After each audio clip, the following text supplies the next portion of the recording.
I'm a sickly guy who can barely walk. Yet everyone in the entire school avoids me like the plague, all because I awakened a 3S level ability called Affliction Curse. Whoever messes with me gets a gift, disease. School belle Lu Ruyan mocked me for being poor and weak, so I gave her the no big deal. Love is love package. Class monitor Ji Bushio said I was a walking disease, so I gifted him boundless love, terminal lung cancer. But despite how badass I am, just 3 minutes ago, the doctor diagnosed me with only 3 months left to live. Just after my checkup, I looked up and saw an incredibly beautiful but pale-faced girl walk in. As she entered the elevator, she stumbled and crashed right into my arms. The slightest touch sent me into a violent coughing fit. I'm sorry, I didn't mean to, she hurriedly apologized. When I looked at her again, my pupils shrank in shock, the words absorb and bestow floated above her. Something that had never happened before. Could I actually transfer my diseases to others? Does that mean I don't have to die? Then, the girl suddenly spoke. Are you Shinwabing? You know me? I'm in the same class as Lu Ruyan. I often see you bringing her breakfast. Soon, the elevator reached the first floor, and we stepped out one after the other. I noticed she kept clutching her stomach and asked, why are you holding your stomach like that? Are you okay? I'm fine, she said weakly, hesitating for a few seconds before tentatively adding, sorry, but, could you help me? At Harbin University of Technology, I helped her out of the taxi and paid the fare. Suddenly, a shrill female voice rang out behind us, Shinwabing, what are you doing? It was Lu Ruyan. Ruyan, weren't you supposed to be at a classmate's birthday party? What are you doing here? How dare you ask? Who's that woman? Just as I was about to explain, the girl I was supporting spoke up, Lu Ruyan, don't misunderstand. Shinwabing and I happened to meet at the hospital. I wasn't feeling well, so he offered to bring me back. Lin Man? Lu Ruyan looked surprised. At that moment, a mocking voice chimed in, Ruyan, is this your sickly boyfriend? Only then did I notice the young man standing beside Lu Ruyan, Chin Hao, a junior at the Polytechnic University and a member of the Dao class. 3 years ago, awakeners began appearing frequently around the world, mostly college students, so the Xia Kingdom established Dao classes in universities to train these awakeners. Lu Ruyan's expression darkened as she shouted at me, Shen Wubing, after all I've done for you, since we were kids, you've always been sick, and no one wanted to play with you, only I stayed by your side, and now you're sneaking around with another woman behind my back. Ruyan, let me explain, no need. All this time, so many people have pursued me, and I turned them all down for you, yet you betrayed me. A crowd of students gradually gathered, murmuring among themselves, who is this guy? Why does he look so sickly? That's Shen Wubing. Rumor has it he has a terminal illness. The beauty next to him is Lu Ruyan, the department's top beauty and his girlfriend. Lu Ruyan is so devoted, she never looked down on him despite his illness and rejected countless suitors for him. Who would have thought he'd cheat on her? What a scumbag. Hearing the comments in her favor, Lu Ruyan's lips curled slightly before she quickly feigned distress again, but I clearly saw the triumphant glint in her eyes and instantly understood everything. Shen Wubing, since you've shown no loyalty, don't blame me for being ruthless. Lu Ruyan wiped the tears from the corners of her eyes and turned to Chin Hao. Senior Chin Hao,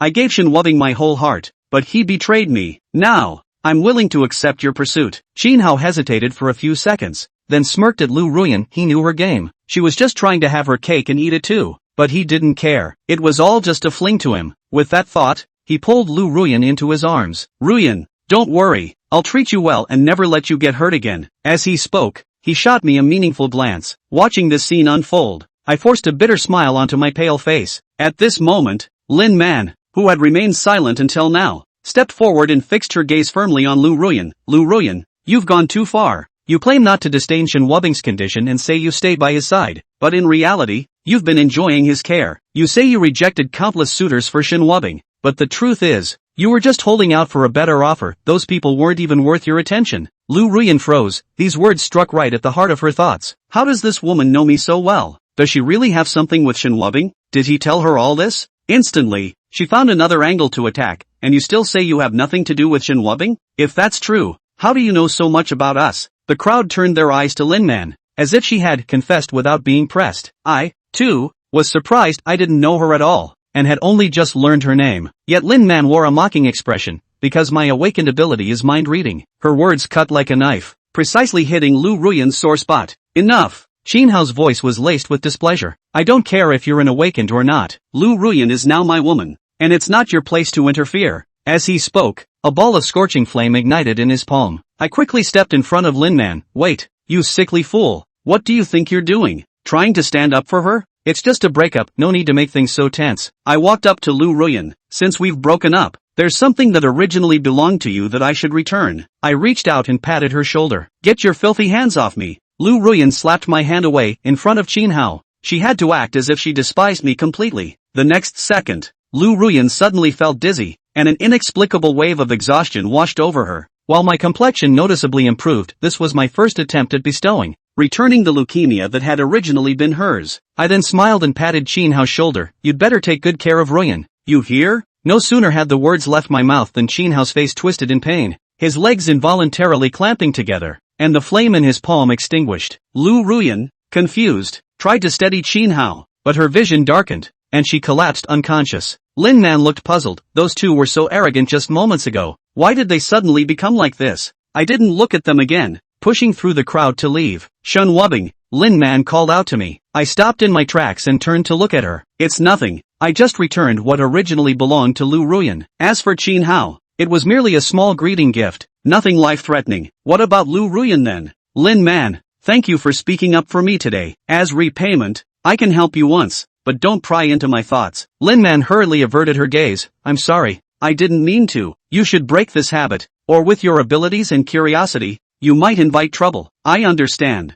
What illness do you have? Appendicitis. Lin Man hesitated for a moment. I was full of questions. Then why aren't you hospitalized for surgery? I don't have the money. Come with me. Immediately, the black hole within me manifested, and within seconds, I felt a sharp pain in my abdomen. Lin Man was stunned as she sensed the change in her body. Her appendicitis had been absorbed by me onto myself. There, you helped me, and I've helped you. We're even now. I returned to the dormitory and saw three boys huddled together, discussing something. As Shin Wuxia pushed open the door, the three of them all turned their heads to look at him. One of the boys with dyed yellow hair hurriedly waved toward Shin Wuxia, and Lao-san, you're back. What did the doctor say?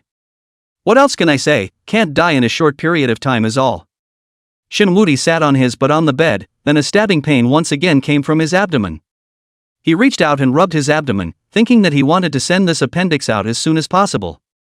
Immediately afterward, Qin Hao's face unconsciously surfaced in his mind. The hemorrhoids were all taken. He shouldn't mind having more appendages, right?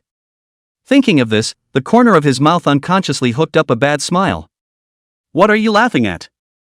The yellow-haired boy reached out and waved his hand in front of Shin Wu Diao's eyes.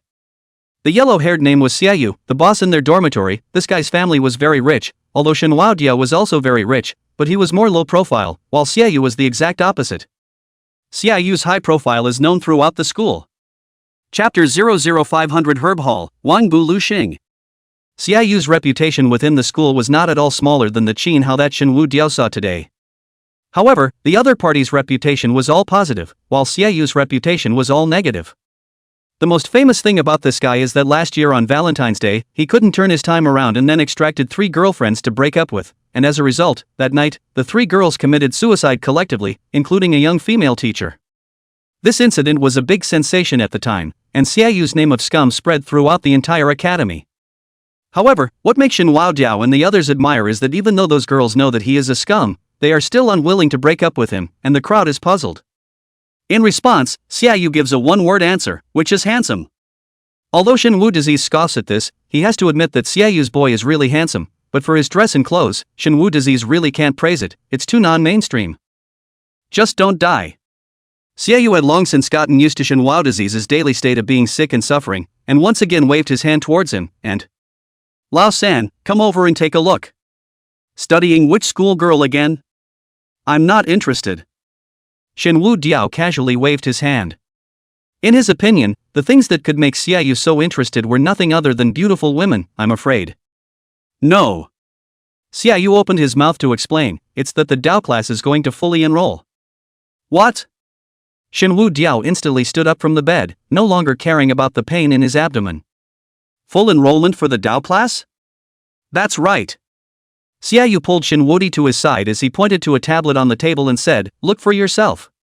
As expected, the content on the tablet was none other than the notice released by the academy, and the title on it was clearly, the Dao class is fully enrolled.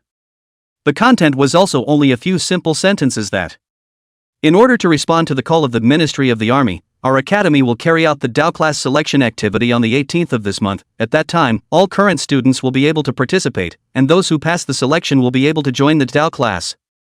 The 18th of this month. Shin Wudi turned his head to look at Xiaoyu and asked, "What number is today?" "The 16th, that's the day after tomorrow," Xiaoyu said. Shin Wudi pondered for a few seconds, then looked at the three of them and asked, "Are you all going to participate?" "I definitely want to participate." Xiaoyu was the first to speak up and said, "You guys don't know that students of the Dao class have more face when they talk about it, and they can pick up girls with half the effort." Shinwu Diao blankly glanced at him, then looked at the other two. Lao Si, what about you guys?" "I also want to participate. They all say that students of the Dao class are better at finding jobs and earn more money." The one who spoke was the second oldest in the dormitory. His name was Qian Mang, and he came from a rural area below Ice City. He was fully 1 meter 9 in height, with a stocky body, said to be due to farm work since childhood, and was covered in tendon meat, which was much stronger than the muscles practiced by those who ate protein powder and jerked iron. Shinwu Disease nodded and didn't say anything more, then his eyes went to the last boy wearing glasses. His name was Zhao Xiaodao, a white, shy guy who usually always followed the three men's asses, and he followed whatever they did, rarely having his own ideas. "Third brother, are you going?" Zhao Xiaodao asked. Well, Shin Wuxi pondered for a few seconds, then smiled bitterly. "I'll still go and try, but you guys know about this body of mine, it's very likely that I won't be able to pass the vetting." "I'll go if you go." Zhao Xiaodao nodded his head vigorously. "Hey, I say Lao Si, I'm not happy if you say that, huh?" Xiaoyu reached out and slapped Zhao Xiaodao on the head. "What do you mean you'll go if old 3 goes, but you won't go if I go with your second brother?" "I am not big brother I." Okay, not to tease you." Xiaoyu hastily reached out and interrupted the other party. Zhao Xiaodao had always had this problem, stuttering when he was nervous. And right at this moment, Shin Wusui's cell phone suddenly rang. He pulled it out and took a look at the caller's number before stepping out into the bathroom and closing the door behind him before pressing the answer button. "Elder Lin. Little Shana, you've seen your academy's announcement, haven't you?" An old and majestic voice came from the other end of the phone. "I saw it. I was just about to ask you, I heard that it was advocated by the military department?" Shin Wu Diao asked. "That's right, it was a direct order from the military department in Kyoto, even I only learned of the news today." The person on the other end of the phone spoke. "Little Shin, this time is an opportunity, you must grasp it." "I will," Shin Wuxi said. "Right." The other party seemed to have thought of something, and then said with a twist of words, "Little Shin, recently we have found 2 more hidden famous doctors, so take the time to come over." "Elder Lin, perhaps it won't be necessary," Shin Wuxi said. "What?"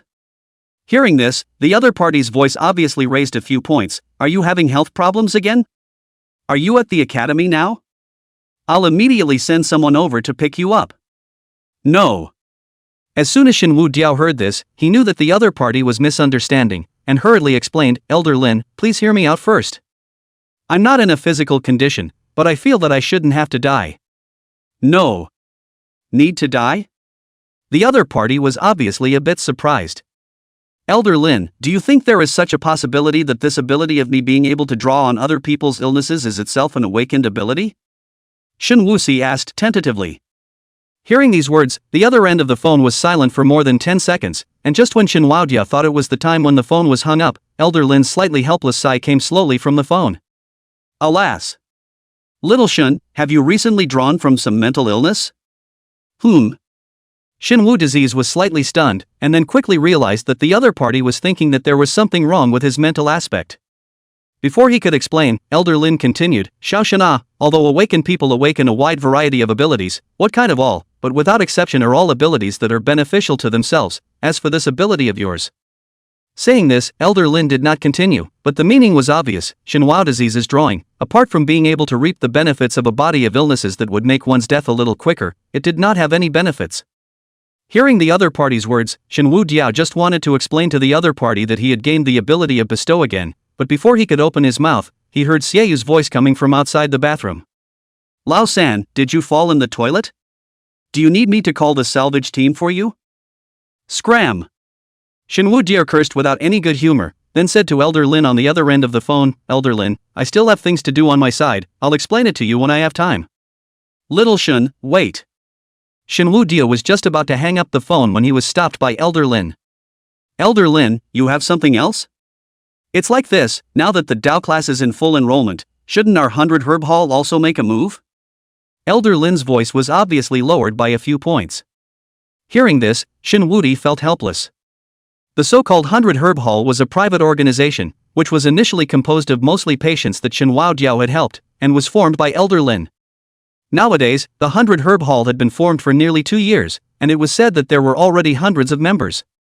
These people don't know each other, and each of them has their own code name, named after a variety of Chinese herbs. For example, Shin Wudi's code name in the 100 Herb Hall is the code name Elder Lin helped him with, named Wang Buliexing.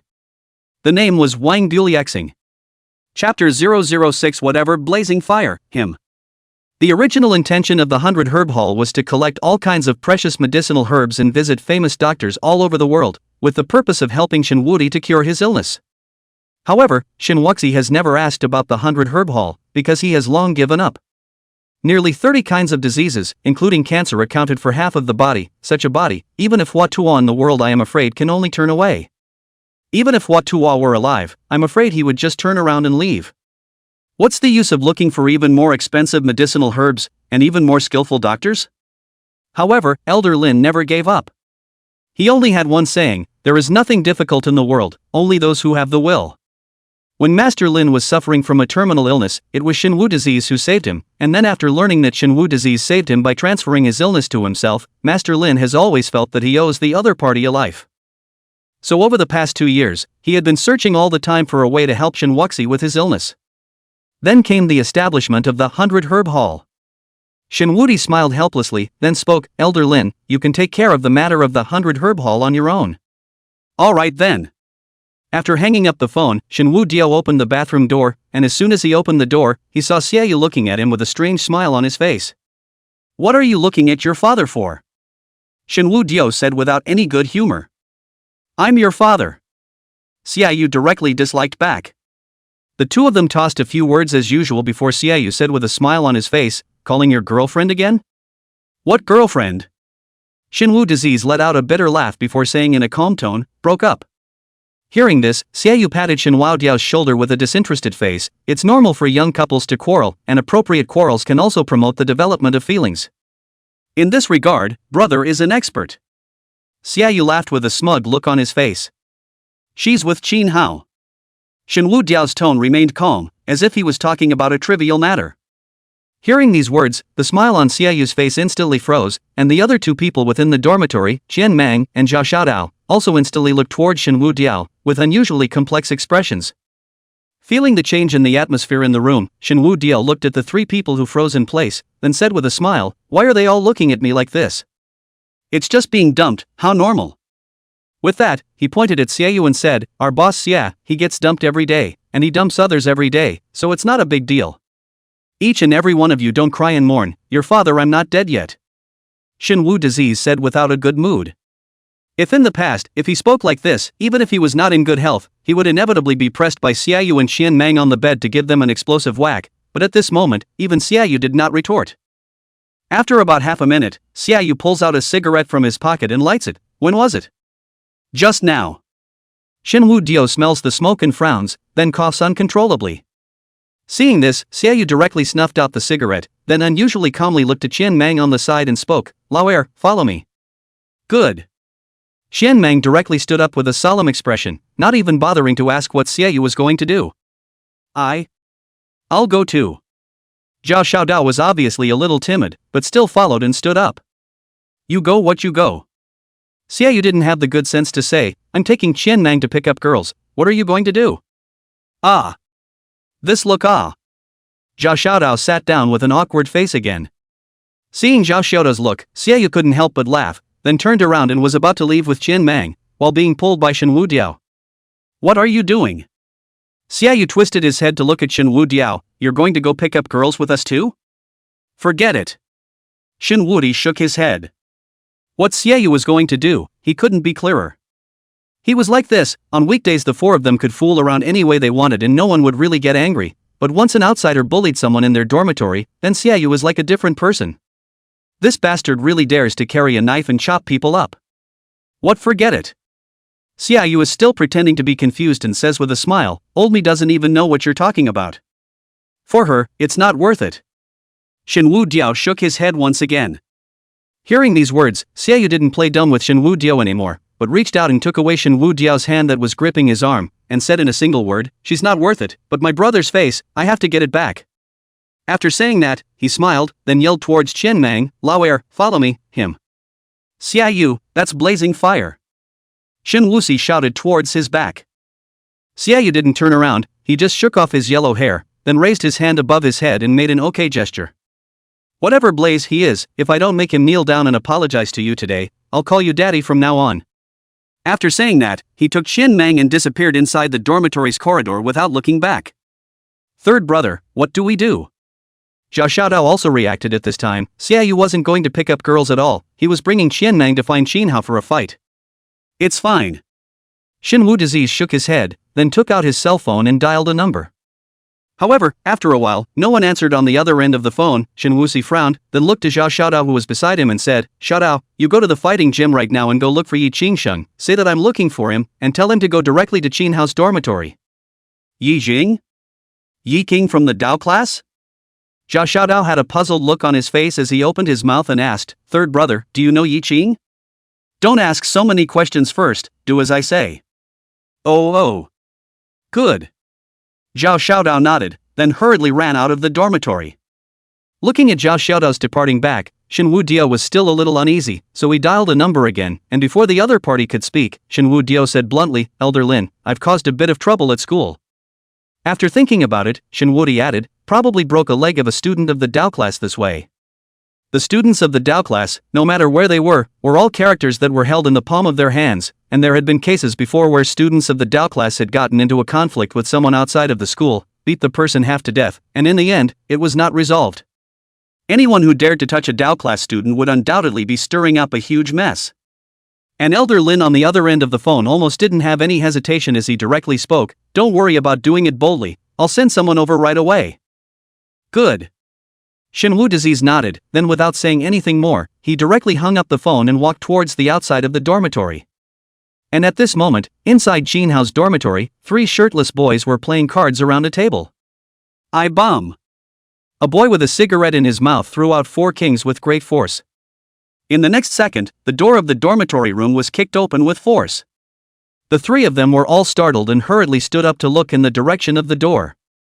Only to see that there stood a yellow-haired youth, who also had a cigarette dangling from the corner of his mouth, his eyes slightly squinting from the smoke as he surveyed the 3 people in the room. And beside him stood a burly boy with a height of 1.9 meters. "Brothers, playing?" Xia Yu looked at the trio with a smirk, carrying a baseball bat in his hand that he didn't know where he got it from. "Who the are you?" One of the boys reached out and pointed at Xia Yu, his face very ugly. "Speak civilized, did you go out and put your mother in your pocket?" Xia Yu laughed, then walked up and asked, "Tell me, where is that grandson Qin Hao?" "You, is brother Hao also something you can scold?" That boy didn't budge and also stepped forward, walking in front of Xia Yu. Xia Yu frowned slightly, then without any warning, he directly swings the baseball bat in his hand and heavily smashes it on the other's head. Clang! The iron hollow baseball bat and the other party's head collided together with a crisp ringing sound. After the boy suffered a heavy blow, he retreated 2 steps back, knocking over the card table behind him and collapsing directly onto the ground, a trail of scarlet blood flowing down his forehead. Xia Yu doesn't give the other party any time to catch his breath, the baseball bat in his hand once again swings on the other party's head. When the other 2 saw this, they were about to go forward to help, but Qian Mang directly blocked in front of them, looking at them with cold eyes.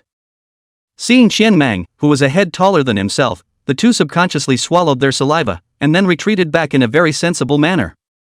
Chapter 007 Cursing in Literary Language for You. Although they were in the same dormitory as Qin Hao, they weren't students of the Dao class, much less awakened ones.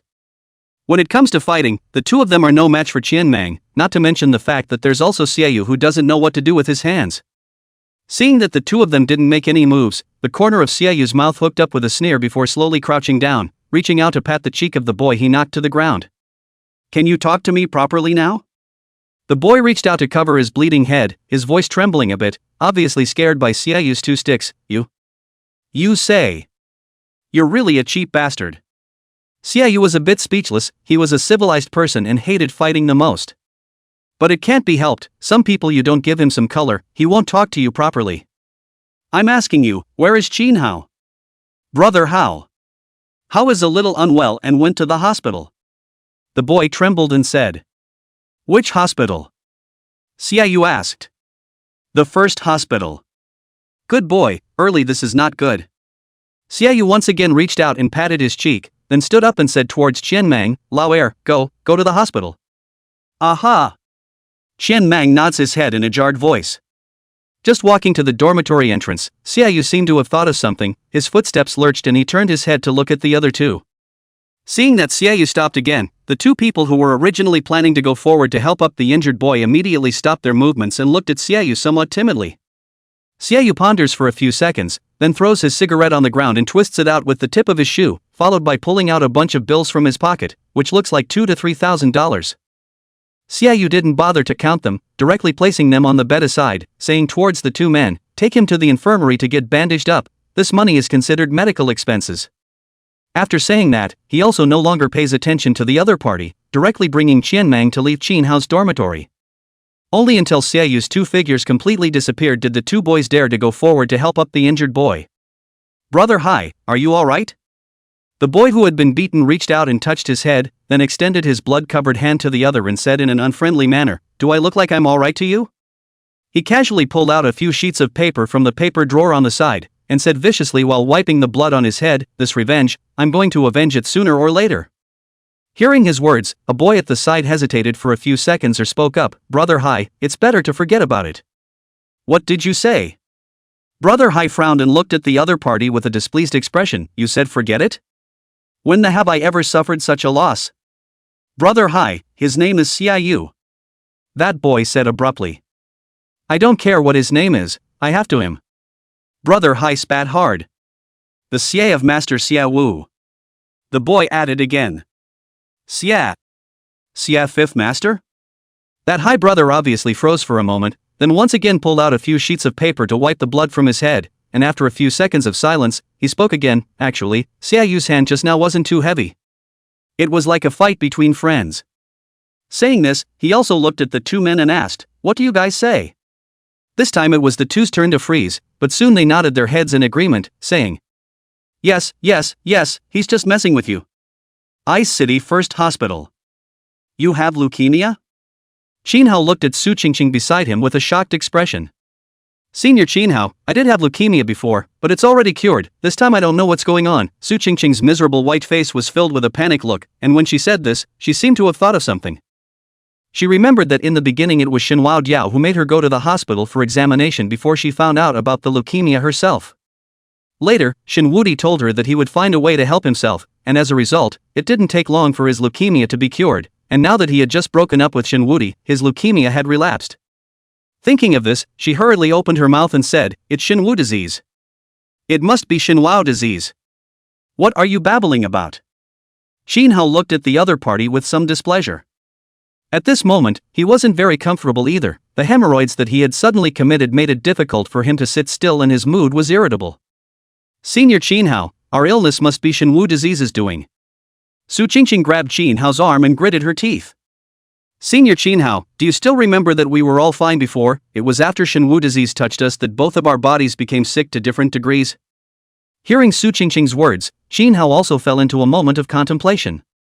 As an awakened, his physical quality was naturally much better than that of an ordinary person, and although he was not immune to all illnesses, minor illnesses like hemorrhoids were indeed not easy to suffer from. And at that time, it was also true that after Shen Wudi touched him, he felt discomfort in his body. But on second thought, if Shen Wudi had such an ability, how could he have been sick all these years? And if that was the case, then Shenhua Diao must have entered the Dao class a long time ago, how could he be unknown? Thinking of this, he once again looked to the side of Su Qingqing. This woman's heart is quite deep, it must be that she was afraid that she would abandon her, so she took Shen Wuxi out as a shield. After all, her Su family is nothing more than a small family, and the treatment of leukemia is required to maintain chemotherapy, that is not a small sum of money, even so can be cured or not is still an unknown. Thinking of this, he was even more certain that this was just Su Qingqing's plot, so he shook off Su Qingqing's hand with some impatience. Alright, just stop fooling around, I still have things to do, so I'll leave first. Senior Qinhao, what about me? Su Qingqing instantly panicked a little. Over the years, the only reason she was able to wear designer clothes and carry big brand bags was because she had Shenwu Diao as her ATM, but now she and Shenwu Diao had broken up. Now that Qinhao wasn't going to want her either, what should she do? Thinking of this, she hastily reached out and grabbed Chin Hao's arm, saying in an almost pleading tone, "Senior Chin Hao, you can't leave me alone." Chin Hao frowned slightly. "Why can't I care about you? We've been together for less than 2 hours, do I have to be responsible for you?" Upon hearing Chin Hao's words, Su Qingqing's already pale face suddenly lost a trace of blood color. She knew that Chin Hao wasn't going to care about her. In fact, she knew very well that what Chin Hao saw was just that she was young and pretty, but she didn't care because she would always be pretty. But now, her leukemia had unexpectedly relapsed without warning, and her only advantage would soon be gone. Looking at Chin Hao's gaze without a trace of emotion, Su Qingqing panicked. And right at this moment, a frivolous voice entered the ears of the two.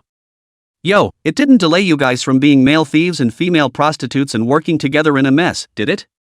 "Boss, yeah, those 2 words don't seem to be used that way," Xian Mang reminded from the side. "You stay out of it." Xiaoyu twisted his head to look at Xian Mang before saying, "Do you really think you're boss I'm uneducated? I'll use literary curses for you today." "Boss Xia, you still know literary language?" Xian Mang laughed and scratched his head, that tone clearly not believing the other party's words. "Yo, you still don't believe it?" Xiaoyu was instantly displeased. Stepping forward and pointing at Chin Hao, he spoke. "I enter the Jade Gate. Where are you, a traitorous, lecherous bandit? Stealing people's wealth, drilling into the arms of prostitutes, driving away the shadow of insanity, and the whiteness of foolishness. Is there any evil that thou shalt not do?" Chapter 008 The Arrogant Xiaoyu. After hearing Xiaoyu's words, all 3 of them froze for a long time, and in the end, it was Qian Mang who was the first to react, giving a thumbs up towards Xiaoyu. "Boss Xia, awesome. Pax. Xiaoyu smiled with a smug expression. And at this time, Chin Hao also reacted, reaching out and pointing at Xiaoyu, angrily saying, "Xiaoyu, do you really think that I don't dare to move you? AI, you're really right." Xiaoyu stepped forward and walked in front of Chin Hao, saying word for word, "You really don't dare to move me. You." Chin Hao looked at Xiaoyu, who was standing in front of him with provocative words, and directly raised his hand, but hesitated to drop it. Just as Xiaoyu had said, he really didn't dare to move the other party. Although his Qin family had some status in Ice City, it was still far worse than the Xia family. The Xia family in Ice City, that was the level of the Soil Emperor. It was no exaggeration to say that when Master Xia V stomped his foot, the entire Ice City would have to tremble. And Xiaoyu was the only grandson of the 5th Master Xia, the only seedling of the Xia family. Chin Hao. Xiaoyu looked up at Chin Hao's raised palm and said viciously, "If you don't slap me down today, you're my grandson." Xiaoyu. Chin Hao's raised hand trembled slightly, his forehead veins bursting out, obviously infuriated by the other party. Ever since he had awakened the blazing flame and entered the Dao class to study, he was not the object of compliments wherever he went. When had he ever suffered this kind of humiliation? Seeing that the other party was hesitant to make a move, Xiaoyu skimmed his mouth with a disdainful expression and sneered, "Grandson." After saying that, before Chin Hao could get angry, the baseball bat in Xiaoyu's hand violently swung up, heavily hitting Chin Hao's temple. "Aha!" With Su Qingqing's cry of shock, Chin Hao falls straight to the ground. "Xiaoyu, you!" Chin Hao covered his temple with one hand and extended the other to point at Xiaoyu, anger burning in his eyes. He didn't dare to hit Xiaoyu with his hands, but he didn't expect that Xiaoyu would not care about the Qin family as well as his identity as a student of the Dao class to directly lay his hands on him. "Don't reach out and point at me, I'm afraid I can't help but break your fingers." Xiaoyu weighed the baseball bat in his hand before speaking, "Chin Hao, before it gets dark today, go apologize to my brother on your knees and I'll leave it at that." "Your brother?" Chin Hao was somewhat puzzled. It was then that Su Qingqing reacted and hurriedly went forward to help Chin Hao, and whispered, "He and Shenwu disease are roommates." Shenwu disease? It was only at this time that Chin Hao reacted to the fact that Xiaoyu had come to help Shenwu disease. Immediately afterward, he turned his head to look at Su Qingqing. It was all because of this woman. Thinking of this, he pushed Su Qingqing away, then stood up, looked at Xiaoyu and said in a cold voice, "Xiaoyu, asking me to apologize to Shenwu Diao, you're dreaming. Good, have a backbone." Xiaoyu nodded appreciatively, then said lightly, "Then I'll just break your legs here today." "Then come and try." Chin Hao's gaze flinched, and then a blazing flame was held up in his palm. Chin Hao was originally an arrogant person, and after his awakening, he was even the man of the hour, the genius youth of the entire academy and even the entire Ice City. Today, he was able to tolerate Xiaoyu because the other party had the Xia family and the Xia 5th Master's tree at his back, but if the other party repeatedly pushed him, he didn't mind giving the other party a small lesson. Even if the Xie family was more protective of their shortcomings, they wouldn't be able to do anything to themselves because of this small matter. After all, it was also Xiaoyu who had started the fight. And right at this moment, a female nurse in a nurse's uniform walked out and came over, saying in a bad mood, "If you guys want to make a scene, go out and make a scene. This is a hospital, don't affect the other patients." As she spoke, her gaze glanced at the flames in Qinhao's palm, and she couldn't help but slightly freeze, then added, "Even if you guys are students of the Dao class, you can't make a scene here, or else I'm going to have to call the law enforcement team over." Xiaoyu laughed and looked towards that female nurse with an apologetic face. "Nurse sister, sorry haha, let's go out and settle this." Saying that, he beckoned towards Qinhao. "Grandson, come out with master." Looking at Xiaoyu and Xianmeng's departing back, Qinhao hesitated for a few seconds, then took out his cell phone from his pocket, quickly edited a message and sent it out, then lifted his foot to follow.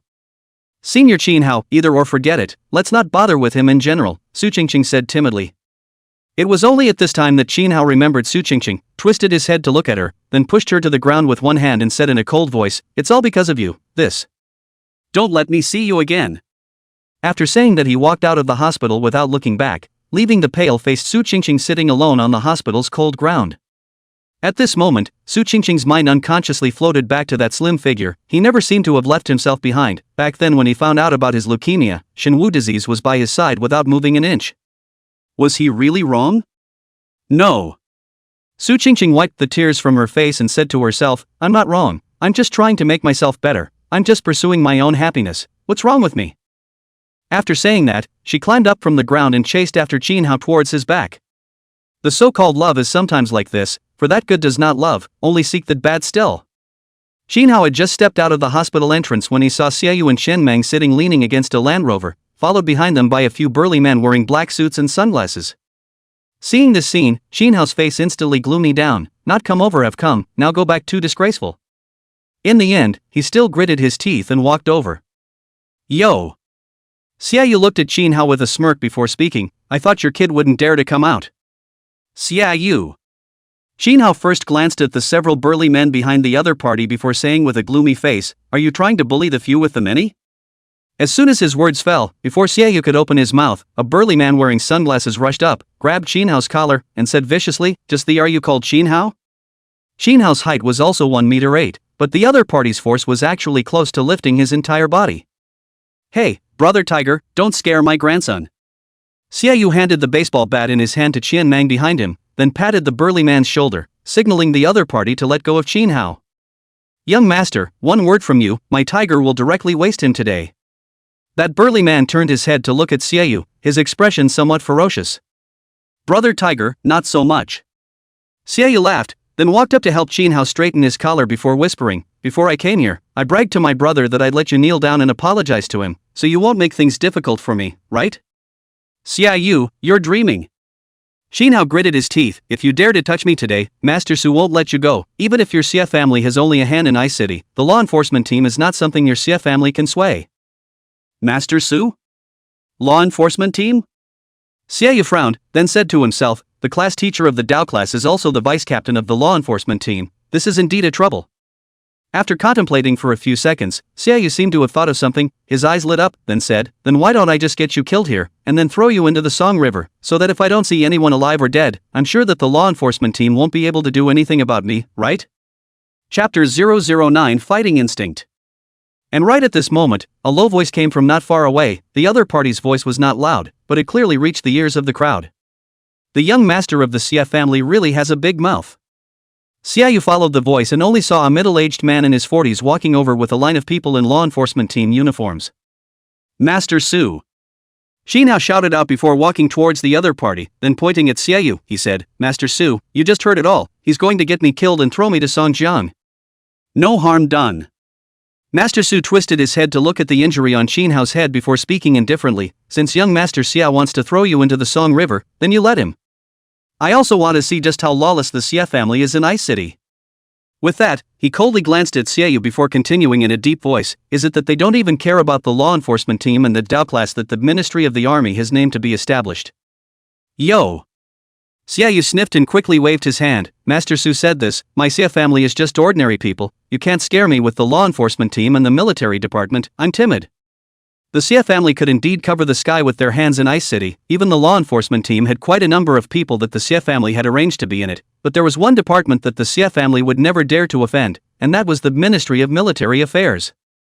The Ministry of Military Affairs is the most powerful armed organization in the entire country of Xia, with the capital of Xia, Kyoto, as its headquarters, and branches set up in various cities, thus controlling the security of the entire country of Xia. So far, no one has heard of that power having the ability to place their own people in the military department, and the reason why the students of the Dao class are valued is because the Dao class was established under the lead of the military department. It was said that students who had awakened powerful abilities within the Dao class would have the opportunity to enter the military ministry after graduation, and those who excelled would be directly awarded a military rank. The reason why Mr. Su risked offending the Xie family to help Qin Hao was precisely because Qin Hao was one of the top students in the Ice City Dao class, and if Qin Hao could really be awarded a military rank, then his status as a teacher would naturally rise. Although the Xie family is now a powerful force in Bingcheng, Master Xie is already old, and he only has one son and one grandson at his knee. Xie Xiaolong, the son of Master Xie's fifth son, who was also Xie Yu's father, was jokingly referred to as Ice City's #1 deep love. It's said that he's been studying hard to cure his wife's illness, and that he's indifferent to the Xie family's business, but instead he sponsors 4 out of the 7 hospitals in Ice City. Xie Yu is now 22 years old, has not yet awakened. Even if awakened later, the ability will not be strong to wear, so it seems that the future of the Xie family is destined to go downhill. Therefore, Master Su was more optimistic about the Qin family, although the current Qin family was not worth mentioning, but with Qin Hao around, the Qin family would surely prosper. Su Changsheng, the Xie family is doing something, are you sure you want to interfere? The man that Xie Yu had called Brother Tiger stepped forward and looked at Su Shi with cold eyes. Su Shi looked the other party up and down before laughing. So it's Master Xie's fifth master's subordinate, Master Tiger among the 4 generals of jackals, wolves, tigers, and leopards. Is a child's fight as bad as calling you here? I'm asking you, are you sure you want to intervene in this matter? The tiger asked again, his tone carrying an icy killing intent. I'm sure I'll manage this matter. Su Changsheng also did not budge an inch, looking straight at the other party. The moment these words came out, both the few burly men behind the tiger and the members of the law enforcement team that followed Su Changsheng along were all taking a step forward. The atmosphere was suddenly tense with swords. Seeing this scene, Xie Yu patted Tiger's shoulder and spoke, Brother Tiger, forget it. Young master, don't worry, if it really comes to blows, I guarantee that kid surnamed Qin will die. Tiger twisted his head and said in a low voice. It's not necessary. Xie Yu also lowered his voice and said, whether it's dealing with Qin Hao or Su Changsheng, the Xie family has plenty of ways to do so, and playing hardball is the most foolish choice. I was the one who was impulsive today. I also didn't expect that this Su Changsheng would go so far as to protect Qin Hao even at the expense of offending our Xie family. It seems like he really thinks highly of the other party. Then what are you going to do, young master? Tiger frowned, it's too humiliating if we just let it go. Let's first see how that surname Su plans to settle it. Saying that, Xie Yu walked over to Su Changsheng and smiled. Then what does Master Su think is a good way to handle this today? Matters between you kids, it's naturally better for you to settle them yourselves. Master Su smiled, then dropped his gaze to the tiger on the side. As for the law enforcement team and the Xie family, don't interfere. Letting me go one-on-one with the Dao class awakened, Master Su really thinks highly of me. Xie Yu still had the corners of his mouth slightly raised, but in his heart, he had already greeted all 8 generations of this old fox's ancestors. Although Xia hadn't yet researched ways and means for awakened people to cultivate, most of the awakened people were no different from ordinary people, only with a slightly better physique. But Qin Hao was different. His blazing flame, even without cultivation, itself had a great destructive power. If he was ruthless, not to mention Xie Yu himself, even if it was 10 or 8 ordinary people, there was no way to get close to him. What? Su Shi's eyes narrowed slightly. Is the young master of the Xie family afraid? The Yu just now was arrogant. Could it be that the Xie family heir will only bully others? Cough cough. Right at this moment, a coughing sound entered the ears of the crowd. Xie Yu was the first to react and looked up. Immediately afterward, he saw Shenwu Disease and Zhao Xiaodao walking towards this side, and they were also followed by a boy wearing a black undershirt with a tough face.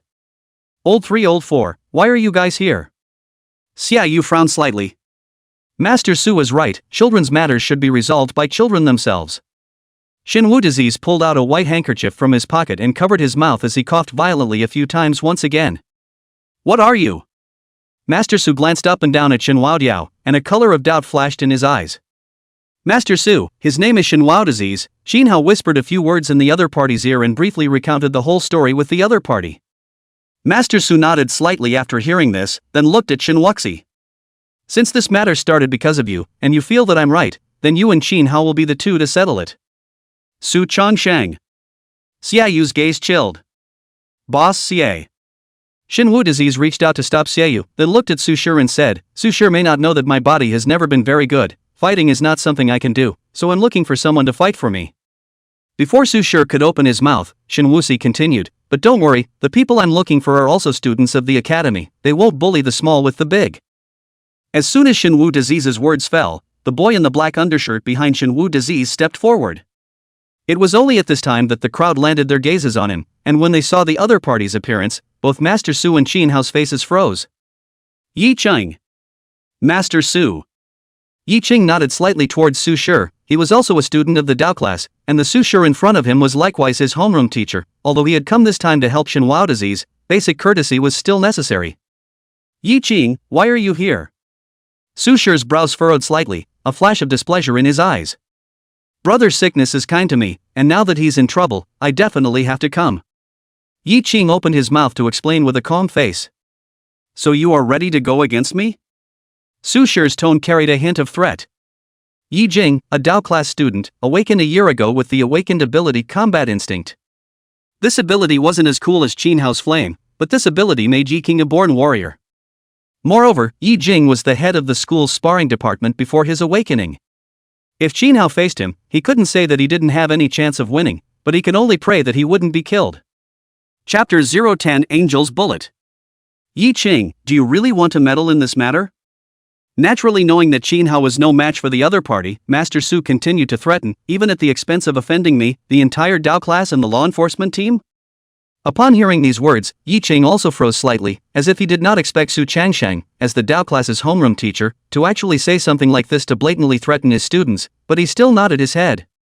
Shinhwa disease had a favor for him, a heavenly favor, not to mention being an enemy of the Dao class and the law enforcement team. Even if he was an enemy of the entire Xia country, the entire world, he would not hesitate to do so. Seeing this scene, Su Changshang was just about to get angry when he heard Shinhuxi covering her mouth and walking to him, saying breathlessly, Su Changshang, did I give you face? What? What? Su Changshang was obviously stunned. He really did not think that the other party actually dared to speak to himself like this. To know that even Xiaoyu would not dare to blatantly bump into himself, what does he have the right to be a nameless sickly child? Shinhwa disease, surname Shin. He quickly searched in his brain for the various big families in Ice City, and even the top management of the military department, and there was no one surnamed Shin. Immediately afterward, his face instantly became as gloomy as water, and he coldly looked at Shinhwa disease, and, Are you talking to me? Or else? Shinhwa disease covered his mouth with a handkerchief and coughed lightly twice before saying, When our boss Xie and Qinhao were playing hooligans, you ran out to reason and talk about rules. Now that I'm reasoning with you and talking about rules, you're playing hooligan with me again. Shinhwa disease's face changed slightly, and he said word for word, Su Changsheng, let me ask you, did I give you face? Old 3, awesome. At this moment, even Xiaoyu couldn't help but give a thumbs up towards Shinhwa Diao. He felt that he was already arrogant enough, but he didn't expect that the usually sickly-looking Shinhwa Diao was even more arrogant than him. The tiger standing beside Xiaoyu was also casting an appreciative gaze towards Shinhwa Diao, but soon his face became grave as he whispered to Xiaoyu, Young master, although this friend of yours has a backbone, he's still a bit impulsive. Now that the Dao class will soon be fully enrolled, offending Su Changsheng at this time is not a wise move. Afraid of what? Xiaoyu said with a disinterested expression, I didn't offend him as well. You're the young master of the Xia family, Su Changsheng naturally wouldn't dare to make things difficult for you, but he. Tiger wanted to say something. Tiger, there is a sentence you said wrong. Xiaoyu said faintly. What? Tiger was a bit puzzled. He's not my friend, he's my brother. Xiaoyu's face became serious. But? Tiger still wanted to say something but was directly interrupted by Xiaoyu. There's nothing but, if Su Changsheng dares to make things difficult for Lao San, then this Dao class teacher will do the same for someone else. Xiaoyu's eyes flashed with a touch of icy killing intent. Tiger opened his mouth, but in the end, he didn't say anything else. If the Xie family wanted to move Su Changsheng, naturally they could, but they would have to use a lot of connections and owe a lot of favors. But if Xiaoyu insisted on moving, with the extent of Xie Fifth Master's favoritism towards his grandson, he might actually move this Su. At this time, Su Changsheng did not think so much. He has never been threatened by a student, but also a brat with no background. Su Changsheng slowly stepped forward, walked in front of Shenwu Disease, pasted his ear and whispered, "Kid, do you believe that I can get you killed right now, even if the Xie family can't protect you?" "Don't believe it." Shenwudi slightly shook his head, and reached out and pushed the other party, said with a smile, "Master Su, stay away from me, I'm sick, be careful of infecting you." Su Changsheng still wanted to say something else, when he heard a burst of sharp brakes suddenly sound. Immediately after that a jeep stopped directly in front of the hospital.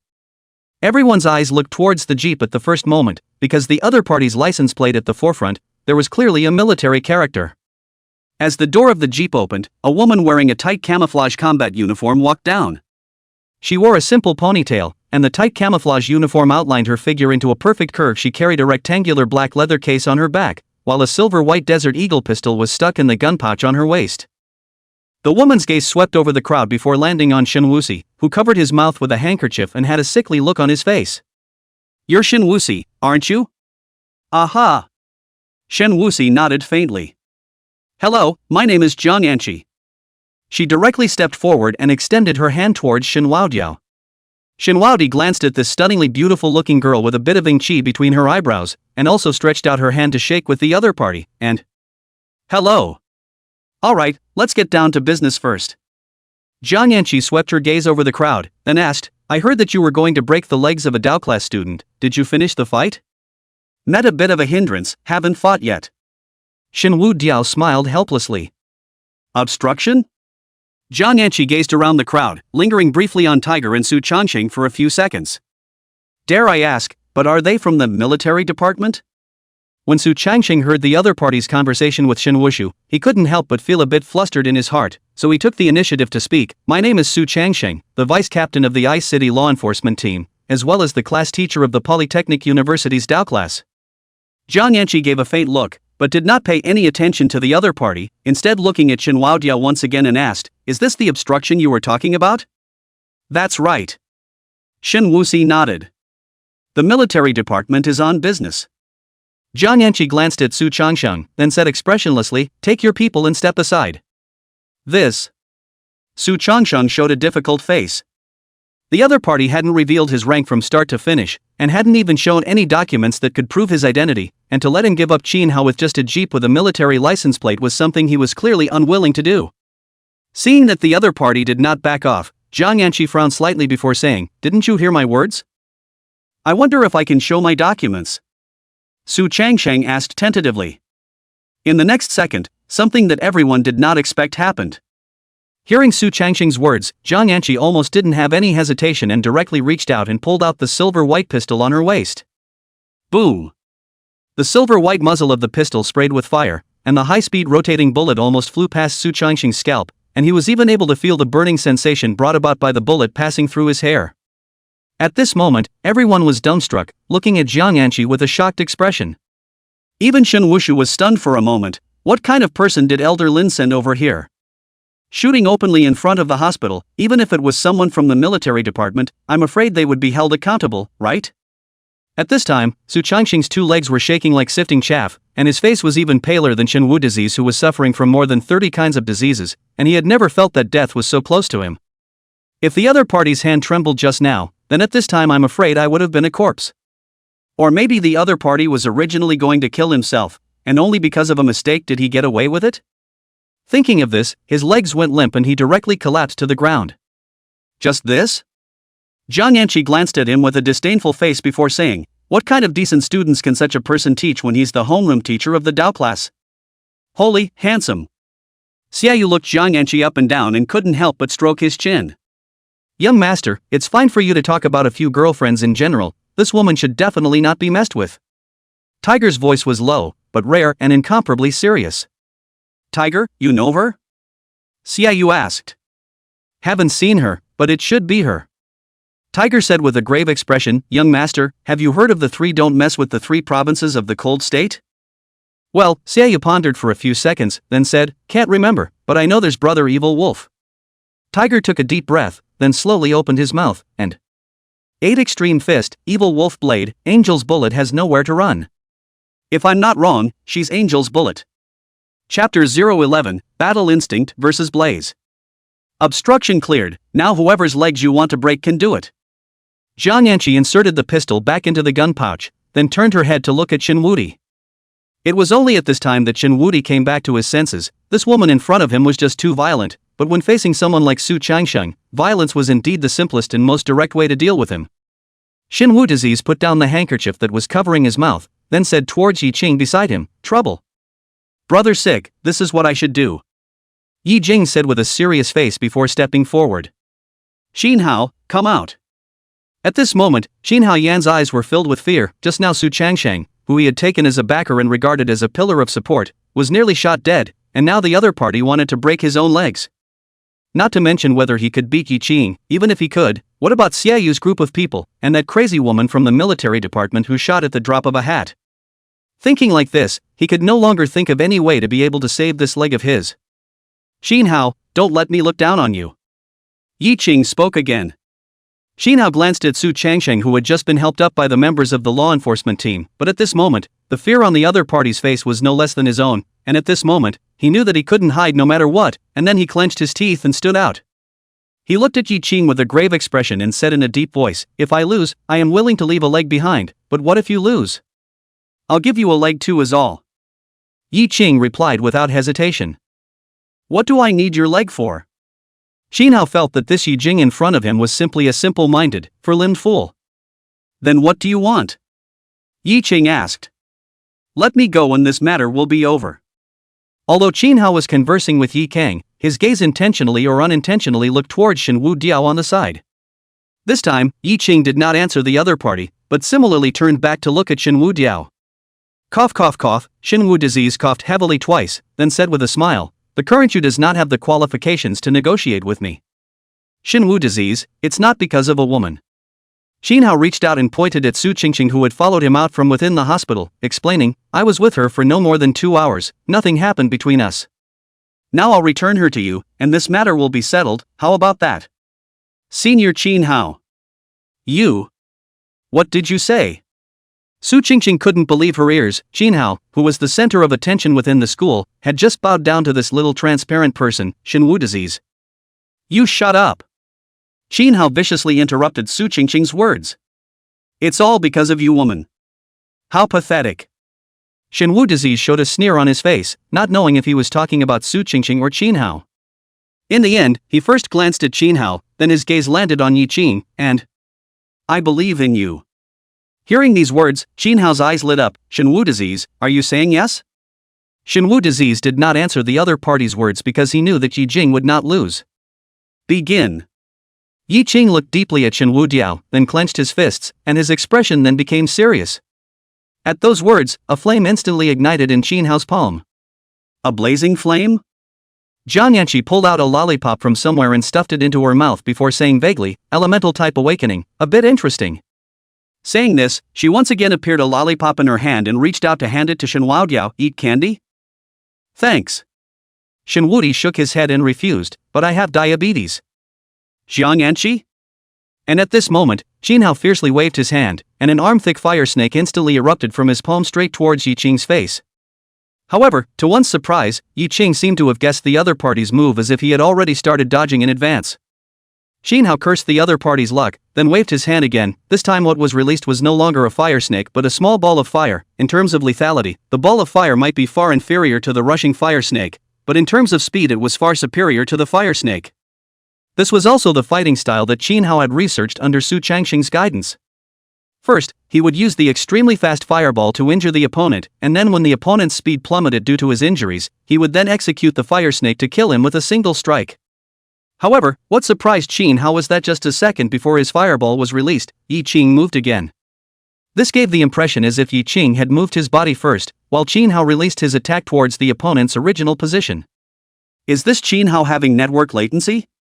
Xiaoyu couldn't help but tease. Xiaoyu's analogy is very appropriate. At this moment, Xinhao is like playing a game with a network delay. The other party has clearly returned to the city for 2 seconds. They are in the spring water to shop Taba. As a result, he released an empty big towards the other party's departure place. No, it's not Xinhao's problem. Tiger shook his head and said, it's Yi Qing. He's the one who predicted where Xinhao's attack would land and dodged in advance. Combat instinct? Jiang Yanqi cast an appreciative glance towards Yi Qing. That's a good ceiling. Then who do you think will win between the two of them? Shenwu Diao asked. This is supposed to be a fight without any suspense. Yi Qing's ability can be said to perfectly restrain Xinhao's ability. As long as he gets close, Xinhao loses. Shenwu Disease nodded without saying anything. As if to verify Jiang Yanqi's words, Yi Qing finally arrived in front of Xinhao after dodging 3 consecutive fireballs from him. Immediately after that, his fist was placed behind him, starting from his calf, driving his waist from his calf, then driving his shoulder from his waist, and finally, all the power in his entire body was gathered on top of his right fist, and he fiercely blasted out. Click. After the contact between his fist and the bridge of his nose, a crisp bone-cracking sound was emitted. In the next second, Xinhao was actually blasted 5 meters away hard before falling heavily to the ground. Beautiful. Xiaoyu swung his fist back with force, his face agitated, as if the one who knocked down Xinhao was not Yi Qing, but himself. At this moment, Yi Qing's forehead was also covered in fine sweat. Obviously the frequent activation of his combat instincts just now had caused him a considerable amount of exertion as well. He reached out and wiped the sweat away, then turned to look at Shenwu Diao. Brother Sickness, it's a pleasure. Tough job. Shenwu Diao nodded slightly, then said indifferently, break one of his legs, and this matter will end here. Good. Without any hesitation, Yi Qing nodded heavily. And at this time, Xiaoyu was the one who suddenly called out to stop Yi Qing. Wait, leave this matter to me, I'm most willing to beat up a falling dog. Saying this, he took the baseball bat from Qian Mang's hand and walked over towards the fallen Xinhao, the corner of his mouth hooked up in an evil smile. This kid is not bad.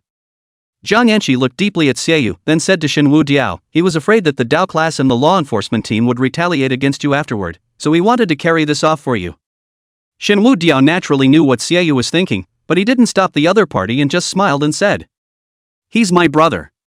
Chapter 012 Conditions for joining the Dao class. Xiaoyu. You don't mess around. At this moment, Xinhao's face was covered in blood as he said in a slurred voice, if you dare to make a move against me, the Qin family will not let you go. Yo. Xiaoyu carried a baseball bat, bent down to look at Xinhao, and laughed lightly. You're afraid you've been beaten silly, right? The Qin family won't let me go? You're afraid you're hysterical. Saying that, Xiaoyu also stopped paying attention to Xinhao's nonsense. Holding the baseball bat with both hands, he raised it high, then slammed it down towards the other party's right leg. Ah! Xinhao's screams of pain were clearly transmitted into the ears of the crowd. Not far away, Su Qingqing's pretty face was scared without any blood color. She covered her mouth with her hand and didn't dare to make any sound for fear that Shenwu Diao would notice her. The other party had already retaliated against Xinhao, so would it be her turn next? However, Shenwu Diao didn't even look at her. He just said towards Xiaoyu, Boss Xia, let's go. Outside the building, my treat. Lao San is atmospheric today. That's a good way to slaughter you. Xiaoyu casually tossed the baseball bat aside, then said towards Tiger, Tiger, I'll trouble you to handle the rest. Don't worry, young master. Tiger nodded respectfully. Since there's nothing else, I'll leave first. Jiang Yanqi lightly glanced at Shenwu Si. If you don't mind, let's have dinner together. Shenwu Di casually made a polite remark. Good. Jiang Yanqi nodded her head without any hesitation, as if she was just waiting for this sentence from Shenwu Diao. Outside the building, the largest hotel in Ice City, also known as the gathering place of Ice City's luxury families, having a meal here without $100,000 or $80,000 was completely insufficient. Young Master Xia, you're here. A young man dressed as a waiter saw Shen Wushu and his party walk in and hurriedly went forward to greet Xiaoyu. Hey! Xiaoyu waved his hand, then pointed at Shen Wuxi beside him and said, Shen Wuxi, my brother, he's hosting today, you don't have to pay attention to me. Hello Mr. Shen. The waiter nodded respectfully. Aha! Shen Wudi also nodded, then said, please help me arrange a larger box. Immediately afterward, the crowd was guided by the waiter to a richly decorated box, which had all the facilities. Shen Wudizi sat on the main seat, with Xiaoyu and Jiang Anqi on the left and right, followed by Yi Qing, the second Chen Nang, and the fourth Jia Xiaodao. Just as several people were chatting, Jiang Yanqi's cell phone once again rang with an urgent ringtone. Why say again, because on the way here, her cell phone had already rung all the way. Jiang Yanqi looked at the caller ID, pressed the answer button with some impatience, and then, as if she had a premonition, held the handset of her cell phone far away from her ear. Immediately afterward, a near-roaring voice came out from inside and, "Ginger Angel! What's wrong with you again? Shooting in the street in a downtown area, or shooting at a law enforcement officer, I need you to give me an explanation." "Following orders," Jiang Yanqi said in a salty manner. "You fart." The roar of the other party once again came from inside the phone. "Whose orders are you following? Who would let you shoot in the street?" "No comment." Jiang Yanqi spoke again, still without any change in expression. "What a no comment, Jiang Yanqi, I am now officially informing you that you have been demoted." "Can't be demoted." Jiang Yanqi picked up the teapot on the table and poured herself a cup of tea, then said without a care in the world, 3 days ago you were demoted to second lieutenant. It's already the lowest rank of the military department. Awaken people. You come back immediately now." The opposite party was obviously infuriated. "That won't do, I'm eating, outside the building, do you want to come over?" Jiang Yanqi opened her mouth. "With my salary, I can only eat one meal in at least 3 months. You still go to eat outside the building, you. Alright, hang up if there's nothing else, it's almost time to serve the food." Jiang Yanqi impatiently hung up the phone, then directly turned off the phone and put it aside. It was only until the other party hung up that Shen Wuxi opened his mouth, somewhat embarrassed. "It looks like I've caused you trouble." "Trouble?" Jiang Yanqi froze for a moment, then hastily waved her hands and said, no trouble, it's like this every time we go on a mission, and we don't serve food. The next time you have something like this, call me anytime." When the meal was served, Jiang Yanqi never spoke again, unceremoniously whirling her whirlwind chopsticks. For a moment, Shen Wuxi and the others thought, was it because the food in the military department wasn't very good? Instead, the crowd chatted with one another. Xiaoyu looked at Yi Qing and said, "Brother Yi Qing, you are a student of the Dao class, do you know something about the full enrollment of the Dao class the day after tomorrow?" "This I don't know." Yi Jing shook his head, then said, "This matter seems to be under the full responsibility of the military department." As he said that, his gaze naturally landed on Jiang Yanqi, who was burying her head in a battle with a fish head. Feeling the gazes of the crowd, Jiang Yanqi sucked on her fingers unimaginatively, then said with some intent, "This matter is indeed under the responsibility of the Ministry of War. And the screening conditions are also very simple. The first test is whether or not one is an awakened person, and if one is already awakened, they will be exempted from the next test and directly enter the Dao class." Saying that, she poured herself another cup of tea and then drank it all in one go. "If you are not awakened, your physique will be tested to see if it is suitable to cultivate the Dao secrets. If it is suitable, you will also be selected to enter the Dao class. Dao know how." Everyone was slightly stunned, even the face of Yi Qing, who was a student of the Dao class, showed a puzzled look. It's a kind of cultivation technique that was researched by the seniors. It was already researched a year ago, only that it wasn't perfect enough at that time, so it was only circulated and experimented within the military department, and after a year of checking for flaws and filling in gaps, the Dao secrets have been perfected, and that's why the Dao classes will be enrolled in a full-scale enrollment. Perhaps because of the shortness of eating others' mouths, Jiang Yanqi patiently explained. "So that's how it is." Xiaoyu nodded thoughtfully before asking once again, "Then does that mean that if one is neither awakened nor suitable to cultivate that whatsoever technique, one cannot join the Dao class?" "There is another way, but none of you seem to be able to." Jiang Yanqi scanned the crowd, and finally her gaze landed on Yi Qing's body. "He can still do it, but he should already be a student of the Dao class." "Aha!" Yi Qing nodded without saying anything more. "So what exactly is the way you're talking about?" Xiaoyu asked. "Each academy will set up a ring and will have a few ring keepers, so as long as you defeat them, you can join the Dao class." Speaking of this, Jiang Yanqi once again added, "All the ring keepers are from the military department. It's still up to luck then." Xiaoyu instantly deflated. Others might not understand those people from the military department, but he had dealt with the other sides. Ever since he turned 18, every winter and summer vacation his grandfather had sent him to the military department to exercise. It's like hell there. Chapter 013 Sickness and Demons. 2 days passed in the blink of an eye, and today was the day of the Dao class selection. Xinwu Disease sat on a chair in the dormitory with a pale face, constantly kneading his brow. "Old 3, are you alright?" Xiaoyu walked over and patted his shoulder. It's fine, I've long gotten used to it. The corners of Shinwoo's mouth twitched, pulling out an ugly smile. In the past 2 days, he felt that his body was getting more and more out of sorts. In the past, although he would also be tormented by various illnesses, but that was merely pain, but recently, he always had a feeling that he was about to die. This feeling first appeared because he had drawn on Xiaoyu's hemorrhoids, and then when he returned Su Qingqing's leukemia and bestowed the hemorrhoids on Qinhao, that feeling disappeared. However, he later drew on Lin Man's appendicitis, and since then, that feeling of near death had reappeared, and he felt that his body might have reached its limit, and perhaps he needed to bestow the disease as soon as possible. Shinwoo pondered for a moment, and had already made a plan in his heart. When the selection of the Dao class was over, he would let Elder Lin help him find a death row inmate, and bestow all the diseases in his body to the other party. Thinking of this, Shinwoo smiled, then said to Xiaoyu, "It's fine, it'll be over soon." Saying this, he then looked at Qin Mang and Zhao Xiaodao.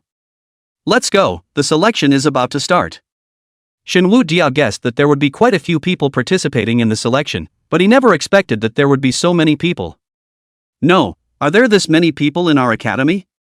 Xiaoyu couldn't help but be a little surprised as he looked at the heads of people gathered on the playground. "Boss Xia, this isn't just our academy, students from several neighboring universities have come over, because their school is too small, they didn't set up a Dao class, so naturally, they don't have enrollment points." Zhao Xiaodao explained. "So that's how it is." Xiaoyu stroked his chin before saying, "How long will this take to line up? You guys come with me, I'll take you to cut in line." Saying this, he waved his hand and brought a few people to the front of the queue. Looking at a few boys, he said, "Brothers, we're in a hurry, can you make it easier?" "You guys are in a hurry? We've been in line all morning, why should we make it easy for you?" That boy said in an unfavorable manner. Xiaoyu didn't take the other party's words, but directly took out a bunch of banknotes from his pocket, swish swish swish, counted out 5 and handed them to the other party. $500, buy your spot, okay? Seeing this scene, that boy obviously froze for a moment, and then hastily reached out to take the money, revealing a fawning smile, and, "Come on, brother, you stand here, I'll go to the back and re-row." Immediately after that, Xiaoyu gave another $500 each to the 3 people behind him, and just like that, the 4 people from their dormitory were at the front of the line. And at this time, Shinwusui's gaze stayed at the very front of the queue, where there were 3 people. All 3 were wearing the camouflage combat uniforms of the Ministry of the Army, exactly the same attire that Jiang Anqi wore earlier. One of them was sitting in front of a table with a piece of paper on it, but nothing was written on it, while he was crossing his legs and holding a pen in his hand, which was constantly turning in his fingertips, as if it was dancing between his fingers. There was also a man wearing glasses. His lenses were very thick and his face had some baby fat. He stood there, looking up and down at every student that stood in front of him. After measuring them, he didn't say a word, just shook his head slightly, signaling the next one to come over, and so on.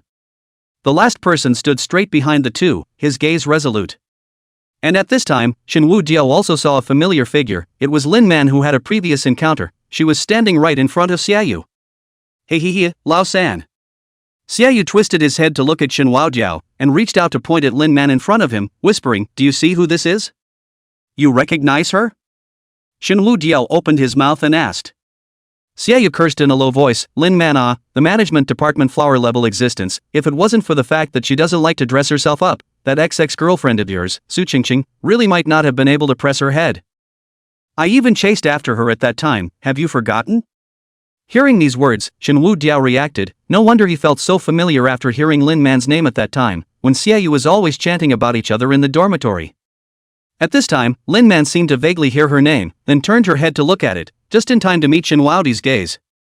A flash of surprise flashed across her eyes, then as if she thought of something, she hurriedly lowered her head and said, "What a coincidence." "What a coincidence." Shinwoo also faintly returned. "Hello, beautiful girl." Xiaoyu also waved his hand towards Lin Man, blocking the gazes of the 2. Lin Man raised her head and looked into Xiaoyu's eyes before she looked away in some disgust and ignored the other party. "It's not." Xiaoyu twisted his head to look at Shinwoo disease, then said with some confusion, "Why is this Am I annoying people?" "Maybe." Shinwoo Jiao shrugged his shoulders. Listening to the conversation between the 2, Lin Man was silent. She had seen this Xiaoyu many times before, and he had always come to harass herself in the past. Every time she saw the other party's eyes, she felt sick because she could only see 3 words in the other party's eyes. "I want to sleep with you." At that moment, the student in front of Lin Man left with his head hanging down, and when the man from the military department wearing glasses saw Lin Man, he froze for a moment, and then spoke, "It's a mind reader." Hearing these words, the pen in the hands of the man with his legs crossed also stopped turning abruptly, then looked up at Lin Man, and, "Beauty, what's your name?" "My name is Lin Man." "Age?" The man asked again. 20 years old. Lin Man said truthfully. "Good, you stand behind us first." The man reached out and pointed to the position behind himself. Immediately afterward, Shenhua Diao saw the other party write down the first line on the piece of white paper, the name, Lin Man. Age, 20. Ability, mind reading. Rating, B. After Lin Man walked behind the other party, it was Xiaoyu's turn to step forward and stand in front of the man with glasses. The other party just casually glanced at him before shaking his head. "Hey, what do you mean by shaking your head?" Xiaoyu was somewhat dissatisfied. "You haven't awakened," the man with glasses said succinctly. "Why don't you take a closer look?" Xiaoyu said somewhat unwillingly, "Is it possible that my awakened ability is too powerful for you to see?"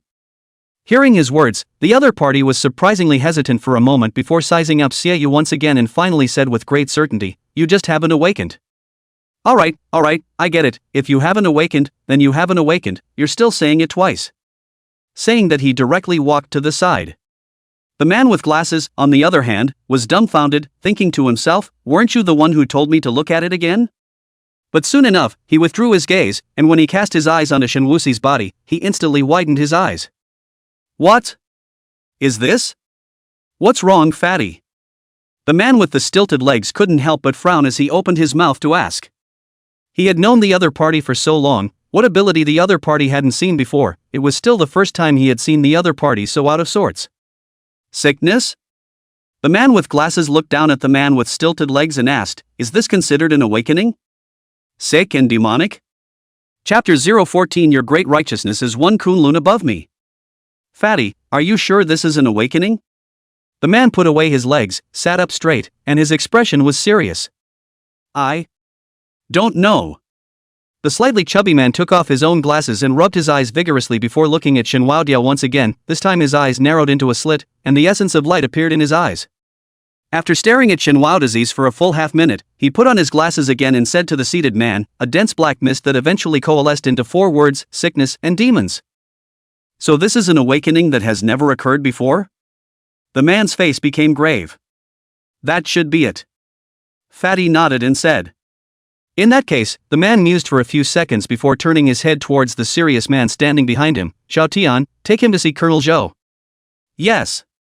The serious man returned with a serious face, then looked toward Shenwuxi and said, Come with me. Wait. Xiaoyu, who was on the side, pulled Shenwuxi, then whispered, Old 3, is everything alright? Don't worry, nothing will happen. A smile appeared on Shenwuxi's pale face. That's fine, call me if anything happens. Xiaoyu was still a bit uneasy as he instructed. Aha! Shenwu Diao nodded, then followed the serious man as he left the group. The two of them arrived all the way to the door of the dean's office in the administrative building without words before the serious man stopped. He very carefully organized the already very neat combat uniform on his body, then knocked on the door, then said in a loud voice, Report. Come in. As a thick voice came from inside, the serious man pushed open the office door. Shenwu Diao also followed the other party in. As soon as he entered, he saw a familiar figure. It was none other than Jiang Yanqi, who had helped herself out of trouble 2 days ago. She looked very bored and was sitting on the sofa at one side, turning the silver-white pistol in a bored manner, while the black leather case that never left her body stood by her feet. When she saw Shenwuxi walk in, she obviously froze for a moment, and then didn't say anything more, just smiled and nodded her head as a greeting. And at this time on the main seat also sat 2 people, one of them Shenhua Diao also met. It is the dean of their college, is a 50-something years old, sideburns slightly white man, named Wang Wei.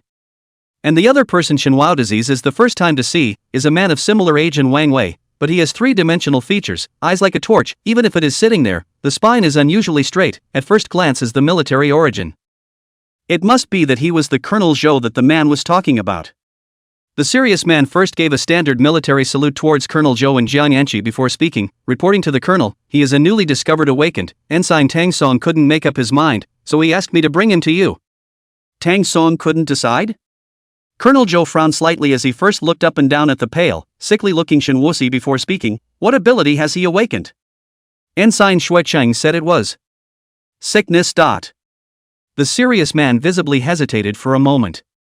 Sickness and demonic entanglement? Colonel Zhou once again sized up Shen Wuxi, and although he didn't know what kind of ability it was, he felt that these 4 words fit very well with this young man in front of him. Good. Colonel Zhou glanced at the serious man, then said, "You go down first." Yes. The serious man once again gave a military salute before turning around and leaving the dean's office. This time, the 4 people left in the room were Dean Wang Wei, Colonel Zhou, Jiang Enchi, and Xin Wu Diao. "Young man, do you know about your awakening?" Colonel Zhou asked. "I didn't know." Xin Wudi shook his head. "Then have you felt any abnormalities in your body recently? Differences?" Xin Wudi bowed his head and contemplated for a few seconds, then as if he had thought of something, he looked up at Colonel Zhou and said, "I recently felt like I was dying. Is this considered abnormal?" "Almost." Dying? This time, not only Colonel Zhou, even the dean, Wang Wei, had a stiff face. On the other hand, Jiang Yanqi on the side let out a pfft and laughed out loud. Seeing this scene, Shen Wu Disease also scratched his head in embarrassment before explaining, "A few days ago I went to the hospital to check my body, and now I'm suffering from nearly 30 diseases, with cancer accounting for half of them. When I say I feel like I'm dying, I should really be dying." This.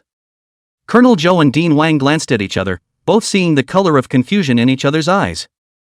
Nearly 30 diseases? Cancer accounted for half of them? How did he survive until now? Then he seemed to think of something, so he quickly spoke, "Young man, sit down and talk first." He was truly afraid that Shen Wulong would die in this office while talking, and then they wouldn't be able to explain. "Thanks." Jiang Yanqi appropriately moved to one side, then patted the seat beside herself, signaling Shen Waodi to sit down. She still had a good impression of Shen Waodiao because the other party had treated himself to a meal outside the building. At least this person was still generous. Shen Waodiao was not polite and sat down directly. Only then did Colonel Zhou continue to ask, "Besides the feeling of dying, are there any other abnormalities?" It was reasonable to say that after an awakened person's awakening, their body would have some abnormalities to a greater or lesser extent. For example, after Qin Hao had awakened to the blaze, his body became abnormally scorching hot, and his family thought that he was suffering from a high fever and sent him to the hospital. And within the hospital, blazing flames suddenly ignited around him. It was rumored that it caused several medical staff to be injured at that time. In Colonel Zhou's opinion, if Shen Wuxi was awakening his abilities, there was no way that he could only have the unusual change of dying. Shen Wudi was silent for a few seconds, then subconsciously looked at Jiang Yanqi beside him. Feeling Shen Waodiao's gaze, Jiang Yanqi first froze for a moment, then as if she thought of something, she took out her own cell phone, quickly tapped out a line on the keyboard, and handed it to Shen Waodiao. "If you believe in Elder Lin, you can trust him." Seeing the 2 people in front of him just like this blatantly making small moves in front of him, Colonel Zhou was also in tears for a moment, but still did not say anything more and just quietly waited for Shen Wudiao's answer. Seeing the words on Jiang Yanqi's cell phone, Shen Wudi no longer hesitated. For Elder Lin he trusted unconditionally, because over the years, the other party had treated him very well, and even treated himself as a son or nephew. Since Elder Lin was able to send Jiang Yanqi to solve his troubles, it meant that Jiang Yanqi was trustworthy, and since Jiang Yanqi said that Colonel Zhou could be trusted, there was no need for him to hide anything. So he opened his mouth and said, "I can draw the sickness from others." Draw? Draw? Colonel Zhou and Dean Wang were both slightly stunned. "By draw do you mean what I understand?" "It should be." Shen Wuxi nodded his head and explained, "I can draw the illnesses from other people's bodies into my own." Hearing these words, Colonel Zhou first froze for a moment, and then as if he had thought of something, his expression was a little unnatural as he asked, So many of the illnesses on your body originally did not belong to you, they were all drawn from you from others?" "Yes." Shen Wuxi let out a bitter smile. Hearing this answer, Colonel Zhou immediately stood in awe. Even the gaze of Jiang Yanqi, who was on the side, who looked at Shen Wudi, also became somewhat complicated. At this time, Colonel Zhou rose abruptly and actually performed a solemn military salute towards Shen Wudi.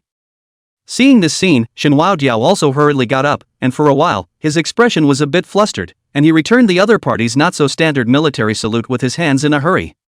"Colonel Zhou, what are you?" "Young man, what is your name?" Colonel Zhou said in reply. "My name is Shen Wu Disease." "Shen Wu Disease? Shen Wu Disease?" Colonel Zhou repeated his name twice, and his expression became more complicated, then spoke meaningfully, saying, "Although my position and rank is higher than yours, but what you did, and your great righteousness, is higher than me by 1 kunlun. This gift, you deserve it." After saying that, he once again saluted towards Shin Wuxi. And Jiang Yanqi, who was on the side, also stood up, with a rare serious expression, and also made a standard military salute towards Shin Wuxi. Chapter 015 Unprecedented Genius. Colonel Zhou, you think too great of me. The corner of Shin Wuxi's mouth curled into a bitter smile. The first time I used drawing was when I was young and ignorant, and I drew on my mother's advanced lung cancer. At that time, I didn't realize that the so-called drawing on was transferring a disease from someone else to myself, or I might not have done it. But you have nearly 30 diseases in your body, which means that you have at least helped more than 20 people. Colonel Zhou said with a straight face, that's equivalent to rescuing more than 20 families. Colonel Zhou is overstating it, that's only because I know I'm about to die. Shin Wuxi said bluntly. He never felt that he was a good person, because when he realized that he was not only able to draw, but also bestow, his first thought was to bestow all of this illness of his. But he didn't think he was a bad person either, because he never wanted to harm anyone. In his heart, he had a set of his own code of conduct. Su Qingqing had betrayed him, so he returned the disease that originally belonged to the other party. As for whether the other party would end up dead or alive, it would depend on her destiny. As for Qinhao, although he also spoke out to humiliate himself along with Su Qingqing, but in Shin Wuliao's opinion, the other party's crime was not to death. This was not the so-called Holy Mother, it was just the normal logic of a normal person. That's why he first bestowed the other party with a hemorrhoid, a small punishment, and only later was he prepared to break one of the other party's legs because of Xiaoyu standing up for him. Either way, you helped those people. Colonel Zhou nodded appreciatively before speaking. Just by your humble nature of not taking credit for your achievements, you've already put many young people of your generation to shame. Shin Wuxi bitterly smiled and shook his head, not saying anything more. Immediately after that, the room fell into a short silence, and finally it was Colonel Zhou who spoke up to break the silence. Your current body. Saying this, he did not continue, but the meaning was obvious. Now it seems that I shouldn't die. Since he believed the other party, Shin Wuxi had no intention to continue hiding, although he had seen many novels with plots where the protagonist always hid his clumsiness, no matter how much others bullied and insulted him, and never showed his own means. But in his opinion, it seemed as if there was absolutely no need for any of that, and now that he chose to trust the other party, he would reveal his full abilities and disclose them, and strive for the most favorable treatment for himself as much as possible. Because just a few days ago, I realized that not only can I draw on other people's illnesses, but I can also bestow the illnesses in myself to others. The three people in the office were slightly shocked when they heard these words. Is this disease drawing? What an overbearing ability! Shin Wuxu's body could withstand 30 diseases without dying, but others could not. To make an analogy, if someone got into a fight with Shin Wulong and before the other party could strike, he directly threw a cancer over, who would be able to withstand this? In that case, Shin Wuxi would become an existence that everyone would be unwilling to offend. That's right, everyone. Because if you upset him and he wanted to take a shot at you, you wouldn't even be aware of it. Thinking of this, Colonel Zhou suddenly looked at Jiang Yanqi, who was at the side, and said, Yanqi, you now immediately go and inform Tang Song that Shin Wuxi's awakened ability must be kept a secret. It is not allowed to be revealed to anyone. Got it. Jiang Yanqi nodded her head, then lifted the leather suitcase on the side and carried it on her back, before pushing the door and leaving the office. Immediately after that, Colonel Zhou turned his head to Wang Wei again. Dean Wang, please keep this matter a secret on your behalf. Don't worry, I won't mention this matter to anyone. Wang Wei assured with a serious face. Finally, Colonel Zhou's gaze once again landed on Shin Wuxi. The same goes for you, try to keep the matter of your awakening a secret. Aha! Shin Wuxi nodded and did not say anything. He naturally wouldn't tell others easily, but for people he trusted, he had always been unwilling to hide too much, like the Xiaoyu few. You said that your physical condition has been feeling bad lately? Colonel Zhou asked. Yes, a few days ago I thought I was about to die at one point. Well, Colonel Zhou frowned and contemplated for a few seconds, then said, I know, recently I will arrange for the experts from the Awaken One Research Institute to meet with you, so that they can make the best judgment for your abilities. This will allow you to be able to better utilize and bring your abilities into play. Then, thank you Colonel Zhou. After saying that, Shin Wuxi coughed violently. Immediately afterward, he hastily took out a handkerchief from his pocket and blocked his mouth, and when he took it away, the pure white handkerchief was already stained with dots of crimson, like plum blossoms blooming in the snow. Seeing this scene, Colonel Joe showed a look of panic. Instead, Shinwusi waved his hand, barely squeezing out a smile. "It's fine, I've gotten used to it long ago. I shouldn't be able to die in a short period of time." Once these words came out, Colonel Joe and Dean Wang both had complex looks on their faces. Shinwudi had drawn from his mother's advanced lung cancer since he was 12 years old, which meant that he had gone through nearly a decade of suffering from the disease. How in the world did he carry through? Wait, no. Colonel Joe seemed to have suddenly thought of something, and the expression on his face became abnormally brilliant. 12 years old, 12 years old. He repeated this several times in a row, then grabbed Shinwudi's shoulders and asked with an excited expression, "Shinwudi, how old are you this year?" Although Shinwudi was a bit confused, he still answered truthfully, "I'm 21 years old this year." 21 years old, 9 years ago. Colonel Joe let go of Shinwudi's shoulders and paced back and forth in the room. "Colonel Joe, what's wrong?" Dean Wang couldn't help but be a little puzzled when he saw how agitated the other party was. Dean Wang. Colonel Joe twisted his head to look at Wang Wei and asked, "Do you still remember the first awakened person in my summer country?" "Of course I remember, it was 3 years ago in the Imperial Objects." Said here, Wang Wei seemed to have thought of something as well, and didn't continue, but instead looked dully at Shen Waodiao, his eyes filled with shock. The first awakened person appeared 3 years ago, while Shen Wuxi was the one who already possessed the ability to draw diseases 9 years ago. Wouldn't that mean that Shen Wudi was the first awakened person in Xia?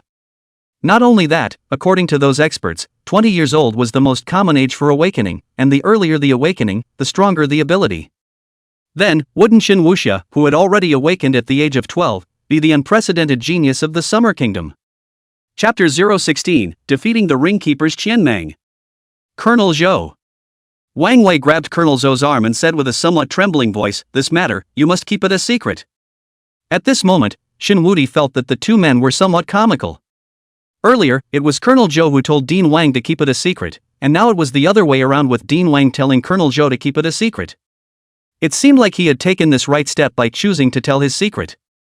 Because the reality wasn't that if you had outstanding talent others would envy you, set you up, or even erase you. Rather, there will be a group of people who want to protect you by all means. They will even pave a road for you. You only need to follow the steps on that road. That is, the future can be expected. Shinwu Diao believed that if Qin Hao's incident happened after today, he didn't even need to call Elder Lin. Colonel Zhou and Dean Wang wouldn't let Qin Hao go. As for that Su Changsheng, in front of these two, what was he worth? As long as these two opened their mouths, there would be no place for Su Changsheng in either the Dao class or the law enforcement team. Sicknessless, you're not feeling well right now, so go back and have a good rest. Unconsciously, Colonel Zhou's address to Shenhua disease also became more and more intimate. In 2 days. Saying this, Colonel Zhou seemed to have thought of something and hurriedly changed his words. "No, just tomorrow. Tomorrow I will let the experts from the Awaken 1 Research Institute come over. Let them take a good look at your body then." "Thank you, Colonel Zhou." After saying thank you, Shen Wudi left the dean's office, and when he returned to the dormitory, he found that Xiaoyu and the three of them had already returned, and the three of them were happily discussing something. Seeing Shen Waodi returning, the three of them all stood up. "Old three, where did they take you?" Xiaoyu opened his mouth and asked. "Met with the dean and a colonel." Shen Wudi did not hide anything and took the initiative to tell the three about his awakening. But nowadays, he hadn't figured out what was going on with his body, and had only briefly mentioned that he could draw and bestow diseases. But even so, the three were still dumbfounded by what they heard. "So when I had hemorrhoids the other day, it wasn't cured by you, it was drawn into you?" Xiaoyu said while still looking at Shenwu disease's buttocks, his eyes very affectionate. "Don't look at your father with such eyes." Shen Wudi felt himself getting goosebumps before speaking. "Also, your hemorrhoids have already been bestowed by me to Qin Hao. If you want it, just ask him for it."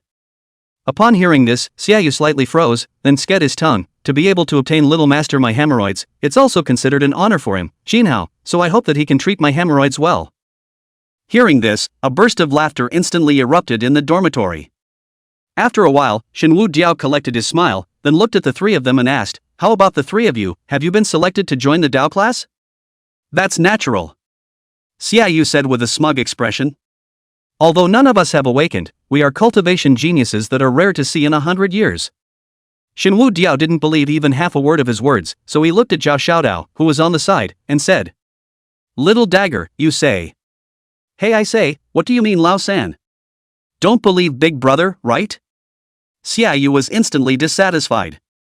However, Shenwu Diao still ignored him and looked at Zhao Xiaodao. Among the 4 people in the dormitory, the most honest one is Zhao Xiaodao, although Qian Mang is also a simple and honest person, but he can't help that Xiaoyu takes him out to play every day, so it's inevitable that he'll learn by ear. In the end, it was Zhao Xiaodao who spoke up. Third brother, Boss Xia didn't lie to you, we were indeed all selected for the Dao class. Because you guys are once-in-a-century cultivation geniuses? Xinwu Disease was somewhat skeptical. That's not true. Zhao Xiaodao scratched his head awkwardly before explaining, actually, at least 80% of the students who participated in the selection this time have been selected for the Dao class. So many people? Shenwu Diao was slightly stunned. There were at least a few thousand people who participated in the selection this time, and that was only the students from their academy and a few neighboring schools. Calculating like this, how many Dao class students should there be in the entire Ice City? What about the 3 provinces of the Cold State? What about the entire Xia Kingdom? In that case, wouldn't it mean that only 20% of the college students in the summer country were studying normally? So if everyone cultivated, who would do the work in the future? And how should the country operate? Shin Wudi felt a bit outrageous. Sensing Shin Wudi's somewhat unbelievable look, Zhao Xiaodao continued to explain, but not all Dao class students are treated the same. What does that mean? Shin Wudi asked. This is simple. Xiaoyu directly took over the conversation and said without a trace of humor, it means that there are also 3, 6, 9 classes of students in the Dao class. The one called Zhang Anqi said that there are 3 ways to get into the Dao class. Said Xiaoyu stretched out 3 fingers. The first one is an awakened person, the second one is suitable for practicing the Dao technique, and the third one is to challenge the military department's ring keeper. I remember. Shin Wudi nodded thoughtfully. Xiaoyu pulled out a cigarette from his pocket, then looked at Shenwu Disease, then silently folded the cigarette and threw it into the trash bin aside, and there's no need to mention the awakened, they've always been held in the palm of their hands as if they were babies. Xiaoyu said with some dissatisfaction, but the so-called suitability to cultivate the Dao technique, that's a load of crap. Lao San, do you know, almost 8 out of 10 people are suitable to cultivate the Dao secrets. I seriously doubt that a person is able to cultivate it. Boss Xia, why are you cursing? Qian Mang, who was on the side, suddenly opened his mouth, his tone somewhat aggravated. Ha! Xiaoyu slightly froze for a moment, then hurriedly reached out and stroked the other party's shoulder, smiling awkwardly. I'm really sorry, brother forgot about you. Hearing these words, Shenwu Diao frowned. Eldest wasn't selected to join the Dao class? Hey, let me tell you about Ha Lao San. Speaking of this, Xiaoyu instantly became interested again, reaching out to put his arm around Shenwu Diao's shoulder, then giving a thumbs up towards Qian Mang, saying with a proud face, our oldest too, bullseye. What in the world? Shin Wudi was confused. Didn't Zhang Anqi say that there are 3 ways to join the Dao class? You are the first, and Lao Si and I are the second. Said Xiaoyu meaningfully looking towards Qian Mang.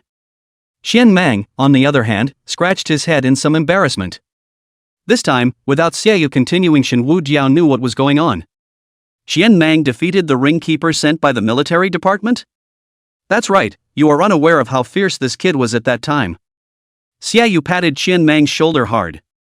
It was only at this time that Shin Wudi noticed that Qian Mang had some bruises at the corners of his mouth, and his face also had some abrasions. The ring keeper sent out by the military department would definitely not choose an exceptionally strong soldier, because that would be an impossible target for the students to defeat, without any meaning. But likewise, they wouldn't choose one that was too weak, because that would disgrace the face of the military department and lose its majesty. But even the lowest-ranked soldier in the military department, casually taking out one, was an existence that 3 or 5 ordinary people couldn't get close to, while Qian Mang was defeating the other party. It was important to realize that he hadn't gone through professional training yet, and just by using brute force, he had defeated the people in the military department stiffly. If Qian Mang awakened in the future, how terrifying it would be. Chapter 017 Big Shots. That night, in order to celebrate all 4 of them being selected for the Dao class, Xiaoyu had booked a private room at outside building, and the 4 of them drank until very late at night before they were ready to return to the dormitory. Of course, Xiaoyu and Qian Mang drink wine, while Shenwu Diao and Zhao Xiaodao drink fruit juice. Zhao Xiaodao was completely unable to drink because he didn't know how to drink. When the 4 people in the dormitory got together for the first time, 1 sip of wine went down, and Zhao Xiaodao immediately turned into a red-faced Guangong, and even his body was reddish in color. As for Shinwu disease, with his current physical condition, one glass of wine would most likely send him straight away, but no one dared to let him drink. Just as the four of them were about to leave, a cacophony of noises came from outside, and vaguely one could hear the sound of abuse as well as the sound of a woman sobbing. For our young master to be able to take a liking to you, that's a blessing you've cultivated in your 8 lifetimes, and you still dare to contact the law enforcement team? I am a student of the Tao class, you can't be like this. Shinwu disease and Xiaoyu, who were just about to leave, simultaneously stopped in their tracks because this voice was familiar to both of them. Lin Man? Shinwu asked tentatively. That's right, it's her. Without any hesitation, Xiaoyu was directly about to rush in towards the next box. And right at this moment, a waiter pulled on Xiaoyu's arm. Young Master Xie. This waiter, Shinwao Jiao, they've all seen before, and the other party even greeted Xiaoyu the last time they were here. What do you mean? Xiaoyu smiled, then reached out and pointed at the box. Can't you hear the movement inside? You don't care if you play the bullying of young girls in your building outside the building, do you? Xiaoyu's face was as gloomy as water. Young Master Xia, it's not that you don't care, it's that you can't care. That waiter looked around and then said in a low voice, there are big shots inside that can't be messed with. Hearing these words, Xiaoyu frowned and his expression turned serious. There are still people in this ice city that you outside the building can't afford to mess with? Others might not know the background of the boss behind Lu Wailu, but the Xia family, as the local snake of Ice City, was naturally very clear. Before Lu Wailu opened, that mysterious boss had come to the Xia family to find Master Xia Wu to pay his respects. It is said that the other party comes from the capital and has some relationship with the military. His business, however, is spread all over the country. There are 7 Lu Wailus in the 3 provinces of Hanzhou alone, and they are all the most luxurious hotels in the area. They couldn't afford to mess with anyone, in other words, the Xia family couldn't afford to mess with them either. Young Master Xia, it's either that or forget it, it's not necessary. That waiter advised once again. Xiaoyu lowered his head and paced back and forth outside the box, while Shinwu Diao didn't say a word, his face somewhat grave. He and Lin Man did not have any great friendship. The other party had once helped him speak for himself, and he had also helped the other party draw on her appendicitis. The two of them were considered to owe each other nothing. If it was some small favor that he could do with his hands, Shinwuxi might help the other party, but according to that waiter's words, the person inside couldn't even afford to mess with the owner of Lu Wailu, so even Master Lin was afraid that it would be more troublesome to deal with it. If he was the one to open his mouth, Elder Lin would definitely help himself unconditionally, but he didn't want to bring unnecessary trouble to Elder Lin for Lin Man. But if it was for the sake of Xiaoyu, it was a different story. And right at this moment, the lascivious laughter of men and Lin Man's pleas for help once again came out from within the box. At this moment, Xiaoyu could no longer suppress the rage in his heart, and his anger aka his heart ultimately overcame reason in weighing the pros and cons. Screw the big man. After cursing angrily, he shook off the waiter's hand that was pulling him, then violently kicked open the door of the private room. Boom! As the door was kicked open, Shinwuxi and the others were finally able to see the situation inside the box. At this time, the meals on the round table had long been scattered on the ground, and in its place was the disheveled Lin Man being pressed on the table by 3 men, and a young man in a white shirt stroking his chin and surveying Lin Man's concave and convex figure. The loud noise startled all 4 men in the room, their gazes instantly looking towards the doorway, their eyes filled with anger. And Lin Man also took the opportunity to break free from the other party, covering her chest and staggering to Shinwu Diao and the others. Who the hell are you guys? A man stepped forward and cursed towards the several people. I advise you not to mind your own business. Xiaoyu ignored the other party and instead took off his own jacket and draped it over Lin Man, forcibly suppressing his anger and making his tone as soft as possible. Are you alright? Lin Man lifted her head to look at Xiaoyu's eyes, and immediately afterward she froze. Previously, she had never had a good feeling towards Xiaoyu, and was even very disgusted. Because the other party's eyes were always full of evil thoughts, not even the slightest bit of concealment, not to mention the control of mind reading herself. Even ordinary people can also see the other party's eyes displayed in the non-thinking at a glance. However, at this moment, obviously she was not fully clothed, but the other party's eyes did not have any evil thoughts, but only heartache and anger towards those people.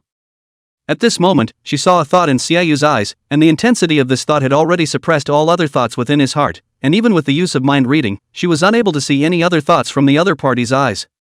Because this thought was just too strong. He wanted to kill someone. Xiaoyu, forget it. Lin Man was a bit scared. She had come to Lu Wai Lu to work part-time for not a day or two already. Although she didn't know the boss's background, she knew that the other party was a big shot. Even if the dignitaries of Bing City were here, they still had to abide by the rules of this place. However, these 4 people in front of him have done such a thing here, and can still make Lulu not dare to care, which is enough to show that the other party's head is far bigger than Lulu's boss. If Xiaoyu messed with them, it would most likely bring him heavenly misfortune. Hearing her words, Xiaoyu first froze for a moment before the corner of his mouth hooked into a smile. It's good that you're fine. Saying this, he turned his head to look at Shenhua Disease and Xiao Xiaodao and said, Lao San Lao Si, you two take her back to the school, I'll take care of things here. Shenhua Disease pondered for a few seconds, then said to Zhao Xiaodao, go ahead and take Lin Man back. Zhao Xiaodao, who had always been obedient to Xiaoyu and Shenhua Diao, this time was a bit stubborn and shook his head. I'm not going. Old 4. Xiaoyu's face was somewhat unhappy. This matter even he was not sure that he could handle it well. He didn't want to implicate anyone. Xian Meng's future he had already planned for a long time. This kid's family conditions were not good, his brain wasn't too bright, and his only strength was his ability to fight. So he decided to bring Qian Meng by his side after graduation, while following his own mix. Sooner or later is to see these scenes. But Shenhua Disease and Zhao Xiaodao were different. These two were not suitable for this path, so he didn't want to implicate them. Looking at Zhao Xiaodao stubbornly lowering his head and not saying a word, Shenhua Diao also shook his head helplessly. Alright boss Xia, it's not easy for him to have an opinion for once, let him stay. Eventually, under Xiaoyu's gesture, that waiter brought Lin Man to leave the box. Kid, do you know what you're doing? That young man in the white shirt laughed, then casually took a chair and sat down, sizing up Xiaoyu with a smirk, not a smile. Do you want to die? Chapter 018, It's not a big deal, brothers carry it together. Are you talking to me? Xiaoyu reached out and pointed at the tip of his nose, then laughed. Since I was a child, you are the first one who dares to talk to me like this. Kid, you probably don't understand the truth that there's a world outside of people. The shirt man straightened his collar, then said, do you believe that in a while you will obediently send that woman back to me? Have you lost your mind? Xiaoyu asked in mock surprise. Ha! The shirt guy sneered, then took out his cell phone from his pocket, dialed a number and pressed the speakerphone. 2 seconds later, a slightly flattering voice came from the other end of the phone. Young Yang, what are your orders for calling me?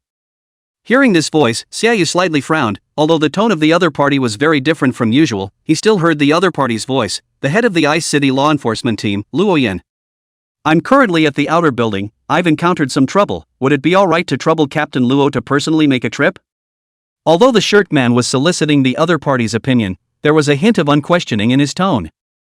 Young Yang, wait a moment, I'll be right over. After hanging up the phone, the shirt guy casually threw his cell phone aside before looking at Xiaoyu. Don't you need to find some helpers?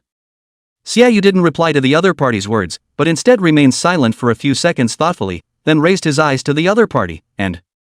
Capital City, surname Yang? What? Recognize me? The shirt man's face revealed a flash of surprise. In this poor countryside of the 3 provinces of the cold state, it was considered rare that there was actually someone who knew him. That's not recognizing. Xiaoyu shook his head. But I did hear about the Yang family in the capital, a family of 3 young generals. Hearing these words, a flash of shade clearly flashed across the eyes of the man known as young General Yang. Xiaoyu, however, was unconcerned and continued, but the Yang family also has a notorious playboy who always likes to rely on the prestige of his 3 older brothers to go around committing crimes. Saying that, Xiaoyu walked up to the other party and looked at the shirtless man with a blue face and asked in a low voice, you wouldn't be that Yang family's punk, would you? Hearing these words, the young man surnamed Jiang could no longer hold back and directly raised his fist and smashed it towards Xiaoyu's face. However, Xiaoyu, who had been regularly sent to the military department by his grandfather for exercise since he was a child, might not be a match for Qian Mang, but he was more than capable of dealing with a young man who had emptied his body of alcohol and sex. As if he had anticipated that the other party would make a move, the moment the other party threw a punch, he directly bent his body, and then hit the other party's abdomen with a heavy hook punch. With just one punch, the young man surnamed Yang immediately groveled and fell to the ground, curling up like a prawn, groaning in pain.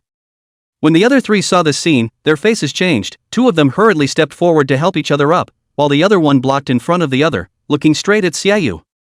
The young man surnamed Yang slowly gets up under the support of the 2 men, and it's only after several seconds that he slows down, as he stares at Xiaoyu with a deathly glare, his eyes filled with near-mad killing intent. He, who had been running amok in the entire capital, was actually beaten up in a small place like Ice City? If this was to be spread out, he would still be laughed off by those people in the capital. Thinking of this, he viciously spat out 3 words, "Kill him." Hearing these words, the burly man standing in front of Xiaoyu barely hesitated and directly swung a punch towards Xiaoyu. This punch was so powerful that Xiaoyu was even able to feel the oncoming strong wind slightly blowing his head full of yellow hair. Seeing this, he hastily retreated, and was able to dodge this blow. But the other party didn't pause for a moment and swung a second punch. This time, Xiaoyu was unable to avoid. Right at this moment, a tall figure blocked in front of Xiaoyu. Shen Meng also raised his fist and met the other party's punch. Clang! When the 2 fists touched each other, there was a metallic clash. Immediately afterward, Shen Meng's large body was directly knocked back repeatedly and knocked down Xiaoyu, who was blocked behind him. Seeing this scene, Shen Wushui's face changed slightly. Although the other party was very strong, compared to Chen Meng, he was somewhat short and thin. But it was such a body that had erupted with such terrifying strength, it was unbelievable. The man looked deeply at the money fierce a glance, eyes with a trace of surprise, as if some cannot believe that the other side to take their own fist arm is not broken. However, he was only a little surprised. His target was not Chen Meng, but Xiaoyu. Immediately after that, he crosses over Chen Meng, who was on the ground, and arrives in front of Xiaoyu. Xiaoyu had just been hit by Chen Meng's huge body. His entire body was a bit dazed, and just as he stood up, he saw that stocky man come in front of him once again. He first glanced at Chen Meng, who had fallen to the ground covering his arm in pain, then the corner of his mouth hooked up a bitter smile. After all, it was still impulsive. Although Xiaoyu usually looked cynical and arrogant, and acted very impulsively. But in reality, he is a very cautious person. In his childhood, Ice City is not the Xie family is not the only one. At that time, Ice City is a mixed fish and dragons, the water is shallow, there are many big brothers all over the place. As the most powerful organization at the time, the Xie family would inevitably be missed by many, and Xiaoyu was the only child of the Xie family. He had experienced countless assassinations since he was a child. This had also made him develop a cautious character. For example, when he went to trouble Qinhao 2 days ago, he seemed impulsive but contacted Tiger early on because the other party wasn't awakened, and he wasn't sure that he could defeat the other party. But this time, his was indeed impulsive. He, Xiaoyu, though flirtatious, would never force himself on any woman, and what he hated the most in his life was men who used force on women. And just when Xiaoyu felt that it was hard for him to escape death today, Shenwu Dia was actually using a handkerchief to cover his mouth and walked to his side, smiled towards him, and then blocked in front of him under his astonished gaze. Lao San, you. Xiaoyu opened his mouth, but his voice choked a bit. At this moment he had some regrets. For a Lin man, was it really worth it? While Shenwu Disease's pale face was revealing a disinterested smile, turning his head to look at him, saying somewhat weakly, "It's not a big deal, let's brothers carry it together." After saying that, he turned around, looked at the burly man in front of him, and stretched out his hand, and... "My name is Shenwu Disease." That burly man was slightly stunned, but seeing that the other party had a sickly appearance, he still put away his fists, and reached out to shake Shenwu Diao's hand, and... "My name is Zhuan Lei." But as soon as the words left his mouth, he felt a sharp pain coming from his lower right abdomen. He hastily drew back his hand and reached out to cover his abdomen. "Zhuan Lei, what are you doing?" When the young man surnamed Jiang saw this scene, he couldn't help but feel a bit annoyed and said in a loud voice, "Why don't you hurry up and do it, and beat him to death for me? Anyone who dares to stop, beat him to death together, I'll be responsible for anything that happens." Chapter 019 Immortal Cancer, Trigeminal Neuralgia. Young Yang, I. The man called Zhuan Lei covered his abdomen and wanted to say something, but seeing the other party's gloomy face, he finally barely stood up straight and clenched his fists. Seeing this scene, Shenwudi was also a little surprised. What he had drawn from Lin Man should be acute appendicitis. At first Lin Man had problems even walking. Even Shenwudi, who was used to the pain and sickness, had just spent a while to get used to it after he had drawn from it. But this man in front of him had not only forcibly suppressed the pain, but was also able to continue fighting. It seemed that he was still too soft-hearted. Thinking of this, Shenwudi's gaze also turned cold. Shenwudi quickly searched his mind for diseases that could make a person lose their fighting ability in a short period of time, and soon he selected a disease that was known as immortal cancer. Thinking of this, without any hesitation Shenwudi directly stepped forward and swung a punch towards the other party. This punch was simply flawed and weak in Zhuan Lei's eyes, and at this moment, there were hundreds of ways in Zhuan Lei's mind to quickly knock out the opponent. However, because of the pain in his abdomen, his reaction was obviously a bit sluggish. Even so he slightly sidestepped to avoid Shenwudi's fist, then punched Shenwudi's abdomen. Just at the moment his fist touched Shinwuxi forced himself to endure the severe pain and unleashed Grant. In the next second, Shinwuxi retreated several steps in a row, and with Xiaoyu's assistance, he barely managed not to fall down. Lao-san, are you alright? Xiaoyu's face was worried. Xinwu disease's physical condition was something he was more than clear about. Although he didn't care much about the other party on his lips, he hadn't helped the other party contact hospitals in private. His father himself was addicted to the medical arts, and the hospitals under the Xie family's name were all over the entire ice city. But all the famous and renowned doctors shook their heads in disbelief after looking at his body, stating that there was nothing they could do. Zhuanglei's fist can't even be carried by Qin Mang. Shinwudi took a punch from him. I'm afraid that even if he doesn't die, he will have to shed his skin. Shinwuxi continuously dry-heaved a few times, then shook his head. I'm fine. After saying that, he looked up at Zhuanglei on the opposite side. At the same time, Zhuanglei only felt a sharp pain coming from the right side of his face, and that pain was like a knife cut, burning, and electric shock. It was an unbearable pain. At this moment Zhuanglei had a feeling that life was worse than death. Cough cough cough. Xinwu disease coughed violently twice, and his face became even paler. Trigeminal neuralgia. This disease was drawn by Shinwudi from an old man. About a year ago, when Shinwudi was on his way to the hospital, he saw an old man by the river ready to die lightly. He saved the other person and learned that the other person was suffering from trigeminal neuralgia, and after the other person's story, it was a disease that was known as an undead cancer. Each attack will be accompanied by unbearable pain, recognized by the medical profession as the world's first pain. The pain is even more than the labor pain of women giving birth to children. According to statistics, 20–30% of the people who die lightly every year suffer from trigeminal neuralgia, which shows how terrible this disease is. Even Shinwuxi, who had been tortured by the disease for a long time, had spent nearly half a month to adapt to the pain.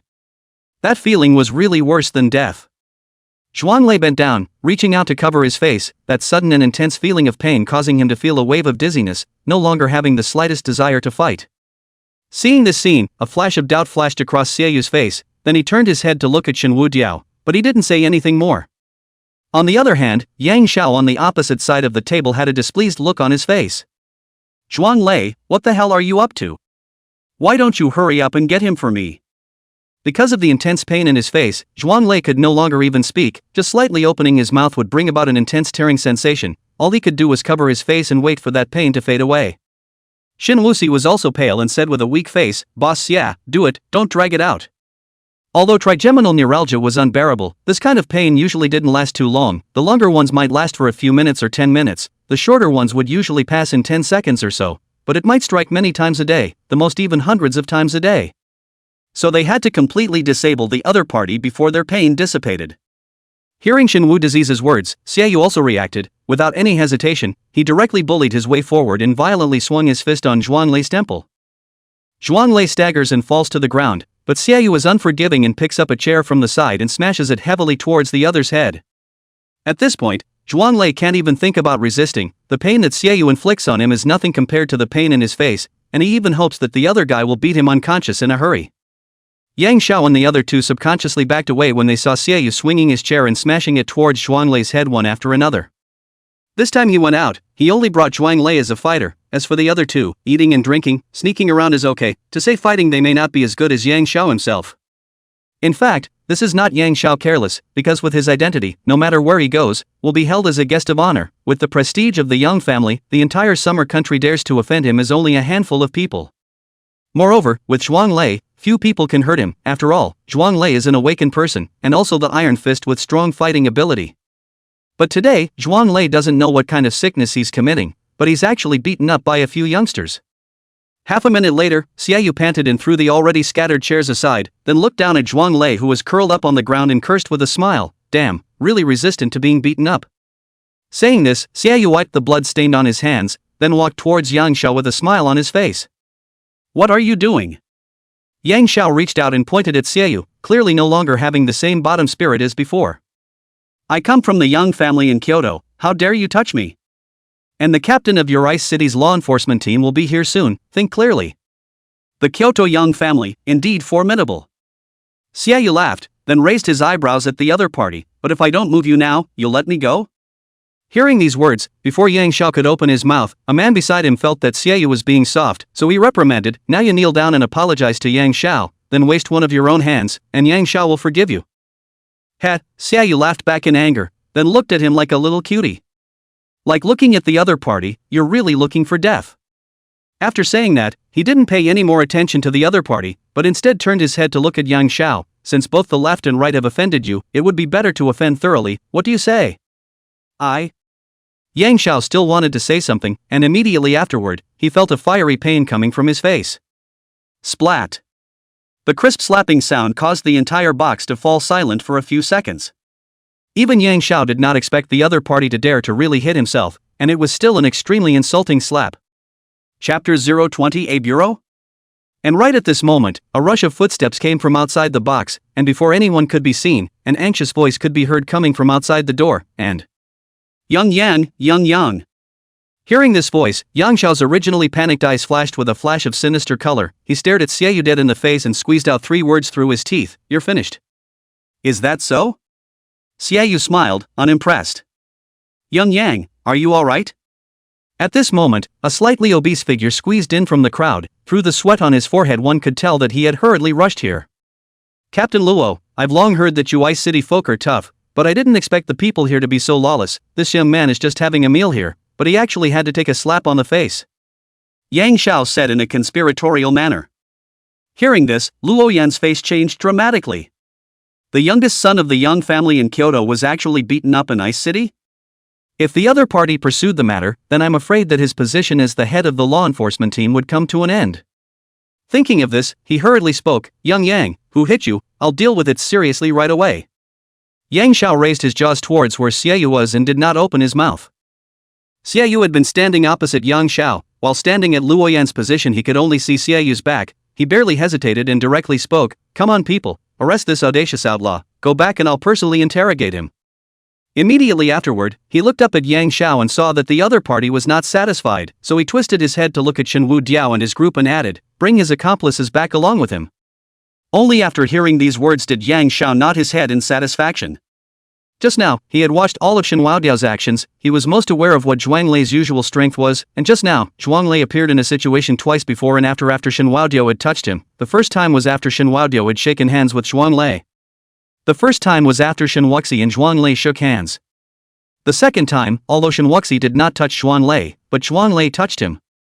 He watched clearly from the sidelines. Right after Zhuang Lei's fist hit the other party, although the other party was also injured, it was obvious that Zhuang Lei was in more pain, and even gave a feeling that life was worse than death.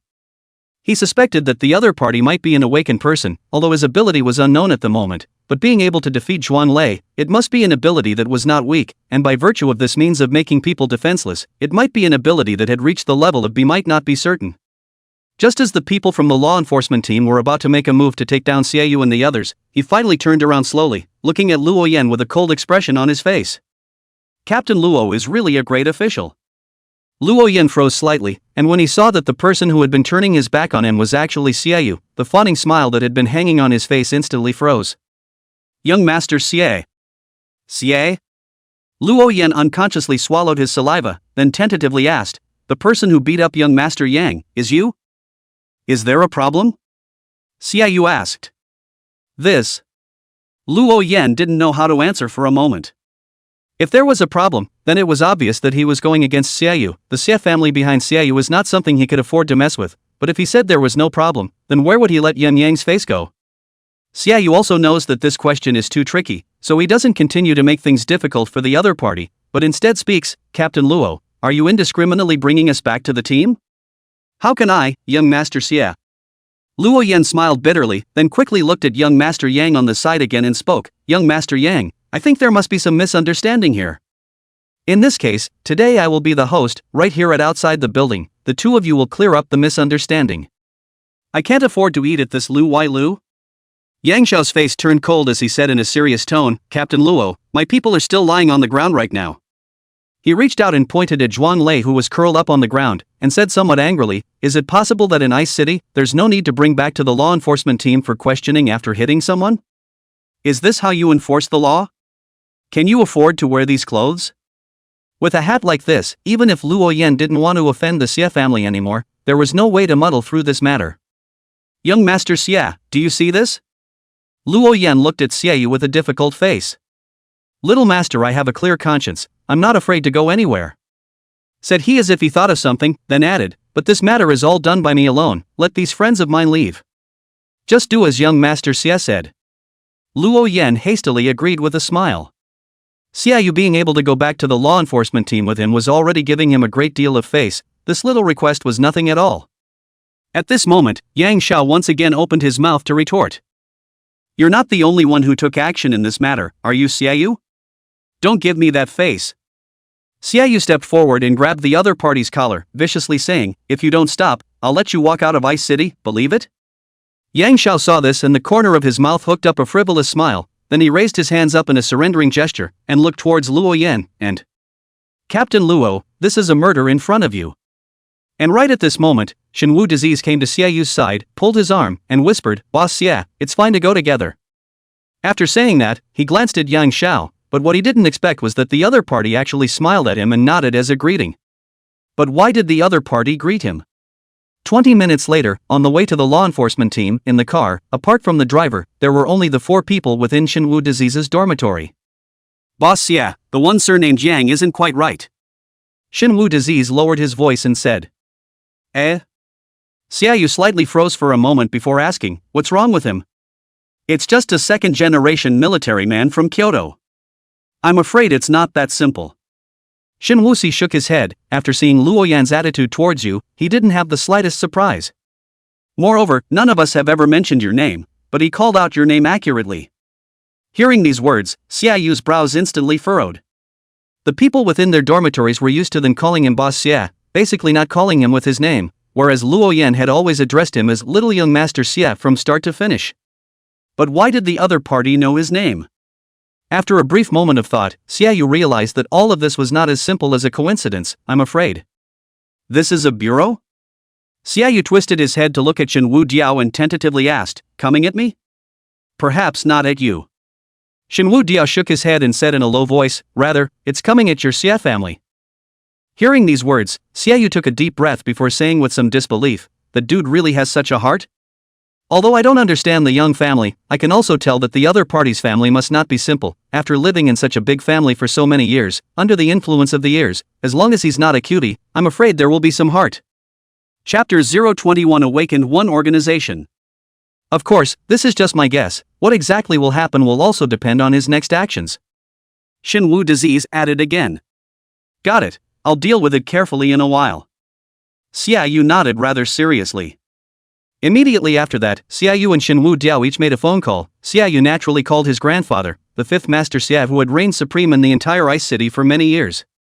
On the other hand, Shen Wu Disease didn't call Elder Lin, but instead called Zhang Anqi and asked her to convey this matter to Zhou Dao, Colonel Zhou. In fact, this matter of offending the Young family was definitely not a small matter, and logically Shen Hua Di was more prudent to look for Elder Master Lin, but he wanted to see through this matter to see just how far this Colonel Zhou could go for himself. It was about how much he would trust him in the future. After roughly another 20 minutes, the car slowly came to a stop and the people were brought to the headquarters of the Ice City law enforcement team. Instead of bringing, it was more like inviting. After all, in Luo Yan's eyes, whether it was the Xia family, the snake in the ground, or the Young family, the fierce dragon in the river, neither of them was something he could afford to offend, and he had to be careful with this matter, trying to make both sides as satisfied as possible. However, if he offended one side, his future days would not be too good. After arriving at the law enforcement team, it was only after obtaining the permission of Xiaoyu and Yang Xiao that Luo Yan brought everyone to an interrogation room separately according to the rules. Only Shen Wudi and the others were brought to the real interrogation room, while Xiaoyu and Yang Xiao were brought to 2 separate offices. This was the first time Shen Hua Jiao had come to the law enforcement team, so he couldn't help but look around with some curiosity. It was a very dimly lit room, and he was sitting on a chair in the center of the room, but having received Luo Yan's instructions, the members of the law enforcement team in charge of the interrogation didn't put handcuffs on him. Not long after, a man and a woman, 2 members of the law enforcement team walked in, and the woman had a cup of hot tea in her hand, which she put in front of Shen Wuxi. "Thank you." Shen Wudi nodded slightly. "No need to thank you, you should be fine." The woman returned to her seat, then spoke, "This matter ultimately depends on the attitude of the Xie family and that big shot. You guys being brought here should be just going through the motions." Shen Wu Diao smiled and didn't say anything more. This matter might be far from as simple as it seemed on the surface. And for some reason, Shen Wudi always felt that the young man surnamed Jian was afraid that he was not some so-called playboy, perhaps the other party was really quite deep in the city. In this way, the three people in the interrogation room sat wide-eyed for close to 10 minutes, and the two people did not have the slightest intention to prepare for questioning. 10 minutes later, the door of the interrogation room was opened, and after seeing the person who came, Shin Woo-sui's gaze slightly condensed. The person who came was not Zhou Dao or someone from the Xia family, but the young man surnamed Yang. "Your captain asked you to go out for a moment." Yang Xiao spoke towards the two law enforcement team members. The two obviously froze for a moment, but they eventually walked out of the interrogation room, and on their way out that woman threw a pitying glance towards Shin Wushu. In her opinion, the game above might have already had a result. The fact that it was the one surnamed Yang who came instead of the one surnamed Xia was enough to explain the problem. Looking at the door of the interrogation room being closed once again, the corner of the mouth of the young man surnamed Jiang rose slightly before looking at Shin Waojiao and said, "The matter has already been resolved. Xia Yu is the only grandson of Xia Wu. This face is something I still have to give, but you guys well." Saying this, he didn't continue, but instead stared meaningfully into Shin Wu-diao's eyes. "Young Yang, are you treating me as a 3-year-old? Shin Wu-diao smiled somewhat helplessly. "Oh?" Yang Xiao was a bit surprised. "What do you mean by that? First of all, I know better than you what kind of person Xia Yu is." Shin Wu-dizi spoke. "Secondly, the few of us have already passed the screening of the Dao class and will report to the Dao class tomorrow. Even if you can move us, it won't be with a few simple words." "Interesting." Yang Xiao smiled, as if he was even more interested in Shin Wu-diao. "Introduce yourself, Kyoto Yang family, Yang Xiao." His expression became a few points more solemn. Shin Wu-diao glanced at the other party, not knowing what kind of medicine the other party was selling in his gourd, but he still opened his mouth in a salty manner. "Shin Wu-diao." "Shin Wu-disease," Yang Xiao repeated, then nodded with satisfaction. "Good name. Young Yang has something to say or just say it." Shin Wu-disease coughed twice, then said breathlessly, "I'm not in good health, I can't be here with you for too long to chat." "Good." Yang Xiaoxiao sat on his but on the chair across from him, then said, "Then I'll make it short. Do you know why the Dao class is suddenly fully enrolled?" Shin Wu-diao was also confused by the other party's thoughtless sentence. In his opinion, the other party was most likely putting up such a show in order to deal with the Xia family, and looking for himself was nothing more than to deal with Xia Yu. But now, it seemed that the other party's purpose was far from simple. Seeing that Shin Wu-diao didn't answer, Yang Xiao didn't get upset but continued. "A month ago, a city in the United States of America was subjected to a terrorist attack, and according to reliable sources, the attackers were only 10 people, but caused hundreds of casualties. This kind of thing is nothing new in that country of the United States of America, right?" Shin Wuxi said breathlessly. "They attacked the law enforcement team of that city, and they only had 3 guns." Yang Xiaoxiao stretched out 3 fingers and waved them in front of Shin Wu-diao's eyes. Hearing this, Shin Wudi's brows furrowed. 10 people with 3 guns, attacking the law enforcement team, and causing hundreds of casualties? This was simply impossible, unless... That's right. Yang Xiaoxiao seemed to know what Shin Wudi was thinking, directly interrupting Shin Wudi's thoughts and explaining, "These 10 people are all awakened. And the awakened abilities are all very powerful." Seeing that Shin Wu-diao did not speak again, Yang Xiaoxiao once again spoke on his own. "Last week, a bank theft occurred within a small county in our country's Yun province, and there was only one person who committed the crime. Through the surveillance at the time, it was discovered that the person didn't carry any tools, but cut open the ATM and took more than $70,000 inside. And..." Yang Xiaoxiao spoke of several cases in one breath, none of which were committed by awakened people. After listening to the other party's words, Shin Wuxi was silent for a while, then opened his mouth and asked, "What are you talking to me about this for? I haven't finished." Yang Xiaoxiao reached out and interrupted Shin Wu-diao's words, then continued, "According to reliable sources, many awakened organizations have appeared at home and abroad today.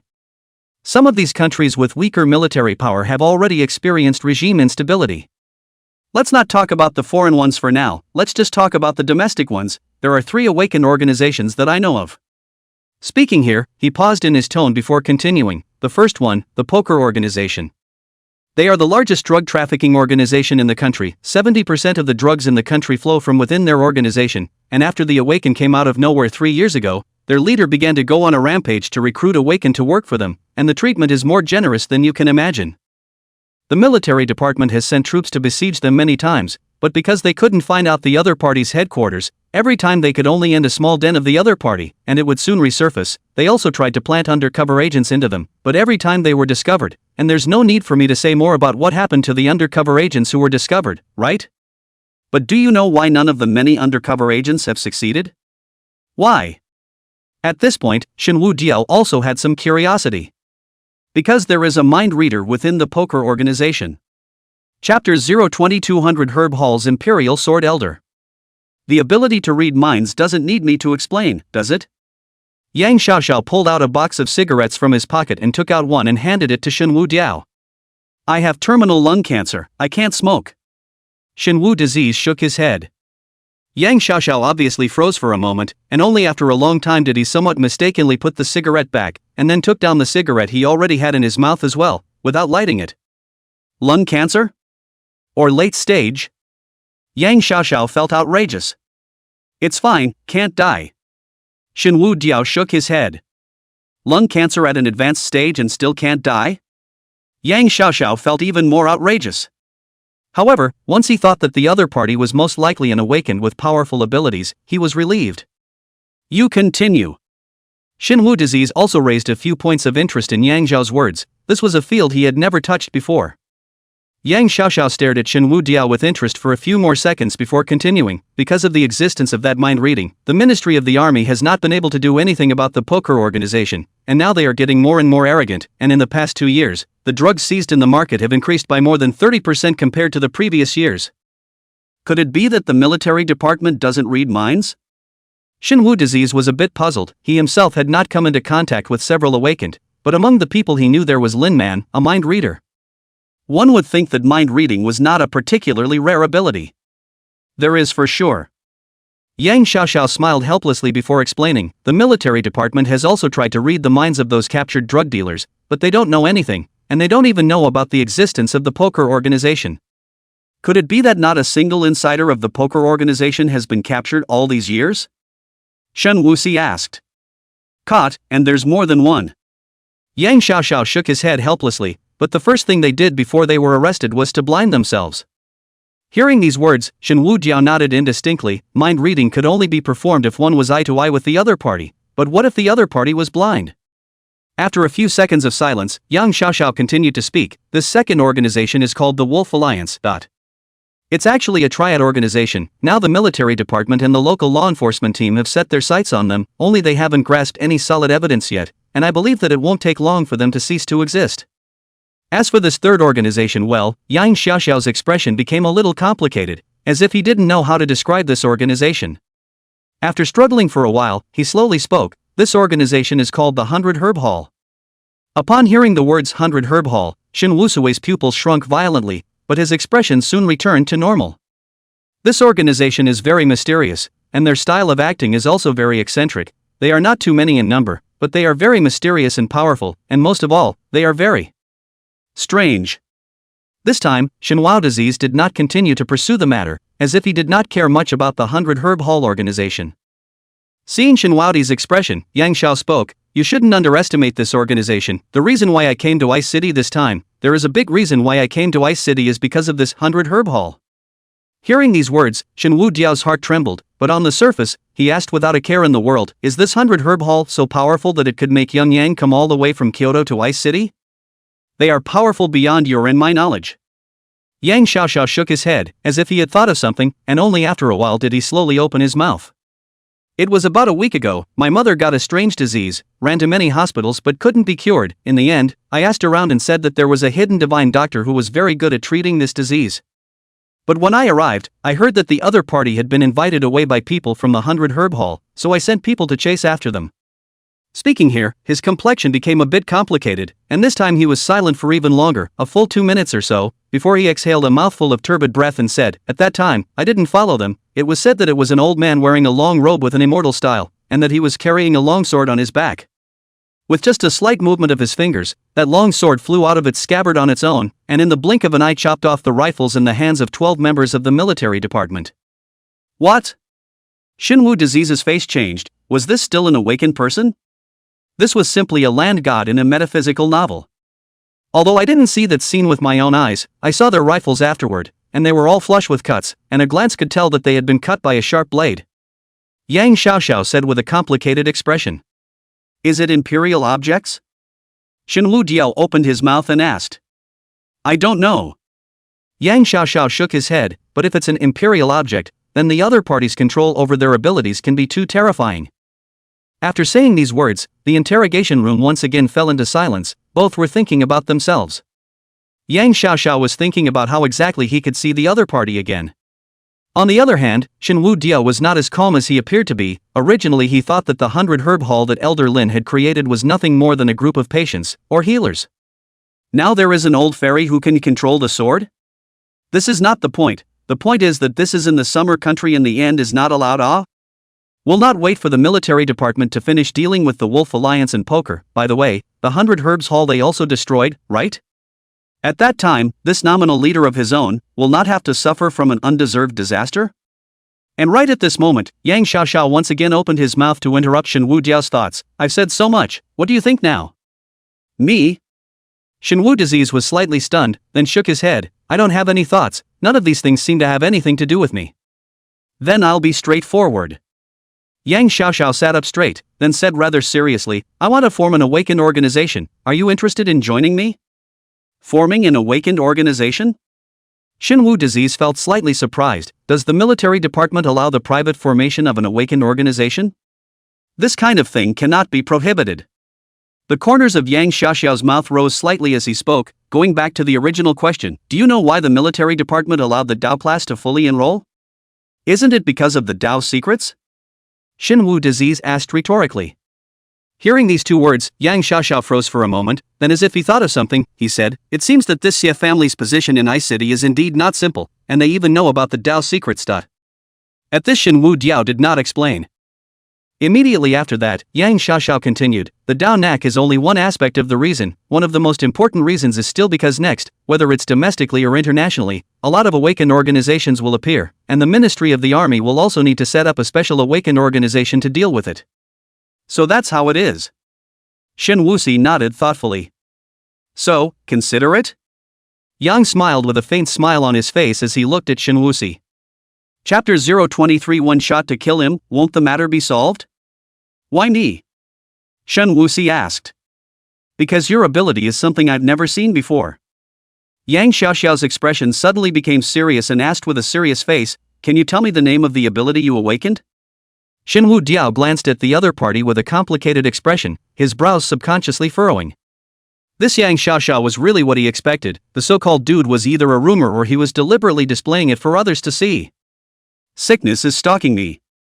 Shen Wuxi hesitated for a few seconds, but still told the other party the name of his awakened ability. Disease Demon Entanglement? Yang Xiaoxiao froze for a moment, then sized up Shen Wuxi once again and nodded, it fits your temperament. Shen Wuxi didn't bother to explain his ability, but rather looked at the other party rather seriously and said, compared to you, I'm more willing to trust the military department, so I won't join you. Yang Xiaoxiao stared at Shen Wuxi rather deeply for a while before he smiled and said, alright, understood. I'll explain Luo Yin in a while, you can leave soon. Saying this, he got up and was about to leave, while at this time, Shenwu Diao called out to the other party. Wait. Huh? Yang Xiaoxiao's footsteps lurched, then he turned his head to look at Shenwu Diao. Why, is there something else? Xia Yu sighed. It's better for you to stay out of the Xia family's business, that's between me and them. Yang Xiaoxiao directly opened his mouth and interrupted Shenwu Diao's words. Speaking here, he seemed to have thought of something, then smiled and opened his mouth. This time I came to Ice City for the purpose of the 100 Herb Hall, but I came for a few days without the slightest news from the other side. But come all the way, can't return empty-handed. But... said here, Yang laughs. A turn of phrase continued, if you are willing to join me, I can consider giving up the Xie family. After all, in my opinion, the entire Xie family may not be comparable to you. Hearing the other party's words, Shen Wuxi was also slightly stunned. He didn't expect the other party to be so optimistic about himself, to know that there were not a few awakened within the Xia country now, and he was willing to give up the entire Xia family for himself without even knowing what his abilities were. Just this boldness and means of pulling people together is enough to prove that the other party is definitely not as simple as a dude. Yang Xiaoxiao stood at the doorway for a while. Seeing that Shen Wuxi didn't say anything, he left the interrogation room with some disappointment. Not long after he left, the two members of the law enforcement team from before walked in again, and the woman spoke up, Shenwu Disease, you can go now. Where's my cell phone? Shen Wuxi opened his mouth and asked. Here. The woman picked up the cell phone from a side table and returned it to Shen Wuxi. After receiving the cell phone, Shinwudi didn't even have time to thank her and directly walked out of the interrogation room, and before he could dial the number, his cell phone rang. After looking at the caller number, Shinwudi directly pressed the answer button. Wu disease, I've already arrived at the entrance of the law enforcement team, where are you? I'm going to find you now. Shinwoo disease casually said a few sentences, then hung up the phone and walked towards the entrance. Just as soon as he went out the door, he saw a jeep with a military license plate parked on the side of the road. Shinwudi lifted his foot and walked over. Shinwoo disease, get in the car. Right at this moment, the passenger window fell down, and Jiang Yanqi's stunningly beautiful face slowly emerged as she reached out and waved towards Shinwudi. Shinwoo Di opened the car door and realized that there were 3 people sitting in the car, and they were all acquaintances. Among them were Jiang Yanqi, who was sitting in the passenger side, and Colonel Zhou Daozhou, who was sitting in the back row. As for the driver who was driving the car, Shinwoo Diao also had a previous acquaintance. It was the young man who crossed his legs when the Dao class was selected that day. It seemed to be called Tang Song. Sicknessless, what exactly happened? Zhou Dao twisted his head to look at Shinwoo disease and asked. Colonel Zhou, do you know about Yang Xiao? Shinwoo disease went straight to the point. Yang Xiao Xiao? Zhou Dao pondered for a few seconds, then still shook his head, no impression. Saying this, he then looked at Jiang Yanqi, who was sitting in the passenger side with a lollipop in her mouth, and asked, Yanqi, do you know this person? I know Yang Yi, the light left envoy of the Ming sect. Jiang Yanqi said vaguely. Zhou Dao glared at her in an unfavorable manner, then ignored the other party and looked at Shinwoo disease once again. Sicknessless, you have a conflict with this person? Sort of. Shinwoo disease pondered for a few seconds, then told Zhou Dao exactly what just happened, without hiding anything. Since he wanted to seek help from the other party, telling the truth was the most basic respect for the other party. Kyoto Yang family? Zhou Dao was slightly shocked. And Sun Anchi, who was sitting in the front row, also sat up straight and twisted her head to look at Shinwushu, only her focus was obviously different from Zhou Dao's. Are you saying that the one surnamed Jiang is coming for the 100 Herb Hall? Seeing Jiang Yanqi's reaction, Shinwoo Dio was slightly stunned, then asked with some surprise, you know about the 100 Herb Hall? Hearing these words, Zhou Dao also looked at her with some confusion. Feeling the gazes of the two of them, Jiang Yanqi sat back a little flustered, then waved her hand and said, how do I know about the 100 Herb Hall? I'm just curious about what ability the old god who was able to control the sword has awakened. Both Shinwusi and Zhou Dao were able to tell at a glance that something was wrong with her, but neither of them dwelled on it too much. Shinwusi spoke up, Colonel Zhou, Xiaoyu is my older brother, and in these 2 years in the dormitory, he has taken care of me quite a bit, so I can't just ignore him. This. Zhou Dao was obviously a little hesitant. The power of the Yang family in Kyoto was a heavenly existence even in the entire military department, not to mention the Ice City's Earth Bully Xia family. Even he, the colonel, was nothing more than that in the other party's eyes. What's so difficult about this? At this time, Jiang Yanqi turned her head to look at the two again. You have a solution? Shinwoo disease was a little surprised. Even Zhou Dao, a colonel, felt tricky. What could Jiang Yanqi have a solution for? Of course. Jiang Yanqi said with a smug face, you treat me to 3 meals. Saying this, Jiang Yanqi felt that it was a bit uneconomical, and changed her words, no, 5 meals, treat me to 5 meals outside the building, and I'll help you solve it. If you can really solve this matter, I'll treat you to a month of Lu Wai Lu. Shinwoo Dio had helped a famous rich merchant back then, and the other party had given him a card, which was said to be a global limited black card that never had a limit. It's a deal, said Jiang Yanqi as she opened the car door and was about to get out. What are you doing? Shinwoo disease and Zhou Dao asked in unison. Going to solve this matter for you. Jiang Yanqi said rightfully. How do you want to solve it? Zhou Dao's face became instantly sullen. He had vaguely guessed the solution Jiang Yanqi was talking about. And the truth was true to his expectations. Jiang Yanqi confidently opened her mouth. I'll go in right now and shoot him with 1 shot, won't the matter be resolved? Chapter 024 Yesterday's leaves he grass. Shut the hell up. Zhou Dao yelled towards Jiang Yanqi without any good humor. Jiang Yanqi, on the other hand, shrugged indifferently. No disease, this matter is a bit tricky though. Zhou Dao pondered for a few seconds, then said with a twist of words, but after all, he is not his 3 major general brothers, and without a military rank in his body, he can't represent the entire Yang family. Besides, this is not Kyoto, but Ice City. Zhou Dao's eyes flashed with a fierce color. If the other party had to mess around, then even if he gave the other party a little lesson, I think his 3 brothers would have nothing to say. Nowadays, Shen Wuxi, who had this sickness and demons, was of vital importance to him, and it was definitely the hope of the entire Ice City's military department. Over the years, because of its geographical location, the development of the three provinces of the Cold Prefecture had not been very good, and with the arrival of the Age of the Awakened, the number of awakened in the three provinces of the Cold Prefecture was far inferior to that of some of the cities in the south. For this reason, the Cold State Military Department had always had quite a headache, and in the last military exercise with Qingzhou, they had even ended up losing miserably. And now that he had managed to find a good seed, the young family in Kyoto even wanted to poach. It was no longer a matter of helping the Xie family or not. Just because that Yang Xiaoxiao had an idea about Chen Wudi, he had to step in and have a good talk with the other party. Although Yang Xiaoxiao had a background, his 20 years in the military department was not for nothing. Thinking of this, Zhou Dao no longer hesitated and directly opened the car door and said, "Wu disease, let's go and meet this ambitious Yang family's youngest." After the four of them got out of the car and just walked to the entrance of the law enforcement team, Luo Yan, who got the news, had already brought someone to welcome them out, and when he saw the rank on Zhou Dao's shoulder badge, he couldn't help but suck in a breath of cool air. What kind of bad luck did he have today? A Yang family and Xie family already made him burnt out, and now there is a colonel-level person from the military department. "This colonel, I don't know what's so important about you coming here?" Luo Yan wiped the cold sweat from his forehead and asked with some lack of breath. "My name is Zhou Dao, colonel of the Cold State Military Department, and I am now in full charge of all Dao class matters in Ice City." Zhou Dao looked at Luo Yan with a serious expression before speaking. "I heard that there was a clash between someone and the Dao class students in the building outside the building today, so I purposely came over to take a look." "So it's Colonel Zhou, how can I trouble you to make a personal trip for this small matter?" Luo Yan's face once again revealed a fawning smile. Hearing this, Zhou Dao frowned. Then he snapped, "It's about the Dao class, what's so trivial about it?" Yes, Colonel Zhou is right to lecture." Luo Yan nodded his head in a hurry. Nowadays, the Summer Kingdom indeed paid incomparable attention to Dao classes and awakened ones, but it was only a small conflict. How could it not directly alarm this big Buddha in front of him to come personally? Thinking of this, he subconsciously glanced at the sickly young man standing behind Zhou Dao. Thinking to himself, he was afraid that this young man's identity was more than simply Xiaoyu's follower, and that Yang Xiaoxiao had also chatted with the other party alone for a long time just now.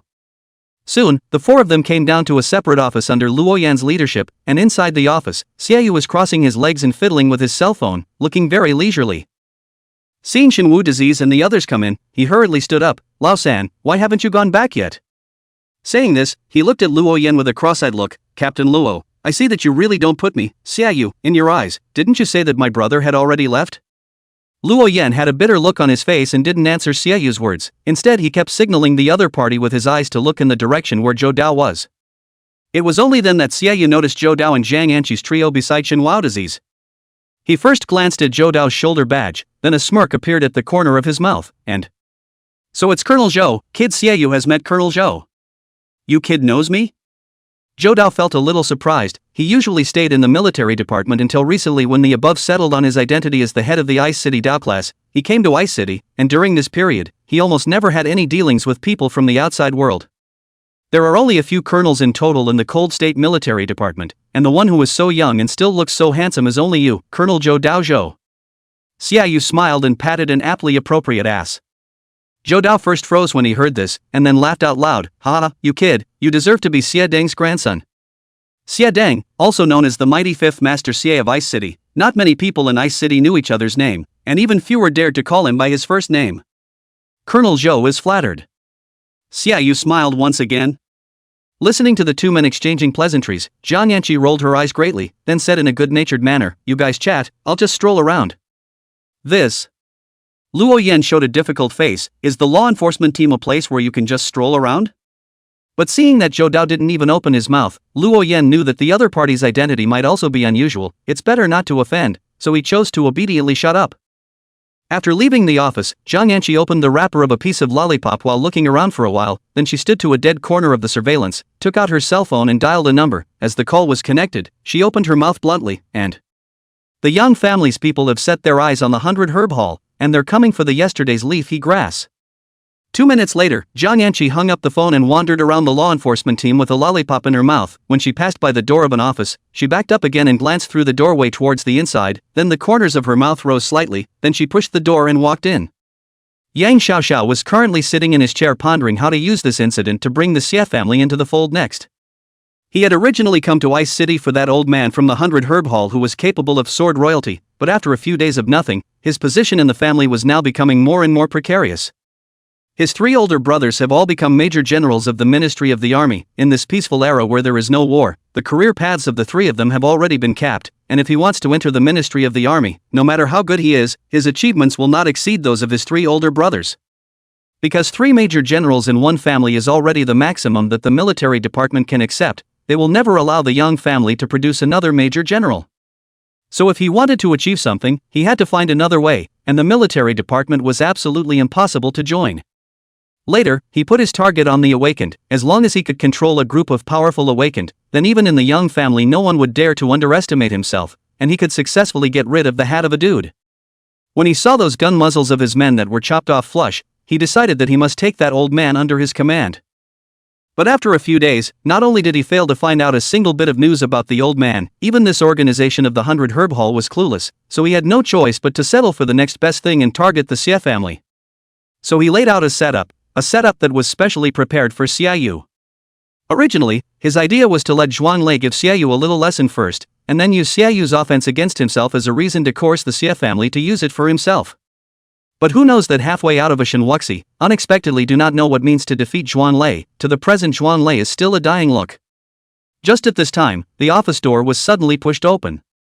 Into the eyes of Yang Xiaoxiao was a young girl wearing camouflage combat uniforms. The other side of the face without any flaws, like white jade, instantly attracted his attention.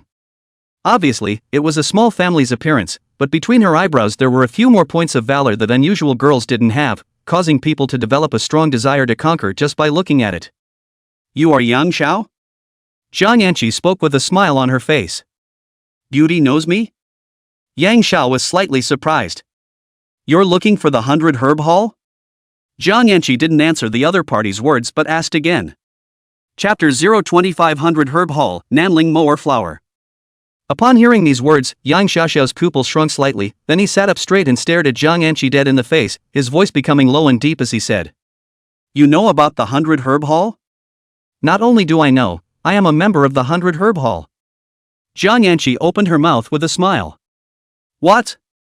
This time Yang Xiaoxiao directly stood up from his chair and re-measured Zhang Yanqi. After a while he opened his mouth with an excited face. Good, the heavens have not failed the person who has the heart to do it, finally still let me find it." After saying that, he grabbed Zhang Yanqi's shoulders with both hands and his breathing became rapid. "Take me to see your chief." Zhang Yanqi glanced at the other party's hands on his shoulders and frowned, but didn't dodge them either, instead saying indifferently, "We, the members of the 100 Herb Hall, don't know each other's identities, and as for our hall leader, even I haven't met him." "Then how can I contact him?" Yang Xiaoxiao pursued. Zhang Yanqi shook her head in silence. Yang Xiaoxiao frowned, then said in a deep voice, "Since you came to see me and revealed your identity, it means that your 100 Herb Hall is also interested in cooperating with me." With that, his expression changed and he said in a cold voice, "This is your 100 Herb Hall's attitude of cooperation?" "Cooperation?" Zhang Yanqi froze slightly, then laughed. "I think you've misunderstood, we have no intention of cooperating with you." Zhang Yanqi shook her head, then explained with a smile on her face, "The reason why I'm telling you this is because I want you to be an understanding ghost." "What did you say?" Yang Xiaoxiao instantly changed his face. "Also, my code name in the 100 Herb Hall is Nanling Mowers." Zhang Yanqi's body slightly leaned forward and came to the other party's ear and whispered. Nanling Mower Flower, also known as King of Daiko, it is a Chinese herb that can cure a dozen kinds of diseases, but the whole plant is poisonous. Not only the fruits are poisonous, even the roots are equally poisonous. Flower language, redemption. After saying this sentence, Zhang Yanqi is finally the other party's hand on their shoulders removed, followed by her and Yang Zhao's surprised gaze. A tear opened their clothes, revealing a piece of snow-white shoulders. "What are you doing?" At this moment, Yang Xiaoxiao didn't have the slightest intention of appreciating this fragrant picture at all, because he felt that the other party must have some premeditation. On the other hand, Zhang Yanqi laughed and then said, "You molested me." "What?" Yang Xiaoxiao didn't react for a moment. But in the next second, Zhang Yanqi had already pulled out the silver-white pistol in her gun pouch, and the cold muzzle was aimed at his forehead. Before Yang Xiaoxiao could say anything, the fire snake sprayed. Boom! The dull sound of a gunshot rang out within the law enforcement team, and everyone was startled. At this time, Zhou Dao in the office after hearing the sound of gunshots but violently stood up. His first reaction was to look around for a moment, then looked at Tang Song and asked, "Where is Jiang Anqi?" "She?" Tang Song also froze for a moment, then as if he thought of something, he hurriedly spoke. "She said she wanted to go out and turn around." "Bad." At this time, Zhou Dao could no longer care about anything else. 3 steps directly pushed open the office door and walked over towards the direction of the gunshot. As for Luo Yan, who was following behind Zhou Dao, his face was already bloodless at this moment, because according to his judgment, the direction of the gunshots came from was exactly the office where Yang Xiaoxiao was. Thinking about this, a layer of cold sweat instantly rose on his back. When they rushed to the door of the office where the gunshots came from, they found that a lot of members of the law enforcement team had already gathered at the door at that moment. All of them were showing difficult faces, and when they saw Luo Yan coming over, one of them hurriedly jogged over and whispered a few words in his ear. Immediately afterward, Luo Yan's face became even more ugly, his feet stumbled and almost fell to the ground. It was only at this time that Jiang Anqi slowly rode away from the crowd and walked out, muttering to herself while fiddling with her torn clothes at her shoulders, "It's a pity." "Jiang Anqi," Zhou Dao tried his best to keep his tone calm, then tentatively asked, "The gunshot just now, was it you?" He stared at Jiang Anqi's eyes dead on. At this moment, he very much wanted to hear the word no from the other party's mouth. But the truth ultimately disappointed him. "It's me, he tried to molest me, I acted in self-defense," Jiang Anqi said as she pulled out her cell phone from her pocket, rummaging through it for a few seconds before speaking. According to Article 21 of Xia's new law, when an awakened person's life is threatened, he or she can use his or her own abilities to defend himself or herself, and is not guilty of any crime. "Do you know who you killed?" Zhou Dao could no longer suppress the anger in his heart and roared in a near roar. "That was someone from the Yang family, someone from the Yang family in Kyoto. What do you want me to bail you out with? I didn't do anything wrong, I did everything according to the new laws of Xia." Seeing that Zhou Dao was really angry, Jiang Anqi's backbone didn't look too full anymore. Her voice was as thin as a mosquito fly. "Then you can kill people with your hands?" Zhou Dao continued to yell. "The new law states that you can use your own abilities for self-protection, but my ability is example without failure." Jiang Anqi lowered her head and muttered in a small voice. "Example without false shot." After activating the ability, it can make Jiang Anqi's next shot in a sure shot state, but with the current Jiang Anqi's control of the ability, she can only use the ability 3 times in a day, but even so, this ability can make her invincible, as long as she has a gun in her hand. Hearing Jiang Anqi's defense, Zhou Dao froze for 2 seconds, then he stared at Jiang Anqi with a critical gaze for a few seconds, his brows furrowed. He couldn't know Jiang Anqi better. Although she had an impulsive personality and advocated violence, she would never do anything that was meaningless and didn't do any good. And what new law? Article 21, this was something that Jiang Anqi could know? Behind her, there was someone instructing. But who could instruct this little ancestor? Jiang Anqi is the person that Elder Lin arranged for himself, so... In just a few seconds, Zhou Dao found out what was going on, but it was very likely that this matter was being plotted behind Elder Lin's back, so he could only cooperate with the other party.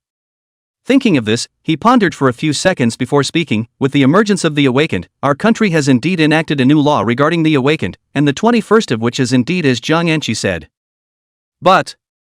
Zhou Dao's words changed. His expression was serious as he looked at Jiang Anqi and said sternly, "Whether Yang Xiao has molested you or not is still yet to be verified, so I need to arrest you now and wait until the matter comes to light before making a decision." "Got it." Jiang Anqi lowered her head with an aggrieved face. While Luo Yan on the side saw this scene, he couldn't help but feel that something was wrong. The people from the military department had shot the people from the Yang family in the law enforcement team. But now Zhou Dao obviously meant to take the murderer away, so how should he, the law enforcement team, explain to the Yang family? After all, he was the one who brought Yang Xiaoxiao to the law enforcement team, only to have the other party die right under his nose. And then he even let the murderer go. When the Yang family found out about this, not to mention his position as the captain of the law enforcement team, I'm afraid that his own life would not be guaranteed. Thinking of this, Luo Yan hurriedly spoke, "Colonel Zhou, you can't take the person away." "What did you say?" Zhou Dao turned his head and gave Luo Yan a cold look. Chapter 026, What in the world is an awakened one? Seeing Zhou Dao's stern gaze, Luo Yan subconsciously swallowed his saliva, and in the end, he still didn't gather the courage to stop the other party. Seeing this, Zhou Dao retracted his gaze and looked at Tang Song, who was at the side. "Take Jiang Anqi back. Before the matter is investigated clearly, no one is allowed to see her." "Yes." Zhou Dao's words seemed to be imprisoning Jiang Anqi, but in reality, it was a disguised way of protecting the other party. Luo Yan looked at the back of Jiang Anqi and Tang Song as they left, opened his mouth, but in the end, he didn't say a single word, he was just filled with bitterness. Only until the silhouettes of the two left the law enforcement team, only then did Zhou Dao turn to look at Luo Yan and spoke, "Captain Luo, I'll leave the rest to you." With that, he added a meaningful admonition, "But be sure to report up truthfully."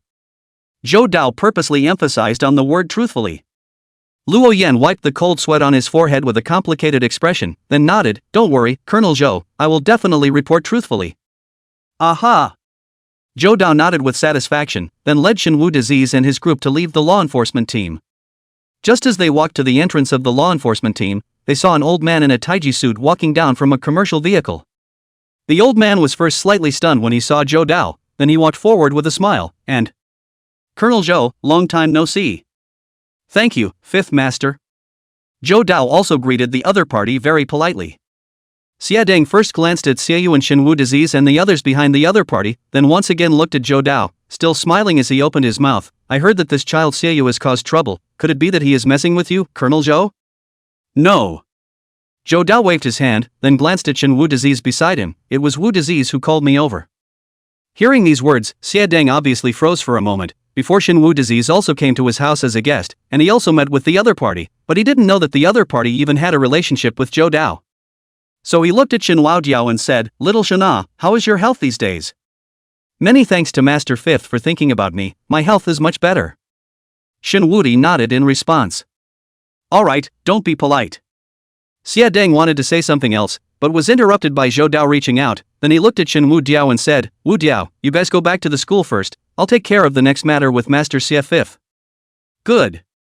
Shen Wu Disease also knew that this matter had gotten big, and now he could only see how Zhou Dao would handle it. After a few people returned to the dormitory, the sky was already about to dawn. After tossing and turning all day, Shen Wao Diao's body was also a bit unbearable. After simply washing up, he fell on the bed and slept. Early the next morning, Shen Wuxi was woken up by the urgent ringing of his cell phone. Glancing at the caller number, Shen Wuxi sat up and answered the call. "Elder Lin, is there something you're looking for me this early?" "Little Shen, I asked In Shi to do what happened yesterday." Elder Lin spoke bluntly. Hearing these words, Shen Wuxi instantly lost his sleepiness. Before he could fully digest the news, Elder Lin spoke again, and she is also a member of the 100 Herb Hall, and her codename is Nanling Mowers. Regarding the 100 Herb Hall, Shen Wu Diao used to not pay any attention to it at all. In his opinion, it was just an organization that Elder Lin had created to renew his life, but after what happened to young Xiaoxiao yesterday, he knew that things were far from that simple.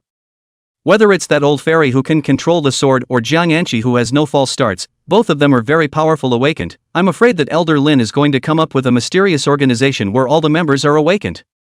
Little Shun. Not waiting for Shen Wu Diao to ask, Elder Lin spoke again. "I know that you have a lot of questions in your mind right now, but this matter can't be explained in a sentence or two. In this case, I'll have someone go over to pick you up 3 days later, and I'll explain it to you face to face." "Good." Shen Wuxi was silent for a few seconds, then returned. "Also, yesterday's matter Zhou Dao and Xia Deng will take care of it. That Yang Xiaoxiao was originally an insignificant minor character in the Yang family. The Yang family won't make a big fuss over him, you can rest assured about this. Trouble you, Elder Lin." Saying that, Shen Wuxi once again coughed uncontrollably. Hearing his cough, Elder Lin seemed to have thought of something. "By the way, today, Zhou Dao will arrange for those people from the Awakened Institute to meet with you. Since your drawing is an awakened ability, they must have a way to solve it." "I know, Elder Lin, I'll meet them in a moment." Shen Wudi glanced at the time, then hung up after exchanging a few simple pleasantries with the other party. After Shen Wudi woke up Xiaoyu's 3 people, they all washed up and simply ate a breakfast before heading to the Dao class to report for duty. However, the 3 were not assigned to a class. Shen Wudi was assigned to a separate class, while Xiaoyu's 3 were in the same class. After arriving at the class he was in, Shen Wudi realized that the class was already filled with students, at least 40 or so of them. Among them, there were also a few familiar faces, namely Qin Hao, who was limping with one leg, as well as Yi Qing and Lin Nan. Seeing Shen Wu Disease walk in, Yi Qing hurriedly waved towards him. "Brother Disease, here." Shen Wu Disease smiled, then walked over to the empty seat next to Yi Qing and sat down. "I never knew that there were so many awakened in our academy," Shen Wudi said as he surveyed the classroom. Originally the class had a total of 33 people, this time it is said that there are awakened people from a few small surrounding academies that came along. In addition, the newly discovered awakened people are just you and Lin Nan. Now there are a total of 42 people. Yi Qing opened his mouth and explained. So that's how it is. Shen Wujiao nodded his head. The two chatted for a few more minutes, and after all the seats in the classroom were filled, a man wearing a suit but with a straight posture walked in. Shen Wuodi recognized the other person at a glance, and it was Tang Song, who he had met twice before. He raised his foot and walked up to the podium, reaching out and tapping the blackboard, signaling the crowd to be quiet. He then swept his gaze over the crowd one by one, and when he saw Shen Wuodiao, he nodded slightly as a greeting. "Hello everyone, I'm your new homeroom teacher." After saying that, he turned around and wrote his name on the blackboard with a piece of chalk. "My name is Tang Song of Tang Song Yuan Mingcheng. I don't care what your previous homeroom teachers have taught you, but from today onwards, everything starts over." Saying this, his gaze swept over the crowd once more as he spoke. "Now, let me ask you all a question, what exactly is an awakened?" As soon as these words came out, the crowd below were whispering, but more of them were discussing where exactly their former class teacher, Su Changsheng, had gone. At this moment, Tang Song reached out and pointed at one of the boys. "You answer, awakened one what?" That boy froze slightly, but still stood up, and after struggling for a while, he tentatively spoke. "Superman?" Chapter 027. The greater the ability, the greater the responsibility. Superman. Tang Song pondered for a few seconds, then nodded silently. "This answer of yours is not bad. All of you here are in possession of a supernatural ability that science can't explain. It's not too much to say that you're Superman. Mr. Tang, then are we going to save the world in the future?" a student said in a flirtatious tone. After saying that, he himself couldn't help but burst out laughing, and quite a few students followed along. "Pretty much." Tang Song nodded rather seriously. Seeing him, the crowd of students laughed even louder. Saving the world? What kind of joke was that? Nowadays, Xia had long since become the world's top power, and things like wars were something they could only see on the news, and only in some small remote countries that were not at peace. "What are you guys laughing at?" Tang Song frowned, then asked, "Is it funny?" "Teacher, don't you feel a little middle-aged?" a girl with lip studs and smoky makeup asked with a smile. "Middle-aged?" Tang Song froze for a moment as he reached out and scratched his short hair. "Don't you guys understand the truth that the greater the ability, the greater the responsibility?" Ha ha ha ha ha ha ha. The moment these words came out, a crowd of students burst into laughter. The girl with the smoky makeup spoke again. "Teacher, this is old, so don't bring it out to brainwash us, okay?" "Old-fashioned? Brainwashing?" Tang Song cried and laughed a little. He had joined the military department since he was 18 years old, and now 10 years had passed. Although he looked young, he had actually reached the age of 3, and these years of life in the military department had caused him to almost be out of touch with society. The words, "the greater the ability, the greater the responsibility," which he had always regarded as his life's credo, turned out to be old-fashioned in the eyes of the other party. Beliefs, too, could be outdated? Tang Song took a deep breath, then looked at the crowd below, and finally his gaze landed on Shen Wu Disease, who was one of the few people who didn't smile, and the only person Tang Song recognized. "Shen Wu Disease, come up and do me a favor." Shen Wu Disease was slightly stunned, but still got up and walked up to the podium. Tang Song pulled out his own cell phone from his pocket, and after rummaging around for a bit, he pointed to a few documents and photos on it and said, "Can you help me get it on the screen?" Shen Wuxi just casually scanned the content on the documents and sucked in a breath of cool air. Immediately afterward, Shen Wuti put the projector down, and cast Tang Song's cell phone on the screen. Soon, the first document appeared on top of the screen.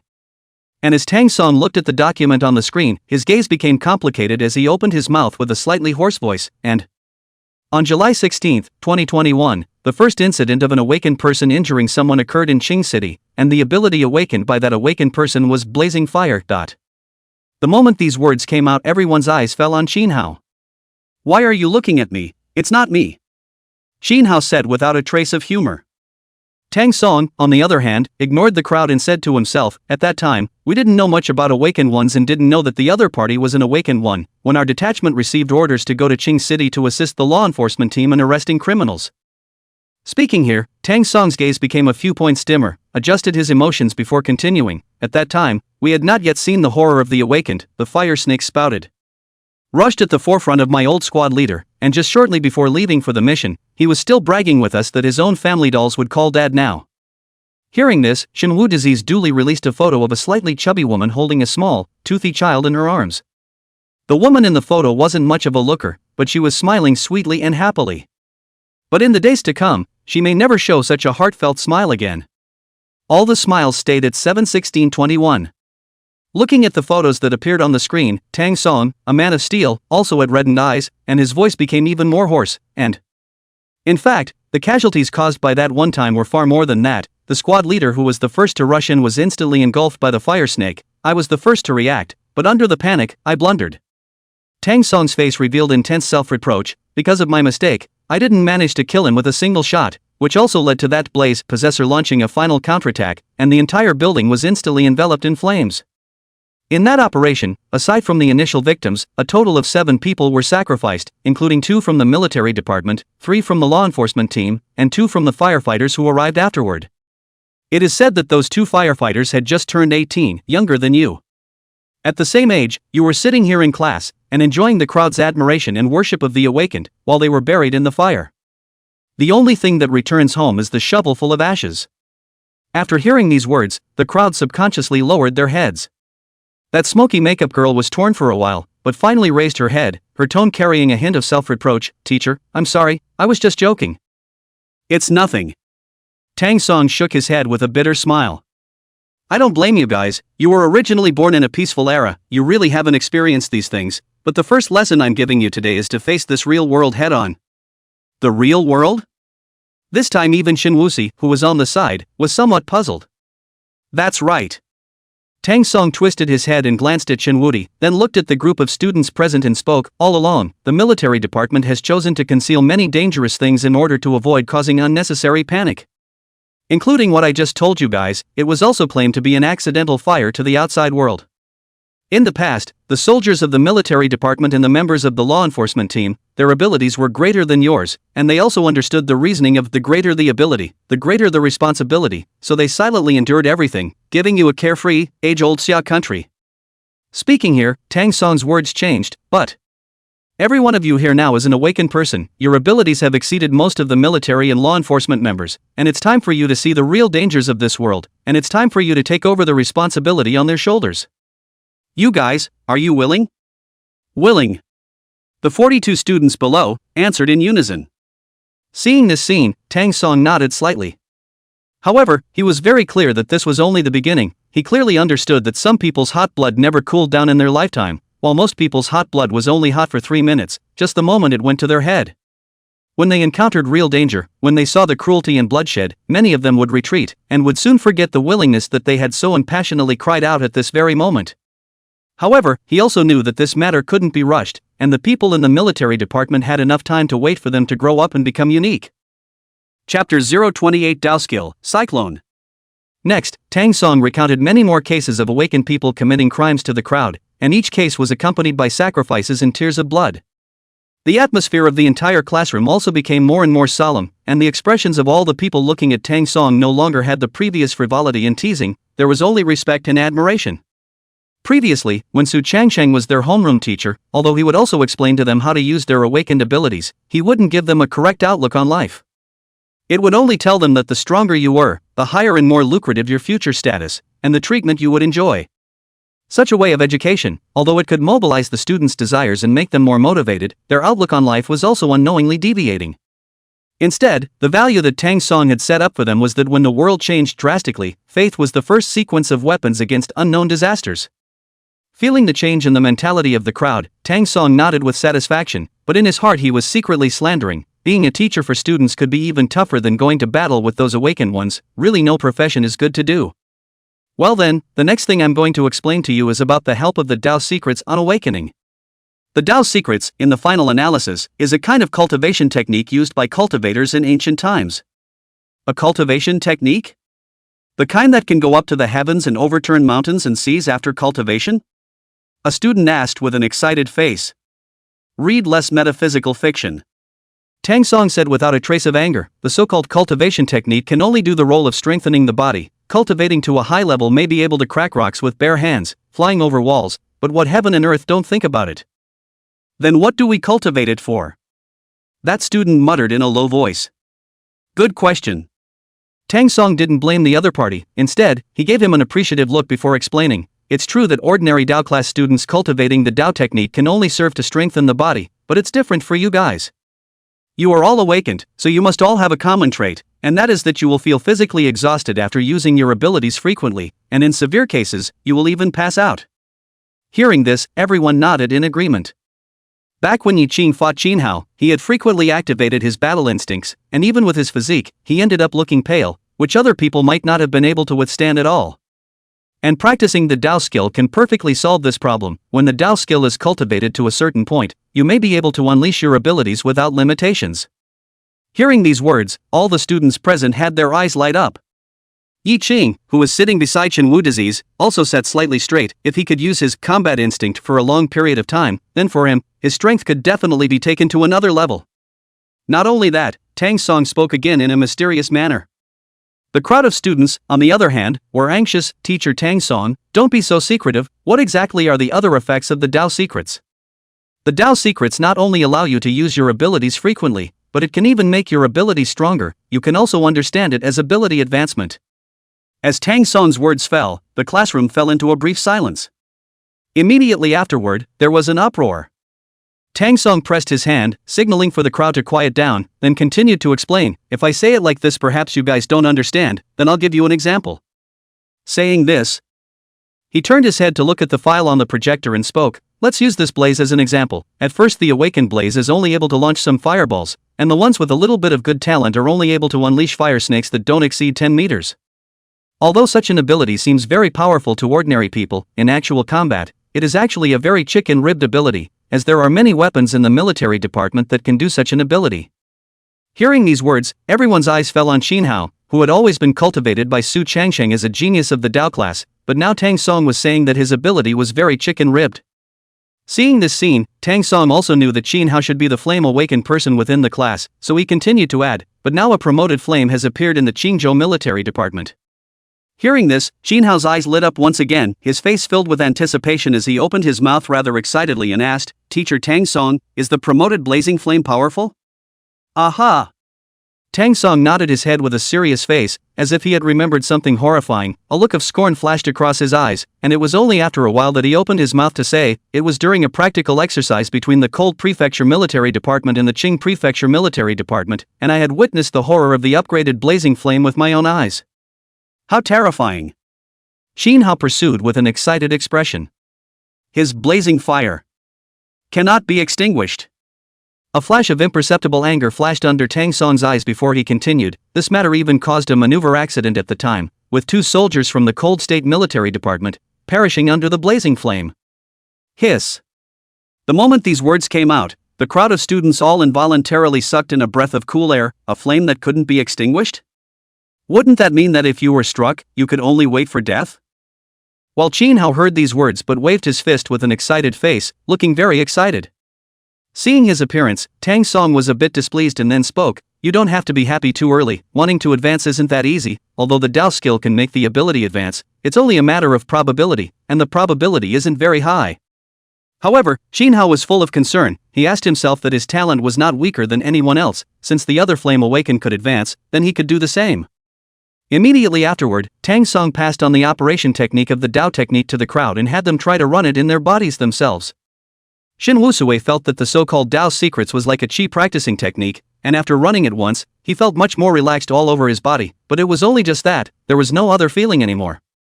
While sitting beside him, Yi Qing was a little different. Shin Wudi's naked eye noticed that the other party's body even vaguely gas fluctuating, the air around him had undergone a subtle change. Tang Song was also keenly aware of this scene, then looked at Yi Qing and asked, you've discovered the chi cyclone in your body? Cyclone? Yi Qing was a little confused and spoke, I just feel as if there is a black hole within my body, and the chi that I generated from running the Dao technique was all absorbed by that black hole. Upon hearing this, Tang Song nodded in satisfaction, very good, you are very talented.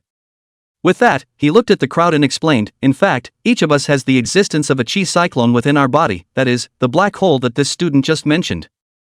Normally, it's hard for us to notice the existence of chi cyclones, but when you cultivate the Dao technique, you'll notice the existence of chi cyclones in your body, and there's not just one chi cyclone in everyone's body, but 7. Chapter 029, Every 7 Cyclones. As for why it's 7 cyclones, we've asked this question before, and now I'll tell you again. Tang Song carried his hands behind his back, pretending to be profound as he slowly opened his mouth. the so-called Tao begets 1, 1 begets 2, 2 begets 3, and 3 begets all things. And when 3 begets all things, it will change at every 7. 3 begets all things is very easy to understand. 1 is the initial, for the taiji. 2 is the yin and yang, can also be understood as male and female. 3 is the offspring, for the yin and yang out of, and all things are by the countless yin and yang and their offspring, which is the so-called 3 begets all things. And what about when it comes to 7, what does that mean? The smoky makeup girl from before opened her mouth to ask. At first she was very repulsed by Tang Song. She felt that the other party was just here to brainwash them, trying to instill in them an idea that the country was greater than everything. But after seeing that one shocking case, that one blood-soaked picture, she suddenly felt that as an awakened, as a Superman in other people's eyes, they should indeed do something. Good question. Tang Song cast a childish gaze towards the other party, then opened his mouth to explain. The development of things corresponds to the 6 lines in the 8 trigrams. Symbolizing the 6 stages of the development of things, we often say 6 big smooth, meaning that we hope that all 6 steps are smooth meaning. And after the 6 steps, it will enter a new situation, that is, whenever 7 will change. Actually, there's another way of saying about whenever 7 steps are taken, there will be a change. Tang Song seemed to have adapted to his status as a teacher at this point, speaking as he walked on the podium. Some people say that change in every 7 years is an unchanging law. For example, in the history of China, the Han Dynasty, the Kaiyuan Dynasty, and the Yongle Dynasty all reached their heyday after 700 years, and the Yongle Dynasty was more than 600 years ago, so the awakened one has appeared, and the situation of change in every 7 years is about to begin. Mr. Tang Song, you are so knowledgeable. The smoky makeup girl's eyes were glowing, her face filled with admiration. Okay. Tang Song waved his hand with a calm face, but his heart was blossoming with beauty. He had entered the military department right after he graduated from high school, and although his performance in the military department had always been good and often praised, this was the first time someone had praised him for his erudition, so he couldn't help but feel a little smug. Alright, back to the topic. Tang Song cleared his throat and continued, regarding the cultivation of the Tao skill, it's actually about running the gong method, absorbing the spiritual qi between heaven and earth into your body, and using it to fill the qi cyclones in your body, and when you fill a qi cyclone, it's considered a breakthrough. After filling up a qi cyclone, your physical quality will far exceed that of normal people, and with some simple fighting skills, it's no big deal to deal with 10 or 8 ordinary people. Teacher Tang Song, then how many cyclones do I need to fill to promote my ability? Xin Hao opened his mouth to ask. This was the question he was most concerned about, the blazing fire that couldn't be extinguished, he was really yearning for it. Tang Song glanced at him, but still opened his mouth to explain. Normally, after filling up 3 cyclones, there is a chance of ability advancement every time you make a breakthrough, but as I said, it's a matter of probability. Some people advance after filling up 3 cyclones, but some may not be able to advance in their entire life. Teacher Tang Song. At this time that smoky makeup girl raised her hand. Speak. Tang Song nodded. I want to know what happens when all 7 cyclones are filled. Hearing this, Tang Song almost laughed out loud. You really don't know what you're talking about. So far the one I found in Xiao who cultivated the Tao skill to the highest realm has only filled 5 qi whirls. Even so, the other party's strength is already unfathomable. If one really fills all 7 qi whirlpools, perhaps one can change at every 7 and attain immortality. Tang Song said half jokingly and half seriously. After saying that, Tang Song raised his hand and looked at the time, then said, Alright, that's all for today, you guys can just cultivate the Tao skills on your own after you go back. Goodbye, Teacher Tang Song. That smoky makeup girl waved her hand, and by the way, she also threw a wink towards Tang Song, causing Tang Song to cry and laugh. When Shenwu Disease got up and walked near the podium, Tang Song opened his mouth and called out to him. Shenwu Disease, stay for a moment, I'll take you to meet 2 people. Hearing his words, Shenwudi quickly reacted. Yesterday Zhou Dao had said to himself that he would arrange for someone from the Awaken One Research Institute to meet with him today. It seemed to be that the other party had already arrived at the academy. Shenwu Diao then followed Tang Song to a separate office, and just after pushing open the door, he saw 2 people sitting inside, a young man wearing glasses, and an old man with gray hair, but in high spirits. A laptop was placed on the table in front of the 2 men, not knowing what they were exchanging. Seeing Shenwusi and Tang Song come in, the 2 men stopped their conversation, and their gazes all fell on Shenwusi. Professor He, this is Shenwao Di. Tang Song pointed at Shenwao Jiao and introduced him. The white-haired old man looked Shenwao Disease up and down, then nodded his head towards Tang Song and said, Not bad, you go out first.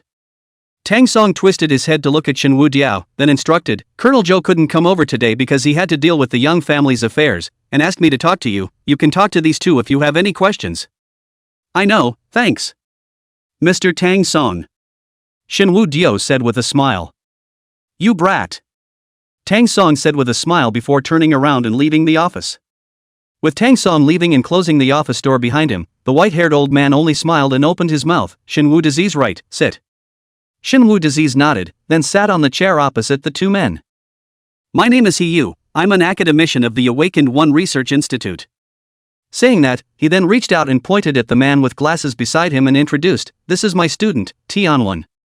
Hello Professor He, hello academician Tian. Shinwoo greeted the two men separately. Professor He had always been smiling, looking as kind as an old grandfather next door, while the young man called Tianwen had a mute look on his face. Little Shana, let's get straight to the point then. Professor He once again looked Shinwoo up and down, then said, your general situation, Colonel Zhou, has spoken to us, and for this reason, we held a seminar overnight, and finally deliberated a result for your problem. What result? Shinwoo Diao asked. Your ability is undoubtedly powerful, but you feel like you're about to die, and that's a problem. Professor He paused for a few seconds, then continued, based on our understanding of awakened abilities, you might not be dying, but your ability is about to be promoted. Promotion? Shen Wuxi was slightly stunned. Didn't it say that you only have a chance to be promoted if you cultivate the Dao technique and fill up all 3 chakras? That's usually the case, but there are always some people and abilities that are special. Professor He opened his mouth to explain, there were already people with the ability to advance when the Dao secrets weren't popularized, so your case isn't a special case. Then what should I do next? Shen Wuxi asked again. Continue to draw the disease from others. Professor He said bluntly. Upon hearing this, Shinwoo pondered for a few seconds, then tentatively asked, are you sure I won't die? Not sure. Shinwoo? Chapter 030 Awakening Research Institute's Crazy Batch. Feeling the change in Shinwoo Jiao's face, Professor He also awkwardly smiled, then added, but I have 80% certainty, so you can rest assured. Although the other party said on his lips that Shinwoo could rest assured, Shinwoo was not at all assured. He always had the feeling that this old man in front of him, who looked so kind, actually had a belly full of bad water. Little Shana, I am a professor of the institute, my words are very authoritative in the Awakening Institute, you have to trust me. Saying this, Professor He looked at Tianwen who was at the side and said, you tell him, are my words very authoritative? Aha! Tianwen nodded his head woodenly, but his eyes were a bit fluttering, and Shinwoo Diao seriously suspected that this bastard hadn't even heard what Professor He had asked. What are you umming about? Professor He pushed him in a bad mood, then said, Little Shin still has some concerns, you persuade him. Good. Tianwen turned his head to look at Shinwoo Diao and was silent for half a day, as if pondering how to comfort him, and only after a while did he speak, don't worry, you'll be fine, unless you can't. Shinwoo Disease was instantly filled with questions. It was said and seemed like it wasn't said. Tianwen also felt as if what he said was nonsense, so he hurriedly changed his words, what I mean is that you can boldly try, after all, before you die, you must be alive. Shin Wuxi felt a bit of a headache. Alright, you'd better stop talking. Professor He hurriedly interrupted Tianwen's words, then looked at Shin Wuti and said, Xiaoxin, don't listen to his nonsense, the situation now is such a situation, what exactly is still depends on the situation. After saying this, Professor He hastily patted his mouth, he felt that after being with this Tianwen for a long time, he himself was infected with the problem of talking nonsense. In this way, we have also formulated a fighting style for you in response to your abilities. Professor He hurriedly changed the topic and said, Tianwen is the main researcher in this area, let him give you this. No nonsense. Professor He glared at Tianwen in warning. Alright. Tianwen nodded seriously, then I'll make it short. Hearing these words, Shinwoo Diao was sort of relieved, long story short is good, he doesn't want to listen to nonsense anymore. Immediately afterward, he heard Tianwen slowly open his mouth, this matter is a long story. Shinwoo Disease felt like he was going to collapse. However, it was good to see that Tianwen finally stopped talking nonsense after involving his area of specialization, and since I knew about your ability, I haven't closed my eyes until now, after summarizing and judging, I developed a series of fighting styles for you. Said Tianwen, pulling out a small book from his pocket, slowly spoke, first of all, you must have one or more diseases that can kill and cannot be completely cured, such as the many cancers. This I have, and quite a few of them. Shinwoo Disease said. Very good. Tianwen nodded with satisfaction, then continued, secondly you must also prepare some diseases that can make people lose their fighting ability instantly, or lose their consciousness. This is something that Shenwu disease had already found out when he was fighting with Yang Xiaoxiao's bodyguard. Although he was carrying more than 20 kinds of diseases, he couldn't find one that could make the other party lose their fighting ability instantly. Even when he bestowed acute appendicitis even when he gave his opponent acute appendicitis, he still had the power to fight. Cancer is a disease that kills, but it is not instantaneous. After all, it is not unusual for some people to live for another 3 to 5 years after getting cancer. Don't worry, I've already thought about it for you. Tianwen could see Shenwu's difficulty and then spoke. This type of disease doesn't necessarily have to be fatal, it can also be some trivial and small disease. For example, hypoglycemia. Hypoglycemia? Shenwu Diao was slightly stunned. This disease he really didn't have. Hypoglycemia is not considered a major disease, but low blood sugar is something that can lead to insufficient supply of brain cells, resulting in a short-lived loss of consciousness. Speaking here, Tianwen smiled. Imagine two people fighting, one side suddenly fainted from low blood sugar, then is there still suspense in this battle? Of course, the diseases that can make people lose consciousness instantly are not only low blood sugar, there are many other diseases that can also do this, such as cerebral thrombosis, as well as epilepsy. And many others.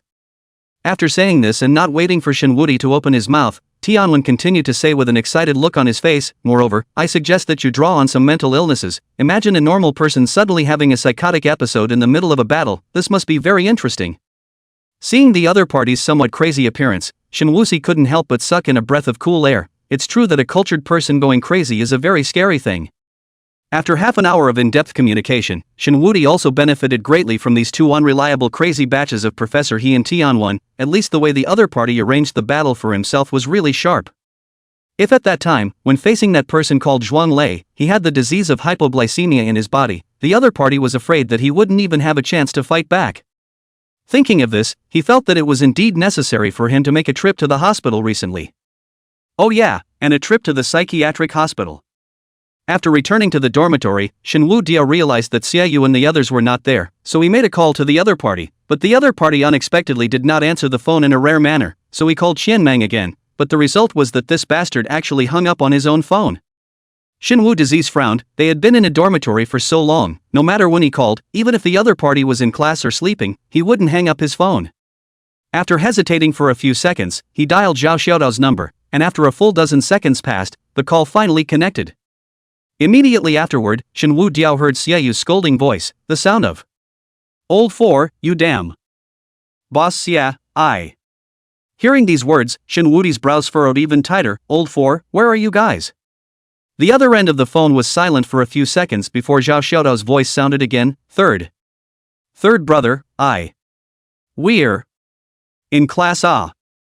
Zhao Xiaodao stuttered. He only stuttered when he was nervous, and Shenwu Disease heard that the other party was lying at once, so he simply stopped talking to Zhao Xiaodao and shouted towards the phone, Xiaoyu, you have something to hide from me now, right?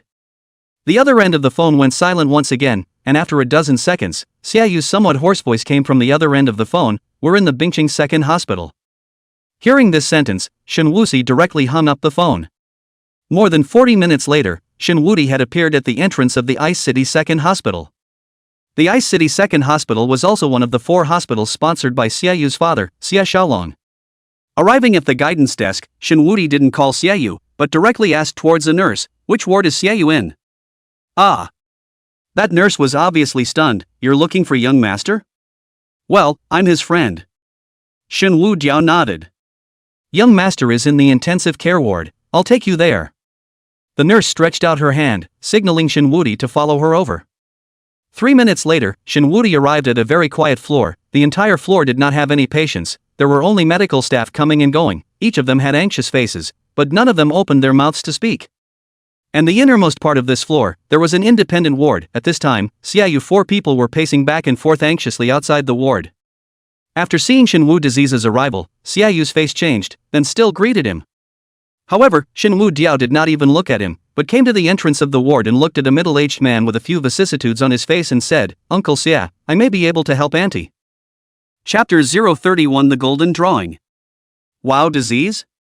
Although Xia Xiaolong rarely returned to the Xia family because of his wife's condition, but because of Shenwu's physical condition, Xiaoyu would bring Shenwu to the hospital from time to check his health, so all of the time Xia Xiaolong was sort of familiar with him. What did you just say? You can save Meng Ru? Xia Xiaolong's face was unbelievable.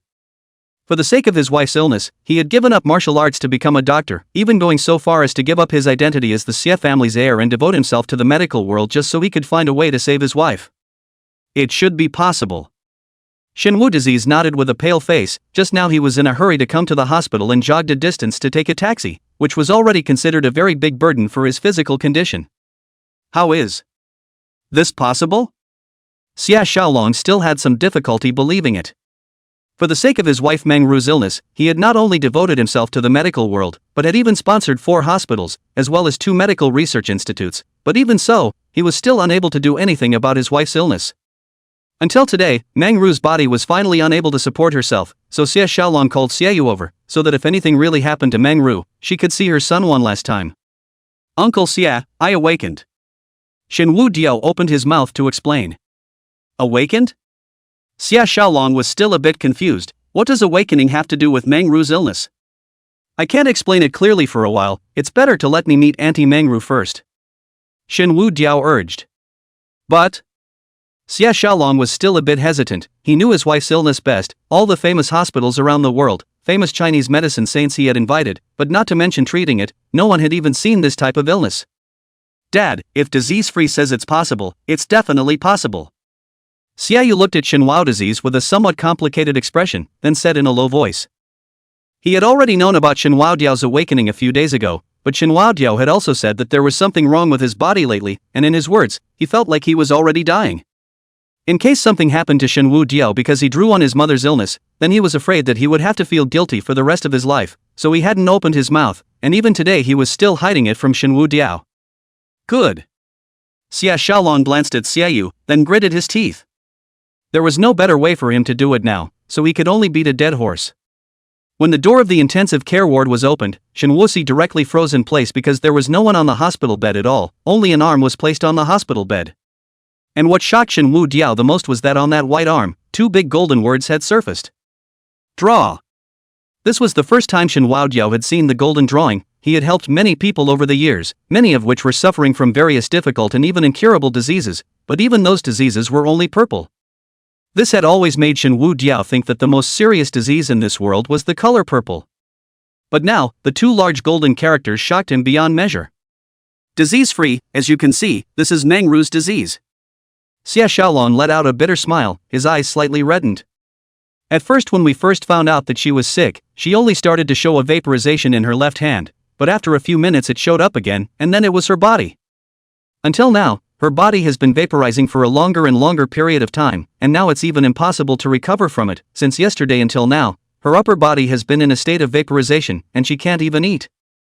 Many doctors have said that when her right hand is also completely vaporized, she will completely disappear from this world, leaving nothing behind. Saying this, Xia Xiaolong could no longer control it. 2 lines of turbid tears flowed out from his tiger's eyes. Xia Xiaolong reached out and pinched the corners of his eyes, then looked at Shen Wudi and said, Wudi, see if there's still a way? If you can save Meng Ru, my Xia Xiaolong's life will be yours in the future. Even if it doesn't work, Uncle won't blame you. This is Meng Ru's life, and also my life. Xia Xiaolong's voice was getting smaller and smaller, and in the end, only he himself could even hear it. Auntie Meng Ru's illness is truly unheard of. After saying that, Shenwu disease coughed violently. It's fine, I've long gotten used to it. For such a long time, Xia Xiaolong didn't know how many famous doctors he had looked for. He had long gotten used to the disappointment. While Shen Wuxi coughed a few times but slowly spoke, but I can cure it. It's okay, you don't have to blame yourself, this is. Xia Xiaolong said halfway through his sentence, suddenly came to an abrupt end, then violently twisted his head to look at Shen Wudiao. What did you say? For such a long time, Xia Xiaolong had seen the most of those so-called divine doctors shaking their heads, sighing as well as frowning. The most he had heard was the words and techniques of can't do anything about it, tried my best, which he had long since gotten used to. But I can cure, these 3 simple words were a luxury to him, so much so that he didn't even react when Shen Wudiao uttered these 3 words. You said you can cure? Xia Xiaolong grabbed Shen Wudiao's shoulder, due to too much tension and too much force causing his finger joints to be slightly white. Cough cough cough. Shen Wudiao coughed a few times again and said with a smile, Uncle Xia, you lighten up, I'm not very well. Ah. Xia Xiaolong was slightly stunned, then he hurriedly let go of his hand, then with a nervous face, he looked at Shen Wudi and asked, Wudi, you're not joking, are you? Can you really cure Meng Ru? Aha. Xinwu disease nodded seriously, then walked over to the hospital bed. Just as he was about to reach out to touch the arm on the bed, a hand suddenly grabbed his arm. Xinwu turned his head to look, only to see Xiaoyu looking at him with a serious face. His eyes were also reddened at this time, and his eyes were filled with blood. Lao San, I know you can cure my mother, but will you? Xiaoyu didn't continue, but his meaning was already obvious. He was afraid that Xinwu Diao would take his own life in exchange for his mother's life. Xinwu Diao didn't say anything, he just smiled and shook his head, then reached out and removed Xiaoyu's hand. Immediately afterward, he once again reached out and touched the arm. Mangru's arm was smooth, but it didn't have any temperature, and was even a bit cold, which was not at all like the temperature a living person should have. However, at this time, Xinwu Diao could not care about much. He only paused briefly before launching the drawing. In the next second, the black hole in his body reappeared and drew the golden light in Mangru's body away from the other party little by little. This time, the time taken for drawing was longer than ever, and 3 minutes had passed without any sign of it ending. At this time, Xinwu felt that the black hole in his body seemed to be in a state of overflowing, and the speed of absorbing the golden light in the other party's body began to gradually slow down. And Xie Xiaolong and Xiaoyu, who were standing behind Xinwu disease, were surprised to find that Mengru's originally vaporized body had gradually begun to reveal itself, first the head, followed by the torso. 5 minutes later, Mengru finally appeared in front of the two in one piece. Seeing Mengru slowly open her eyes, the excitement on Xie Xiaolong's face could no longer be concealed. Mengru, you're awake? And when his words had just fallen, Xiaoyu was the one who realized that Xinwu Diao had slowly disappeared in front of his eyes. Chapter 032. Let us take care of you, okay? Lao San. Xiaoyu grabbed at Xinwu disease's previous position, but touched nothing. Lao San. Third brother. Xian Mang and Zhao Xiaodao also rushed forward, their faces filled with panic. This. Xie Xiaolong also instantly came back to his senses with a confused look on his face. What's going on? And before Xiaoyu could answer, Xinwu Sui's figure had already surfaced once again, only it looked a bit blurry, giving off the feeling as if it would disappear again at any time. Lao San, are you alright? Xiaoyu grabbed Xinwu Diao's wrist as if he was afraid that he would disappear from his sight again. Xinwu Diao opened his mouth to say something, but he then felt his arm that was grabbed by Xiaoyu once again turn into nothingness. Xiaoyu also noticed this matter and looked at Xinwu disease with a terrified face, then spoke, Lao San, quickly transfer this disease to me. There's no need to. Xinwu Si waved his hand, then barely managed to squeeze out a smile. Boss Xia, although I'm not in good health, but in terms of the ability to adapt to diseases, if I call it second, no one would dare to call it first, and... Speaking here, Xinwu Si paused, then a flash of incomprehension appeared on his face. And what? Xiaoyu pursued. And there seems to be no way to bestow this disease. Xinwu disease frowned, not knowing what he was thinking. What bestow? Xie Xiaolong was at a loss, looking at Xiaoyu for a moment, and then at Xinwu Diao for a moment, before finally asking, what the hell are you guys talking about? Why did Mengru's disease appear on disease-free?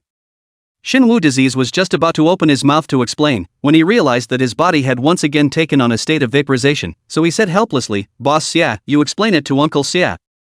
Xiaoyu looked deeply at Xinwu disease, and only after a while did he briefly explain Xinwu disease's awakened ability to Xie Xiaolong. After listening to Xiaoyu's explanation, Xie Xiaolong's face changed slightly, then he said with a somewhat unnatural voice, so, disease-free is absorbing your mom's illness into his body? Aha! Xiaoyu nodded with a complex expression. Disease-free, you. Xie Xiaolong opened his mouth, but didn't know what to say. With a favor like this, no matter what was said, it would pale in comparison. And at this time, Mengru, who was lying on the bed, also regained her consciousness. Listening to the conversation between the two, she looked up at Xinwu Diao, and said somewhat weakly, Child, if you do this, how can you let Auntie's heart be at peace? Auntie Mengru, Xiaoyu is my brother, his mother is my mother, and I have a special physique, I won't die. Xinwu Diao smiled and shook his head. In the short span of a few words, Xinwu Si's body appeared to vaporize several times. Seeing this scene, Xie Xiaolong immediately had someone arrange a separate ward for Xinwu Si to rest properly. This time Xinwu Si was not polite because he was too weak. This time's drawing was different from all the past. It consumed too much of his physical strength, and the feeling of filling up of that black hole had made him feel the threat of death once again. It wasn't long before he fell into a deep sleep. While Xiaoyu's family of 3 was guarding Xinwu Si's bedside without moving an inch, even Mengru, who had just recovered, disregarded the two men's dissuasion and insisted on staying by Xinwu Si's side. Tell me about syphilis. Mengru sat in front of Shinwu Disease's bed and reached out to straighten the hair covering his eyes for him. Good. Xiaoyu nodded, then told the two of them everything he knew about Shinwu Diao's past. After listening to Xiaoyu's narration, Mengru couldn't hold back any longer and 2 lines of hot tears slowly flowed down her face. Just how much has this child suffered? That's close to 30 diseases. How in the world did he get through it? When Shinwu Disease woke up again, the sky had already darkened, and he had slept for a full 6 hours this time. As soon as he opened his eyes, he saw Xiaoyu's family of 3 sitting in front of his bed chatting idly. What exactly they were chatting about he didn't hear, he just vaguely heard his name. Lao-san, you're awake. Xiaoyu was the first to realize that Shinwu Disease had woken up, and hurriedly stood up, then said towards Qianmang at the side, Lao-er, go and bring the chicken soup prepared for Lao-san over. Good. Qianmang nodded, then left the ward. No need to be so troublesome. Shinwu Disease said breathlessly and tried to struggle to sit up. Seeing this, Xia Xiaolong reached out and pressed his hand on Shen Wuxi's shoulder and said, Wuxi, your current body is still too weak, rest for a while first. It's fine, Uncle Xie. Shenwu Diao still sat up, then barely squeezed out a smile. I've long gotten used to it. My body has always been like this since I was 12 years old. Even if I don't help Auntie Mangru today, my body won't be any better. Hearing these words, Xia Xiaolong's hand that was placed on Shen Wuxi's body stiffened. His expression was incomparably complex, and for a moment he did not know what to say. On the other hand, Meng Ru on the side was unable to hold back any longer and sobbed in a low voice. Child, from now on, I am your mother, and the Xia family is your family. At these words Shinwu Disease was also stunned. How unfamiliar word. Since the death of his parents, all relatives and friends began to deliberately alienate him. 12 years old, he was seriously ill and had no one to turn to. It wasn't until he happened to help Elder Lin that there were people who truly cared about him. And now, there was actually someone telling him that he had a home. Shen Wuxi, who had been tormented by various illnesses for nearly 10 years without shedding a single tear, had reddened his eyes at this moment. Brother Long, I want to accept Wuxi as a righteous son, what do you think? Meng Ru turned her head to look at Xie Xiaolong who was standing behind her. Of course I'm willing, 10,000 times willing, I'm just afraid that Wu Disease won't agree. Xie Xiaolong said while looking toward Shen Wu Diao. Feeling Xie Xiaolong's and Meng Ru's gazes full of expectation, Shen Wu Diao was somewhat in a dilemma for a while. Although he had helped Meng Ru, it was entirely because of Xiaoyu, and he had never been one to hold favors in return. Otherwise, based on the people he had saved, he was afraid that his current position in Bing City would not be much lower than the Xie family. After all, just one Elder Lin was in existence that the entire Xie family had to look up to. What's your kid hesitating for? Xiaoyu reached out and slapped Shen Wu Diao's head. Don't you want to be blood brothers with me? Snap. As soon as Xiaoyu's words fell, Xia Xiaolong directly slapped him on the back of his head and said with a displeased face, Who are you kid hitting? I. Xiaoyu is speechless. Meng Ru, on the other hand, ignored these two fathers and sons, still looking at Shen Wudiao with an expectant face, her voice extremely gentle. Wudiao, let us take care of you in the future, okay? Shen Wu Disease looked at Meng Ru whose face was pale and whose tone was almost pleading. He could no longer bear to reject the other party, so he slowly nodded his head. Chapter 033 Banquet. Seeing Shen Wudi nodding his head, Meng Ru's face instantly overflowed with a happy smile. She reached out and touched Shen Wudi's head, then said, Wudi, from now on, we are a family. Ha ha ha ha ha. Xia Xiaolong also laughed happily, then said cheerfully, Today is a great day, not only has Meng Ru's body recovered, we also have a good son. Saying this, he took out his cell phone from his pocket, then said, I'll have someone arrange a banquet outside the building, and invite all the dignitaries in Ice City. I want everyone to know that from now on, Disease-Free will be a member of our Xie family. Good good good. Meng Ru smiled somewhat helplessly but did not object. In her eyes the previous Shen Wudiao had always been unsupported and inevitably bullied. Now it was time for them to support the other party, lest some ungrateful people go and provoke him again. Don't call, I'll go and make arrangements, so I won't delay you guys from staging a love child drama. Xiaoyu shrugged and flirted. Xia Xiaolong sniffed and kicked Xiaoyu's ass. Looking at the scuffling father and son in front of her, Meng Ru's mouth also overflowed with a doting smile before turning her head to look at Shen Wudiao. Wudiao, don't pick on him, their father and son are just so devoid of proper behavior. Shen Wu Disease nodded with a smile. Shortly after Xiaoyu left, Zhen Mang and Zhao Xiaodao walked in with chicken soup. Wow Disease, this is the soup I specifically had someone make for you, try it. Meng Ru took the chicken soup from Qian Mang, filled a bowl, scooped a spoonful and put it to her mouth and blew on it, then handed it to Shen Wudi. This action made Shen Wuxi a bit overwhelmed. Even when he was sick and hospitalized before, he had never been taken care of like this, warm and cozy at the same time he felt a bit uncomfortable. Mangru also noticed that Shinwuxi was a bit resistant, so she smiled, "Then you take it and drink it yourself." Shinwudi, who hadn't eaten for a day, was also really hungry, and half an hour later, he had already finished off a big bowl of chicken soup all by himself. Seeing this scene, Mangru's face once again revealed a look of heartache, and secretly resolved that in the future, she must treat Shinwuxi well, and strive to make up for all the 10 years of motherly love that he had left vacant. And right at this moment, a middle-aged doctor in a white coat walked in and looked at Xie Xiaolong and said, "Mr. Xie, the examinations arranged for Madam are ready." "Good." Xie Xiaolong nodded, then looked at Shin Wudi and said, "Wudi, your mom's body has just recovered. I've asked you to arrange a full body checkup for her. I'll accompany her there first." "Ha?"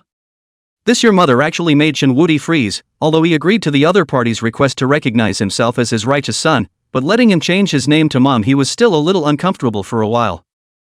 Mangru also saw Shin Wudi's embarrassment, so she smiled and shook her head. "There's no rush, you adapt slowly, I'll come back to see you after I check my body." After Mangru and Xie Xiaolong left, Shin Wudi, Shen Mang, and Zhao Xiaodao were left in the ward. Shen Mang came to Shin Wudi's bed and opened his mouth to ask, "Lao San, your body is fine?" "I don't know." Shin Wudi frowned and said with some uncertainty. "Don't know?" Shen Mang and Zhao Xiaodao were both somewhat puzzled. At this time, Shin Wu Disease slowly stretched out his hand, and as he moved with his intention, his right hand unexpectedly and abruptly disappeared, and only the empty cuffs remained floating there. Seeing this scene, Shen Mang was startled, and then tentatively reached out to touch the position where Shin Wuxi's right hand had just rested, but grasped an empty hand. "Lao San, what the hell is going on here?" Shin Wu Dio shook his head, and immediately afterward his right hand that had originally disappeared reappeared out of thin air. After pondering for a few seconds, Shin Wudi slowly spoke, "I feel that this shouldn't be a disease." "Not a disease?" Shen Mang became even more puzzled. "This is more like an awakening," Shin Wu Disease said with some uncertainty. "Ah. I can't be sure right now." Shin Wudi shook his head, then said, "This is just my guess. The specifics of what's going on is better to wait for me to go back and ask the people at the Awakening Research Institute." Although he said this on his lips, Shin Wudi was almost certain in his heart that this was an awakening ability, because the current him could already freely manipulate his right hand into a state of vaporization. As for the other parts, he could not do it for the time being. But why can't Meng Ru? This is something that Shin Wao Di hasn't figured out yet.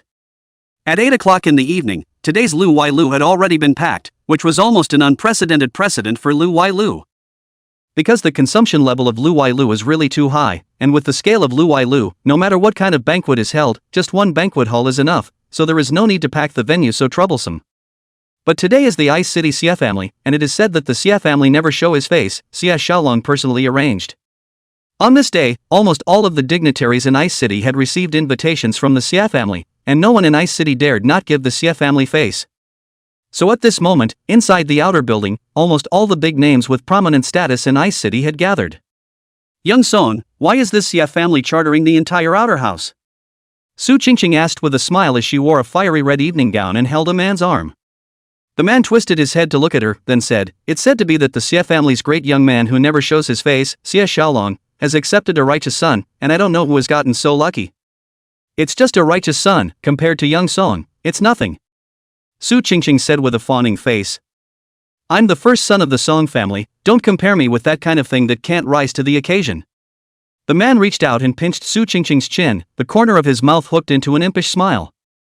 The man's name was Song Qingfeng. He was the heir of Ice City's commercial giant Song Group. Yesterday when he went to the hospital to do some errands he happened to meet Su Qingqing. Just with a glance he was attracted by the other party's beauty, and then he learned that Su Qingqing was suffering from a serious case of leukemia, and that her family's condition was not enough to support the expensive treatment costs. He then learned that Su Qingqing was suffering from severe leukemia and that her family was not able to support the expensive treatment costs, so he helped Su Qingqing pay for part of the treatment costs, and the two of them naturally developed a kind of take-what-you-need relationship. As a commercial giant in Ice City, Song Clan had naturally received an invitation from the Xie family, and in order to cultivate Song Qingfeng as the heir, Song Clan's head of family had asked him to attend this banquet, so that he could also get to know some of Ice City's bigwigs, and make contacts for him to take over Song Clan in the future. Song Qingfeng, on the other hand, brought Su Qingqing along. At this time, Shin Wu Disease and Shin Mang and Zhao Xiaodao, three people also came to the banquet hall. Looking at the banquet hall, everyone is wearing suits and dresses, dressed somewhat casually. Three people. For a time you look at me, I look at you, all from each other's eyes to see the color of embarrassment.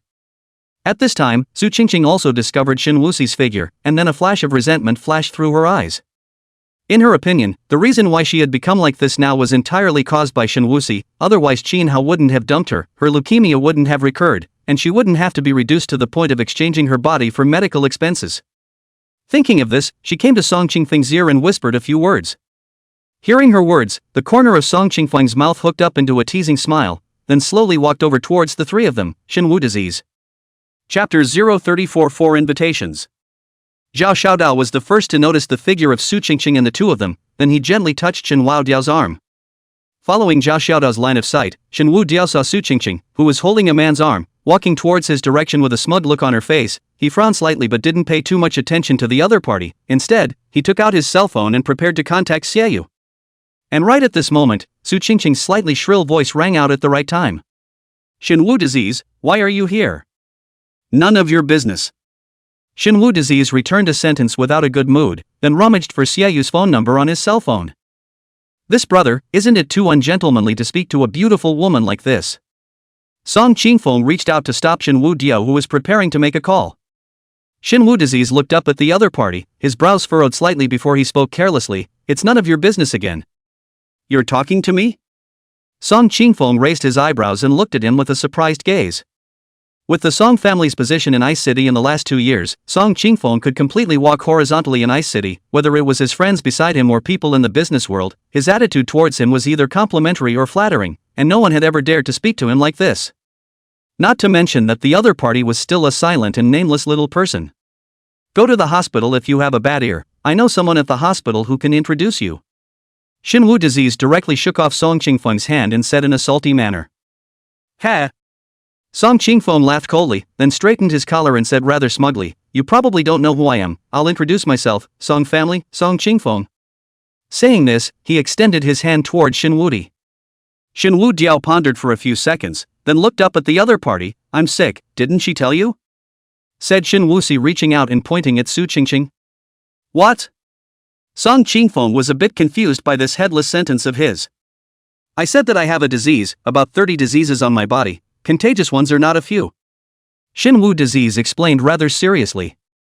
After hearing this, Song Qingfeng hastily retracted his hand. But seeing the other party's actions, Shen Mang couldn't help but laugh out loud. You. Song Qingfeng reached out and pointed at Shin Wu Diao. His face reddened, but he didn't know how to accuse the other party. At this time, Su Qingqing rushed forward and pointed at Shin Wuxi's nose and scolded, Shin Wuxi, you sick bastard. You dare to come here even if you are sick, in case you infect others with the disease? Can you afford to take the responsibility?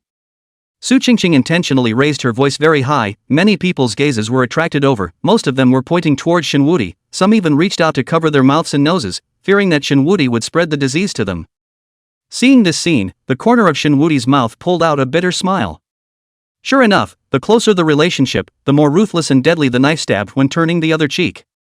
5 years of spending time with each other made Su Qingqing's understanding of Shin Wuxi far exceed anyone else's. No one understood where Shin Wuxi's pain was more than her, and no one knew how to rub salt into Shin Wuxi's wounds more than her. Although Shin Wuxi didn't care if people called him a sickly child or looked at him with different eyes, he was a person with a very strong sense of self-esteem, and he wasn't willing to cause trouble for anyone. And at this moment there were some people around who started to follow. Who is this person?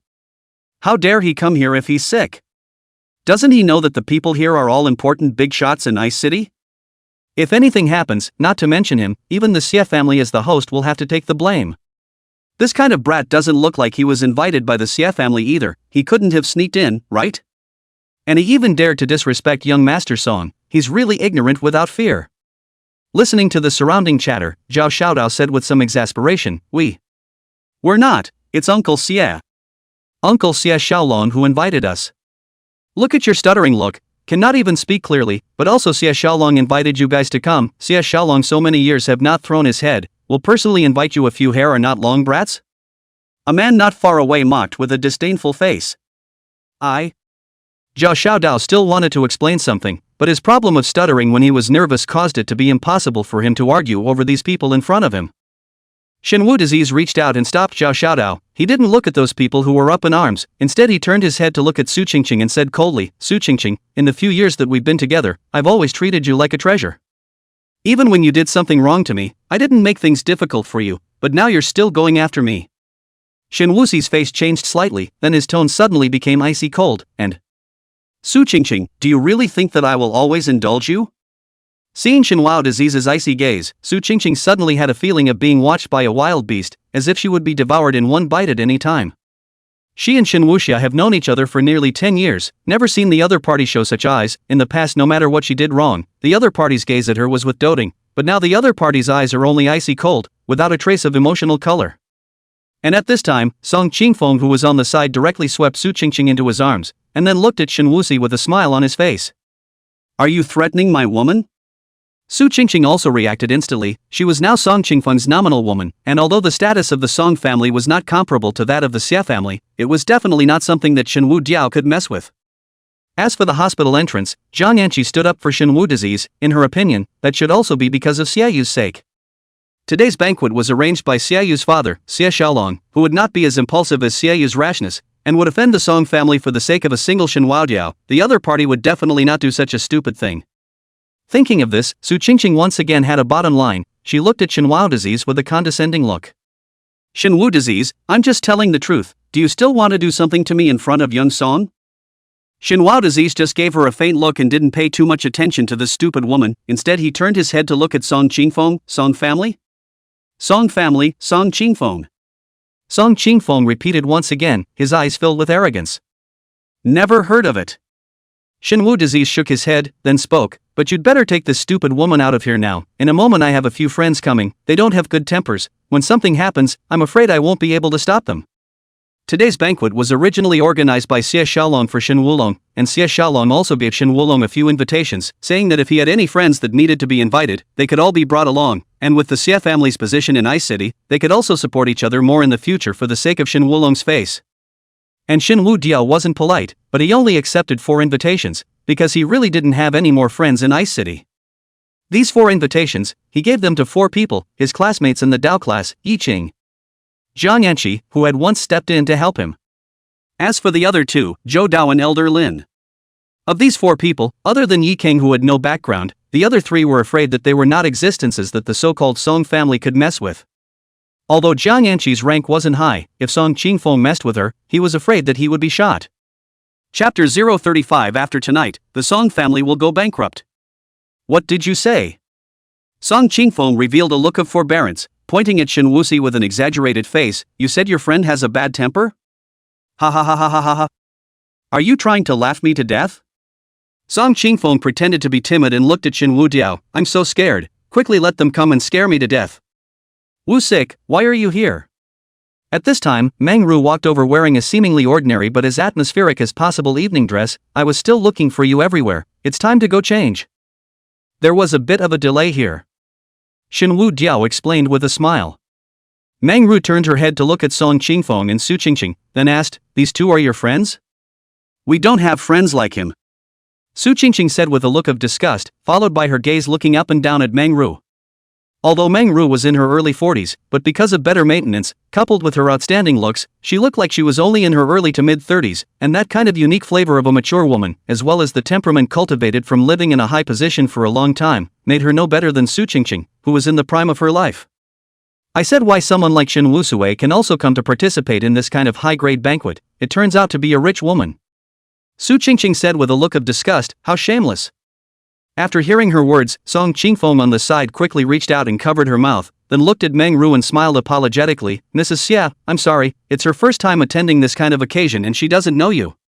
Meng Ru's willow brows slightly knitted. She glanced at Su Qingqing, then said in a calm tone, you little girl is so young but your speech is so unpleasant. This tongue of yours, I think it's better not to have it. Hearing these words, Su Qingqing was instantly displeased, reaching out to point at Meng Ru and about to start cursing, but was interrupted by Song Qingfeng's stern voice, shut up.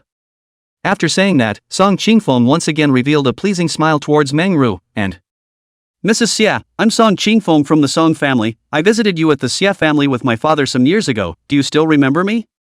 You are Song Chang's son? Meng Ru asked after a few seconds of thought. That's right, Song family head Song Chang is none other than my father. Song Qingfeng wore a smile on his face and asked tentatively, can you see if you can look at my father's face and not bother with her in general? Can't. Meng-ru barely hesitated and said with a firm resolve. This. Song Qingfeng was slightly stunned. He also didn't expect Meng-ru to be so decisive, not even giving face to his own father. It doesn't matter if I'm a handful of years old, but my son is also something she can make up at will? Meng-ru said coldly. She offended Xiao Xie? Song Qingfeng turned his head to look at Su Qingqing. At this time, Su Qingqing was also aware of the unusual identity of this woman in front of her, and hurriedly shook her head and waved her hand, signaling that she hadn't offended Xiaoyu. As for Meng-ru, she smiled and shook her head. I understand that brat Xiaoyu. If a woman scolds him, then it must be that he has done something wrong to others, and I, as a mother, will not be biased in his favor. Saying this, Meng-ru twisted her head to look at Shenwu disease, her eyes full of kindness, but when she turned her head to look at Su Qingqing again, her gaze became cold and unrelenting. But if you maliciously make up about Wu disease, then it must be that you have nothing better to do. What? He is your son? Song Qingfeng reached out and pointed at Shen Wuxi, his eyes full of incredulity. Rather, Su Qingqing also finally reacted to the fact that today, the Xie family was organizing a banquet because Xie Xiaolong wanted to take in a righteous son, and now it seemed that this banquet was specially organized for Shen Wuxi. At this moment, Su Qingqing finally panicked. She hurriedly hugged Song Qingfeng's arm tightly and said in a trembling voice, Young Song, save me. Song Qingfeng twisted his head to look at Su Qingqing, although the other party had offended the Xie family, but her face and her kung fu in bed really made him linger, so he clenched his teeth and spoke once again, Mrs. Xie, this matter is Qingqing's fault, but this is all a misunderstanding. I'll let Qingqing make amends and apologize for Shenhua disease, and my Song family will also come to the door to send a congratulatory gift on a later date. But Su Qingqing, you can't move. As soon as these words came out, the corner of Meng-ru's mouth rose slightly, then she looked at Song Qingfeng and spoke with a smile. The Song family has produced one with backbone. Thank you ma'am for your fallacious praise, I'm just... Song Qingfeng smiled and was just about to modestly say a few words when he was directly choked back by Meng-ru's next words, and the smile on his face instantly froze. After tonight, the Song family is bankrupt. Meng-ru's tone remained calm, as if she was talking about a trivial matter. However, these words were like thunder from the ground, causing the entire banquet hall to fall into a deathly silence. There were some bored people who had ranked the four major families in Ice City, namely Xia, Lin, Song, and Qin. Among them, the Xia family started out as a black family, and later began to transform into a whitewashed family. Although they have not been too successful in the business world in recent years, they are still the #1 family in the entire Ice City, and their heritage is extremely deep.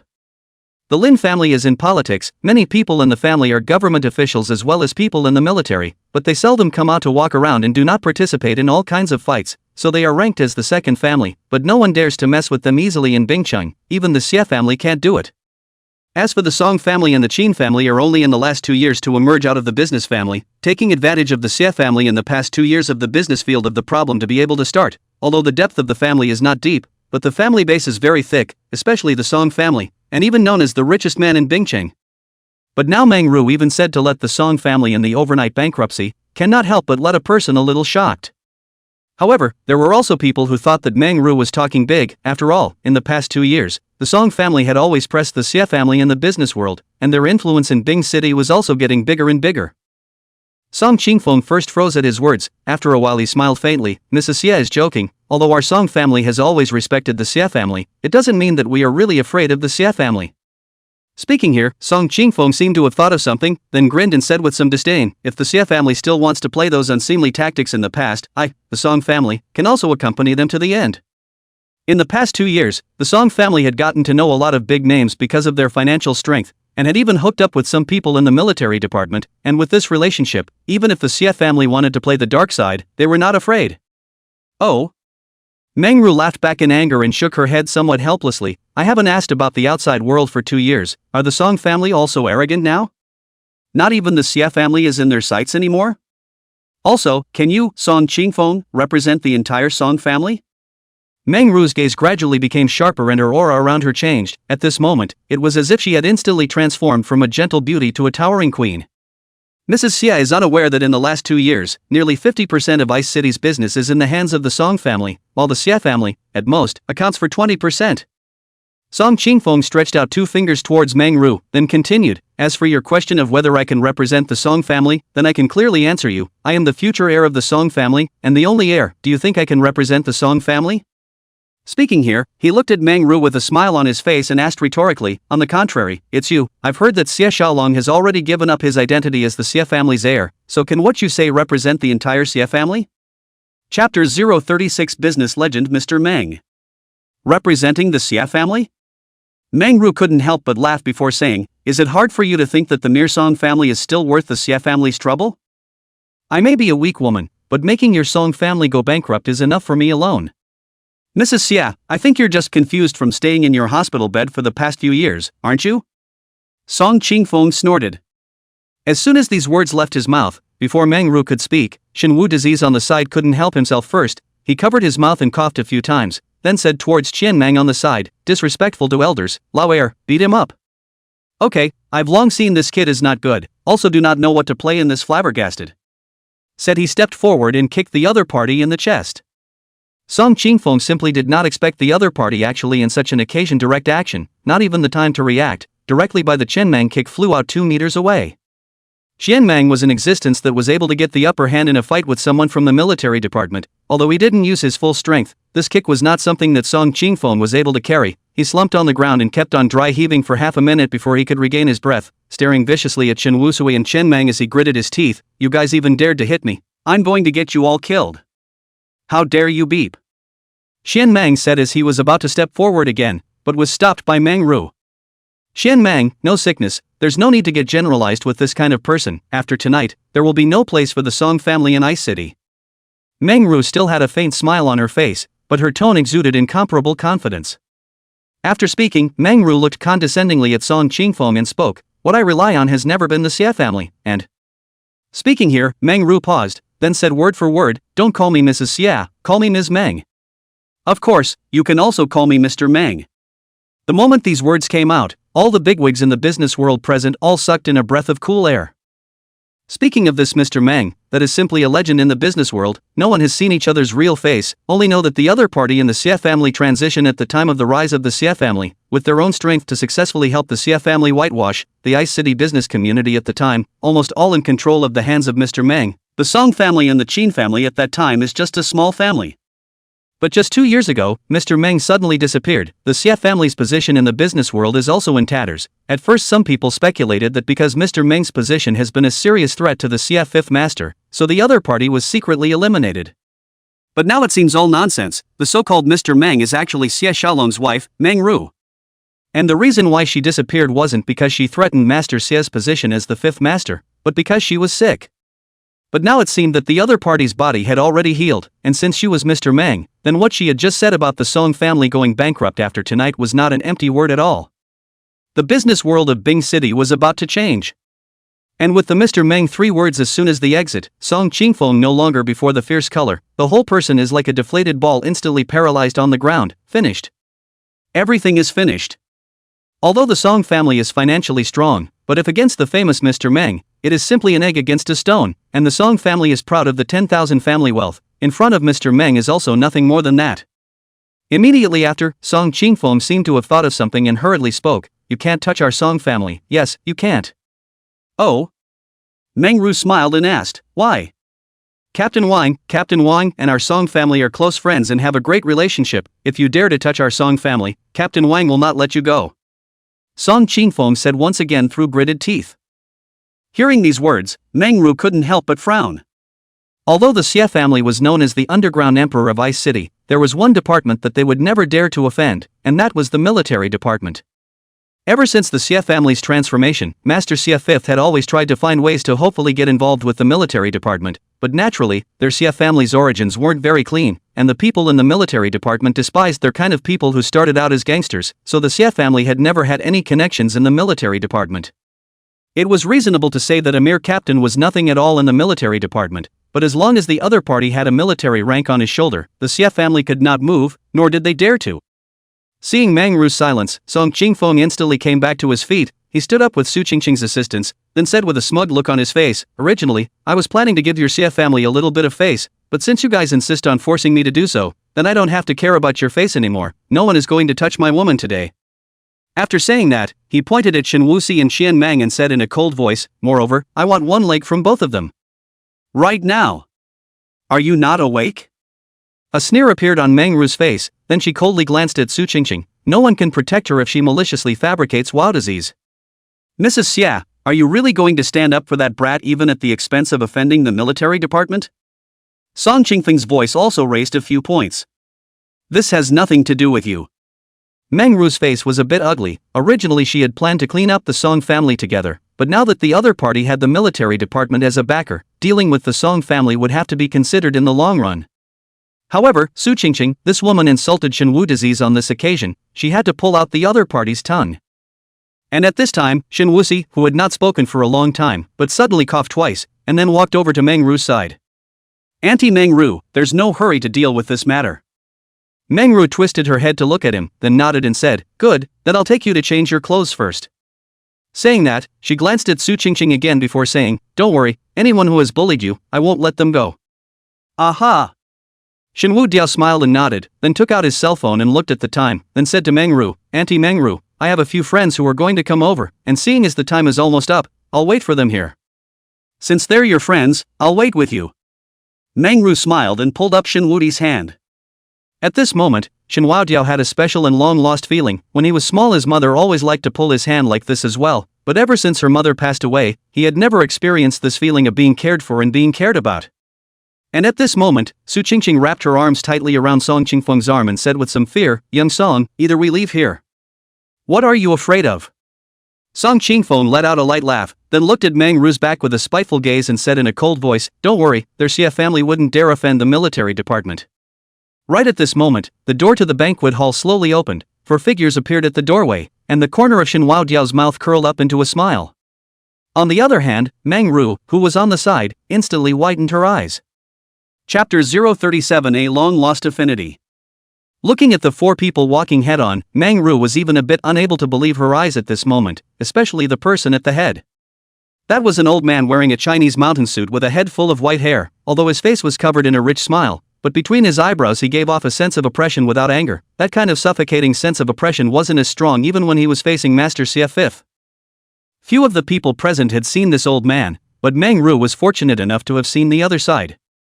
Lin Tianrong, Elder Lin, was also the only military admiral in the entire Ice City, and even in the entire 3 provinces of the Cold State. One of the 10 admirals of the Summer Kingdom. And the man supporting him by his side was one that everyone recognized. It was the Colonel Zhou Dao, who had just taken over the entire Ice City Dao class. Seeing this scene, everyone sucked in a breath of cool air. Who was that old man? Surprisingly, he was able to make Colonel Zhou personally assist him? I don't recognize him, but looking at the other party's aura, I'm afraid that he's also from the military department, and his rank is still above Colonel Zhou. Above Colonel Zhou's rank? Wouldn't that be at least a major general rank? I seem to know, someone said thoughtfully. Who is it? I'm afraid he's that old man from the Lin family. There's only one major general in the entire Ice City, and that's the Lin family's Lin Beiwang, and Lin Beiwang is only in his early 40s. This old man in front of me is definitely not, so there's only one other person. You mean, Elder Lin? Admiral Lin? While the crowd was speculating, Shen Wusui had already arrived in front of the 4. He first glanced at Yi Qing, who was following behind Elder Lin, and asked with some confusion, Elder Lin, how did you guys come here with Yi Qing? Ha ha ha ha ha. Elder Lin laughed cheerfully, then twisted his head to look at Yi Qing and explained, just now we met this young man downstairs, and she said he was your friend, so we came up together. So that's how it is. Shen Wudi smiled, then greeted Zhou Dao and Jiang Anqi one by one, then looked at Meng Ru on his side and introduced, Master Lin, this is Auntie Meng Ru, nowadays. Here, Shen Wudi paused, then said with some embarrassment, nowadays is my mother. Hearing the word mother, Meng Ru's face immediately overflowed with a smile. Immediately afterward, he continued to introduce towards Meng Ru, this is Elder Lin, an elder who is very good to me. I've met Elder Lin, I didn't know that you personally came, so it's really a loss to welcome you. Meng Ru stepped forward and bowed, saying with a respectful face. We are all family, no need to be polite. Elder Lin smiled and didn't care. Shen Wudiao then introduced Zhou Dao, Jiang Anqi, and the trio of Yi Qing to Meng Ru. Several people nodded their heads in greeting. And right at this moment, Master Xia Fifth also got the news and hurriedly came. He might be able to refrain from personally greeting the others when they arrived, but he couldn't sit still when Elder Lin was here. Elder Lin, what kind of wind has blown you here? It's really a sin for Mr. Xia to fail to welcome you from afar. Fifth Master Xia walked quickly to Elder Lin, his face full of smiles. There's no need to be polite, 5th Master Xia, I just received an invitation from Disease Free today to attend a banquet. Elder Lin also said with a smile. What 5th Master Xia, that's all people outside calling me blindly, Elder Lin just call me Xia Dang. 5th Master Xia was somewhat flattered. Saying this, he looked at Shin Wu Diao on the side with some surprise and spoke, I just didn't expect Wu Diao to still be acquainted with Elder Lin, so it seems that Xiao Long, this child accepting Wu Diao as his righteous son is a bit of an overachiever. Master Xia 5th is overstating it. Shen Wuxi shook his head and said. Afterward, several people exchanged a few more pleasantries before taking their respective seats, and as the host, 5th Master Xia sat on the main seat with trepidation, while Elder Lin sat beside him. The two of them talked and laughed, looking as if they had been old friends for many years. On the other hand, Shin Wudi followed Meng Ru's family to a room where there were clothes that Meng Ru had prepared for Shin Wudi in advance. Seeing Shin Wao Jiao change into a customized suit and walk out, the three of them were all brightened up. It was true that people rely on clothes and Buddha relies on gold. Shin Wao Disease himself was not ugly, only that he usually did not dress himself up much and wore more comfortable sportswear. But now that he had changed into a customized suit, together with his somewhat sickly pale face, it surprisingly gave people a different kind of beauty. Lao San, didn't realize your kid's handsomeness is second only to mine. Xia Yu stroked his chin and sized up Shen Wuxi. Meng Ru was also contentedly stepping forward to help Shen Wao Jiao organize his clothes, and even personally bent down to help him organize his pants. This made Shen Wao Disease terrified and hurriedly wanted to help Meng Ru up, but he was stopped by Xie Xiaolong reaching out. He looked at Shen Wao Disease with a serious face and said, Wao Disease, don't care so much between mother and son. Shen Wu Disease froze for a few seconds, then finally nodded, silently enjoying the mother's love that he hadn't experienced for many years. Only after arranging Shen Wao Jiao's clothes neatly did Meng Ru straighten up and smiled contentedly. Xia Xiaolong, on the other hand, looked at Shen Wuxi with a somewhat complicated expression, as if he had something he wanted to say but didn't know whether to say it or not, and for a while he looked a bit torn. Uncle Xia, is there something you want to say? Shen Wu Diao could tell at a glance that the other party seemed to have something on his mind, so he opened his mouth and asked. Xia Xiaolong was silent for a few seconds, then still opened his mouth and asked, Wu Disease, you and Lin Lao know each other? Aha! Shen Wu Disease didn't hide anything as he opened his mouth and explained, back then, Elder Lin was suffering from a terminal illness, and I helped him by chance, and then he also gave me a lot of help over the years. So that's how it is. Xia Xiaolong nodded indistinctly, then with a somewhat unnatural look, he opened his mouth, disease-free, at first we really didn't know about your relationship with Elder Lin, and now it seems like it's really my Xia family that's high on the list, but your Auntie Meng Ru and I really don't have any other intentions, we're just… Uncle Xia, what are you saying? Shen Wu Disease interrupted Xia Xiaolong's words with a bitter smile, then spoke, although I have helped Elder Lin, and the other party and I have a very good relationship, but I'm still just a powerless student, to say that I've climbed high is also that I've climbed high for the Xia family. And when I hadn't helped Auntie Meng Ru yet, you had checked my body for free many times, and you had also specially invited many famous doctors for me, all of these I have kept in my heart. But… Xia Xiaolong still wanted to say something, but was interrupted by Meng Ru reaching out. Alright, why are you two big old men being so melodramatic? Meng Ru pulled up Shen Wao Diao's hand with one hand, while the other hand was holding Xia Xiaolong's hand, said in a gentle tone, affection cannot be measured by status and position, no matter what Wao Diao's status is, I only know that he is my son. Even if he has nothing, if someone bullies him, I won't allow it. Even if he has a higher status and position in the future, if he is making a mistake, I will still teach him a lesson. Hearing Meng Ru's words, Xia Xiaolong first froze, then a relieved smile appeared on his face, rather, it's me who's being pretentious. After saying that, he patted Shen Wu Jiao's shoulder with force and smiled brightly, good, then we don't care about that much, no matter what, you are my son, my own son. Cough cough. Shen Wudi was so patted by Xia Xiaolong that he couldn't help but cough. Seeing this scene, Meng Ru did not hesitate to raise her fist and pound it on Xia Xiaolong's chest, her face full of reproach, and… A disease-free body is not good, can you lighten up a bit? Xia Xiaolong had a face of self-reproach. While Xia Yu on the side was reaching out and patting his forehead, helplessly saying, forget it, I think I'd better go out and find Lao Er and the others to play, I feel like I'm a bit redundant. Chapter 038 I didn't say I'm in charge haha. Everything that followed was more formalized, with Xia Xiaolong and Meng Ru accepting Shen Wuxi as their adopted son, with Master Xia Fifth and Elder Lin as witnesses. Due to the appearance of these two, the originally simple recognition ceremony became a major event in Ice City. Not only all the powerful families in Ice City, but even some people from the military department came uninvited. Elder Lin had rarely traveled outside in recent years, and would only occasionally attend some particularly important occasions. Today, Elder Lin's attendance had immediately attracted a large number of people from the military department to come, which included the Captain Wang that Song Qingfeng had spoken of. It was a middle-aged man around 40 years old. He had a straight posture and a tough face, a scar at the corner of his eye proclaiming his former achievements to people. "Captain Wang, welcome, welcome, welcome." Master Xie Fifth shook the other party's hand with a smile.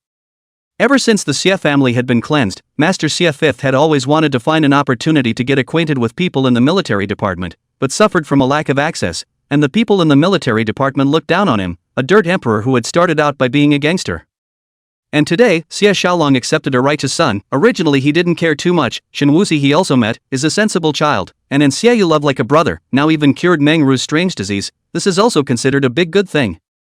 But what he didn't expect was that such a banquet to recognize relatives would actually startle Lin Tianrong, the great Buddha, to personally appear. After today, I'm afraid that no one would ever dare to look down on the Xie family because of their past. Fifth Master Xie, congratulations to the Xie family on the birth of their unicorn child. I hope you'll forgive me if I come uninvited. Captain Wang smiled back. Captain Wang is joking, it's my Xie family's honor to have you here. After the two of them exchanged a few simple pleasantries, Master Xie Fifth brought Captain Wang to where Shen Waojiao and Meng Ru were and introduced the two of them. But after hearing the other party's name, both Meng Ru and Shen Waojiao's faces changed slightly. However, Meng Ru's face soon returned to its original color, and with a smile on her face, she chatted with the other party. Shen Waojiao, on the other hand, remained expressionless and abruptly opened his mouth to ask, "Is Captain Wang a good friend of the Song family?" Captain Wang was chatting with Meng Ru and Master Xie Fifth, but his eyes had been watching the direction where Elder Lin was, thinking of what excuse he could find to go over and pay a visit to the other party, and when Shen Waojiao asked this question, he did not react for a moment. "What?" Just now the Song family heir said it himself. Shen Wudi said, "Let's talk about these trivial matters later." Master Xie Fifth also felt that the atmosphere was a bit delicate and couldn't help but open his mouth to interrupt. "No."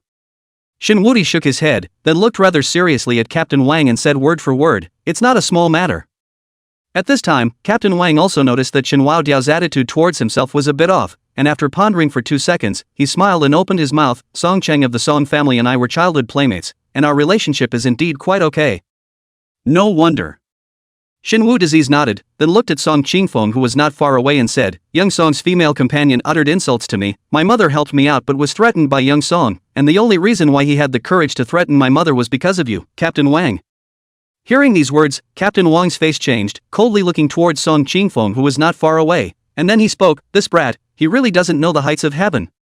With that, he then turned his head to look at Shen Wu Jiao and said with a smile, "Don't worry, I'll definitely tell his father truthfully about this matter, so that his father can teach him a good lesson." "That won't be necessary."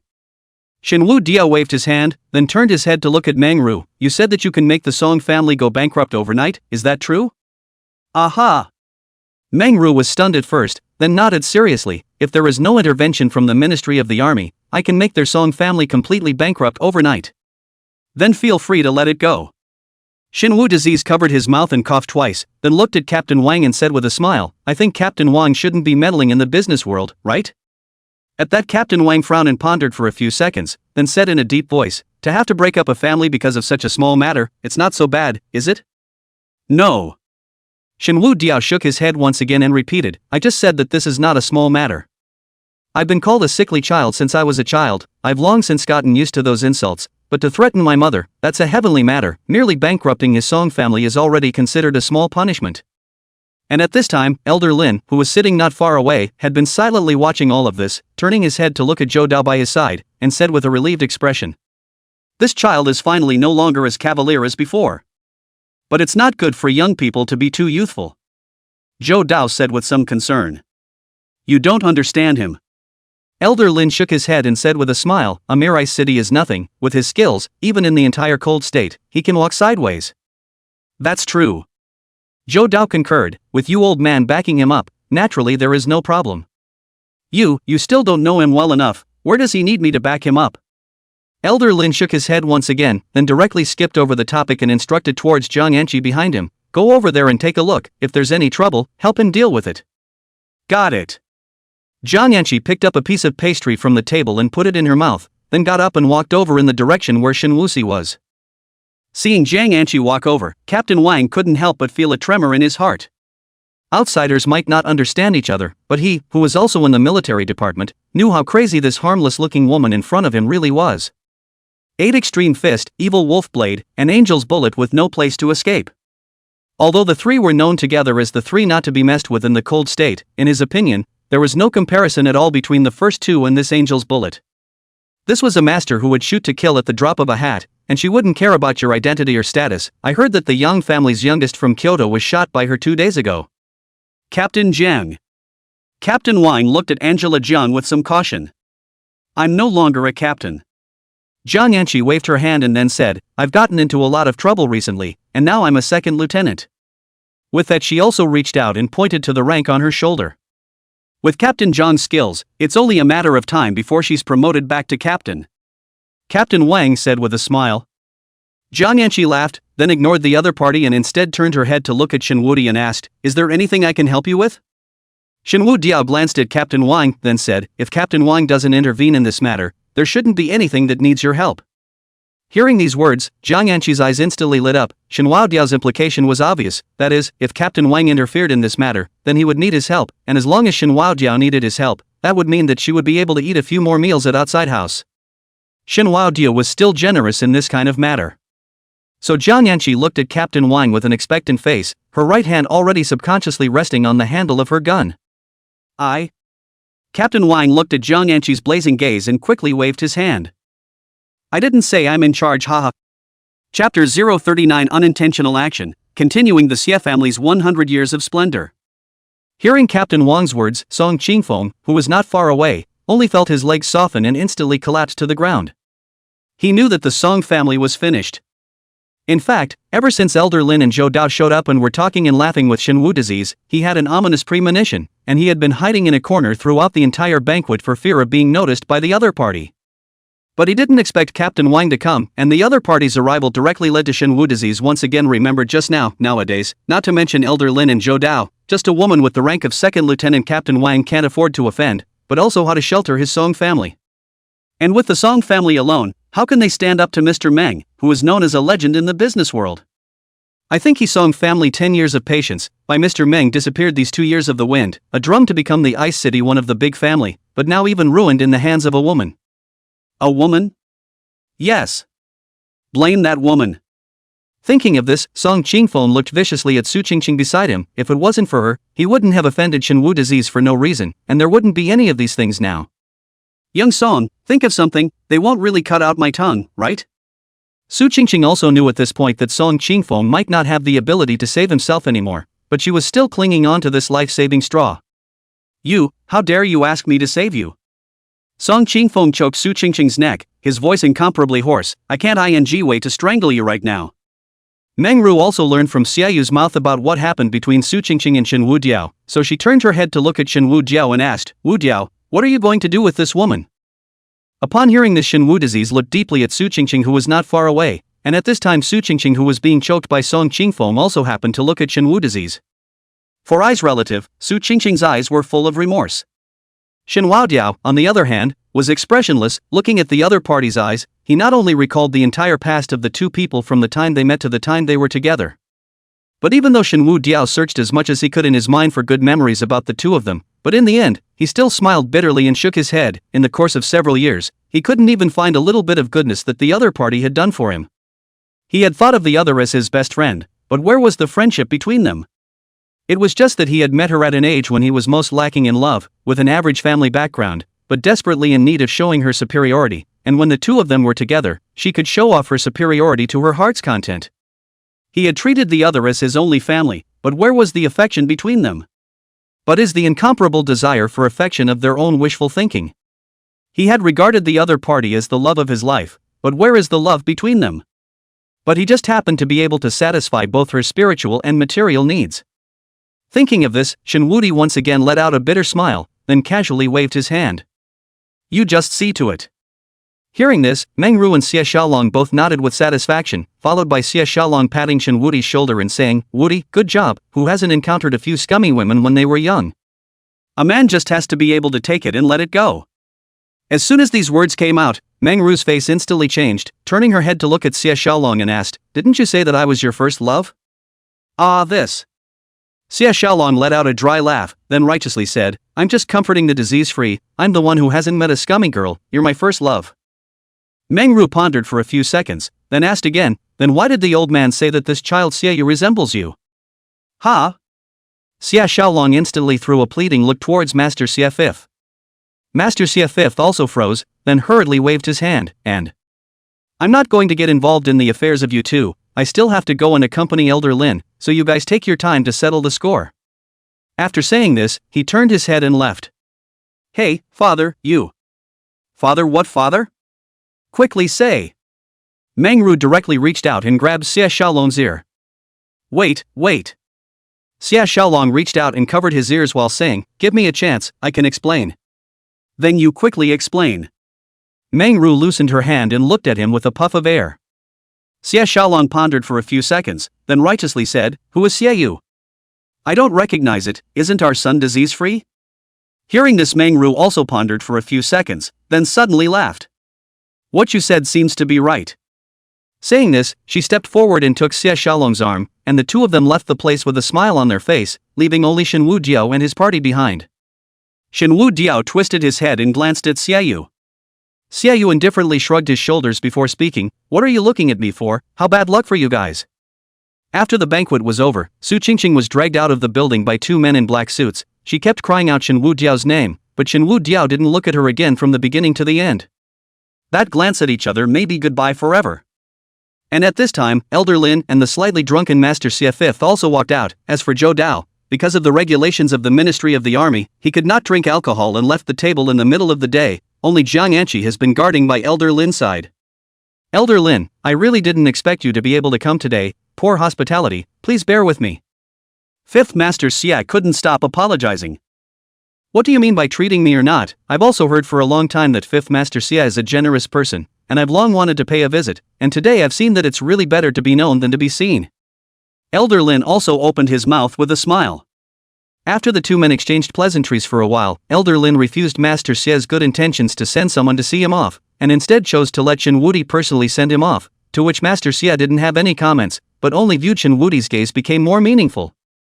Watching Elder Lin's car gradually disappear into the streets, Fifth Master Xie turned his head to look at Xie Xiaolong and spoke, "Xiaolong, you did a good job with this. Dad, we accepted Sicknessless as a righteous son because we as a couple genuinely like and feel sorry for this child, no interests are involved." Xie Xiaolong understood the other party's meaning and spoke directly. "Did Laozi say you guys have other things on your mind?" Master Xie Fifth instantly became unhappy, but soon his face became serious once again, and he said in a deep voice, "But your unintentional actions might be able to continue my Xie family's 100 years of splendor." Inside Elder Lin's car, a man wearing a black suit and sunglasses was driving the car. Jiang Yanqi, on the other hand, was sitting on the passenger side, holding in her arms some pastries that she had packed out from Luai Lu and was eating them with gusto. Elder Lin looked at the other party's back and smiled helplessly, then turned his head to look at Shen Wu Diao on his side. "Wu Diao, originally I was planning to talk to you in a few days, but since I have this opportunity today, I'll talk to you now." "You mean about the 100 Herb Hall?" Shen Wudi asked. Hearing the words 100 Herb Hall, Jiang Yanqi instantly turned her head to look at the two men, while the driver who was driving took out a pair of headphones from his pocket and put them on. "That's right." Elder Lin nodded, then looked at Jiang Anqi again and said, "Anqi, you listen together as well." Chapter 040 Soul Shift. Elder Lin's gaze wavered slightly, and he brooded for half a minute before slowly speaking. The original intent of the 100 Herb Hall was originally to find life-saving miracle doctors and medicines for Wao Jiao, but with the appearance of one person, it made me completely change that idea. Shenhua Disease felt like he was about to learn the inner workings of this organization founded in his name, while Jiang Anqi was listening attentively while throwing desserts into her mouth, neither of them interrupting Elder Lin's words. "His name is Yunyu, he was originally a soldier in my son Bei Wang's troop, then Bei Wang realized that his awakened ability was special, so he brought him to see me." "The ability he awakened is?" Shen Wudi opened his mouth and asked. He felt that the other party's ability might have a lot to do with the direction of the 100 Herb Hall today. Elder Lin glanced at the two of them before speaking in a single word. "His ability is called soul shifting. Soul shift?" Jiang Anqi was slightly stunned. As for Shen Wusui, he was a little confused. He had just joined the Dao class, and he only knew a little bit about awakening abilities.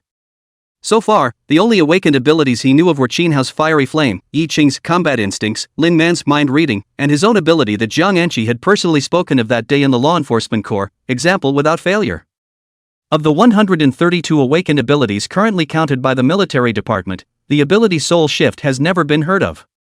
Jiang Anqi saw Shun Wudi's confusion and spoke. That's right. Elder Lin also spoke, his awakened ability is unique, and I did not choose to report it. Why? Jiang Anqi asked. Because there is no disease, said Elder Lin as he looked towards Shenwu disease. Because of me? Shenwu disease was even more confused. He really couldn't figure out what the ability Soul Shift had to do with himself. Elder Lin didn't sell the idea and directly opened his mouth to explain, the Soul Shift can be activated to exchange souls with those it comes into contact with, but of course, this needs to be with the consent of both parties. This. Shen Wusui and Jiang Anqi both froze for a moment, the shock in their eyes hard to hide. Elder Lin did not continue, instead giving the two men time to digest this information. After a while, Shen Wudiao suddenly said, you thought that my body couldn't carry me anymore, so you wanted that person called Yunyu to exchange souls with me? Yes and no. Elder Lin spoke again and explained, although his ability is called soul transfer, it can actually be understood as exchanging bodies. Shen Wudiao pondered for a few seconds, feeling that what the other party said was true, the soul exchange between the two also meant exchanging bodies. I once had him try to unleash soul shift on a person suffering from a disease, and in the end, that person's disease remained in his body, that is, Jinyu's body. Hearing Elder Lin's words, Jiang Anqi felt that something was still not right, so she asked, if that's the case, why didn't you have him exchange his body with Shenwu disease? Elder Lin gave Shenwu disease a meaningful look, then retracted his gaze to look at Jiang Anqi and asked, you should already know Wao disease's identity by now, right? His identity? Jiang Anqi froze for a moment, and then a sentence from Elder Lin just now came to her mind, that the 100 Herb Hall was initially established to help Shenwu disease look for life-saving miracle doctors and medicinal herbs. And all the members of the 100 Herb Hall knew that everything they did was for their mysterious leader. Thinking of this, Jiang Anqi looked at Shen Wuxi with a shocked face and exclaimed out in shock. He's Wang Buliuxing. That's right, Wuxi's code name in the 100 Herb Hall is Wang Buliuxing. Elder Lin nodded with a serious face, that is, the true leader of the 100 Herb Hall. I took all of your codenames, and your codename Nanling Moors signifies redemption. And the moral of Wang Buliuxing is, helping others. Jiang Anqi stared at Shen Wudiao for a full minute, then smiled. She should have thought of it long ago. When Shen Wudiao and Qin Hao had an argument in front of the hospital, Elder Lin sent himself to help the other party, and even specifically instructed himself that this matter was very important. If necessary, one could shoot and even kill. At first she was puzzled as to how a mere Shenwu disease could make Elder Lin pay so much attention to him, but now that she knew the other party's identity, everything was logical. It turned out that he was Wang Buliuxing, the real king of their 100 Herb Hall.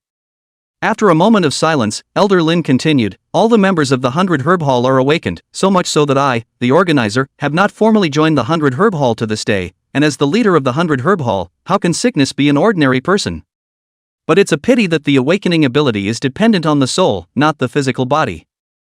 Hearing these words, Shen Wudiao felt very reasonable. If the awakening ability depended on the physical body, then wouldn't it be the case that after Yinyu unleashed the soul shift, he himself lost this ability?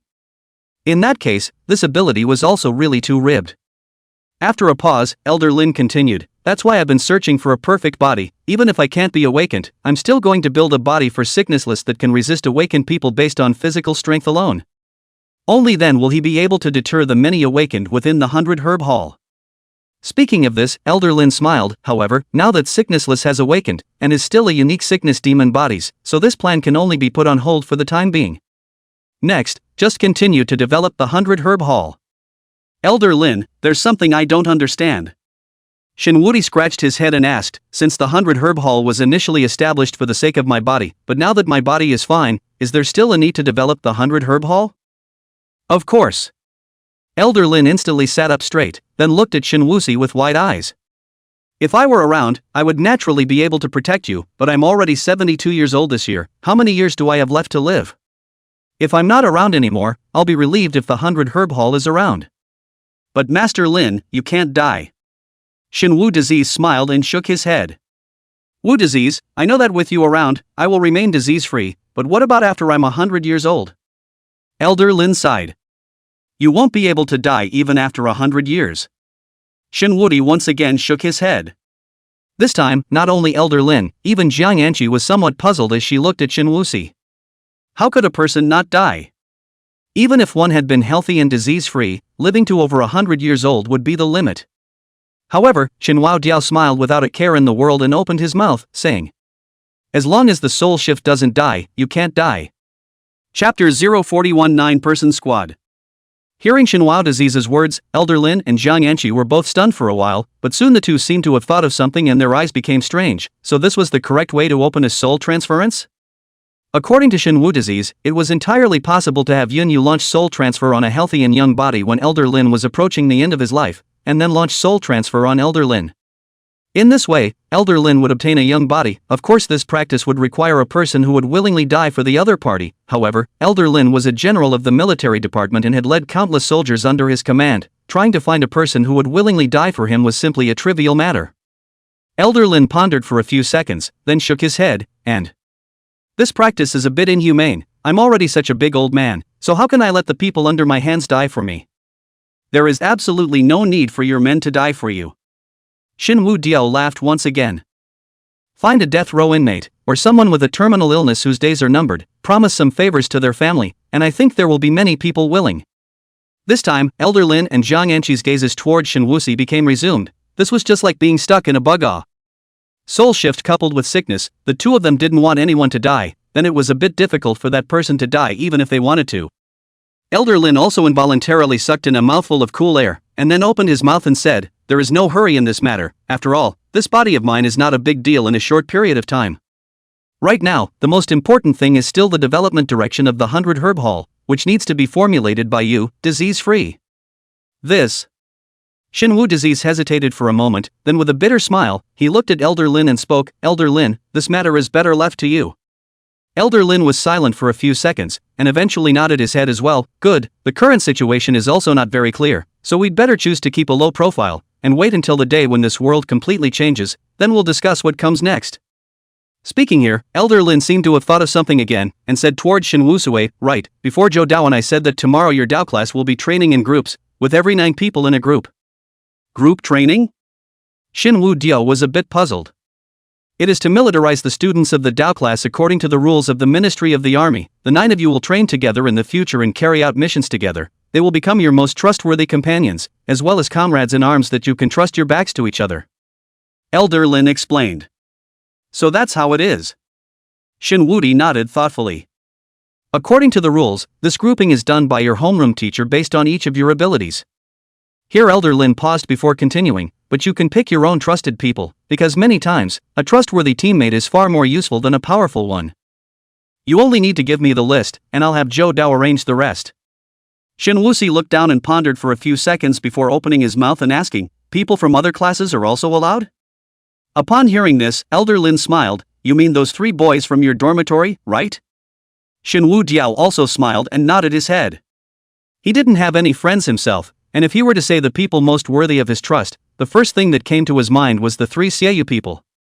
No problem, those 3 brats I've long since sent people to find out their details. Xia Deng's grandson is needless to say, now with your relationship with the Xia family, he's undoubtedly the most trustworthy, and that brat named Xiaoyu is also a sentimental one. As for Qian Mang, although he's not an awakened, he's physically overqualified, so he won't drag you down. Speaking here, Elder Lin paused, then spoke with some hesitation, as for that Zhao Xiaodao. Elder Lin, you also said that a trustworthy teammate is far more important than a powerful one, and Little Dagger is that trustworthy teammate for me. Shin Wao Diao directly interrupted Elder Lin's words and said decisively. Seeing that Shin Wao Diao's attitude was so resolute, Elder Lin didn't say anything more, but asked again, "For the remaining few people, do you have any other candidates?" Yi Cheng. Shin Wu Diao said without any hesitation. Elder Lin nodded with satisfaction. "I've heard Shi talk about this Yi Jing. The combat instinct is really good. If used well, he might be able to become the sharpest spear in your squad." Is there more? Elder Lin asked. Shin Wu Disease pondered for a few seconds and finally shook his head. Within the school, he didn't have many acquaintances in the first place, and there was even only one in the Dao class, Yi Ching, so for him to pick out 8 trustworthy people, he was completely unable to do so. Elder Lin seemed to have anticipated this, taking out a document from beside his seat and handing it to Shin Wuxi. This is the remaining 4 teammates I helped you pick, see if there's anything you're not satisfied with. Shin Wudi was slightly stunned, although Elder Lin said on his lips that Zhao Xiaodao was not very useful to him. In reality, his heart was also clear that he would definitely choose Zhao Xiaodao as his teammate, or else he wouldn't have prepared only 4 alternative teammates for him. And when Shin Wudizi opened the file and saw the first person's information, he froze, then looked at Elder Lin with some consternation, and then glanced at Zhang Yanqi, who was sitting in the front co-pilot's seat. Zhang Yanqi? Calling me for what? Zhang Yanqi subconsciously twisted her head, but when she saw the document held in Shen Wu Diao's hand, she also froze, and then immediately snatched that document with one hand, which was clearly her file information. Name, Zhang Yanqi. Gender, female. Age, 23. Rank, second lieutenant. Awakened ability, example without failure. Below was some information about Zhang Yanqi's biography, but before Shin Wuxi had a chance to read it, it was snatched up by Zhang Yanqi. Immediately afterward, Zhang Yanqi looked at Elder Lin with a bewildered expression and opened her mouth to ask, "You mean I'm going to go to school?" "Yes."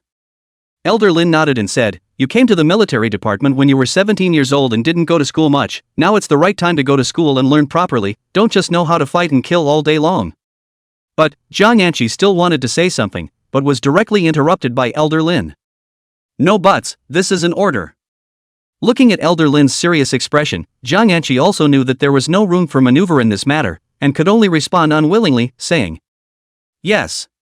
And Shin Wu Diao smiled helplessly, then continued to look at the second person's file, and when he saw the name and photo on the file, he was slightly stunned again. Name, Lin Man. Gender, female. Age, 21. Awakened ability, mind reading. Chapter 042 Training in Groups. Elder Lin, this woman, Shin Wusui shook his head, the corner of his mouth curling into a bitter smile. "What, you have a conflict with her?" A flash of doubt flashed in Elder Lin's eyes. "I clearly remember that back then, you and Xie Yu had saved her at outside the building. It's not because of that." Shin Wu Diao opened his mouth to explain, "I just don't want to keep someone by my side who may pry into my inner secrets at any time. It would make me feel very insecure." "So that's how it is." Elder Lin smiled, reached out and took Lin Man's file from Shin Wu Diao's hands. After looking at it for a few moments he slowly spoke, "Wu Diao, you're not even sure about subduing such a little girl? Conquer?" Shin Wu Disease froze slightly, not understanding the other party's meaning for a moment. Elder Lin smiled again, then opened his mouth to explain, "Since 9 people form a squad, then naturally there will be a captain, and in your squad, a large half of the people entered this squad because of you, so this captain is not you." Hearing this, Shin Wao Diao slowly nodded his head. He seemed to understand the other party's meaning. Elder Lin was allowing himself to cultivate his own forces, starting with these 8 people. Seeing that Shin Wao Diao seemed to have figured this out, Elder Lin nodded with satisfaction, then continued, "The ability to read minds that is treated like a treasure by all major organizations. Just yesterday Bei Wang also came to find me to ask for that little girl. Lin Man, you actually still don't want to use it?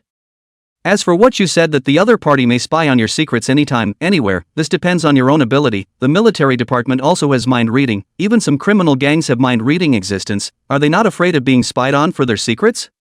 Saying that, a flash of ruthlessness flashed through Elder Lin's eyes, then his voice was a bit cold as he said, "What you need to do is to make the other party completely loyal to you, and to achieve that even if you were to take the initiative to look at her, she wouldn't dare to read your heart. Of course, for different people you need to use different ways to subdue them. This is something I believe you can do." Shin Wudi bowed his head and thought for a few seconds, then nodded silently. Wanting to make a person completely return to his heart was not something that could be done in a day or two, which required experiencing something together as well as a long period of contact in addition to some necessary means, so he put Lin Man's matter to the back of his mind for the time being, and once again looked through the information of his next teammate. Name, Shining. Gender, male. Age, 21. Rank, second lieutenant. Awakened ability, none. This man is the perfect body I just said I prepared for you, only I can't use it now, but he can be a sharp knife in your hand. He'll be absolutely loyal to you, even if you tell him to die, he'll do it without hesitation. Elder Lin explained. Moreover, his height and weight are similar to yours, even if his appearance is 3 times similar. At first, my idea was that after using Soul Shift to swap your bodies, as long as you go through a simple adjustment of your appearance, you will still have your own appearance, which will also save a lot of unnecessary trouble. While sighing at Elder Lin's airtight work, Shin Wu Diao also flipped through the last person's file information. Name, Tang Xiaohua. Gender, female. Age, 22. Awakened ability, Flash. Shinwudi looked at the photo of the other person in the upper right corner of your file. This woman he had seen before and was also his classmate in the Dao class. Before, Shinwudi did not know the other person's name, but her signature lip studs and that thick smoky makeup still made him recognize the other person at a glance. It's already enough to have 3 sharp blades in your squad, Yi Qing, Shen Mang as well as Shening, and this special ability of Tang Xiaohua's can have a surprising effect at critical moments. Speaking here, Elder Lin smiled. However, this little girl is a fiery horse. Whether you can tame her or not depends on your own skills. The next day, Dao Ban. Tang Song walked in with a document and looked at the group of students below and spoke. Starting today, you will be receiving semi-military training. Teacher Tang Song, what is semi-military training? The girl with smoky makeup called Tang Xiaohua opened her mouth and asked. To put it simply, it means that you will need to train in groups for the next few days, and you may also be appropriately assigned some less dangerous tasks. Tang Song opened his mouth to explain. Saying that, he held out the document in his hand and continued, this is the squad that the military department will assign to you based on your awakened abilities, 9 people to a squad. Saying this, he handed the document to a girl sitting in the front row. Distribute it to everyone. 10 minutes later, Tang Xiaohua took the squad list in her hands and looked at it, but the more she looked at it, the tighter her brows furrowed, and finally she just couldn't help but open her mouth and say, Teacher Tang Song, isn't there something wrong with this squad list of mine? What's wrong? Tang Song looked up at her. These 8 teammates of mine, other than Yi Qing, the others I haven't even heard of, are they sure they're all from the Dao class? Tang Xiaohua shook the squad list in her hands with a speechless expression. Everyone on the list is a student of Dao class, but not necessarily all of them are awakened. After all, the number of awakened is still relatively scarce, and for the time being, it's not possible for you to form a squad of all awakened. Tang Song smiled and explained, but you can also rest assured that all the squad member lists have been specially explored and researched by the academicians of the Awakening Research Institute, and are definitely the most suitable teammates for you. Speaking here, Tang Song paused, then continued, of course, as for the personality and character of your teammates you still need to slowly understand, we are targeting only your abilities for allocation. Alright then, although Tang Xiaohua was still a little puzzled, she still chose to believe Tang Song's words. Immediately afterward, Tang Song led the crowd to the school's playground. At this time on the playground has gathered a lot of Dao class students. Shenhua Di saw the crowd of Xiaoyu 3 people, and at this time Jiang Anqi and a look and Shenhua Di has 3 similar young men also stood with them. A few people are chatting about something. And on the podium on the playground, there stood dozens of soldiers wearing the combat uniforms of the Ministry of the Army, each of them with a straight posture and a resolute gaze, standing there with their hands behind their backs like javelins. Tang Song looked at the Dao class students he had brought out and spoke, those people up there are the best warriors in the military department. In the future, they will be the ones to train you in actual combat. The students whose names are called will stand behind your respective instructors in a moment. Got it, Mr. Tang Song. The crowd of students replied in a slightly lazy manner. Seeing this scene, Tang Song didn't say anything more, but only secretly thought in his heart that these flowers in the greenhouse would have to suffer next. Thinking of this, Tang Song's gaze fell on those instructors on the podium, and when he saw the first person on the left-hand side, he couldn't help but shake his head and smile bitterly. He had long known that Zhou Dao was very optimistic about Shen Wuxia, but he had never thought that he would transfer this living hell over to him as an instructor. He seriously doubted that Shen Wuxia's sickly body could stand the ravages of this one or not. Soon, all the students of the Dao class were assembled, and the dozens of instructors on the stage began to take names in turn. The first to speak was the first person on the left. His cold gaze looked around at the crowd of students below, and with a loud voice, he shouted out the first name. Xinwu disease. Chapter 043. There's still such a perverted ability? Hearing his name, Shen Wuxi raised his hand, then walked towards the other party. The instructor, on the other hand, frowned, but still didn't say anything more and just continued to call the names. When he called Jiang Yanqi's name, the expression on his face became obviously complicated, but he still chose to shout the name aloud. Here. Today's Jiang Yanqi wore a comfortable sportswear, looking like an ordinary college student, but as soon as she opened her mouth that inexplicable aura instantly filled the room, even compared to those instructors on stage. Jiang Yanqi's appearance also instantly attracted the attention of all the Dao class students. Is this beauty from our school? How come I've never seen it before? I've never seen it either, it should be from a neighboring school. I so want to be in a squad with her. Don't dream about it, don't you see that her team already has 9 members? What kind of luck did those boys have? There are 3 beautiful women in one squad. As each squad was assigned, a group of instructors left the playground with their respective students. Instructor, where are we going? Xiaoyu spoke with some lethargy, I haven't had breakfast yet, why don't we have breakfast first? Outside the building, my treat. Good ah good ah. Hearing these words, Jiang Yanqi almost subconsciously opened her mouth.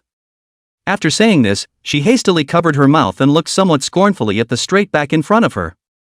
As expected, after hearing the two's words, that instructor directly stopped in his tracks, and the smoky makeup girl Tang Xiaohua, who was right behind him, directly crashed into him. Don't even fart when you break. Tang Xiaohua opened her mouth to curse with a displeased face. It was only after the words left her mouth that Tang Xiaohua felt something was wrong, and then shrunk her neck. The instructor only felt that this time, Colonel Zhou was handing himself a big trouble. In the past, when leading soldiers, one prick in a class was enough to give them a headache, but right now, in this 9-member squad, it seems that there are 3 pricks at the same time, namely, Jiang Yanqi, Xiaoyu, and Tang Xiaohua. Thinking of this, he turned his head to look at Shen Wusui and Lin Man, thinking that it was good that these few people seemed relatively honest at the moment. Thereupon, his ice-cold gaze swept over the 3 Xiaoyu people one by one, finally landing on Xiaoyu and asking in a cold voice, "You want to eat?" Seeing the other party's sharp, knife-like gaze, Xiaoyu's heart was also a bit bottomless, so he muttered in a low voice, "Not particularly hungry, it's fine if I don't eat." Hearing Xiaoyu's words, he again dropped his gaze on Jiang Yanqi. "After leaving the military department, you're not a soldier anymore?" Jiang Yanqi didn't answer, only instantly standing straight, her eyes not slanting. Seeing this scene, that instructor gave her a deep look, then withdrew his gaze and finally looked at Tang Xiaohua. Before he could say anything, Tang Xiaohua jumped ahead, "I'm sorry, I was wrong, I won't scold you next time."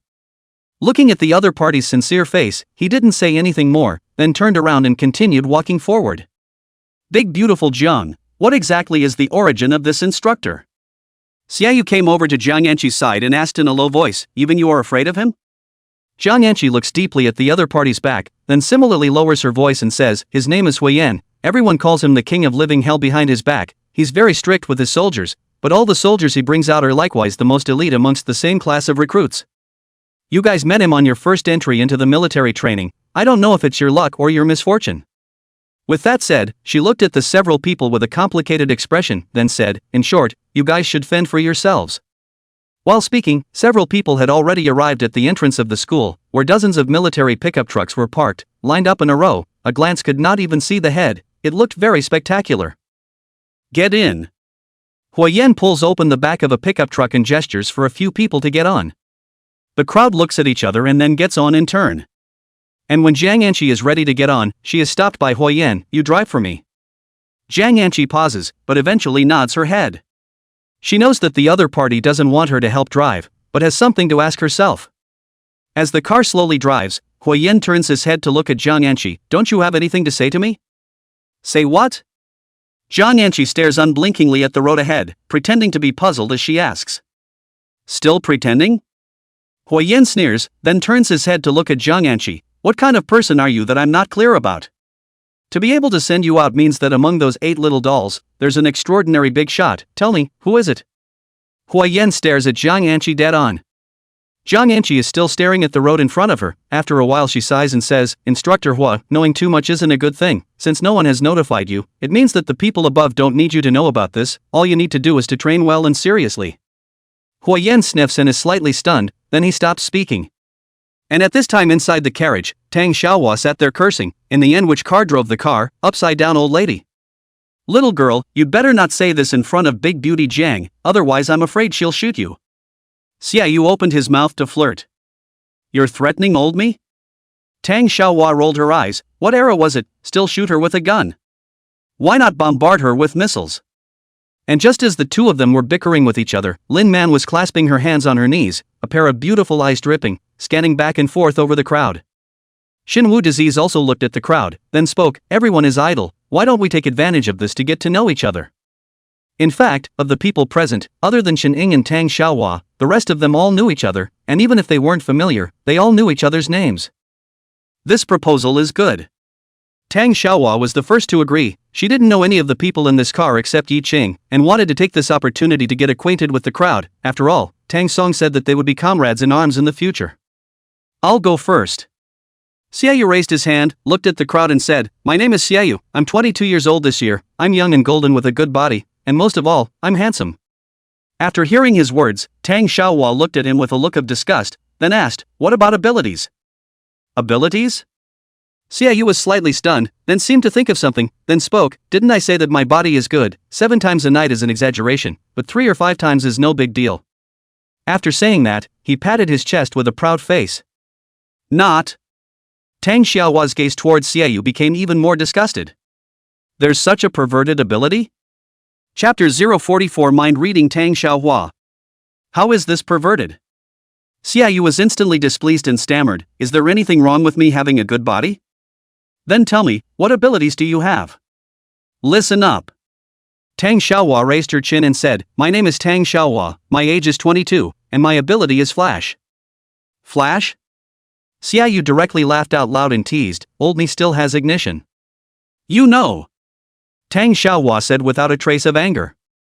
At this time, Shining, who had been silent, suddenly asked, how far is the Flash range? Tang Xiaohua looked up at the other party, then truthfully said, currently it can only be within 10 meters. Shining nodded, then stopped speaking. Immediately after that, Shen Mang, Zhao Xiaodao, and Shining introduced themselves in turn, and after learning that none of the three had awakened, a flash of disappointment flashed across Tang Xiaohua's eyes, and then her gaze landed on Shen Wuxi. Seeing the other party looking at him, Shen Wuxi also opened his mouth and said, Shen Wuxi, 21 years old, with the ability Disease Demon Entanglement. Disease Demon Entanglement? Tang Xiaohua's eyes flashed a color of doubt. She was the earliest batch of students in the Dao class, and many of the awakened abilities they had studied and understood, but this was the first time she had heard of this disease demon entangling body. Shen Wuxi nodded and then briefly described his ability. After listening to Shenhua Disease's description, Tang Xiaohua's mouth opened wide, and only after a while did she slowly spit out 3 words. So overbearing. A very domineering ability indeed. Shining on the side also nodded, then said, however, there should be many inconveniences in real combat, and it is only suitable for sneak attacks. Shenhua Disease just smiled at his words and didn't open his mouth to retort, whether it was suitable for actual combat or not that would be known only after trying it out. And now he does not seem to have only one kind of ability, but this Shen Wuxi did not intend to disclose, always have to leave some backhanded for himself. With Yi Qing also introducing himself, the only one left in the entire car was Lin Man who hadn't opened her mouth yet. Tang Xiaohua looked towards Lin Man who was curled up in the corner and opened her mouth to ask, Miss, it's your turn. Oh. Lin Man raised her head somewhat timidly and slowly opened her mouth. My name is Lin Man, I'm 21 years old, and my ability is mind reading. Hearing the word mind reading, Shining directly turned her head away, avoiding locking eyes with Lin Man. Tang Xiaohua, on the other hand, was full of concern and opened her mouth to ask, so it's mind reading? I've heard that mind reading is the art of reading minds. You can see what's going on inside of us, right? Well, Lin Man nodded. This ability had brought her a lot of trouble, and now she had even somewhat begun to reject her ability. Then look at what's going on in my mind right now. Tang Xiaohua looked at Lin Man like a curious baby. And Lin Man was slightly stunned. For the first time in such a long time, it was the first time she had taken the initiative to let herself read minds.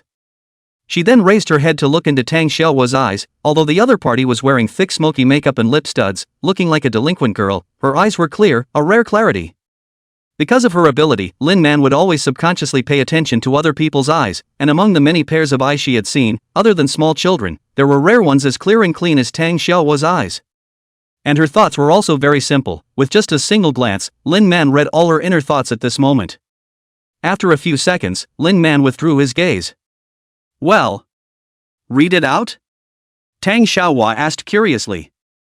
Well, Lin Man nodded. Come on, what was I thinking? Tang Xiaohua urged. Lin Man raised her head and looked deeply at Tang Xiaohua, then said with some difficulty, do you really want to say it? Of course, say it in a big way. Tang Xiaohua said full of concern, looking very frank. All right. Lin Man hesitated for a moment, then spoke, do you think that Xiaoyu is not a bad-looking person, it's just that his abilities are really too obscene? Ing. Xiaoyu was stunned. For a moment he didn't know if the other party was complimenting or scolding himself. Immediately after that, Lin Man looked at Shenhua Disease again before continuing, you feel that Shenhua Disease's ability is very powerful, but it doesn't look too pleasing to the eye when it looks sickly.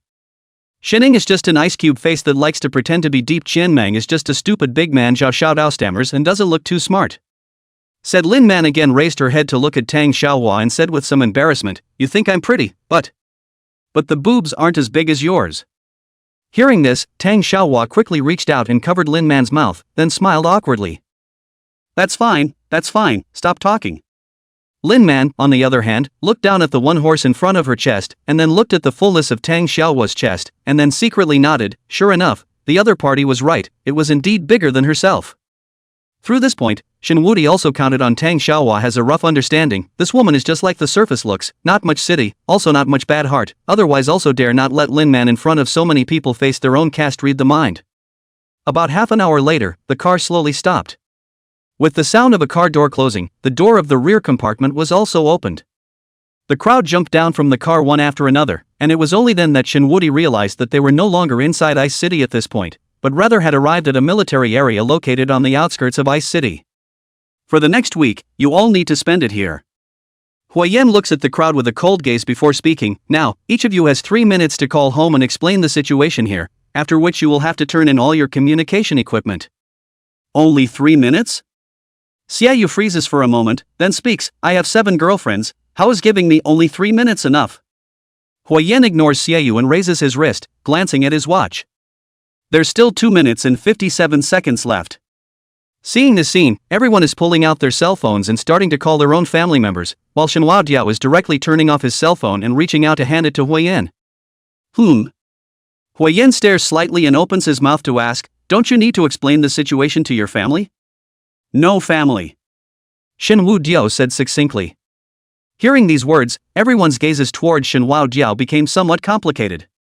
Huayan hesitated for a few seconds, then still reached out and took Shenhua Diao's cell phone. 3 minutes later, Huayan opened his mouth and said, Time's up, everyone turn off their cell phones and hand them in. Baby, I can't talk to you you remember to help me pass it on to the other 6 babies, tell them to miss me Xiaoyu says in a rapid-fire speech, and on the verge of doing so, he also doesn't forget to kiss towards the phone's microphone, not caring at all about the crowd's strange gazes.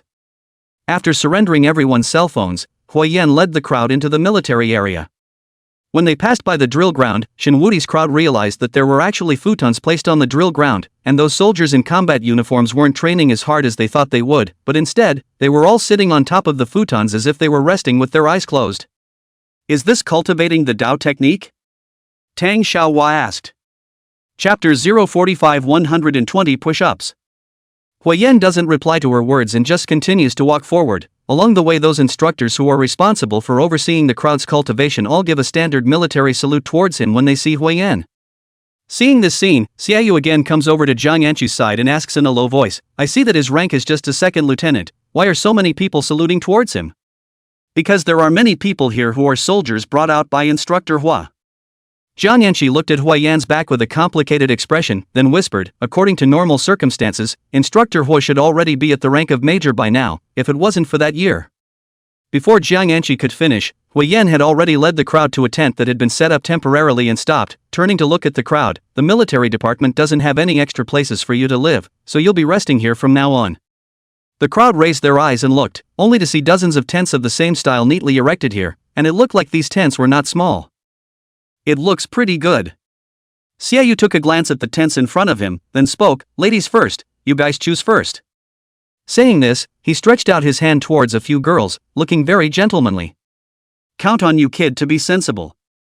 Tang Xiaohua raised her head triumphantly, yet before she could walk forward, Huayan on the side spoke in a cold voice, saying, 9 of you, 1 tent. Saying this, he reaches out and points to the tent at the very front that has the number 001 hanging on it. Uncle, have you got it wrong? Tang Xiaohua instantly became unhappy. You're letting the 9 of us sleep in one tent? Or are you mixing men and women?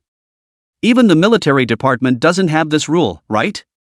Huayan stared at Tang Xiaohua's eyes for a moment before speaking. If you can't accept all these little things, I suggest that you leave now and take the initiative to apply to leave the Dao class. You, Tang Xiaohua glared viciously at Huayan, and was just about to open her mouth to say something when she saw that Jiang Yanchi, who was on the side, had already walked in towards the tent. Seeing this scene, Tang Xiaohua swallowed back the words that were on her lips, then followed suit and walked in, muttering in a low voice as she did so, live and let live, what's the big deal? After everyone came to the tent, they found that the situation was not as bad as they had imagined, although it was a tent, but the good thing was that the tent was spacious enough, and there were 3 bunk beds and 3 single beds inside. And those 3 single beds and the middle of the iron frame bed are separated by a piece of camouflage-colored fabric. Obviously those 3 single beds are prepared for the 3 girls. Seeing this scene, Xiaoyu can't help but tsk his tongue, shaking his head. when did the military department start to engage in differential treatment as well? Huayan glances at him with that perennial icy gaze and doesn't say much, only speaking faintly, your training clothes are all on your respective beds, give you 10 minutes to change and come out together. After speaking, he walks out of the tent without looking back. Looking at Huayan's back as he leaves, Tang Xiaohua nuzzles, then walks over to her own bed to look at the clothes as well as toiletries that the military department has prepared for them, and can't help but complain once again, what's all this? Can I go back and get my own cosmetics? Cosmetics? Xiaoyu skimmed his mouth and teased, just hope that you don't get your period during this time. You die. Tang Xiaohua viciously gouged him out. And at this moment, Zhang Anqi had already searched out her own clothes, then pulled the cloth curtains shut and prepared to start changing. Seeing this scene, Shen Wuxi and the others also began to change into the combat uniforms provided by the military department individually. 10 minutes later, all 9 people had changed their clothes and came outside the tent. Huayan looked down at his watch before speaking, you guys are 12 seconds late. Hearing this, Zhang Anqi and Shening both looked a bit unsightly, while Tang Xiaohua spoke somewhat unconcernedly, it's just more than 10 seconds, this is considered late. Shut up. Huayan interrupted Tang Xiaohua sternly, staring at her dead-on with his hawk-like sharp gaze. If it's on the battlefield, even if you're a second late, you could lose your life, or get your comrade's life killed. Got it, Tang Xiaohua shrunk her neck and muttered in a small voice, what's the point of being so fierce? Huayan didn't pay any more attention to the other party, his gaze swept over everyone one by one as he spoke, 1 second late, 10 push-ups. All of you, start. 120 push-ups Xiaoyu had a bitter look on his face. And while speaking, Zhang Anqi and Shening had already bent down and started doing push-ups. Seeing this, the crowd also followed along helplessly. But this was difficult for Shen Wusui, with his physical condition, not to mention 120 push-ups, even 20 he couldn't do. But when he saw that both Lin Man and Tang Xiaohua had already started bending down to do it, he still gritted his teeth and bent down. A minute later, Zhang Anqi and Shening got up almost simultaneously and spoke in unison, report. 120 push-ups, complete. Huayan nods and then looks at the remaining few people, and when his gaze falls on Shenhua disease, he can't help but frown. As a big man, Shenhua disease's speed in doing push-ups isn't even as fast as the two girls, Tang Xiaohua and Lin Man, and his expression looks extremely pained. It's just a matter of doing a few push-ups, but it seems like it's killing him. Huayan raises his foot and walks up to Shen Wusui, looks down at him and says coldly, still really a flower in the greenhouse, don't you usually exercise at all? At these words, before Shenhua disease could open his mouth, Xiaoyu on the side couldn't help but open his mouth, instructor, Lao San, he. Shut up. Huayan directly interrupted him, then snapped, I didn't ask you. But. Xiaoyu still wanted to say something else, but Shenwu Diao shook his head towards him. Then towards Huayan, he says, reporting to instructor. No. After saying this, he coughs violently. Seeing this scene, Huayan not only frowned. From the first time he saw Shen Wuxi, he felt that the other party had some face that was somewhat sickly pale and looked weak. And now the other party even started coughing after doing 10 push-ups, and his arms kept trembling, it didn't look like he was faking at all. Thinking of this, he looked back at Zhang Anqi who was standing at the side. Zhang Anqi, on the other hand, directly averts her gaze and doesn't meet Huayan's eyes. Seeing this scene, Huayan knows that the other party should know something but doesn't want to tell himself, and since the top doesn't need him to know about this, then he just needs to do his job. Thinking of this, he puts away his sympathetic gaze and speaks sternly, I don't care if you've worked out before or not, if you don't finish these 120 push-ups today, you don't want to get up. Chapter 046 Breakthrough. Shenwu disease clenched his teeth, but still didn't say anything, just forcibly enduring his body's discomfort and continuing to do these life-threatening push-ups. As for Zhang Anqi, when she saw this scene, a flash of intolerance flashed in her eyes, and in the end, she simply turned her head directly away from looking at him. At the same time, inside the Lin family villa, Elder Lin and Zhou Dao were sitting opposite to each other, and in the middle of them was a tablet computer, and on top of the computer was clearly the images of Shenhua disease's training of several people. Zhou Dao looked at Shenhua disease who was trembling all over, but still gritted his teeth and insisted, he couldn't help but feel a little anxious. Elder Lin, can this really work? Aren't you afraid that Wuxi's body won't be able to hold out? Alas, Elder Lin sighed, then spoke, since the Awakening Research Institute side said it, there must be their reasoning. Before Professor he personally told me that Woudi's ability was already infinitely close to the breakthrough. After that, he drew on the disease of the Xie family's daughter-in-law. It's reasonable to say that he should have broken through by now, and now that he's delayed in breaking through, it's very likely that it's because his physical quality is too poor, so his physical quality has to be upgraded, and combined with the operation of the Dao technique, it shouldn't take long for him to break through. But I'm afraid that his body won't be able to withstand it, Zhou Dao said with some anxiety. Didn't Professor He say that he is 80% sure? Elder Lin said. But there is still a 20% chance that he will die. Zhou Dao's tone became more and more anxious. Which person who has achieved great things hasn't crawled and fought on the edge of death? Elder Lin's face became serious before looking at Zhou Dao. How many times did you escape from death on the southern border battlefield back then? At these words Zhou Dao froze. Yes, even he, a colonel, had experienced how many times of hammering on the edge of life and death, and their expectation of Shen Waojia was more than just being a district colonel. There were some things that he had to go through sooner or later. Thinking of this, Zhou Dao once again cast his eyes on the screen. At this time, Chen Mang and Yi Qing had also completed 120 push-ups. The two of them were not as fast as Jiang Anqi and Shen Ning, but it was not hard to see that they were very relaxed, only their chests were slightly heaving.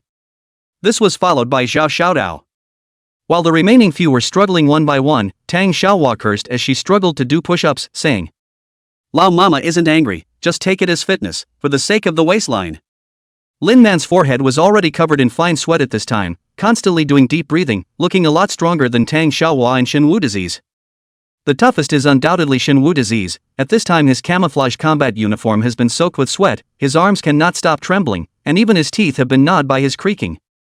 After another 10 minutes, Lin Man slowly stands up, panting as he opens his mouth. Report. Huiyan nodded his head and didn't say anything more. His gaze still fell on Shen Wuxi. He always felt that there was something wrong with this young man in front of him. His body was just too weak. It wasn't at all like a body that a young man in his 20s should have. Normally even an ordinary person should never be so frail. What's more, the information shows that he is an awakened person, and the physical quality of an awakened person is to far exceed that of an ordinary person. 120 push-ups would not be so difficult to do at all, even if he usually lacks exercise. Before he could figure out what was going on, Shen Wusui's arms finally couldn't support his body, and he heavily slumped to the ground. This scene gave Tang Xiaohua, who was on the sidelines, a shudder of fear, and nearly followed suit and slumped to the ground. Instructor, he's exhausted. Shut up. Huiyan coldly glances at her, then reaches out again to stop Xiaoyu and the others who want to come forward to assist Shen Wu disease. I said, don't get up until you're done. Huiyan's voice was very stern, without a hint of emotional color. This also caused Xiaoyu and Xian Mang's gazes towards him to be filled with a color of resentment. If this wasn't the military department, Xiaoyu would probably have to make a direct move. I still have some things to explain to you all. Huiyan first sweeps the crowd, and then finally settles his gaze on Shen Waodiao, saying indifferently, listen while you do it, and get up when you're done. Shen Wuti stubbornly raised his head to look at him, then climbed up again. For the next week, you will need to undergo formal militarized training, which will be physical training in the morning, practical training in the afternoon, and Dao skills cultivation in the evening.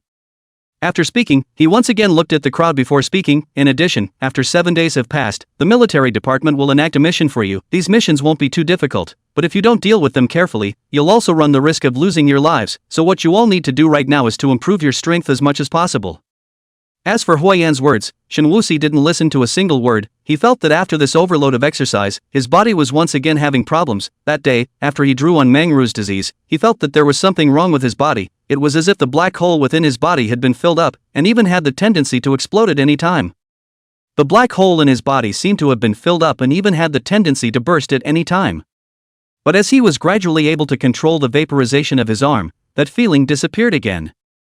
But now, that feeling came back, and it was even stronger, and he felt that that black hole would be burst in the next second.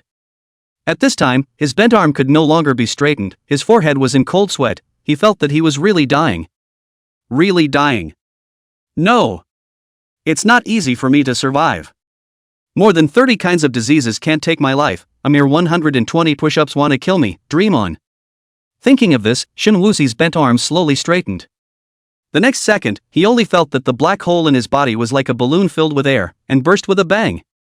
Immediately afterward, a pain that could not be described in words instantly swept through his entire body, and even Shen Wuxi, who had been tormented by illnesses for years, let out a heart-rending scream at this moment. Ah!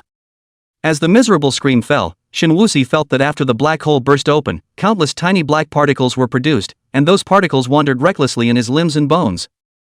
And the crowd was also attracted by his miserable screams. They only saw a faint layer of black mist emerge around Shinwusi, which flickered and disappeared.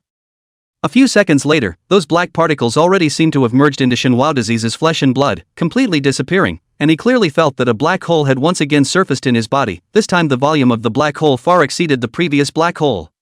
Immediately afterward, he felt that at this moment, his body was full of strength, and when he did push-ups again, it was as simple as lifting his hands. 30 seconds later, Shinwudi finally stood up and looked at Huayan, who had a shocked look on his face, and said in a loud voice, "Report." Huayan didn't say anything, but only stared at Shinwaojiao with wide eyes, his eyes filled with disbelief. "This is level E?" "That's right, it's level E." Jiang Yanqi also looked Shinwudi up and down with a slightly complicated expression. "How is this possible?" Huayan still couldn't believe the scene he was seeing. "No." Xiaoyu walked up and asked, "What exactly are you guys talking about E levels? Are you talking about Old 3? Chapter 047 Breaking Through Level E, Training begins. At this moment, not to mention Xiaoyu, even Shinwu Diao himself was puzzled. He only felt that he had inexhaustible strength in his body at this moment, there were no other changes, and the E level that the other party mentioned was even unheard of. Huayan took a deep breath and adjusted his emotions before slowly speaking. "This issue was originally supposed to be explained to you by your Dao class's homeroom teacher, but since this is something you can't access for now, they probably didn't tell you about it." Speaking here, he paused slightly in his tone before continuing, "But since it has been covered today, I will speak to you in place of your class teacher." Hearing his words, the crowd all took it a few moments more seriously, as they felt as if they were about to learn about awakened ones in the true sense of the word. The abilities possessed by awakened ones can be broken through. This is something you should all already know. Huayan looked to the crowd while they nodded. This matter Tang Song had indeed mentioned to them. And every time an awakened person makes a breakthrough, their strength will be drastically increased, which includes both the physical quality improvement, as well as the awakening ability improvement. And after an awakened person breaks through, we call it grade E. Then, since there is a level E, does it mean there is also a B, C, D? Shinwu Diao opened his mouth to ask. Upon hearing this, Huayan casts an appreciative glance towards him. At this time he no longer views Shinwaojiao with the contempt and dissatisfaction he had before, and even has a few more points of appreciation and admiration. "You're right, according to the research of the International Awakening Organization Research Institute, an awakened person can break through a total of 5 times, which corresponds to level E, level D, level C, level B, and level A. Of course, the international term is ABCDE. Of course, internationally it's called ABCDE level, and A, B, C, D, and E is what we call it in Xia." Speaking here, his gaze once again falls on Shinwusi's body before he speaks with a complex expression, and Shinwusi, right now, has already broken through to rank E. At this moment, Huayan seemed to have thought of something, then added with a serious expression, "But I want to remind you of one thing, until the last resort, absolutely do not break through privately. It's best to find your own teacher or leader when you notice that you're about to break through, so that they can help you break through." "Why?" Tang Xiaohua asked as she opened her mouth like a curious baby. "Because when you break through, the ability you awaken will transform your body in a short period of time in all aspects, and that kind of pain is something that ordinary people simply can't endure." After saying that, he glanced deeply at Shinwusi. He should know it well. At this moment, everyone's gazes fell on Shinwudi. Shinwudi let out a bitter smile, then spoke, "I have been tortured by all kinds of illnesses since I was a child, and I have long been accustomed to all kinds of pain sensations, but the pain caused by this breakthrough is truly unbearable." Shinwusi recalled the suffocating feeling of pain just now and couldn't help but feel a little fearful. "Right." Huayan seems to suddenly think of something, then speaks, "Someone breaking through level E is to be reported to the military department. I'll go and report Shinwaodiao's information now, you guys wait for me here for a while." Saying this, Huayan was about to leave, but was stopped by Jiang Anqi, who spoke rather seriously. "Instructor Hua, Shinwusi isn't a member of the military department right now. Even if it's to be reported, it should be reported to his school, not the military department." Huayan faintly stared and couldn't help but be a bit puzzled. Since once an awakened person breaks through to level E, their strength will gain a substantial increase, and some people with powerful awakening abilities will cause unimaginable harm to society once they lose control. The military department has long since enacted a new law that any awakened person who breaks through to level E must be reported to the local military department at the first opportunity. As for whether a student's breakthrough should be reported to the school or to the military department, this is not clearly labeled, and as of now, Shinwusi should be the first student to break through to level E, not to mention that there is no precedent to refer to.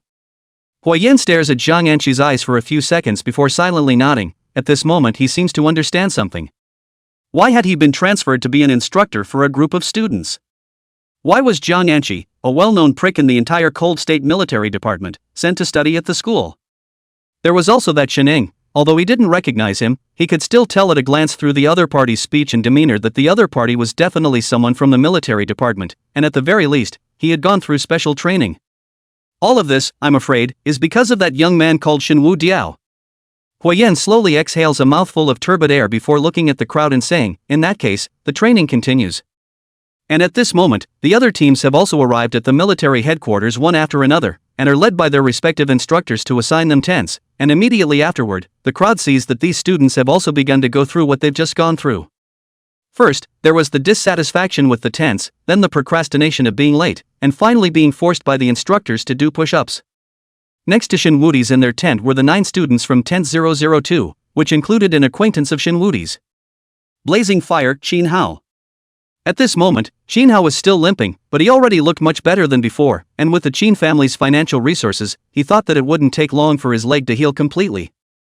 Seeing how they all looked breathless, and even looking for paper towels from the instructor when doing push-ups, saying that they're afraid of getting their hands dirty, and it's still a couple of the boys who started it, Xiaoyu can't help but smile before looking at Huiyan, who's frowning tightly in front of him. Instructor Hua, in comparison, were not bad, right? Are you proud? Huiyan once again resumed that cold voice before speaking, now everyone return to your tents, each of you have weights under your beds, go get them. Everyone heard this and returned to the tent. Sure enough, there were a lot of sandbags placed under their beds. Everyone took the sandbags out and placed them under their respective feet, then followed the example of Jiang Anqi and Shening and stood with their arms folded, tensing their bodies as much as possible. Huiyan sees the substandard military posture that the others stand out in addition to Jiang Anqi and the two of them, and is both infuriated and amused.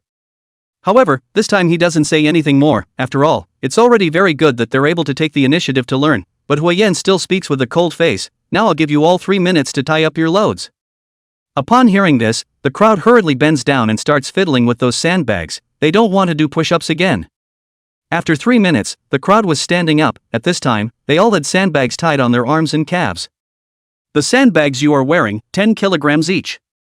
Huiyan expressionlessly looks at the crowd, then slowly speaks, I need you to wear them all the time for these 7 days, even if you eat and sleep, you're not allowed to take them off, do you hear me clearly? Chapter 048 Weight Training, Flashback. Hearing this, everyone was slightly stunned. They were not allowed to take them off even for eating and sleeping? Not only did Shen Wuxi and the others feel outrageous, even the instructors of Qin Hao and the others not far away cast a pitying gaze towards Shen Wuxi and his group after hearing this. In general, the weight training of the special forces of the Ministry of the Army is about 13 kilograms, and special circumstances may also reach 45 kilograms, but their weights are some of the supplies needed for combat, weapons or food in these things, so when they eat and sleep they are completely able to put them down. And Huiyan even specially prepared sandbags for them and asked them to forbid taking them off for 7 days. That instructor shook his head. Living Yama deserves to be living Yama, treating a few students so ruthlessly. He was glad he wasn't a soldier brought out by the other side. What? Huiyan looks coldly at the crowd and opens his mouth to ask, you guys have opinions? No. Xiaoyu hastily waved his hands, then muttered in a low voice, how dare I have an opinion? This isn't some living Yama, this is pure living father. Huiyan ignores him and instead lifts his wrist to look at the time before speaking. Today is your first day of training, and it's also almost lunchtime, so let's start with a 5-kilometer cross-country. Immediately afterward, he reminded in a cold voice, there's still an hour until lunchtime, if you can't make it back, none of you will eat. After saying that, he looked at Jiang Anqi and, you take them. Immediately afterward, he seemed to have thought of something, then reached out and pointed to the drone hovering above the crowd, monitor the whole time, those little tricks of yours from before won't work well anymore. Am I like that? Jiang Anqi rolled her eyes widely. At the same time, the Lin family villa. Elder Lin piled up a chrysanthemum-like smile on his face when he saw Shen Wuxi breaking through. See, what did I say? Young people just need to be given some pressure before they can grow up. It's still you old man who has foresight. Zhou Dao also opened his mouth to concur. Immediately afterward he hesitated for a few seconds before speaking, but the military exercise in a month. Hearing these words, the smile on Elder Lin's face instantly disappeared. In the military exercises of the last 2 years, the Cold State Military Department had always been at the bottom of the list, and he had to be teased by those old guys a few times every time they sat down to drink tea together. He, Lin Tianron, could have no face, but the Cold State Military Department couldn't keep losing face. Seeing that Elder Lin's face was a little unsightly, Zhou Dao also sighed. Alas, if it wasn't for the Battle of the Southern Border back then, our cold state military department wouldn't be as bad as it is now. Alright, let's not mention the past, it's not that there's still a month left. Elder Lin took a deep breath, then looked at the screen-weighted cross-country Shen Wusui and his party, murmured, I just hope that these young people of the Dao class can bring us some surprises. I say, big beautiful Jiang, is this a ING mountain climb? Xiaoyu leaned on his knees with both hands, panting.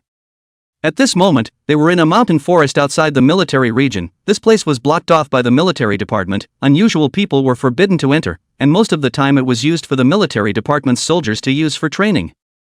Pretty much. Zhang Yanqi nodded and said, through this woodland, you will see a fierce tiger flag of the Cold State Military Department. As long as you arrive there, and then return, it is 5 kilometers. I Lu a bean. Tang Xiaohua hurriedly waved her hand, her face showing a look of hopelessness, saying, you guys run first, I can't run anymore, I have to rest for a while. After saying that, she sat on her butt on a fallen tree, gasping for air without stopping. No way. Zhang Yanqi shook her head and said in a calm tone, if we go back late, we might just not be able to eat lunch, but if we leave you alone, then I guarantee that all of us will be miserable. What do you mean? Tang Xiaohua asked with some confusion. Literally. Zhang Yanqi said indifferently, from the moment we're assigned to a squad, we're 9 as 1, and in the middle of the military department, abandoning your comrades is the #1 taboo. Forget it you. Tang Xiaohua waved her hand and snorted, who's a comrade with you guys, let's just go our separate ways after 7 days, I don't even intend to join the military department at all.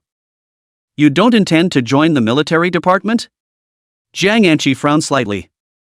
Yeah, why would I want to join the military department?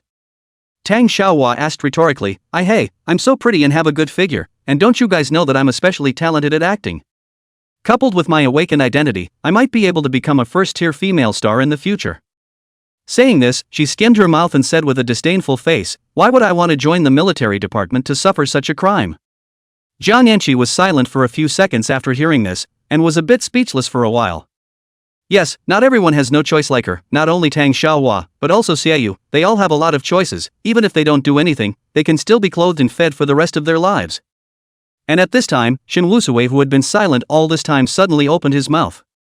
Regardless of what happens to you in the future, right now you are a member of our squad, please don't drag everyone down yet. No. Tang Xiaohua was instantly displeased when she heard this, what do you mean I'm dragging my feet? I just can't run anymore, can't I? I want to take a break, can't I? It's okay if you can't run. Shenwu Disease nodded his head, then said, if you can't run, then walk, everyone will walk with you, if you can't even walk, we'll switch a few boys to carry you. You're thinking pretty well, who's going to use your backs? Tang Xiaohua had a disdainful face. Hearing these words, Shenwu Disease's gaze slightly condensed, then faintly said, Tang Xiaohua, we are your comrades in arms, not your father. What do you mean? Tang Xiaohua also frowned at Shenwu Diao. It means that no one here will spoil you. Shenwu Diao's tone remained cold as he spoke, according to Instructor Hua, there's still practical training in the afternoon, so if you don't eat lunch, no one can stand it. Speaking here, Shenwu Diao paused, then looked her up and down and said, also, no one here other than Xiaoyu will be interested in you, so don't take yourself too seriously. It's not. Xiaoyu was speechless, how could he still be lying down when he hadn't done anything? I'm not interested in her either, okay, who knows what the hell she looks like with her makeup off? You. Guys, Tang Xiaohua was aggrieved. Alright, cut the crap, are you going to run by yourself or let us carry you? Shenwu Disease directly interrupted her words. Old lady run by herself. Tang Xiaohua glared viciously at Shenwu Diao, then under the crowd's astonished gazes, she abruptly disappeared from the spot. In the next second, she had already appeared in a position 10 meters away. Flash. Chapter 049. They're the worst soldiers I've ever brought along. Seeing this scene, the crowd couldn't help but smile bitterly and shake their heads. First of all, the reason why the military department had arranged for them to undergo physical training was to enhance the physical quality of the crowd, whereas Tang Xiaohua's use of awakening ability for rushing was completely unable to achieve the purpose of enhancing physical quality. Not only that, using awakening ability is very energy consuming, frequent use will bring great load to the body, even as strong as Yi Qing's body cannot withstand, let alone Tang Xiaohua. But even so, no one said anything, as long as she could hurry, they didn't care what method she used. Just like that, Tang Xiaohua had to launch a flash every few steps, and finally, after the crowd had traveled more than 100 meters, an intense feeling of dizziness instantly surged over her head. In the next second, she fell straight to the ground. As for the crowd present, except for Lin Man who showed more anxiety, everyone else was expressionless as they watched this scene, and all of their gazes fell on Shen Wudiao, as if they were waiting for him to decide what to do. Shen Wudiao pondered for a few seconds, then slowly spoke, "The few of us will take turns carrying her, we can't leave her here alone." Hearing his words, Shen Mang directly walked up. He wanted to carry Tang Xiaohua, but he didn't know where to start, so he awkwardly scratched his head and looked at Shen Wudiao once again.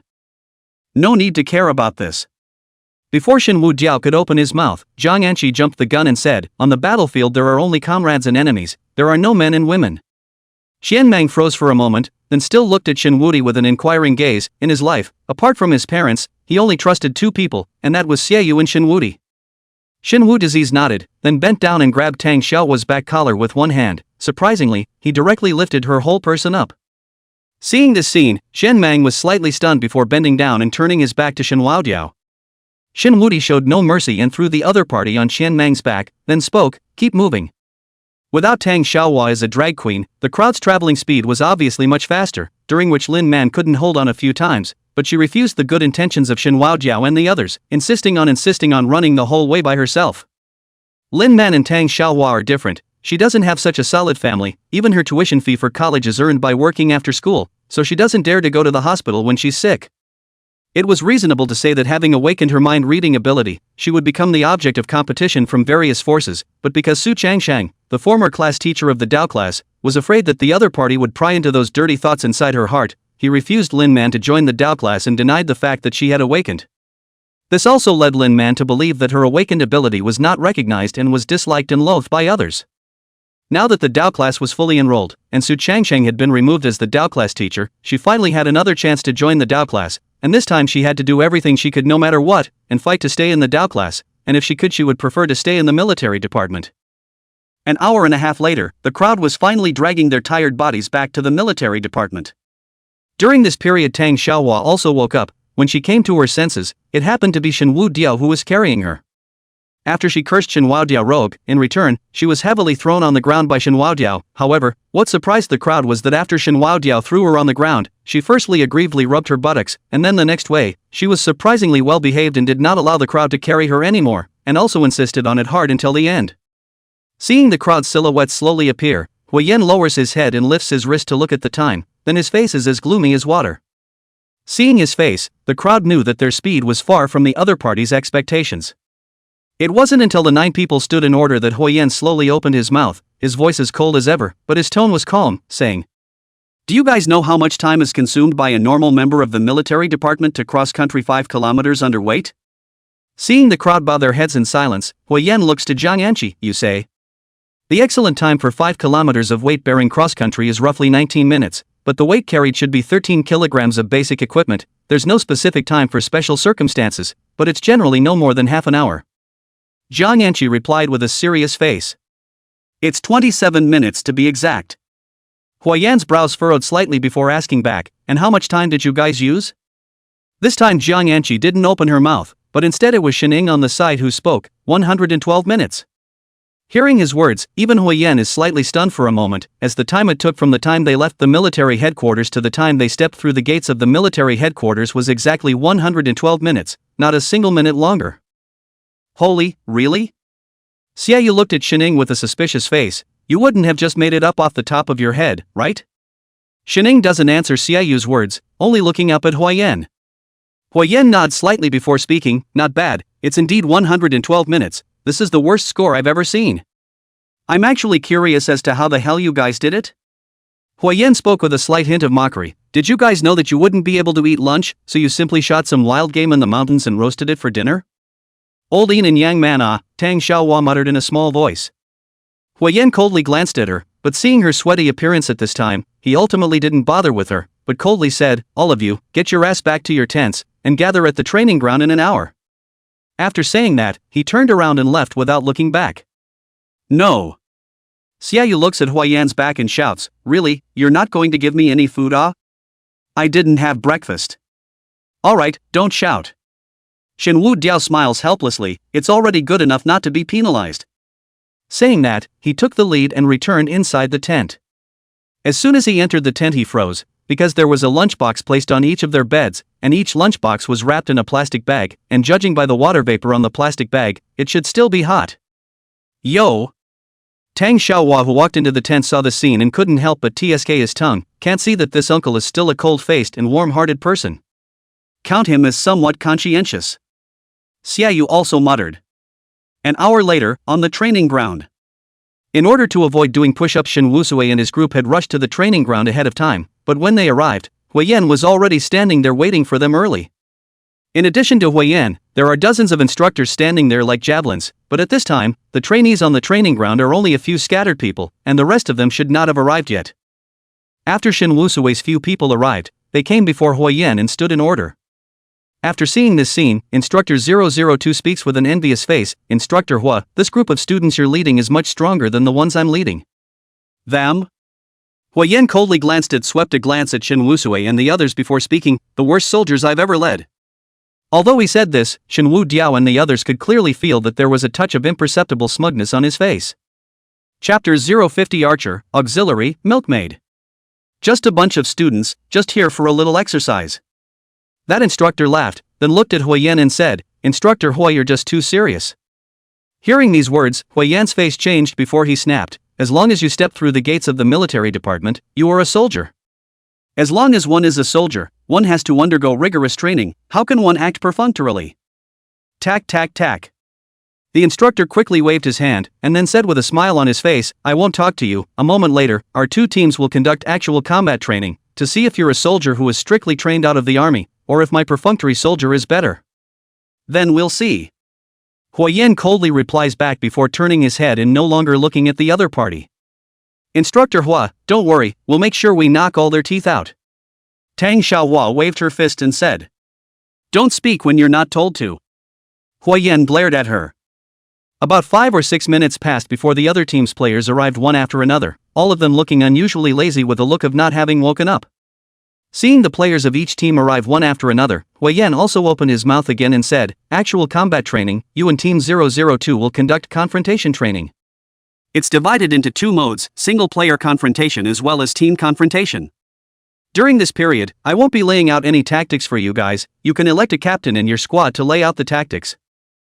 Speaking here, he paused in his tone before speaking, I only have one requirement for you guys, and that is to win. Understand? Understood. The crowd responded in unison. While on the side of the 002 team, the corner of Qin Hao's mouth rose slightly as he looked toward Shen Wusui's group and said with a smile, Practical battles aren't won by whoever has a loud voice.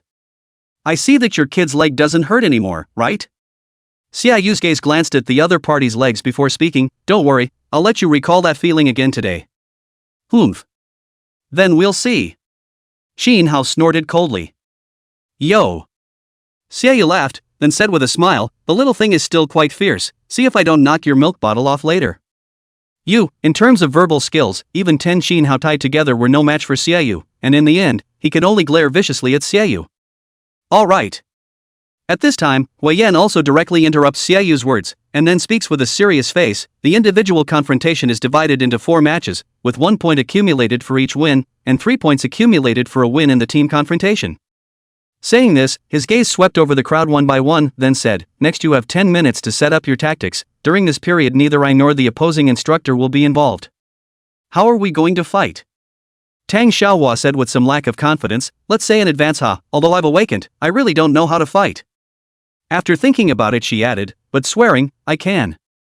Saying this, her voice is already as thin as a mosquito fly, probably because she herself also feels that cursing doesn't seem to be of much use in the situation at hand. Didn't Instructor Hua say that he wanted us to elect a captain who would set up the tactics? At this time Shening, who had been silent, suddenly spoke. Hearing his words, Tang Xiaohua hurriedly spoke in agreement, Right, elect a captain to elect a captain and let the captain lay out. Shening ignored Tang Xiaohua and instead turned his head to look at Shen Wuxia and spoke, Shen Wuxia is the only rank E among us, so I suggest that he be the captain. The purpose of Shen Ying's current visit was originally to assist Shen Wuxi. Before he left, Elder Lin had told him that after he left this door, he would no longer be a soldier of the military department or a personal soldier of the Lin family, but rather, he would be a dead soldier that belonged solely to Shen Wuxi alone. Jiang Yanqi twisted her head and glanced at Shining, secretly saying in her heart, "This is not even willing to act anymore?" But she also spoke bluntly, "I agree. The three of us definitely support Lao San." Xiaoyu smiled and opened his mouth, while Qian Mang and Zhao Xiaodao on the side didn't say anything, only nodding their heads uncontrollably. "I also agree with Brother Sickness as the captain," Yi Qing said. This time in the team of 9, only Lin Man and Tang Xiaohua were left without expressing their opinions. Seeing this scene, Lin Man, who had never had much of an opinion, also nodded, "I also agree." It was decided so happily? There's no need to even discuss it? Tang Xiaohua felt confused. Minority obeys majority, there's no point in you voicing your opinion or not. Xiaoyu waved his hand somewhat impatiently, then looked at Shen Wuxi again and said, "Old 3, quickly set up the tactics, time is running out." Good. Shen Wu Disease did not push back. This time the grouping was originally a team that Elder Lin had customized specifically for him. Before the grouping, the captain of this squad had already been internally determined, it could only be him. Shen Wu Diao first looked in the direction of Qin Hao's team. They were also 9 people, 7 men and 2 women. Those 2 girls both looked soft and weak, not like they could participate in a personal battle.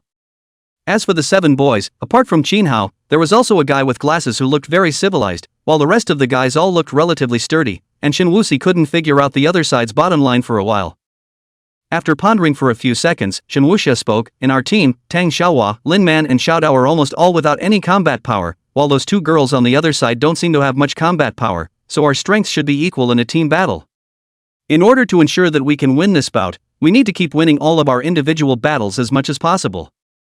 The first match is about morale. I think the person on the other side must not be weak, we must take it," said Shen Wuxi's gaze fell on Yi Qing and Shening. Yi Qing's ability did not need to be mentioned, powerful physical quality combined with fighting instincts. There were not many people in his age group who could fight with him.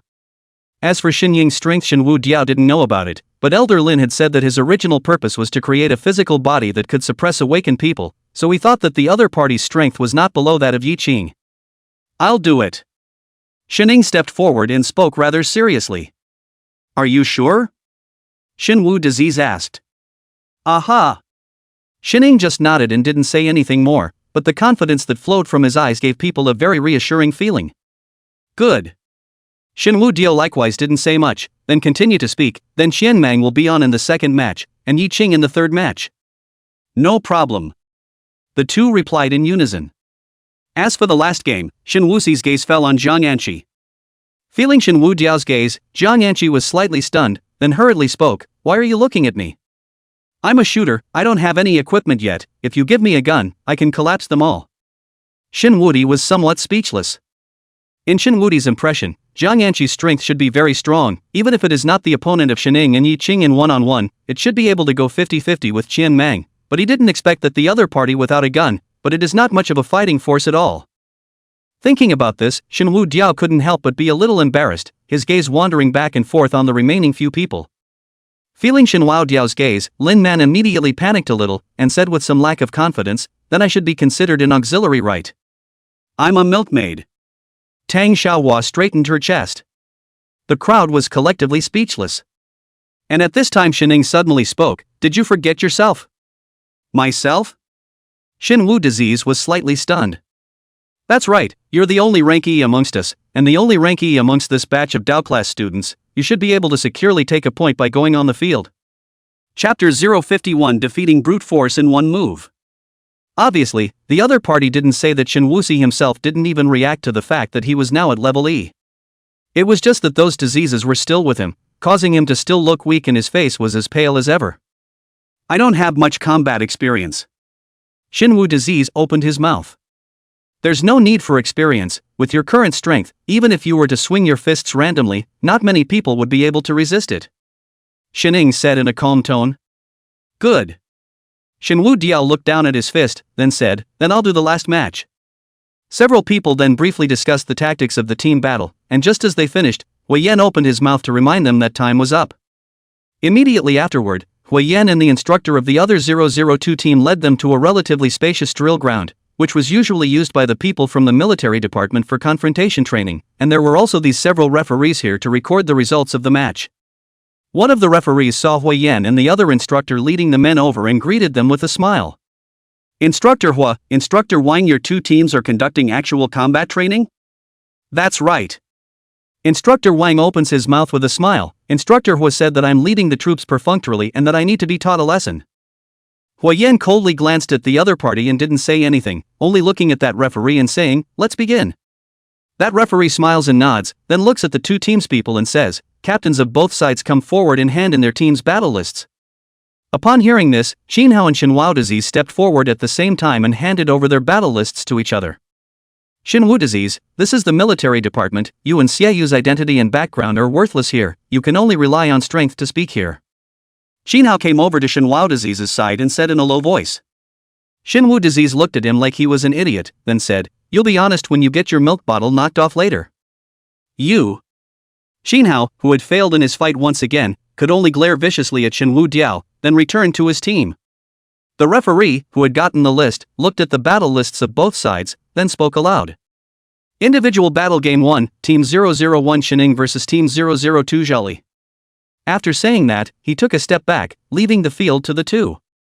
Zhali was a rough-looking boy who didn't look like a student at all. He was about the same height as Shining, both were about 5 feet 8 inches, but in terms of weight, the two weren't even in the same weight class. He was thicker than Shining by a full circle, and there didn't seem to be much fat on his body, and his body was full of explosive power at a glance. When Instructor Wang on the side saw Shining who walked up, he couldn't help but smile and said towards Hua Yan, Instructor Hua, we'll take an opening in this first match. Is that so? Hua Yan sneered.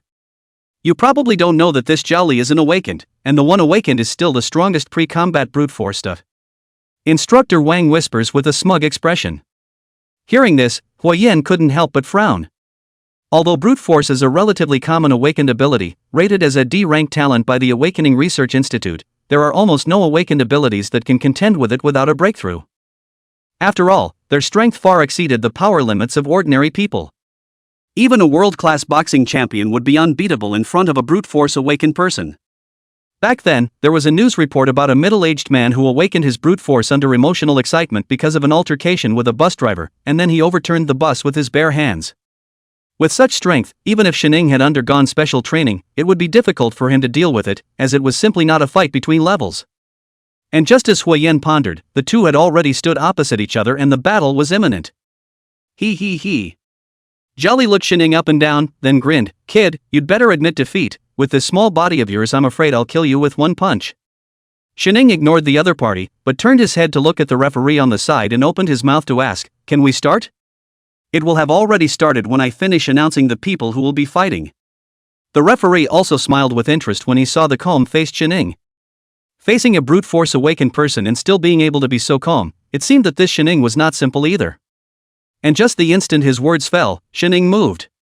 He didn't have any unnecessary movements, just a simple straight punch, but the speed was extremely fast, so fast that even Hua Yan and Instructor Wang who were on the side had their pupils shrinking violently, because even with their eyesight, they could just barely catch the trajectory of the other party's strike. Boom! A dull sound rang out. Zhali only felt a sharp pain coming from his neck, and then his brain instantly sank as his entire body fell straight down. Seeing this scene, Instructor Wang immediately stepped forward and reached out to probe at Zhali's neck. Insufficient blood supply to the brain caused by the heavy blow to the nerves and blood vessels in the neck, it's just unconsciousness, it won't die. Shining said in a flat tone. Instructor Wang looked deeply at Shining, then had someone send Zhali to the medical department. Just now, when Shining struck, the 3 words fast, accurate and ruthless almost all accounted for, which he was also able to do, but in the face of Zhali, a brute force awakened, he was still able to do it without injuring the other party's life and also happened to make the other party comatose, which wasn't a simple thing. Awesome little shadow. Xiaoyu gave a thumbs up towards Shining. Upon hearing this name, Shining, on the other hand, the corners of his mouth twitched slightly. If you can't come up with nicknames, don't come up with them, okay? While Chen Mang looked at Shen Ying's gaze became incomparably grave, just now that punch in his place, he couldn't avoid it either. After this battle, everyone's gaze towards Shining changed. This young man who had been cold and not very talkative was so powerful. The opposite side was a brute force awakened person. Not even a chance to strike, he was directly put down. When Shining passed by Yi Qing suddenly spoke, you are very strong. Shining froze for a moment, then still said in a still calm tone, it's just brute force, it's not like it's hardening, you can do it too.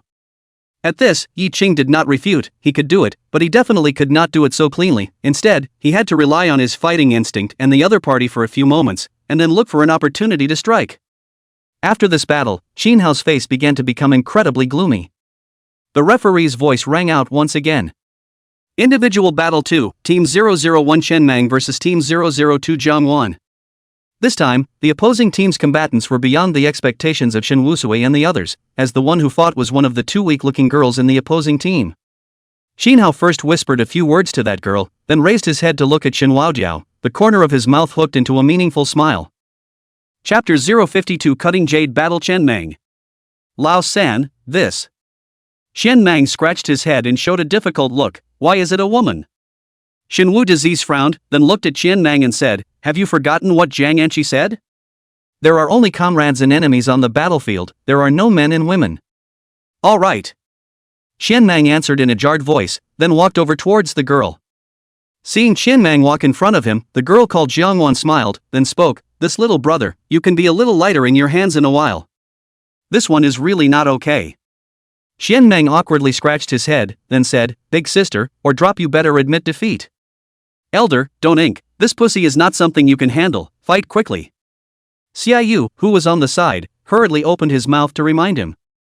Xiaoyu could be said to be an existence that had read countless women. Just by sizing up Jiang Wan for a few moments, he knew that this woman wasn't simple, and that the other party looked very strange as her hands had been hidden in her sleeves.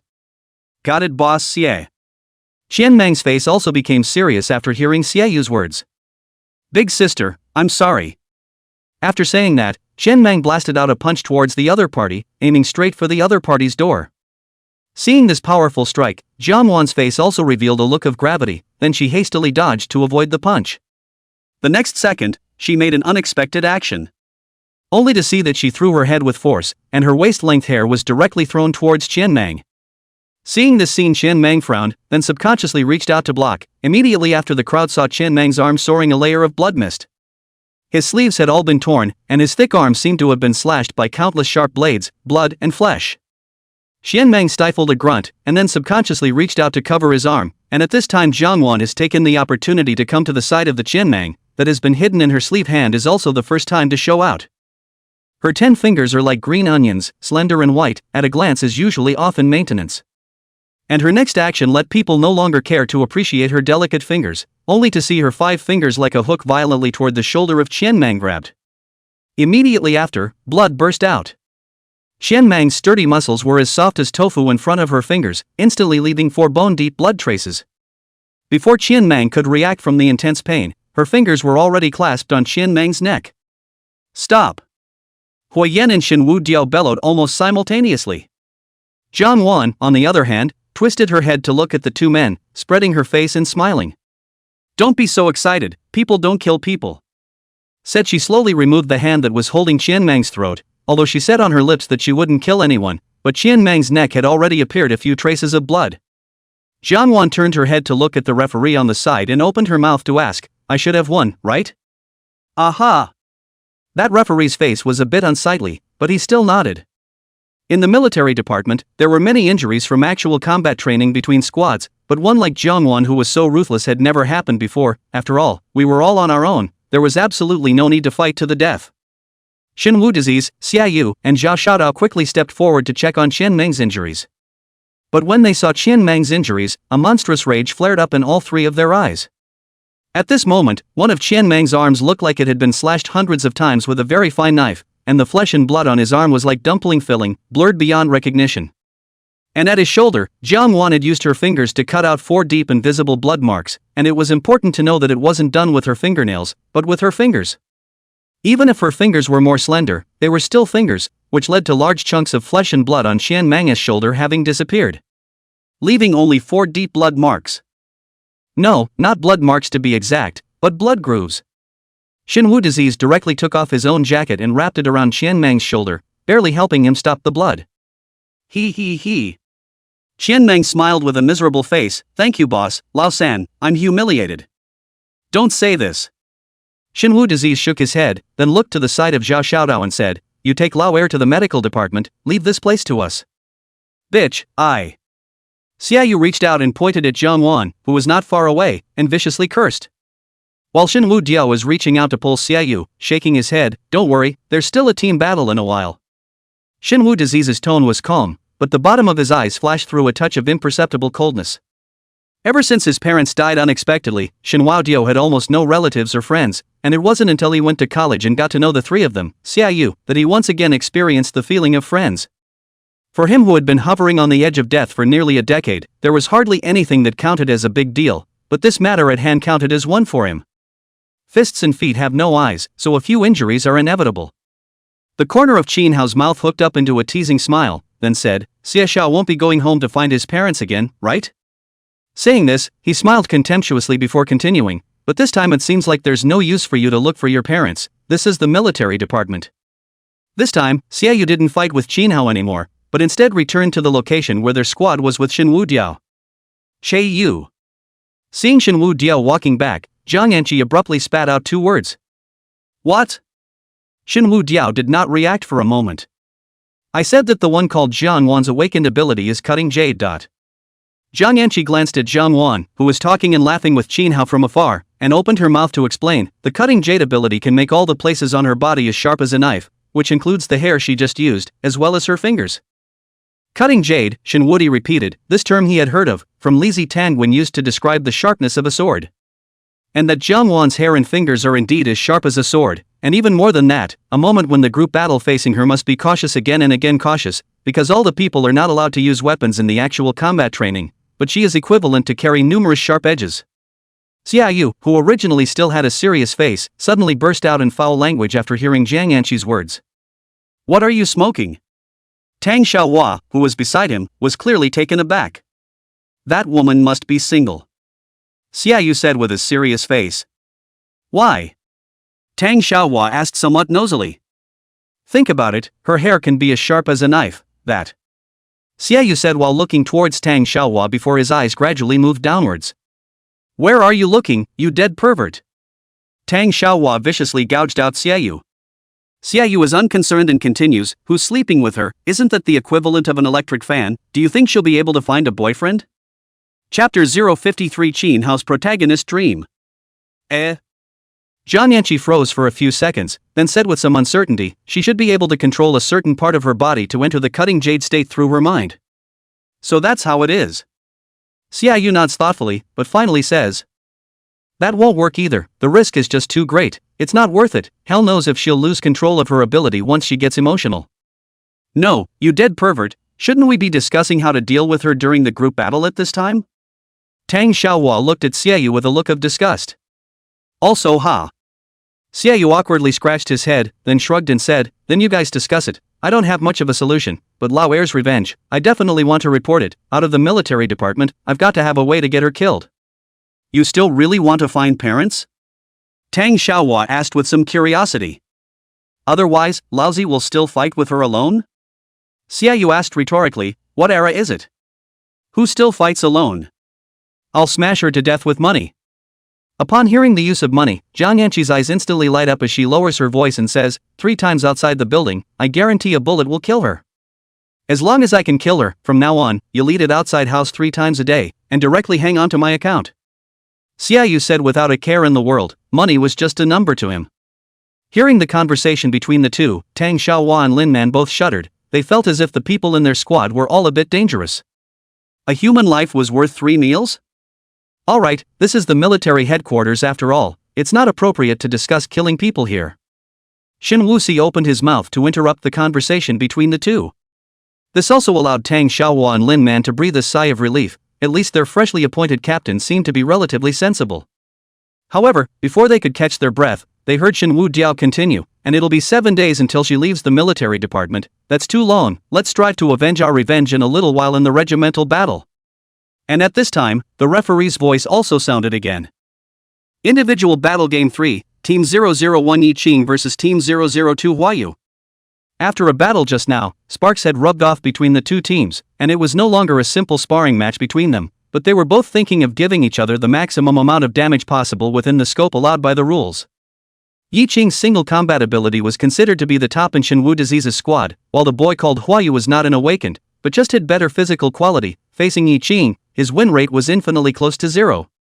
However, admitting defeat at this time was a bit too humiliating, so Huayu could only walk up with a hard head. With Qian Mang's previous experience, Yi Qing did not say a word of nonsense. Directly toward the other side rushed over, a swinging fist toward the other side of the temple swung over. Huayu also had some kung fu on him, and hurriedly crossed his arms to block the punch. But with just one collision, he felt as if his arm had instantly lost consciousness, and the intense pain made the corners of his mouth twitch uncontrollably. However, before he could react, Yi Qing's other fist was already coming towards his abdomen.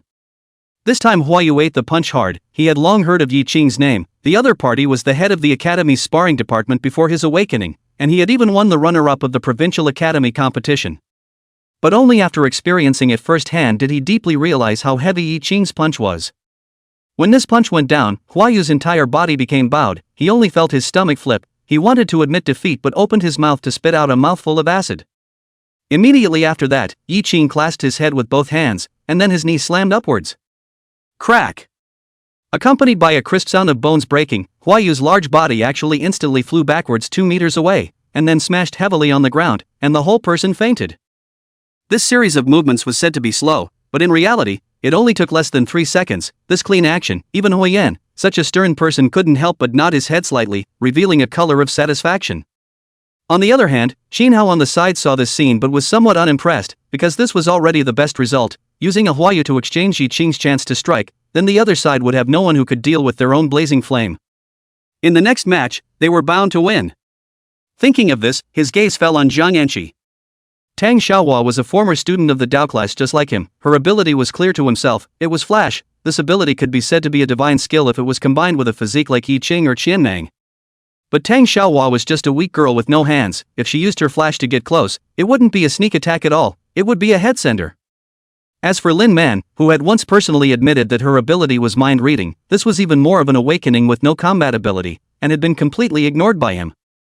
As for the rest of those people, only Zhang Anqi was able to make him feel a hint of threat. After all, the other party's unreasonable shot in front of the hospital not only shocked Su Changsheng, but also made Qinhao feel chills all over his body. He didn't know why a member of the military department would appear here, but since the other party was here, it meant that her ability wasn't so powerful that she didn't need to be trained. In that case, he was confident that he could defeat the other party. After all, he was a blazing flame. Ever since he awakened blazing fire, Xinhao felt like he was the protagonist of this era. After all, in many novels, the protagonist either controlled flames or manipulated thunder and lightning. In his opinion, such things as lightning and thunder had already transcended the realm of awakened abilities, and were not awakenings at all, but rather immortal arts. In this way, it seemed that flames were the most powerful awakening ability, and himself, the fiery flame possessor, would surely become the most powerful existence in this era. As for being defeated by Yi Qing before and having his leg broken by Xiaoyu, these were just some of the setbacks that the protagonist had to go through in the early stages. Like Xiaoyu, such a second-generation playboy, is the protagonist's best whetstone, the early suppression for the later exciting. In literature this is called the desire to raise the first suppression. And today is the time for him to hit the villain in the face, that is, the time to explode the excitement. Not only that, after obtaining this victory, he would also look for an opportunity to get rid of Xiaoyu and Shenwu disease, and then after a step-by-step plan to destroy the Xie family as a behemoth. As for the others, he could consider taking them in for his own use, but Xiaoyu and Shenwu disease had to die, because if he didn't kill the two of them, he would become the Holy Mother in other people's mouths, and that was undesirable. The protagonist had to be decisive in his killings. Thinking of this, Xinhao's face flushed a little. He was already a little impatient. Immediately afterward, he had already walked up before the referee could say anything. And the list of sparring matches that the referee announced out next caused him to faintly stare. Individual Battle Match 4, Team 001 Shenwu Disease vs Team 002 Qinhao. Chapter 054, Shattering the Dream of Protagonist with a Punch. Hearing the list of sparring matches announced by the referee, Qinhao was visibly stunned. Shen Wuxi? The one who fought against him was actually that sickly Shen Wuxi? Was he worthy? And just as he was stunned, Shenwu Disease had already walked out from the team and was looking at himself with a cold gaze. Xinhao, come up. Shenwu Dio spoke indifferently. Ha ha ha ha, Xinhao directly couldn't help but burst out laughing, thinking to himself that this was his protagonist's aura. Obviously two people are not supposed to meet. He previously had guessed that the other party might be Qianmang or Jiang Anqi to fight in the finale, but he did not expect that the finale was actually Shen Wuxi, a sickly man. Although this guy did not know what kind of luck he had awakened, but looking at him, it was obvious that he was still covered in disease. Even if he had awakened, it wouldn't be any particularly powerful ability.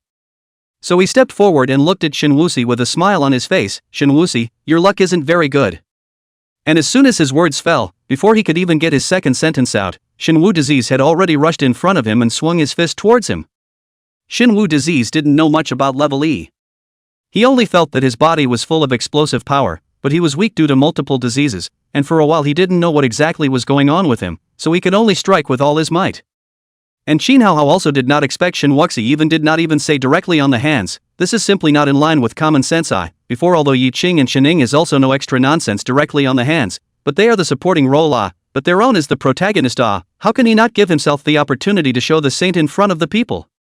However, Shinwu Disease and his fist naturally do not know what is in the other side's mind, just when Shinhao has not reacted, Shinwu Disease's fist has already landed on his face. Boom! Shinhao only felt as if he had been hit by a speeding truck, he felt that his entire body floated up, and Shinwudi's figure in his eyes was getting farther and farther away from him, until he completely lost consciousness in front of his eyes. Shinwu Disease this punch, enough to Shinhao will fly out 5 meters away, if not finally hit his teammates, at least a few more meters to fly. Seeing this scene, the members of Shinhao's squad all had shocked looks on their faces, no one had expected that sickly-looking young man to possess such a powerful force. Is this brute force? Jiangwan asked as she turned her head to the young man with glasses standing beside her.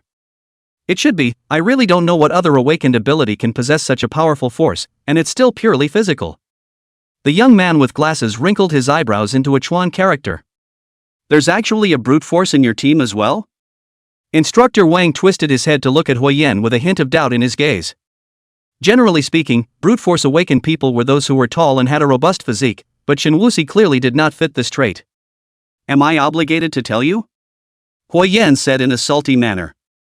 Actually, it's not that Huiyan doesn't tell him, but Huiyan himself doesn't know what kind of awakened abilities the group of students he's brought with him have, the information only shows whether or not the other person is an awakened person, but there's no labeling of the abilities. But so far, the Summer Awakening Research Institute has announced a total of 132 awakening abilities, more or less he has understood. I think that when Shinwao Disease really unleashes his abilities, he will be able to observe which one the other party is in the end. At this time, with Shinhao's unconsciousness, Team 002 already had 2 people who had lost their ability to fight, so the referee had no choice but to announce that the start of the group battle had been delayed by half an hour. This also gave the crowd enough time to discuss tactics. Half an hour later, Shinhao and Jolly walked back together. Jolly seemed to be in pretty good shape, only his face was a bit unsightly. At this moment, Shinhao was a bit exaggerated, his entire face was wrapped in gauze, with only a pair of eyes exposed, looking a bit funny. But even with only one pair of eyes exposed, Shinwusui and the others could still see his icy and hateful gaze. The referee looked at the members of the 2 teams, then tentatively asked, "Are you guys sure you don't need to take a break?" At this moment, Shen Mang's arm and shoulder had already been bandaged up, but there was still blood seeping out, coloring the bandage blood red, while Shinhao's condition looked even worse, and in his opinion, this group battle could be delayed until tomorrow. No need, Shinhao said viciously. And although the man with glasses standing behind him wanted to say something, when he saw how determined Shinhao was, he could only end up exchanging glances with Jiang Wan, his eyes filled with helplessness and a hint of dissatisfaction towards Shinhao. On the other hand, Shen Wuxia and the others were unconcerned, although Chen Mang was not lightly injured, even if he did not participate in the battle, just by Shen Wuxia, Yi Qing, and Shen Ning, the 3 of them were not afraid of them at all. In that case, let's begin. That referee also shook his head helplessly, then purposely added, remember, no injuring each other's lives, and no continuing to strike at someone who has lost the ability to fight. The referee's voice became serious for a few moments. In his opinion, this was just an inconsequential practical training, although it needed to be taken seriously, it was not at all life and death. If something happened to these Dao class students in the military department, neither the 2 instructors nor he, the referee, could be blamed. As the referee's words fell, both sides did not give a response, but instantly set up their formations and prepared for battle. The tactics of Shen Wuxia's side were simple, other than Shen Wuxia, Yi Qing, and the 3 of them, Shen Ning, the rest of them all retreated backward the moment the battle started, with Jiang Anqi and the injured Qian Mang, as well as the 4 of them, Xiaoyu and Zhao Xiaodao, surrounding Lin Man and Tang Xiaohua in the center. As for Qinhao's side, his tactics were much the same as Shen Wusui's, except that they had 3 people standing at the back and 6 at the front. Standing at the back were Qinhao, the man with glasses, and the other girl in their team besides Jiang Wan. The remaining 6 people were in a frontal formation with Zhao Li and Jiang Wan as the arrows. The one who took the lead in the attack was Jolly, who had awakened his brute force. In the previous individual battle, he hadn't utilized any of his strength at all and had been put down by Shin's shadow with a single move, but now that he was prepared, he would become the most terrifying charging machine of all time. Even Shin Wuxi and the others were not confident that they could receive the opponent's full force strike, and if he rushed to the rear, it would be a disaster for Jiang Anqi and the others. So the three of them, Shin Wuxi, had to stop him. "Leave him to me." Shin Wu Diao's gaze was slightly condensed. Whether it was Yi Qing or Shining, the way to deal with Jolly was to maneuver with him and then find an opportunity to knock him down. But this time the opponent's goal was clear: to impact their back row. And at this time, there had to be someone who would stop him with brute force, and that person could only be Shin Wuxi, who had broken through to rank E. With that, Shin Wu Disease had arrived in front of Jolly and violently blasted out a punch. And Jolly wasn't willing to show weakness. He had just heard Qin Hao say that the other party was most likely a brute force awakened as well, and a fight between two brute force awakened would undoubtedly be a hard-fought battle. Thinking of this, Jolly also raised his fist and blasted towards Shin Wu Disease. Boom! The dull sound of clashing fists resounded in the empty training ground like muffled thunder, causing everyone's hearts to tremble. In the next second, Shin Wu Disease only felt his arm go numb, and even his entire body was trembling slightly as he involuntarily took half a step back. On the contrary, Jolly retreated 3 steps in a row, his face instantly turning iron blue. At this moment, both of their hearts were shocked. Shin Wu Disease only felt that this brute force awakened person was just too terrifying. According to Shining and the others, after he had broken through level E, his own physical qualities had already far exceeded the limits of ordinary people, but just now his own full force strike had only caused the other party to take 3 steps back. Jolly, on the other hand, was even more shocked. This was the first time that he had lost out in a pure strength competition with someone. Chapter 055, Group Battle. At the same time, Yi King was also fighting with Jiang Wan. Due to Jiang Wan's cutting jade ability, Yi King didn't dare to fight with her, and could only maneuver with the other party through his combat instincts, and if no one else intervened in the battle between the two, there was no suspense at all. Because of the activation of the combat instinct, Yi Qing would not eat any of Jiang Wan's attacks, but Jiang Wan had to be careful at all times. After all, with her physical quality, as long as she was hit by one of Yi Qing's attacks, she would never have the chance to get up again. And at this time the most relaxed belongs to Shining. He faced 4 people or not awakened ability of the people, although the physical quality seems to be good, but just a face-to-face, with Shining put down 2 people, or a move to control the enemy, the other party even have no room to fight back. Seeing this scene, Qin Hao, who was hiding in the back, waved his hand, and a blazing fireball was thrown towards Shining. Shining, who was tangling with the 2 men, had his gaze slightly condensed, then he dodged to avoid the rapidly coming fireball, and then his gaze looked towards Qin Hao, who was not far away. It had to be said that Blaze's killing power could not be ignored. If he was indulged in releasing fireballs and fire snakes so recklessly all the time at the back, it would inevitably make the fight between the 3 of them become tied up. Thinking of this, Shining first kicked at the burly boy called Huayu, and then used the rebound force to rush towards Qin Hao's location. Seeing this scene, Qin Hao's pupils shrunk violently, while the boy wearing glasses beside him had the corners of his mouth rise slightly, revealing a smile of scheming success. Right after Shining approached Qin Hao, the guy with glasses instantly blocked in front of Qin Hao before removing his own glasses. This action of his made Shining slightly curious, and he couldn't help but look into the other party's eyes. And his eyes were also covered with a faint layer of purple light at this time, looking somewhat demonic. Immediately after that, Shining felt a sharp pain coming from his brain, as if one of the nerves in his brain had been plucked with his hand. Although it was only a short-lived pain, it also made Xinying's movements slightly stalled. Seeing this scene, the man with glasses hurriedly shouted, "Qin Hao!" Upon hearing this, Qin Hao also reacted instantly. A blazing fireball shot out violently from his palm, impartially blasting onto Xinying's chest. In an instant, Xinying's chest became scorched black, and a faint smell of meat faintly came out. "It's Mind's Eye." Seeing this scene from afar, Jiang Anqi couldn't help but speak. "What Mind's Eye?" Xiaoyu asked. But at this moment, Jiang Anqi didn't have the time to give him an explanation. She looked around for a moment, realizing that she couldn't even find a single small stone in the entire training ground, and then her gaze landed on Tang Xiaohua's lip stud. Feeling Jiang Anqi's gaze, Tang Xiaohua immediately had an ominous premonition. "What are you going to do?" "Ah." Before Tang Xiaohua could finish her sentence, she saw that Jiang Anqi directly reached out and grabbed her lip stud, then yanked it off with a fierce push. The intense pain caused Tang Xiaohua's tears to instantly flow down her face. "Are you sick?" However, Jiang Anqi didn't even look at her as she held her lip nail between her 2 fingers, then flexed her fingers. The man with glasses in the distance was just about to unleash his mind's eye on Shining again when he felt something flying towards him. he subconsciously closed his eyes, and immediately afterward he felt a trace of coolness coming from his eyelids. Tang Xiaohua's lip nail was in the shape of a cross, and although it wasn't big, all four corners were sharp, instantly leaving a bloodstain on his eyelid. If he hadn't closed his eyes in time, I'm afraid this blow would have directly stabbed his eyes. At the same time, the battle between Shin Wusui and Zhao Li had entered a white-hot stage, and although their strength was equal, Zhao Li clearly felt that the other party's sickly-looking body was even more resistant to fighting than his own. After every blow, he felt a surge of blood in his body, while the other party, although his face was as pale as paper, seemed to not be affected in any way, because from the first blow, he was this half-dead look, but now the two had continuously punched each other for a dozen times, and he was still in this state. However, at this time, he didn't have a better solution, and could only clench his teeth and blast a punch towards the other party's head. However, this time, Shin Wuxi did not dodge in any way. Seeing this scene, Zhao Li's hanging heart finally fell to the ground. It was finally going to end. But in the next second, a scene that shocked him happened. Shin Wuxi's head was gone. Yes, it is gone. His head disappeared into thin air. His own full-force punch also hit the air, and before he could react from the shock, Shin Wuxi's fist had already blasted towards him. Boom! Zhao Li was blown away by this punch so hard that he directly fell to the ground and fainted without even uttering a muffled grunt. Until the second before he passed out, he couldn't figure out why the other party's head had suddenly disappeared into thin air. At this time, Shin Wuxi's head has already grown out. He first glanced at and Yi Qing entangled together, the fight is inseparable. Jiang Wan a glance, and then dragged a heavy pace slowly toward the direction of Qin Hao walked over. The battle between Shin Wu Disease and Zhao Li just now was originally very stalemated, and the crowd thought that they would not be able to separate the winner from the loser in a short period of time again, so the crowd had all set their eyes on Shining, believing that he was the key point of the battle.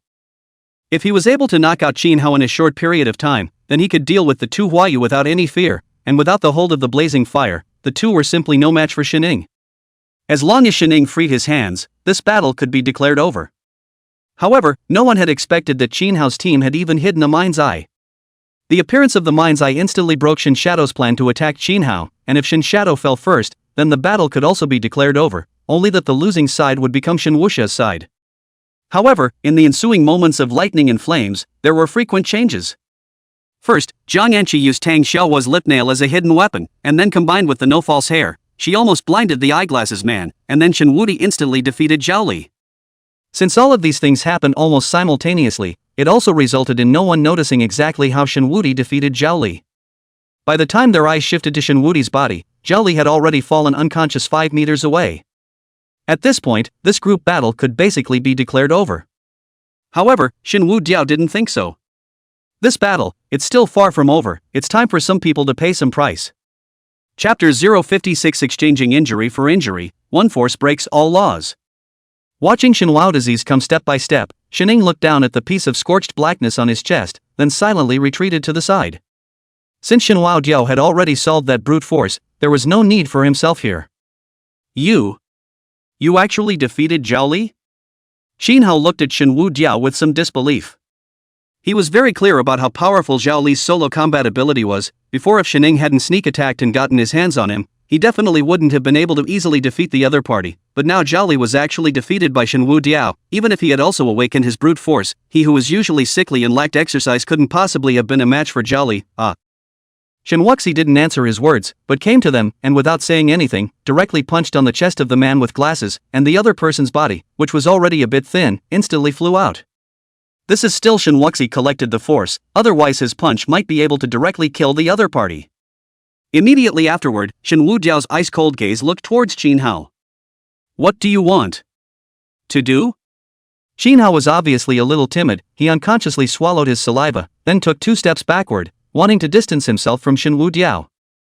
However, Shin Wu Diao was not giving him this opportunity at all, directly reaching out and grabbing his collar, lifting his entire body up. Qin Hao, you and I originally had no grievances or enmity, and because of a stupid woman, you've chosen to offend me. Shin Wu Disease's voice was suppressed very low, using only the two of them to be able to hear the voice to continue. I originally thought to give you a little lesson and forget about it, but you still want to be unforgiving, instigating that cutting jade to seriously injure Qin Mang.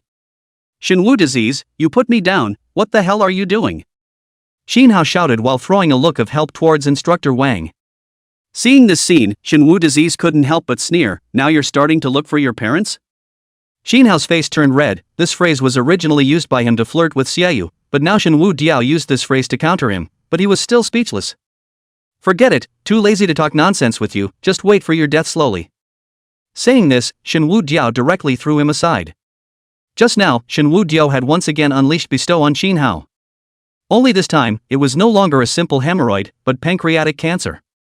Pancreatic cancer, due to its insidious onset, is usually found in the middle to late stages, and its development speed is extremely fast. The general survival time is no more than 5 months, the mortality rate is extremely high, and it is also known as the king of all cancers.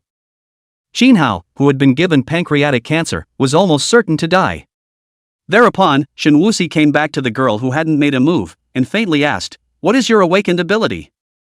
That girl was obviously a little scared, and her voice trembled a little. "I'm a healer. Cure? Shenwu disease frowned. But right now, I can only heal some of the most basic superficial wounds, it really doesn't do much." That girl hastily waved her hand, fearing that Shenwu Diao would take a shot at herself. Got it.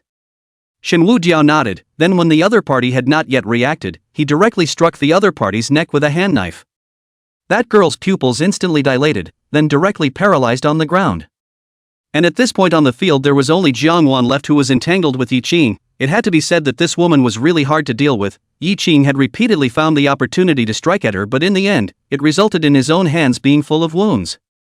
Cutting Jade was already very powerful, and Jiangwan's control of her ability was far beyond that of ordinary awakened. Every time Yi Qing launched an attack on her, she would make the location she was attacked in sharp, and although she herself would be injured, Yi Qing would likewise be injured by the cutting jade.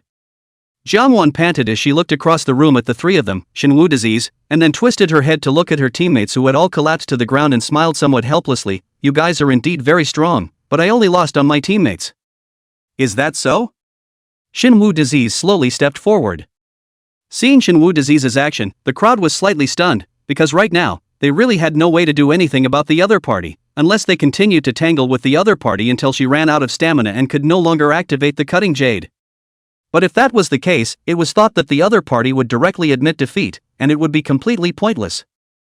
Seeing this scene from afar, Xiaoyu couldn't help but turn his head to look at Jiang Anqi and ask, "Big beautiful Jiang, isn't this cutting jade a bit perverted? Isn't there a way to be able to deal with her?" "Of course there is." Jiang Anqi somewhat disdainfully skimmed her mouth. "Although cutting jade is not bad, it's only rated B on the ratings, and it's on the same level as Tang Xiaohua's flash and Lin Man's mind reading." "Don't get involved with me, I'm annoying you." Tang Xiaohua blankly glanced at Jiang Anqi without a trace of anger. The corner of her mouth was still bleeding now. At this, Jiang Anqi was also a little embarrassed. She didn't realize that lip studs could be removed, and since it happened so suddenly at the time, she didn't think so much about it, and directly reached out and yanked it off. Jiang Anqi threw an apologetic gaze towards Tang Xiaohua before continuing. If it was a life and death struggle, as long as Yi Qing was holding a knife, he would have already hacked her to death. "But it's training now, what if we can't use weapons?" Xiaoyu continued to ask. "Then there is also another way." Jiang Anqi's gaze became sharp before saying, "That is to exchange injuries for injuries." Before Xiaoyu could ask again, at this moment, Shenwu Diao had already slowly walked towards Jiangwan and signaled Shening and Yi Qing to back off. He wanted to go one-on-one with Jiangwan and wanted to avenge Chenmeng with his own hands. "You still want to fight me?" Jiangwan was a bit puzzled, because without using weapons, even brute force couldn't help her, and she didn't know what was the point of the other party continuing to tangle with her. However, Shenwu Diao didn't say anything and just used all his strength to throw a punch towards the other party. Seeing this scene, Jiangwan's face suddenly changed. Immediately, she crossed her arms in front of her chest and activated cutting jade at the same time. In the next second, Shenwu Sui's fist smashed heavily on Jiangwan's arm, erupting into two distinct sounds. One was the sound of a blade slicing into the flesh and rubbing against the bone, which was a creepy sound to hear. The other was the crisp sound of bones breaking. With these two sounds intertwined together into the ears of the crowd, they saw Jiangwan's entire person like a cannonball shot out, flying a distance of more than 10 meters before heavily smashed on the ground, followed by a large mouth of blood gushing out of her mouth, instantly staining the clothes on her entire chest with blood red. At this moment, Shen Wuxi's fist was still clenched, but the joints were already bloody, revealing white bones, which looked particularly oozing, and scarlet blood dripped down his fist on the ground. There were only two ways to break the cutting jade. One was to use a weapon, and the other was to exchange injuries for injuries, a force that could break everything. Chapter 057: A Genius Who Cultivates Dao Skills. This practical combat training came to a complete end with the collapse of Jiang Wan, the last member of Team 002. And after the battle ended, Huiyan surprisingly didn't let them train again, but instead let them return to the tent to rest. As for Shen Wuxi, he was led by Huiyan to the medical department. When a military doctor in a white lab coat saw the wound on Shen Wuxi's fist, he couldn't help but tsk his tongue, and "Instructor Hua, there's still a bunch of kids, this training intensity of yours is too much." Huiyan just smiles helplessly and doesn't explain anything. At nightfall, after the crowd has rested beautifully for 3 or 4 hours, Huiyan's familiar yet icy voice resounds outside the tent. "All gather." 30 seconds later, all 9 of Shen Wuxi's people stand neatly at the entrance of the tent. Huiyan nods in satisfaction before speaking. "The next time is the time to cultivate the Dao skill. Cultivating Dao know-how is much more boring compared to physical training and actual combat training, but it is also an integral part of your strength enhancement." Saying this, his gaze slowly sweeps over the several people before speaking incomparably solemnly. "You'll be leaving here in 7 days, and I don't know if you'll still be sent here to continue training in the future, but I hope that even after you return to school, you won't desert the cultivation of Dao know-how because it's really important." As he said these words, a flash of complex emotions clearly flashed through Huiyan's eyes. However, he quickly adjusted his emotions before slowly exhaling a mouthful of turbid air. "Alright, now follow me, I'll take you to your cultivation grounds." Not long after, the crowd arrived at a training ground, only that there weren't any equipment or props for training here. All there was just a single futon placed on the ground. "You guys feel free to find a place to sit down and start practicing." Huiyan reaches out and points to the futons on the ground and says. Regarding the importance of the Dao secrets, everyone is very clear about it, as their respective homeroom teachers have specifically emphasized this matter, so their attitude towards cultivating the Dao secrets is obviously more serious than during training. Even the other squad members who usually seem to be more lazy, this time there are not many latecomers. They all are more active in finding their respective places to sit on their knees. There was no time requirement for the cultivation of the Dao secrets, and all the instructors would instruct the students they brought with them to practice within their limits, because excessive cultivation would not only have no benefits, but might even bring imperceptible damages to the body, a point that the people from the military department had summarized after a long period of time of trial and error. As everyone began to utilize their Dao skills, the air around the entire training ground seemed to change subtly. 2 hours later, the first student stood up from the futon. He shook off his somewhat dizzy head and glanced at his instructor. That instructor didn't say anything, but only nodded, signaling that he could leave. As that student left, one after another people followed and got up, returning to their tents. 2 hours was the most basic amount of time to cultivate the Dao skill. Any physique that was suitable for cultivating the Dao skill would be able to do so, and the longer it lasted meant the higher the talent. This is the first time that the crowd collectively cultivates the Dao skill, and it is likewise a check on the talent of the crowd by the military department, and every instructor at this time is holding a small book in their hands, recording the hours of cultivation of the students that they have taken under their wing. And at this time, Huiyan is also looking at the 9 people sitting cross-legged in front of him with a grave expression. According to his guess, Shen Wuxi's talent should be the best among the 9, perhaps it can reach the limit of 5 hours per day or not. 5 hours a day limit, this was the limit of cultivation time projected by the Awakening Research Institute based on the longest cultivation time that current Dao skill cultivators could achieve. So far, there were only a handful of people in the summer country who could reach this limit of cultivation time. The few people who had reached the limit of cultivation time were either pivotal figures in Xia or teenage geniuses who had been cultivated by the military department. After another hour, there are less than half of the students left on the training ground, but what makes Huiyan more pleased is that the 9 people in Shenhua Disease's squad are all on the list. At this time, Xiaoyu stretches his arms, then slowly stands up. Seeing this scene, Huiyan secretly sighs. Finally someone still can't hold on? But 3 hours, that's not bad at all. But right at this moment, Xiaoyu suddenly looks at Huiyan and opens his mouth. Instructor Hua, I drank a bottle of cola at noon, and now I'm a bit anxious to urinate. Huiyan is slightly stunned, then asks, you're not insisting that you can't go on? What's there to hold on to, isn't it just luck and then filling that internal cyclone? Xiaoyu smiled and said, actually, this thing is quite fun. How is it also much more comfortable than physical training? Comfortable. Huiyan was speechless for a while. In fact, cultivating the Dao skill is not a simple thing, as it requires constant absorption of the spiritual qi from the heavens and earth into the body, thus filling the qi cyclone in the body, and this process of spiritual qi will continue to flow through the body, and ultimately converge into the qi cyclone. There is a part of the body that is unable to withstand the flow of spiritual qi in the body, which is why some people are not able to cultivate the Dao skill, and this includes Huiyan. And even for those who are able to cultivate the Tao skill, the spiritual energy constantly flowing through the body will cause a great load on the body after a long period of time. Some people will experience dizziness and nausea, and in severe cases, they will even pass out, thus affecting the cultivation of the Tao skill in the future. Xiaoyu's behavior is so easy, it can only mean one thing: his body, and for the heaven and earth aura has a great affinity. In other words, this brat was a genius in cultivating Tao skills. So can I go pee? Xiaoyu asked tentatively. Ha? Ah. Huayan faintly stared before speaking. Go ahead, go ahead. Looking at Xiaoyu's departing back, Huayan couldn't help but fall into deep self-doubt. Back when he first cultivated the Tao skill, there was no current means of testing whether or not he was fit to cultivate the Tao skill, and at that time, the military department randomly selected a group of soldiers with excellent physical qualities to conduct the test, and among them was Huayan.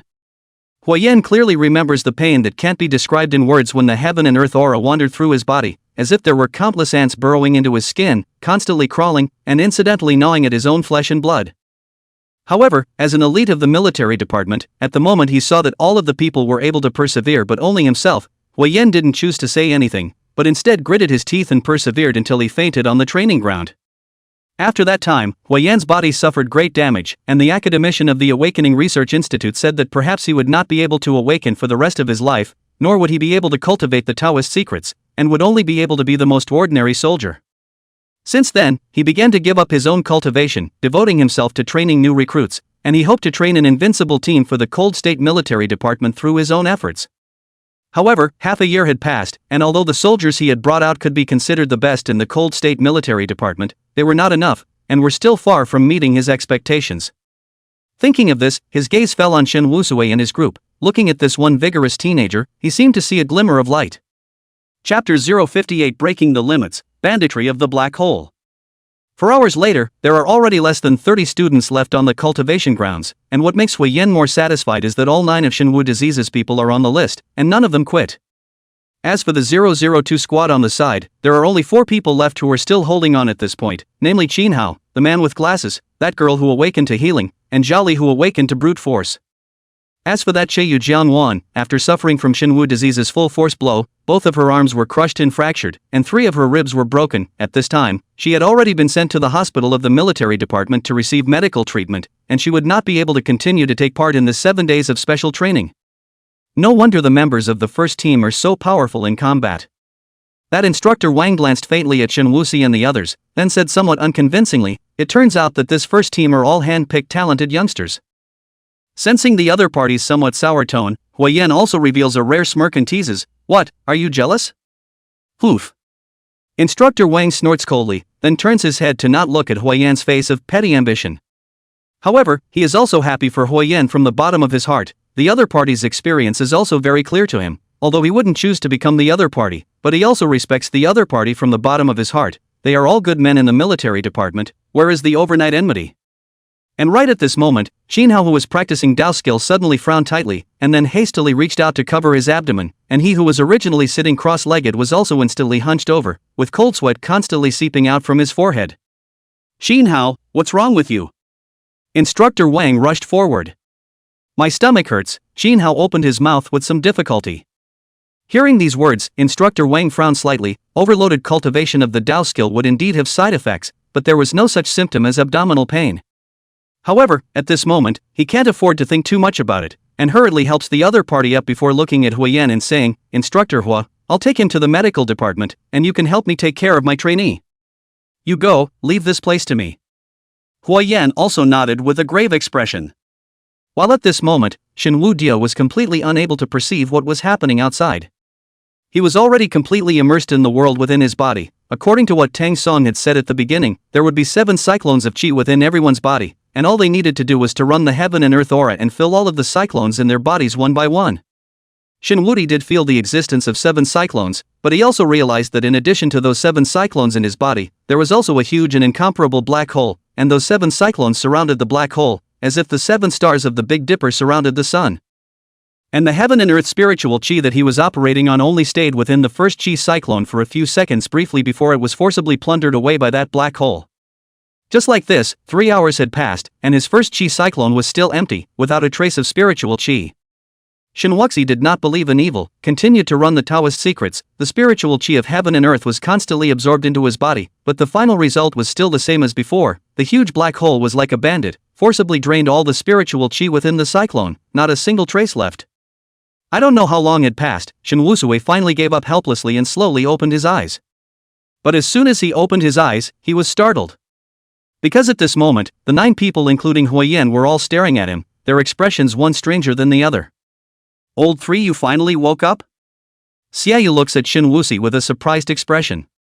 You and brother, be honest, are you kid asleep? Shin Wuxi scratched his head, then said with some uncertainty, it shouldn't be. Shin Wuxi, could it be that you don't feel any discomfort?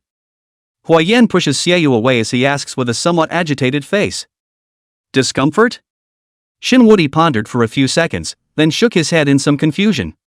He didn't feel any discomfort, only that after cultivating for so long, there was not a single trace of aura within his chi cyclone, it was all swallowed up by that black hole. Genius, genius. Huayan was agitated and kept pacing back and forth in place, as if it wasn't Shinhua disease who had such talent, but himself. What's wrong with Instructor Hua? Shinwu Diao asked with some doubt. He should be happy for you. Jiang Anqi said. Happy for me? Shin Wuxi was still a bit puzzled.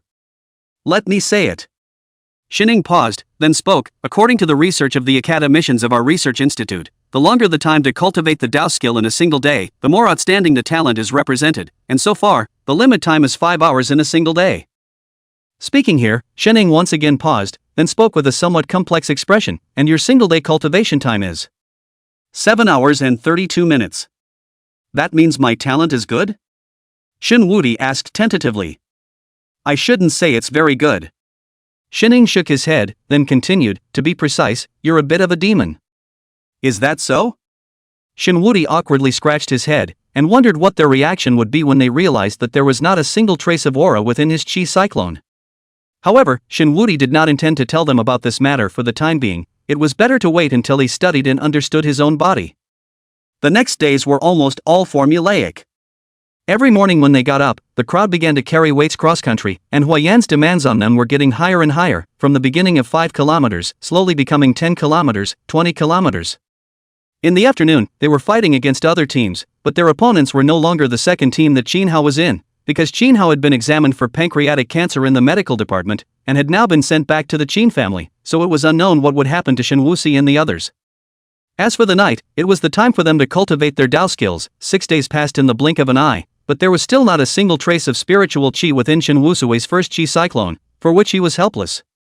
However, the good thing was that he felt that the strength of his physical body had gained a great deal of strength with the cultivation of the Dao skill, and now if he were to face Zhao Li again, he was confident that he would be able to resolve the other party within 3 moves. With the morning's weight training over, the crowd ate lunch and arrived at the actual combat training ground on time, while Huayan stood there waiting for them in advance as usual. Instructor Hua, who are we fighting today? Xiaoyu asked smilingly. In the past few days down the line, they've been training with 2 squads in actual combat almost every day, and so far there hasn't been a single defeat. Even later in the confrontation, Shin Wuxi, Yi Qing as well as the Shining trio all refrained from making a move as much as possible, leaving the opportunity to the others. After all, once they made a move, then there would be no suspense in victory or defeat.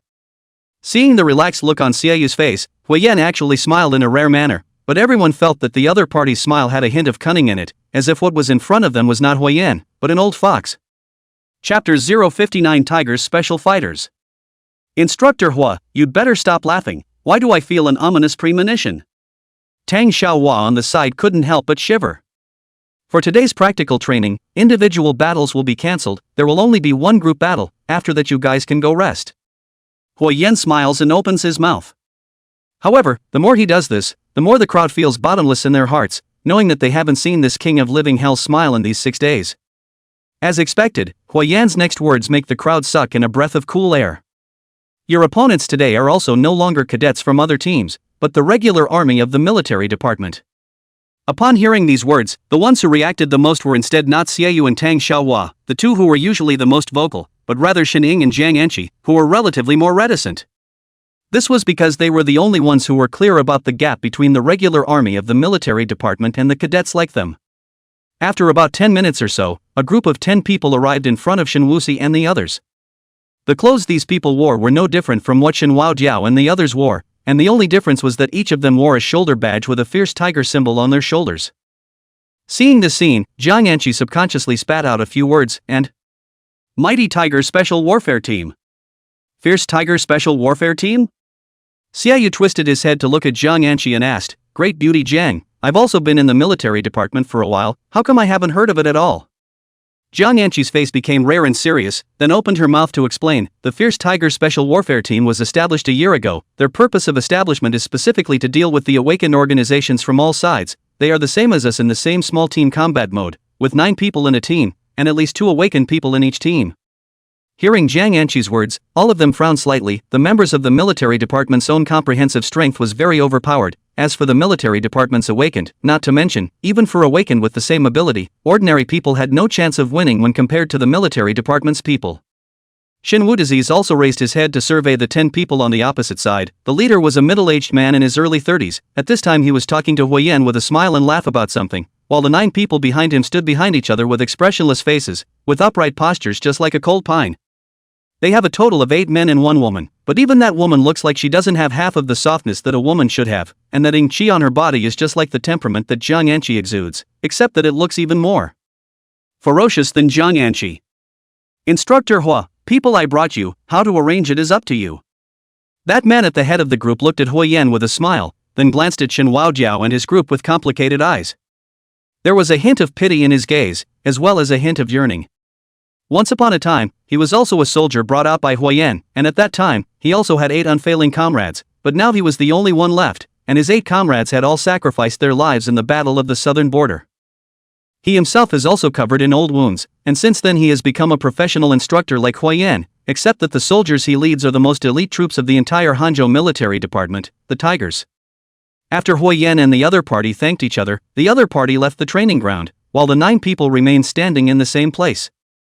Immediately after that, Huiyan's gaze swept over Shen Wusui and the others one by one before slowly speaking, after today passes, you will be sent out to carry out a mission. The content of the mission I've already read about. It can't be talked about as how dangerous it is, but it's definitely not foolproof either. That's why today I've specially invited the members of the Tiger's Special Warfare Team, so that they can engage in a truly realistic combat training with you. With that, he turned his head to look at the members of the Fierce Tiger Special Warfare Team and opened his mouth. The residents will search the land, and you guys will be responsible for defense. Yes. The man standing at the front among the 9 opened his mouth and responded. You guys can go set up now. Half an hour later, the actual combat exercise will officially begin. Huiyan said again. With that, the 9 people left the training ground in an orderly fashion. What's the resident land search and destroy? Tang Xiaohua opened her mouth and asked.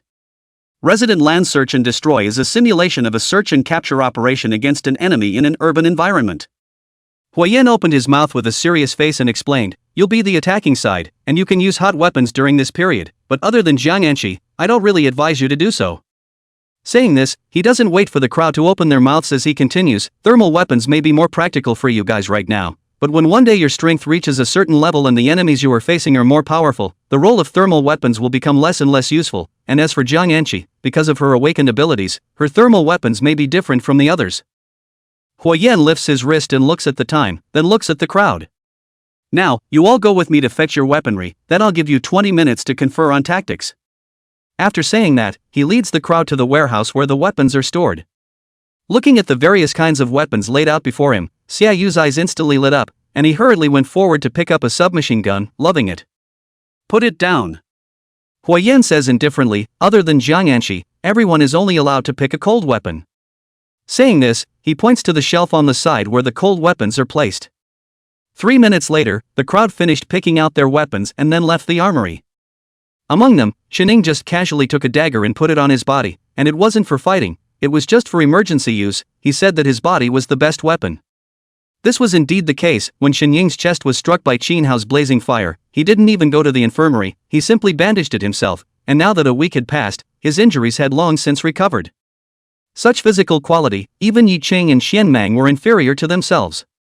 Yi Qing's weapon of choice was a saber, and Xian Mang chose a pair of finger tigers. Xiaoyu was a bit exaggerated, this one chose 3 daggers, 2 sabers, and a compound bow on his back, as well as a bag of arrows. It was simply a walking arsenal of weapons. As for Xinwu disease, Lin Man, and Tang Xiaohua, they all chose to carry one dagger each. In his opinion, without a certain foundation, weapons could even become a liability. And the most envied one was undoubtedly Jiang Anqi. Although she only chose 2 weapons, she made the crowd's eyes glaze over. Because in addition to a pistol, she also chose a sniper rifle that was more than a meter long.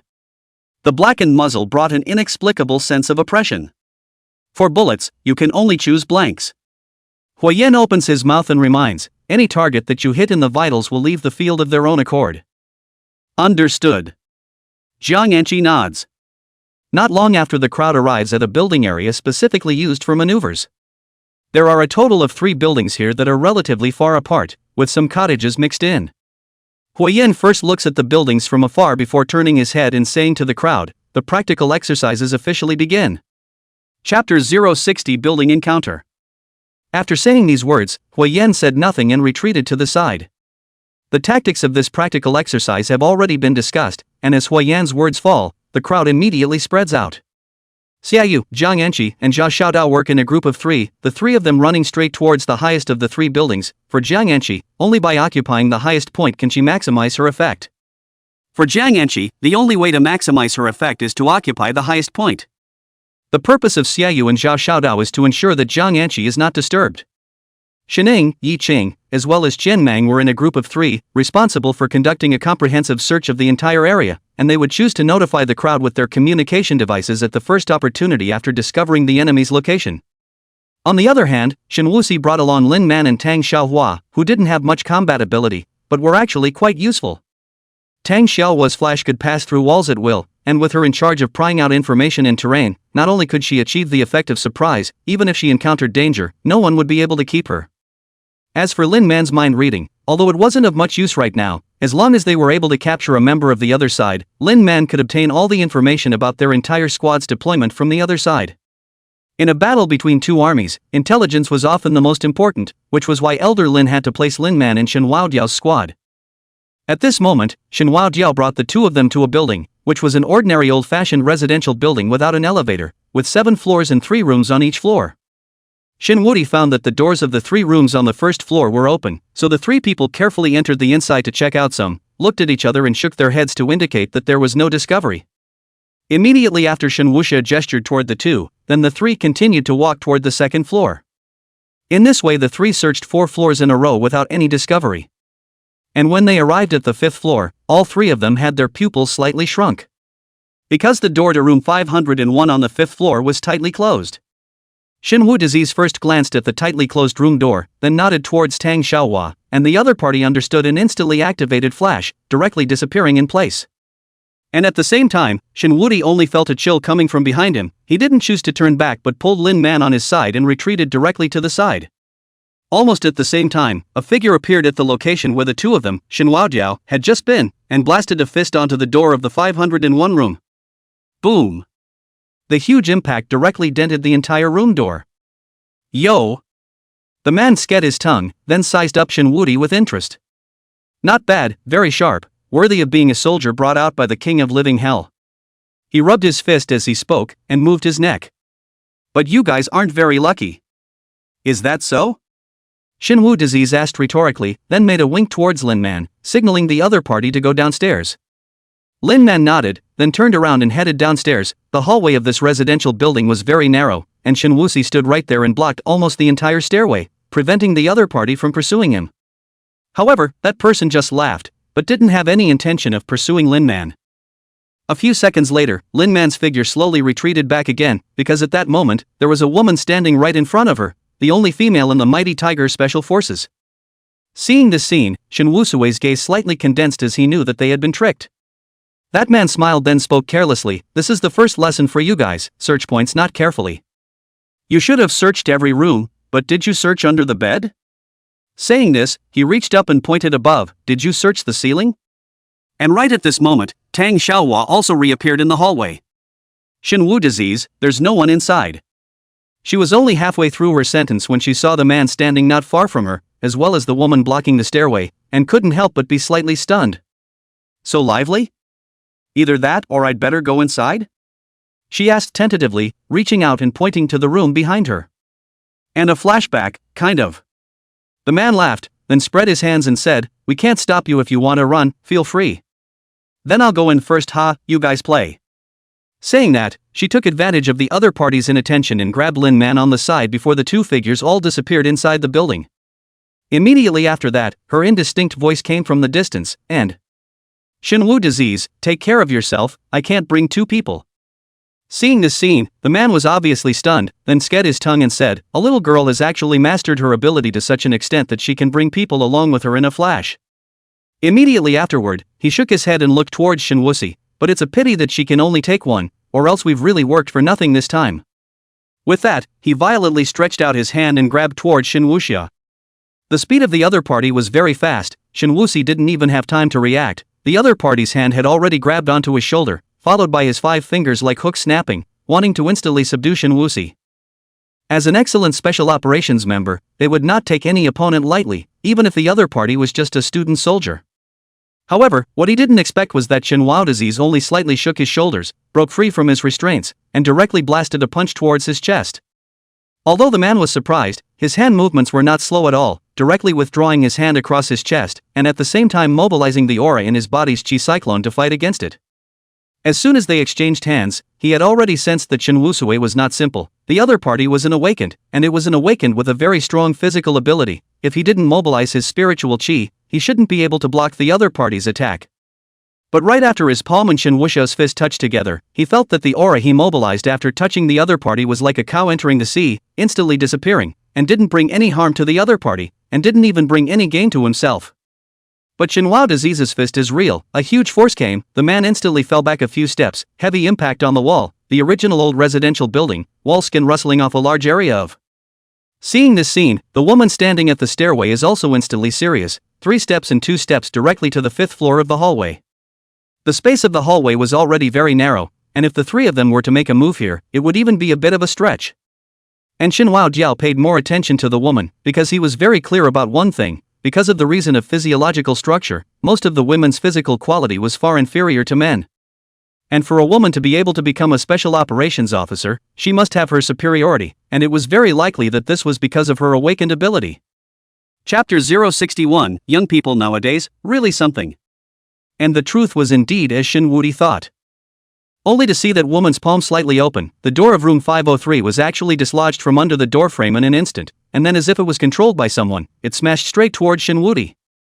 Although Shinwuxi had been on guard, his attention had been on the woman, not expecting the other party to be able to manipulate other objects to attack him through the air. When he panicked, he had no choice but to raise his arm to protect his head. Boom! The thick iron door slammed heavily on Shinwuxi's arm. Along with a sharp pain came, Shinwuxi also took a slight half-step back. But soon enough he lashed out and slammed his fist on the iron door, leaving a deep fist mark on the iron door at the same time. The iron door also suddenly flew out, right towards the man from before. The man dodged the iron door, looking at the iron door that was smashed hard into the wall. He cursed and said, "This dead child's hand is really black." And Shinwao disease does not pay attention to the other side, because the other side hand is not light. Just now the woman shot. If it is other people, even Chen Mang is afraid to lie in bed for a few days. Thinking about this, Shinwuxi even more dare not have the slightest slack. They only met each other here 2 people, the other side, but there are 7 people do not know where to go. If the strength of the other side and the woman in front of them so horrible, I do not know if they cannot carry, so we must solve the battle here as soon as possible, and then go over to support the other people. After Shinwudi used the iron gate to force back the man, he directly ignored the other party and then rushed towards the woman, who could be a far greater threat than the man. Just as Shinwudi rushed to the front of the other party, a chair suddenly flew out from the room and smashed over towards Shinwudi's back. Shinwudi seemed to sense it, but he didn't dodge, but continued to throw a punch towards the woman. Crack! The solid wood chair smashed heavily on Shinwudi's back and shattered in an instant, sending wood shavings flying. And that woman, being a special combatant, was also very agile. Only to see her body leaning back, she dodged Shinwao disease's punch, and Shinwao disease's fist also directly smashed on the wall. At once a large part of the wall skin fell off, revealing the sandy mixture inside crumbling everywhere. Seeing the power of Shinwao Diao's punch, the woman's face also changed slightly. Subconsciously she also regarded Shinwao Diao as a brute force awakened, and for a while she did not dare to fight with it, and could only keep searching for an opportunity. But the building is really too narrow. Even if she is agile, she still cannot avoid all the attacks of Shinwuxia. For a time also fell into the wind. And at this time that man drew a dagger from his waist, began to look for opportunities in the vicinity, but his dagger blade has been wrapped up with gauze, must be afraid of accidentally injuring Shin Wuxia. After all, the other side is even more powerful, in their eyes is just a group of children. And just when he was looking for the right opportunity to prepare to sneak attack Shin Wu Diao, he only felt a strange fluctuation in the air behind him, and before he could turn his head, a dagger glowing with a cold light had already hitched itself to his neck. Immediately afterward, Tang Xiaohua's somewhat teasing voice rang out at the right time. "Uncle, you've been captured." The man first froze, then let out a bitter laugh, slowly dropping the dagger in his hand to the ground, and all my attention was focused on that kid. I forgot about your flash dot. Then uncle, let's just watch the show here. Tang Xiaohua also put away his dagger and walked into room 503 with his shoulders clasped, leaving the location of the hallway to Shin Wu Disease and that woman. Watching Tang Xiaohua put away the dagger, the man froze slightly before asking, "Aren't you going to help him?" "No need." Tang Xiaohua casually waved her hand, then spoke, "Don't look at that guy sickly. If it wasn't for the maneuvers, I'm afraid that you guys would have already had to wait for death in place by now." "What do you mean?" The man was somewhat puzzled. However, Tang Xiaohua didn't explain too much, because at this time, the battle between Shin Wuxi and that woman had already been divided into winners and losers. Shin Wu Disease's somewhat slightly bruised fist was resting steadily in front of the woman's eyes, while that woman also smiled helplessly, then slowly raised her hands, signaling her defeat. The young people nowadays are really something. Shin Wu Disease didn't say anything more and slowly withdrew his fists. He didn't turn around, just faintly said, "Lin Man." Lin Man instantly reacted, then walked up to the man and looked straight into the other man's eyes. Feeling Lin Man's gaze, the man froze slightly, then very quickly he seemed to think of something and hurriedly twisted his head to avoid Lin Man's gaze. However, his reaction was still a little slow. If Lin Man wanted to pry into all the secrets within his heart, it might have taken some time, but she was purposely reading the other party's information about this exercise. It didn't take too long at all. A few moments of staring into each other's eyes was already enough. After casting the mind reading, Lin Man was first stunned, then hurriedly looked at Shin Waojiao and said, "The remaining 7 of them are all in the building where Shining and the others are." Upon hearing this, Shin Waojiao's face also became grave. Shin Ying's 3 people could be said to be the strongest fighting force in their squad, but 3 against 7, the chances of winning were still extremely low, and if the 3 of them lost, the victory rate of this maneuver would be infinitely lowered. Mind reading? The man shook his head helplessly. No wonder the King of Living Hell invited us to accompany you guys to practice against each other. Normal teams really don't have much of a chance of winning when they run into you guys. How many awakened ones are on your team, and what are their abilities? Shin Wu Diao asked. The man shook his head and spoke, "I already know that little girl is a mind reader. If it was a real battle, now I would immediately commit suicide." Shin Wudi looked at the other party's resolute gaze, and ultimately did not ask anything else, because he knew that the other party was not joking. If it was a real battle, knowing that the other party possessed a mind reader, they would definitely blind themselves even if they did not commit suicide. "Let's go," Shin Wu Disease said as he pulled out his communication device and said in a low voice, "There are 2 of us here, and awakened. Both of them have been taken care of, and the other 7 are in Shin Ying's building with them." As soon as his words fell, Xiaoyu's voice rang out from the communicator, "Old 3, awesome." Shin Wu Diao didn't respond to Xiaoyu's words, but waited for more than 10 seconds, but still didn't receive a response from Shin Ying's trio. His face became even more grave, then continued towards the communicator, "Boss Xia, you and Little Dagger come out to meet us. We'll go together to support Shin Shadow and the others, and have Jiang Anqi focus all her attention on the building where Shin Shadow and the others are." "Understood," Xiaoyu spoke bluntly. A few minutes later, the 3 of them, Shin Wuxi, met up with Xiaoyu and Zhao Xiaodao downstairs in the building where Shin Ying and the others were. As soon as they arrived downstairs, they heard a fierce fight coming from within the building. Chapter 062, A Punch for Gout. "Old 3, what's going on?" Xiaoyu twisted his head to look at Shin Wu Diao. Shin Wu Diao pondered for a few seconds, then gritted his teeth and said viciously, "Just them." After saying that, he took the lead and rushed into the building. Inside the 3rd floor, Shin Wudi was shocked by the picture in front of him as soon as he went upstairs. The doors of rooms 301 and 303 were both open, and inside room 301 Yi Qing was panting and confronting 2 members of the special operations team, and all 3 of them were carrying some injuries on their bodies to a greater or lesser extent. The most shocking thing for Shin Wudi was room 303. At this time the room was in a mess. Shining was fighting with 4 special forces team members by himself. His mouth had a trace of blood hanging from the corners, his face had a few bruises, and his arm's position clothes had been cut through, revealing his sturdy little arm and a deep blood scar. The other 4 Special Forces members were not much better, each with injuries, looking at Shin Ying's gaze filled with scorn.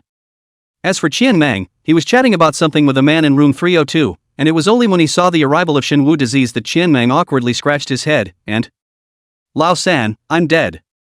Hearing these words, Shinwu Diao froze for a moment, but quickly realized that the other party should have been sneak attacked by Tang Xiaohua just like the man in their building. The man standing next to Qian Mang was even more surprised when he saw the figures of the several people in Shenhuadiao. He looked up and down at the several people in Shenhuadiao, and found that apart from some traces of fighting on Shenhuadiao's body, the other people were all unharmed. Coyote and Falcon failed? Shinwudi knew that Coyote and Falcon should be the code names of that man and woman in the special operations team. However, he didn't answer the other party's words, but instead gave a wink towards Xiaoyu's several people, signaling them to go help Yi Qing, while he himself walked into the room where Shining was. Seeing Shinwu disease walk in, Shining slowly exhaled a mouthful of turbid air before speaking, "You're here." "It's been hard." Shinwudi gave the other party a deep look. Shining pulled the corner of his mouth, then reached out and pointed at one of the taller men on the other side and said, "This is hardened, over to you." "Good." Shinwu disease directly stepped forward, his fists clenched. These days in the military department he also had a certain understanding of the various awakened abilities. The ability of hardening wasn't particularly rare, but it was extremely difficult to deal with because he could make every inch of his body's skin hard, and it was difficult for ordinary attacks to injure the opponent. But if he was facing Shinwusi, he would have no chance of winning. Seeing Shinwu Diao walking forward, that hardening pulled the corner of his mouth, and with a somewhat stiff tone, he looked at Shinwu Diao and said, "You won't be even more raw than that kid, right?" Shin Shadow's strength they are well aware of. The other party has not awakened, but the 4 of them join hands but still cannot take each other, and even the 4 of them are more or less hum a little color. If this matter was spread to the ears of the other special operations team members, they were afraid that they would become the laughingstock of the entire Tiger's special operations team. Just try it and you'll know. Shinwu disease didn't have too much nonsense and directly rushed towards the other party. He also wanted to try how hardened it really was. Boom! The 2 fists clashed heavily together, and both of them took half a step back at the same time. Shinwu Diao only felt as if he had punched on a hard marble, and a sharp pain came from his joints. And that Harden also looked at Shinwu Diao with a shocked face, because the punch just now actually made him feel a slight numbness in his arm, to know that he hadn't had this kind of feeling for a long time. The last time he had the same feeling was when he was sparring with a brute force from another squad. It was evident that the force of Shinwudi's punch was great. "You kid is a brute force?" The man resized Shinwudi, with a hint of skepticism in his tone. Shinwudi's body looked really too thin and weak, and how that almost pale face looked like it was a bit unhealthy. Could such a person really be able to awaken such an ability as brute force? He couldn't believe it. "It's not brute force, but it's enough to deal with you," Shinwusi said indifferently. "Kid, you're quite mad ah." Before that man finished his words, he felt an indescribable pain coming from the joints all over his body. That feeling, he didn't know how to describe it. It was just a kind of soreness. He wanted to move his body to alleviate this kind of feeling of pain, but found that his joints seemed to be restricted in some way. "What have you done to me?" He looked at Shinwushu with a grave gaze. "Gout."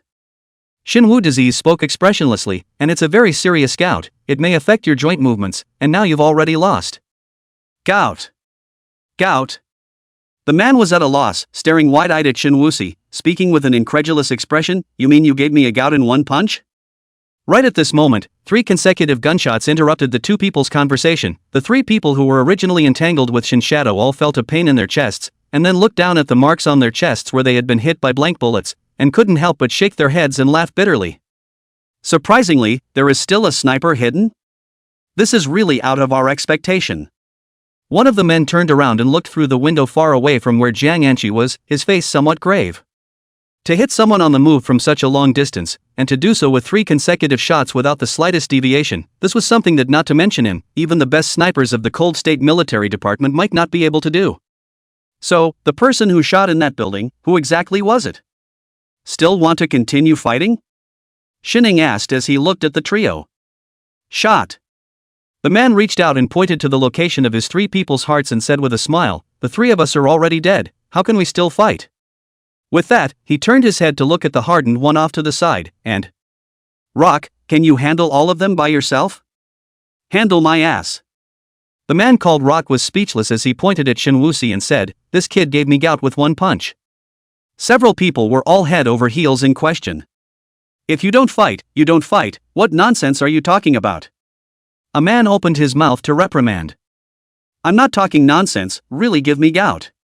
Rock was aggrieved and didn't know how to explain, so he could only look at Shinwoo Diao on the side with a gaze of help. Shinwoo Diao glanced at him, then explained towards the other side's few people, he's right, I did give him gout. Because this is an exercise, otherwise, it wouldn't be gout, but cancer. Hearing this, the crowd was dumbfounded. I've heard of fights where you get injured, and I've heard of beating to death, but this is the first time I've heard of beating someone sick. Chapter 063, Mission. With the three of them being shot, and the one called Rock being given gout by Shinwoody, this drill was officially declared over, and Shinwoody and his group defeated the Tiger's special forces in a head-on confrontation. Of course, this is only a drill. If it is a life and death struggle, both sides are carrying weapons, this battle will be incomparably tragic. First of all, when Shin Wuxing and his party searched the room to drop points, they might have lost one of their lives, and in a life and death struggle, Shining and Yi Qing might not be able to hold the other side off for that long.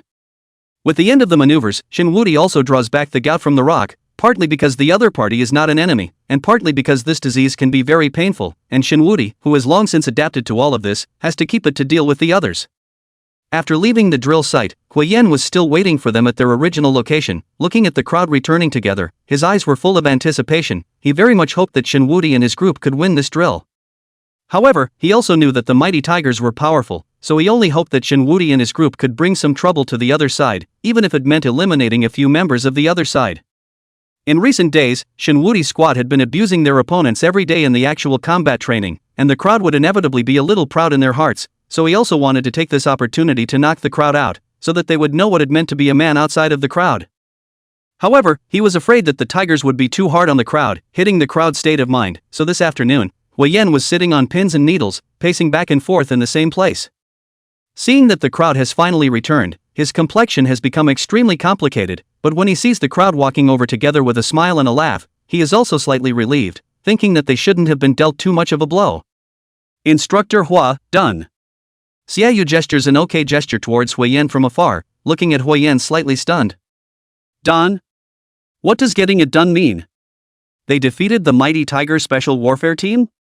Instructor Hua, it's worthy of being the soldiers you lead. The brothers have been planted this time. One of the men who had previously tangled with Shining walked up and spoke towards Hui Yan, with a hint of helplessness and a touch of relief in his tone. This is because he sees the future of the Cold State Military Department from these few young men. With these few young men around, the future position of the Cold State Military Department in the Summer Kingdom might not be so embarrassing anymore. They really won? Hui Yan's tone was clearly a bit excited. Aha! The man nods solemnly, then adds, Instructor Hua, don't worry, our Fierce Tiger Special Warfare Team treats every exercise very seriously, even if they're just a bunch of kids, we won't have any watering down, they did win, and with real skill. Hearing these words, Hui Yan was first slightly stunned, then his face was unusually agitated, his eyes swept over Shin Wao Jiao and his group one by one, his complexion extremely complicated. Uncle, proud or not? Seeing Hui Yan's expression, Tang Xiaohua couldn't help but open his mouth to tease. However, to everyone's surprise, this time, Hui Yan surprisingly didn't refute her words, but instead nodded his head rather seriously, and proud. Upon hearing these words, it's instead the crowd that's a bit uncomfortable. This week down the line, they've gotten used to Hui Yan's sternness, even a bit cold and unfeeling, but today's Hui Yan is showing a rare display of true feelings. That's right, it's pride, although he's only brought them for 7 days, but during these 7 days, Hui Yan has watched them slowly grow into a soldier from a child who didn't know any better. Perhaps they are not a qualified soldier now, but Hui Yan believes that sooner or later they will be one day. Not only that, but in the future, they will not only be the pride of themselves, but will also become the pride of the entire Cold State Military Department. After returning to the military headquarters, the crowd started practicing Dao skills as usual after having dinner. Their lives hadn't changed in any way due to the defeat of the mighty Tiger Special Forces. It wasn't until late at night that the crowd finished practicing, and after a brief wash, they returned to their tents. At this time, Hui Yan was also waiting for the crowd inside the tent in advance. Upon seeing Hui Yan, the crowd immediately stands in a neat row. All sit down. Hui Yan casually waves his hand, without the slightest hint of his previous stern demeanor. After tonight, you'll be leaving this place, but before you return to the school, you still have one more task to complete. With that, he took out a sealed document and placed it on the table. The task you need to complete is to apprehend a group of wanted criminals. There are 5 people on the list, all of whom have human lives in their hands and can be executed on the spot if necessary. Speaking here, Huiyan's expression once again became serious. Looking towards the crowd, he said, "Remember, you must not be merciful. This time is no longer a drill. The other side will not be with you to the point. They will only use all means to kill you." Hearing these words, the crowd also became serious. Even Xiaoyu and Tang Xiaohua, who usually liked to joke around, were silent. To kill people? Of the 9 people present, other than Jiang Anqi and Shening, I'm afraid that no one had truly killed someone with their own hands. This was undoubtedly a huge challenge for them. This is the wanted list, as well as the location where the other party is currently located, so take a good look at it. Huiyan pushed the sealed document forward, then got up and left the tent. As he walks to the entrance of the tent, he pauses in his footsteps before slowly speaking, "I won't be seeing you guys off tomorrow, and..." This time Huiyan paused for half a minute before continuing, "There's nothing to be ashamed of if the mission is completed or not. Make sure everyone comes back alive." After saying these words, he leaves the tent without looking back, and a long silence falls within the tent. After an unknown amount of time, Shen Wudi slowly picked up the sealed document on the table and tore it open. Just as Huiyan had said, inside were the personal information of the 5 wanted criminals and their current addresses, and when Shen Wudi flipped through to see the last person's information, his gaze slightly stagnated. Because there was actually an awakened among these 5 people. And the other party's awakened ability was familiar to Shen Di, because the other party's ability was the same as Tang Xiaohua. Flash. Early the next morning, Shen Wudi and his group habitually came to the training ground to gather, with those heavy sandbags still strapped to their bodies. This time, however, Huiyan did not come here early to wait for them. He just had someone come to bring a message to them, saying that the car was already prepared for them, so they could pack up and get going. Everyone froze for a moment when they heard the man's message, and then a flash of loss flashed across their eyes. In the distance, Huiyan and the referee who was in charge of Shenwu Disease's practical training for them before, looked at the crowd's departing backs from afar, and that referee spoke up, "You really aren't going to see them off? Forget it, they all have to go through this sooner or later." Huiyan slowly exhaled a mouthful of turbid air, not hiding the reluctance in his tone. The young eagle will eventually have to fight alone in the sky. Chapter 064 Intelligence Error. The 3 provinces of the Cold State, located in the northeast of the Summer Country, covered an extremely vast area, but because of its geographical location, its development had never been too good. At this time, within a certain village in the Dragon Province of Cold State, a dirty van was parked not far from the entrance of the village. "Damn, what kind of road is this? It's upside down, old lady." Tang Xiaohua cursed and spoke towards Xiaoyu in the driver's seat. "Xiaoyu, can you drive or not? If you're good, you go." Xiaoyu also had a sulky look on his face. "I haven't seen such a broken road since I was a kid." "Alright, stop complaining." Shinwu Dio looked at the navigation location then spoke, "The car is parked here, the village in front is not too big, a strange car will inevitably attract attention." Said Shinwudi took the lead to open the car door and walked out. Seeing this, the crowd also all followed. According to the information given by Instructor Hua, these people are in the village in front, but exactly which house is still uncertain. Shin Wuxi took a glance at the village not far away before speaking. "I suggest that we poke around for information and confirm the other party's exact location before making our move at night." Agreed. Shening and Jiang Anqi both nodded. "But how are we going to poke around for information?" Tang Xiaohua asked. "This is simple," Shenwu Diao said while landing his gaze on Lin Man. Feeling Shenhua Diao's gaze, Lin Man subconsciously raised her head, but when her gaze was about to meet Shenhua Diao's, she hastily averted her eyes again. "In a moment, Boss Xia will drive the car farther away, you guys wait for us in the car, Lin Man and I will be responsible for poking around." "Isn't it too dangerous for just the 2 of you?" Xiaoyu frowned, then said, "Either let Shening or Yi Qing go with you guys." "No need." Shenwu Diao shook his head, "Too many people are more unsafe instead, just the 2 of us won't be suspected." "Alright then, you guys take care of your safety and contact anytime if anything happens." Xiaoyu nodded, then led the crowd to the car. 10 minutes later, Lin Man assisted the pale Shenwu Diao into the village. At this time at the head of the village there were a few old men sitting there chatting about something. Upon seeing the 2, their eyes quickly fell on Shenwudi and the 2 of them, sizing them up with curiosity. Lin Man assisted Shenhua Diao to walk forward and asked towards one of the old men, "Old man, is there an old divine doctor in your village?" While speaking, she kept her gaze fixed dead center on the other person's eyes and silently activated her mind reading.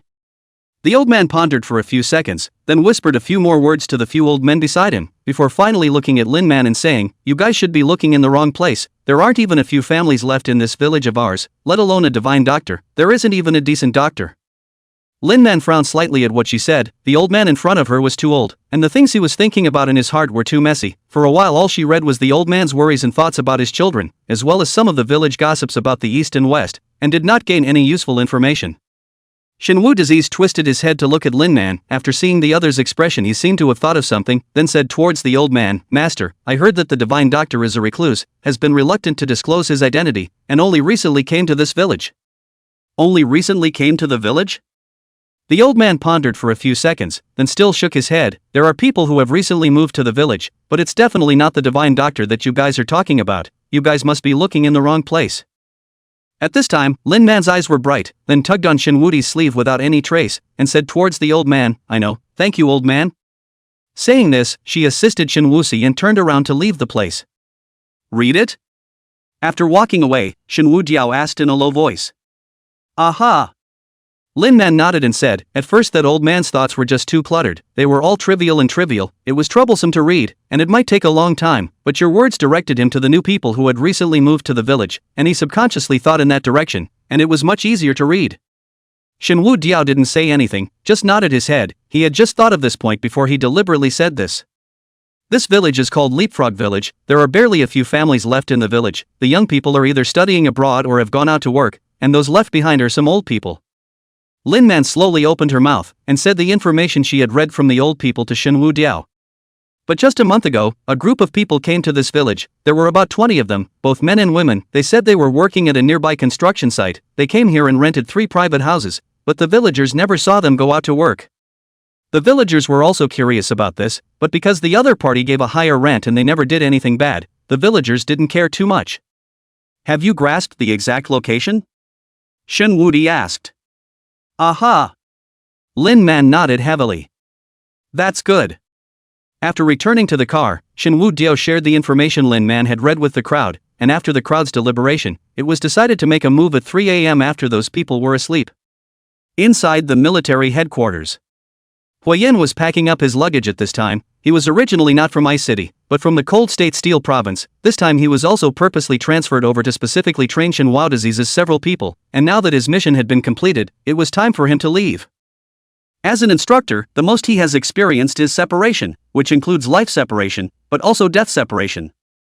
But this time, these few children brought him a different feeling. In just 7 days, their changes were visible to the naked eye, which also made him feel a strong sense of reluctance in the bottom of his heart. After packing up his luggage, Huayan wanted to go to the tent where Shinwu Diao and the others were to have another look, so he carried his traveling bag towards the outside, but just as he passed by the entrance of the intelligence office, he saw a person hurriedly walking out from inside, even accidentally bumping into him. The documents in that person's hand were also scattered all over the place. "What's going on here? In such a hurry?" Huayan squatted down to help the other person pick up the documents on the ground together. The intelligence went wrong. The student squads that went out on a mission, one squad's target seems to be related to the poker organization. That person's tone was very urgent. "And it's a remote countryside, the signal is blocked, no one can contact them now." After saying that, he gets up and is about to leave, but he is deadlocked by Huayan's wrist. That person was once a well-trained soldier, but even so, he can feel a gust of pain coming from his wrist, which is evident in how much force Huayan used. "Which squad is it?" Huayan's expression was incomparably grave. The man froze, then opened his mouth and said, "It's Squad 001. Chapter 065 Xiaoyu gets shot." After hearing these words, Huayan was struck by lightning. He panicked and took out his cell phone from his pocket, searching for the contact information of the several people he had just saved in his address book, and dialed them one by one, but the final result was that they were all temporarily unavailable. Huayan once again paces back and forth in place, and after a while, he seems to have thought of something, and then hurriedly runs over towards the intelligence agent from earlier. "Lao-san, let me taste that one of yours." Xiaoyu, who was sitting in the driver's seat, twisted his head to look at Shinwusi. "Brother, they're both instant noodles, does mine smell better than yours?" Shinwu Diao was speechless. "Harm, I just said let's find a restaurant to rub a meal, it's not that there are still several hours left." Xiaoyu threw the instant noodles in his hand aside casually. And as soon as Jiang Anqi on the side heard about food, she started nodding her head uncontrollably in agreement. "Bear with it, when the mission is over, I'll invite you guys to eat at outside house." Shinwu Diao smiled helplessly. Yoho, can't see it, you're still a thug. Tang Xiaohua looked at Shenwu Diao up and down. Shenwu Diao didn't explain too much about this.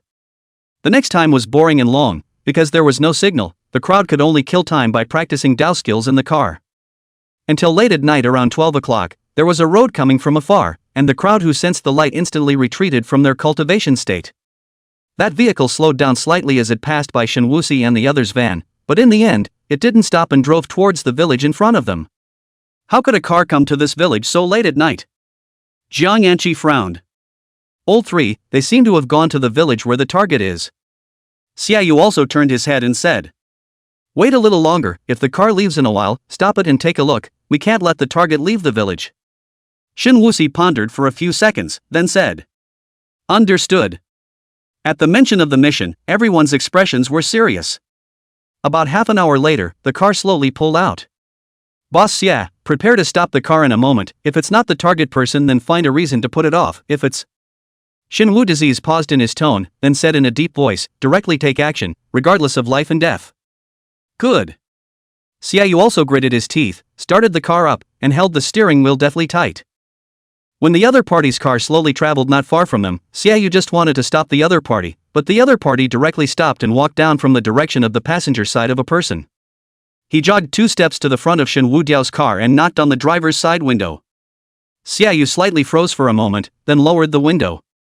It was a middle-aged man in his 40s, with a naive smile on his face. "Dude, lend me a light." Xiaoyu glanced at the other party, then reached for his pocket to pull out a lighter. And right at this moment, that man's face changed violently, and the original naive smile on his face instantly changed into a ferocious look. "Boss Xia, be careful!" Shenwu Disease shouted while reaching out to pull Xiaoyu in the front row. Immediately afterward, the man was seen pulling out a pistol from somewhere and pulling the trigger directly towards Xiaoyu. Boom! As the fire snake erupted, a bullet spun at high speed towards hitting Xiaoyu's chest. If not for Shen Wushu pulling him back, this shot should have hit Xiaoyu's heart impartially. Almost at the same time as the other party fired, Jiang Yanqi already had a silver-white pistol in her hand and pulled the trigger without any hesitation. In the next second, that man fell to the ground in response. With the 2 gunshots, the Land Rover on the opposite side was also instantly started up, its engine roaring as it crashed towards Shen Wudiao and their van. Clang! The front end of the van was instantly dented. The Land Rover, however, had no intention of stopping. Instead, it fell backward, preparing to crash again. "Jiang Yanqi!" Shen Wudi shouted. Jiang Yanqi understood, and after adjusting her balance, she fired a shot directly towards the other party's driver's seat without even looking. Immediately afterward, the car came to an abrupt stop. "Get out of the car!"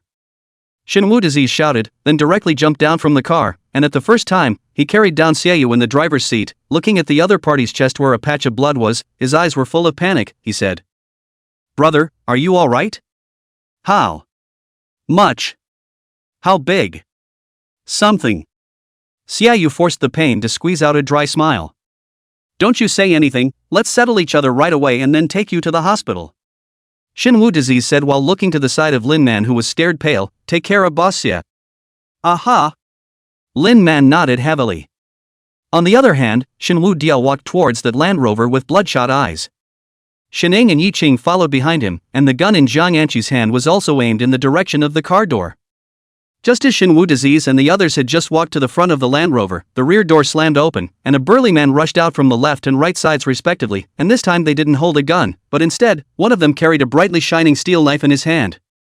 Seeing the scene, Jiang Yanqi also puts away her gun and then takes out a medical kit from the car to treat Xiaoyu's wounds. She was also the only one amongst the people present who had learned some methods of treating gunshot wounds.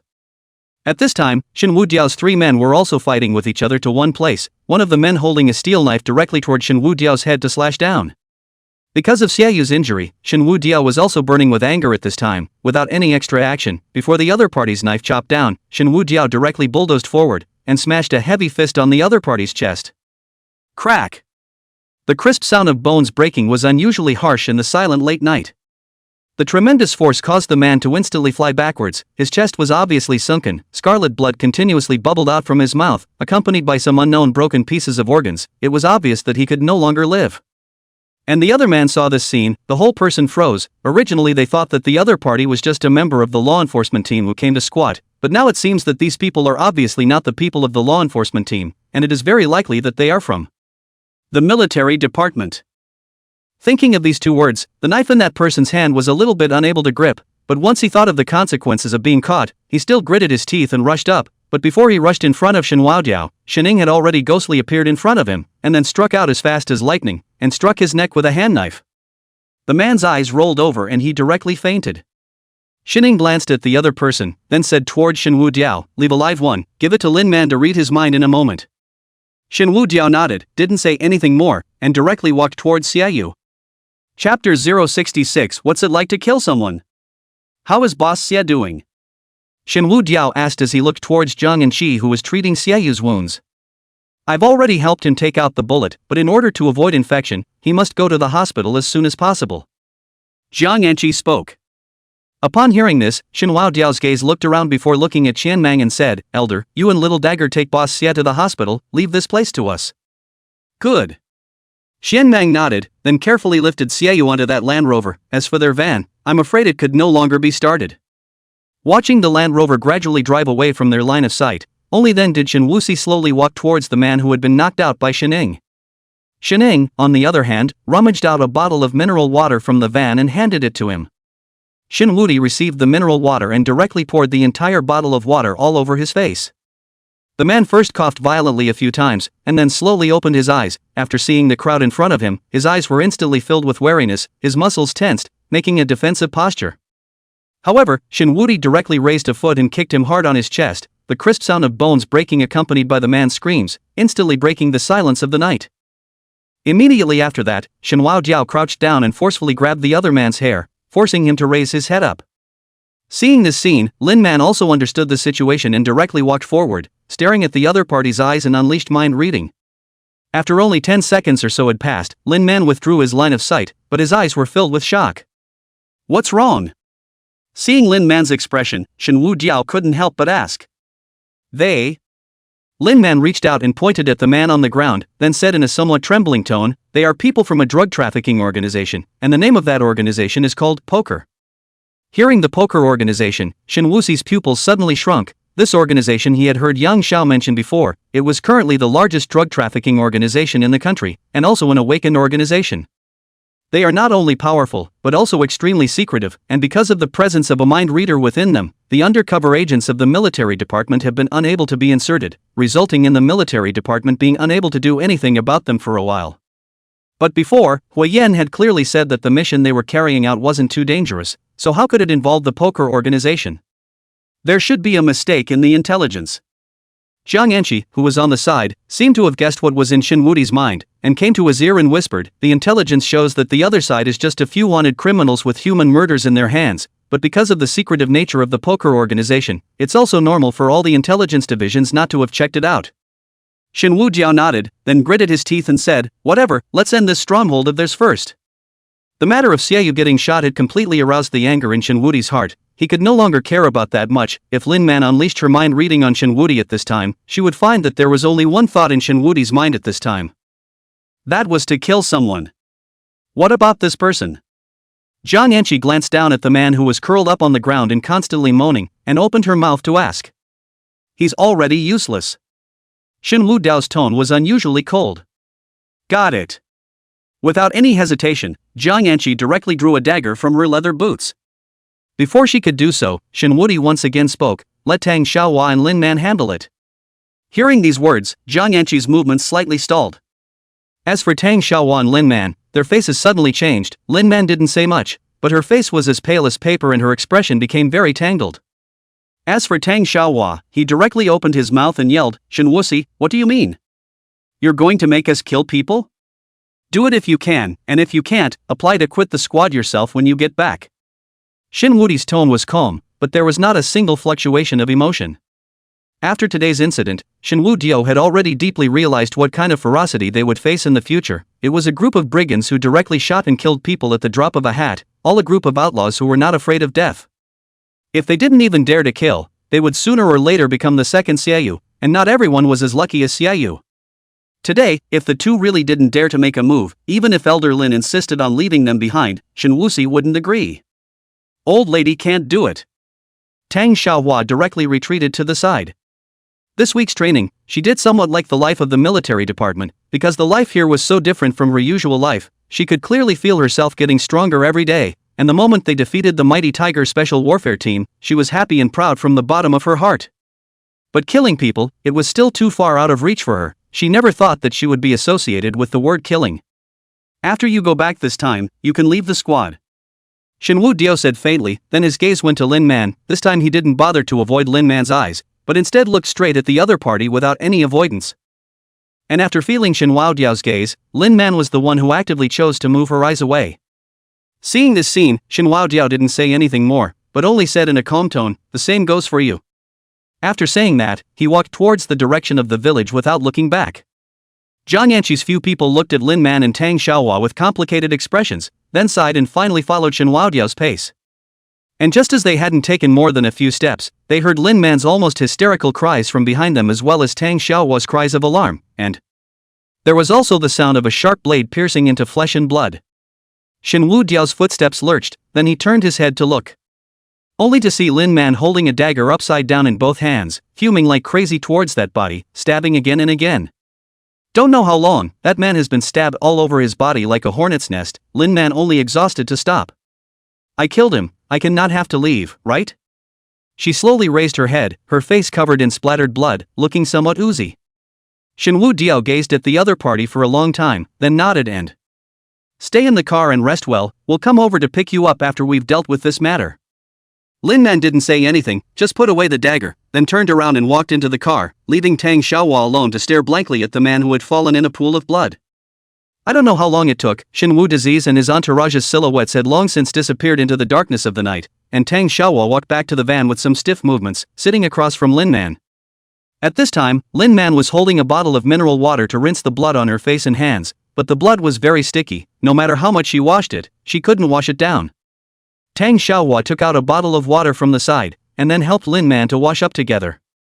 After a while, Tang Xiaohua suddenly opened her mouth and asked, "What does it feel like to kill someone?"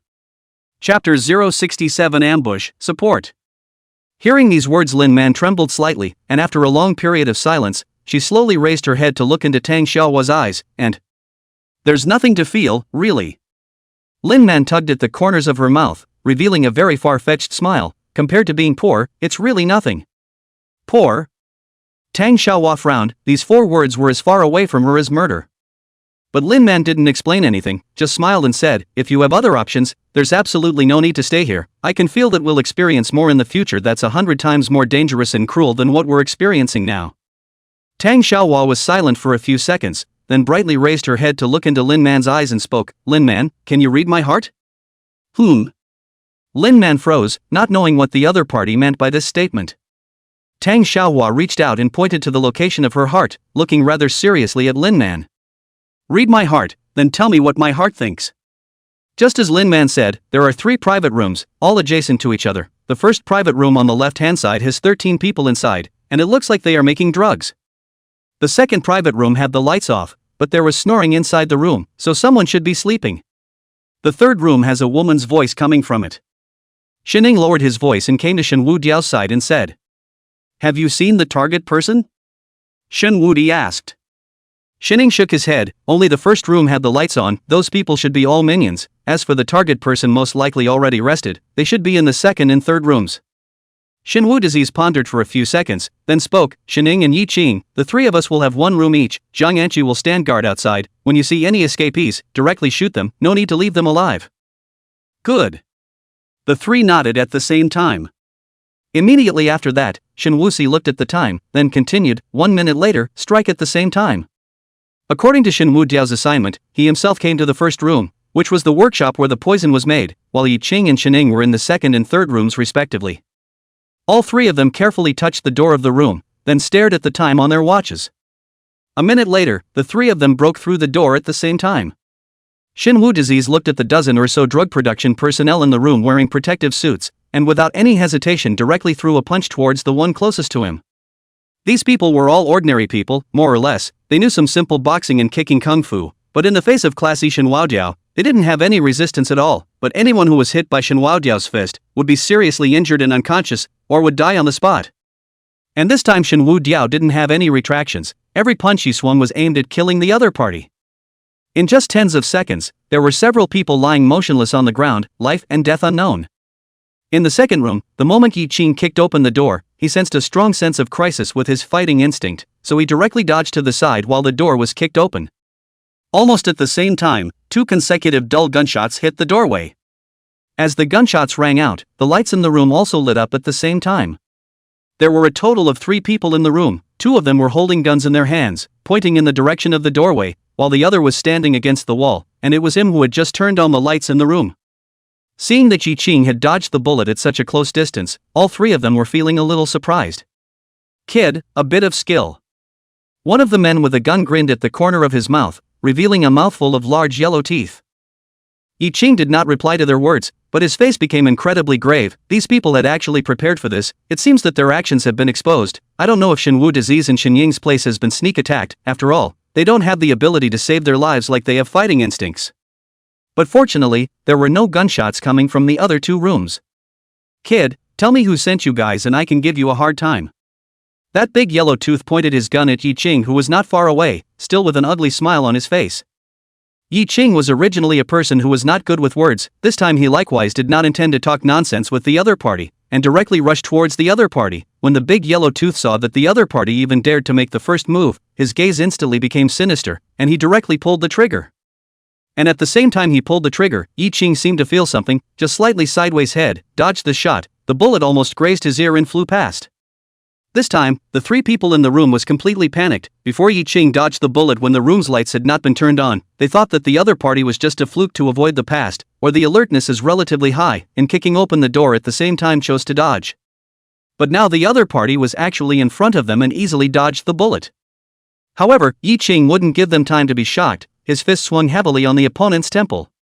With a loud bang, the man with a mouthful of big yellow teeth instantly flew out and smashed heavily on a side table, and the table, which wasn't that old, instantly shattered. Seeing this scene, the other 2 men looked at each other, and then both put away the guns in their hands, and each pulled out a steel knife and slashed towards Yi Qing. At this moment, it was Shening who was facing the biggest crisis. There were 2 men and 1 woman in his room, and the woman was naked and huddled in the corner, with a lot of bruises on her body. And the 2 naked men were sizing up Shening with a strange smile on their faces.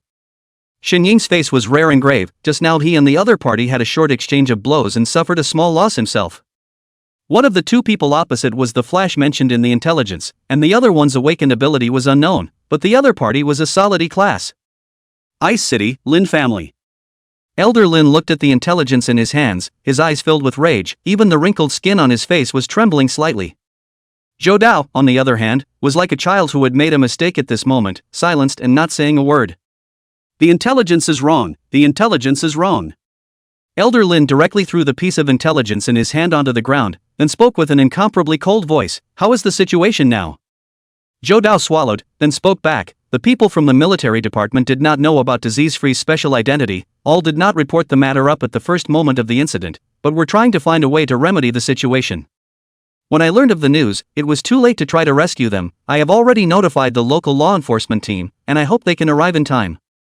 Speaking here, Zhou Dao paused before continuing. After Huayan knew the news, he drove to the destination alone at the first time, and if there are no accidents, he should be able to support Disease-Free and the others. Huayan?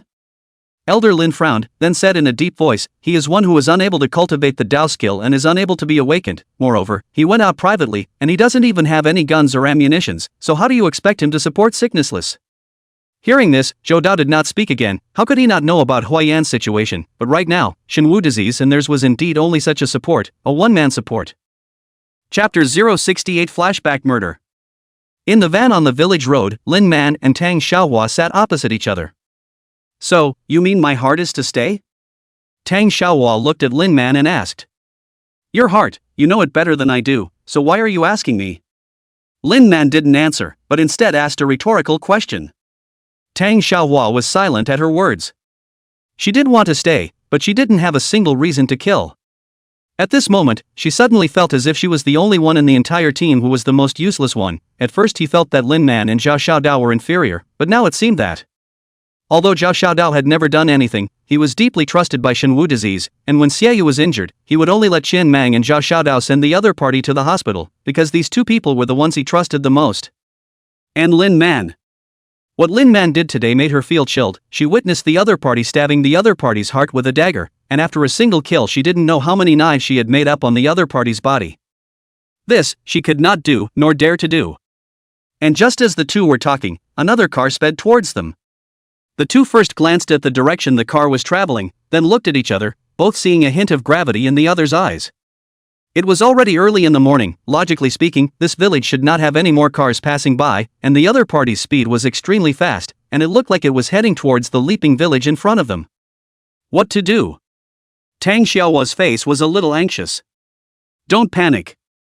At this moment, Lin Man was surprisingly unusually calm. She pondered for a few seconds, then spoke. If the other party is someone from the poker organization, after seeing our car, they will definitely stop to check it out, and seeing our two girls, they will definitely let their guard down, and at that time, we'll try to think of a way to leave them behind. Speaking at the end, Lin Man subconsciously tightened her grip on the blood-stained dagger. Hearing Lin Man's words, Tang Xiaohua was slightly stunned, then looked at Lin Man with some disbelief, and tentatively asked, "By stay, you mean? Kill them?"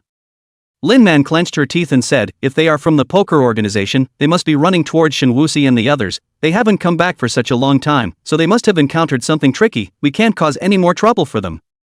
But? No buts. Lin Man directly interrupted Tang Xiaohua's words and said with a serious face, "Sister Xiaohua, now tell me, are you going to help me or not? If you don't help me, I'll do it myself." Hearing Lin Man's words, Tang Xiaohua was silent for a few seconds before nodding vigorously. Lin Man, on the other hand, was staring at the other party's eyes dead on, and eventually also slowly withdrew her eyes, knowing that the other party would definitely help her. Soon, the car stopped in front of Lin Man's in their van. Lin Man made a wink towards Tang Xiaohua, then took the lead and got out of the car. At the same time, the other party's car walked down a man with a sturdy figure, wearing a black leather jacket. When he saw Lin Man, his entire body clearly froze for a moment. Lin Man's looks were beyond words, a proper school flower level. If not for the fact that she usually didn't like to dress up, even Su Qingqing would have to bow down to her. After all, she was able to make Xiaoyu, a flirtatious prodigal son, all rush to the redhead's existence. "Big brother, we had a car accident, there is no signal here, can you help us?" Lin Man said in a pitiful manner. Hearing Lin Man's soft and weak voice, that man's taut nerves instantly relaxed a few points, and the hand that had been placed at his back waist was also put down, but he was still a bit cautious and asked, "Just you alone?" "Me and my sister are two people." As Lin Man's words fell, Tang Xiaohua also walked down from the car. Seeing that it was indeed two girls, that man was also relieved, but at this time he still had important matters on his mind and didn't have time to pick up girls, so he opened his mouth and said, "I still have things to do right now, when I'm done I'll come over to help you guys." Said he turned around to leave, but Lin Man was a hand to grab his hand, with almost pleading tone said, "Big brother, you just help us, we two girls in case we encounter bad people how to do ah?" Feeling Lin Man's hand came from the smooth touch, the man pondered for a few seconds, and then still opened his mouth. "I will help you look at it, if the car problem is not big I will help you to repair it, if the damage is serious, you can only wait for me to finish the business, I still have an urgent matter here." "Thank you big brother." Lin Man showed a look of surprise. Saying that, the man walked to Lin Man's van in front of them, but as soon as he bent down he saw the scarlet blood on the ground. "You guys?" But before he could finish his sentence, Lin Man had already pulled out the dagger she had prepared long ago and cleanly stabbed the other man in the back of his heart. Immediately after that, Lin Man grabbed the other party's hair and unleashed a mind reading towards the other party in his dying moments. In just a few seconds' time, Lin Man turned her head to Tang Xiaohua at the side and said, "There's another person in the car, with a gun in his hand. Leave it to me." Tang Xiaohua took a deep breath, then drew out the dagger she was carrying. "Be careful," Lin Man said with a deep look at her. Tang Xiaohua didn't say anything, just nodded, then her entire person instantly disappeared in front of Lin Man. Inside the car, the man sitting in the driver's seat lit a cigarette, then opened the window and cursed, "Old Black, don't ing pick up chicks, if we delay the main event, we'll both have to suffer." Both of them are the supernumeraries of the poker organization, mainly responsible for transporting some necessities of life to the people in this drug production stronghold. Today they sent people to send supplies to the people in the village according to the usual practice, but the other party did not come back, so they rushed over to take a look. Hearing that the one called Old Black didn't reply, the man couldn't help but get a little annoyed, and, "Damn, you'll die on a woman's belly sooner or later." said he was about to get off, but when he was about to open the car door, he only felt a chill coming from behind him. He subconsciously turned back, and before he could see what exactly was behind him, he felt a sense of coolness coming from his throat, and immediately afterward he felt that there was something constantly passing. It seems to be his life. On the back seat of the car, Tang Xiaohua stared blankly at the blood-stained dagger in her hand, her eyes somewhat empty. Not knowing how long it had been, she violently threw the dagger aside before letting out an ear-piercing scream. Hearing her voice, Lin Man hurriedly ran over, and as soon as she approached she saw the middle-aged man in the driver's seat who was covered in blood and no longer had any semblance of life. Seeing the scene, she was also instantly relieved. She knew that Tang Xiaohua had done it. Chapter 069 Huayan's Arrival, 2-Level Ease. Lin Man, I killed someone. I killed someone. After a long time, Tang Xiaohua only broke free from her agitation, but still had lifeless eyes, just repeatedly chanting, I killed someone. Lin Man did not choose to speak out to comfort her, just silently walked up to the car, sat beside her, helped her wipe the blood spattered on her hands. Everything Tang Xiaohua was going through right now was something she had just experienced, so Lin Man knew very well that no one could help her at this moment. She could only rely on herself, and after having her first time, she could stay completely, and perhaps never be able to get out again. But when the two silently sitting in the car, silent, not far away and two lit up the lights, buzzing engine sound is also from far and near into their ears. At this moment, Lin Man's gaze was slightly condensed, and Tang Xiaohua was also forced to wake up from that kind of confused emotion, directly picking up the dagger that was thrown away by her. Seeing the scene, Lin Man gently patted Tang Xiaohua's hand that was clutching the dagger, signaling her not to be too nervous, and then she unusually calmly opened the door of the car and stepped out of the car, except that I myself was tightly gripping the dagger that was stained with 2 lives just a short while ago. Soon the car drove to Lin Man. This time Lin Man did not intend to use any more means, because they have nothing to do. Before the other side of the Land Rover was Chinmang, they drove away to send Xiaoyu to the hospital, but now the other side of the car parked here. Know that the people who come as their accomplices, a glance will find that something is not right. Even if they see that they are 2 girls, the other party won't let their guard down anymore. This time, she was prepared to fight hard. During the week in the military department, although her progress was not as good as the others, she was not afraid of the ordinary people she faced, even if it was 3 or 5 strong men. Right at this moment, the car suddenly stopped in front of Lin Man, the distant headlights pulling her figure lone. With the dull sound of the car door, Lin Man sees a familiar and affectionate face. Hua Yan had come. Hua. Instructor Hua, what brings you here? Lin Man's face carried a strong suspicion. And at this time, Tang Xiaohua also instantly appeared beside Lin Man, and when she saw Hua Yan's cold face, she just spat out 2 words with a somewhat trembling voice, Uncle. Hua Yan first looks around at the 2 corpses, then walks up and gently pats their shoulders, comforting them with as gentle a tone as possible. It's okay, you're all good. This dry comfort, however, caused the 2 to instantly burst into tears, as tears crackled and dripped down. Even though Lin Man looks calm on the surface, it's actually nothing more than a forced pretense, because she knows she has no one to rely on, and if she also acts flustered, then Tang Xiaohua will also collapse. But at this moment, Hua Yan came, and she finally couldn't tense up anymore. Don't cry, don't cry. Hua Yan really didn't know how to comfort people, and could only keep repeating these 3 words. After half a minute or so, Lin Man wiped her own tears, adjusted her emotions and said, Instructor Hua, Xinwu disease and the others are in the village in front of them. They've already been there for a while. I think they should be in trouble as well. Hua Yan nods with a serious face. However, before he has time to think about how to deal with the situation at hand, a large swath of headlights lights up again behind them. Not long after, 3 stretch vans stopped not far from them. Immediately after, the doors of the vehicles open, and close to 30 people emerge from the vehicles, each of them carrying a shiny steel knife in their hands, illuminated by the headlights, glowing with a gleam of cold light, and looking exceptionally eye-catching. Seeing this scene, Hua Yan's face becomes extremely ugly, then returns to his car, takes out 3 military throwing sticks, and hands one to Lin Man and the 2 of them. Afraid? Not afraid. Lin Man said with a serious face. Tang Xiaohua didn't say anything, just reached out and took the baton, then fiercely threw it with force. The perseverance in her eyes already said it all.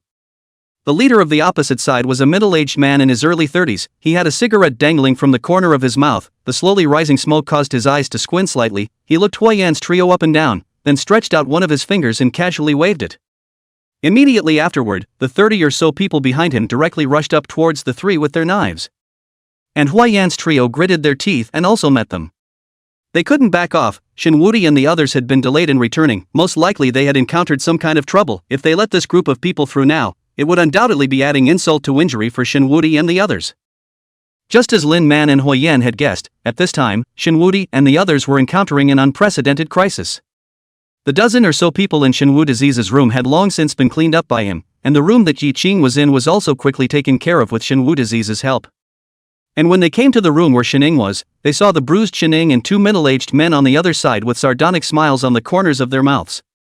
Seeing Shinwu Disease and Yi Qing arrive, Shining hurriedly opened his mouth and reminded, "Be careful, 2 level E."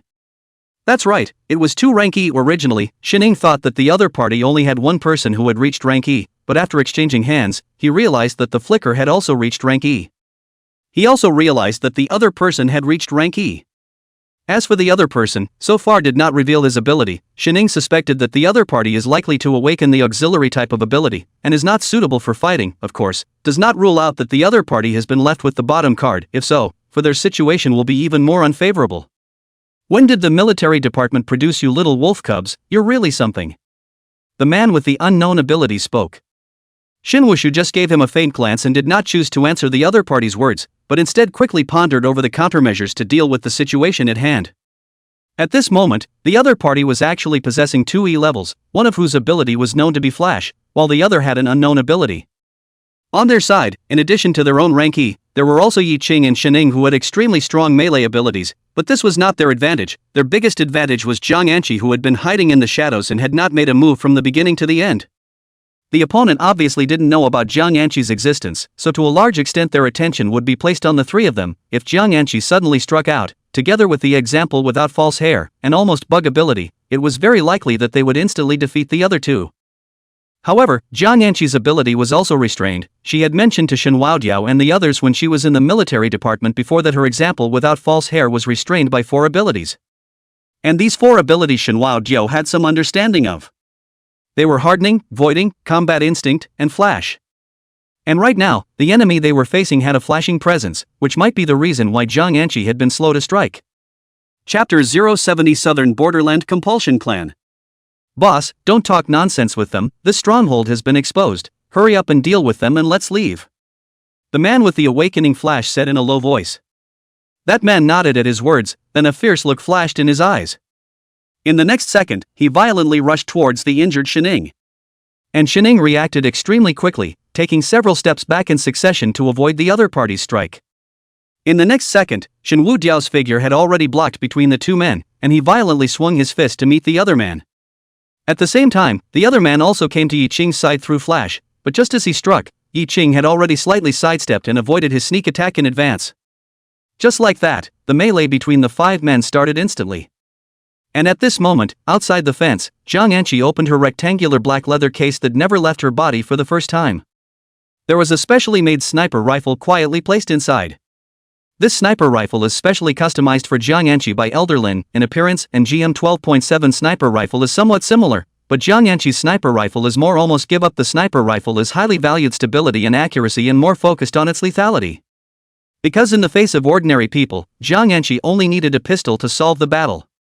This sniper rifle was designed to deal with those awakened people, powerful awakened people, such as the 2 Class E's in front of her. Jiang Anqi was incomparably skillful in assembling the sniper rifle, and then bent her body to carry the sniper rifle and moved quickly outside the fence, looking for the best shooting position. On the village road, Lin Man leaned against the side of the van, reaching out to cover her arm as a trace of blood continued to flow out between her fingers. However, the throwing stick in her hand was still held tightly in her hand. Tang Xiaohua wasn't doing too well at the moment, but because of the existence of the Flash, she was a lot stronger than Lin Man when it came to fighting, and that flinging stick had already been thrown somewhere by her, because she felt that it didn't suit her. She clutched a blood-stained dagger in her hand. Within the span of 20 minutes, the number of people who had fallen into Tang Xiaohua's hands had exceeded double digits, which was no better than Hui Yan. Moreover, ever since her hands were stained with blood, Tang Xiaohua seemed to have changed as if she was a different person. Her strikes were clean and even somewhat vicious. Every time a flash was unleashed, it was like a ghost claiming a life, harvesting a fresh life. Watching the 30-odd minions he brought with him fall to the ground one by one, the man in the lead couldn't help but frown. With some annoyance, he took out a bag of powdered stuff from his pocket, placed it under his nose and used it to inhale, then revealed a look of enjoyment.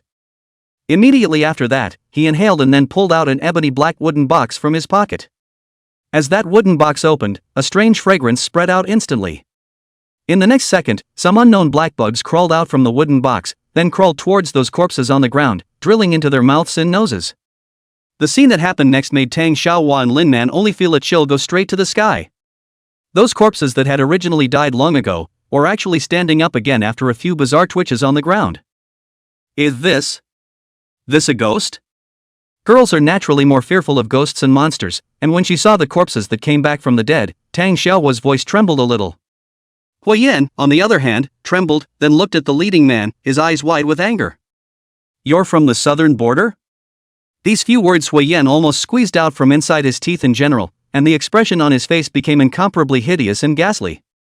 The man at the head of the group first stared blankly, then smiled and said, after so many years, there's still someone who remembers us, what an honor. At this moment, Huiyan's eyes were red, just like a bloodthirsty beast. Remember? How could he not remember? Countless of his fellow soldiers spilled their blood in the south border, how could he dare to forget? Instructor Hua, what exactly are those? At this time, Lin Man was also getting back up, carrying a flinging stick to the side of Huiyan and the two of them.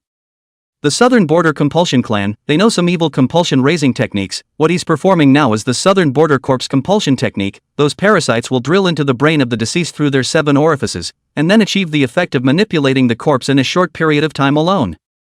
Saying this, he looked at Lin Man and said with a serious face, these people are already dead through, they don't know pain, and unusual fatal wounds don't have any effect on them, following that even if you pierce through their hearts, they will still continue to attack you. After hearing Huiyan's words, both Lin Man's faces were devoid of a trace of blood color. However, both of them didn't say anything because they knew that since Huiyan knew so much about the so-called corpse compulsion technique, he would definitely have a way to deal with it. There are 2 ways to deal with these things. Huiyan looked at the corpses that were slowly walking towards the 3 of them and said in a deep voice, the first method is to break their heads. The parasites will naturally not be able to manipulate those corpses anymore without a place to parasitize them, and as for the second way. Speaking here, Huiyan once again looked at the man in charge, then said viciously, the second way is to kill the person who raises the parasites. After listening to Huiyan's words, both Lin Man and Tang Xiaohua's gazes naturally fell on the man who was manipulating the parasites. The first of the 2 methods Huiyan spoke of was to break the heads of those corpses, and the skull was the hardest part of the human body. Even if they were given a hammer to let them crack a person's skull, they'd still have to expend quite a bit of effort, not to mention that the only thing they had in their hands was a throwing stick. So the most direct and effective way at the moment was to kill the person who was manipulating the parasites. Feeling the trio's gazes filled with killing intent, the man inhaled, then hooked his finger towards the trio with a provocative face. Seeing this scene, the 3 of them looked at each other, then after Huiyan nodded slightly, the 3 of them rushed up together. Huiyan and Lin Man quickly put down a corpse that had been manipulated by the parasites, while Tang Xiaohua instantly disappeared in place. Flash? The compulsion-controlling man frowned slightly, then almost at the same time Tang Xiaohua disappeared, he violently turned around and blasted out a punch towards his back. And just as Tang Xiaohua's figure emerged, she saw a pair of huge fists slamming towards her, and she hurriedly blocked with both arms across to protect her face, but even so, she was still sent flying by the other party's powerful punch, falling heavily to the ground. Fighting instincts? Tang Xiaohua struggled to stand up, looking at the compulsion-controlling man with a grave expression. The man froze slightly at the words, then shook his head with a smile, and No, we Southern Border companions are all cursed people, it's impossible for us to awaken. Saying that, he slowly drew out a sharp dagger from his waist, reached out and touched the tip of the blade, a crimson drop of blood instantly appeared on his fingertips. Really sharp, using this knife to kill you, you shouldn't feel any pain, right? Chapter 071 Rainy Night Blood Battle. Not far away, the 2 of them, Huiyan and Lin Man, who were being dragged down by a group of corpses, both had anxious looks on their faces when they saw Tang Xiaohua's instant defeat. Lin Man, I'll leave this place to you, I'll go help Little Flower. Huiyan shouted towards Lin Man. Good. Lin Man nods heavily, then takes off her blood-stained jacket and wraps it around her hand that's holding the flinging stick, tightly wrapping her hand and that flinging stick together. Immediately afterward, she launched another round of attacks towards the group of corpses that couldn't be beaten to death. At this moment, Huiyan has already arrived behind the man controlling the parasites, swinging the club high in his hand and smashing it towards the top of the other man's head. The man seems to have sensed it, and just slightly sidestepped to avoid this fatal blow. Immediately after Huiyan swings his stick across the room, the man can't avoid it but can only raise his arm to block it, and the fiery pain instantly sweeps across his entire arm. He wrinkles and looks Huiyan up and down before sniffling and saying, a veteran who participated in the Battle of the Southern Border? Huayan ignored him and walked over to Tang Xiaohua, reaching out and patting her shoulder. Is everything all right? I'm fine, uncle. Tang Xiaohua lowered her head in some shame. She had trained for a week in the military department, a week in which everyone had to work harder than her, and during weight training, she had often unleashed her flash to cheat. And now that she was facing an ordinary person who had not awakened, she was actually defeated, and she was also defeated so dryly and completely. At this moment, she felt sorry for Huayan's teachings and for her teammates who were fighting for their lives. You've already done well. Huayan's hand on her shoulder exerts a slight force, then says with an extremely serious expression, you may not be the best soldiers I've ever led, but you're definitely the fastest progressing ones, and I've always been proud of you. Seeing Huayan's serious eyes, Tang Xiaohua's sense of guilt intensified, and for a moment she didn't know what to say. All right. Huayan tugged at the corner of his mouth, revealing a stiff smile. Go help Lin Man, just leave this place to me. Aha!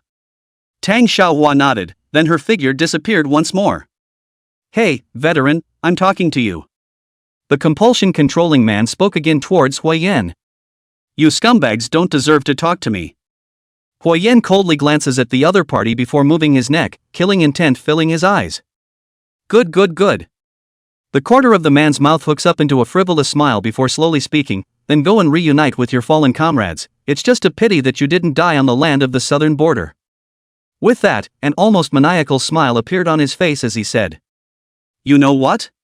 Just in the second year of your attack on the southern border, the land of the southern border was filled with saffron garlic, and that sea of blood-red flowers was truly spectacular.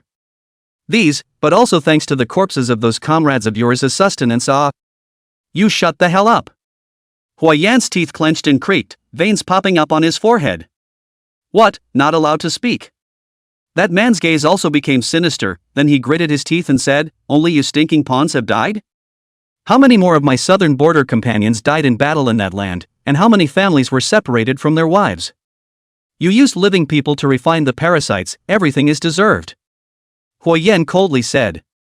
Those people all volunteered, using you guys to meddle? The man opens his mouth to retort. Those babies still in swaddling clothes were also voluntary? Huayan's eyes are red and his voice is trembling a bit. Although many years have passed, he still can't forget those babies that were packed in jars, their bodies gnawed by the parasites without a single piece of intact skin. Speaking of this, Huayan also stopped talking nonsense with the other party and directly swung his flinging stick towards the other party. Seek death. The man gritted his teeth, then danced the dagger in his hand to meet him. Both of them were not awakened, and the fight between them did not have so many frills. It was completely a fist-to-flesh, injury-for-injury fight. In just a few minutes, both of their bodies were covered in wounds. Tang Xiaohua and Lin Man's side of the battle was also very stalemate. In the face of those corpses that couldn't be beaten to death, in addition to knocking each other down again and again, they simply didn't have a better solution. During this period, Lin Man used all her strength to smash a person's head. Milky white brain matter accompanied by scarlet blood burst out. The sticky thing splashed onto Lin Man's face. It was hot, and Lin Man could even feel the milky white lump still bouncing slightly on her face for a couple of moments before it slid down her cheeks. However, it was also just as Huayan had said. When she smashed the other party's head, two black parasites also crawled out of the other party's head, seemingly wanting to look for the next corpse. However, Lin Man naturally wouldn't give it this chance, and directly stepped forward and stomped those two parasites to death. But with a sound, thick black blood spread out under Lin Man's shoes, then slowly seeped into the black earth. Rumble. Dull thunder rolled in. The originally dark night sky was once again covered with a layer of haze. If it wasn't for the headlights being on all the time, I'm afraid that this place would have been out of reach by now. The next second, the rain poured down. Under the illumination of the headlights, the rain seemed like a layer of curtains, and even the line of sight was blocked by the rain. Lin Man slowly tilted her head up, allowing the rain to mercilessly slap her face, and at the same time wash away the bloodstains that covered her face. Immediately after that, she reached up and wiped her face, then once again swung the throwing stick in her own hand towards a corpse. 10 minutes later. Huayan and the man controlling the parasites were both half kneeling on the ground, using their respective weapons to lean on the ground to be able to keep themselves from collapsing. As for Tang Xiaohua, due to the excessive use of her abilities, she had consumed too much energy, causing her to be unable to even stand up, and could only collapse helplessly on the muddy road. Only through the slightly undulating chest and half-open, half-closed eyes could she be seen to still be alive. The most unpredictable one was Lin Man, who by all accounts was supposed to have the weakest fighting ability. At this moment she was still standing there, and at her feet lay more than a dozen corpses whose heads had been smashed to pieces. Her already thin clothes clung to her body as the rain washed over her, but even though it was raining heavily, it still couldn't wash away the blood stains on her clothes, and her pure white t-shirt had already turned blood red. Lin Man just like this stood in the center of those headless corpses. The scene looked unusually gruesome. Does the veteran still have strength? The compulsion-controlling man glanced at Lin Man, who was standing there shakily, then the corner of his mouth tugged a bit as he opened his mouth towards Huiyan. Huiyan didn't say anything, he just struggled a bit, wanting to try and stand up, but the injuries on his body were just too much. Even trying to move a bit was a luxury, let alone standing up. Ha ha ha ha ha ha ha. The compulsion-controlling man let out a burst of almost maniacal laughter before roaring out towards Huiyan, "You lost. You lost." Huiyan also followed the other party's line of sight and looked over. It was as if Lin Man had already overdrawn the potential in her body. Even though she was still standing there now, she didn't have any strength left to deal with the remaining monsters. And at this moment, that body once again launched an attack towards Lin Man, but before their attacks fell, Lin Man's body slightly swayed and directly fell down. Lin Man, who fell into the blood water, seemed to be stimulated by that coldness. Her eyes opened again, and she used all her strength to try to raise her right hand, but she only managed to make that flinging stick gently knock on the ground full of blood water, stirring up a burst of splashes. Hua! Instructor Hua! I'm sorry. I really tried my best. Chapter 072. Evil is evil, and can never suppress righteousness. Watching Lin Man fall, that body slowly walking towards her in a bizarre position, Huiyan's memories that had originally died once again began to frantically attack him. The tragic scenes from the battlefield of the southern border back then once again surfaced in his mind. Countless comrades, as well as the soldiers he brought out, died horribly in front of him one by one. And now, even the student soldiers that he had brought up for only 7 days were going to repeat the previous mistakes? No! No way! Huiyan roared angrily in the bottom of his heart, and immediately afterward, he slowly stood up under the shocked gaze of the compulsion-controlling man. One of his legs had a penetrating wound from being stabbed by a dagger, and even the bones were already misaligned. He was holding a throwing stick with one hand and covering his abdomen with the other, scarlet blood continuously flowing down his fingers. Splat! Splat! The shoes make a snapping sound as they step in the water, but to the compulsion-controlling man, every step Huiyan takes seems to be stepping on his heart. Don't you want to die? He struggles to get up, but the injuries on his body are simply too heavy for him to do so. In his opinion, Huiyan's injuries should be even heavier than his own. The wound on his abdomen is more than just bleeding. Once he gets up in a violent motion, his intestines will even flow all over the place. Such injuries, how did he stand up? What made him still able to stand up? But the facts are right in front of him, so he can't afford not to believe them. At this moment, Huiyan had staggered to his front, looking down on him. You can't kill me. At this point, the compulsion-controlling man who felt death coming his way no longer has the maniacal look he had before, but is clearly a bit flustered and even a bit incoherent, repeating the words "you can't kill me" over and over again. However, Huiyan completely ignores him, and only raises the club in his hand, violently smashing it towards the top of his head. Crack! Crisp cranial cracks resounded in the rainy night. At this moment even the pouring rain seemed to freeze for a moment. Immediately after that, the man's pupils gradually laxed, and then he collapsed heavily into the bloody water. As he fell, the corpses that had been preparing to attack Lin Man also paused instantly, and then fell one by one like cutting wheat. Huiyan remained in the same position as he was just now, just staring at the man's corpse with a deadly stare as he slowly opened his mouth and said, "Evil is evil, and can never suppress righteousness. We weren't able to exterminate the southern border compulsion clan back then, but I believe that there will definitely be someone who will take over the weapon from our hands and set foot on the southern border battlefield once again, and at that time, it will be the day that the southern border compulsion clan will be destroyed." After saying that, his somewhat lax gaze first landed on Lin Man and Tang Xiaohua, then he moved his eyes away to look at that village not far away. As the corners of his mouth rose slightly, he finally collapsed next to that man's corpse. Instructor Hua! Lin Man's heartbreaking shouts resounded throughout the rainy night. Inside the village, the battlefield for several people had shifted from inside the room to outside. Facing two rankees, the three of them were clearly a bit out of their depth. Although Shen Waodiao was also an E rank and had more means, that flickering presence on the other side was what gave him the feeling of having nowhere to use his power. Every time when Shenwu disease was about to touch the other party would instantly disappear in front of him, and his next target of attack wasn't necessarily Shenwu disease, it could be Yi Qing or Shening. After several attempts, the other party had guessed that Yi Qing had awakened his ability as a combat instinct, as every sneak attack from that flash would be avoided by Yi Qing in advance. But in the end, it was only combat instinct, not mind reading. He could use his instincts to foresee the arrival of danger in a fight, thus avoiding it in advance or returning fire, but he didn't know what was going on in the opponent's mind. As long as the opponent's target of attack wasn't him, he couldn't foresee it. The two were obviously aware of the shortcomings of combat instincts as well, and they almost gave up their attacks on Yi Qing, placing their main targets on Shening, who didn't have any awakened abilities. But this choice of theirs was undoubtedly wrong. Although Shening hadn't awakened, his strength was definitely not weak, and in some ways, he might still be the strongest of the three. In terms of brute strength, he wasn't as good as Shenwu Diao. In terms of the ability to dodge attacks, he was inferior to Yi Qing. In other words, his strength was stronger than Yi Qing, and his ability to dodge was stronger than Shenwu Diao. The main thing was his ability to resist attacks. Even Xian Meng, who was tall and strong like an ox, was unable to match him. After a few rounds of attacks, the two of them looked at each other and obviously both felt that they seemed to have chosen the wrong target to attack, so their coincidental gaze fell on Shenwuxia. After a short exchange of blows, they already knew that Shenwuxi shouldn't be a brute force, but rather an E-class. Although it was hard for them to believe that someone would reach rank E at this age, the fact that it was right in front of their eyes didn't allow them to disbelieve it. However, in the current situation, they were facing a fighting instinct, a ridiculously powerful physical body that was like a humanoid monster. In comparison, it seemed as if Shenwuxia, an E rank, was more likely to become a breakthrough.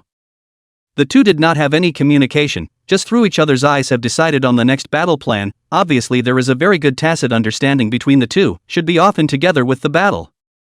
Although Shenwu Diao did not have fighting instincts, he also felt that the other party's gaze at him was a little off, and should have targeted his attack on himself. However, this was exactly what he was begging for. In the next second, Shenwuxi only felt a chill coming from his neck. Watch out! Shening and Yi Qing opened their mouths to warn almost simultaneously. But Shenwuxia was unmoved, and didn't even have the slightest intention of preparing to dodge. Seeing this scene, the corner of that flash's mouth hooked into a sardonic smile. It was finally coming to an end. These three little dolls were really causing them a lot of trouble.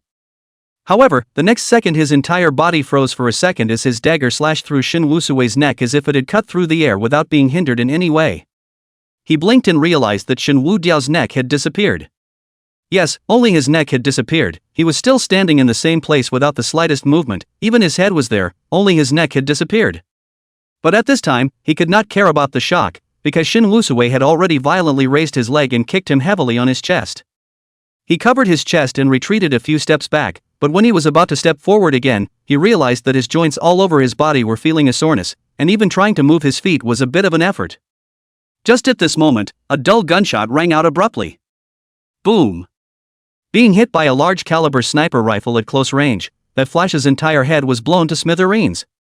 The crowd followed the sound and looked only to see a young girl with a stunningly beautiful face outside the fence, carrying a huge sniper rifle still maintaining an aiming position in the pouring rain. Angel's Bullet, Shooting Level E. Chapter 073 Mission Accomplished, Huayan. Seeing the tragic situation of his accomplice, the remaining Class E was also instantly in a cold sweat. This shot just now, if it was aimed at himself, would he be able to dodge it? Soon, he gave the answer himself, he couldn't dodge it, no matter what. Who would have thought that the other side actually hit a sniper in the dark, and look at the lethality of this sniper rifle, afraid that it is not loaded with armor-piercing bullets, right? Not to mention a Class E, even if a tank was hit by such a shot, I'm afraid it can't stand it, right? Thinking of this, he couldn't help but subconsciously take half a step back.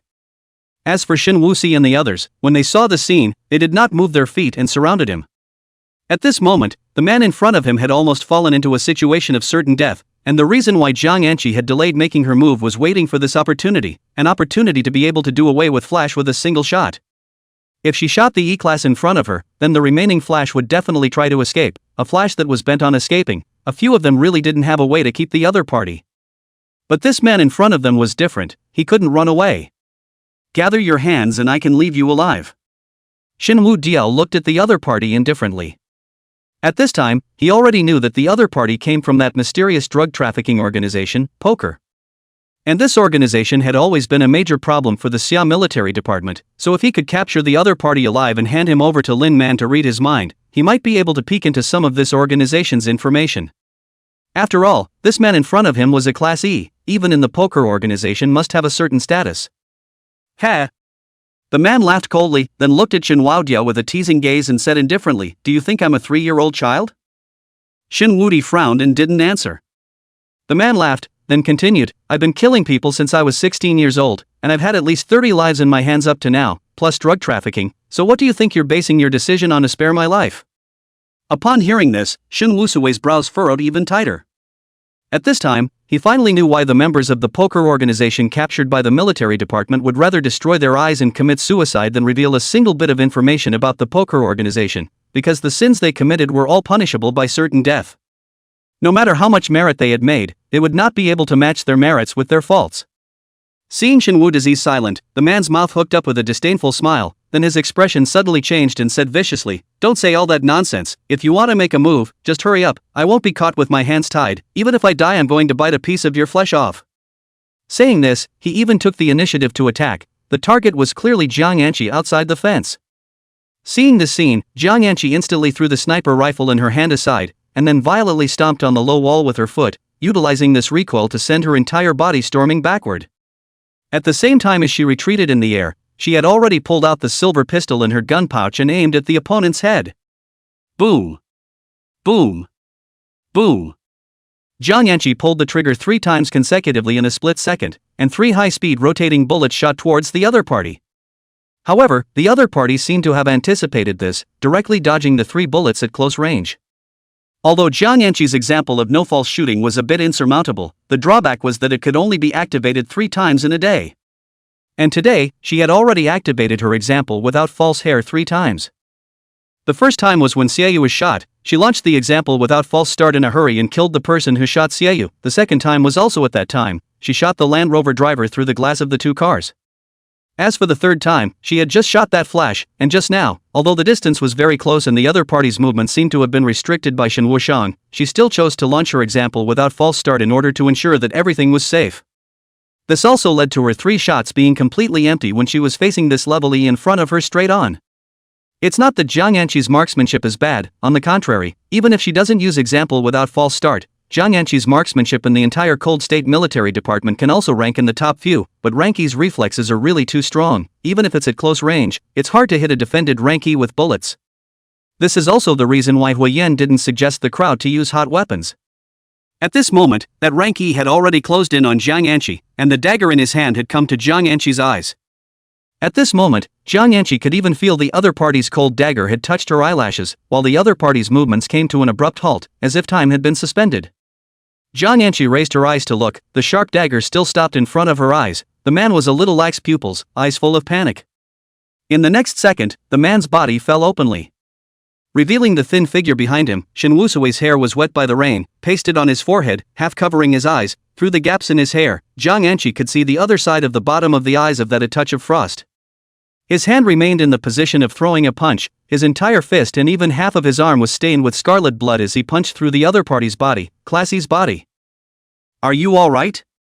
Shin Wudiao's voice was a bit hoarse. "No. It's fine."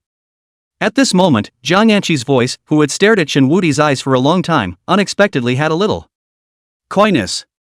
This was also the first time she realized that the sickly teenager in front of her seemed to have a little bit of small handsome. Hearing Jiang Anqi's answer, Shen Wuxi nodded slightly, then turned to look at Shening and Yi Qing and said, "Take pictures of the bodies of the 5 target people, pile all the rest into the room, and in a moment, when you arrive at a place with a signal, notify the law enforcement team to come over and make amends." "Understood." The 2 nodded their heads in agreement and then began to busy themselves individually. 10 minutes later, the 4 figures slowly left the village, heading in the direction where the van was. But when they arrived near the van, they all froze in place. 3 car lights will be a rainy night shining like day, and in front of the car on that piece of open space, lying in a full more than 30 corpses, blood in the rain like a river of blood under the general flow toward the gullies on both sides of the road. And in those corpses not far away, there are 2 figures sitting around a corpse, did not say a word, only vaguely can hear the woman sobbing. Seeing this scene, Shen Wudiao only felt his brain go blank for a while. and he froze for more than 10 seconds before he ran wildly towards the two people like a madman. As he got closer, he finally got a good look at the face of the corpse that had fallen to the ground. It was a stoic face with sharp edges that looked like it had been cut by a knife or an axe. At this moment, Huiyan's cold expression surfaced in Shen Wudiao's mind, and that icy voice kept circling around his ears. The worst soldiers I've ever led. Proud. I won't send you guys off tomorrow. And the task is finished or not finished, there is nothing to be ashamed of, make sure everyone comes back alive. Chapter 074 Past Events in the Southern Borderlands. Inside the hospital in the small county. Shenwu Disease and his group arrived at Xiaoyu's hospital room with somewhat depressed expressions. Seeing the crowd come in, Xiaoyu sat up under Qianmang's assistance. His voice was a bit weak but the corners of his mouth were still hanging with a smile as he asked, "How is it? Has the mission been completed?" "Aha!" Shenwu Disease nodded his head. Seeing the dull atmosphere of the crowd, Xiaoyu frowned, then his eyes glanced around the crowd, realizing that there were no less people. He slowly let out a sigh of relief before asking, "What's going on? Did someone get hurt?" "No." Shen Wudi shook his head. In their squad, the one who was most injured belonged to Xiaoyu, followed by Lin Man, but Lin Man had suffered some superficial injuries, while Tang Xiaohua was only in a coma caused by excessive exertion, and had recovered more or less after resting all the way. "Then what are you guys doing?" Xiaoyu once again pursued. Everyone was silent with their heads down. In the end, it was still Shenwu Disease who exhaled a mouthful of turbid air, then said with a somewhat hoarse voice, "Instructor Hua has come to support us, in order to help us stall the other side's support." Speaking here, Shenwudi felt his nose a bit sour, and finally slowly spat out a few words. "Died in battle." As soon as these words were uttered, Lin Man and Tang Xiaohua, who were standing behind him, couldn't help but sob in low voices. Xiaoyu, on the other hand, instantly sat up straight. Even as blood seeped out of his wounds he seemed to not feel the pain, only staring dead on into Shen Wudiao's eyes, as if determining if the other party was lying to himself. But the other party was full of sorrow in addition to the imperceptible fatigue in the bottom of his eyes. Seeing this scene, Xiaoyu's taut body instantly paralyzed. The entire person seemed like a deflated ball of leather, muttering, "A good person, how to say no is gone," the mouth said so merciless, to the key time how to make a mistake it, really an old fool ah. After Xiaoyu's injuries slightly improved, Shen Wuxi and his group returned to Ice City. Inside Xie Xiaolong's hospital. Meng Ru looked at Xiaoyu who was lying on the bed undergoing a review, and then looked at Shen Wudi who had quite a few scars hanging on his face, silently shedding tears of heartache. It's not like the family can't afford to feed them anymore. Why are these two kids working so hard?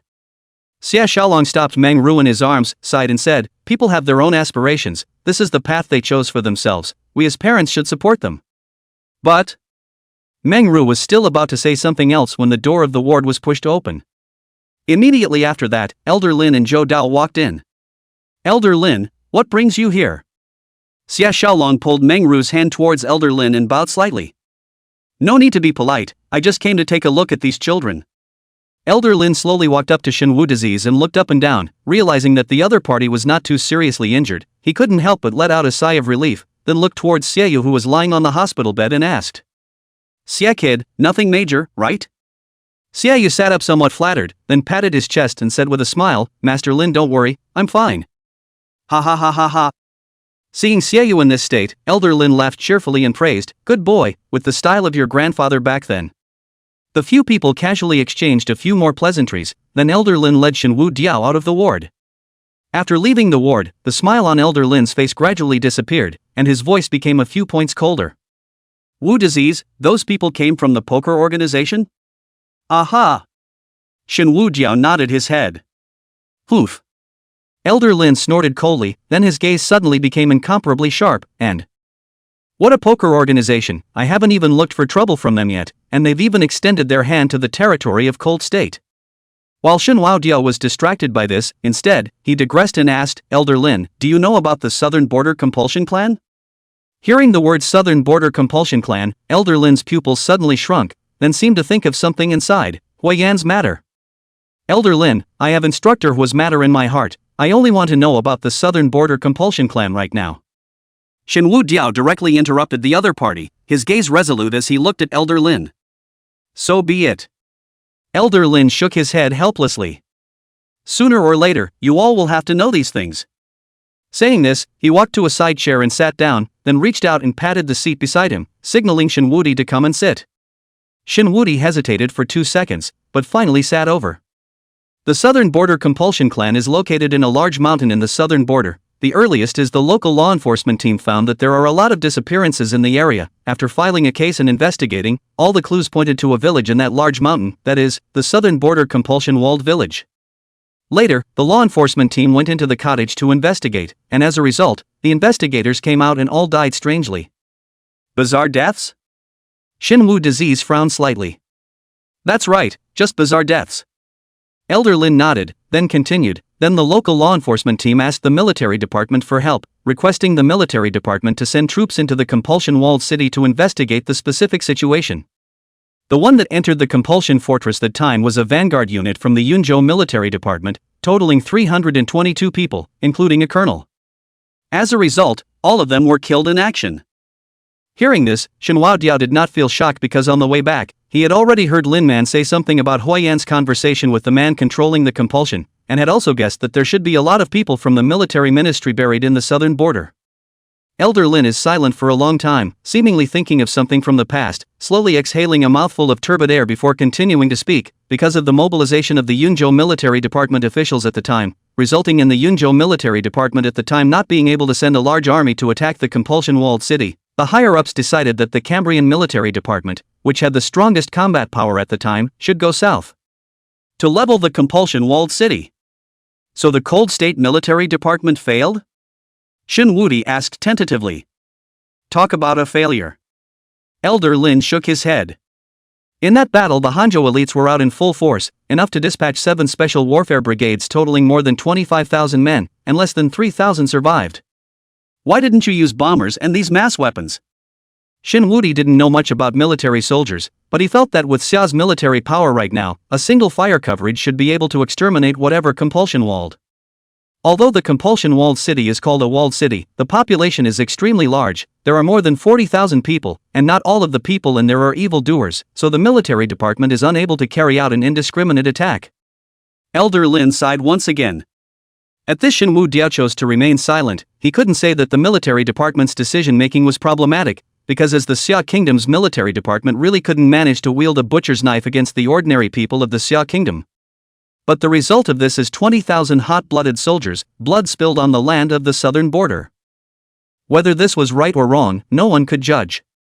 Chapter 075 Linman, you crazy woman. Then the Southern Border Compulsion Clan has not been exterminated? Shin Wudi asked. At that time, most of the companions died in that battle, but there were a few who escaped into the deep mountains. It's been many years since I've heard news of the companions. I didn't expect them to collude with the poker organization. Speaking later, Elder Lin's tone became increasingly icy. It was clear that he already knew about Huayan.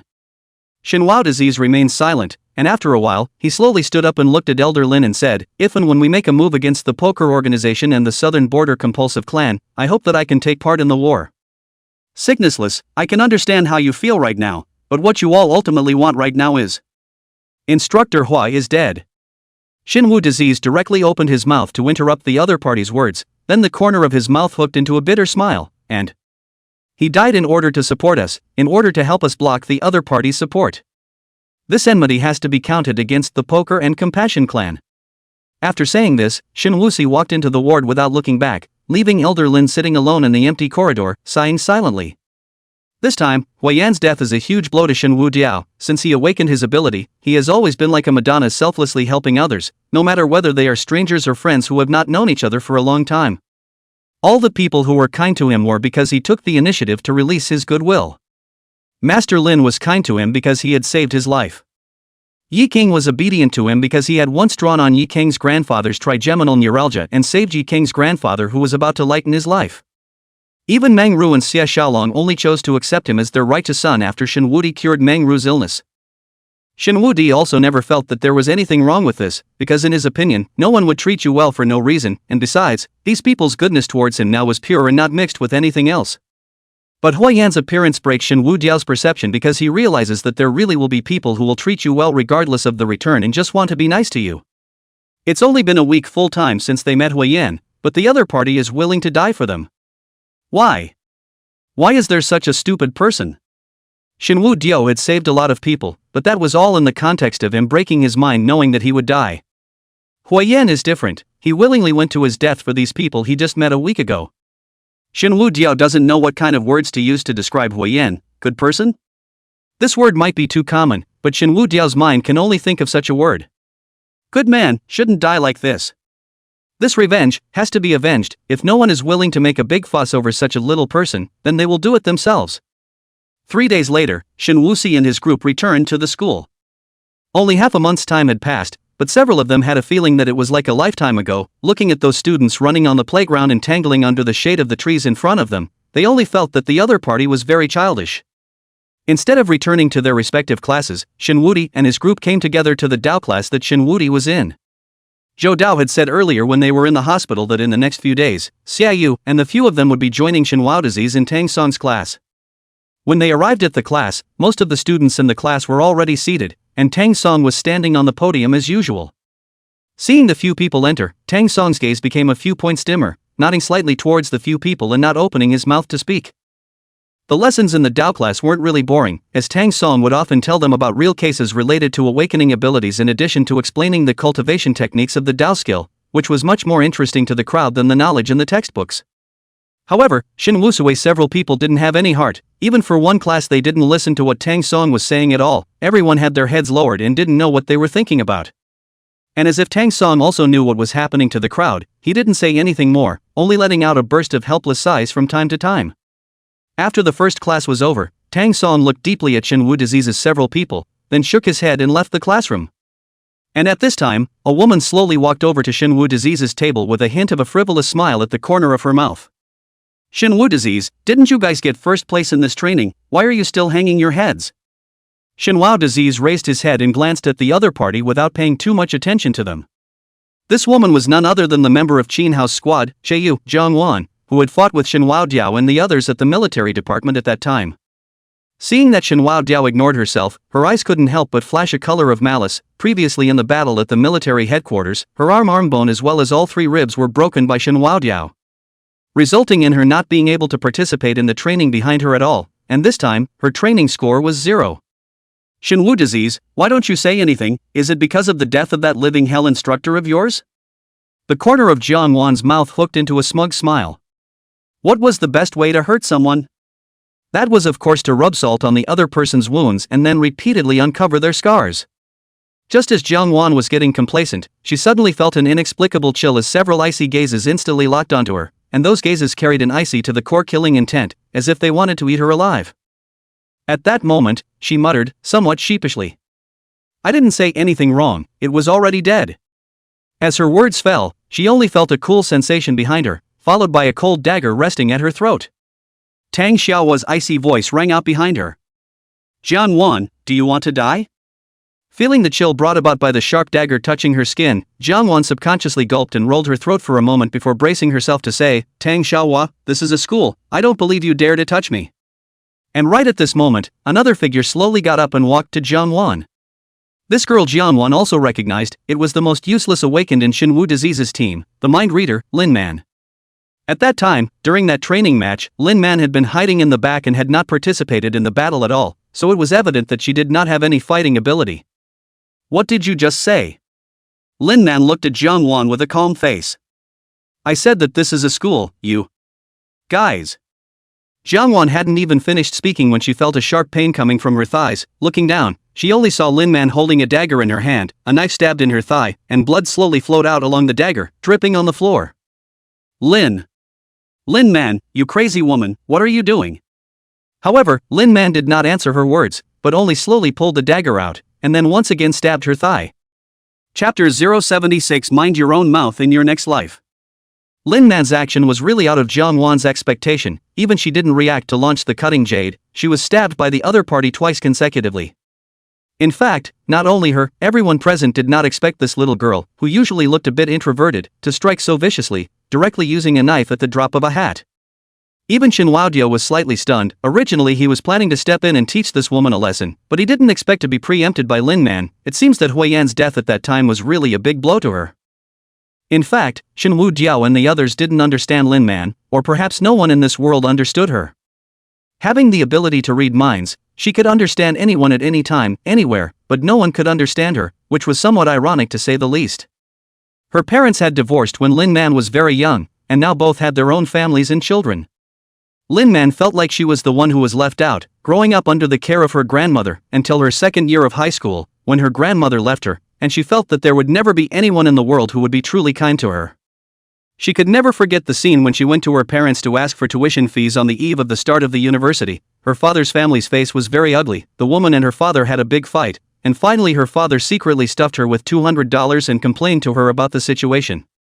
At that time, Lin Man wanted to throw the $200 in the face of the other party, and then drop "I never have you as a father" or other harsh words. But she couldn't, because the $200 was enough to cover her expenses for almost half a month. After the college entrance exams, she chose to work, but in 2 months of vacation she only earned 4,000 yuan, while her tuition and accommodation costs add up to 12,000 yuan. Then she went to her mother's house, and their family's attitude was much better than her father's. They even let themselves have dinner at home. When she ate dinner, Lin Man only felt that the flavor of the food was unfamiliar. She repeatedly pondered how long it had been since she had eaten her mother's cooking, but in the end she could only smile bitterly and shake her head. Because for as long as she could remember, it seemed like she hadn't had a single meal cooked by her mother. Looking at the one sitting across from her, her so-called younger brother, crying and yelling that he wasn't going to eat and wanted to eat some kind of KFC, Lin Man felt an inexplicable heartache. It seemed like she had never eaten KFC before. Were those things really better than mom's cooking? After dinner, Lin Man still bit her lip and said something about the tuition fees. Upon hearing this, both her mother and the man froze, followed by a short silence from both of them.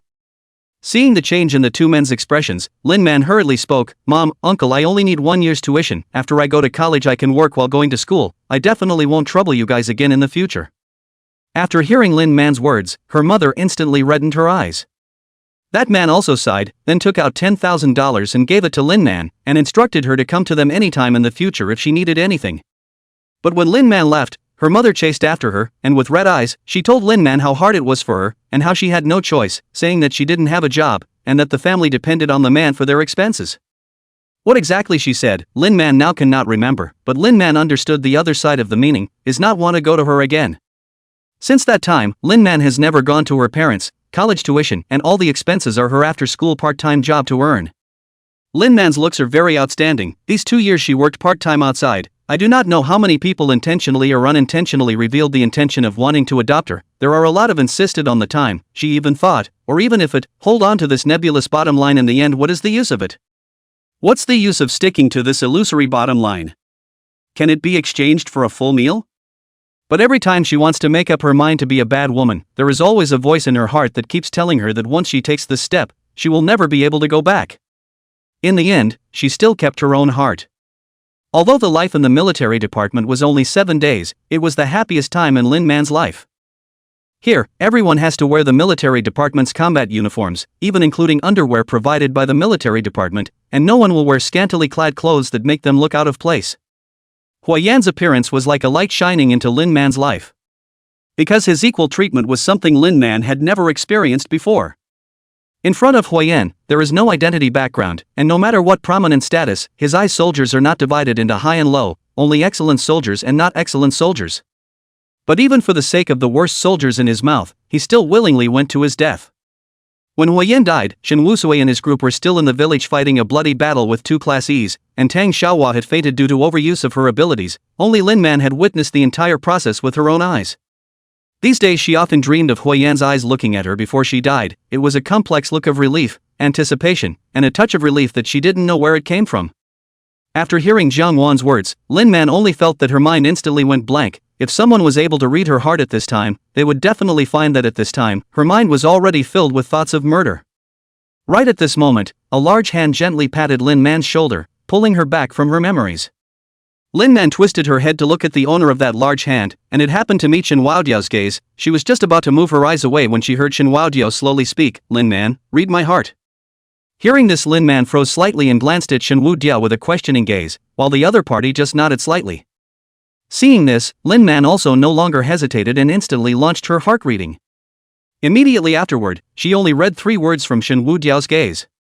"I'll kill." Lin Man's gaze trembled slightly. She knew that this was the message that Shen Wu Diao wanted to convey to her. Although she was curious about what thoughts were going on inside Shen Wu Diao's mind, she still forced herself to hold back this curiosity and averted her eyes.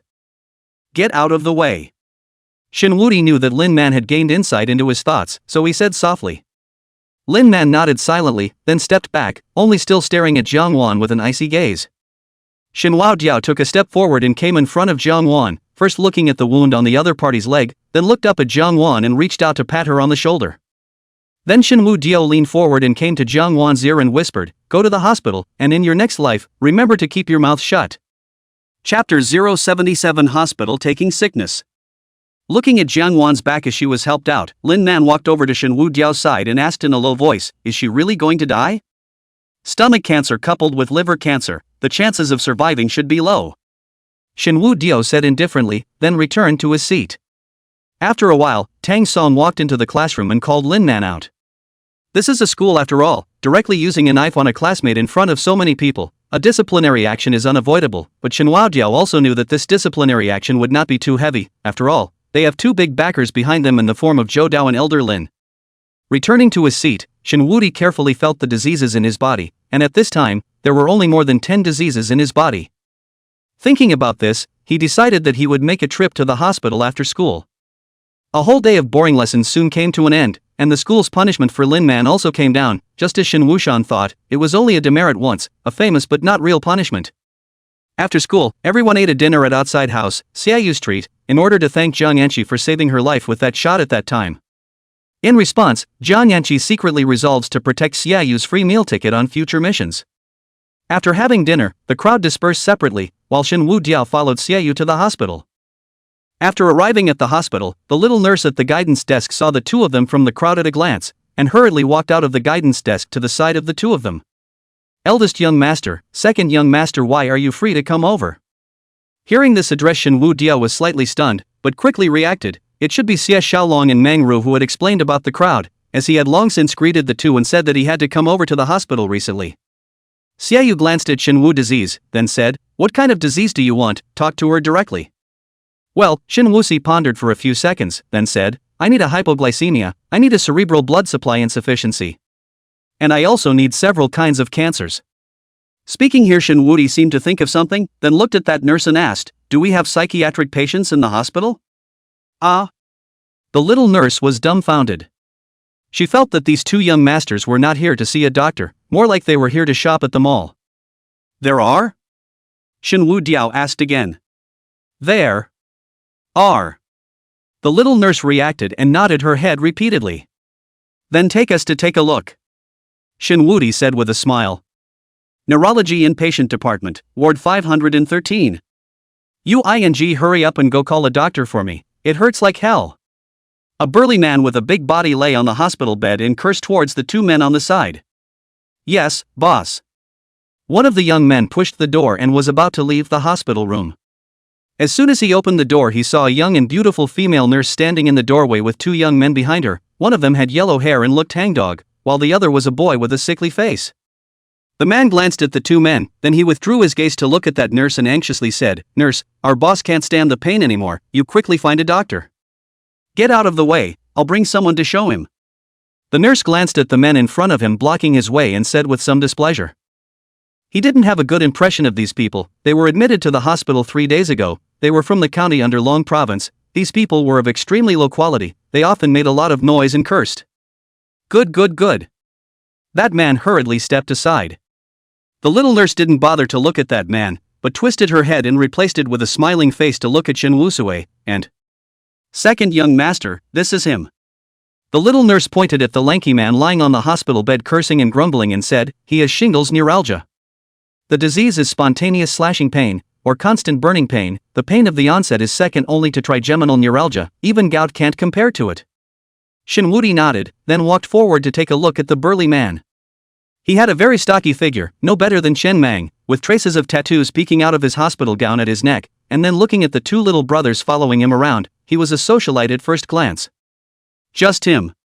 Shen Wu Diao looked at the little nurse and said, "Okay, second young master." The little nurse nodded, then said towards the lanky man, "Stretch out your hand." "Ah." The big man froze and tentatively asked, "Are you planning to let this kid heal me?" "Waste what words, reach out," the little nurse said without a trace of anger. "Oh." Although the strong man was a little unsure in his heart, he still obediently stretched out his hand. Seeing this scene, Shenwu Diao couldn't help but feel a bit amused. It really was one thing leads to another.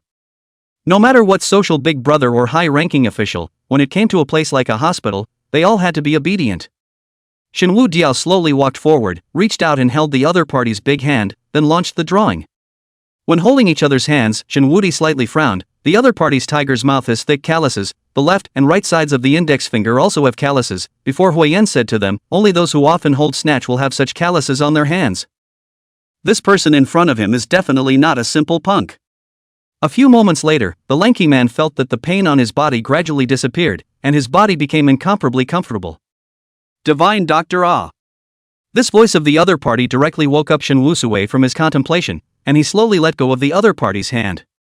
And in an instant that kind of knife-cut fire-burning pain instantly spread all over Shen Wudi's body. Shen Wudi frowned, but quickly suppressed that pain. Before waiting for the other party to thank him, Shen Wudi walked towards the other wards under the leadership of the little nurse. About 2 hours later, Shen Wudi and Xiaoyu walked out from within the hospital. At this time, Shen Wu Disease's face became even paler, and kept patting his temples with his hands, looking a bit not so good. "Lao San, aren't you purely making yourself suffer?" Xiaoyu gave him a somewhat helpless look. "No, I feel like I'm fine, unprecedentedly fine." The corner of Shen Wu Disease's mouth hooked up into a weird smile, looking at Xiaoyu with a chill down his spine. Before Xiaoyu could ask in detail, he saw 3 men running towards the 2 of them. Seeing this, Xiaoyu hurriedly blocks in front of Shen Wudiao, his face showing a look of wariness. The burly man in the lead saw Xiaoyu's actions and froze slightly before pointing to his face and said with a smile on his face towards Shen Wudiao behind Xiaoyu, "Little brother, me?" "It's me." The corners of Shen Wudiao's mouth once again hooked up into an evil smile, then he looked the other party up and down with a slightly shadowy gaze. "Something wrong?" Chapter 078 Blood Buddha. "Little brother, didn't you cure me? I thought of thanking you in person, but that little nurse refused to disclose your information, so I had to wait for you here." The burly man grinned, then stretched out his hand towards a little brother behind him. That little brother understood and put a bank card into his hand. The burly man took the bank card, then presented it to Shen Wudi with both hands. "Little brother, this is a little token of my appreciation, please don't mind it."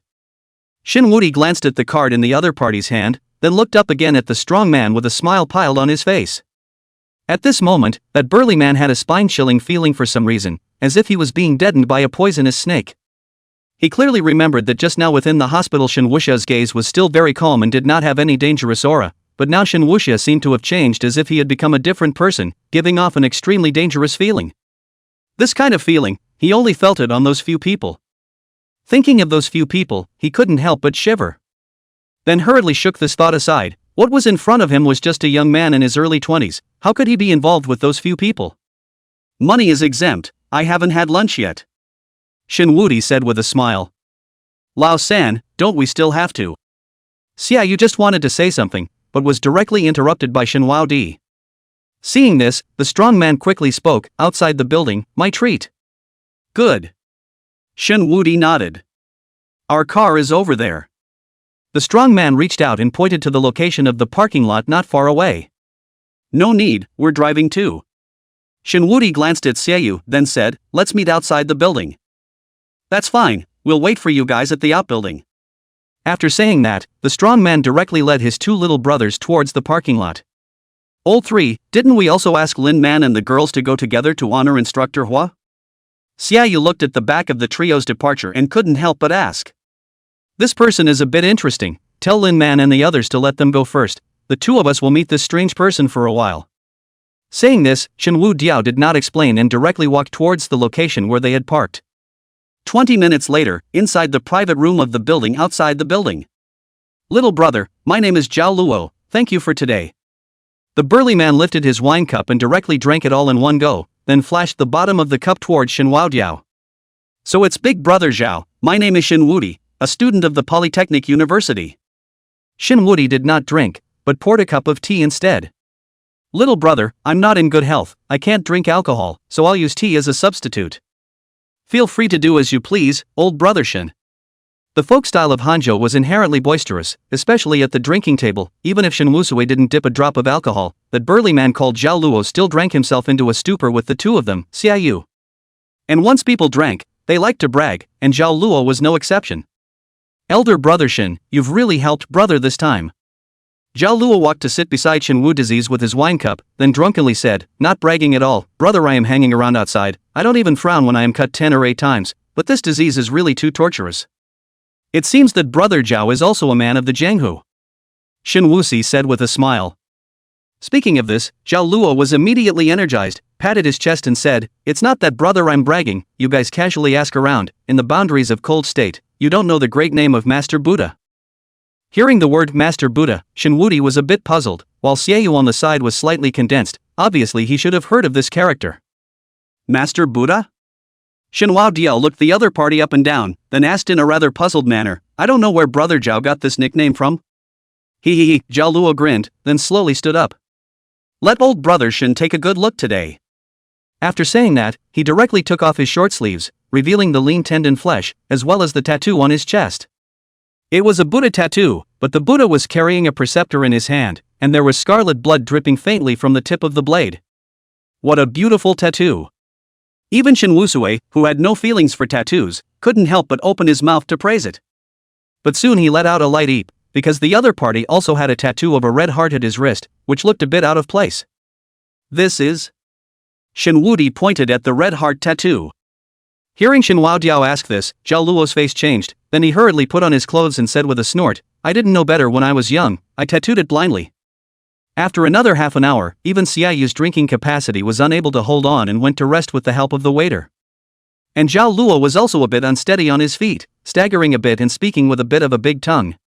Older brother, I can't drink anymore, let's stop here today, some other day. Zhao Luo reached out and put his arm around Shen Diao's shoulder, hiccuped, and then continued, let's continue some other day. No problem. Shen Diao smiled, then assisted the other party towards the downstairs. When they walked to the underground parking lot, the two juniors went over to fetch the car, while Shen Wudi assisted the other party to stand there and wait. And right at this moment, Shen Wudi suddenly felt an inexplicable killing intent. In the next second, more than a dozen men wearing black suits and masks rushed out, each carrying a brightly shining steel knife in their hands. Blood Buddha, it seems that you are well, the hospital didn't find you and you actually ran here to feast. One of the men stepped forward and spoke, but it's good, it saves you from being a starving ghost. After saying that, he waved his hand, and the more than 10 black-clothed men behind him directly rushed up. Seeing this, Zhao Luo's wine instantly sobered up most of the way, then he pushed Shen Wuliu away, elder brother Shen, you quickly go. After saying this, he scanned around and after not looking for a suitable weapon, he directly took off his jacket, wrapped it around his hand and rushed towards the other side. Zhao Luo's stout body, fight is also full of momentum, a fist down a machete-wielding black man, and then snatched the machete in the hands of the other party to fight with the crowd together. Not long ago, he went to get the car of the two little brothers also rushed back, together to join the battle. Although the three are very brave, but the other party is obviously not vegetarian, are a group of outlaws, knives are toward the three vitals cut. After a few minutes, Zhao Luo's body had already been slashed several times, and his stamina was somewhat exhausted. Damn, today I admit defeat, tell me who sent you guys, let me be a ghost who understands. Zhao Luo spat out a mouthful of blood and asked towards that leading black-robed man. Blood Buddha, you have offended too many people, and there are too many people who want to kill you, you'd better go down and ask the king of hell. After saying that he casually waved his hand, and the crowd once again swarmed up. And right at this moment, a figure rushed over violently, only to see him leaping up in the air, using his knee to heavily impact on a person's chest, accompanied by the crisp sound of bones breaking. That person instantly flew backwards, dragging on the ground for more than 10 meters, and finally crashed into a car before barely stopping his body. Zhao Luo was slightly stunned, then looked up at the slightly thin back. Shen, old brother. Chapter 079 Hearts? Cardinal. Brother Zhao, you go first, leave this place to me. Shen Diao didn't turn around to look at Zhao Luo, just said in a flat tone. Elder brother Shen, how can I let you risk your life alone for me? I'll join you. With that, Zhao Luo struggled to get up and stood beside Shen Diao. Take big brother Zhao away. Shen Diao said in an undeniable tone towards Zhao Luo's two little brothers. The two of them looked at each other, then stepped forward and arched their hands towards Shen Di. A great favor is not appreciated. With that, the two men didn't care about Zhao Luo's tirades and walked towards the car with the injured Zhao Luo on their shoulders. "Stop them for me." The leading man in black waved his hand and said. Shenwu Disease's gaze turned cold, then he swung out two punches in succession. The two black-clothed men who stepped forward were instantly knocked to the ground by him, and had no room to fight back at all. Seeing this scene, the leader frowned, looked up and down at Shen Wudiao and said, "Little brother, this is a personal grudge between us and that blood Buddha, please don't interfere. Scram, or die." Shen Wudi reached out and slapped his temples, the irritability in his eyes hard to hide. This morning within the hospital, after he had drawn on Zhao Luo's illness, he had drawn on several mental illnesses. Previously, although Shen Wudi had suffered from 30 diseases, he had never drawn on any diseases regarding the mental aspect, and it was a little difficult for him to adapt in a short period of time. Today, he drew on a total of 4 mental illnesses, namely mania, schizophrenia, personality disorder, and paranoid mental disorder. These were 4 types of mental illnesses, but these 4 types of illnesses shared a common characteristic, which was that they were all prone to impulsive behavior, as well as violent tendencies. At this moment, Shen Wuxia was somewhat unable to suppress the violent tendency in his body. Facing more than 10 black-robed men with knives, he did not have the slightest sense of fear, and only had a strong color of excitement in his eyes. He even desperately hoped that these people would rush up and fight with him without hesitation. But the little remaining sanity in his mind told him that he couldn't kill anyone as a last resort. But his words, in the ears of the crowd of black-clothed men, were naked threats and provocations, and as a top assassin organization, they simply couldn't tolerate others talking to them like that. Therefore, they didn't even wait for that leader to open his mouth, they directly swarmed towards Shen Wudiao and pounced over. The corner of Shen Wudiao's mouth hooked up a wicked smile, and the remaining trace of sanity in his mind was instantly suppressed by his impulsiveness and violent tendencies. Immediately after, a mournful scream rang out from the underground parking lot. A few moments later, Shen Wuxi wiped the blood stained on his hands while walking out from within the underground parking lot. As soon as he came up, Shen Wuxia saw a group of about 10 people, each holding iron bars and steel swords coming over aggressively, his gaze condensed and once again prepared for battle. At this moment, Zhao Luo, who was covered with wounds that were simply bandaged, ran out from the back of the crowd, took 3 steps and came in front of Shen Wudi, and looked up and down at Shen Wudi with a nervous face. "Shen old brother, are you alright?" "It's fine." Shen Wudi shook his head. "What about those people?" Zhao Luo seemed to have thought of something and asked tentatively.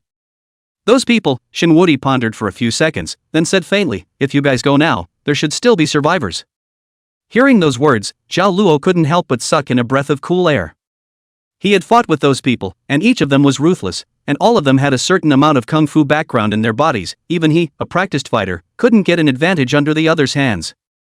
But Shen Wuxi even one person to get rid of all of them? With that said, he waved his hand towards his juniors behind him, signaling them to go and check out the situation. 2 minutes later, a few juniors walked up with a black-robed man who only had 1 breath left. One of the junior brothers looked at Shen Wuxi with some scorn before saying towards Zhao Luo, "Boss, this is the only one that still has air left." Although he was prepared, but hearing the words of the junior brother, Zhao Luo still instantly widened his eyes and looked at Shen Wudiao with an unbelievable face, and only after a while did he swallow his saliva and said, "Older brother, you come with me first." After saying this, he didn't wait for Shen Wudiao to reply, and directly said towards a junior brother, "Skinny dog, you deal with it, and if you can't, arrange for a few junior brothers to take the blame." "Understood, big brother." Not long after, Shen Wudi followed Zhao Luo to a hotel room. Shen Wudi sat on a chair, Zhao Luo sat on the bed, both of them were silent. After a while, Zhao Luo took the lead to open his mouth. "Shen old brother, today's matter, Count brother, I owe you a life, in the future you have what?" Before he could finish his words, Shen Wudiao directly reached out and interrupted him. "Brother Zhao, don't say too much polite words. Nowadays, we are also considered to be friends for life, right? Can you tell me why those people are after you?" "Harm." Zhao Luo casually waved his hand and said with a disinterested face, "Those of us who hang out on the road, who doesn't have some enemies, it's all normal." "Then what exactly do you do, big brother Zhao?" Shen Wu Disease leaned forward slightly, his gaze blazing. Hearing these words, Zhao Luo's body subconsciously tensed up in a defensive stance. But as if he thought of something, he slowly exhaled a mouthful of turbid air before sighing, "Elder brother Shen, this matter is better for you not to know." "Big brother Zhao, this is because he doesn't believe me?" Shen Wudiao withdrew his gaze, and his body also retreated, leaning comfortably on the back of the chair. "Elder brother Shen, it's not that brother doesn't believe you, it's that there are rules in a line of work. Knowing too much about some things won't do you any good." Zhao Luo shook his head and said. Hearing these words, the suspicion in Shen Wudi's heart intensified. At that time, when he was in the hospital to draw the disease from the other party, Shen Wudi had already felt the calluses on the other party's hand, which was a hand that had been holding a robbery for a long time. The summer country has a ban on guns. Even members of the law enforcement team cannot bring guns at will without a special task. So far Shen Wudi knows people, only Zhang Anqi a person is a gun is not away from the body. With an attitude of curiosity, Shen Wudi refused the money given by the other party, and instead implied that the other party invited himself to dinner. During the drinking process, Shen Wudiao deepened his suspicions after seeing the other party's tattoo. It wasn't because of the beautiful blood Buddha tattoo, but because of the tattoo of a red heart on the other person's wrist. That seemed to be a red heart, but when mentioning that tattoo, Shen Wudi clearly felt a hint of panic in the other party's eyes. So Shen Wudiao had a bold guess in his heart. It wasn't a red heart, but a heart in a playing card. Chapter 080 Danger is good. Since it's not convenient for Brother Zhao to say, then I won't ask too much, said Shen Wudiao as he got up and was about to leave. Older brother Shen. Zhao Luo hurriedly got up and pulled Shen Wudiao's sleeve, then said with a difficult face, Elder brother Shen, there's really no way to tell you now, how about you wait for me for 2 days? Good, then 2 days later, we'll meet again here. Shen Wudiao glanced at him, then was about to leave. Elder brother Shen, I'll find someone to take care of today's matter, and I definitely won't implicate you. Zhao Luo spoke again. Shen Wudiao's footsteps lurched, didn't turn around, just said faintly, it's fine if I can't smooth it out, I can do it myself. Zhao Luo was slightly stunned. Have you forgotten how that little nurse addressed me when I was treating you at that time? Shen Wudiao asked. Address? Zhao Luo was tormented by his illness at that time. He really didn't pay too much attention to these details. After pondering for a while he tentatively asked, second young master? That's right. Shen Wudiao nodded, then pushed the door to leave. As he was about to step out of the room, a calm voice slowly came out of his mouth. That hospital is the property of the Xie family in Ice City. Looking at Shen Wudi's departing back, Zhao Luo did not react for a long time. After a few minutes of contemplation, he stood up boldly and Ice City Xie family, the property of Master Xie's fifth family. He's the newly recognized young master of the Xie family? Not long ago the Ice City Xie family widely invited all the powerful families in Ice City as well as all the local land snakes to go to outside the building. For the sake of that, Xie Xiaolong and Mang Ru's newly recognized that righteous son, the blood Buddha Zhao Luo, although he didn't hang out in Ice City, had heard something about this matter as well. After all, with the Xie family's position in the 3 provinces of the cold state, even some small matters would be magnified infinitely. After walking out of the hotel, Shen Wuxi called a cab, then took out his cell phone and dialed a phone number. Uncle Xie. Brat, still calling me Uncle Xie. Xie Xiaolong's huffy voice came from the other end of the phone. Shen Wudiao smiled awkwardly. Alright, is there something you brats are calling me about? Mentioning the main matter, Shen Wudi's face turned serious as he sat up straight and said, Uncle Xie, have you ever heard of this person, Blood Buddha Zhao Luo? Blood Buddha? There was silence on the other end of the phone for a few seconds before Xie Xiaolong's voice came out again, and it's been a long time since I've asked about matters in the Jianghu. What are you looking for with this person? Did he mess with you? Speaking later, Xie Xiaolong's voice took on a bit of coldness. No, I'm just interested in this person and want to find out more. Shen Wudiao didn't voice the suspicion in his heart. This matter might involve the poker organization and he didn't want to involve the Xie family. Wanting to avenge Huiyan was their private matter and had nothing to do with others.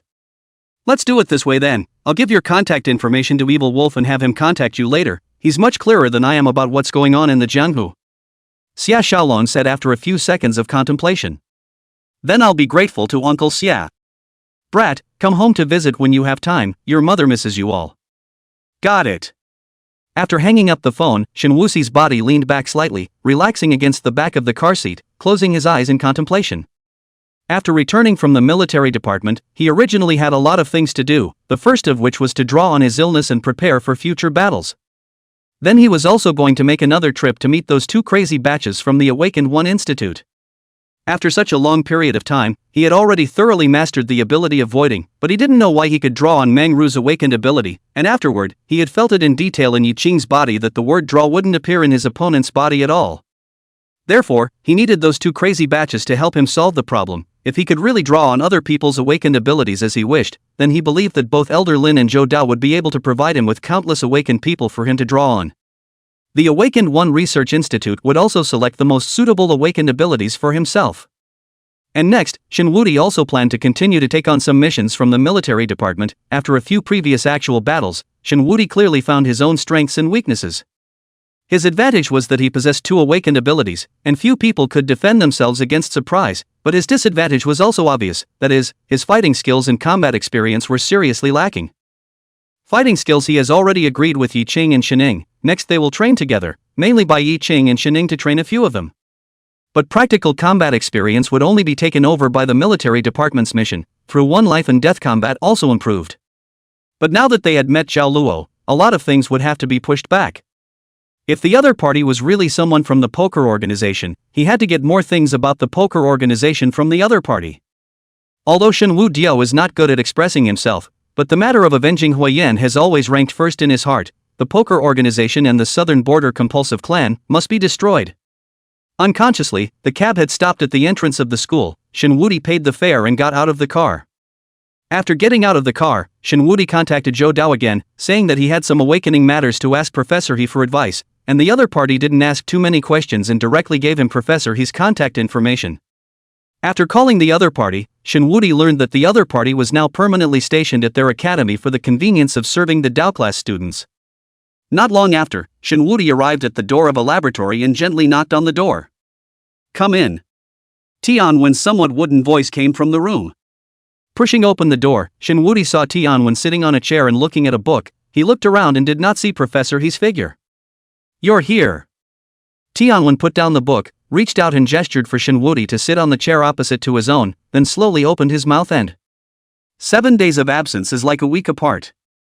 It's starting again.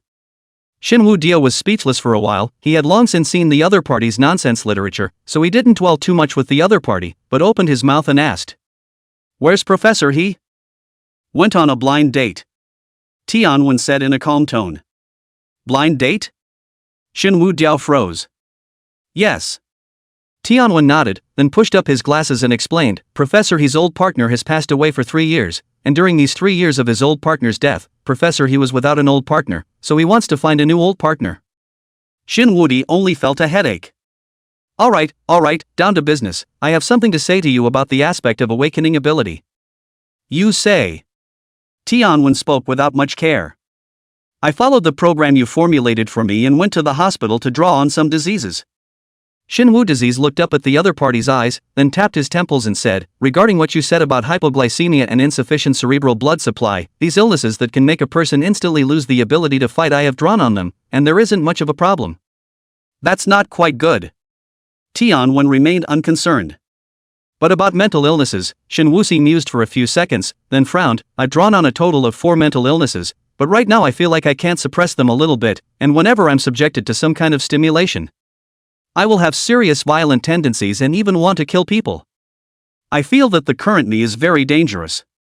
Hearing Shen Wu Disease's elaboration, Tianwen's originally calm eyes instantly lit up, and the corner of his mouth hooked into a somewhat crazy smile, and "Dangerous? Dangerous is good, ah." Chapter 081 Scary Madman. Feeling Tianwen's somewhat evil smile, Shen Wu Diao only felt a chill at his back. How good it is to be dangerous. Which strong person is not dangerous? Tianwen said with his hands in the air, "Those high-level strongmen in our summer country, even if they just stand there and do nothing, they give people an inexplicable sense of oppression. A sense of oppression and danger are not the same, right?" Shen Wudi asked tentatively. "The same are the same."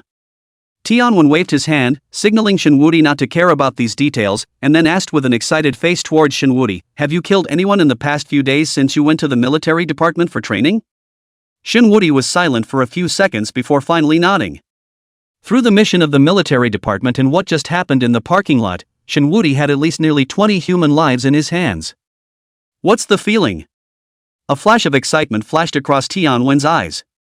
"Feelings?" Shen Wudi recalled the feeling he had when he killed the first person in the village, and finally shook his head. "There's nothing to feel." This point Shen Wao Diao didn't lie. There really wasn't any feeling when he killed someone. There was no perverted excitement, and there was no discomfort like Lin Man and the others had when they killed someone for the first time.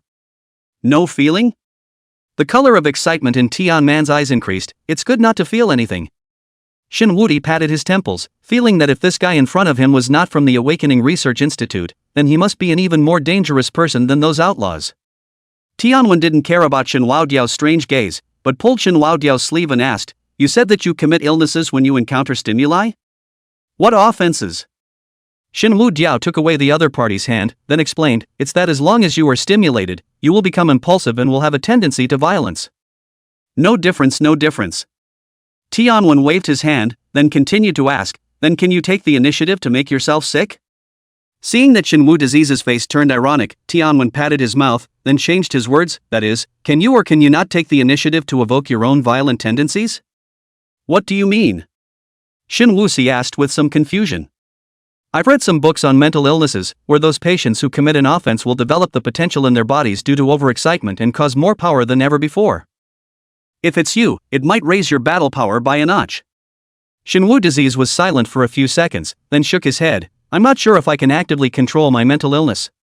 Tianwen waved his hand indifferently, then said, "It's fine, this matter can be exercised slowly." Shin Disease was somewhat speechless. This was the first time he heard that diseases could still be exercised. "By the way, I still have one more thing I need you to look at for me," Shin Wudi said while extending his hand. Tianwen looked at Shin Disease's hand, somewhat not understanding the other party's meaning. In the next second, Shin Wudiao's hand suddenly disappeared into thin air. Tianwen instantly widened his eyes, then tentatively reached out towards the location where Shin Wudiao's hand had existed just now, and as a result, he only touched a ball of air. This scene caused Tianwen to directly burst out in foul language. This. Tianwen stared at Shin Wudiao's eyes in death, and his voice appeared to tremble a little. "You actually have two awakened abilities?" Shin Wudiao did not hide, and told Tianwen everything about how he had cured Mengru. After listening to Shin Wudiao's words, Tianwen was silent, resting his chin with his hand, not knowing what he was thinking. Shin Wudi also did not urge, just quietly waiting. I don't know how long it took. Shin Wudiao was a bit sleepy sitting there, before Tianwen slowly lowered the hand resting on his chin, then spoke quietly, "I have a bold guess." Looking at the other party's gloomy expression, Shin Wudi felt that the other party's that bold guess must be very bold. Tianwen didn't care about Shin Wudiao's strange gaze and said with a serious face, "You said that Mengru's body hasn't been very good, right?" "Aha!" Shin Wudiao nodded his head.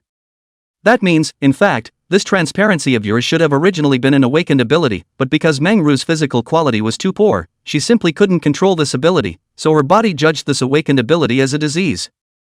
And your disease demon binding can draw on all diseases, so..." Tianwen did not continue, but Shin Wudi also understood the other party's meaning, because this ability had not been found among all the current awakened abilities, so Shin Wudi also did not know the name of this ability. He called this ability voiding, while Tianwen called it transparency. Shin Wudiao pondered for a few seconds, but still felt that the name he had given was a little bit better, and the reader was nothing more than that. Seeing that Shin Wudi was silent, Tianwen said with an excited face, "In order to verify my conjecture, I think we need to do an experiment." "What experiment?" Shin Wudi asked. "To find another person with poor physical quality and wait for him to awaken." A flash of excitement flashed in Tianwen's eyes. "It's good to find someone with poor physical quality, but how can we be sure that the other person will awaken?" Shin Disease was a bit puzzled. "This is simple." The corner of Tianwen's mouth hooked up into a slightly evil smile. "As long as the base is large enough, the probability will rise infinitely." "You mean?"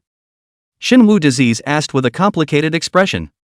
"The age of most of the awakened abilities are young people around 20 years old. We can find 10. Here, Tianwen felt that it was not too stable, so he hastily waved his hand. "No, 100, find a 20-year-old young man, then we imprison them and find a way to make their physical quality worse." Tianwen excitedly rubbed his hands, his face full of excitement, looking a little perverted. "Wait." Shin Wuxi reached out to interrupt him and opened his mouth to ask, "How do you plan to make their physical quality worse?" "This is simple." Tianwen casually waved his hand, a displeased look appearing on his face as if he was dissatisfied with Shin Wudiao interrupting his unrestrained thoughts. "We can imprison them, then lower their immunity by injecting some drugs. We can also consider letting them get infected with some viruses, or if we really can't, we can break their legs and not give them food, and after a long time their physical quality will naturally deteriorate." "You Xinwu Disease looked at Tianwen, who was in a state of madness, and only felt a feeling of chills running down his spine. This mute teenager in front of him, who seemed to be well-mannered, was like a different person as soon as he brought up something related to awakening. Like a terrifying madman. Chapter 082 Killer Organization, Everest. Don't interfere in this matter, leave it to me, I have a way. Xinwu Diao pinched his eyebrows. No need, I can do it. Tianwen's face revealed a touch of madness. Forget it. Xinwu Di waved his hand. There are a few hospitals under the Xie family's name. I'll go talk to them and ask them to carry out a public service activity that specializes in treating young people under the age of 20. I believe that there will be a lot of people who are willing to send their sick children there. Tianwen pondered for a few seconds. Xinwu Disease's approach was indeed a bit more reliable than his. Medical costs nowadays were very expensive. Even a single major illness could empty the entire savings of an ordinary family.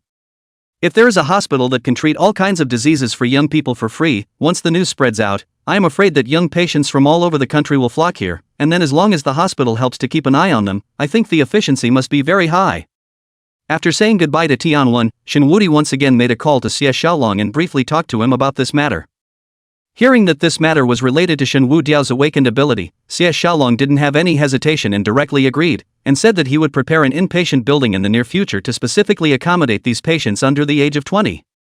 2 days passed by in the blink of an eye. During these 2 days, during the day, Xinwu Disease and the others attended classes in the Dao class, and after school several people would come to the sparring department, where Yi Qing and Xining took the place of instructors and trained them in fighting skills. What made Xinwu Diao slightly surprised was that Tang Xiaohua, who was originally very averse to training and wasn't even prepared to join the military department, even participated in the training. Her reasoning was that the day she avenged Huiyan's death, she had to participate as well. 2 days later, Xinwu Si received an unfamiliar phone call. Elder brother Shen. Zhao Luo's voice came from the other end of the phone. Xinwu Di gave a simple hum and didn't say anything more. Zhao Luo was silent for a few seconds, then whispered, I'll wait for you at the usual place. After saying that, he hung up the phone. Looking at the cell phone in his hand, Xinwu Si fell into a moment of contemplation. Just yesterday he also received an unfamiliar call from the Xie family's evil wolf. Xie Xiaolong had once spoken to Evil Wolf and asked him to help investigate Blood Buddha Zhao Luo.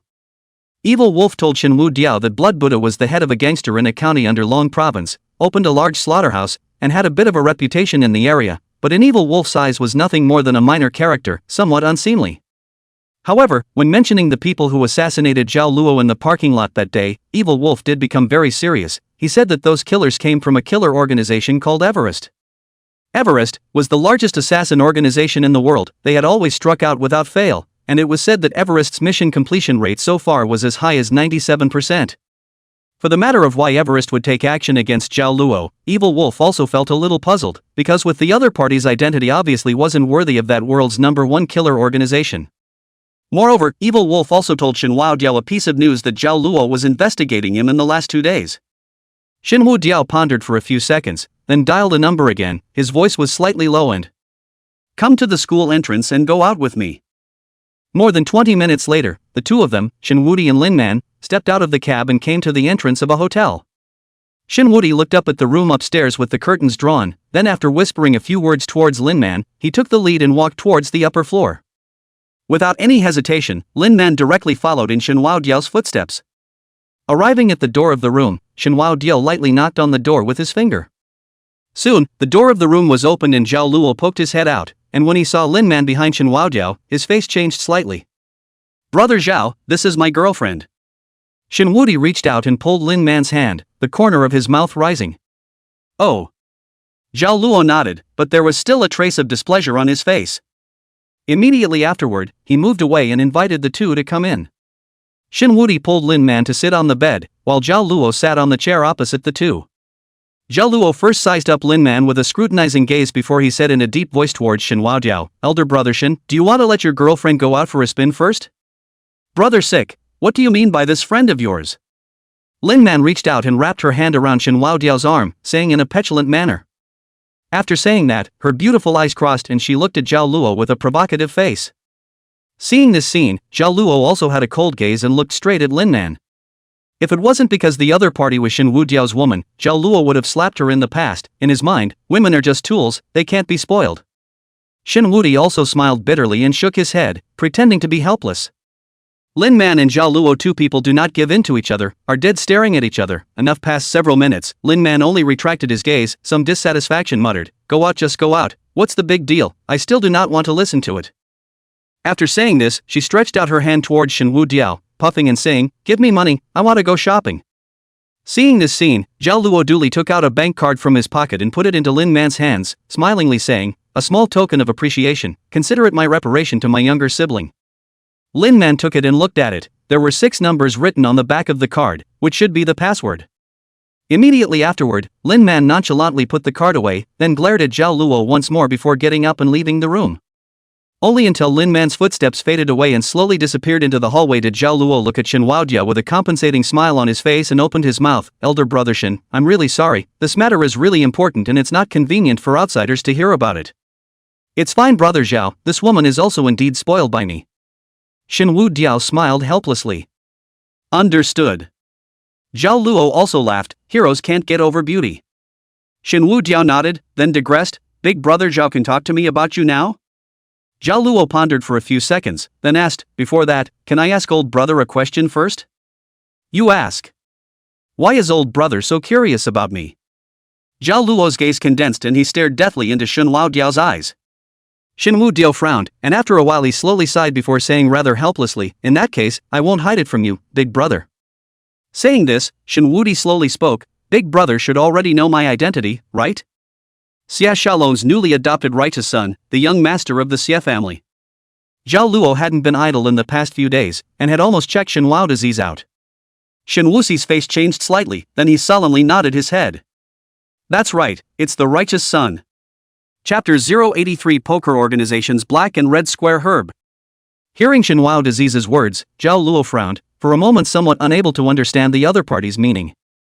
"Although the Xia family has publicized my identity to the outside world, seemingly valuing." Shen Wu's disease's gaze flickered, then the corners of his mouth hooked up into an evil smile. "But the Xia family still has a legitimate young master."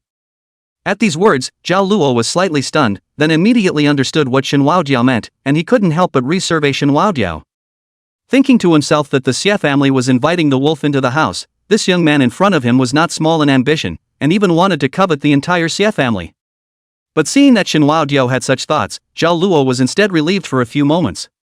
After a few seconds of silence, Zhao Luo opened his mouth and asked, "So old brother is ready to let me help you do something?" Zhao Luo was originally a man of the Jianghu. Shen Wudiao was kind to him, even if he finally realized that the two of them were not on the same path. If the other party had anything that he needed to help with, he would definitely not push back. Moreover, it seemed that the other party was very much to his liking now. "So far there isn't anything I need help with, but in the future I'm going to compete with Xiaoyu for power, so I definitely need to have my own forces." Shen Wudiao pondered for a few seconds before slowly saying, "As you know, the Xia family has 4 generals, the jackals, wolves, tigers and leopards, who can all unconditionally support Xiaoyu." Zhao Luo nodded in agreement. The Xia family's jackals, wolves, tigers and leopards were all resounding figures in the Dao, especially that evil wolf. "So, I want to know first if you're big enough, old brother." Shen Wusui's gaze instantly became stern as he gazed at Zhao Luo. Upon hearing this, Zhao Luo also frowned and pondered for a few seconds, then said in a low voice, "Older brother, even though brother I'm just a dirt tiger in the county, I'm really not afraid of his Xia family when it comes to background." Hearing these words, Shen Wusui withdrew his gaze and stretched his hand to signal the other party to continue. "Has old brother heard of the poker organization?" Zhao Luo raised his eyes, his gaze changing slightly. Hearing the word poker, Shen Wudiao subconsciously clenched his fists, but his face didn't change in any way, instead revealing an expression that it was true.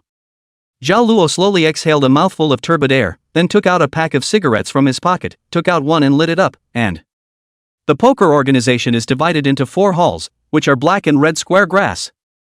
And I am the cardinal, mainly responsible for some combat matters. What about the other 3 halls? Shen Wudi pursued.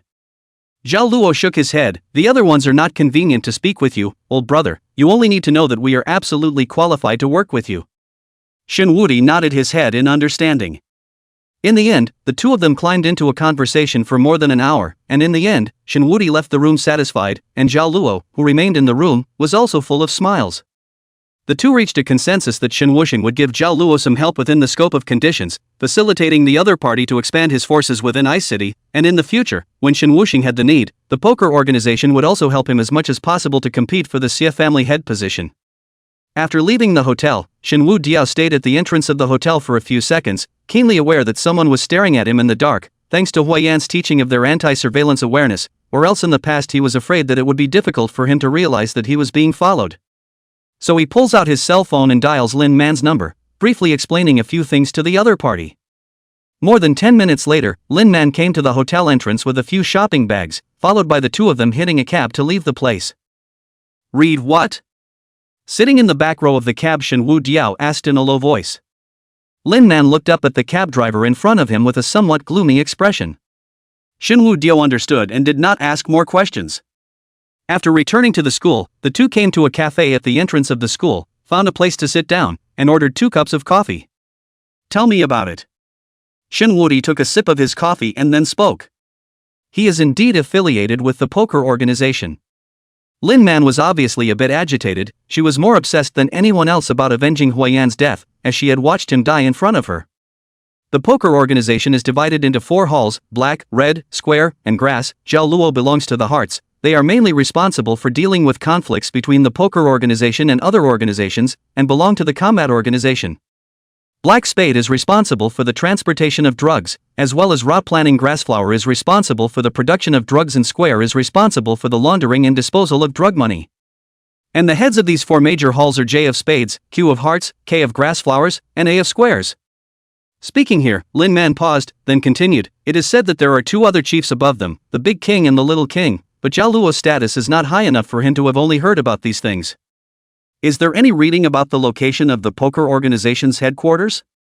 Shen Wu Disease asked. This was also the question he was most concerned about. If he was able to read the location of the poker organization's headquarters, he could completely tell Elder Lin and Zhou Dao about it. I believe that they would be very willing to take the credit. No, Zhao Luo doesn't even know where the exact location of the headquarters is. Every time there's a mission, it's the Q of Hearts that contacts him in a single line. Lin Man shook his head. Although Shen Wu Diao was a little disappointed at this, it was all expected. If the poker organization was that easy to discover, it wouldn't have given the Xia military department a headache for so long. Right. Lin Man seemed to have thought of something, took out the bank card that Zhao Luo had given her earlier from her backpack and handed it to Shen Wu Diao. This is the card that Zhao Luo had before. I checked and there's $100,000 in the card. Speaking here, Lin Man paused, then said with some embarrassment, I went out and was afraid that the other party would send someone to keep an eye on me, so I went to the nearby shopping mall and spent 20,000 out. Saying that, she put the shopping bag on the side onto the table. The things are all here. Put it away. Shen Wu Diao pushed both the bank card and that shopping bag in front of Lin Man, then spoke. We may still need your help next. You can't always wear Tang Xiaohua's clothes. Said Shen Wuxia looked Lin Man up and down. Today when he went out, Shen Wuxia had instructed her that he had a mission to dress up a little. But Lin Man didn't have any decent clothes at all, and in the end could only wear Tang Xiaohua's clothes out the door. Lin Man lowered her head and rubbed her fingers, then reached out and put the shopping bag back. Take the money as well. Shen Wu Diao spoke again. Lin Man's life was rather strained. This was clear to all of them, although Xiaoyu and Shen Wu Diao were both masters who did not lack money, but gifts for no reason were always a bit too good, and with Lin Man's character it was obvious that she would not accept it either. I don't want it. Lin Man shook her head. Lin Man. Shen Wu Diao took a sip of coffee, then looked at the other party and said rather seriously, seeking benefits for oneself under reasonable circumstances is not something to be ashamed of. And there is some money, don't want it for nothing. After saying that, Shen Wuxi directly got up and left. Looking at Shen Wu Diao's departing back, Lin Man was silent for a long time, and finally put the bank card away, and finally chased after Shen Wu Diao in the direction of his departure, carrying a shopping bag as well as half a cup of coffee that he had not finished drinking. Chapter 084 Mountaineer, halfway up, first peak. 3 days later, Shen Wuxi and the others came to the Dao class for their lessons as usual, yet they waited for a long time without waiting for Tang Song's arrival. What's the situation? Why hasn't teacher Tang Song come yet?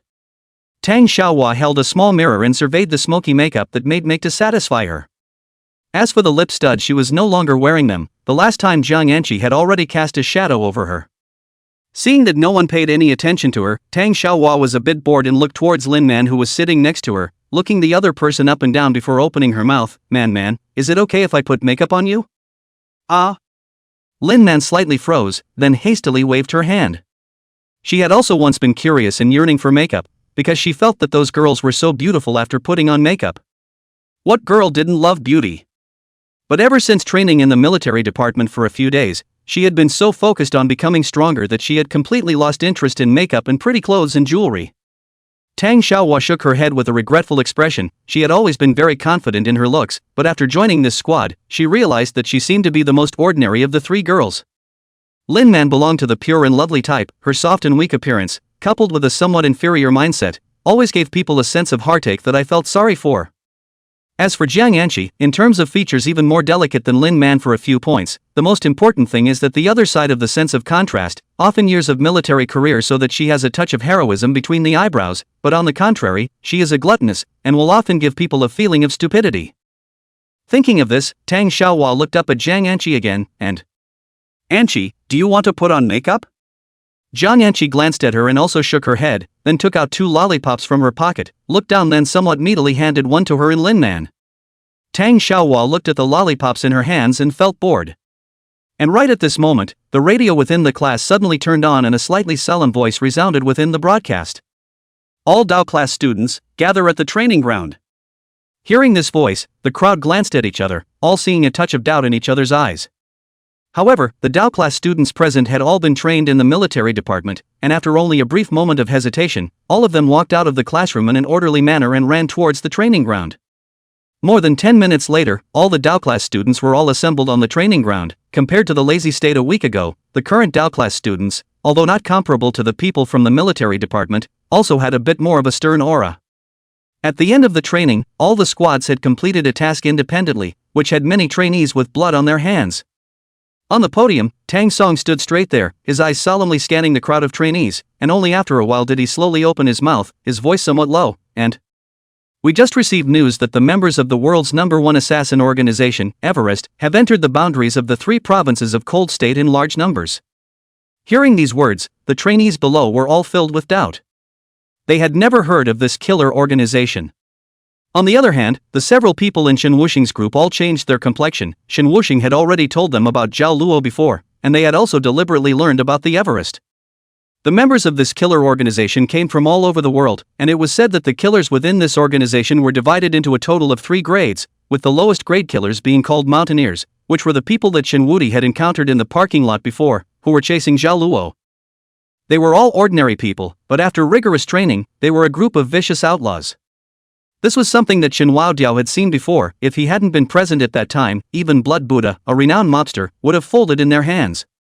The second level of assassins was known as mid-levels. This level of assassins had already gone beyond the realm of ordinary people. They would not take on missions easily, only some particularly important missions, or particularly difficult to complete missions would allow them to make a move.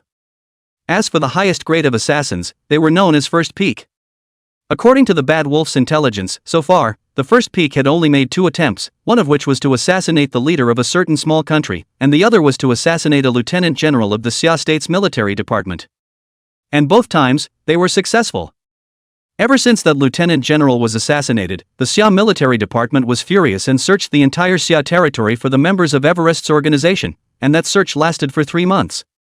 Since then, the summer country had become a forbidden place for Jumo, and they had even seldom picked up mission targets from the summer country.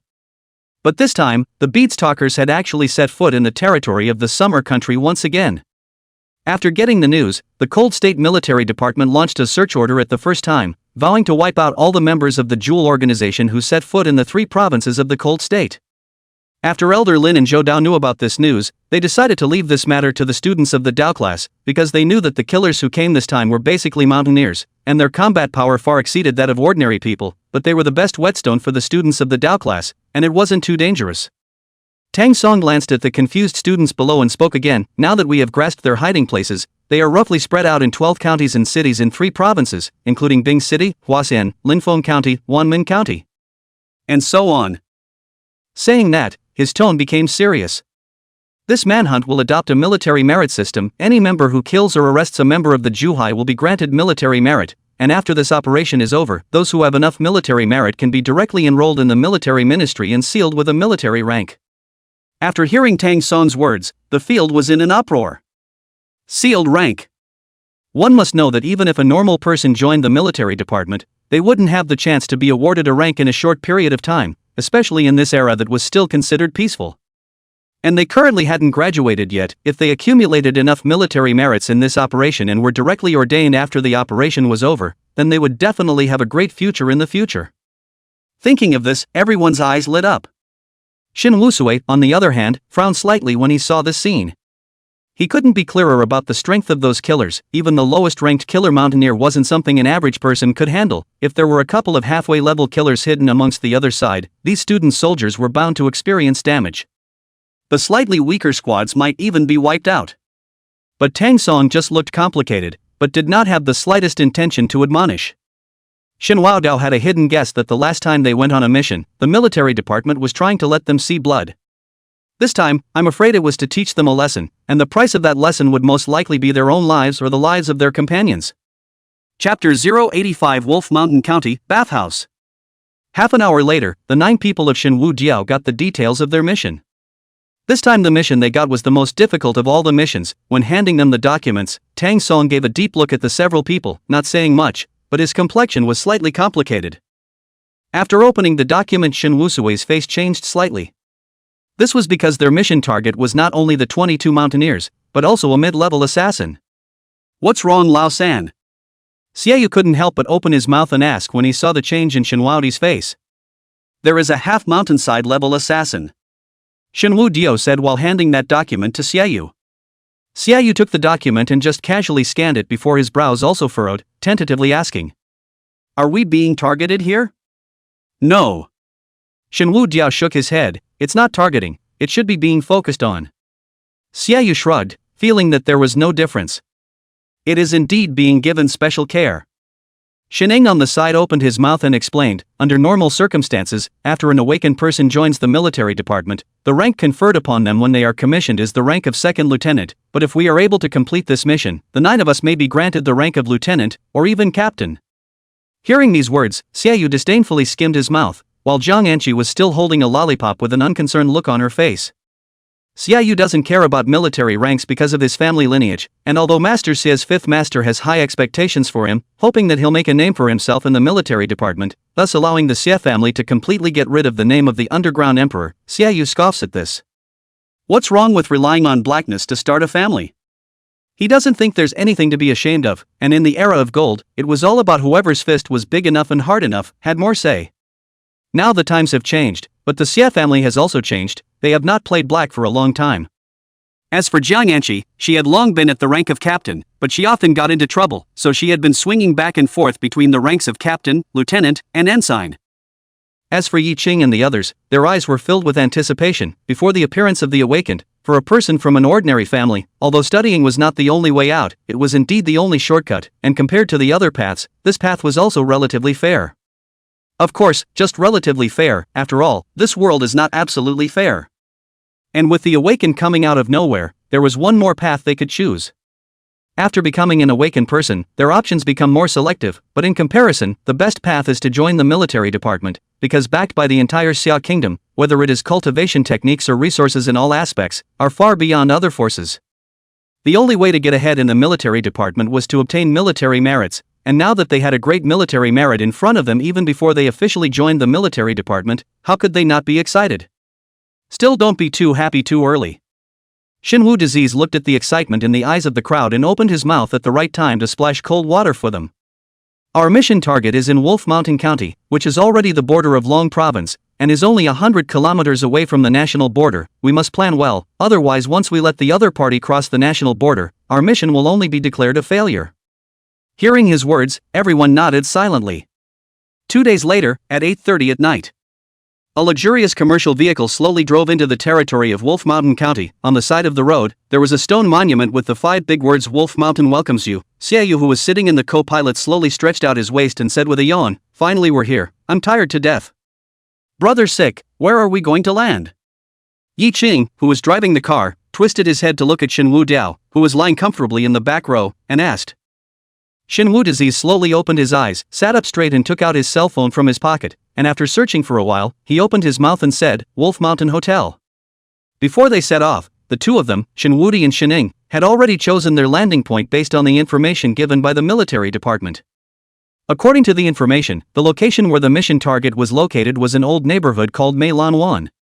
In order to avoid alerting the snakes, they didn't choose to move directly into that neighborhood. After all, this is just a small county, the floating population is not too much, suddenly moving in 9 people will inevitably attract attention. So they chose the landing point in the side of Meilan Bay neighborhood Wolf Mountain Hotel. Meilan Bay is an old neighborhood, the floor is only 7 layers. On the other hand, Wolf Mountain Hotel was a high-rise building, integrating bathing, entertainment, and lodging, and was considered the best hotel in Wolf Mountain County. If they stayed at Wolf Mountain Hotel, not only would they not attract attention, but they could also monitor every move in the opposite neighborhood very well. Not long after, the commercial car with a Bingqing license plate slowly stopped at the parking space in front of Wolf Mountain Hotel. Xinwu Disease line of 9 people got out of the car, came to the hotel. They did not open too many rooms, 9 people opened a total of 3 rooms, 3 people are what is also convenient to take care of each other. The rooms they stayed in were 1207, 1208, and 1209. Which was specially selected by Xinwu. The location of the 12th floor is just convenient for them to observe the movements of the people in the opposite neighborhood. Lying on the bed of the hotel, Xiaoyu stretched his waist vigorously before suggesting, "When I came up just now, I saw that there was a bath downstairs, let's go for a scrub?" Hanzhou's bath rubbing culture is renowned throughout the country. Many southerners come to Hanzhou and the first thing they do is to experience the big bathhouse in Hanzhou. Of course, there are also many people who can't accept this kind of honesty and openness. However, all the people are born and raised in Hanzhou, there is no resistance to this kind of thing. Even the 3 girls all raised their hands in favor. Xinwu Disease smiled helplessly and didn't choose to spoil the crowd's excitement, so the crowd assigned rooms and then went downstairs to the bathing center. After changing their clothes, the crowd entered the male and female bathhouses with their respective hand tags. Hanzhou people's bathing habits are generally used to wash the shower, and then go to the steam room to steam for a few minutes, followed by a bathmaster scrub, and then finally go to the public bathhouse to soak for a while. Of course, there are some special services that Xinwu Diao doesn't know much about. After all, he hasn't personally experienced them, but Xiaoyu should be familiar with them. After rubbing the bath, Xiaoyu moved his somewhat stiff neck, then said with a face of enjoyment, "Comfortable." After saying this, he directly dives headfirst into the large bathhouse, stirring up a splash of water. The crowd laughed and jumped in after him. After all, they were also in a rare moment of relaxation, and there was a hard battle waiting for them next. And right at this moment, Xinwu Sui suddenly felt a few gazes locking onto them, giving him a feeling like an on his back. Immediately after that, he subconsciously looked at Xining, and sure enough, he found that the other party's expression had also become serious for a few moments. Xining sensed Xinwu's gaze, and he gently raised his chin, signaling Xinwu to look in that direction. Xinwu Diao slowly turned around, only to see a few robust and strong men, who were gazing at them with stony faces. To be precise, they were gazing at both Xining and Xiaoyu. Xinwu Diao was initially a bit puzzled and confused, but when his line of sight landed on the 2 men's naked upper bodies, his face changed slightly. Xinying's seemingly thin, but actually full of explosive power upper body was full of crisscrossing scars, among which there were years of old wounds, as well as new wounds left from a mission not long ago. As for Xiaoyu, although he didn't have that many wounds on his body, there was a gunshot wound on his chest. A knife wound was still relatively easy to explain, but there were only 2 possibilities for someone with a gunshot wound. One was the official personnel of the law enforcement team or the military department, and the other was a vicious outlaw. Chapter 086 Encountering Hearts Again. While Xiaoyu had a head of yellow hair and looked like a hangdog, no matter how you look at it, he didn't look like someone from the law enforcement team or the military department. However, Xining on the side was unsmiling and had a serious face, so he did have a few shadows of someone in the military department. Xiaoyu looked down at the wound on his chest and his face changed slightly. He realized that he might have caused trouble for the squad. However, Xiaoyu quickly reacted, his face changed, and he viciously looked towards the several strong men staring at his chest not far away from the pool, staring at his chest. "What are you looking at me for? What are you looking at?" A grumpy strong man on the opposite side directly stood up, glaring angrily at Xiaoyu. As he rises, more than a dozen people instantly stand up in the entire bathhouse, and the sound of clattering water is unceasing. Seeing more than a dozen strong men depicting dragons and phoenixes around him, Xiaoyu laughed. "What's the matter? Want to move, lousy?" Saying this, he tripped through the water and walked step by step towards the burly man who had just spoken, and while walking, he said, "Damn, there is still someone in the small Wolf Mountain County who dares to move, lousy?" Hearing these words, that burly man obviously became even more furious, his fists clenched. And right at this moment, the only middle-aged man in the entire bathhouse who didn't get up slowly spoke. Little brother isn't a local, right? Xiaoyu turns his head towards the other party, only to see the other party leaning back on the edge of the bathhouse with a white towel covering his face. Seemingly sensing Xiaoyu's gaze, he reached out and took the towel down, revealing a slightly fierce face. His face had a scar that spread from the corner of his eye to the corner of his mouth, and as he opened his mouth to speak, the scar looked like a centipede coming to life writhing on his face, looking a bit hideous and gruesome. As soon as he opened his mouth, the burly men who were originally still furious and ready to step forward to tear Xiaoyu to pieces instantly turned off their fire, and their clenched fists were slowly loosened. Seeing this scene, the originally tense bodies of Shen Wusui and the others also slightly relaxed a bit. Xiaoyu smiled, then looked towards the scar-faced man. From Ice City, where do you mix? The scar-faced man looked Xiaoyu up and down, and finally his gaze landed on the wound on his chest, pausing for a few seconds before slowly opening his mouth. Wolf Mountain County, Hishan. Hishan? Xiaoyu pondered for a few seconds before shaking his head, never heard of it. Upon hearing these words, those burly men who had already sat down stood up once again, glaring angrily at Xiaoyu. On the other hand, Xiaoyu opened his mouth without any hesitation. Ice City Xiaoyu. Hearing this name, that scar-faced man first frowned, and that hideous scar wriggled on his face for a bit. After a few seconds he looked up at Xiaoyu and tentatively asked, "Your surname is Xie? Which Xie? Is there a second Xie family in Ice City?" The moment Xiaoyu's words came out, everyone's faces became incomparably grave. The scar-faced man's face also changed slightly before he slowly stood up, and a junior brother hurriedly stepped forward to hand the other party a bath towel. He wrapped the towel around his waist, then looked at Xiaoyu in a rather serious manner and arched his hand. "So it's the young master of the Xie clan who has come to Wolf Mountain." The junior brother under his hand is unintelligent. "Please forgive me, Xie Xiao." And just as he arched his hand, Shenwu Jiao keenly saw that the other party had a blood-red tattoo on his wrist. It was a red heart tattoo. In an instant, Shenwudi's brain raced. The first time he encountered Everest's assassin, the other party's target was Zhao Luo, who was the cardinal in the poker organization. Now the killer of Everest came to Wolf Mountain County, and Wolf Mountain County happened to have a member of the poker organization as well. Very quickly, Shen Wuxi came to a conclusion. The reason why the assassin from Everest entered the country was because he was rushing towards the poker organization, or perhaps he was rushing towards the hearts in the poker organization.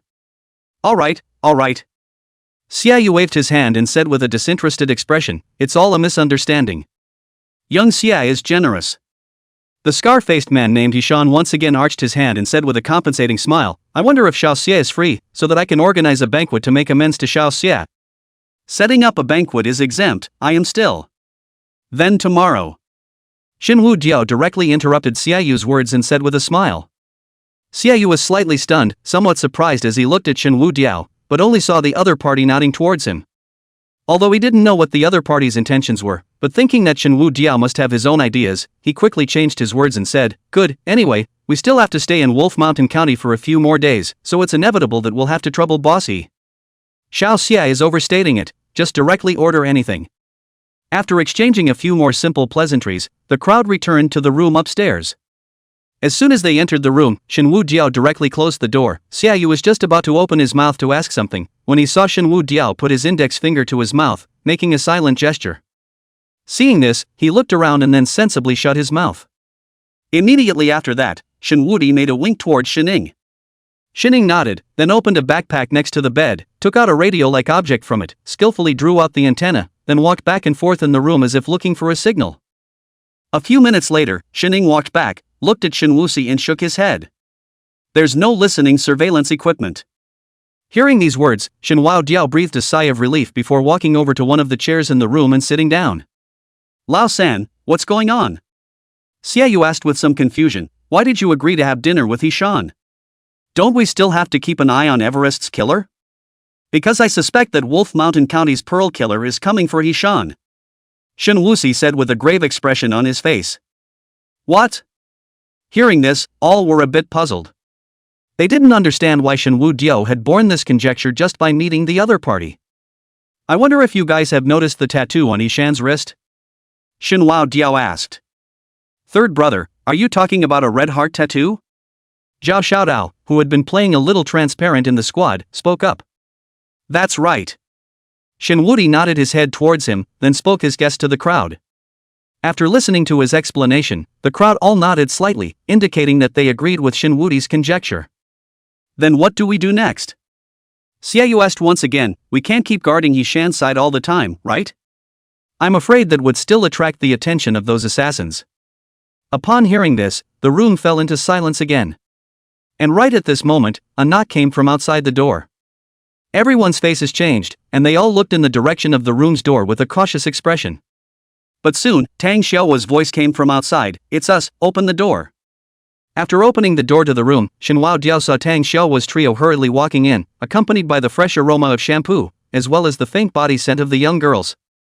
Xiaoyu stroked his chin as he carefully sized up the three veiled beauties in front of him, and couldn't help but tisk out. Chapter 087 Everest's Goal, He Mountain. It had to be said that Tang Xiaohua's trio were all first-class beauties. Even if they had just taken a bath without adding any powder, their face value was still very capable. Especially Jiang Anqi and Lin Man. Even though Xiaoyu had seen countless women, every time he saw the two of them, he had a feeling of amazement. Of course, it wasn't that Tang Xiaohua wasn't good-looking, quite the contrary. At the time, Tang Xiaohua was the class flower of the Dao class. It was only that she wasn't very lucky and was assigned to Lin Man and Jiang Anqi's squad, and in the situation where the two beauties were competing for the honor, she was passively reduced to a companion. What happened? Shinwu Disease looked at the trio's dark hair still faintly dripping with some water stains, and couldn't help but frown and ask. Man. Tang Xiaohua stepped aside and pushed Lin Man in front of Shinwu Diao. You say it. Lin Man nodded, then spoke somewhat anxiously. Tonight, the assassins of the Everest might want to make a move against a man named Hishan. Hearing these words, Xiaoyu and the others' gazes instantly landed on Shinwusi. Shenhua Diao had just said that it was very likely that Everest's target was Hishan, and now Lin Man had passed on the same news. If it was only Shenhua Disease's speculation, it would not have proved that the other party's target was truly Hishan, but now Lin Man had even said the same thing, knowing that Lin Man did not know Hishan at all. The fact that she was able to know this name could only mean that the other party had read someone's heart and knew about Hishan as a person in the news she had acquired. In detail. Shinwusi's face changed as he opened his mouth and urged. Just a moment ago, we came out after taking a bath, and because Little Flower's sister ordered a special service, we had to go to the front desk to make up for the fee. Later. Sensing the crowd's strange gazes, Tang Xiaohua hurriedly interrupted Lin Man's words. Speak clearly, I just had a fire cupping. What special service? I don't quite understand. Lin Man smiled awkwardly, then continued. When I went to the front desk to check out, there happened to be a scar-faced man who was also checking out, and I found that the receptionist in charge of the collection was looking at the scar-faced man with a very strange look. Lin Man frowned. Because of the existence of mind reading, Lin Man loved to observe other people's eyes, and many times she was able to tell that something was not right in some people's eyes even without activating her mind reading. And then you unleashed your mind reading on him? Shinwudi asked tentatively. Well, I'm just used to it.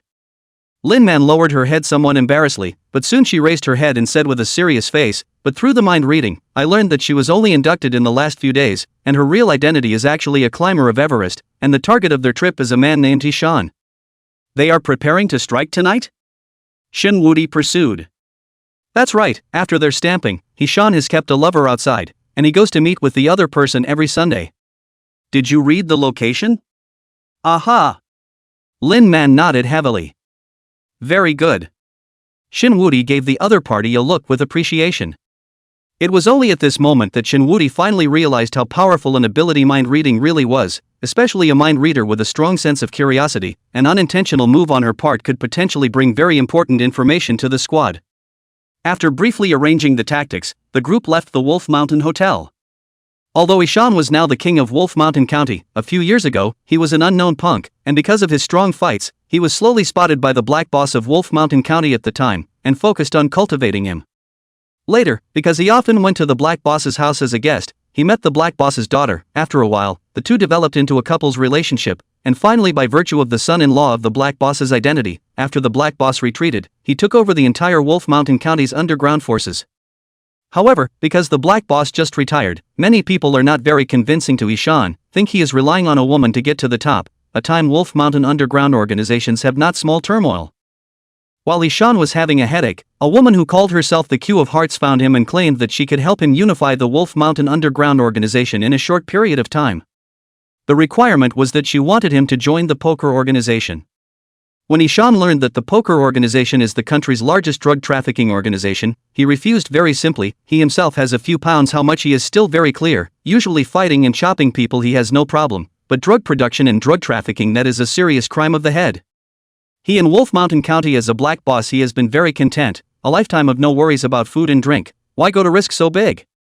However, the woman called Q Cardinal clearly said, will not let him involved in drug production and trafficking. He needs to do is when the poker organization's drug development to the Wolf Mountain County, the drug dealers to carry out a little special care can be. A drug trafficking organization that wants to open up new markets is bound to have a lot of difficulties. The first thing they need to face is the tracking of the law enforcement team, and the second is the ostracism of some of the local snakes. For example, in Wolf Mountain County, a small place, not to mention drug traffickers, even drug addicts are only a handful of people. But even so, if the poker organization without saying hello directly in the territory of the Wolf Mountain County drug trafficking, not 3 days they will be the local snakes will be uncovered, light will be broken hands and feet, heavy will be killed. It is not good to say, after all, the death of a few drug traffickers will not be reported to law enforcement team. After 2 days of consideration, Ishan really could not withstand the pressure of these people in Wolf Mountain County, and finally chose to join the poker organization. And the Q of Hearts didn't go back on his word. That night the other party brought a group of people to Wolf Mountain, helping him to suppress those black bosses in Wolf Mountain County who were defiant against him with thunderous means. And the other party sent people Ishan heard before, is not far away from a nearby county black boss, named Zhao Luo, nicknamed Blood Buddha. Now this matter has already passed for half a year long, but the other party has not approached himself so far, probably because Wolf Mountain County is relatively remote. The market of the poker organization has not yet explored here. But it must be soon, because when he contacted Zhao Luo a few days ago, he heard that the other party's county had already started to have members of the poker organization selling drugs. As the car slowly came to a stop, Zhao Luo also broke free from his thoughts. Looking through the car window at the apartment building in front of him, a rare soft smile appeared on his fierce face. His wife was the daughter of the previous black boss of Wolf Mountain County, and even though the other party had retired now, the prestige was still there. So over the years, Ishan had always been relatively scornful of this wife of his, and there were even people who would often use this to ridicule him, saying that he, Ishan, was a dragon outside, but when he came back home, he turned into a worm. The lover he kept outside was different. Compared to the tigress at home, it was a world of difference. Thinking of the other party's young and beautiful flesh, as well as the gentle and lovely character, Ishan somewhat impatiently pushed open the car door and walked towards the apartment building. Chapter 088 Ambush. And he didn't notice that just as he walked into the apartment building, many gazes fell on his body intentionally or unintentionally. Not far from the roadside, a commercial vehicle was parked on the opposite side of the road. Third brother, the person went in. Zhao Xiaodao's voice came from Shun Wuxi's communication device. At this moment, Zhao Xiaodao was standing at the entrance of the apartment, with Bluetooth headphones hanging from his ears, gazing into the distance from time to time, making an appearance of waiting for someone. Continue to follow up, Shinwu Dio said in a low voice. And at this moment, Lin Man and Tang Xiaohua, the two of them holding each other's arms and laughing, followed behind Yishan and walked into the elevator together. After entering the elevator, the two of them didn't rush to press the elevator, but only after seeing Yishan press the button for the 21st floor did they reach out and press the 20th floor.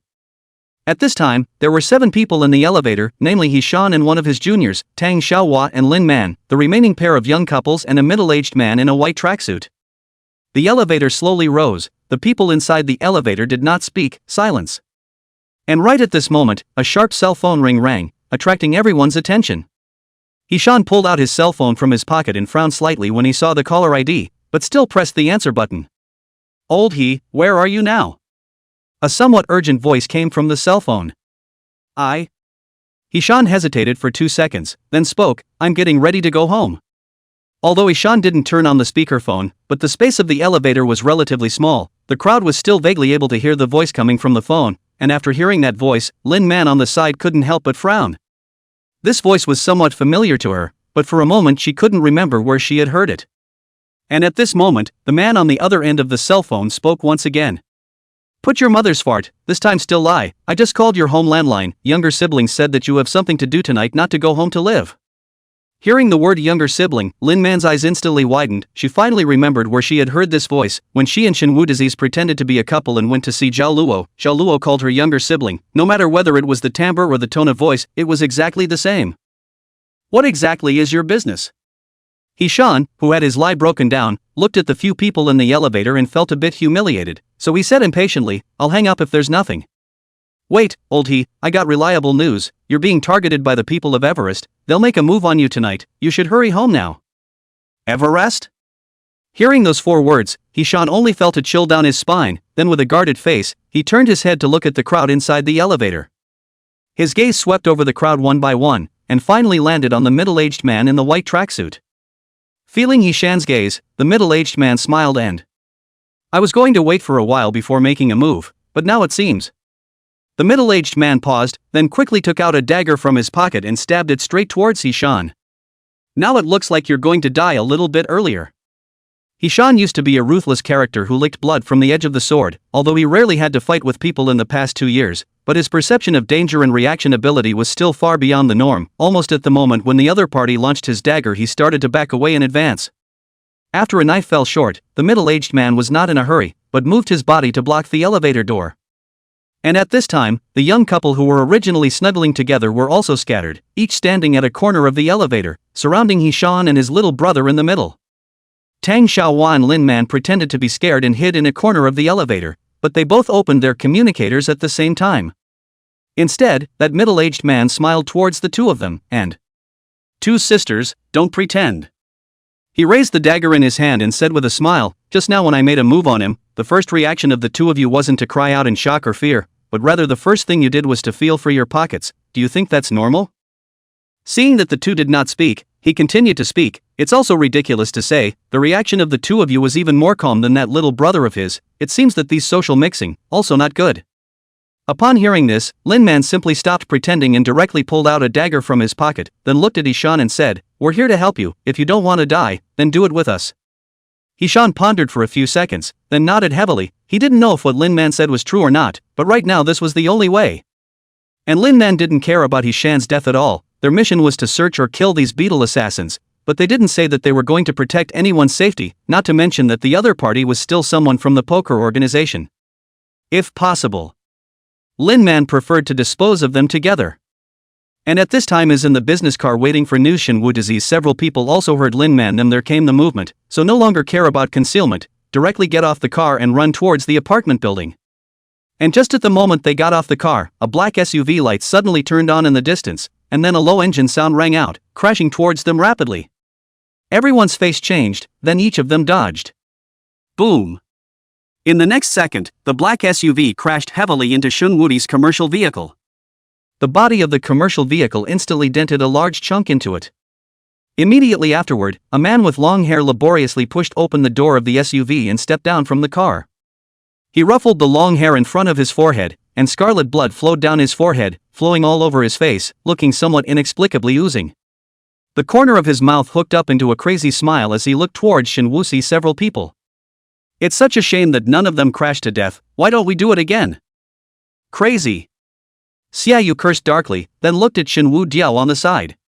Shenwu Diao shook his head, then spoke, "Shining Yi Qing, you guys go help Lin Man and the girls, leave this place to me." "Yes." The 2 nodded and left. And just as they hadn't gone more than a few steps away, 5 or 6 people carrying machetes blocked their way. Shenwu frowned, then shouted while charging towards the long-haired man, "Quickly!" However, just as Shenwu was about to rush to the other party, the long-haired man moved. His speed far exceeded Shenwu's imagination, and almost in the blink of an eye, he arrived in front of Shenwu, and then the corners of his mouth hooked into a maniacal smile, and then he threw a punch towards Shenwu's face. Shenwu disease couldn't dodge in time and could only cross his arms to block himself. However, the next second, a scene that shocked everyone happened. With a loud sound, Shenwuxi was actually the other party's fist blasted flying out. Shenwuxi's sneakers in the road friction issued an ear-piercing sound. Foot skidding more than 10 meters distance, he just managed to stop his body shape. On the road in order to avoid Shenwu, several cars had accidents. The owner of the car at the front poked his head out of the window and angrily cursed, "You're ing looking for death." However, after he saw Shenwu violently stomp his foot, crushing the hard asphalt road, and then rushing towards a long-haired man like a missile, that driver rubbed his eyes, then honestly shrunk his head back, and muttered in a low voice, "It's okay." Chapter 089. Could he also be a madman? Seeing Shenwu charging up again, an excited look appeared on the long-haired man's face. "It's been a long time since I've encountered such a durable toy. After saying that, he once again disappeared in place, and the crowd only saw a residual shadow. In the next second, he had already appeared in front of Shin Woo-sui and swung his fist towards the latter once again. Flash? Xia Yu frowned slightly. No. Zhang Yanqi looked at the long-haired man who was battling with Shin Waodiao to one place, couldn't help but swallow her saliva, and slowly spoke, "It's a D rank." Grade D? Xia Yu's pupils instantly dilated. This was the first time they had faced a D-ranked powerhouse. Before, when they were in the military department, Hui Yan had specially instructed them that ABCDE, 1 level, 1 heavenly rift, if they encountered a powerhouse that was higher than their own rank when they were out on a mission, they could try to sneak attack and gang up on them. If they are not in a position to do so, then they should just run away and never try to engage in a one-on-one fight with the other party. Because there was no chance of winning. Crossing levels to challenge has never been a thing that is not worth encouraging. That is not the self-proof of a strong person, but rather the only option at the end of the road. If there are choices that still have to cross levels to fight, then that's the size of the cutie. Thinking of Hui Yan's words at the beginning, Xia Yu turns his head to look at a few people, then says in a good-natured manner, "What are you waiting for? Let's go together." After saying this, he jogs over to the car and throws out a few sabers, which are still the weapons they chose back when they were maneuvering with the mighty Tiger Special Forces. Shen Meng pulled out his own finger tiger from his pocket and put it on his hand, touched his fist, and shouted towards Shin Waodiao, "Lao San, I'll help you." Immediately afterward, he saw the crowd looking at the little cutie with AS gazes at him. "What's wrong?" Shen Meng awkwardly scratched his head. Xia Yu directly picked himself up and slapped him on the back of the head, saying in an unkind manner, "Sneak attack. Do you know what sneak attack means?" Oh. Shen Meng smiled somewhat embarrassedly. "Shen Meng, you and Xia Yu go deal with those mountaineers." Shining walked up and opened his mouth, "Fight quickly, immediately go help Lin Man and Tang Xiaohua after resolving them. I'm afraid they won't be able to hold out for long." Then Lao San. "Leave this place to us." Shining twisted his head to look into Xia Yu's eyes and said with an extremely serious expression, "I can't guarantee that he'll be fine, but if I die in battle, I'll definitely die in front of him." Looking at Xin Ying's solemn expression, Xia Yu also nodded, "Please." After saying that, he pulled Shen Meng towards those mountaineers who had surrounded him and rushed over, while Zhao Xiaodao, who had been standing at the entrance of the apartment, had a hesitant look on his face. Because of the fact that he had been standing at the entrance of the apartment, those killers didn't notice him. He now had two choices. One was to make a move from the back and help Xia Yu and Shen Meng deal with these mountaineers together before going to support Lin Man and the two of them. The other option was to directly go upstairs to support Lin Man and the girls. After much hesitation, he still decided to go support Lin Man and Tang Xiaohua first. In his opinion, the most dangerous situation on the field today belonged to Shin Wuxi and Lin Man. Shin Wuxi was facing a D-level powerhouse they had never come into contact with before, so the level of danger was undoubtedly the highest. And the next is Lin Man and the girls, because the other party's original target is Ishan. Perhaps because Ishan is not strong, the beetle did not send strong people to deal with him, but in order to successfully complete the task, it is certain that the people sent will not be too weak. So Lin Man and the girls were definitely not in a safe situation either. The battle at Shinwu Disease's place was something he had absolutely no way to intervene in, so his best option was to go upstairs to help Lin Man and Tang Xiaohua. Thinking of this, he gritted his teeth, then without looking back he ran towards the upper floors. "It's really too much fun, can't be beaten, ha ha ha ha." The long-haired man stared dead on at Shin Wuxi, who was half kneeling on the ground with a trace of blood hanging from the corner of his mouth, and his eyes were full of the color of madness. Shinwu Disease wiped the corner of his mouth, then slowly stood up, followed by the corner of his mouth similarly hooking up a smile. Compared to the other party's maniacal laughter, it was actually not even remotely close, and even on the level of danger. Very funny indeed. Shinwu Disease laughed and took a step forward as he slapped his temples with his hands, the curves of his mouth becoming more and more open. He still had his cards, a lot of them, and just now, he had merely held his curiosity about the ding level before using pure physical strength to confront his opponent. But now he already had a preliminary understanding of the D level. A, B, C, D, E, 1 level, 1 heavenly valley.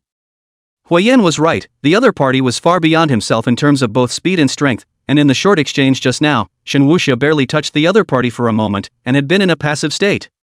Because the speed of the other party is too fast as if all the time in the flash, Shin Wuxi repeatedly punched ultimately can only attack the other party's shadow.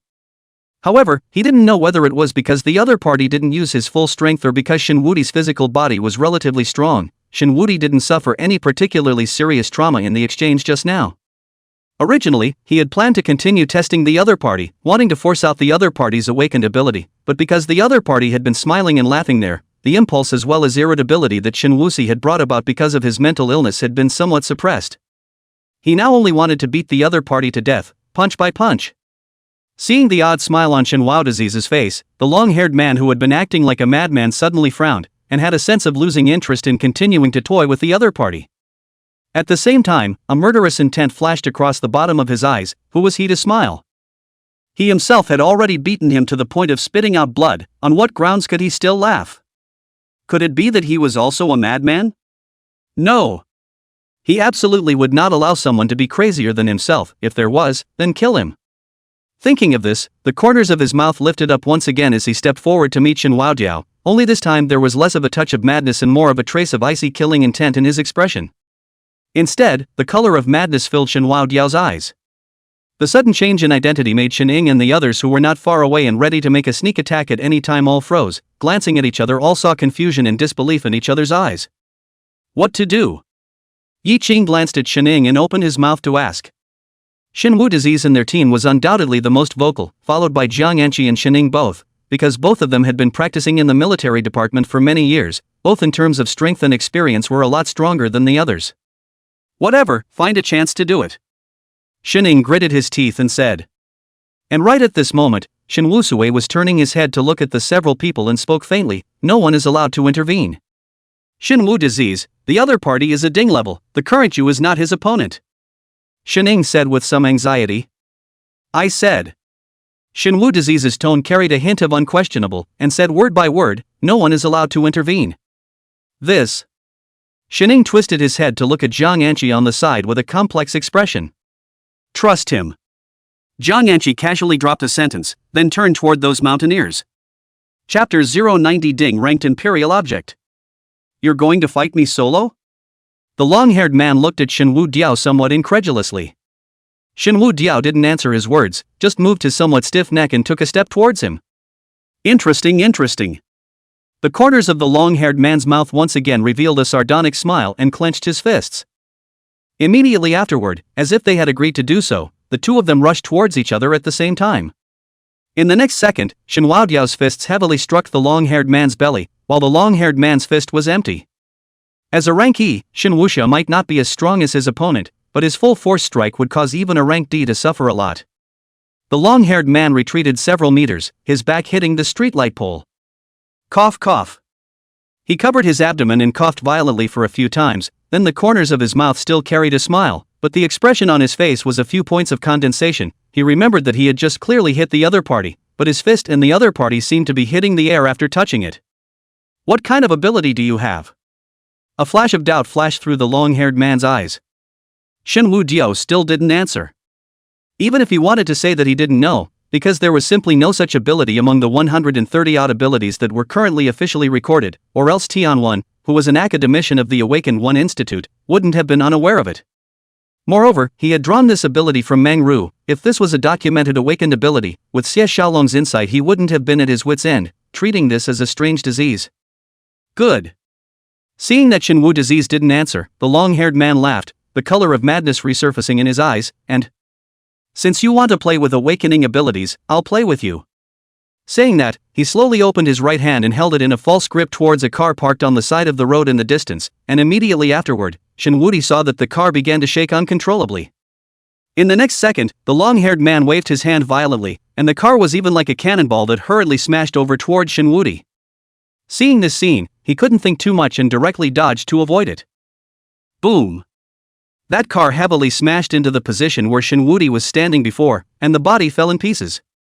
Imperial object? The corner of Shin Wudiao's mouth rose uncontrollably. Being in this current state, the stronger the opponent was, the more excited he was. On the other hand, the several people of Shining who were tangling with the mountaineer not far away suddenly changed their faces. Although they had been practicing in the military department for many years, this was the first time they had seen a D-level awakened person go all out. Their control over their awakened abilities was really strong and terrifying. The general Imperial objects were only able to control some objects with a very light weight. For example, the nominal first awakened person in Xia, he was initially discovered because of his awakened ability to control a basketball, while the general ordinary Imperial awakened person can only manipulate some simple everyday objects. Even those awakened who have reached level E are only able to manipulate some weapons, only the degree of mastery is higher, and they can freely manipulate weapons, similar to Imperial swords and the like, but the Imperials who can throw a car as a weapon through Imperials, no matter if it's Shining or Jiang'anchi, they haven't seen it yet. As for the Imperial sword old man of the 100 herb hall that Yang Xiaoxiao had mentioned earlier, his awakened ability was not an Imperial weapon. Interesting. Xinwu Disease glanced at the car that had fallen and changed shape not far away from him, and the corner of his mouth hooked into a crazy smile. Interesting? The long-haired man laughed, then opened his hand again. There's even more interesting. After saying that, another car smashed over towards Xinwu Disease. This time it wasn't an empty car. The driver's seat position in the car was still sitting on a middle-aged man with a fearful face. At this moment, the man is numb. What is the situation? Just in order to avoid Xinwu Disease, he emergency brake, was behind the car tail. He just poked out his head, want to scold each other a few words. The result is to see each other a foot chop the ground, and then flew out. He was about to call the law enforcement team to deal with this matter, but the result was that he inexplicably flew up. The man had played with flying cars for many years, but it was really the first time he had experienced the feeling of flying. Exciting? Exciting! Take life 4. As the car smashed heavily on the ground, the airbag instantly popped out, and the man also instantly lost consciousness, life and death unknown. Xinwu Disease did not even look at the other party, just took advantage of the gap between the other party's control of the vehicle, instantly rushed towards the other party. However, just as he was about to rush in front of the other party, the street light pole behind the long-haired man directly rose up after making a sound and smashed over towards Xinwuxi. This sudden scene completely out of Xinwuxia's expectations. The street lamp pole in place to pull out can be far more difficult than controlling a car is too much. In the face of this sudden blow, Xinwudi did not have any panic, but the whole person disappeared in place. The long-haired man's face changed, no longer the madness of the past, there was only seriousness and caution. The next second, the thick street lamp pole instantly smashed on the road surface, the iron pole scratched on the road surface, rubbing out a burst of sparks. And Xinwuxi's figure had already appeared behind the long-haired man at an unknown time, fiercely blasting a punch towards the back of the other party's head. The long-haired man did not turn around, just with his combat experience and the fist wind coming from behind him, he sensed Xinwu Diao's position, he slightly sidestepped Xinwu Diao's punch and reached out to hold Xinwu Diao's fist. Just as he was about to send Xinwuxia flying out with an over-the-shoulder slam, he only felt an inexplicable dizziness coming from his brain, and his head was so heavy that he nearly fainted directly on the ground. With his powerful physical quality of grade D, he barely suppressed that feeling of vertigo, but he still had some dizziness. At the moment when his fists and palms met just now, Xinwudi bestowed his body's hypoglycemia and insufficient cerebral blood supply to the other party, but he didn't expect that the other party's physique would be so strong that an ordinary person who was bestowed with a disease that could cause him to directly lose his consciousness would still be able to stay standing after having two of them at the same time. Was this the powerful physique of a Ding class? However, Xinwusui didn't pause too much as he bent his arm and locked the other man's neck from behind, then threw it with force, directly throwing the long-haired man out. The side of the long-haired man's face fell heavily on the ground, and the rough concrete ground rubbed a large part of his face skin with blood and flesh, which looked a bit hideous and scary.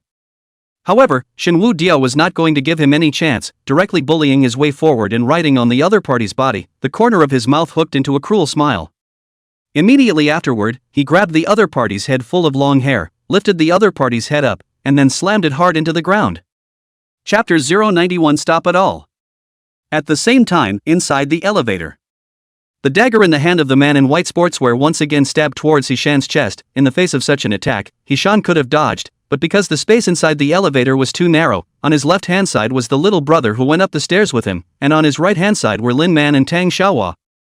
Facing the other party's attack, he didn't have any space to dodge for a moment. In a hurry, he almost subconsciously reached out and pulled the little brother on his left, blocking in front of his body. Pooh snort. The sharp dagger instantly pierced into that junior's chest, and scarlet blood instantly splashed out. Seeing this scene, the faces of Lin Man and Tang Xiaohua on the side instantly changed.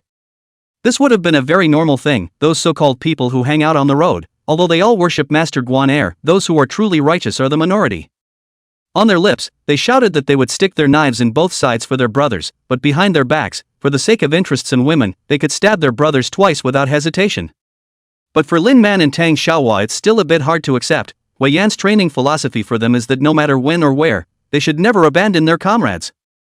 Hishan's action made Lin Man and Tang Xiaohua, who originally had no favorable impression of him, even more disgusted with him. However, at this moment, Hishan couldn't care less. In his eyes, nothing was more important than his own life. As that little brother fell, Hishan also directly toward the white sportswear man swung his fist.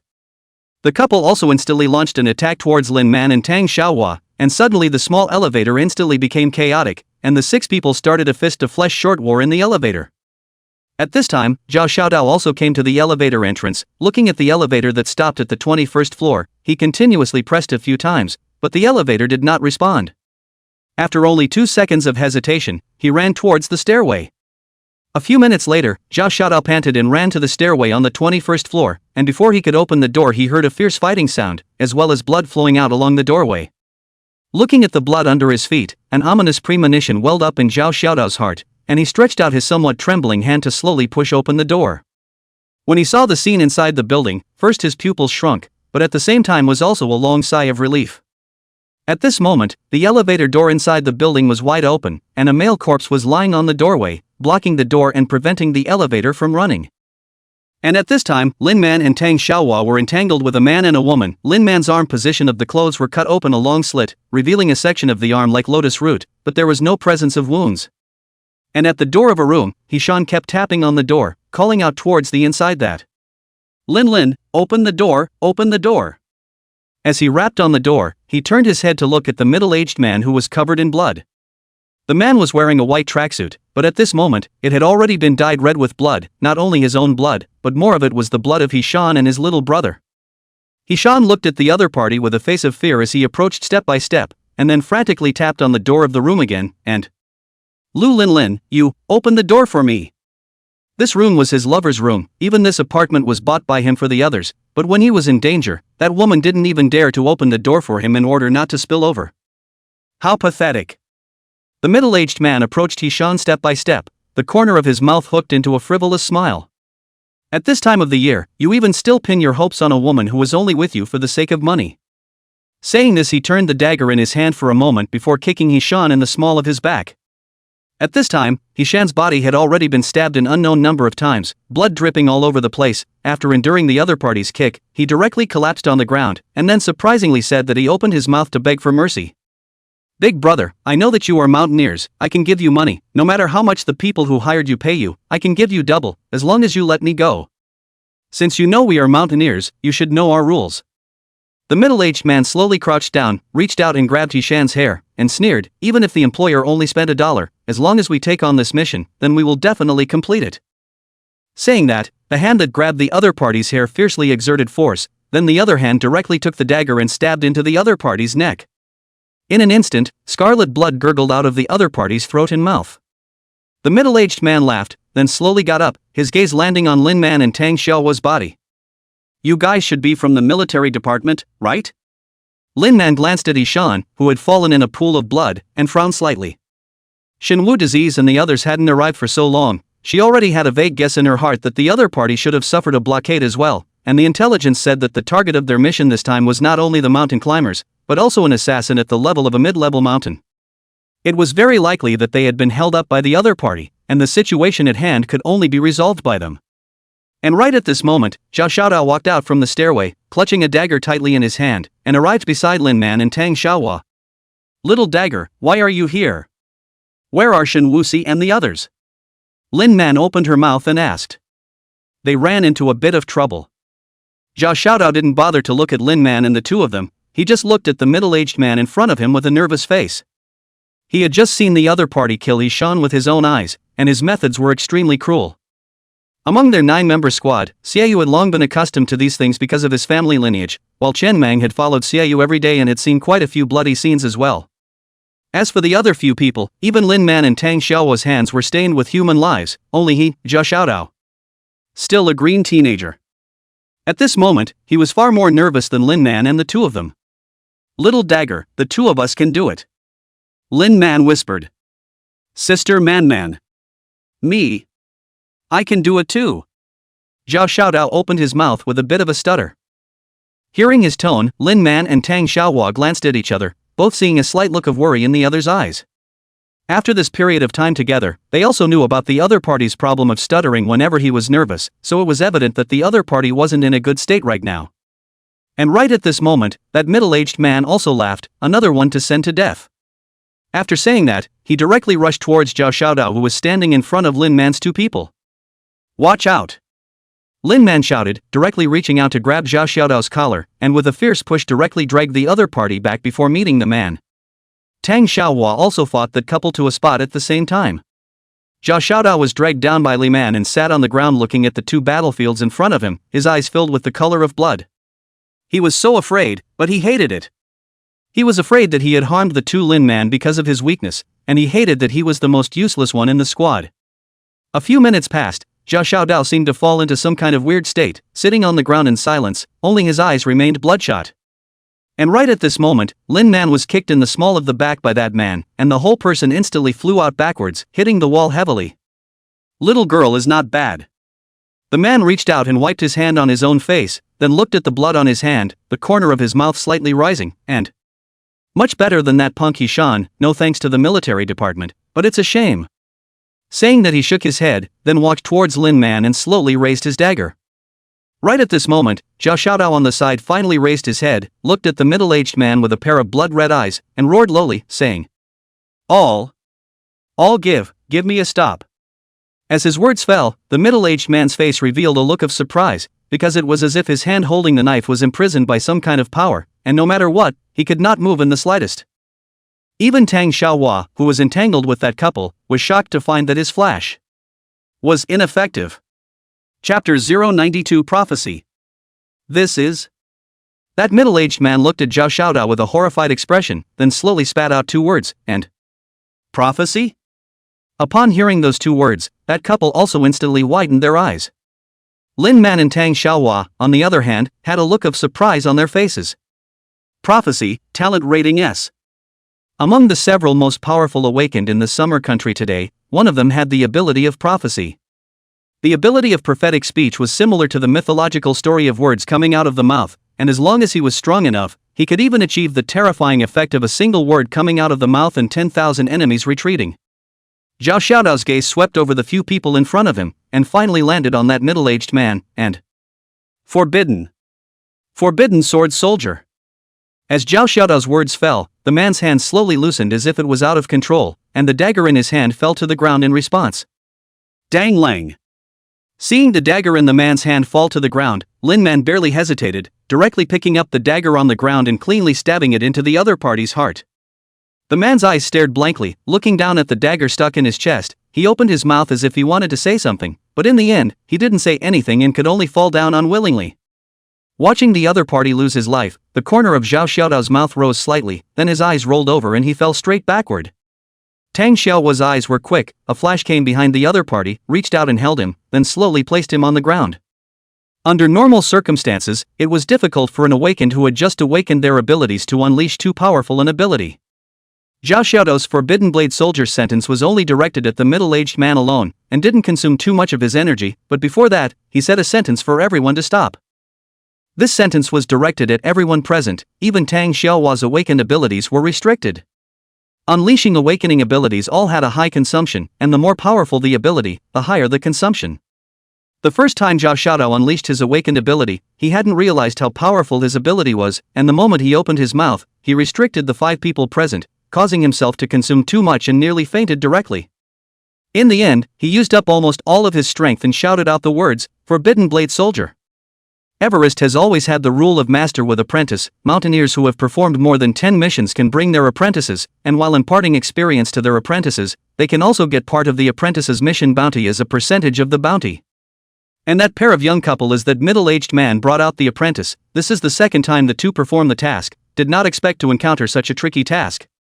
Looking at the middle-aged man in front of them collapsed in a pool of blood, the two people's eyes flashed a flash of panic color. They knew that they were finished. To fold here today. The career of a killer, which had just started, came to an end, and the same ended with their lives. After subduing the two, Lin Man launched a mind reading at the two, but the two were new members who knew very little about Everest's internal intelligence, and all the mountaineers were not given the opportunity to learn information about their employers. Lin Man, who didn't get any valuable information, had a cold gaze, then settled the two without any hesitation. Tang Xiaohua, who saw the scene, couldn't help but frown. She felt that after experiencing that incident with Huyen, Lin Man was like a different person, striking out very viciously in every fight, whether it was when she treated Jiang Wan in school or just now with this couple. After a moment of silence, Tang Xiaohua still opened her mouth and said, "Lin Man, I feel that you are somewhat different." Lin Man looked up at her, then smiled. "Because I'm afraid." "Scared?" A flash of doubt flashed through Tang Xiaohua's eyes. "Afraid of what?" "I'm afraid that being soft towards them will be exchanged for their backstabbing. I don't want to lose my life because of my softness, because I haven't lived long enough, and I don't want to." Speaking here, a flash of gloom flashed in her eyes, then she smiled bitterly, "Nor do I want to lose my teammates again." After saying this, she kicked the several corpses on the ground, confirming that the other party no longer had any life left in them, before she stepped forward to pick up Zhao Xiaodao as if nothing had happened, then said very calmly, "Let's go, and go to rendezvous with Xinwu disease and the rest of them." When Lin Man and the girls arrived at the bottom of the apartment building, they saw a group of people surrounding the opposite side of the road, with some members of the law enforcement team present to maintain order. "All of you, stop filming, stop filming." An older law enforcement team member reached out and snatched a woman's cell phone, pointing at her nose and reprimanded, "If you keep filming, I'll take you back to the team." After saying that, he didn't care about the woman's grudging eyes, and instructed towards the several young law enforcement team members beside him, "Watch out for me, anyone who dares to take photos and videos will be brought back to the team for me." A group of law enforcement team members while evacuating the crowd, while supervising to prevent people from taking pictures, because if the scene here is spread out, and will cause an uproar. In the center of the law enforcement team's crowd, a slim young man rode on top of a long-haired man. His hard fists kept landing on the other party's long-ago bloodied face. His fists were full of blood, and he could no longer tell if it was his own or the other party's.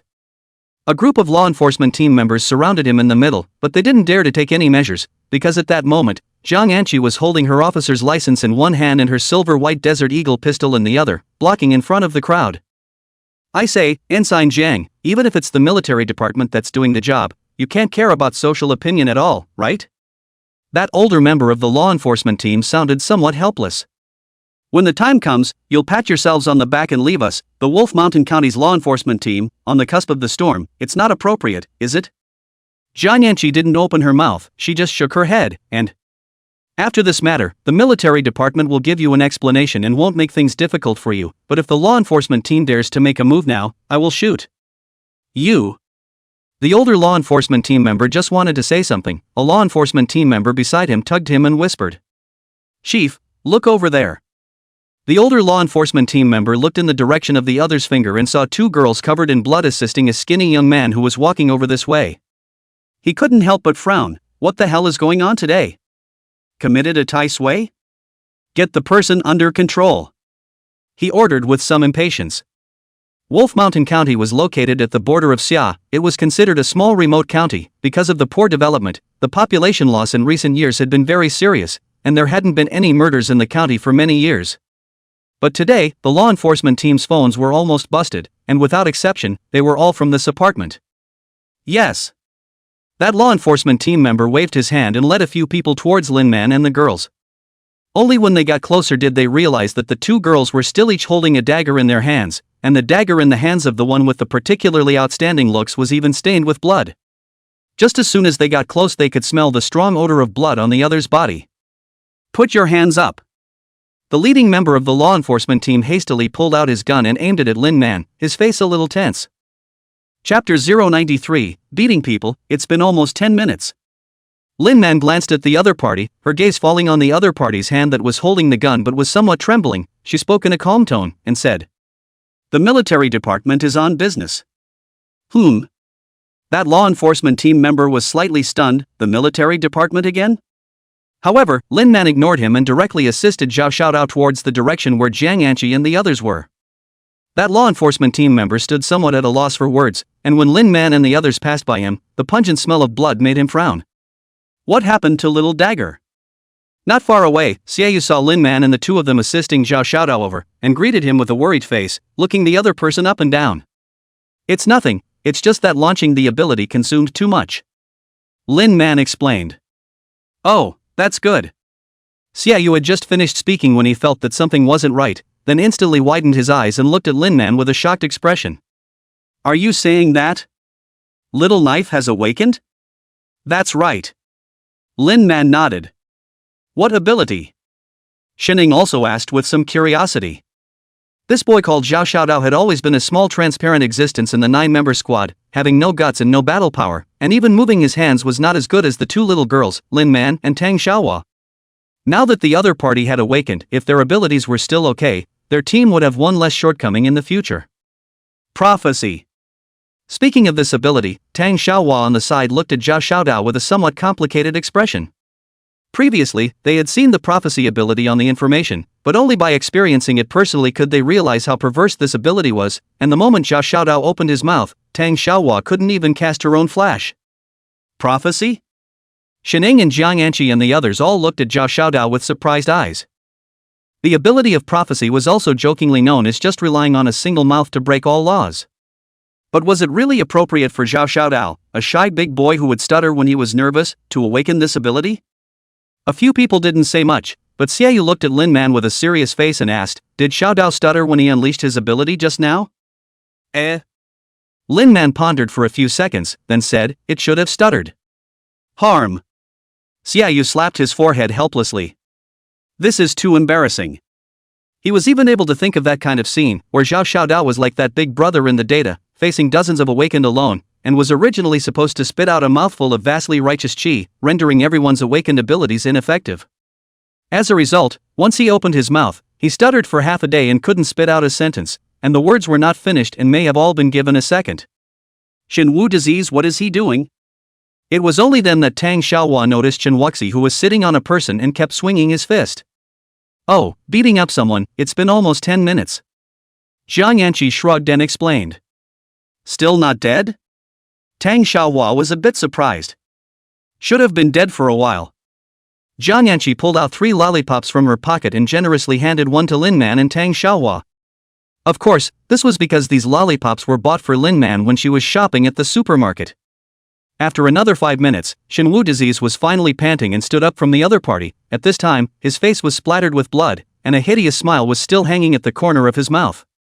Seeing this scene, Xining shook his head helplessly. "You should have left your mouth alive for Lin Man to read your mind. Perhaps you can get some useful information." Shenwu Diao didn't answer the other party's words, he just slapped his head vigorously, then said indifferently, "Let's go." With that, he took the lead to leave.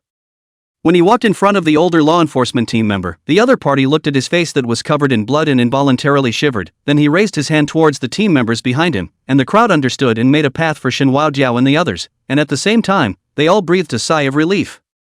They were really afraid that the captain would ask them to bring the other party back to the team. After all, they had all seen Shenhua Disease's methods just now. This was a complete pervert. Thinking of this, they subconsciously glanced at the corpse whose skull had all been shattered by the beating, and all of them were immediately sweating. As Shenwu Disease left, Jiang Anqi also followed with a lollipop in her mouth. When Lin Man walked to the side of that law enforcement team leader, as if he thought of something, his feet lurched and he twisted his head to look at the other side, and... Right, there are still 5 corpses in the hallway of the 21st floor of the apartment, don't forget to deal with them. Hearing those words, that captain of the law enforcement team only felt that the sky had collapsed. Now, according to the bodies counted out by the law enforcement team at the scene, there were already more than 10, plus the 5 corpses on the upper floors, a total of more than 20 lives, if the military department didn't give an account of it. Not to mention him as the captain of the law enforcement team, even the governor of Wolf Mountain County wouldn't be able to do his job anymore. After returning to the hotel, Shin Wusui looked at himself in the mirror inside the bathroom. His face was still pale, but he was able to see a hint of violence in his eyes.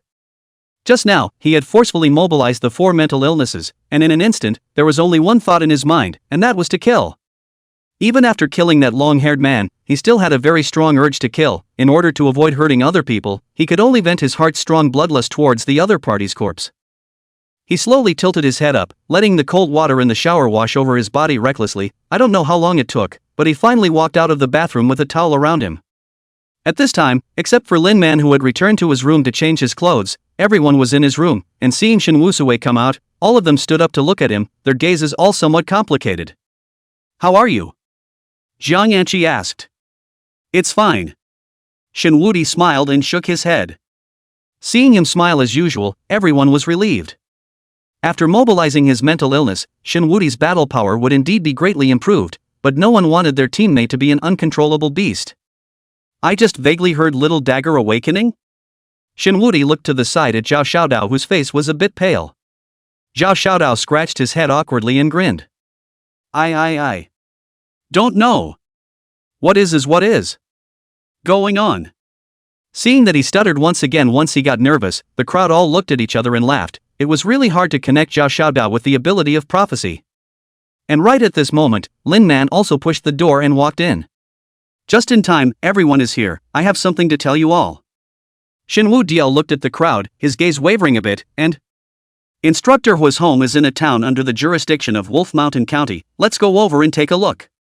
Hearing these words, the crowd all instantly tightened their smiles before nodding solemnly.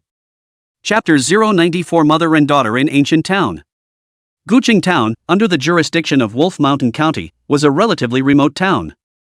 At 5 in the morning, in a breakfast store, a middle-aged woman with outstanding looks but plain clothes was busy in the kitchen with an apron tied around her waist. She raised her head and glanced at the clock on the wall before shouting towards the outside, "Mulan, pack up, it's time to go to school." "Okay, Mom." A girl's clear voice came from the outer room. Immediately after, another somewhat sharp and piercing female voice came, "Are you this little blind?" Hearing this voice, the middle-aged woman hurriedly put down the work in her hands and hurriedly walked out from the back kitchen. Just as soon as she went out, she saw a colorfully dressed woman raise her hand towards a 5 or 6-year-old little girl wearing a school uniform. "Stop it!" Splat! The middle-aged woman's voice and the sound of a crisp slap sounded almost simultaneously.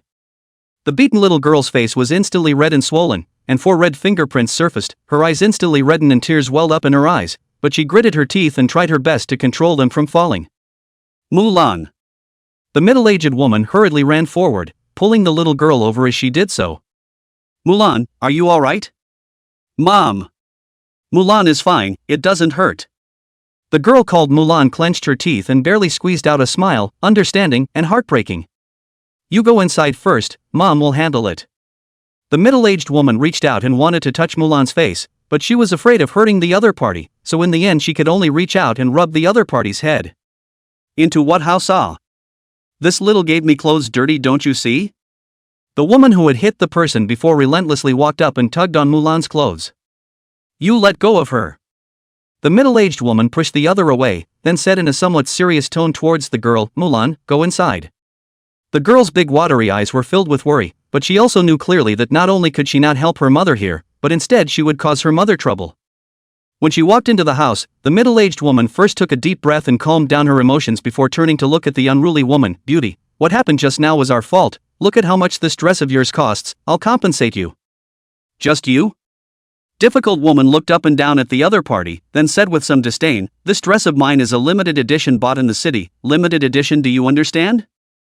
"I don't understand what limited edition." The woman shook her head, then said, "But my daughter soiled your clothes, I will definitely compensate you." "Then you pay for it, $50,000. The unruly woman stretched out her hand towards the woman, her bright red armor looking somewhat demonic. The woman's face changed, staring at the other party's clothes for a moment, then tentatively asked, "Are you saying your clothes are $50,000? "I've said it's a limited edition. Limited edition. Do you know what a limited edition is?" The woman yelled as she tugged at her clothes. "This was bought in Ice City. Even if you have money you can't buy it, you have to be a person of status to buy it, got it?" The woman's voice was so loud that a few people who were eating breakfast in the store also put down their chopsticks and looked over this way with a look of watching.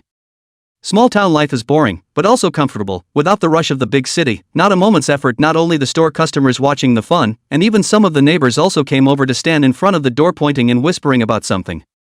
Seeing this scene, the woman was obviously a little anxious, but $50,000 for her is a huge sum of money. After hesitating for a moment, she still gritted her teeth and said, "If you take out the shopping voucher, I'll pay you back." Hearing this, the bratty woman was instantly unhappy and shouted at the top of her voice, "What shopping voucher do you want? This dress was given to me by someone else, where did I get the shopping voucher? Also, do you know who sent me these clothes? You still dare to ask for shopping vouchers, I think you don't want to open this Thai store anymore." The woman was still about to open her mouth to say something when she saw an older crone at the entrance of the store waving towards her. The woman hesitated for a moment, and then walked over towards the other party. "Auntie Lu, you called me." "Ya Ping ah, don't provoke her." Aunt Lu first glanced at the unruly woman, then lowered her voice and said to the woman, "Her name is Chen Wan, she's old man Chen's daughter. She's been living in the county for all these years. I've heard that she's currently working as a mistress for the deputy governor of Wolf Mountain County. You can't afford to mess with her." Hearing Aunt Lu's words, the woman called Yaping's face instantly turned pale. Her husband was from the military department, but he had sacrificed his life some time ago, and when she attended the memorial service, the officer from the military department told her that she would receive a pension. But when she returned to Wolf Mountain County, the leaders of the county told her that her husband had sacrificed himself because he didn't listen to the command and acted without authorization. It was a mistake, so she wouldn't get a penny of the pension. Are you going to pay the money or not? At this time, the woman called Chen-Wan spoke impatiently. If you don't pay up, forget it, you'll just see if this Thai store of yours can still be opened or not. Saying that, she picked up the bag on the table and was about to leave. Duty, wait. Yaping swallowed, then said with some difficulty, I'll pay for it, but I don't have that much money in my hand right now. Can you wait for me for 2 days? I'll find someone to borrow it. 2 days? Chen-Wan frowned, gave Yaping a somewhat disgusted look, then said in a bad mood, I don't have that much time to wait for you, just this afternoon. I'll come over to get the money in the afternoon. If you can't get it out, you'll just wait for the store to be closed. After saying that, she no longer paid attention to Yaping's pleas and directly left the breakfast store. Looking at the other parties departing back, Yaping's eyes reddened slightly, but soon she wiped her eyes, then smiled towards the crowd, and folks and neighbors, all don't look back, it's fine. Yaping, you'd better compensate her with the money as soon as possible. It's useless to reason with this kind of person, you can only admit it. Aunt Lu sighed and said, It's all right, Aunt Lu, I'll think of something. Listening to the comfort of the crowd, Yaping waved her hand and then returned to the house. Little Mulan had been standing in the doorway of the inner room looking at everything that had happened outside the door. After seeing her mom come back, she walked over with her head lowered and said, Mom, I'm sorry, it's all Mulan's fault. Yaping didn't say anything, she just rummaged around the room for a while and gently rubbed medicine on her after finding a medicine box. Does it hurt? Mom, I don't hurt. Every time Yaping touched her face with a cotton swab, she would subconsciously dodge in pain, but her mouth continued to say that it didn't hurt. Mulan, this matter is not your fault, it's Mom's fault, it's all because Mom is useless and can't protect you properly. Yaping murmured in a low voice while rubbing the medicine for Mulan. Chapter 095 Huayan's Widow. Mom, why don't we call Dad's friends? Mulan pulled out a cell phone from her pocket, it was her dad's relic. When Yaping, who was still calm, heard these words, her face instantly changed, and her tone suddenly became harsh, too. Hua Mulan. Yaping directly threw the cotton swab in her hand on the ground, looked at Mulan and said, You give me to remember, no matter what time it is, never call any of your father's comrades, understand? Mom. Mulan instantly went down to the ground, bean-sized teardrops crackling down. Seeing Mulan in this state, Yaping's heart softened again, and added in a thin, imperceptible voice, that unless one day I am also gone. The woman's name was Li Yaping, and her husband's name was Huayan, an instructor in the military department of the Cold State. In Xia State, the military department's treatment is very high, and although Huayan is just an ordinary instructor without a high rank, his salary is enough for the family to lead a wealthy life. However, a large portion of Huayan's monthly salary was used to subsidize the widows of fallen comrades, so the family's life had always been very limited. Li Yaping didn't complain about this, but instead opened her own breakfast store, getting up at 3 in the morning every day to prepare breakfast as a way to subsidize the family. However, she was a strong woman, she could accept her husband picking up his comrade's widow, but she could not accept someone else picking up their mother and daughter, because she was still around, and she could equally support this family all by herself. All right. Li Yaping adjusted her emotions, then looked at Mulan and said, You should go to school. But Mom. Although Mulan was only 6 years old, she knew what $50,000 meant to their family. However, Li Yaping directly interrupted her. You don't need to worry about all these things, just go to school properly, $50,000 our family can still take out, Mom is lying to her. After saying that, Li Yaping revealed a smile. Looking at Mulan's back as she left, Li Yaping silently came to the inner room, where a family photo was placed on the bed, which was also the only photo of her and Huayan together. She gently stroked the photo with her hand, the corners of her eyes unconsciously moist. Just after 4 in the afternoon, in front of the Guqingtown Primary School. Boss, yeah, you said you're not poor, why do you still have to buy a used car? Xianmeng patted the steering wheel and said in a jarring voice. In the previous battle at the apartment entrance, their car had already been wrecked. This van was bought by Xiaoyu at the used car market after spending $30,000, and in just a dozen kilometers of road, this car of theirs had already broken down no less than 5 times. So much so that they left Wolf Mountain County in the morning and only arrived in Guqingtown in the afternoon. You know, this car and I have a destiny, I saw it at a glance. Xiaoyu said somewhat sheepishly. Boss Xie said that he knows cars and said that this car has the highest cost performance. Xinwu Disease lazily stretched his arms and looked at him with a smile. Lao San, don't think that just because you're an E-class old man wouldn't dare to beat you up and on. Xia Yu glared at him without any good humor. Stop it all, Instructor Hua's daughter will soon be released from school. Lin Man opened her mouth to interrupt the noise of several people. You've all met Instructor Hua's daughter, right? Xinwu Diao asked. On the day of Huayan's memorial service, he happened to meet Zhao Luo, so he didn't go to it and didn't have the chance to meet Huayan's wife and daughter. Met her once. Lin Man opens his mouth and says, his complexion slightly, that day except for Xiaoyu and Xinwu Diao everyone else was present, but that kind of occasion they experienced once and never wanted to experience it a second time. About half an hour later, with a crisp bell ringing, a bunch of students scrambled out of the school. Those of you who have met Instructor Hua's daughter, keep an eye on them. Xiaoyu opened his mouth. It's not for you to say. Tang Xiaohua blankly glanced at him without a good reason. Over there. Jiang Yanqi reached out and pointed, pinpointing Hua Mulan in the crowd with precision. Worthy of being a sniper, your eyes are just fine. Xiaoyu gave a thumbs up towards her. A few people carried the large bags of gifts they had bought within the county, opened the car door and walked down. Little Mulan. Tang Xiaohua waved towards Hua Mulan. Hearing someone call her name, Hua Mulan froze slightly, then glanced in the direction of the source of the sound, and soon she saw Xin Diao and his group not far from the school entrance. Most of these people she had seen before, at her father's memorial service. When she saw Xinwu Diao and the others, her eyes first flashed with a flash of surprise, but once she thought of her mom's words, her eyes dimmed once again. Little Mulan, come over here. Tang Xiaohua waved towards her once again. Oh, okay. Hua Mulan adjusted her emotions and trotted over towards a few people. Little Mulan, come for a hug. Tang Xiaohua squatted down and opened her arms towards her. Hua Mulan was obviously a bit shy, but still burrowed into Tang Xiaohua's arms. Little Mulan, do you still remember me?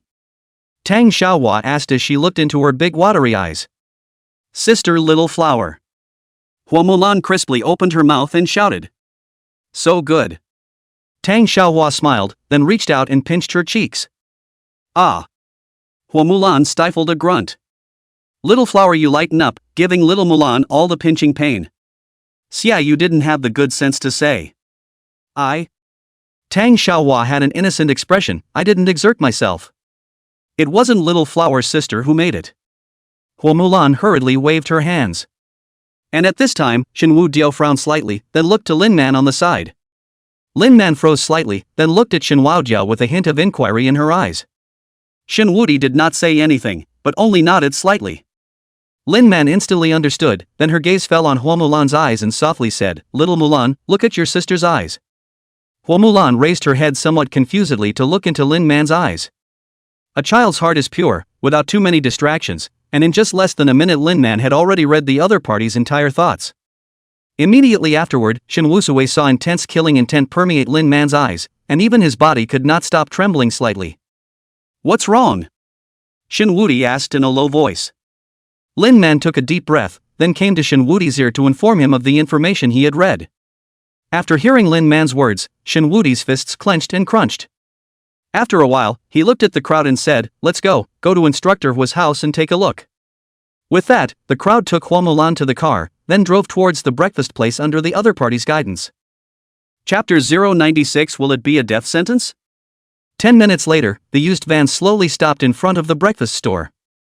When Li Yiping saw Hua Mulan get down from the van, she hurriedly opened the door and walked out, and Mulan, who are they? She pulled Hua Mulan behind her, then looked at Xin Wushu and the others with a guarded expression. Sister-in-law, it's us, my name is Tang Xiaohua, we've met before, do you remember me? Tang Xiaohua reached out and pointed at herself before pointing at Jiang Anqi and Lin Man and introducing, they are Jiang Anqi and Lin Man, we met in Ice City. Mentioning Ice City, Li Yiping was obviously stunned, she had never been out of Wolf Mountain County in her entire life, and the only time she went out of town was to Ice City.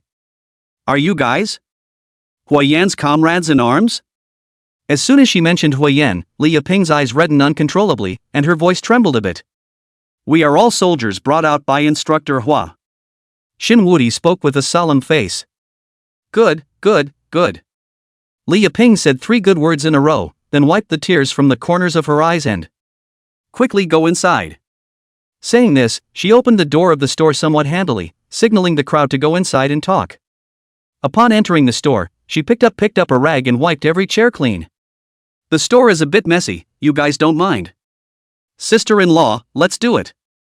Lin Man, Tang Xiaohua, as well as Jiang Anqi hurriedly grabbed the rags in each other's hands and began to help each other clean up. Sister-in-law, have a seat, we're just passing by to take a look. Xin Wudi pulled out a chair and put it behind the other party. Hey, you guys sit too. Li Yiping has a smile on her face. This is the first time since Huiyan's sacrifice that someone has come to visit their mother and daughter in a private capacity. Little flower, take Mulan out to play for a while. Xinwu Disease made a wink towards Tang Xiaohua. Tang Xiaohua obviously froze for a moment. Lin Man had only told Shen Waodio alone about unleashing her mind reading on Hua Mulan. The others didn't know about it, but Tang Xiaohua didn't say anything more. She just picked up Hua Mulan and smiled. Sister will take you out to buy something delicious, okay? No need, sister, I'm not going. Hua Mulan quickly waved her hand and looked at her mom. Li Yiping was just about to say something when she was directly interrupted by Shenwu Diao. Sister-in-law, I have something to say to you. Seeing Shen Wudi's solemn expression, Li Yiping frowned and ultimately didn't say anything more. Seeing Tang Xiaohua leave with Hua Mulan, Li Yiping opened her mouth and asked, what do you have to say? Sister-in-law, can you tell us what happened during this period of time after Instructor Hua left? Shen Wudi opened the door and said. According to the information Lin Man had read, the mother and daughter should have been living on a shoestring, but as far as they knew, the pension issued by the military department after Huiyan's sacrifice was a considerable amount. Li Yiping slightly froze, then bitterly smiled and shook her head. It's not much of a matter. It's not that my old Hua violated the organization's rules and made a mistake, so there's no more pension. The days are a bit straightened, but it's still a good life. Wait. Shenwu Diao frowned, directly interrupted Li Yiping's words and tentatively asked, Sister-in-law, are you saying that Instructor Hua made a mistake? The pension was not issued? Seeing Shenwu Disease's puzzled look, Li Yiping was also a bit puzzled and then opened her mouth to explain. The head of the local military department said so, and so did the county committee, didn't they?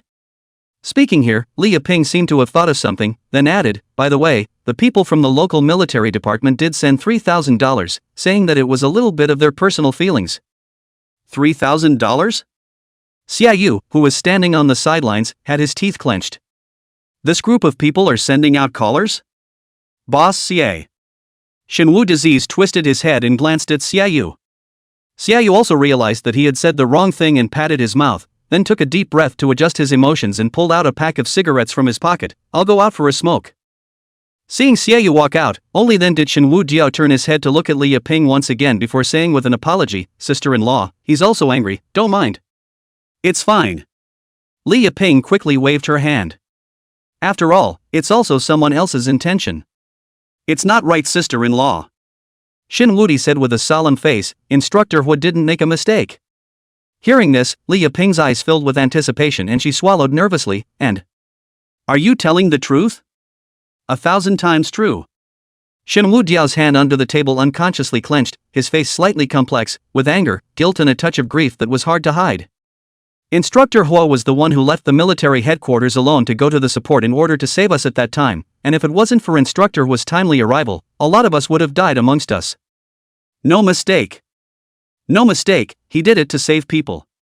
Li Yiping lowered her head and kept rubbing her fingers, murmuring to herself. In a short while, her tears had already wet the apron she was tying. This woman who had been strong all her life, at this moment when she heard that her husband had done nothing wrong, she finally removed her disguise of strength and lost her voice and cried.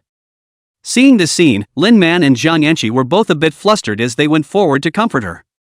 On the other hand, Xinwu Disease and a few of their boys got up and left, coming to the front of the store. Boss Xia, give me a cigarette. Xinwu Disease extended his hand towards Xia Yu. Xia Yu froze for a moment, then still took out a cigarette and lit it for Xinwu Disease. Cough cough. Xinwu Disease took a hard drag, and the spicy smoke surged into his throat and nasal passages, causing him to cough uncontrollably and violently. He then took out his cell phone and dialed a number. Elder Lin, Instructor Hua's pension has not been issued. What? Elder Lin's puzzled voice came from the other end of the phone. Sickness, aren't you guys on a mission? The local military department and county committee said that it was because Instructor Hua violated the military department's rules and acted without authorization, so the pension was not issued. I want to know if this was the military department's decision? Shin Wudi asked without answering. No. Elder Lin also sensed that Chen Wudi's mood was a bit off, so he denied. According to the regulations, Hui Yan's behavior was indeed a violation of the regulations, but the cause was an error in the intelligence department's information, and Hui Yan's behavior was considered extenuating, so the military department will issue the pension normally. I see, that's the local military department and county committee messing around. Shen Wu Disease said faintly, his tone calm with a hint of icy killing intent. Wow Disease, wait. Elder Lin seemed to have guessed something, so he spoke in a hurry. Wow Disease, the military department will handle this matter, you should not act without authorization. What will be the result of the military department's handling? Shen Wu Disease asked. It's unclear for now, but they will definitely get the punishment they deserve. Will they be sentenced to death? Shen Wudi directly interrupted the other party and asked bluntly. The other end of the phone went silent. Shen Wudi smiled, then hung up the phone. Chapter 097, Letting Go. Ice City, Lin Family. Elder Lin's face became a bit gloomy as he listened to the sound of the phone hanging up. After a moment of silence, he dialed Zhou Dao's number and... Zhou Dao, I now want information on the Wolf Mountain County's county committee and the local garrison's military chief. Wolf Mountain County? Zhou Dao on the other end of the phone hesitated for a few seconds before saying, Elder Lin, there's no need to check this, the county commissioner of Wolf Mountain County's surname is Long, while the garrison chief is his brother-in-law. Surname Long? Elder Lin's brows instantly furrowed. The surname Long was not common by nature, and in the realm of Cold State, the only person he had heard of with the surname Long was the Lord of Cold State, Long Sihai. That's right, Elder Lin, he is the state lord's own nephew. He was sent to Wolf Mountain County for a bit of training, and without any surprises, he will be transferred back to the province by the end of this year. Zhou Dao explained. Upon hearing this, Elder Lin's entire body was struck by lightning. Elder Lin, what happened in Wolf Mountain County? Zhou Dao asked. Elder Lin didn't answer, but instead directly hung up the phone and dialed Shen Wusui's number again, only to have the other party's beep that the other party had turned off the phone come from the other end of the line. Immediately after that, he continuously dialed Jiang Anqi's and Shen Ying's phone numbers, but without exception, neither of them chose to answer. Boom! Elder Lin punched heavily on the desktop before dialing Zhou Dao's number once again and said in an undeniable tone, Zhou Dao, now immediately send someone to Longshan County to bring back all of Shen Wu Disease and the rest of them. During this time, no matter who wants to take the people away, they cannot be released. Make sure to bring them back to Ice City completely. Elder Lin, what exactly happened? Don't ask too many questions, do it now. After saying that, Elder Lin directly hung up the phone. Then he opened the drawer and took out another cell phone. After turning it on, he edited a text message and sent it out as a group. The content of the text message was very simple, only a short sentence. Everyone immediately head to Wolf Mountain County and cooperate with the military department to safely escort Shen Wuxi and his group back to Bing City, at any cost. Outside the breakfast store, both Jiang Anqi and Shen Ning walked out from the store, and Jiang Anqi handed her cell phone to Shen Wulong, and Elder Lin's phone. Hang up and turn off the phone. Shen Wu Dio said succinctly. Oh. Without any hesitation, Jiang Anqi directly hung up the phone and then turned the phone off. Immediately afterward, Shen Wudi's gaze fell on Shen Ning. Shen Ning and Jiang Anqi were both people that Elder Lin had sent to his side, and although he said on his lips that they would both be his squad in the future, but at the critical moment, who exactly they would choose to listen to, Shen Wuodi was not sure. Shen Ning laughed, then in front of Shen Wuojiao, directly threw the cell phone on the ground, then stepped on it. Ka-ching! The cell phone was instantly stomped to pieces. Rich and capricious. Jiang Anqi skimmed her mouth. I've been using my cell phone for 3 years now, this is considered a work requirement, I think the captain will reimburse me. Shen Ning made a rare joke. Reimbursement. Shen Wu Disease nodded with a smile. As soon as his words fell, he once again heard a sound of a cell phone being shattered, and with a turn of his head Shen Wudi saw Jiang Anqi stomping hard on the already shattered cell phone screen. As the crying in the house gradually stopped, Shen Wudi several people also walked in. Sorry, I lost my temper. Li Yiping revealed an apologetic smile towards the few people of Shen Wuodi. Human nature, we understand. Shen Wudi shook his head. By the way, Shen Wudi, someone came to the store this morning to look for trouble and even beat up little Mulan. Lin Man suddenly interjected. In fact, Shen Wuodiao and Lin Man had already known about this incident. It was discovered by Lin Man when she was reading her mind on little Mulan, while Lin Man had just guided the other party to recount it again when she was comforting Li Yiping. Shin Wu-diao nodded, then looked at Lin Man and said, "This matter will be dealt with by the two of you when Little Flower comes back." With that, he looked at the few people behind him and said, "We still have to make a trip back to the county to deal with a little matter." What needs to be dealt with? Although Lin Man was asking for Shin Wu-diao's opinion, the killing intent in his eyes was already diffused. After this period of time, among the people, apart from Shinwao disease, the one with the strongest killing intent was undoubtedly Lin Man. Among the 9 of them, if they were to talk about killing the most people, it belonged to the 2 of them, Jiang Enchi and Shining, because they had both grown up in the military and participated in many missions, and the human lives in their hands were not a few. But they were now able to control their killing intent at will. But Lin Man had only killed for the first time some time ago, and at this point, whenever she encountered something, it was always difficult for her to suppress her urge to kill, a stage that Jiang Enchi and the others had also experienced. Deal with it as you see fit, let it go. Shin Wu-diao gave the other party a deep look, although he didn't say it explicitly, his meaning was already self-evident. Li Yiping on the side vaguely sensed that the atmosphere was a bit off, so she opened her mouth and said, "Don't be impulsive, I can still take out $50,000, I've already prepared it, I'll give it to her when she comes in a while, and this matter will be settled. There is no need for you guys to invite trouble for yourselves. Sister-in-law, if it wasn't for Instructor Hua, we'd already be dead, there's no trouble." Lin Man took Li Yiping's arm and said with a smile, "All right." Li Yiping smiled helplessly, then looked at the crowd and exhorted, "But you guys promise me that you must not be impulsive, talk to them properly, and don't let old Hua's matter affect your own future, do you know that?" "Don't worry, sister-in-law." Shin Wu disease and the others all nodded. A few minutes later, Tang Xiaohua led Sha Mulan back, and behind the 2 of them were 2 men, one of them pushing a wheelbarrow that was loaded to the brim. Grain, oil, rice and noodles, paper towels, alcohol and countless snacks. "Hua family sister-in-law, this relative of yours is really generous, almost emptying our small supermarket, ha ha ha," said one of the men in the trolley with a smile on his face. "How did you guys buy so many things?" Li Yiping was also a bit surprised, then gave little Mulan a look with a reproachful gaze. "It's not me. It's Sister Little Flower," said little Mulan accusingly. "Sister-in-law, don't blame little Mulan, she's very good, it's all because I had to buy it myself," Tang Xiaohua explained. "But this is too much, we simply can't use it all. Sister-in-law Hua, this is just where it's at." The boss of that supermarket said smilingly, "This little girl has also deposited $10,000 in our supermarket, so in the future, if you guys need anything, just come directly to the store to get it, and just deduct it directly from your account." "This can't be." Li Yiping quickly waved her hand, "We are happy that you guys can come to see us mother and daughter, we definitely can't let you guys break the bank again. Sister-in-law, just accept it in peace." Lin Man smiled, then glanced at Tang Xiaohua and said, "Sister Xiaohua is a little rich, don't worry about it." And right at this moment, a discordant voice came from afar. "It's not just $50,000, and you have to find so many people to come up with the money, it's really troublesome."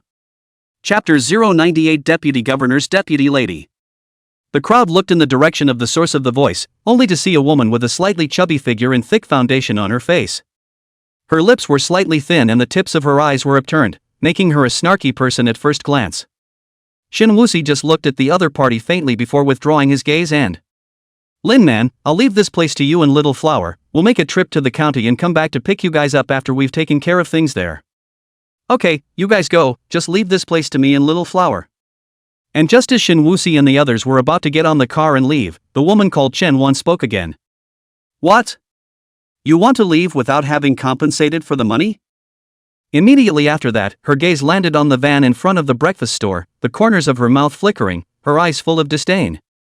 And right at this moment, she suddenly had a feeling of a chill down her back. As soon as she raised her head, she met Shin Wudiao's icy gaze, and with a brief glance, she felt as if she had walked in front of a ghost gate, and hurriedly averted her eyes, not daring to look at the other party's eyes again. Seeing this scene, Shin Wudiao also didn't pay any more attention to the other party and directly led the crowd to the car. Only until the van drove out of sight did Shin Wan let out a long sigh of relief. Just now that man was too scary, she had never seen such a scary look in his eyes. But the good thing was that the other party didn't seem to want to care about Li Yiping. Thinking of this, she once again resumed her high and mighty look and looked at Li Yiping and said, "Is the money ready?" "I." Li Yiping just wanted to say something. Lin Man was directly walked to her, grabbed the first to speak, "Ready, not just $50,000. Saying this, she pulled out a bank card from her pocket, which was given to her by Zhao Luo at that time. Chen Wan glanced at it, then was about to reach for it.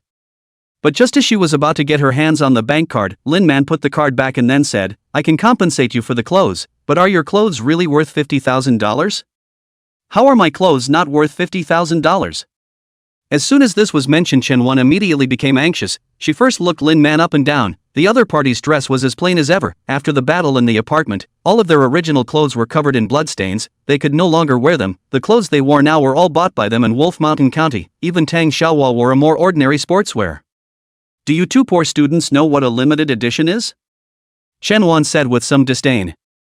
Lin Man and Tang Xiaohua were both in their early 20s, with more or less youthful faces, and really did look like student girls.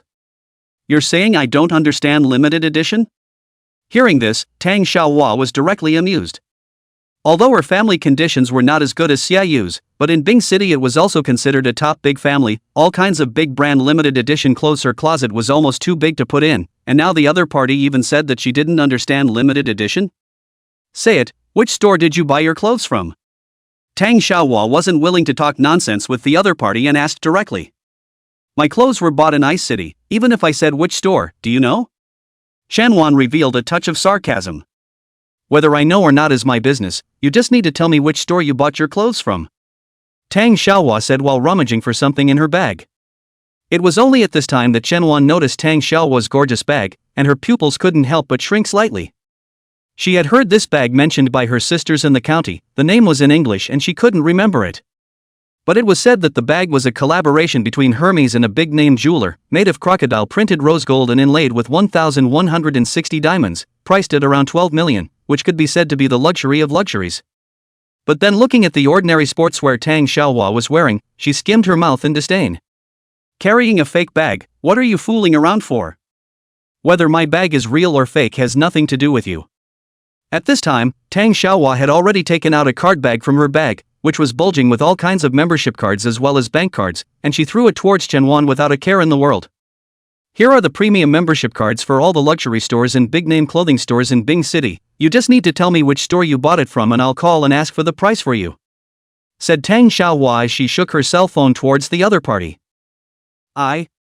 Chen Wan was a bit speechless for a while. The expression on her face was also a bit unnatural. Looking at the card bag in her hand, she didn't know how to argue.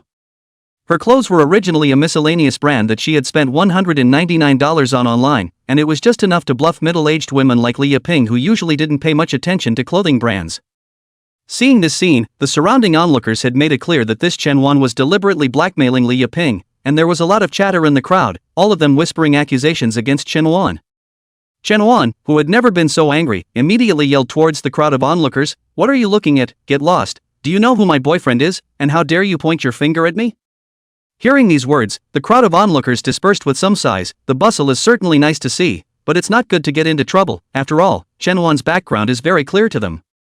As the crowd dispersed, Chen Wan, who had her heart broken, didn't even bother to pretend, and directly said, "I don't care what relationship you have with this stinking woman, I advise you to pay up honestly, or else you don't want to mix it up in Wolf Mountain County in the future." Tang Xiaohua just wanted to say something. Li Yaping reached out and pulled her, then whispered, "I heard from the neighbors that she's the lover of the county's vice governor. We can't afford to mess with." Tang Xiaohua frowned, then exchanged a glance with Lin Man. The latter understandingly walked aside and made a call to Shenhua disease, but the other party's phone was turned off, so in the end, she could only dial Xiaoyu's number and told the other party about this matter. On the other end of the phone, Shenwu Dio only replied with one sentence. "Let go and do it, leave the rest to us."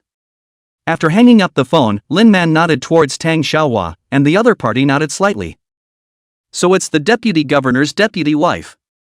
Tang Xiaohua deliberately aggravated the tone on the two vice words and said in a conspiratorial manner, "But it seems like we can't afford to be offended, right, Man? Well, indeed we can't afford to be offended." Lin Man also spoke in agreement. "Let's do it this way, we'll pay for this money, you go with us to get the money." Tang Xiaohua spoke up. "Count yourselves wise." Chen Wan sneered. "Little flower, Man, this I have."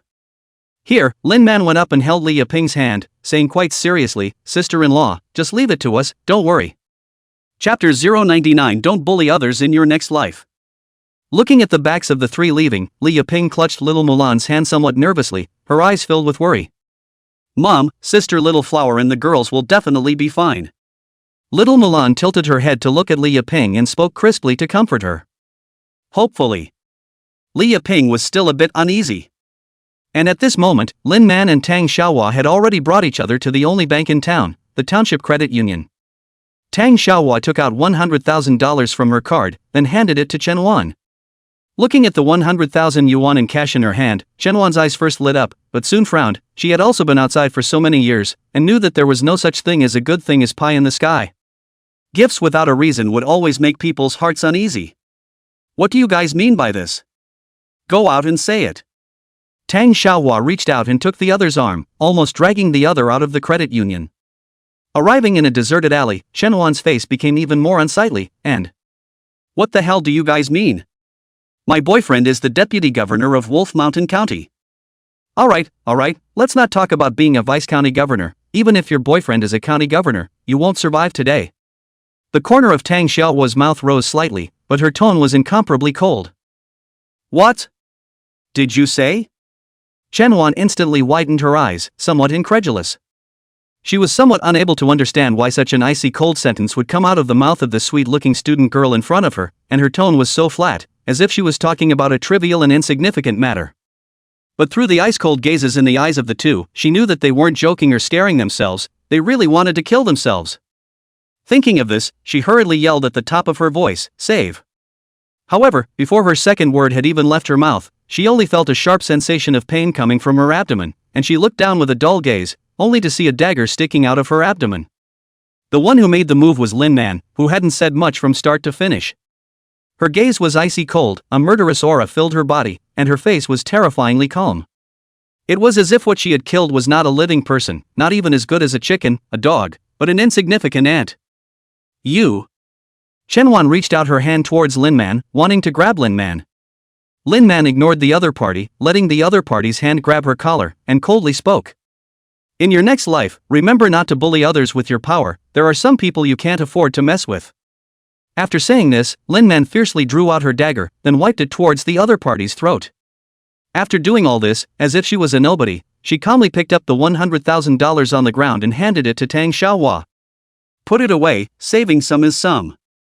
Today's Tang Xiaohua wasn't the same person she was before. Even with a fresh corpse lying in front of her, she could still talk and laugh calmly. She stared at Lin Man with a smile, not a laugh, and spoke, Man, you're getting more and more handsome now, and you're also so hardworking and thrifty, sister is liking you more and more. Hearing Tang Xiaohua's flirtation, Lin Man's originally ice-cold eyes instantly shook, and her pretty face flushed. Seeing this scene, Tang Xiaohua slowly let out a breath. Recently all of them were able to clearly feel the changes that had occurred in Lin Man's body. Her killing intent was getting heavier and heavier. This was a very normal thing in the military department. Anyone who had killed someone would experience some changes in their mentality, some would even thus trigger some psychological diseases. The military department even had specialized psychologists dedicated to treating these people, but Lin Man had almost no time to adjust even since that mission ended. Fighting and killing over and over again had made her killing intent heavier and heavier. In order to avoid problems with her psyche, Tang Xiaohua had only joked with her to ease her state. All right. Tang Xiaohua patted Lin Man's shoulder before taking the dagger from her. Come on, let's go back. Aha! In front of the Wolf Mountain County Party Committee compound. What are you guys doing? The guards at the gate stopped the van. The van slowly stopped, and Shining, who was sitting in the passenger side, rolled down the window and showed the officer's license in his hand. The military department is on business, open the door. After the guard saw the officer's license in Xingying's hand, he stood up straight in an instant, performed a standard military salute, and then opened the door. Immediately afterward, the van slowly drove into the county party compound. After parking the car, Shen Wuxi and his group directly got out of the car and walked in towards the office building. The staff coming and going inside the building as well as the people doing errands all turned their gazes towards the few people, as they all had an inexplicable aura about them, giving people a feeling that they didn't dare to approach them. The military department is doing business. Can anyone tell me where the prefect's office is? Shining raised the officer's license in his hand and said in a loud voice. As his voice fell, a silence fell over the office hall. A few seconds later, a young woman timidly spoke. The county governor's office is in the innermost room on the 3rd floor. Thank you. Shenwu Diao smiled towards the other party, then led the crowd directly towards the upper floor. Arriving at the 3rd floor, the crowd followed the young woman's guidance to the innermost room. Looking up at the doorplate with the words County Governor's Office written on it, Shenwu Diao slowly pushed open the door. Just as soon as he opened the door, he saw a uniformed woman sitting on the lap of an obese middle-aged man, whose hand was very dishonestly reaching into the other's clothes, traveling up and down. Hearing the sound of the door opening, the woman stood up in a panic, straightened her clothes, and then stood behind the obese middle-aged man. "Who is it?"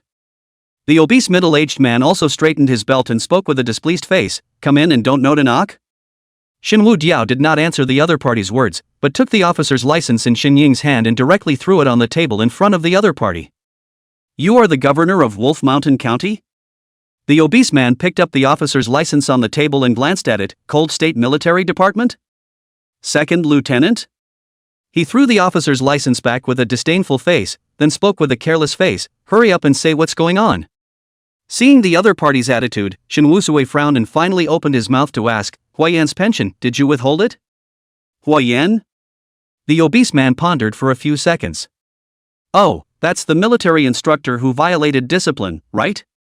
He casually waved his hand and said with a face of indifference, "He violated discipline. According to the rules there's just no pension. If there's nothing going on you guys can leave, I have to get busy." After saying that, he turned his head to look at the female clerk, the lecherous smile on his face undisguised. Seeing the other party being so arrogant, Xiaoyu was the first one who couldn't help himself and directly rushed up, swinging his fist on the other party's obese face. "You for violating discipline." Chapter 100, Holding a Corpse, Not Child's Play, Don't Let Him Feel the Chills. Xiaoyu's punch used almost all of his body's strength, and the other party didn't expect this group of boys to be so rash that they dared to beat themselves directly in the office, so they didn't have any defense.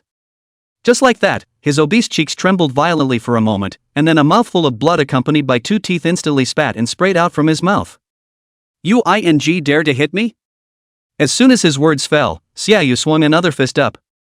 "I'm hitting you, grandson."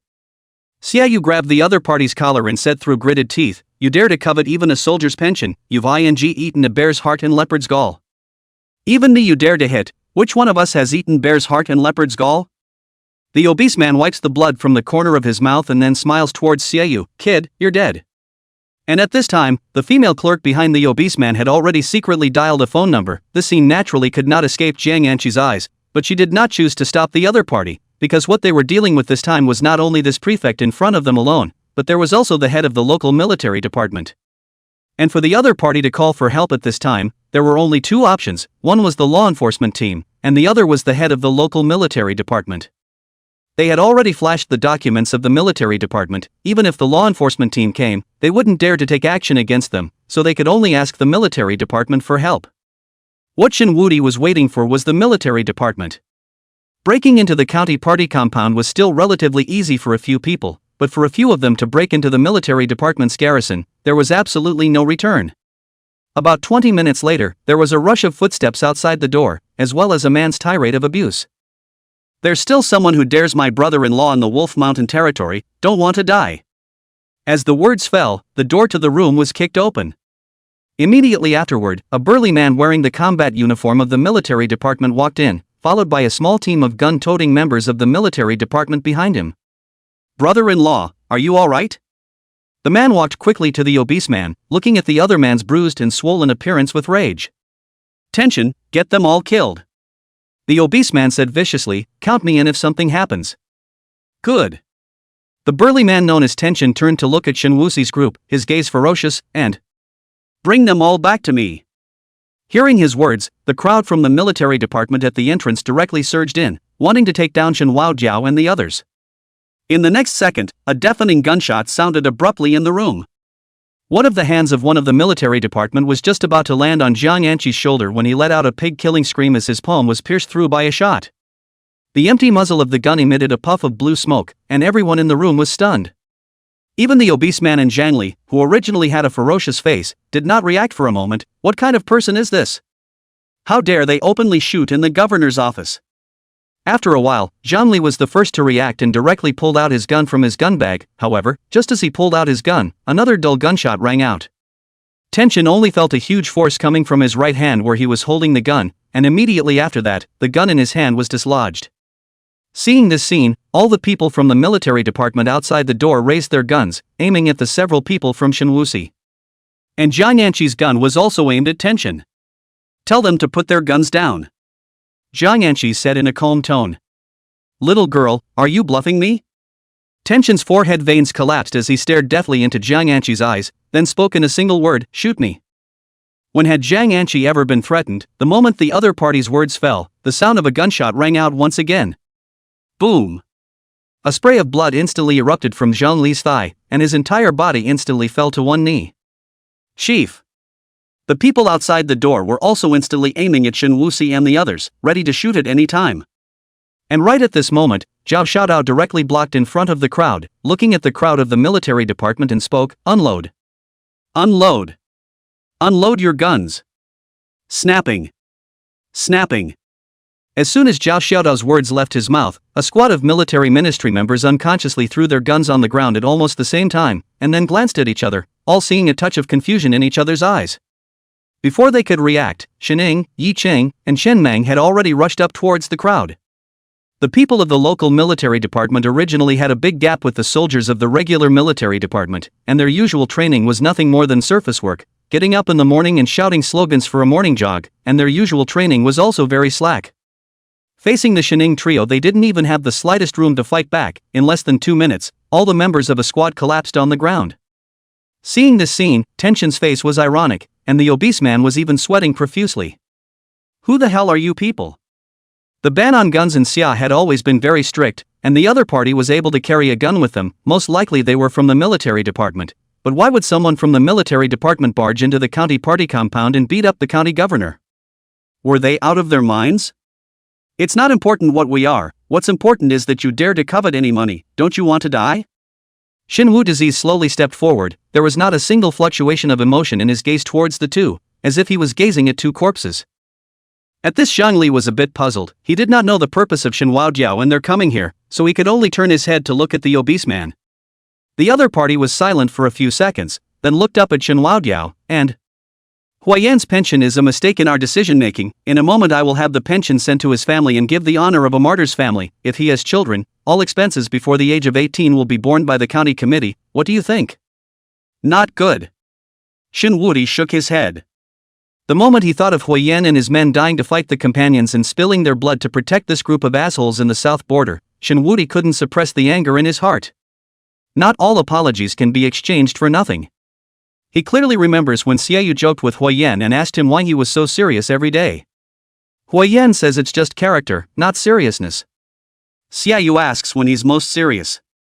Huayan says he's most serious when he's holding the ashes of his fellow soldiers and returning home. He said that holding the bones of a corpse is not child's play, so don't let them feel the chill. But now, what the county party committee and the military department have done is not only chilling the hearts of the families of the martyrs, but also extinguishing the blazing fire in the hearts of the loyal souls. Thinking of this, Shenwu Disease took the silver Desert Eagle pistol from Jiang Anqi's hand.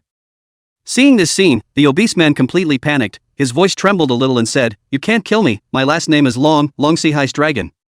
As if Shen Wu Diao didn't hear his words, he directly raised his hand, and the empty muzzle of the gun was aimed at his forehead. While Xiaoyu on the side heard this sentence, but a hand pressed Shen Wuxi's hand, then shook his head toward him and whispered, "Long Sihai is the lord of the cold state, and his power is through the sky." Chapter 101 Shenzhou guards out on the run. Shen Wu Disease frowned slightly before glancing at Jiang Anqi again. Long Sihai is the lord of the cold state. The entire 3 provinces of the cold state are under his jurisdiction, and even within the Ministry of War, most of the officers are in his direct line. Jiang Anqi took out a lollipop from her pocket and stuffed it into her mouth before continuing, "It's always not too good to mess with." After hearing Jiang Anqi's words, the obese man laughed, then followed his lead toward Shen Waodiao. "If you move against me, the entire cold state and even the entire Xia country will have no place for you, and if you leave now, I can treat this as if it didn't happen, and what I promised you just now will all count. How about that?" Shen Wu Disease pondered for a few seconds, then turned his head to look at the crowd and said in a deep voice, "All of you leave." Hearing these words, Shen Ying's gaze condensed and he asked in a deep voice, "Have you thought about it?" "Aha!" Shen Wu Disease didn't say anything more, but that resolute gazes already said it all. Lao San. Xiaoyu's expression was slightly complicated. He wanted to follow Shen Wu Diao together, but he was not alone. There was the entire Xia family behind him. If he made a move to kill the people of the Long family today, then it would bring about the extinction of the entire Xia family. "Boss Xia, I understand everything, take them and leave." Shen Wu Diao patted his shoulder and said in relief, "Don't worry, I'll be fine." "Good." Xiaoyu gritted his teeth, then said, when I take care of my family's business, I'll go find you. Shenwu Diao didn't answer. This matter involved a great deal, even Elder Lin might not be able to suppress the matter, so he had a reason why he had to do this, so he planned to carry this matter down alone. All go out. Shenwu Disease said in a calm tone. The crowd was silent for a few seconds, then they still walked out of the room under Xiaoyu's leadership. Xiaoyu, who was standing at the entrance of the room, lit a cigarette and inhaled a large mouthful before slowly exhaling a mouthful of green mist. Is this brother of mine too unrighteous? He seemed to be asking someone else, but also seemed to be asking his own heart. There's no need to worry. Zhang Yanqi held a lollipop in his mouth and said like nothing, just trust him. She didn't know since when Zhang Yanqi had an unwarranted trust in Shenwu Diao, and she didn't know where this trust came from. Was it Elder Lin? Was it the 100 Herb Hall? Or was it him? Zhang Yanqi did not know. In any case, it was very trusting. And just then, 2 dull gunshots came out from the room behind them.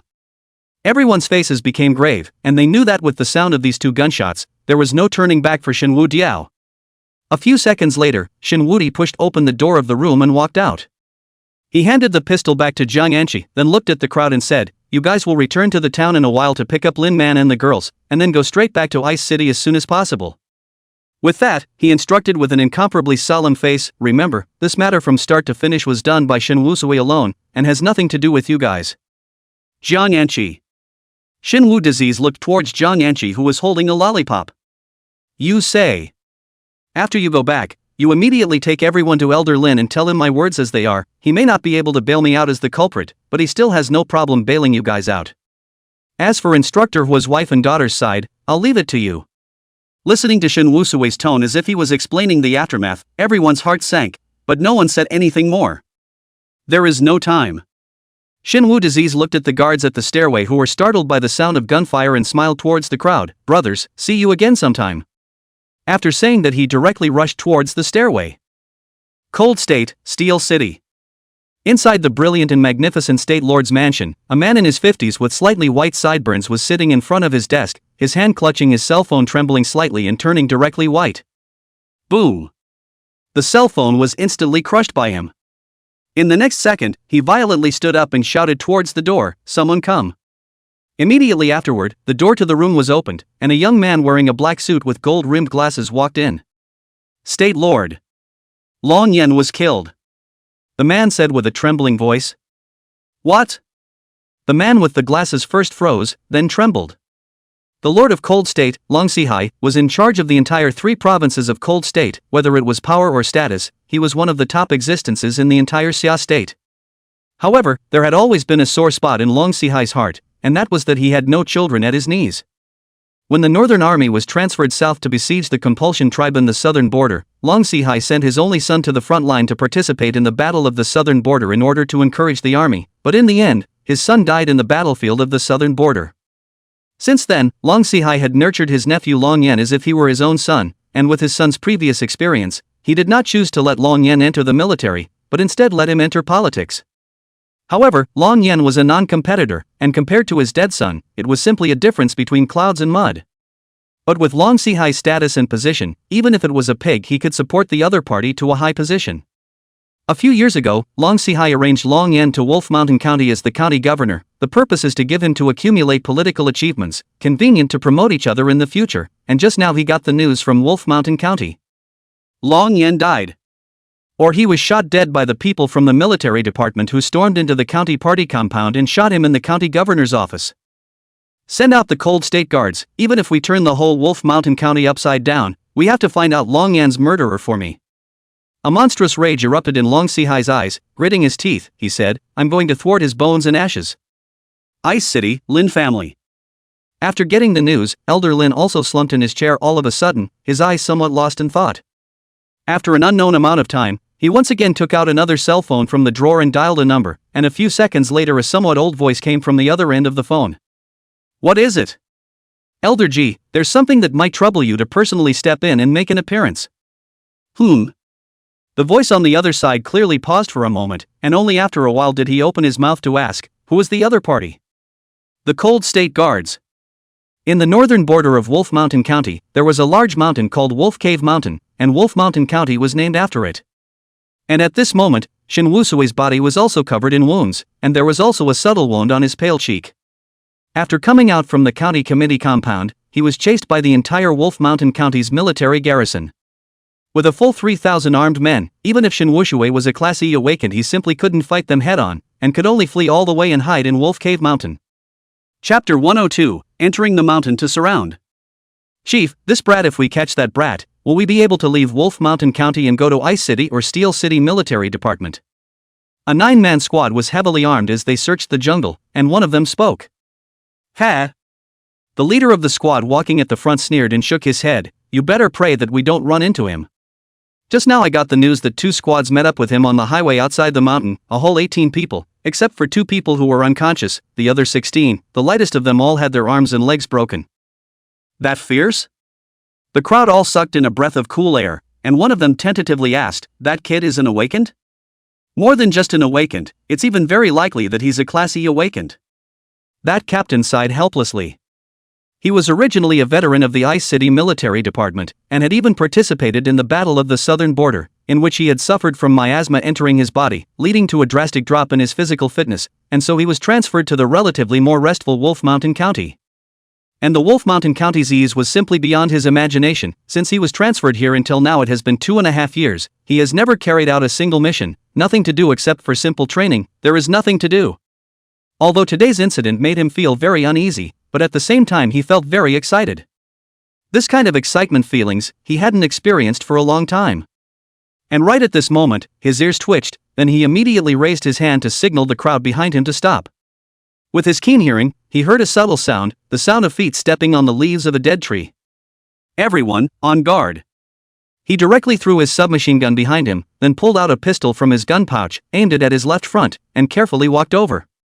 Right at this moment, a muffled grunt suddenly came from behind him, and he turned around violently, only to see a slim figure put down 2 of his team members in 3 strikes, and then disappeared into their line of sight out of thin air. Everyone be careful, the other party possesses an ability similar to stealth or flash. The experienced captain hastily spoke out to warn. But even if he was as experienced as he was, he still couldn't guess Shin Wuxi's ability because the latter's ability wasn't even in the sequence of known awakenings in Xia. Next, it was a completely one-sided crushing situation. The 9-member squad didn't even have the chance to fire a single shot before they were all knocked down by Shin Wudiao. In the end, only the captain was left. At this time, he had already profoundly realized that the gap between the 2 sides was simply an insurmountable chasm, but he still maintained a high level of vigilance and did not relax in the slightest. In the next second, that slim figure suddenly appeared in front of him, and almost at the same time he raised his hand and pulled the trigger 3 times consecutively. Bang bang bang. However, he was shocked to find that the other party's head had disappeared, but the torso was still standing in the same place. Before he could react from the shock, the other party directly kicked him in the chest, and he only felt as if he was hit by a speeding big truck. The whole person directly flew backwards more than 2 meters away and heavily smashed into a thick poplar tree. The yellowish leaves rustled and fell. Looking at the pistol that fell and flew out, that captain shook his head helplessly. He no longer had the strength to stand up again. He could only look at Shin Wusui and opened his mouth to ask, "What exactly are you?" "Me?" Shin Wuxi stood there, looking condescendingly at the other party, and for a while, he was actually at a loss as to how to introduce himself. "You're one of Poker's people, right?" That captain saw that the other party didn't speak and spoke again.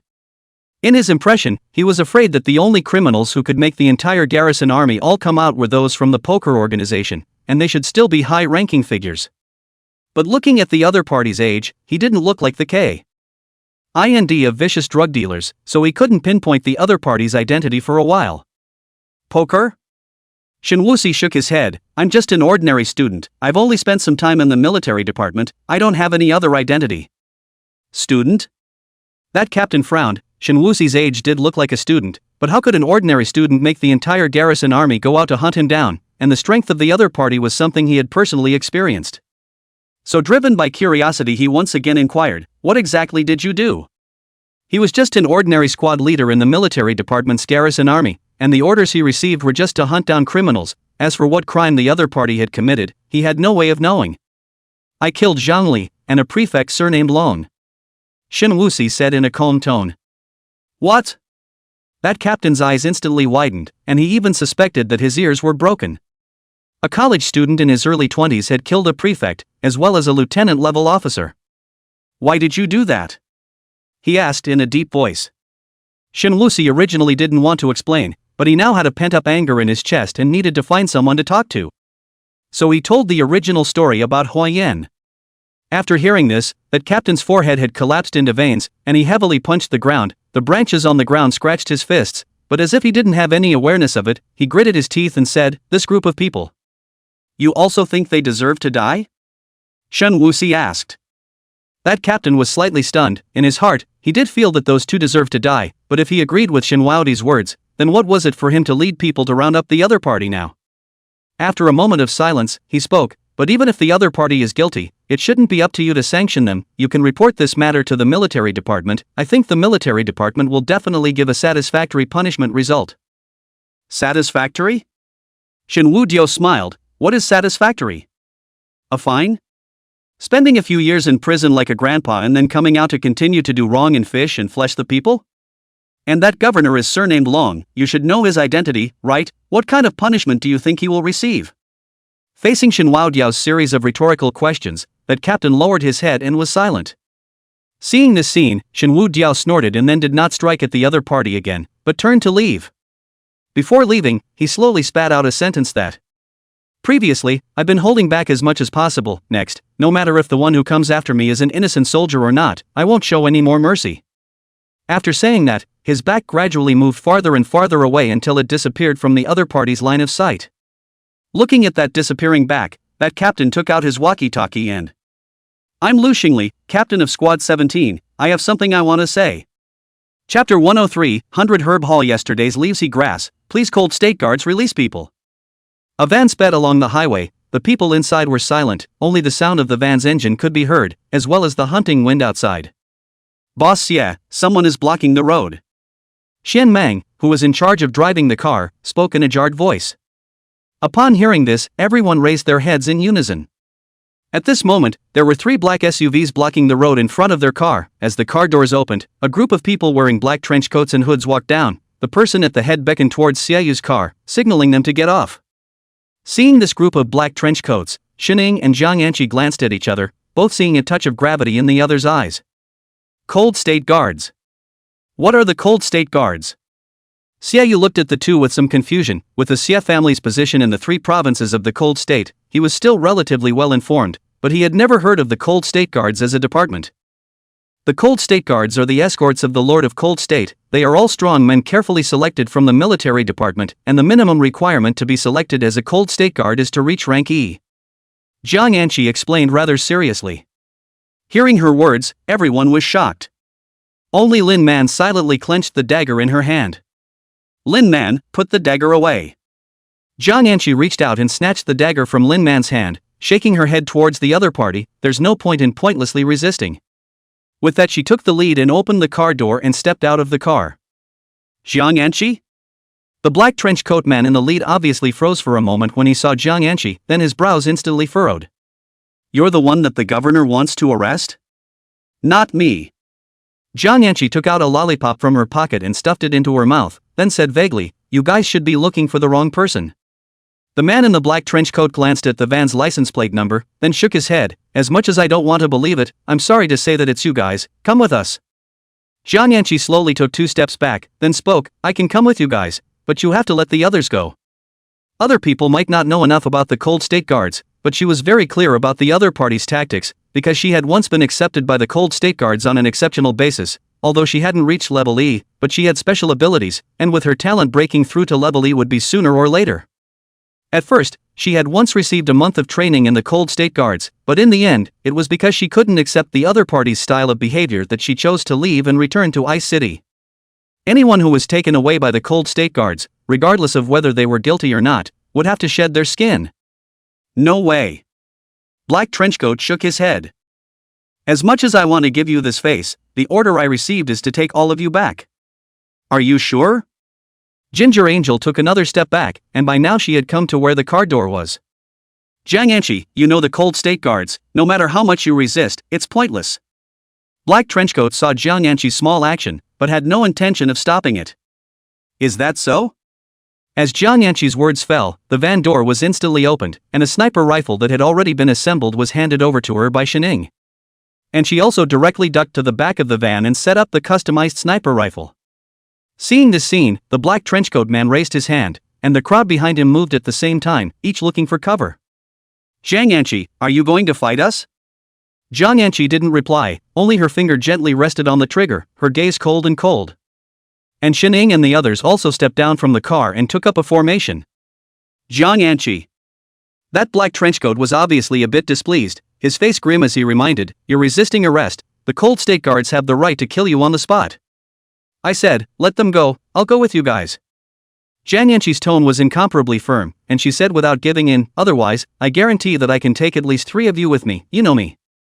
Upon hearing this, Black Trenchcoat's brow furrowed slightly. Zhang Yanqi's awakened ability was routinely unavailable. This was something he was well aware of, and he had looked favorably upon the other party when they entered the training of the Cold State Guards. If Zhang Yanqi didn't have a gun in her hand, her ability would be very weak. Most combat-type awakened could defeat her, but if she was given a gun, her strength would be boosted countless times. And now that she has a special sniper rifle in her hands, then she can replace 3 people by virtue of her 3 times a day routine, even if they are E-level.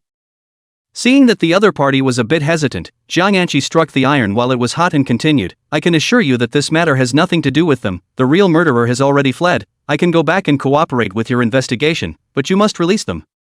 "Zhang Yanqi, what nonsense are you talking about?" Xiaoyu frowned at the other party, his tone somewhat displeased, and "Making us leave you behind and run away?" Xiaoyu felt like he had never been so suffocated in his life. In the past, he used to walk horizontally in Ice City, but just today he had just left behind his best brother, and now he wanted a girl to stand up and protect him. He just couldn't take it anymore. "Xiaoyu, this isn't the time to get carried away." Zhang Yanqi didn't bother to look at him, she just stared at the black trenchcoat with a deadly stare, her finger stayed on the trigger. If the other party made any movement, she wouldn't hesitate to shoot. Screw it, old me couldn't care less. Xiaoyu directly took out a throwing stick from the car and threw it with force. "Calm down, think about your family." Xining reaches out and presses down on Xiaoyu's shoulder, whispering, "Zhang Yanqi has an old relationship with the Hanzhou Wei, they won't make things too difficult for her." Before Xiaoyu could answer, the black trench coat man across the street directly let out a laugh. "Brats, don't be melodramatic, none of you will be able to leave today." After saying that, his gaze once again landed on Zhang Yanqi, then his smile gradually disappeared, and his tone also became icy cold.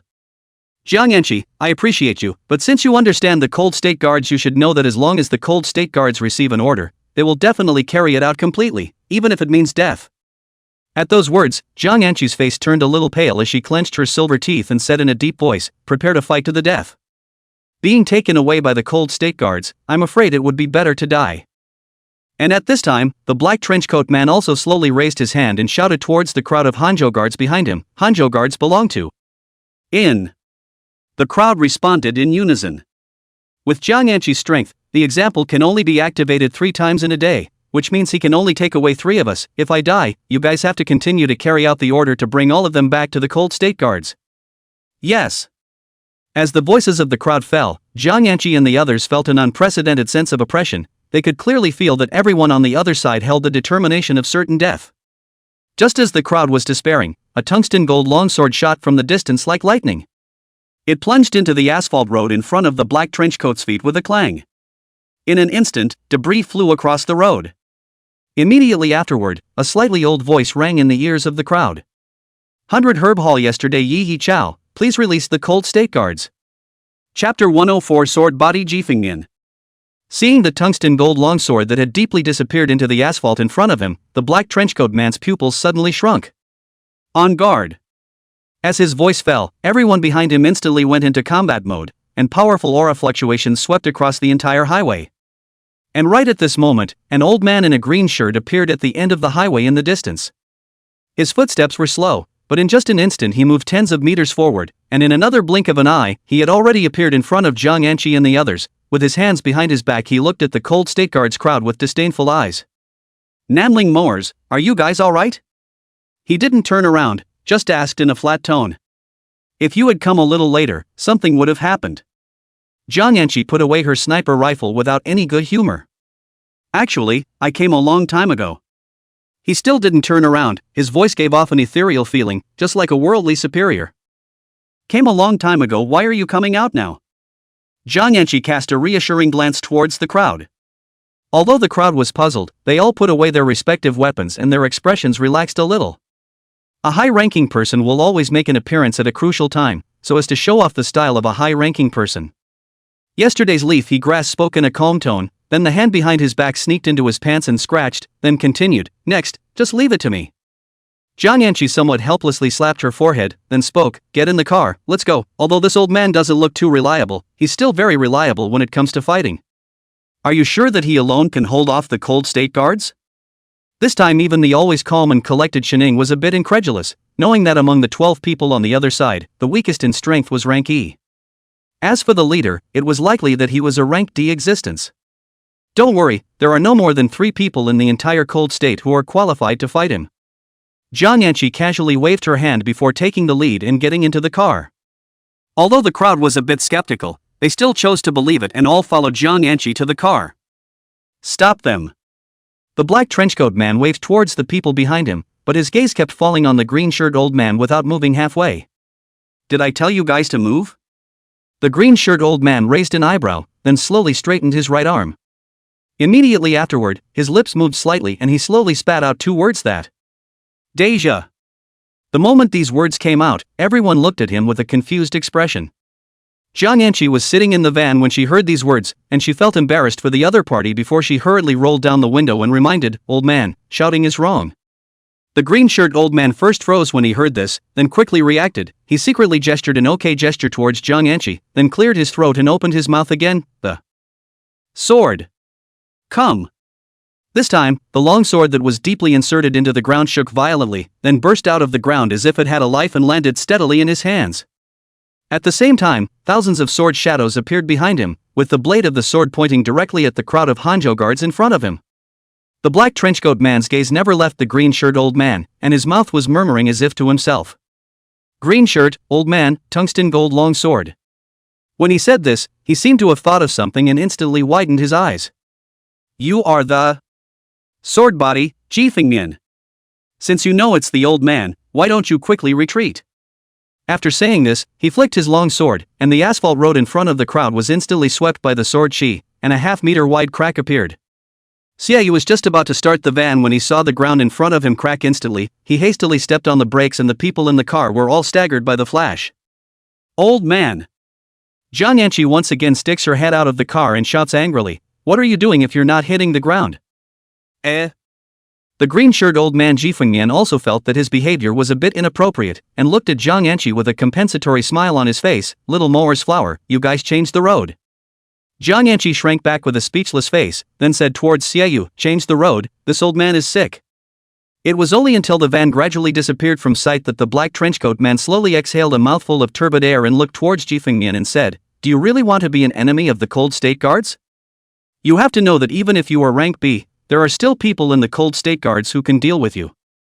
"You mean that little girl Feng Qiong?" Ji Fengmian smiled disdainfully. "It was old me who was careless in that battle before. Now that you have her appear in front of me, see if old me can beat her to tears. Boss Feng is on his way here, it shouldn't take long for him to arrive." The black trenchcoat man glanced at the other party before saying, "You can speak to her face to face in a while." Hearing these words, Ji Fengmian's hand holding the sword imperceptibly trembled. "How about this? I won't meet up with that little girl. You tell her for me that for this pursuit, the cold state guards can only send out D-ranked and below D-ranked awakened, or else don't blame me for not following the rules. Dare I ask, what is the relationship between the murderer and the 100 Herb Hall?" the black trenchcoat man asked. Ji Fengmian didn't answer. He just slowly turned around, then said in a calm tone, "You don't need to know, but if that little girl Feng Qiong dares to break this pact, the 100 Herb Hall will launch a hunt against the cold state guards." After saying that, he no longer paid any attention to the black trenchcoat man. One step had appeared 10 meters away, and with another step he disappeared from their sight. "Chief, who the hell is this old man? How is this like shooting a movie? It's too evil, right?" A member of the cold state guards walked up and looked at the huge crack in front of him. The shock in his eyes hadn't completely dissipated. "S-rank only awakened talent sword body possessor, Ji Fengmian." The man in the black trenchcoat let out a long breath before speaking. Originally, his awakened ability was hardly known to anyone, and then by chance, Boss Feng fought with him once, and only then did he realize the other party's awakened ability. "Who won between Boss Feng and him?" the cold state guard asked after him. "Boss Feng won," the black trenchcoat man said. That's okay. But after that battle, Boss Phone lay in the hospital for a month. A day later, deep within Wolf Cave Mountain. Shinwu Diao no longer knew exactly how many waves of enemies he had repelled. At this moment, his body was covered with wounds, especially a gunshot wound at his shoulder, where the blood couldn't stop flowing. He looked down at his hands. Shinwu Diao knew that there was no way for him to turn back anymore, because his hands were stained with the blood of innocent soldiers. Initially, when he was in good condition, he could still ensure that he could incapacitate his opponent without injuring his life, thus escaping. But as the number of fights increased, under the double consumption of physical and mental energy, he could no longer defeat the opponent with ease, and in order to ensure his own safety, he could only choose to kill. Chapter 105 Poison Village. Shinwu Disease weakly leaned back and sat at the root of a tree. He casually grabbed a handful of grass leaves and stuffed them into his mouth, chewing twice before spitting them out. The bitter taste stimulated his taste buds, making his originally somewhat drowsy consciousness wake up quite a bit. The cold state was located in the northeast. Most of the mountains here were birch and pine trees. There were hardly any fruits that could satiate one's hunger, and the temperature on the mountains plummeted after dark. A person might not be defeated by a powerful enemy, but under hunger and cold, even the strongest person would find it difficult to sustain themselves. As the sky gradually darkened, Shinwudi, who had lost too much blood and was starving and cold, gradually drifted down in consciousness. In a daze, he seemed to see a figure coming in front of him. Shinwudi shook his head hard and tried hard to open his eyes to look at the other party, but when he saw the other party's face, he felt a layer of subtle goosebumps instantly rise on his body. The other party was supposed to be a young teenage girl, but her face was densely packed with poisonous sores, and her skin, which was supposed to be smooth, was full of rotten flesh, and Shin Waodiao was even able to faintly hear a hint of rotting breath. Seeing this scene, Shin Waodiao instantly reached out and strangled the other party's neck. "What are you?" Well, Shin Wuxi's strength was so great that even if he was seriously injured, it was still enough to easily break an ordinary person's neck. Seeing that the young girl was powerless to fight back, Shin Wuxi slowly loosened his hand. Cough, cough, cough. Vomit. The young girl coughed violently a few times, and in the end, she was even a bit dry heaving, and after a while, she recovered, and looked at Shin Waodiao with some complaints, and then reached out and gestured a few hand signals. Shin Wudi frowned, not quite understanding the other party's meaning.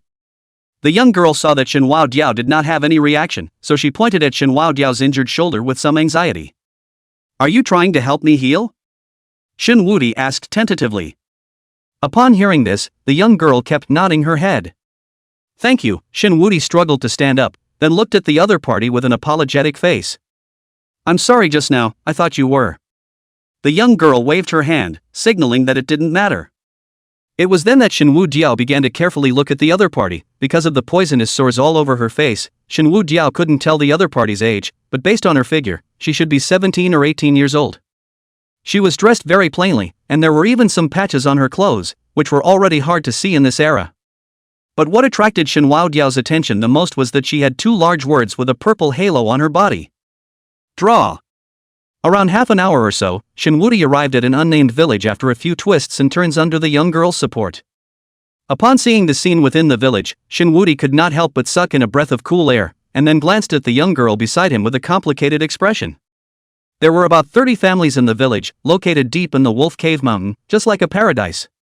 However, the mountains here did not grow food, and as far as the eye could see, there was a sea of fiery red flowers, which looked exceptionally colorful and eye-catching. However, Shin Wudi did not have the heart to feel the grandeur and beauty of this sea of flowers. Because these flowers he recognized, they are poppies. It was one of the important raw materials for making certain drugs. This is actually a poisonous village hidden in the depths of Wolf Cave Mountain. However, the young girl on the side was unconcerned, reaching out and pointing to a private house not far away, signaling Shin Waodiao to follow him over. Shin Wudi nodded his head, and then walked towards that private room under the other party's support. After pushing open the wooden door, a stooped old man over 100 years old was sitting on a bed of fire picking and fiddling with the capsules of poppies. After seeing Shin Wudi and the young girl walk in, he first froze, then looked at Shin Wudi with a cautious face. "Old man, excuse me, I was chased by someone and had no choice but to flee into the depths of Wolf Cave Mountain." Shin Wudi glanced at the young girl beside him, then continued, "It was this girl who saved me." Hearing his words, the hunched old man looked towards the young girl, and after the young girl gestured a burst of sign language, the old man nodded his head, but still frowned tightly, and his eyes were full of reproach. However, he still nodded towards Shin Wuxi, then got down from the Kong and lit an oil lamp. "There is no electricity in the village, so just make do." As the oil lamp was lit, Shinwudi saw the old man's face, and the other party's face was similarly full of poisonous sores, and the degree of decay was even more severe than that of the young girl. "Take off your clothes." The old man took out a medicine box from an old standing cabinet and said in a somewhat hoarse voice. Shinwao Disease froze slightly, then turned his head to look at the young girl on the side, and only after seeing the other party nodding did he take off his blood-stained jacket. Compared to the old man in front of him, he was more willing to trust this young girl who had saved him. As he took off his clothes, he revealed the slim but sturdy body that appeared somewhat contradictory. After seeing the gunshot wound at Shinwudi's shoulder, the old man obviously froze for a moment. Then he took a serious look at Shinwudi up and down before signaling Shinwudi to sit on the Kong, and, "You have a gunshot wound, you need to take out the bullet. I don't have any anesthetic here, you have to bear it." "It's fine, thank you." Shinwudi nodded. Half an hour later, the bullet in Shinwudi's body had been taken out, and the wound had been bandaged. The other party's technique was beyond Shinwao Diao's imagination. It should be known that even ordinary doctors were not very skillful in dealing with gunshot wounds, but this old man in front of him was exceptionally skillful, as if it was not the first time he had dealt with such a wound. "Irma, go get him something to eat, he shouldn't have eaten for a long time." While packing up the blood-stained gauze left behind from treating Shinwuxia's wounds, the old man said towards the young girl, "There's still a wild rabbit outside, stew it for him, he needs to replenish his nutrition." The young girl nodded her head vigorously and smiled towards Shinwuxi again before she walked out of the room to cook. A great favor is not appreciated. Shinwudi gave the old man a deep look before asking, "I still don't know what old man's name is?" "Everyone calls me Old Man Lu," the old man said in a calm tone. "Uncle Lu."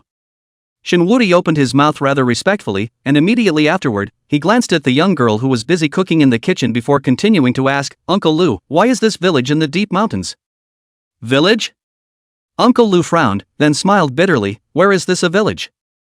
It's a cage, it's hell." "What does that mean?" Shinwu Disease was a little puzzled. "Alas." The old man threw the blood-stained gauze in the water basin, then took out an iron box from the side, which contained some tobacco. He rolled a dry cigarette and lit it, inhaling a large mouthful with vigor. The pungent smoke made Shinwusue frown slightly. About 3 years ago, someone in the county recruited laborers, saying that they were going into the mountains to clear the land, and the offer was quite generous, so our group came. And this time we came, we could never get out. Chapter 106: Devouring the Toxin. Half an hour later, the entire room was filled with thick smoke. Shinwu Diao also roughly understood the situation about this place. 3 years ago, a foreign businessman came to Wolf Mountain County to recruit laborers, and at that time, he said that he would come to Wolf Cave Mountain to open up the land, and offered a wage of $180 a day, with a work period of about a month, with food and housing included. This kind of treatment for many rural people without work has been considered very good. More than $5,000 has been enough to their living expenses for most of the year, so at that time there are a lot of people to sign up. And the other side has also come to the other side. It is said that the workload is relatively large, need a lot of manpower, that time enough to recruit more than 200 people in the local. But when they came, they realized that these people had asked them to come here not to open up the land at all, but to plant poppies. Poppies were prohibited in Xia, and were not allowed to be grown privately. Earlier years is the use of drones to large areas of investigation, where the planting of poppies, even if it is will be held legally responsible. But Wolf Mountain County is close to the northern border of Xia. Wolf Cave Mountain is less than 10 kilometers from the border. This location was unable to use drones to conduct an inspection. And after these brought them over, in addition to planting poppies, there was something even more terrifying, and that was using them to test drugs.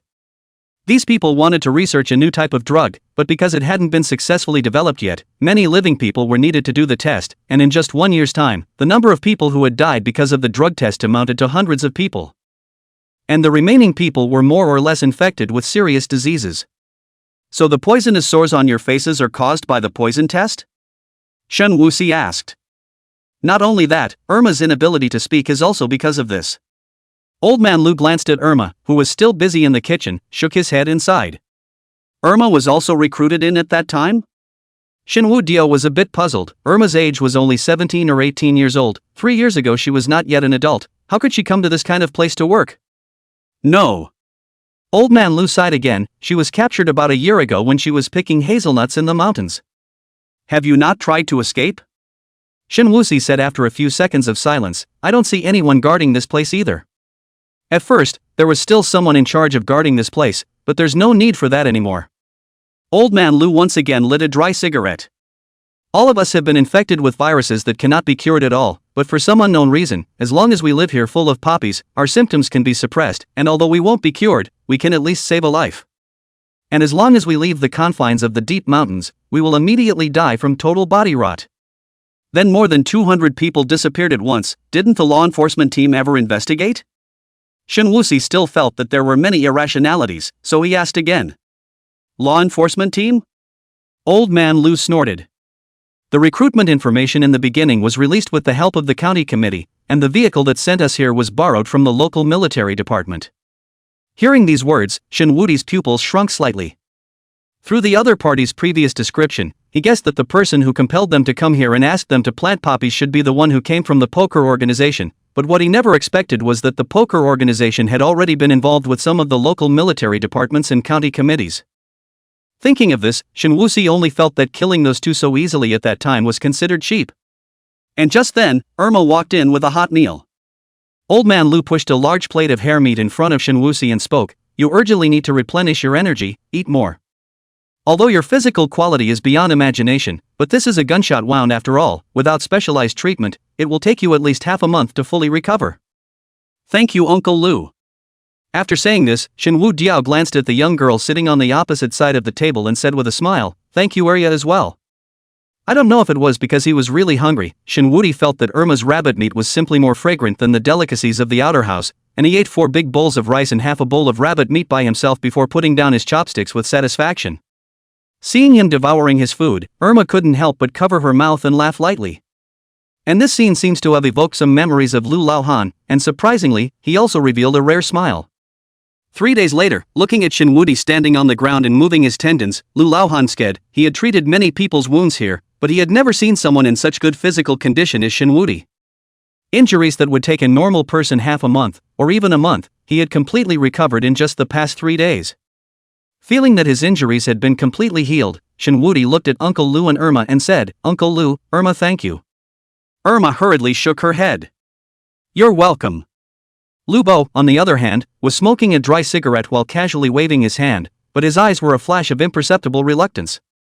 These 3 days together, although he did not go to ask about Shen Wu disease, but also know that the other party is by no means an ordinary person, and even more unlikely to stay in this kind of ghost place. It was only that he didn't expect the separation to come so quickly. "Uncle Lu, do you guys want to leave here?" Shen Wuxi suddenly asked. "What?" Lu Bo was slightly stunned and looked at the other party with some surprise. "I have a way to take you guys out of here." Shen Wuxi looked towards the 2 words draw that were wrapped in a purple halo on the 2 men's bodies, and there was a touch of solemnity in his gaze. Hearing these words, Lu Bo's originally somewhat cloudy eyes seemed to clear up a few points in an instant, bursting with hope that had disappeared for 3 long years. "Wu disease, are you telling the truth?" His voice was trembling slightly as he grabbed Shen Wudiao's hand. "One can try." Shen Wudiao nodded rather seriously. Good. Lu Bo withdrew his hand, and for a while, he was a bit at a loss for words, and kept looking around for something. "What is needed, we prepare now." "Nothing is needed." Shen Wudiao walked forward, assisted Lu Bo's arm, and said with a smile, "Uncle Lu, you sit down first, let me help you." Saying that, Shen Wudiao's hand rested on the other party's shoulder and launched the draw. In the next second, Shen Wudiao only felt a thick black mist rushing out from the other party's body, while the black hole in his body seemed to have discovered some delicacy, crazily devouring that black mist. In less than half a minute, the black mist in Lu Bo's body was devoured, and Shen Wuxi could feel that the black hole in his body had become a few points fuller at the same time as it was somewhat unfulfilled. At the same time, poisonous sores vaguely appeared on the back of Shen Wuxi's hands, an intense itching sensation came from all over his body, and this intense discomfort made Shen Wuxi also stifle a grunt. On the contrary, Lu Bo, the whole person seems to have become refreshed, and the poisonous sores on his face have dark bruises oozing out. Feeling the changes in his body, Lu Bo's face revealed a touch of ecstasy. "Disease-free, you really can." But before he could finish his words, he saw that the familiar poisonous sores were appearing on Shen Wu Disease's hands and face at a speed visible to the naked eye. Chapter 107: The Opportunity to Break Through. "Wu Disease, what's wrong with you?" Lu Bo hurriedly stood up and grabbed Shen Wu Disease's hand, his face filled with panic. Arya, who was on the side, also saw the changes on Shen Wu Diao's body, she anxiously wanted to say something, but could only let out a whimper. "I'm fine, I'll be fine soon." Shin Wuxi reached out and held onto the wall, fine beads of sweat spread between his forehead. After a while, Shin Wuxi finally suppressed that discomfort, and the poisonous sores on his body slowly disappeared. "Wow, disease, what's wrong with you?" Lu Bo looked at Shin Waodiao with a worried face. "Why did poisonous sores appear on your body just now?" "This is my awakened ability, able to transfer the disease on others to my own body." Shin Wuxi wiped the fine sweat on his forehead and explained with a smile. And after hearing Shin Waodiao's words, Lu Bo's heart seemed to have suddenly seized up, and there were turbid teardrops swirling in his deeply sunken eyes. "Wu disease, why are you suffering?" "Old man, I'm already half buried in the earth, why did you have to do this for me?" Lu Bo's face was filled with remorse. At this moment he only hated himself for losing his head. Such a complicated disease, how could Shinwao disease be easily cured? Even if there were special means it would definitely cost a lot. And he was overwhelmed by the surprise for a moment. Even without even asking, he directly let Shin Wuxi out to cure, so that Shin Wuxi's body went out of condition. "Uncle Lu, I'm fine, this kind of sickness is nothing to me." This was not something that Shin Wudiao was trying to comfort the other party, because not only did the disease in Lu Bo's body not bring him any harm, instead it seemed to have become a nutrient for the black hole in his body. Saying this, he looked at Arya on the side again. Feeling Shin Waodiao's gaze, Arya even directly took 2 steps back, then hurriedly waved her hand and gestured a few hand signals. After 3 days together, Shin Wudi could also read some sign language. The other party meant that she did not want Shin Wudi to treat her at the cost of damaging her own body. "Don't worry, I said I'm fine." Shin Wudi spoke out to comfort her. Irma and Lu Bo repeatedly made sure that they would not bring damage to Shin Waodiao's body before agreeing that he would continue to treat Irma.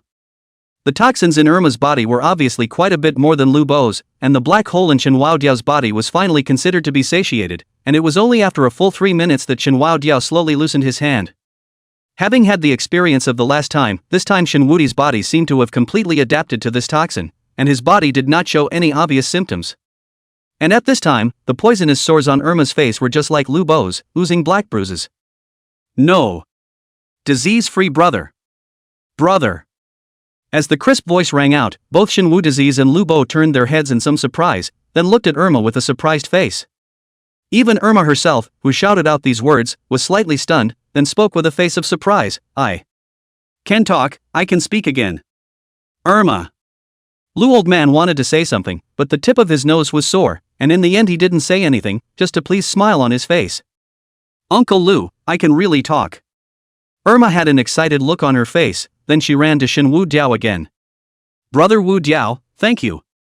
Shin Waodi glanced at the other party. At this time, the other party's face still had quite a lot of ebony black bruises hanging on it, so he reached out and rubbed the other party's head and said with a smile, "Quickly go and wash your face." Only after hearing Shin Wu Diao's reminder did Arya react, first glancing towards the mirror on the side, then hurriedly running towards the outer room. Seeing the other party's shy appearance, both Lu Bo and Shin Wu Diao laughed helplessly.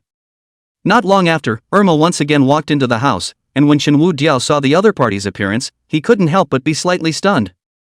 At this time, Irma's face no longer had the poisonous sores of the past, and there was not even a slight blemish, and although her appearance was not as beautiful as Lin Man's and Jiang Yanqi's, because of her young age, she had a youthfulness in her body that they did not have. "Ha ha ha ha," Lu Bo laughed openly. "Wu disease, this little girl just came with this look. Old man, I have lived for almost 60 years, I have never seen such a handsome girl." Shin Wu disease laughed, then nodded with approval as well. "Irma, don't just focus on beauty, go make some delicious food, let's celebrate today." Old man Lu said with a smile. "Got it, Uncle Lu." Irma made a face towards the 2 men, then bounced and left the room. "Wu disease, let's leave here after we finish eating in a while," Old man Lu said as he looked toward Shin Waodiao.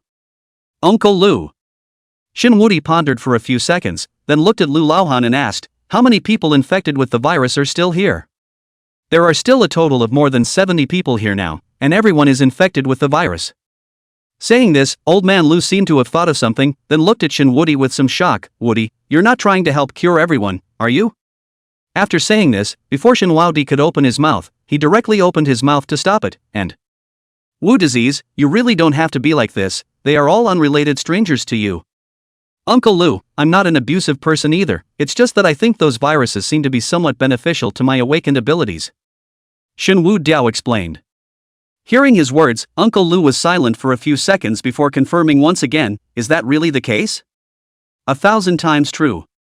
Shin Wudi replied rather seriously. "In that case, I can gather them all together, and if you can help them solve their illnesses, they can all worship you as a bodhisattva." Old Man Lu said half jokingly and half seriously. "Then I'll trouble Uncle Lu." Shin Wudi smiled. "What nonsense did the brat say? What are we masters saying about trouble or not?" Old Man Lu said in a bad mood, then continued, "I'll go gather everyone after dinner." "Good."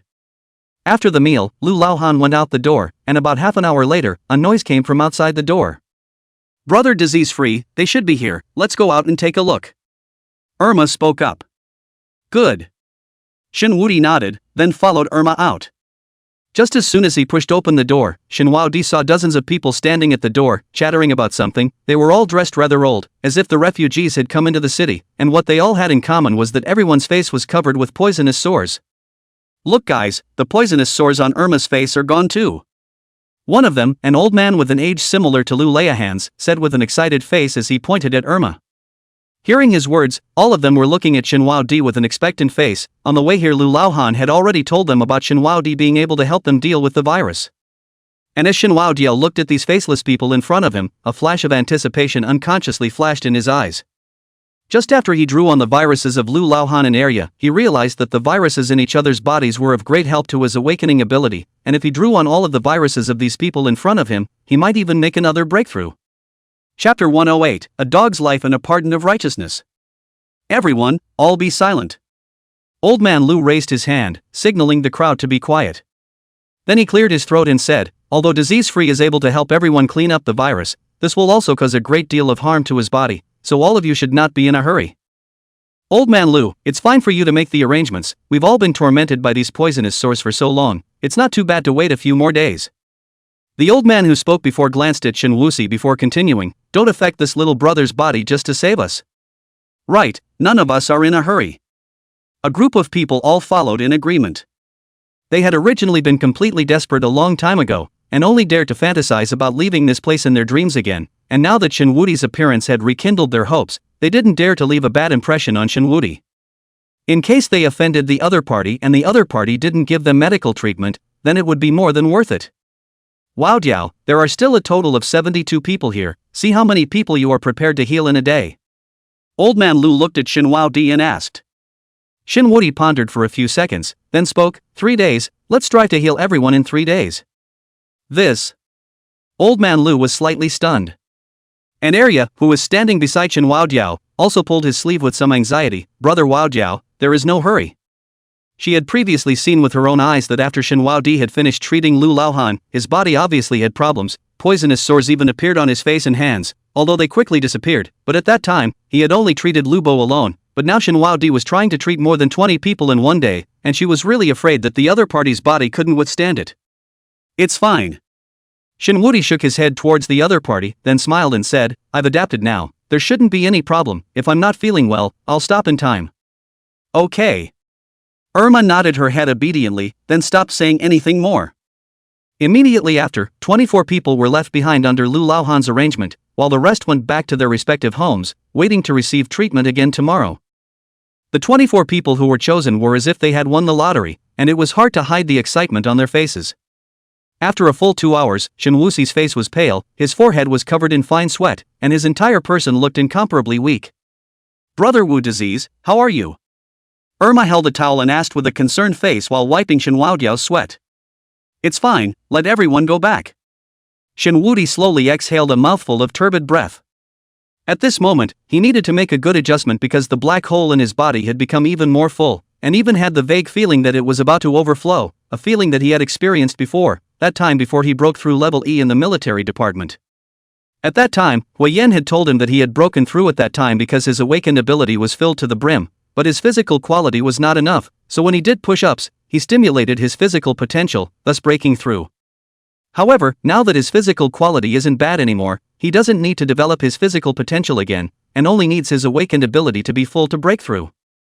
At that time, when he drew on the diseases in the Xie family's hospital, he had thought of filling up the black hole in one go, but even if his resistance to diseases was strong, it wasn't enough to support so many diseases into his body. so he could only appropriately draw on some diseases that could enhance his battle power.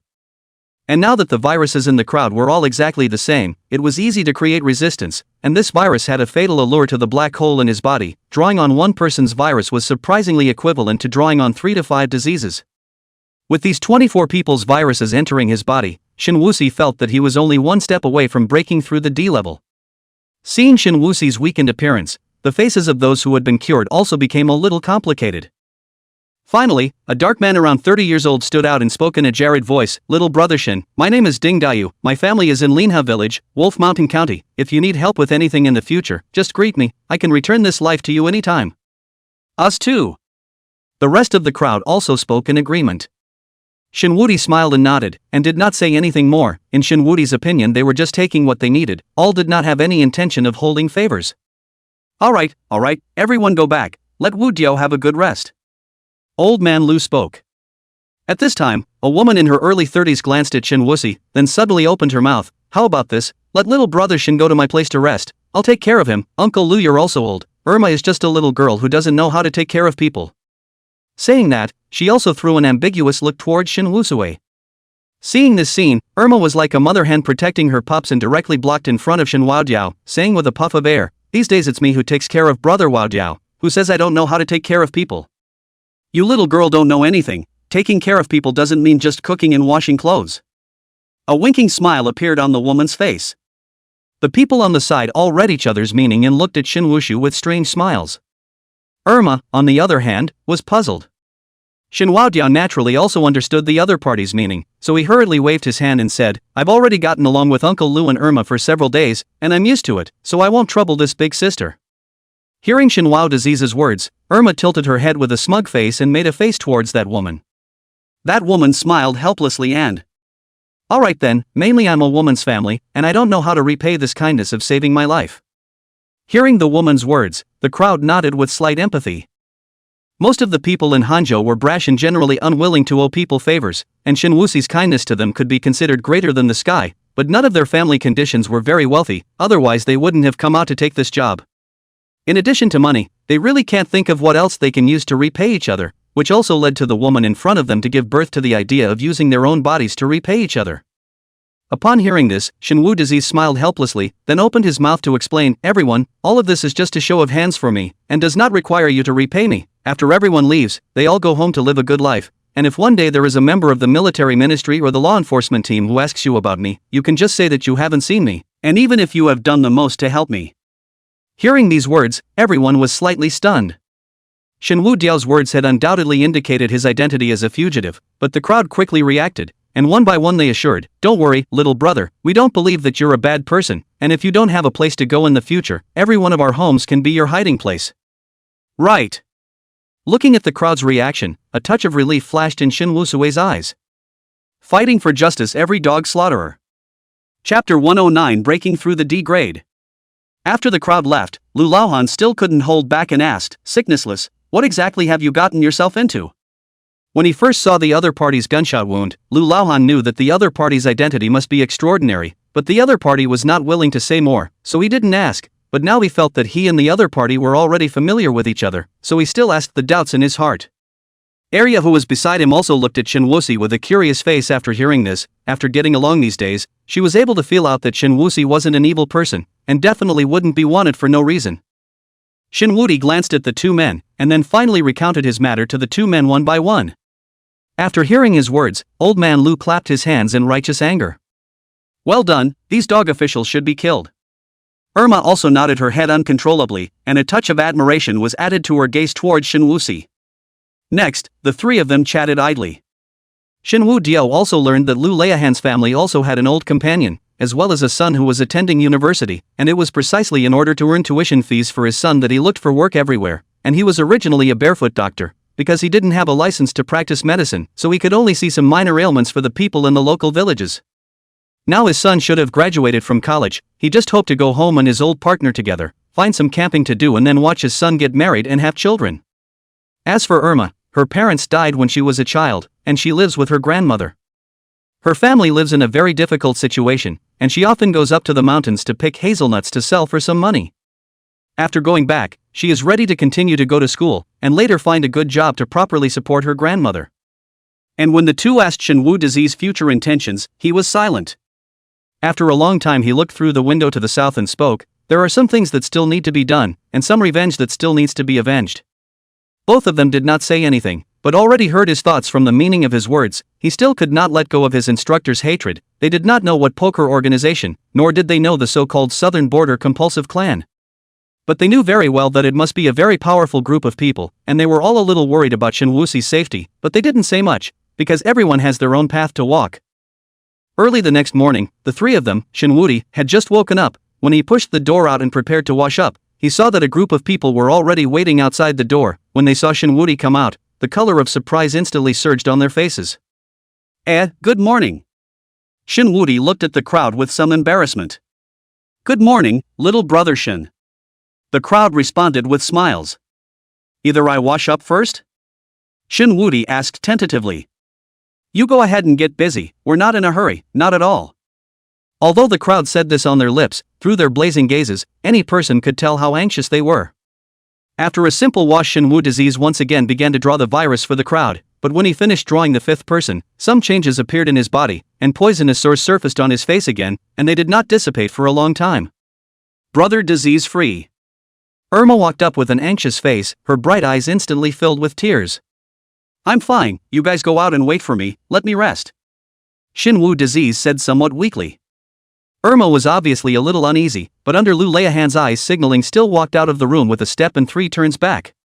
Until everyone left the room, Shinwoo Disease immediately sat down on his knees and mobilized the power of the black hole in his body to absorb the viruses that were spread all over his body, but it was as if all kinds of diseases as well as viruses within the black hole had already filled it up, and it might even burst open at any time. But what Shinwoo was waiting for was for it to burst open, because he knew that as long as the black hole in his body burst open, he would make another breakthrough and thus reach the D level. However, at this moment, Shinwoo was caught in a dead cycle. The black hole in his body needed more diseases and viruses to burst, but now the viruses had spread all over his body, but the black hole was unable to absorb them. If this continued, he was afraid that his whole body would be covered with poisonous sores, and then he would be like Lu Laohan and the others who couldn't leave the depths of Wolf Cave Mountain, or else he would die of rotting all over his body. Shinwoo rolled up his sleeve and looked, and found that the poisonous sores had already spread to the position of his arm, and were even spreading upwards at a speed visible to the naked eye. Seeing this scene, Shinwoo frowned, then as if he thought of something, he hurriedly closed his eyes and then began to operate the Dao technique. Since training in the military department, Shinwoo's several people have never forgotten Huayan's advice. Every day they would take some time out to cultivate their Dao skills, but while everyone else has made some refinement, only Shinwoo hasn't had the slightest advancement in his Dao skills all this time. This was because all of the heaven and earth aura he absorbed was swallowed up by the black hole in his body. With the operation of the Dao skill, the black hole that had been unable to continue devouring the virus was actually like a snake that was not greedy enough, and slowly began to devour the heaven and earth spiritual chi again. A few minutes later, the incomparably familiar feeling of intense pain once again swept through Shinwoo's entire body. At this moment, he remembered Huayan's instructions. When Shinwoo broke through level E, Huayan had said that this way was not desirable, and that the next time he broke through, he should report to the military department as far in advance as possible, or look for a strong awaken to protect him. But at this time, Shinwoo had no way back. He could only grit his teeth and carry through this hurdle. Ah! As a heart-rending scream rang out in the room, the people waiting outside were startled.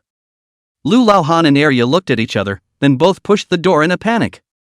But as soon as they pushed the door open, a terrifying aura fluctuation hit them in an instant, and the two were instantly lifted out, hitting the wall behind them heavily. Seeing this, the crowd rushed forward to help the two men up, and then looked rather scornfully at the location of the room's entrance. Right at this moment, Shinwoo's figure slowly walked out of the room. The moment the crowd looked at him, they all had a creepy feeling, because at this moment, Shinwoo's body was shrouded in black mist, looking as terrifying as a devil crawling out of hell. After a few seconds, Shinwoo's gaze regained its clarity, and the black mist around him instantly surged into his body and disappeared. Uncle Lu, Irma, are you guys alright? Shinwoo Disease looked at the two with an apologetic face. We're fine, what's wrong with you, Brother Wu Disease? Irma hurriedly got up and looked Shinwoo Diao up and down, fearing that something had happened to him. Shinwoo Diao reached out and rubbed her head, comforting, I'm fine too. After saying this, he looked at Old Man Lu and Uncle Lu, gather everyone together, I'll help treat them together. Chapter 110, Mid-Autumn Festival. Hearing Shin Wujiao's words, Old Man Lu nodded, then said towards the crowd at the door, "Everyone line up, Wujiao will continue to treat you." "Uncle Lu." Shin Wujiao interrupted the other party and continued, "What I mean is that you can gather all the remaining people together and I will treat them all together." "What?" Hearing Shin Wujiao's words, Lu Bo was slightly stunned. Arya on the side also looked at Shin Wujiao with a shocked face. Previously, Shin Wudi was weak from curing more than 20 people in one day. Now he actually wanted to cure all the remaining people together. She was worried that Shin Wudi's body couldn't withstand it. "Just do as I say, I can do it." Shin Wudi could see the concern of the two and spoke to comfort them. Old Man Lu gave him a deep look and finally nodded and turned to leave. Not long after, the remaining 20 or so people who had not been cured also hurriedly came, and hearing that Shin Wujiao was able to cure them ahead of time, each of them had a look of excitement on their faces. Looking at all of them standing in front of him with excited faces, Shin Wudi nodded his head with satisfaction, then slowly extended his hand towards all of them. As his palm slightly opened, the crowd only felt that something was being drawn out of their bodies. And Arya and Lu Laohan who were on the side clearly saw that dozens of black auras gushed out from those people's bodies, while Shin Wujiao inhaled all the black auras into his body like a whale swallowing them. In just a few minutes' time, Shin Wujiao withdrew his hand somewhat uninterestedly, while the poisonous sores on the faces and bodies of the people once again oozed out black bruises. Their toxins had all been removed. Looking down at his palms, Shin Wujiao was quite satisfied. Having been promoted to the D level, he could already draw as well as bestow diseases across the air, so his battle power would be drastically increased, and even if he faced opponents even more powerful than him, he would be able to preempt them. After thanking them, the crowd went home individually, and agreed to leave this hellish place together after dawn tomorrow. "Wu Disease, are you getting stronger?" Old Man Lu asked as he looked at Shin Wu Disease. "Aha!" Shin Wudi nodded and didn't explain anything too much. That night, everyone in the entire village was so excited that they couldn't sleep. They all took some of the wild game that their families had fought to Lu Laohan's house, and a few women, as well as Irma, worked together to make a few large tables of food. Looking at the assortment of food on the table, some people even moved a box of beer. These things are all sent by the people who used to be responsible for guarding them. According to Lu Laohan's story, every once in a while there will be a special person who will come to send them some necessities of life and collect the poppies they planted away. Although it was only just the beginning of autumn, the weather in the cold state at night was already very cold, but the crowd, because of the excitement, no one went back to the house. They all sat outside and drank and chatted, and a few of the big old men who drank a little too much even sang a mountain song. Some of the women were looking at them with a disgusted face. Shin Wu Disease took a bottle of beer and walked to a stone pier on the side and sat down, looking at the full moon high in the sky. Today seems to be the Mid-Autumn Festival. "Brother Wu Disease, what are you looking at?" Irma also walked over with a bottle of beer. Her pretty face was like a half-ripe apple, with a touch of redness in its greenness. "What kind of alcohol do kids drink?" Shin Wuxi reached out and snatched the bottle from the other party's hand, then flicked her on her glossy forehead. "Poof." Irma nuzzled her mouth, then sat beside Shin Wujiao, holding his arm and leaning her head on his shoulder. "Brother Wu Disease, will you still come to see Irma in the future?" Shin Wu Disease took a sip of wine and was silent for a while, then slowly spoke. "If I have the opportunity, I will definitely visit you and Uncle Lu." "Aha!" Irma nodded with satisfaction. Not long after, Shin Wujiao heard the sound of subtle snoring and turned his head to see Irma unexpectedly leaning on his shoulder and falling asleep. Shin Wudi let out a bitter smile and gently placed the other party's head on his lap, then took off his own jacket and draped it over the other party's body. Looking at the other party's sleeping appearance, Shin Wudi suddenly had a feeling that it would be quite good to live comfortably like this. But once he thought of those who had tricked them into coming here and used their lives as experiments, as well as the officials of the military ministry and the county party committee who had colluded with the poker organization and the southern border compulsive clan, a knot that Huyen had been unable to untie even to the end of his life, Shin Wudi put away such thoughts. He still had a lot of things to do, and he couldn't enjoy comfort until those things were done. Looking up at the full moon, Shin Wudi couldn't help but think of Xie Yu and the others, and wondered how they were doing now. Have they safely returned to Ice City? Have they been embarrassed by the military department? Ice City, Xia Family Villa. Because of the Mid-Autumn Festival, Master Xia's fifth master had gathered all of his close associates together for a dinner party. Even Xia Xiaolong and his wife, who usually don't participate in such occasions much, weren't absent this time around. Still no news of disease-free? Meng Ru asked with a worried frown. Just a few days ago, the the Cold Prefecture's military department issued a wanted notice for Shenhua disease, and the content on it said that Shenhua disease had brutally murdered the governor of Wolf Mountain County as well as one of the military department's lieutenants, and that the Cold Prefecture's lord, Long Si-hai, had personally issued the wanted notice, wanted Shenhua disease nationwide, and that anyone who harbored him would be guilty of the same crime as him. Not yet. Xiaoyu's face no longer has the previous frivolous color, a touch of haggardness can be seen through the subtle stubble on his face. Have you really decided? Xia Xiaolong suddenly asked. Xiaoyu looked up at the other party, then nodded with a resolute gaze. Xia Xiaolong reached out and heavily patted Xiaoyu's shoulder, opening his mouth as if he wanted to say something, but ultimately chose to remain silent. Not long after, Master Xiaoyu arrived at the restaurant with the assistance of a woman in a black leather jacket. Master Fifth. The crowd all rose to greet him. Master Xia Fifth smiled and pressed his hand. All sit, this is a family banquet, don't need to talk so much. After 3 rounds of wine, the people began to report to Master Xia Fifth on their respective company earnings, as well as development. Nowadays, the Xia family has been completely cleansed, and all the gray industries have almost all been left out. Listening to the reports, Master Xia's face revealed a chrysanthemum-like smile, his mouth kept repeating the word good. At this moment, Xiaoyu, who had been silent all along, gulped down the red wine in his cup and then slammed the cup on the table, instantly attracting everyone's attention. Fifth Master Xia frowned slightly, but still spoke smilingly. What do you have to say? Grandpa, all the uncles and elders. Xiaoyu slowly stood up, his gaze looking around the room. I have one thing I need to ask all of you. Hearing his words, everyone put down the chopsticks or wine glasses in their hands and looked at him rather seriously. Why did all of you follow your grandfather in the first place to start a business from nothing? Harm. The tiger sitting beside Xiaoyu smiled brightly. I thought it was something, it goes without saying, of course it's because of righteousness. Back when your grandfather came out to mix and mingle, I was still a little kid, it was because I admired your grandfather's reputation that I joined your grandfather's door.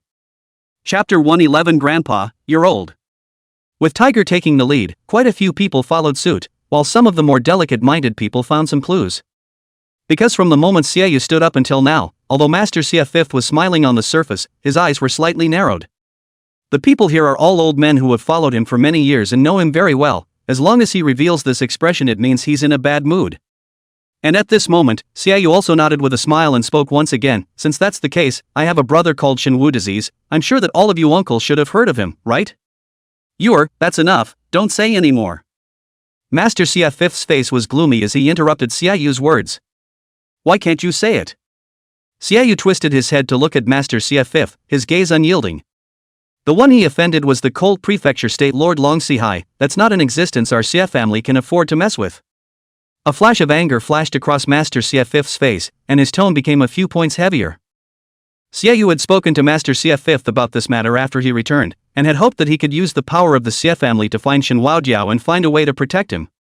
However, Master Xia Fifth decisively refused, and the reason was also very simple. It was because the fact that Shenhua Jiao had caused too much trouble, the Xia family couldn't control it and didn't dare to do so. Then what if the wanted person is an uncle here? Xiaoyu aggressively looked at Master Xia Fifth, his tone strong as he questioned, could it be that Grandpa would also give up his own brothers because of the other party's identity? You are unbridled. Fifth Master Xia violently slammed the table, a terrifying killing intent immediately radiating from his body. Seeing this scene, everyone present was silenced, and Tiger, who had the best relationship with Xiaoyu, tugged at the corner of Xiaoyu's coat and whispered, Young master, stop fooling around, quickly apologize to your grandfather. Xiaoyu ignored the tiger and instead, the corner of his mouth hooked into a bitter smile. His eyes once again looked around the crowd before speaking to himself. I, Xiaoyu, was born into the family with the heaviest Jianghu Qi in the entire Ice City. My grandfather is the famous Fifth Master Xia, who backstabs Second Master Guan. The word of righteousness prevails. After saying that, he turned his head to look at Xia Xiaolong beside him. My father, who was devoted to my mother, was committed to her. My uncles, for their brothers, they stick their necks out for their brothers. Speaking here, his tone gave a slight lurch, then the corner of his mouth hooked up into a self-deprecating smile, and I, Xiaoyu, my best brother had something happen. In order not to involve me, not to involve the Xia family behind me, he chose to carry everything alone, and now that he's wanted by the 3 provinces of the Cold State, I, Xiaoyu, can't help him even a little bit. I dare to ask all of you, when someone like me, Xiaoyu, who has abandoned his brothers and sisters, takes over the Xia family in the future, will you all still be willing to work for me? Will you still dare to sell your lives for me? Enough! Master Xia Fifth picked up the wine glass on the side and slammed it on the ground with force. Ka-ching! Not enough! Xiaoyu also slammed the table with great force, staring deathly into Master Xia's fifth master's eyes as he spoke word for word, "Grandpa, you're getting old." "What did you say?" A flash of icy coldness flashed through Master Xia Fifth's eyes. "I said you're old." Xiaoyu didn't care about the other party's anger and said with a smile, "You no longer have the heart of your youth. The Xia family has kept a low profile enough over the years. It's time to let the 3 provinces of the Cold Prefecture see the sharpness of my Xia family." "Xiaoyu, do you want to rebel?" Master Xia Fifth's voice was low, his eyes slightly narrowed. "Grandpa, it's not considered a rebellion." Xiaoyu shook his head. "Earlier in the year, you let father take over the Xia family, but father didn't aspire to do so, and you've always nurtured me as a successor. I merely want to take over your shift in advance now, and it's time for you to enjoy your twilight years in peace." Hearing these words, Master Xia Fifth smiled back. He looked at Xiaoyu with a calm expression and said indifferently, "Who do you think of these people here will support you?" "Let's see then." Xiaoyu also smiled, then sat back in his chair, taking aside Tiger's wine glass and pouring himself a glass of wine. Master Xiaowu looked towards the crowd with a smile, seemingly waiting for the first person to speak up. And just then, a bald man stood up. Seeing the other party get up, Master Xia Fifth's face changed slightly, and the muscles on his face twitched slightly, as well as, "I thought of many people who would betray me, but I never thought it would be you, evil wolf." The bald man bowed towards Master Xia Fifth and spoke in a calm tone, "Master Fifth, evil wolf will never betray the Xia family, much less you." "Then what are you doing now? Forcing the palace?" Master Xia's fifth master's face was as gloomy as water. "Not really." Evil Wolf shook his head and opened his mouth to explain, "Young master is right, the Xia family was founded on righteousness, the eldest young master does not aspire to this, the youngest young master is the only heir to the Xia family. If he isn't a person who emphasizes on love and righteousness, how can these brothers here who have such a heavy sense of Jianghu spirit serve him? Besides, I miss the behavior of being young and wild, with brothers greater than the sky, so I, Evil Wolf, want to accompany him to go crazy once, even if I'm broken to pieces. I want to fulfill young master's brotherly love." Hearing this, Master Xia Fifth didn't say anything more, he just faintly glanced at Evil Wolf and moved his eyes away. At this time, a man with a ponytail also stood up, his voice somewhat neutralized, and, "I have the same idea as Brother Evil Wolf." After saying that, he also bowed towards Master Xiaowu before walking over to stand behind Xiaoyu. Wang Bao, Master Xiaoyu nodded and whispered the other party's name. "Not." Tiger, who was sitting beside Xiaoyu, scratched his head and spoke with some difficulty, "Brother Evil Wolf, Little Leopard, what are you guys doing? Do you have to make a scene like this? Brother Tiger, you shouldn't get involved in this matter." Xiaoyu reached out and put his hand on Tiger's shoulder, then spoke in a calm tone, "Since I was a kid, no matter what I messed up, it was always you who wiped my ass, but this time, the matter I messed up with is a bit big, so I don't want to trouble you anymore." Tiger's face sank, a complicated look appearing in his eyes. The Xia family had 4 jackals, wolves, tigers and leopards under Master Xia's 5th master. These 4 had a very special position in the Xia family as a group. They didn't get involved in any business matters as they were all people who followed Master Xia's 5th master to fight for the kingdom. They don't know how to run a company, in Xiaoyu's words, they only know 3 things, chopping, chopping and shopping.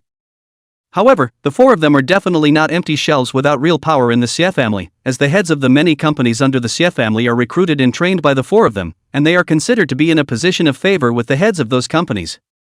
It was no exaggeration to say that as long as one controlled the 4 jackals, wolves, tigers and leopards, one could completely control the entire Xia clan. And at this moment, both the vicious wolf and the king panther had already made it clear that they were going to support Xiaoyu. The tiger opened his mouth, wanting to say something, but was stopped by Xiaoyu with a look. Good. Master Xiaowu smiled, his gaze landing on Xiaoyu. "I originally thought that the one who supported you would be Tiger, after all, he is closest to you, but I didn't expect you to have convinced Bad Wolf and Wang Bao. This is something that was out of my expectation."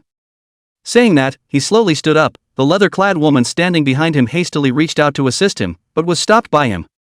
"I'm not so old that I can't walk." He slowly walked up to Xiaoyu, his gaze blazing at the other party.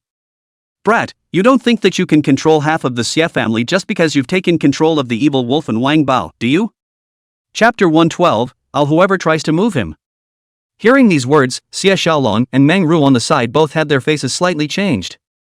They had known in advance what Xiaoyu was going to do today, and they were torn about it because they were more aware of the terrifying nature of Master Xia's 5th master than Xiaoyu was. and stopping Xiaoyu would be the equivalent of giving up on Shen Wuxue. So they chose to remain silent. But now after hearing Master Xia Fifth's words, the two couldn't help but worry a bit for Xiaoyu. However, Xiaoyu smiled and did not retort. Seeing this, Master Xia Fifth continued to speak. The jackals, wolves, tigers, and leopards have indeed divided the Xia family into 4, but the division of labor is different. The bad wolf is responsible for the intelligence network system, while the companies under the hands of the Wang leopard are all movie and entertainment companies. Speaking of this, Master Xia Wu smiled. If I were you, I would never choose to dig these two people. It's not certain if I'm old or not, but you must be too young. Is that so? Xiaoyu took out a cigarette and held it in his mouth like no one else. Behind him, Wang Ba was very sensible and helped him light it. After inhaling a mouthful of smoke, Xiaoyu is satisfied before he opens his mouth. Tiger is responsible for all the financial companies. Although it is said that the Xia family has been cleansed, the financial companies will inevitably keep some thugs, which is considered as the Xia family's means of deterring the other curmudgeons. And Sister Mo Jackal is nominally Grandpa's personal bodyguard, and doesn't have a few companies under her hand, but I know that in terms of combat power alone, Sister Mo Jackal's handlers can sweep through the entire Xia family. After speaking, Xiaoyu slowly exhales a smoke ring before asking, "Is that right, Grandpa?" Hearing Xiaoyu's words, Grandpa Xia's fifth brow slightly frowned as he had a vague bad feeling in the back of his mind. Immediately after that, he fiercely turned his head to look at the leather-clad woman, his eyes filled with a wary look. Feeling Master Xia Fifth's gaze, the corner of the woman's mouth hooked into an evil smile as she slowly said, "Master Fifth, what are you afraid of? It is impossible for me to harm you." Speaking here, her words changed. "However, young master is right, you are indeed old. Now that the awakened organization has come out of nowhere, the Xia family will be swallowed up sooner or later if they continue to stick to one city. We do need a family head with ambition and drive to lead us out of the 3 provinces of the cold prefecture and see a broader world now." Ha! Hearing these words from Mo Jackal, Master Xia Fifth's lifted heart finally died completely. He withdrew his gaze to look at Xiaoyu, who was sitting there expressionlessly smoking a cigarette. The look in his eyes was incredibly complex. There was helplessness, anger, unwillingness, and a hint of inexplicable relief. Grown up, really grown up. Master Xia Fifth slowly turned around, directly ignoring the crowd present, and walked towards the upper floors. At this moment, his back became a little stooped, as if he had aged a lot in an instant. "Dad!" Xia Xiaolong and Meng Ru stood up, wanting to speak. Xia Fifth Master didn't turn around, just raised his hand. His voice was a bit hoarse. "Don't worry about me, all of you assist well. Youthfulness is a good thing, but it's no longer the same as it used to be. This road is really not a good one to walk on." After saying that, he walked towards the upper floor without looking back. Looking at the other party's forlorn back, Xiaoyu's eyes were also slightly reddened, but he didn't say anything, only secretly apologizing in his heart. He said, "Grandpa, I'm sorry, but I have no choice. Because he called me brother." Taking a deep breath, Xiaoyu adjusted his emotions before getting up and walking to the main seat to sit down, his gaze looking around at the people present. "Now that grandfather has retired and my father is unmotivated by the family estate, with immediate effect, I, Xiaoyu, will take over the Xia family. Do you all have any objections?" The crowd present are all looking at Xiaoyu with complex expressions. Some want to open their mouths to say something, but seeing the vicious wolf standing there fiddling with a set of finger tigers, they all ultimately choose to remain silent. "Since that's the case, I won't be polite with all of you." Xiaoyu moved his somewhat stiff neck for a moment before slowly speaking. "There is only one task for the Xia clan next."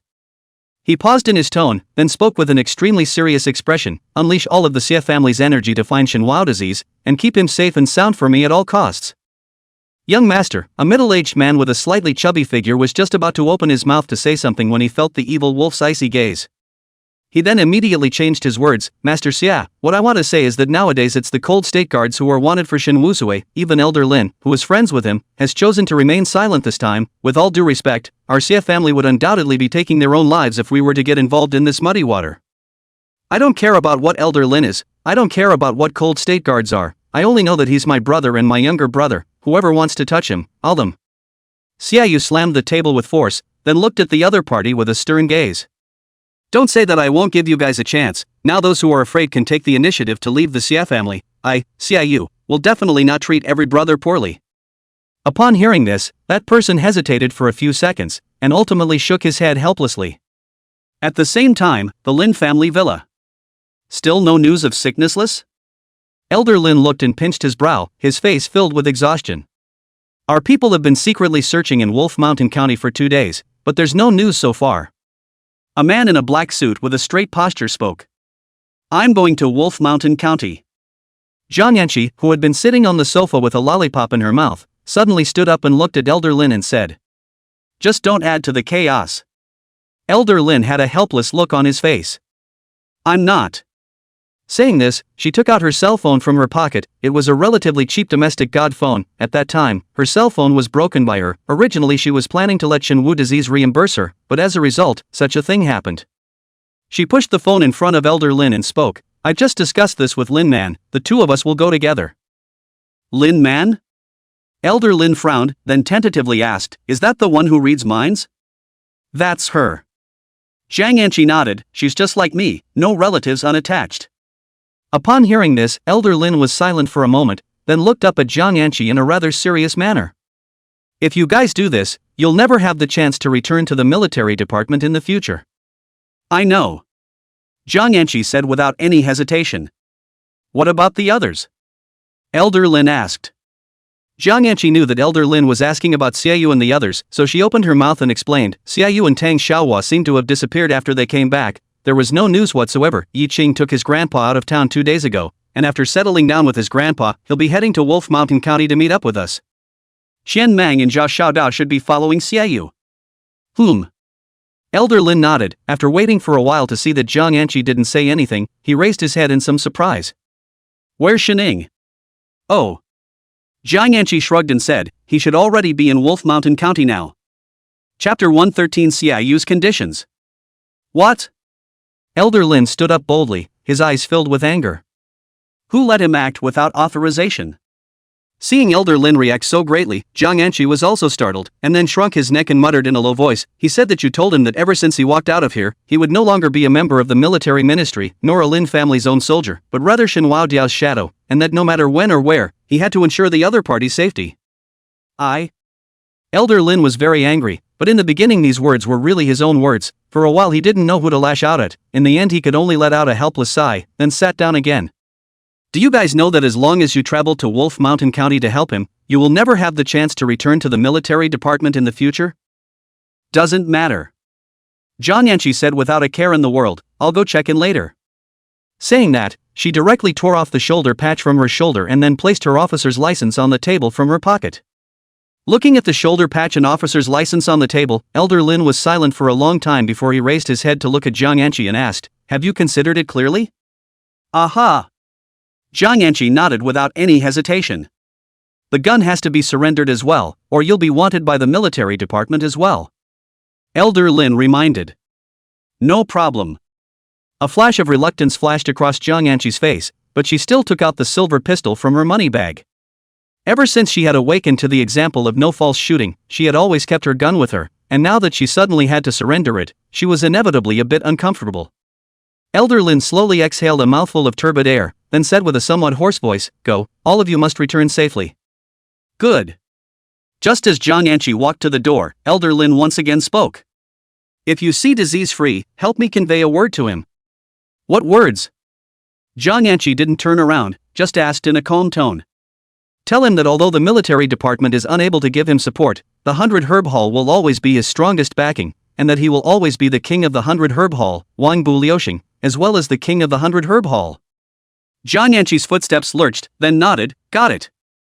Inside a villa in the northern suburb of Ice City. Miss is still not eating? A graceful and beautiful woman asked as she looked at a maid who came down from upstairs with a dinner tray.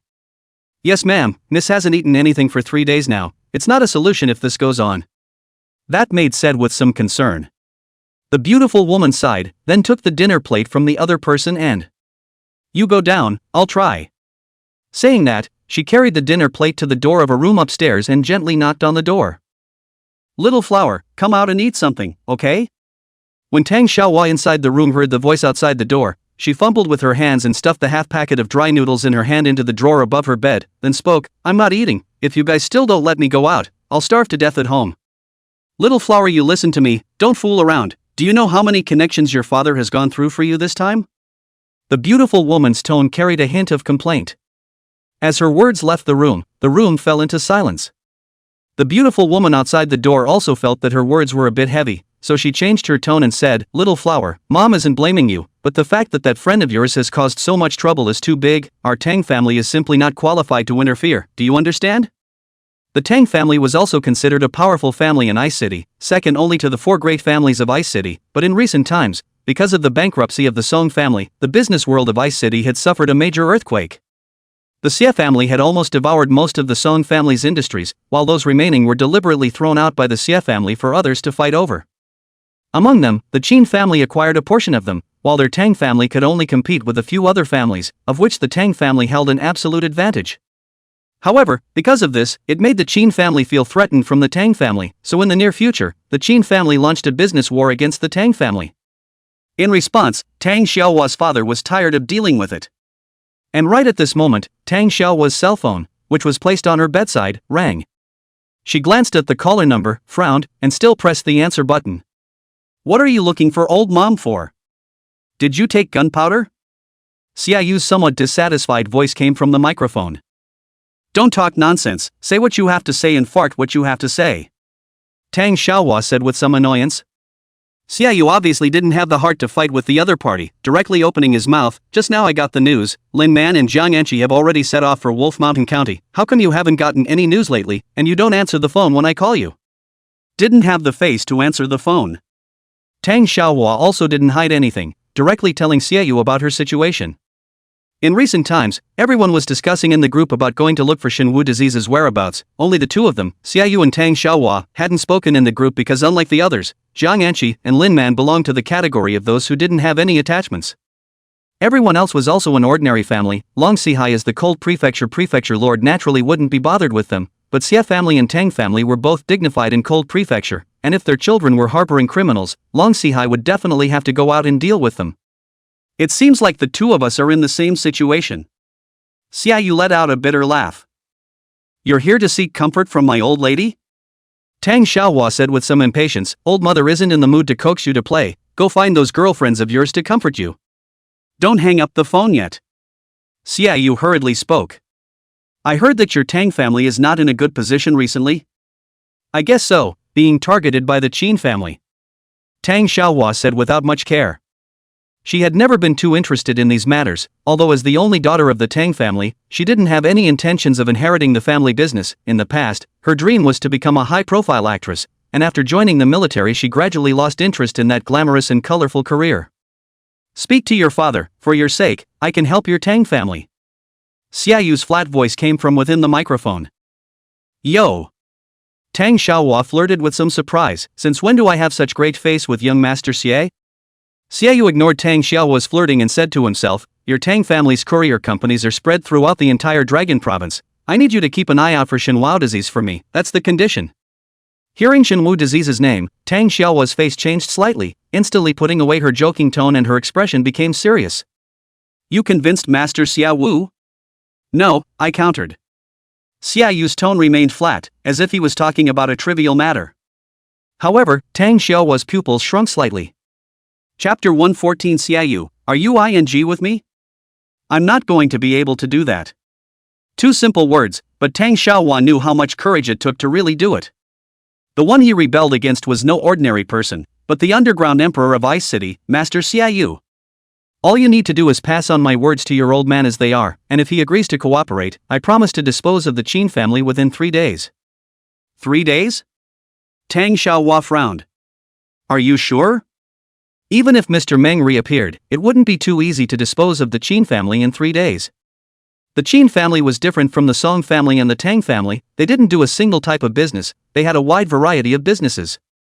If Meng Ru made a move, she might be able to bring down one of their business chains in a short period of time, but she wouldn't be able to bring down all of the Qin family's businesses in 3 days. My Xie family didn't start out by doing business, and I don't know how to do business. I only know that whoever has a hard fist has the right to speak." Xiaoyu's words were clearly a bit overbearing. But with his surname Xie, he was qualified to be overbearing. "I'll do my best to make this happen." After saying that, Tang Xiaohua was silent for a few seconds before speaking. "Remember to let me know if you have news of Xinwuxi." "Good." Xiaoyu responded and hung up. Looking at the hung-up call, Tang Xiaohua exhaled vigorously, then barefooted, she ran to the door, opened the door to the room and looked at the beautiful woman still standing at the doorway and said, "Tell my father that I have a way to deal with the Qin family." That night, inside the box of the outside building, Tang family head Tang Cheng was pacing back and forth in the room with some anxiety. "Little flower, are you sure that the Xia family talker will come?" "Dad, this is already the 7th time you've asked me the same question." Tang Xiaohua somewhat impatiently picked up a piece of pastry and stuffed it into her mouth, then frowned and muttered in a low voice, "It's not that tasty, and I don't know why Yanqi loves it so much." "But why hasn't he come yet?" Tang Cheng asked with some anxiety. "Dad," Tang Xiaohua said somewhat helplessly, "our appointment was at 9 o'clock in the evening, you brought me over at 7 o'clock, and it's only 8:30 now, hey." Okay. Tang Cheng looked at the time, then sat back down again, but his face still wore a look of anxiety. Actually, it was no wonder Tang Cheng was so agitated. Although their Tang family had some status in Ice City, it was nothing compared to the Xia family. Now that the situation in Ice City was in turmoil and the Song family was bankrupt, many families were coveting the position of the 4 great families, and the one that had the most chance was their Tang family. However, trees attracted the wind, and because of this, the Tang family was under siege from a number of families, and even the Qin family had begun to take action against them. If he couldn't find a way to break the situation, the Tang family might be about to fall. At this critical juncture, Tang Xiaohua had brought him great news. The Xia family's spokesperson wanted to talk to him about cooperation. If this cooperation came to fruition, his Tang family would definitely become the 4th great family of Bing City. Half an hour later, Tang Cheng raised his wrist and looked at the time, wanted to say something, but in the end did not open his mouth. After all, the other party is the Xia family, not to mention being late, even if it is to let them pigeonholed a few times is not normal. Tang Xiaohua on the other side saw that Xiaoyu had not yet arrived at 9 o'clock, and couldn't help but get a little impatient, pulling out her cell phone and dialing Xiaoyu's number. "Little flower, who are you calling?" Tang Cheng asked. "Xiaoyu, what's wrong?" "There's no rush, young Master Xia might be delayed by something, don't rush people." Tang Cheng whispered. "It's fine." Tang Xiaohua waved her hand indifferently. And at this time the phone was also connected. Tang Cheng stared at Tang Xiaohua with an expectant face, his expression a little nervous, while Tang Xiaohua almost sent Tang Cheng's soul flying out when he opened his mouth.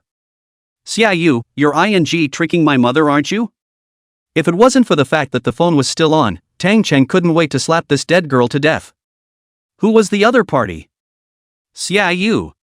Xia 5th Master's only grandson, the only heir of the Xia family. If you offend the other party, do you still want to hang out in Ice City in the future? However, Xiaoyu's reply was one that left him stunned and relieved at the same time. "My auntie, traffic jam at most 5 minutes. "Got it." Tang Xiaohua impatiently hung up the phone. "Little flower Seeing that the other party hung up the phone, Tang Cheng carefully asked, "You and the Xia family's young master have a good relationship?" "Not good." Tang Xiaohua shook her head. She didn't lie about this. In their squad, to say who had the worst relationship with Xiaoyu, it was undoubtedly Tang Xiaohua. The two belonged to the kind that looked at each other poorly. Opening their mouths was a quarrel. A few minutes later, the door to the box was pushed open. Xiaoyu walked in with Bad Wolf. "Young Master Xie." Tang Cheng hurriedly got up, a fawning smile on his face. "Uncle Tang, there's no need to be polite." Xiaoyu also smiled, then walked over to sit beside Tang Xiaohua, reaching out to pat the other party on the shoulder. "Long time no see, a big beautiful girl. Don't be a." Tang Xiaohua blankly glanced at him without good humor. Xiaoyu shrugged and didn't make a fool of himself anymore. However, after such a mess, both of their moods instead eased quite a bit. Since Wolf Mountain County returned, both Xiaoyu and Tang Xiaohua had lost their previous frivolity and liveliness, becoming more and more reticent. After the two met, although they still quarreled, there was still an inexplicable sense of affection within each other. "Little flower, how to talk to Xia Xiao?" Tang Cheng glared at Tang Xiaohua, then looked at Xiaoyu with a compensating smile on his face. "This child has been spoiled by me. I hope that young Xia won't bother with her in general." "Uncle Tang is overstating it. Little flower and I are friends, just joking." Xiaoyu smiled, signaling the other party not to care. After exchanging a few pleasantries, Xiaoyu opened the door and said, "Uncle Tang, I won't beat around the bush. I'm here today because I want to talk to you about a cooperation." "Young Xia, just say it. As long as my Tang family can do it, I will never push back." Tang Cheng patted his chest and assured. "It's actually very simple." Xiaoyu pulled out a cigarette from his pocket and lit it, then slowly opened his mouth. Nowadays, the pattern of Ice City has undergone some changes. The Song family no longer exists, the position of the four great families has become vacant, and now a lot of people are staring at this position. Yes, yes, yes. Tang Cheng smiled and opened his mouth to concur, his face vaguely colored with some anticipation. I know that Uncle Tang is also interested in this. Xiaoyu clamped his cigarette and looked at Tang Cheng with a smile on his face. Tang Cheng was silent for 2 seconds, then spoke rather seriously. I'm not hiding it from Mr. Xie. I did covet the position of the four great families before, but right now, I'm only seeking to be able to hold on to this acreage of the Tang family. Chapter 115, 2 Conditions. The question is, can you keep it? Xiaoyu did not have the slightest bit of euphemism, looking at Tang Cheng with a smirk, a hint of teasing in his gaze. This. Tang Cheng showed a difficult face and eventually shook his head. The pressure given by the Qin family alone is about to crush our Tang family, plus some other small families eyeing from the sidelines. According to the current trend, I'll be able to hold out for at most half a month more. Half a month? Xiaoyu laughed before shaking his head. Uncle Tang, you have overestimated yourself and your Tang family somewhat. Xiaoyu's words were somewhat blunt and harsh, but they were equally indisputable. Some time ago, the Song family's business was suppressed by Manhwa, almost completely withdrawing from the stage of Ice City's business community overnight. The so-called whale fall of all living things. The Song family might not count for much in the eyes of the Xie family, but for some of the smaller clans and groups, the Song family was undoubtedly the giant whale in the deep sea. The fall of the Song family will inevitably lead to countless people to come and share the food. Manhwa, after the collapse of the Song family, did not take away all the benefits, because this will lead to the Xie family in the Ice City of a monopoly, inevitably cause people to red-eye, so Manhwa left a part of the Song family's industry did not acquire. It is also her hand, not only did not make people hate the Xie family, and will even thank her for her generosity, thus the people compete for the remaining properties of the Song family. The Qin family, as one of the four great families, should logically share the most benefits, but due to the Qin family unicorn known as the Qin family's son Qin Hao suddenly suffered from a terminal illness a period of time ago, resulting in the Qin family head of the family is not interested in the business. The Tang family took this opportunity to quickly acquire most of the Song family's properties, and at the same time became a thorn in the side of many family groups in Ice City. Now that the Qin family head had freed up his hands and was ready to deal with the Tang family, with the Qin family's strength, it was indeed unrealistic for Tang City to want to hold out for half a month. Hey, are you also troublesome when it comes to business? Tang Xiaohua suddenly interjected. What do you know? Don't talk. Tang Cheng glared at Tang Xiaohua without any good humor. I rather think she can talk. Xiaoyu smiled, then looked at Tang Xiaohua and said, the main reason why I'm willing to cooperate with the Tang family is because of Xiaohua, so it's possible to listen to what she thinks. With that, he stretched out his hand, signaling for Tang Xiaohua to continue. Tang Xiaohua's big eyes dripped, then the corners of her mouth rose slightly. Talking about cooperation is nothing more than getting what you need. Our Tang family's needs are simple: get as much benefit as possible while protecting ourselves, right, Dad? She glanced at Tang Cheng and asked. Where would we dare to ask for more benefits now? Tang Cheng let out a bitter smile. Xiao Xie is right, the Tang family is in a bad situation today. Without outside help, within a week the Tang family will have big problems. Tang Xiaohua nodded, then looked at Xiaoyu again. Young Master Xie's needs are equally simple, he only has 2 conditions. While speaking, Tang Xiaohua stretched out 2 slender fingers. Hearing her words, Xiaoyu couldn't help but frown slightly. In fact, he only had one condition for cooperating with the Tang family, and that was that he wanted to help himself detect the whereabouts of Shenwu Diao through the other party's courier business. What condition? Tang Cheng subconsciously asked.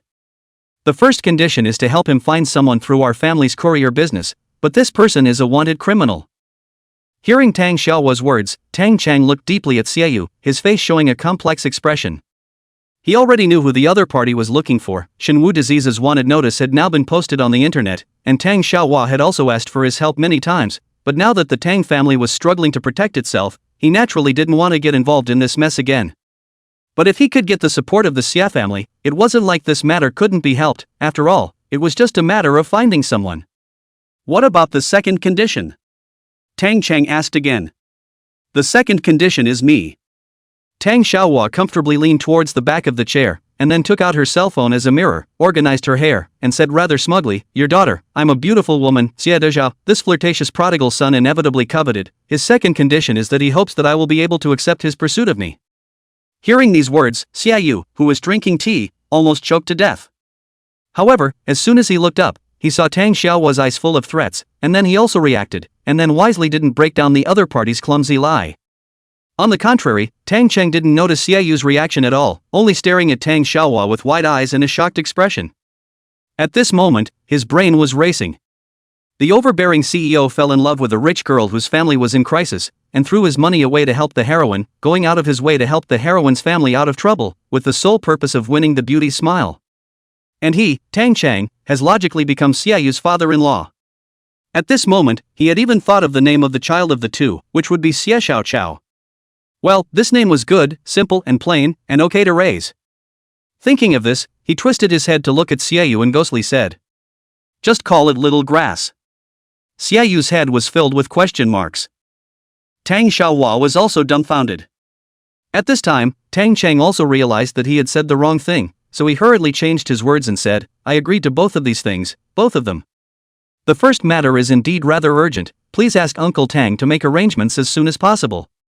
Xiaoyu smiled somewhat awkwardly before continuing, "I will arrange for someone to handle the Qin family's matter next. After 3 days there will be no more Qin family in Ice City, and whether or not the Tang family will be able to become the top family in Ice City will depend on you, Uncle Tang." Hearing these words, Tang Cheng was first stunned before a flash of ecstasy immediately surged on his face. Originally, he had thought that Xiaoyu was only trying to help make peace as a way to resolve the pressure that the Qin family was putting on them, but he hadn't expected Xiaoyu to be so overbearing that he was going to uproot the Qin family as soon as he made his move. The Song family had already died, and if the Qin family were to be destroyed again, he, Tang Cheng, even if he was a waste of space, would be able to utilize this win to lift the Tang family to the ranks of the top families in Ice City. As for this second thing, Xiaoyu just wanted to say that this matter is not urgent for the time being, while Tang Xiaohua on the side is snatching the words, "Don't worry about it, I know what you're thinking about, I'll move to Xie's house tomorrow."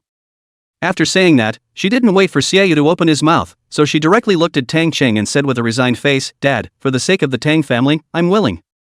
Hearing her words, Tang Cheng's old heart was very relieved, reaching out to hold Tang Xiaohua's hand, and spoke in a rather touched manner, "Xiaohua, you've really grown up. But I also believe that Xie Xiao must genuinely like you, or else he wouldn't have made such a big fuss over you." Chapter 116, Qin family overthrown, Irma returns home plus more. In the next 3 days, Ice City once again experienced a major earthquake. Following the Song family, the Qin family, which was also one of the 4 great families of Ice City, suffered a devastating disaster. Unlike the Song family, this time it wasn't a business war. On the first day, the Qin family head's wife as well as the lover he kept outside, as well as many of his immediate family members were all kidnapped by mysterious people, and the conditions offered by the other party were also very exaggerated, demanding that the head of the Qin family surrender half of his family's assets. The head of the Qin family, who had received this news, was already clear that this was not a simple kidnapping case, and that this was someone deliberately targeting the Qin family. He contacted the law enforcement team at the first opportunity, but the reply given by the other party was very perfunctory, only a sentence that it was under investigation. The next day, all of the Qin family's entertainment venues were vandalized and forced to shut down. By this time, the head of the Qin family already knew who had attacked him, because in the entire Ice City, in addition to the Xia family, no one has this strength. So on the third day, the Qin family had personally visited the Xia family and begged to see Master Xia Fifth. There was no telling what happened at the Xia family, only that the Qin family head came out of the Xia family with a limp, and realized all of the Qin family's properties that night, leaving Ice City with the money in his family. On the same day, a young girl with smoky makeup boarded a bus to Wolf Mountain County. Disease-free, try this. Old Man Lu pointed to a plate of pork sausage and enthusiastically asked Shen Wudi to move his chopsticks. "My old partner is a master at making this, I've been craving this for 3 years." Shen Wudi looked at the pork sausage in front of him with an extremely complicated expression. It had to be said that this was a good dish that many people love to eat, but there were also people who couldn't accept the flavor, such as Shen Wudi. "Eat your own," an old crone with somewhat gray hair said with a smile. "Child, don't listen to him, eat what you like, this old man just has a heavy taste." Although the old crone's mouth was complaining about Lu Laohan, but her eyes were clearly filled with the color of heartache. When she just saw Lu Laohan, her eyes filled with muddy tears couldn't fool anyone. Lu's son is now in Bingcheng University, can only come back twice a year. Usually she is a person at home, in the management of 3 people's fields at the same time, also often go out to do some odd jobs. Life is very difficult. After a full meal, Shen Wudi rejected the other party to let himself stay overnight. Good intentions, after all, he is a wanted man, stay here will inevitably bring a lot of trouble to Lu Laohan's family. Before leaving, Shinwudi brought Arya to the town bank to withdraw 100,000 yuan secretly put in the cabinet of Lu Leiahan's family, think we'll be able to bring some improvement to their lives. Shinwudi's card is a lot of money, for the money he does not have any concept, but the sudden wealth for the poor half of the life of Lu Leiahan's family is not necessarily a good thing, so Shinwudi did not choose to leave each other too much money. Irma's house was not far from Lu Leiahan's house, only more than 10 kilometers away. The two bought some gifts in the town and then took a taxi to Irma's house. This village was similar to Lu Leiahan's village, there weren't too many families left, which was also the current situation in most of the rural areas of Hanzhou. Arriving in the village, Shinwu disease they met an old lady carrying a vegetable basket. The other party saw the two and looked at them with some curiosity for a few moments, and finally asked with some uncertainty, "Are you Irma?" "Grandma Lu, it's me." Irma smiled and walked forward. "Oops." The old lady slapped her thighs, then directly threw the vegetable basket on the ground, grabbed Irma's hand, and kept sizing up the other party with a somewhat agitated look. "You've grown taller and thinner, where in the world have you run off to?" "I went up the mountain to pick hazelnuts, and was captured by bad people."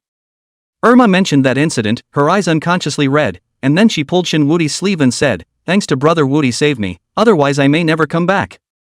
The old lady smiled and also nodded toward Shinwu Diao, then reached out and touched Irma's face, said with a heartbroken face, "What a poor child." "It's all in the past, Grandma Lu." Irma wiped the moisture from the corner of her eyes, then said with a smile, "Grandma Lu, I'll go to your house to play some other day, I'm going back to see Grandma."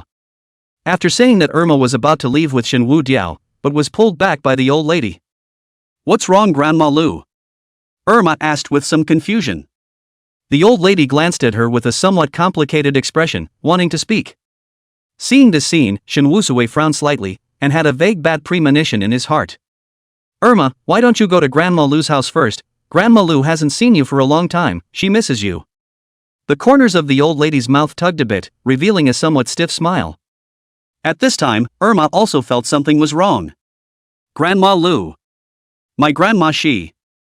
Irma swallowed, barely squeezing out a smile, looking at the other party with an expectant face. Looking at this pitiful appearance, Grandma Lu was really a bit unable to bear to tell the other party the truth, but how can this kind of thing be concealed? In the end, she shook her head helplessly and sighed, "Irma, after you disappeared, the village people helped to contact the law enforcement team, but the other party did not give any response. 3 months later, your grandmother just couldn't wait any longer, she caught 2 chickens at home and brought some more gifts to the law enforcement team, wanting to get an accurate news." Speaking here, she sighed once again. "Shortly after returning that time, your grandmother passed away." Hearing these words, Irma only felt her brain instantly go blank, and her feet stumbled. Seeing this, Shinwu Sui hurriedly stepped forward to support the other party, and "Irma! Grandma! Grandma!" Irma's mouth kept chanting, her tone was surprisingly calm. "Irma!" Shinwu Sui wanted to comfort the other party for a few sentences, but for a moment he didn't know how to open his mouth. In these 3 years, the only driving force that supported Irma's life was her grandmother, and just the day before she left Wolf Cave Mountain, Irma was still thinking about her future, and in her future, there had always been her grandmother.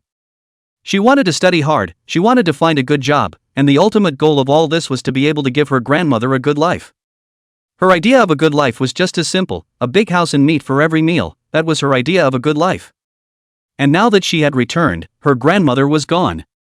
At this moment, she lost all her hopes and aspirations for life. Shinwu Diao looked at the other party's empty and unfocused eyes, and he couldn't help but frown. Because at this moment Irma's eyes did not have the slightest bit of attachment to this world. If Shinwu Diao left this way, it was very likely that she would seek death. Chapter 117, What a Life and Death Regardless plus more. Shinwudi knew that at this time, what Irma needed most was not comfort, but a reason to live. After pondering for a moment, Shinwu Diao suddenly spoke, "Irma, do you know who caused all this?" Hearing Shinwu Disease's sudden question, Irma obviously froze for a moment and raised her head to look at the other party in some confusion. "If you hadn't been captured, none of this would have happened." Shinwu Disease slowly spoke, a pair of brown eyes staring at Irma in death. At this moment, Irma seemed to understand the other party's meaning, so she opened her mouth and asked, "Brother Sickness, who exactly are the people who captured us?" "I'll slowly talk to you about this matter later." After Shinwu Disease and Grandma Lu inquired about the location of Irma's grandmother's grave, he left with Irma. Irma's grandmother was found only after she had been dead for several days, and since her son hadn't come back for years and no one had been able to contact the other party, in the end, it was the village headman who gathered the people of the village to help bury her. And she was buried in a cemetery complex in the north of the village. Shinwoo Disease looked at Arya kneeling in front of the tombstone bawling not far away, with a complex expression in her eyes. I don't know how long it took, Irma's crying gradually stopped. She also got up and came to Shinwoo Diao, wiped her already red and swollen eyes and... Brother Wu Disease, can you tell me now, what kind of people are the ones who captured us? The poker organization. Shinwoo Diao simply told the other party about the poker organization. After listening to Shinwoo Diao's words, Irma was silent for a long time, and when she raised her head again, there was no longer the slightest bit of sadness in her eyes, only monstrous hatred. Brother Wu Disease, can I follow you to learn the skill of killing? At these words, Shinwoo Diao frowned slightly. Originally, Shinwoo Diao just wanted to give the other party a motivation to live, and hatred was undoubtedly the best motivation to support a person to live, and with the passage of time, she could meet many wonderful people and things that could always heal the scars within her heart. But after seeing the other party's eyes, Shinwoo realized that he seemed to be wrong, because although this girl is soft on the surface, but her heart is incomparably strong, and this hatred may accompany her for the rest of her life. After a long period of silence, Shinwoo Diao slowly spoke, my skills are not suitable for you, the most important thing you need to do now is to go to school to study. I don't want to go to school, I just want to follow Brother Wu Diao to learn the skill of killing. Speaking of this, a flash of hatred flashed through her eyes. I want to kill everyone in the poker organization. Shinwoo Disease frowned, and after a moment of silence, he spoke, let's get out of here first, I'll have a good talk with you about me, listen to what I have to say, and then you can decide if you want to go to school or not. Immediately afterward, Shinwoo told Irma everything he had experienced, including his awakening of the ability of sickness and demons, as well as his subsequent training at the military department, going out on missions, and finally killing the governor of Wolf Mountain County and being wanted. The little girl listened with great interest. Irma, I'm talking to you about all this to tell you that if you want to become powerful, just learning killing techniques is not enough. Shinwoo Disease followed the instructions, you have to go to school first, and when you are 20 years old and you have awakened, you can join the military department, and at that time, you will be able to receive the most formal training in the military department. When the military department sends troops to deal with the poker organization, you can follow along and avenge yourself, your grandmother, and all those who were brutally murdered by the poker organization. Hearing Shinwoo Diao's words, Irma once again fell into silence. During this period she kept her head lowered, and Shinwoo Diao didn't know what she was thinking about, except that when she raised her head again, her face overflowed with a sweet smile. Brother Wu Diao, I promise you to go to school. Hearing this, Shinwoo Diao finally let out a long sigh of relief. Immediately after, Shinwoo Diao found a cell phone store and bought the latest model of cell phone. When he was paying, he seemed to think of something and opened his mouth to say to the service staff, bring me 2 more, wrap them together. He remembered that he still owed Shining and Jiang Anqi a new cell phone each, and he didn't know if there would be a chance to meet in the future, so he might as well let Irma bring it to the 2 of them. After leaving the cell phone store, Shinwoo used Irma's ID card to run 2 cell phone cards, during which Shinwoo realized Irma's first name, which was Suyaya. Shinwoo and Irma saved each other's numbers and put Suyayu's number in Irma's cell phone. 2 hours later, inside a coffee shop in front of Wolf Mountain Passenger Terminal. When you get to Bing City, you call this number and say that I asked you to find him, tell him everything about us and he'll arrange everything for you. Shinwoo Disease looked at Irma and instructed. Well, I know Brother Wu Diao. Irma glanced at Shinwoo Disease with some reluctance and opened her mouth to ask, Brother Wu Disease, you will go to Ice City to see me, right? Shinwoo Disease was slightly stunned, but finally reached out and rubbed the other party's head and said with a smile, when you graduate from school, I'll go look for you. Aha! Irma nodded heavily. After sending away the fond Irma, Shinwoo Diao suddenly had an empty feeling that he was left alone again. And right at this moment, Shinwoo keenly realized that there were several gazes that were secretly watching him. He raised his eyebrows and his face became slightly grave. It must be that he had been discovered by someone who was interested in this journey and had notified the local law enforcement team or the military department. Thinking of this, he put up his collar, then walked quickly towards an unoccupied alleyway entrance. Almost at the same time, the 5 men standing in different positions glanced at each other, then nodded towards each other and followed closely. When they arrived at the alley, they didn't find Shinwoo's figure, only the empty alley. Where is everyone? A man opened his mouth and asked. I don't know, they should have found us, all be small and careful. A man with a serious face opened his mouth and reminded. And right at this moment, Shinwoo's figure walked out from the other end of the alley. He slowly raised his head to look at the crowd and faintly opened his mouth to ask, which department are you guys from? Seeing Shinwao Disease's sudden appearance, the crowd was startled, and then immediately went into a fighting stance. Seeing the movements of the other party, Shinwao Dia shook his head and laughed. Full of loopholes, you guys shouldn't be the regular soldiers of the military department, you must be from the law enforcement team, right?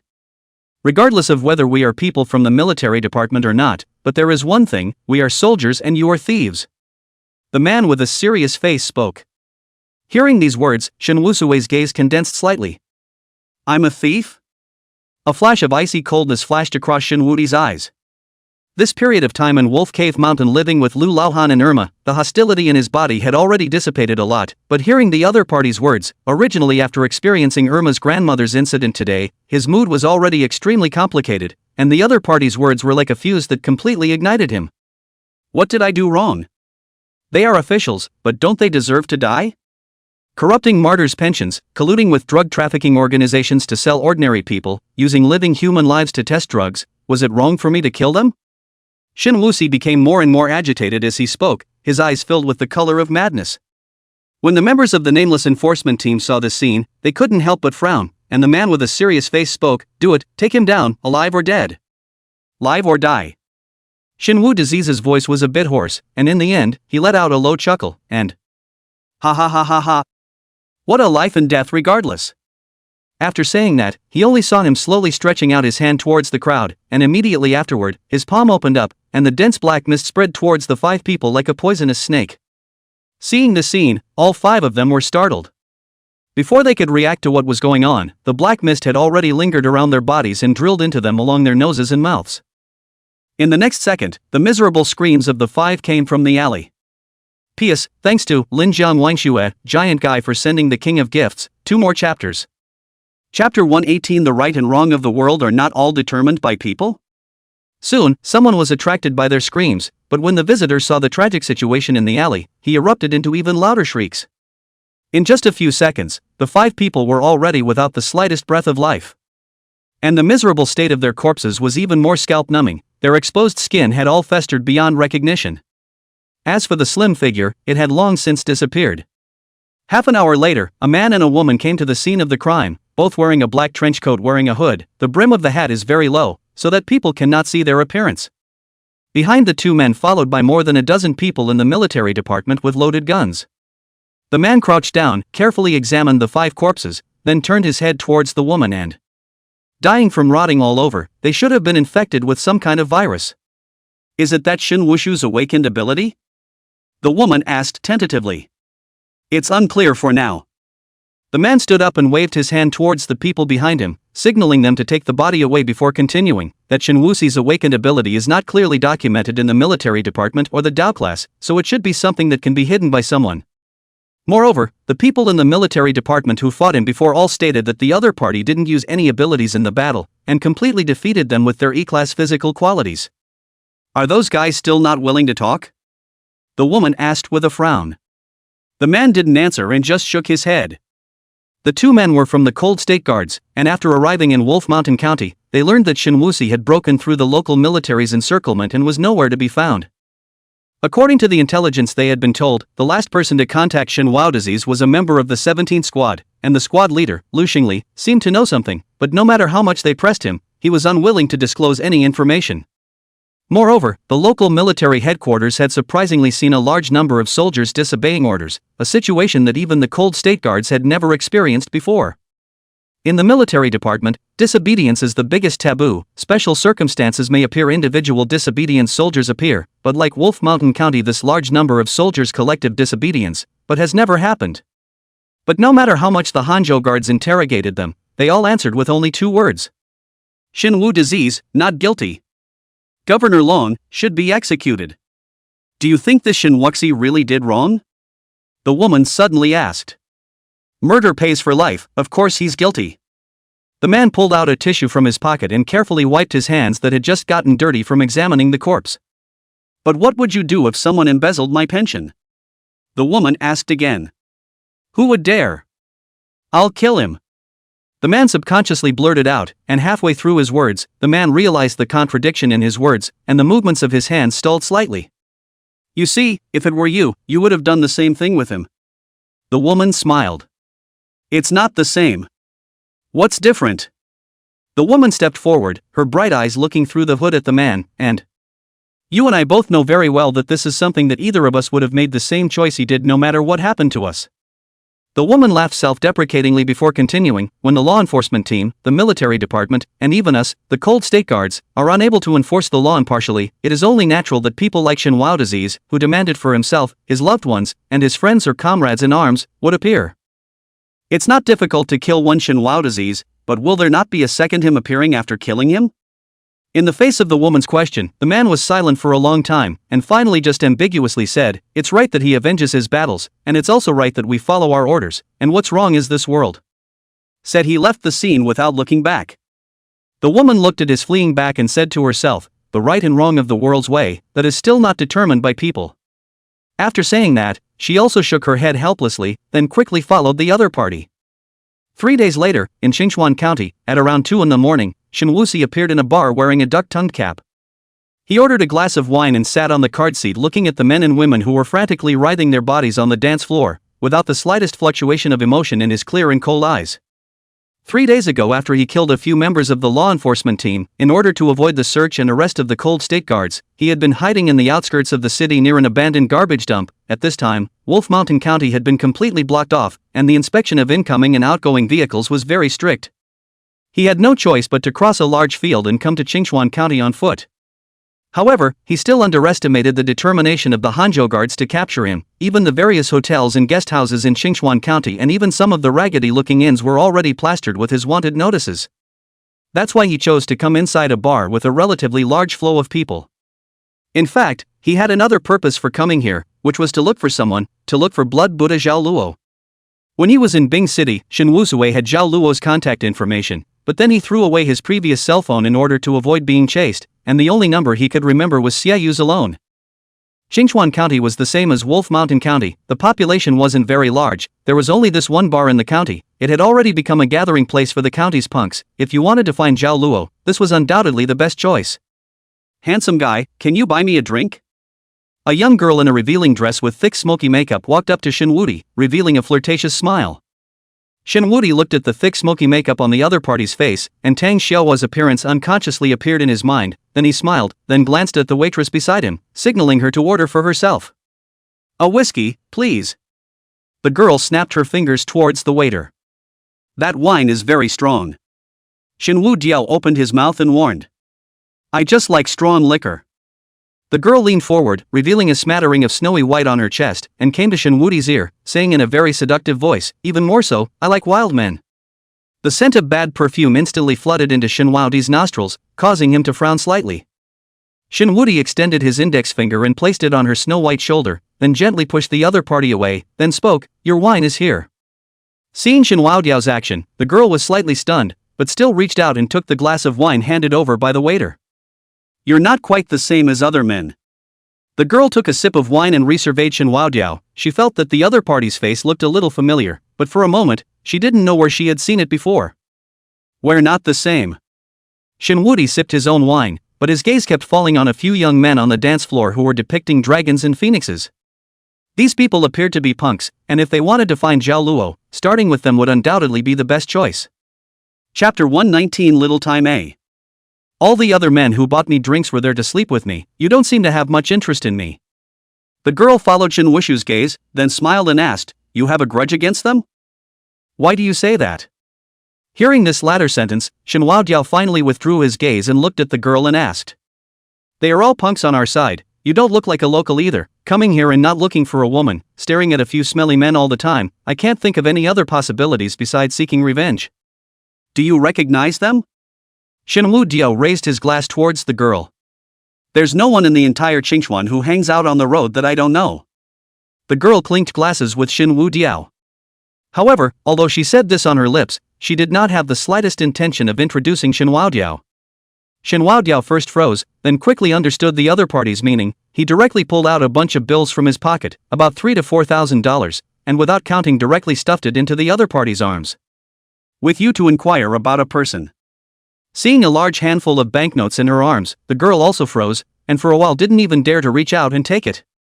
Little girls like her are basically left behind children, parents work outside, grandparents or grandmothers and grandfathers at home cannot control them, academic performance is also a mess, and ultimately can only drop out of school. In the various entertainment venues to hang out, over time has become the current situation. Usually she relies on their young, and a few points of beauty in the bar fishing, encountered a generous as a few hundred income, which for her has been considered a considerable amount of money. Recently, she is very short of money, so Shenwu disease as a target, but she did not expect the other side was so generous, a time some panic, out to play for so long, a reason she still understands, that the sky will never drop pies for no reason. You want to inquire about what people? The girl looked at Shinwushu somewhat warily. Just these few stinky fish and shrimps of theirs aren't worth this much money. Blood Buddha, Zhao Luo. Shinwu Diao lowered his voice and said. Hearing Zhao Luo's name, the girl's face visibly changed, then she hurriedly picked up the money in her arms and handed it back to Shinwao Diao, as if the money was hot. Big brother, don't mess with me, I can't earn this money. The girl said and got up to leave. But Shinwu Diao was the one who yanked her back.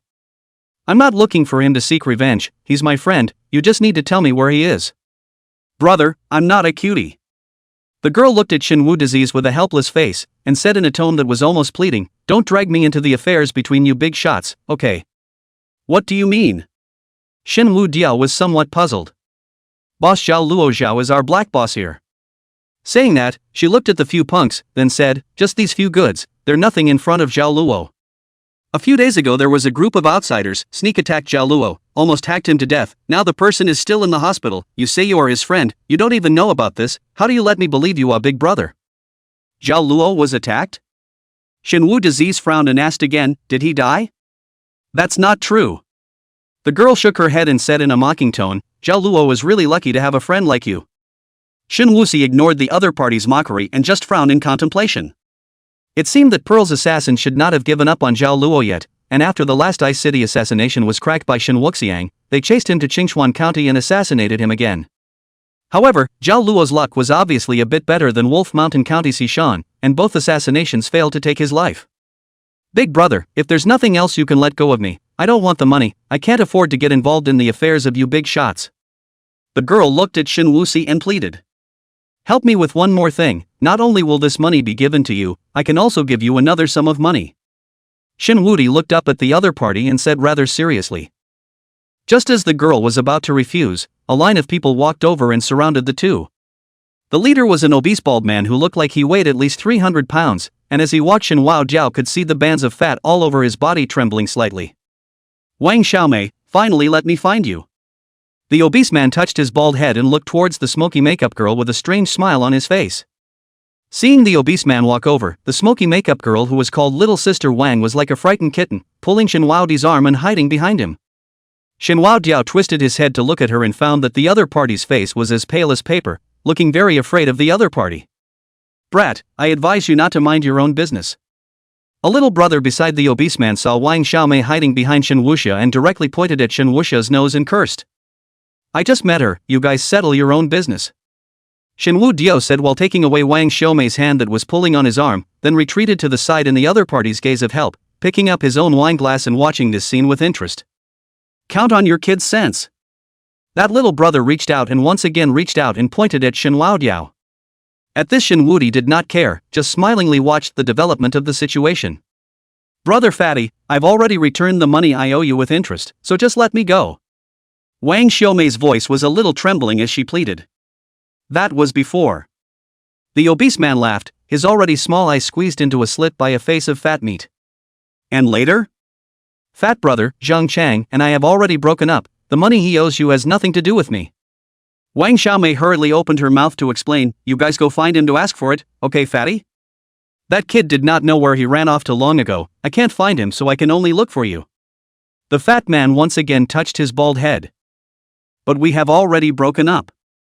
Wang Xiaomei hadn't finished her sentence when she saw the obese man step forward, grabbed her hair, and said viciously, don't you give your face away. Fat brother, have a good word. Wang Xiaomei grabbed the other party's hand, because of fear, the thin body could not stop trembling. I said your mom. The obese man directly slapped the other party's face. His force was great, and coupled with the fact that Wang Xiaomei was already thin and weak, this slap directly knocked her to the ground. her cheeks red and swollen, and the corner of her mouth was also overflowing with a trace of blood. "Fat brother, I really don't have any money, please let me go." Wang Xiaomei crawled to the obese man's side and grabbed the other's pants leg, begging bitterly, tears crackling down her eyes. At this time, many onlookers had already gathered around, but all of them were looking at this scene with a smile. No one was willing to offend the obese man in front of them for a little sister. "I know you don't have any money, so I've been kind enough to think of a way for you, fat brother." The obese man lowered his head and looked condescendingly at Wang Xiaomei, smiled and opened his mouth. "Doesn't your old, undead grandfather still have a set of houses? You take out the real estate license and give it to me, and this money will be counted as too clear." Hearing these words, Wang Xiaomei's crying came to an abrupt end. Her eyes reddened as she looked up at the obese man. Gritting her teeth, she said, "You're dreaming. Stinking, give face to face, right?" The obese man kicked Wang Xiaomei at her belly, then waved towards the little brother behind him. "Strip her clothes for me." Don't. Wang Xiaomei clutched her chest and kept moving her body backward, her eyes filled with panic.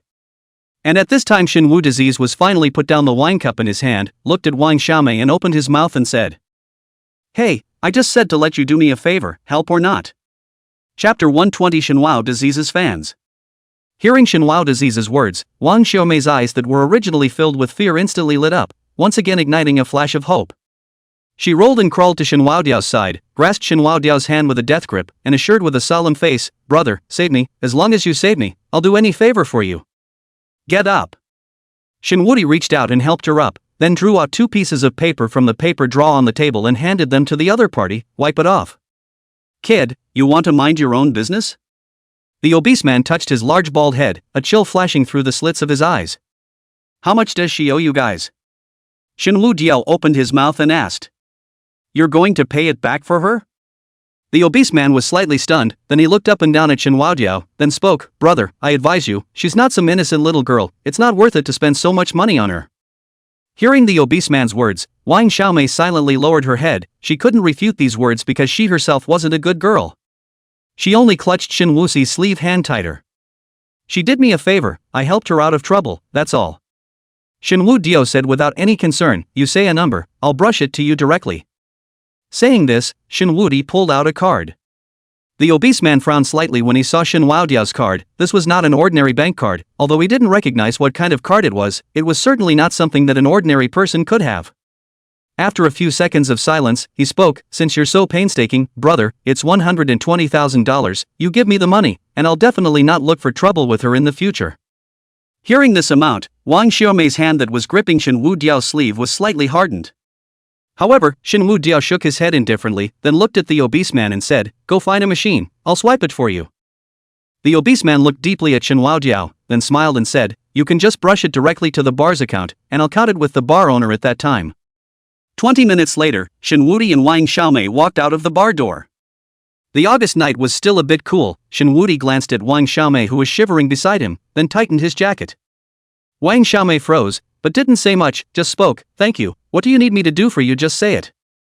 "Go to the hotel first and get a room," Xinwu Diao said while walking.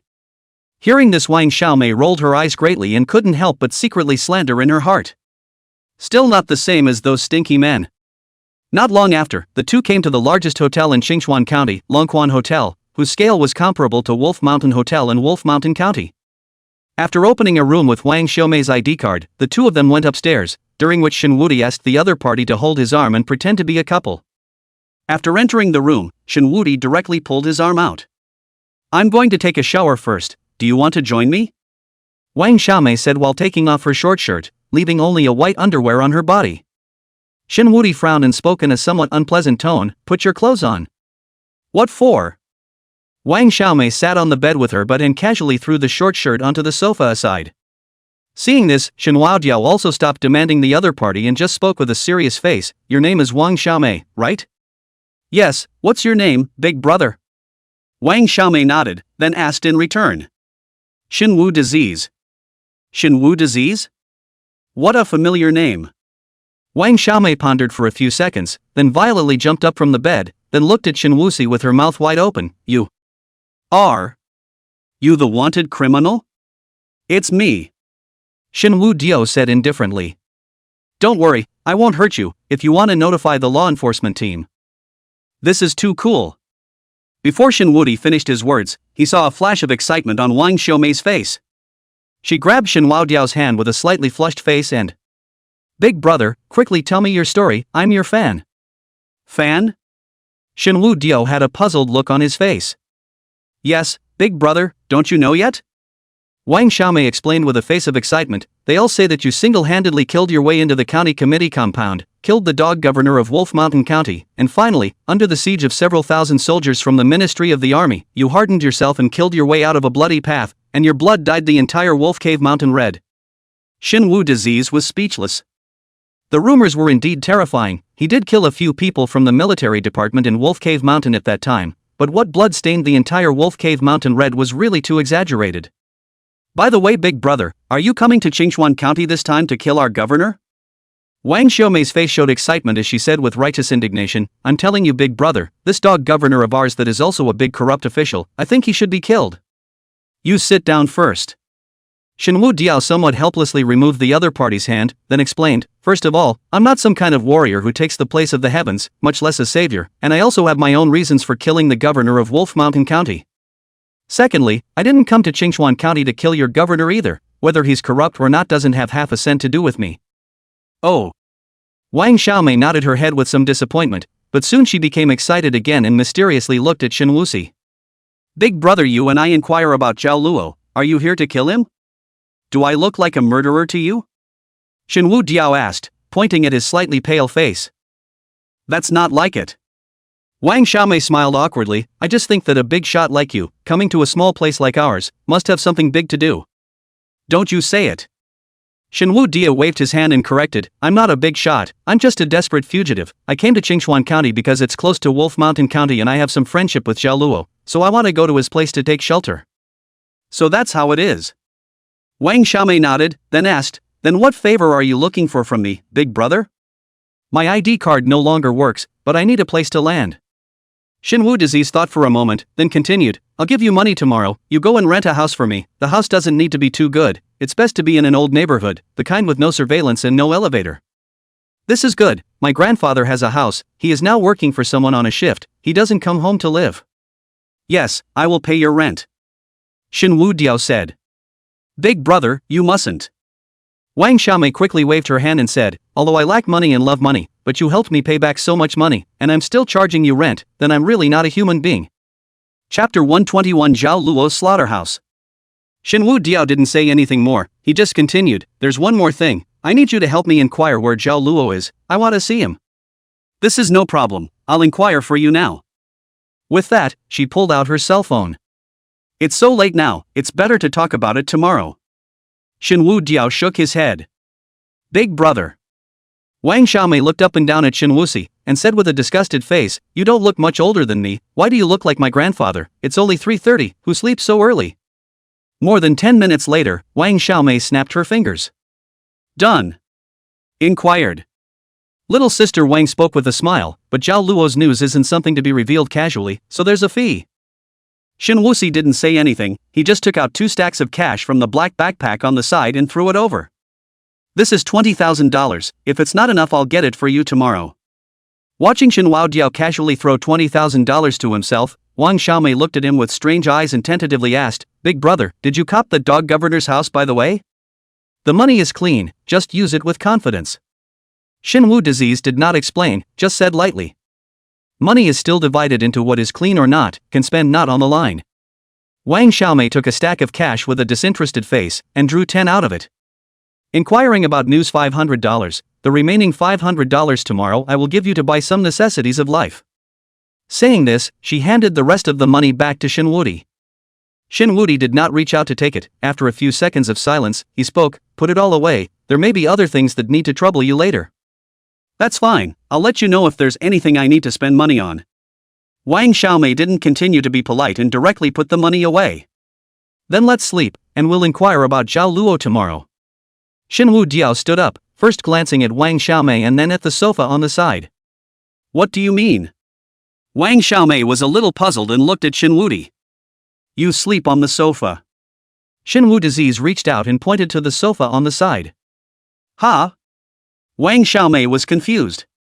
"Big brother, how about sleeping together?" "I won't charge you." Shinwu Diao did not say anything and directly pointed to the position of the sofa again. Fine, fine. Wang Xiaomei blankly glanced at him without any good humor, then puffed up and walked to the side of the sofa and lay down. Shinwu Disease hadn't closed his eyes for 3 days. This sleep he slept very deeply. When he opened his eyes, the piercing sunlight had already shone onto his bed. He touched the cell phone on the side and glanced at the time. It was already 11:30 noon. Immediately after that, he looked towards the sofa, where Wang Xiaomei's figure was no longer there. Shinwu Diao's face suddenly changed. His first reaction was that the other party had betrayed him. Just at this moment, the sound of a room card being swiped came from the location of the room door. Shinwu Disease hurriedly got up, black mist lingering around him. In the next second, the door to the room opened, and Wang Xiaomei walked in carrying 2 servings of snail powder. Shinwu Di also instantly put the black mist inside his body. "Big brother, you're awake, come eat." Wang Xiaomei raised the snail powder in her hand. Shinwu Di looked at the snail powder in front of him and frowned slightly. He somewhat couldn't accept the flavor. On the contrary, Wang Xiaomei was eating very well. She lowered her head and ate the powder while saying in a slurred voice, "The news has been inquired. Zhao Luo has been discharged from the hospital. Where the person is now is still unknown, but tomorrow he will go to the slaughterhouse on the outskirts of the city, which is also Zhao Luo's base camp." Right. Wang Xiaomei seemed to have thought of something and continued to add, 2 snail noodles, $30. Shinwu Di slapped his forehead and said somewhat helplessly, "There's no need to tell me about these small things in the future." After eating, Shinwu Di and the 2 of them checked out and came to Wang Xiaomei's grandfather's home. At this time, Wang Xiaomei had already cleaned up Shinwu Di's room and replaced it with brand new bed sheets and covers. "The master bedroom is for you." Wang Xiaomei pointed to the master bedroom, then said, "I bought you a new set of clothes, toothbrush, toothpaste, razor, all these are in the bathroom." "Right, the underwear is put on the bed for you." Shinwu Disease was speechless and at the same time had a very strange feeling, as if no one had ever taken care of him like this before, buying him breakfast, helping him prepare his daily necessities, and even buying his own underwear. "Thanks," Shinwu Di whispered, then returned to his room. Looking at Shinwu Diao's back, Wang Xiaomei smiled a sweet smile. This man really wasn't quite the same as others. The next day, Shinwu Diao woke up early and washed up, but still saw the breakfast set out on the table, which was still hot, so it must have just been bought back not long ago. "Little sister Wang," Shinwu Di shouted. As Shinwu Diao's voice fell, the door to the guest bedroom was pushed open, and Wang Xiaomei walked out wearing a loose pajama, her sleepy eyes a little drowsy. "You're up, big brother, you eat first, I'll go wash up and then go out with you." Seeing the other party's sleepy eyes, Shinwu Diao knew that the other party should have come back to continue sleeping after buying breakfast, so he spoke, "I'll just go by myself, you can sleep some more." "No way," Wang Xiaomei said vaguely while brushing her teeth, "You'll easily be recognized if you go out alone and take a taxi, it's better for me to join you." Upon hearing this, Shinwu Si didn't refuse. It was indeed much more convenient to have someone familiar with the environment to follow, and he could also appropriately help cover for himself. Right now, he didn't want to confront the people from the military department. No matter if he killed them himself or he was killed by them, it wasn't the result Shinwu Di wanted to see. After a simple breakfast, the 2 of them took a taxi to the slaughterhouse on the outskirts of the city. As soon as they got out of the car, a strong smell of blood drilled into the nostrils of the 2 of them with impunity, and they both frowned slightly, their expressions somewhat unnatural. And at this moment, the door of the slaughterhouse was pushed open, and a burly man dressed as a butcher walked out, and in his hands he also carried a boning knife stained with minced meat. "Who are you people? What are you doing here?" As soon as the burly man spoke, the horizontal flesh on his face shook with him, looking somewhat menacing. "I'm looking for Zhao Luo." Shinwu Diao opened his mouth. Hearing these words, the burly man's eyes crossed. "Master Buddha's name is also yours?" Seeing the other party's ferocious expression, Wang Xiaomei involuntarily shrunk her neck and hid behind Shinwu Yu. "Tell Zhao Luo, just say that Shinwu Diao is looking for him." Shinwu Disease's face was calm, his deep eyes did not have the slightest fluctuation. The fierce man in front of him could still scare a little sister like Wang Xiaomei. As for in Shinwu Diao's opinion, the other party was not much different from a child holding a toy knife in his hand and flailing at him. Master Buddha doesn't see guests, you can't even if the King of Heaven comes. The burly man raised the boning knife in his hand and said viciously, "Go back where you came from, or I'll chop you up." As his words fell, Shinwu Sui directly raised his foot and kicked the other party in the chest. The other party's large body instantly flew out backwards like a cannonball, heavily hitting the door of the slaughterhouse, and the iron door was dented. "Come on people, someone is causing trouble." Chapter 122 Shin Urge? Soon, a group of people armed with boning knives as well as knives that Shenwu Diao had never seen before rushed out. They were all fierce and vicious, their faces full of horizontal flesh, and they looked unusually vicious. Frightened, Wang Xiaomei's entire body cowered behind Shen Wuyu, like a frightened rabbit. "I don't want to hurt you guys, take me to see Zhao Luo." Shen Diao's face was as usual, his tone was calm, completely unconcerned about the imposing crowd in front of him. "Don't want to hurt us, not a small mouth." One of the men first glanced at the burly man who had fallen to the ground, then waved his hand and droned, "Brothers, hack him to death for me." "Stop." Right at this moment, a young man hurriedly ran out and looked at the crowd and reprimanded, "All put away your knives." Saying this, he trotted over to Shen Diao, with a fawning look on his face. "Second brother Shen, why didn't you greet me in advance when you came? So that I can go pick you up." "Second brother?"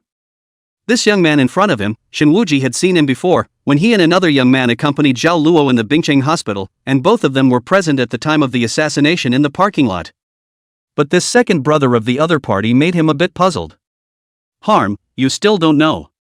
The young man slapped his forehead and explained, "Back then you saved Master Buddha's life in Ice City, and since then Master Buddha has explained that you will be our second brother from now on." After saying that, he then turned his head to look at the crowd and spoke, "This is the one that Master Buddha often recites as having saved his life to him in Ice City, and then later on, he angrily killed the corrupt officials in Wolf Mountain County and defeated the military department in a big way, Shen Wao disease, Shen's second brother." Hearing these words, the group of burly men were all slightly stunned, and then immediately threw the knives in their hands to the side. "Don't call for someone yet," the young man reminded. It was only at this moment that the crowd reacted, and they hurriedly opened their mouths together and shouted, "Second brother!" Shen Wu Diao casually waved his hand, then looked at the young man and asked, "How is brother Zhao? I heard that he suffered another assassination." "Master Buddha is fine, but he isn't here right now, he might not be back until a little later." The young man waved his hand, signaling the crowd to make way for Shen Wu disease. "Second brother, you go in first and sit down, I'll contact Master Buddha, knowing that you're here he'll definitely come back to see you right away." "Okay." Shen Wudi looked at the time, it was not even 9 o'clock, they did come a little early. Coming inside the slaughterhouse, Shen Wudi and Wang Xiaomei were both taken aback. This place covers a large area, and the yard does have a lot of livestock that have just been killed not long ago, and there are also some butchers looking like people dealing with all kinds of livestock's meat. But going further inside was a different scene. Not only were there all kinds of gambling tables inside, there were also a few billiard cases, there was even a large wine cabinet, with all kinds of wines placed all over the wall. "This is our home base, the slaughtering business is just to cover our ears," the young man explained as he led the two inside. "Master Buddha is afraid that his brothers will be bored, so he has specially set up a lot of entertainment facilities here, whether it's singing or drinking, or playing cards. If brother sickness wants a woman, we are here." Speaking here, the young man glanced at Wang Xiaomei who was following behind Shen Wuxi like a kitten, then an apologetic smile appeared on his face, and, "Sorry sister-in-law, I said the wrong thing." No, I'm not." Wang Xiaomei could no longer even say a complete sentence. The young man in front of her was known to her. She didn't know what the other party's first name was, but the people on the road called him sixth brother, and Xiao Wu brother are the same as Zhao Luo's right-hand man, in the Qingchuan County road that is the existence of one person under 10,000 people. The fat brother who bullied her in the bar at the beginning was nothing compared to this young man in front of him. "She's a friend I just met, without her I wouldn't have been able to find your place, it's kind of helped me a lot," Shen Wudi casually explained. After listening to Shen Wu Diao's words, the young man nodded his head and, "Second brother's friend is my friend. In the future, if there's anything you need help with in Qingchuan County, feel free to come here and look for me. As long as it's something I, Xiaolu, can do, I definitely won't push back." Little Six smiled towards Wang Xiaomei. "Thank you brother Six," Wang Xiaomei said somewhat flattered. "You're welcome sister." Xiaolu casually waved his hand. Immediately after that, Xiaolu brought the two of them to sit in front of the wine cabinet and poured a glass of wine for the two of them. Then he made a phone call to Zhao Luo, who was very happy to hear about Shen Diao's arrival and said that he would rush back immediately. While waiting for Zhao Luo, Shen Wudi also chatted with Xiao Lu for a while. Through the conversation between the two, Shen Wudi learned that just a short while ago Zhao Luo had once again encountered an assassination. However, because of the lesson learned from the last time, Zhao Luo went out with quite a few juniors and would almost never go out alone. Even so, he was still seriously injured, and if it wasn't for Zhao Luo's other beloved Xiao Wu sacrificing his life to save him, I'm afraid Zhao Luo wouldn't have survived at all. After about an hour, Zhao Luo's cheerful laughter sounded outside the door. Ha ha ha ha ha. Shin, old brother, you came. How come you didn't give brother me a phone call, so I can send someone to pick you up? Ah. Hearing this familiar voice, the three of them, Shin Wuxi, all stood up and looked in the direction of the door. At this time, Zhao Luo looked a lot more haggard than the last time they met. His face did not have the previous radiance, so he must have been saddened by his recent encounters. And he was followed by a woman in a red trench coat. With just a glance, Shin Wuxi could determine that this woman was definitely not Zhao Luo's wife or lover or something like that, because it was not difficult to tell from the other party's behavior that she did not have the slightest respect for Zhao Luo. He could even vaguely sense a special temperament in her. This kind of temperament Shin Wudiao had only ever felt on one person, and that was Xiaoyu's grandfather, the Ice City Earth Emperor, Master Xiao Wu. Feeling Shin Wudiao's gaze, the woman smiled without saying anything. Shin Wudiao also hastily withdrew his gaze and looked at Zhao Luo, and I recently ran into some trouble. I dropped my cell phone and couldn't contact brother Zhao. I've heard all about you. Don't worry, old brother, from now on, you'll stay here with me. I'll make sure that the people from the military department won't be able to find you. Zhao Luo patted his chest and assured. Cough cough. Just at this moment, that red trench coat woman lightly coughed twice. Zhao Luo's face changed slightly, then he smiled somewhat awkwardly, and but old brother, you also know our rules here. It's not that old brother doesn't trust you, but some rules still need to be kept. Brother Zhao, just say what you have to say straight. We are also considered to be friends for life. No need to beat around the bush. Shin Wudiao smiled. Hearing this, Zhao Luo became even more embarrassed. Are they lifelong friends? Sort of.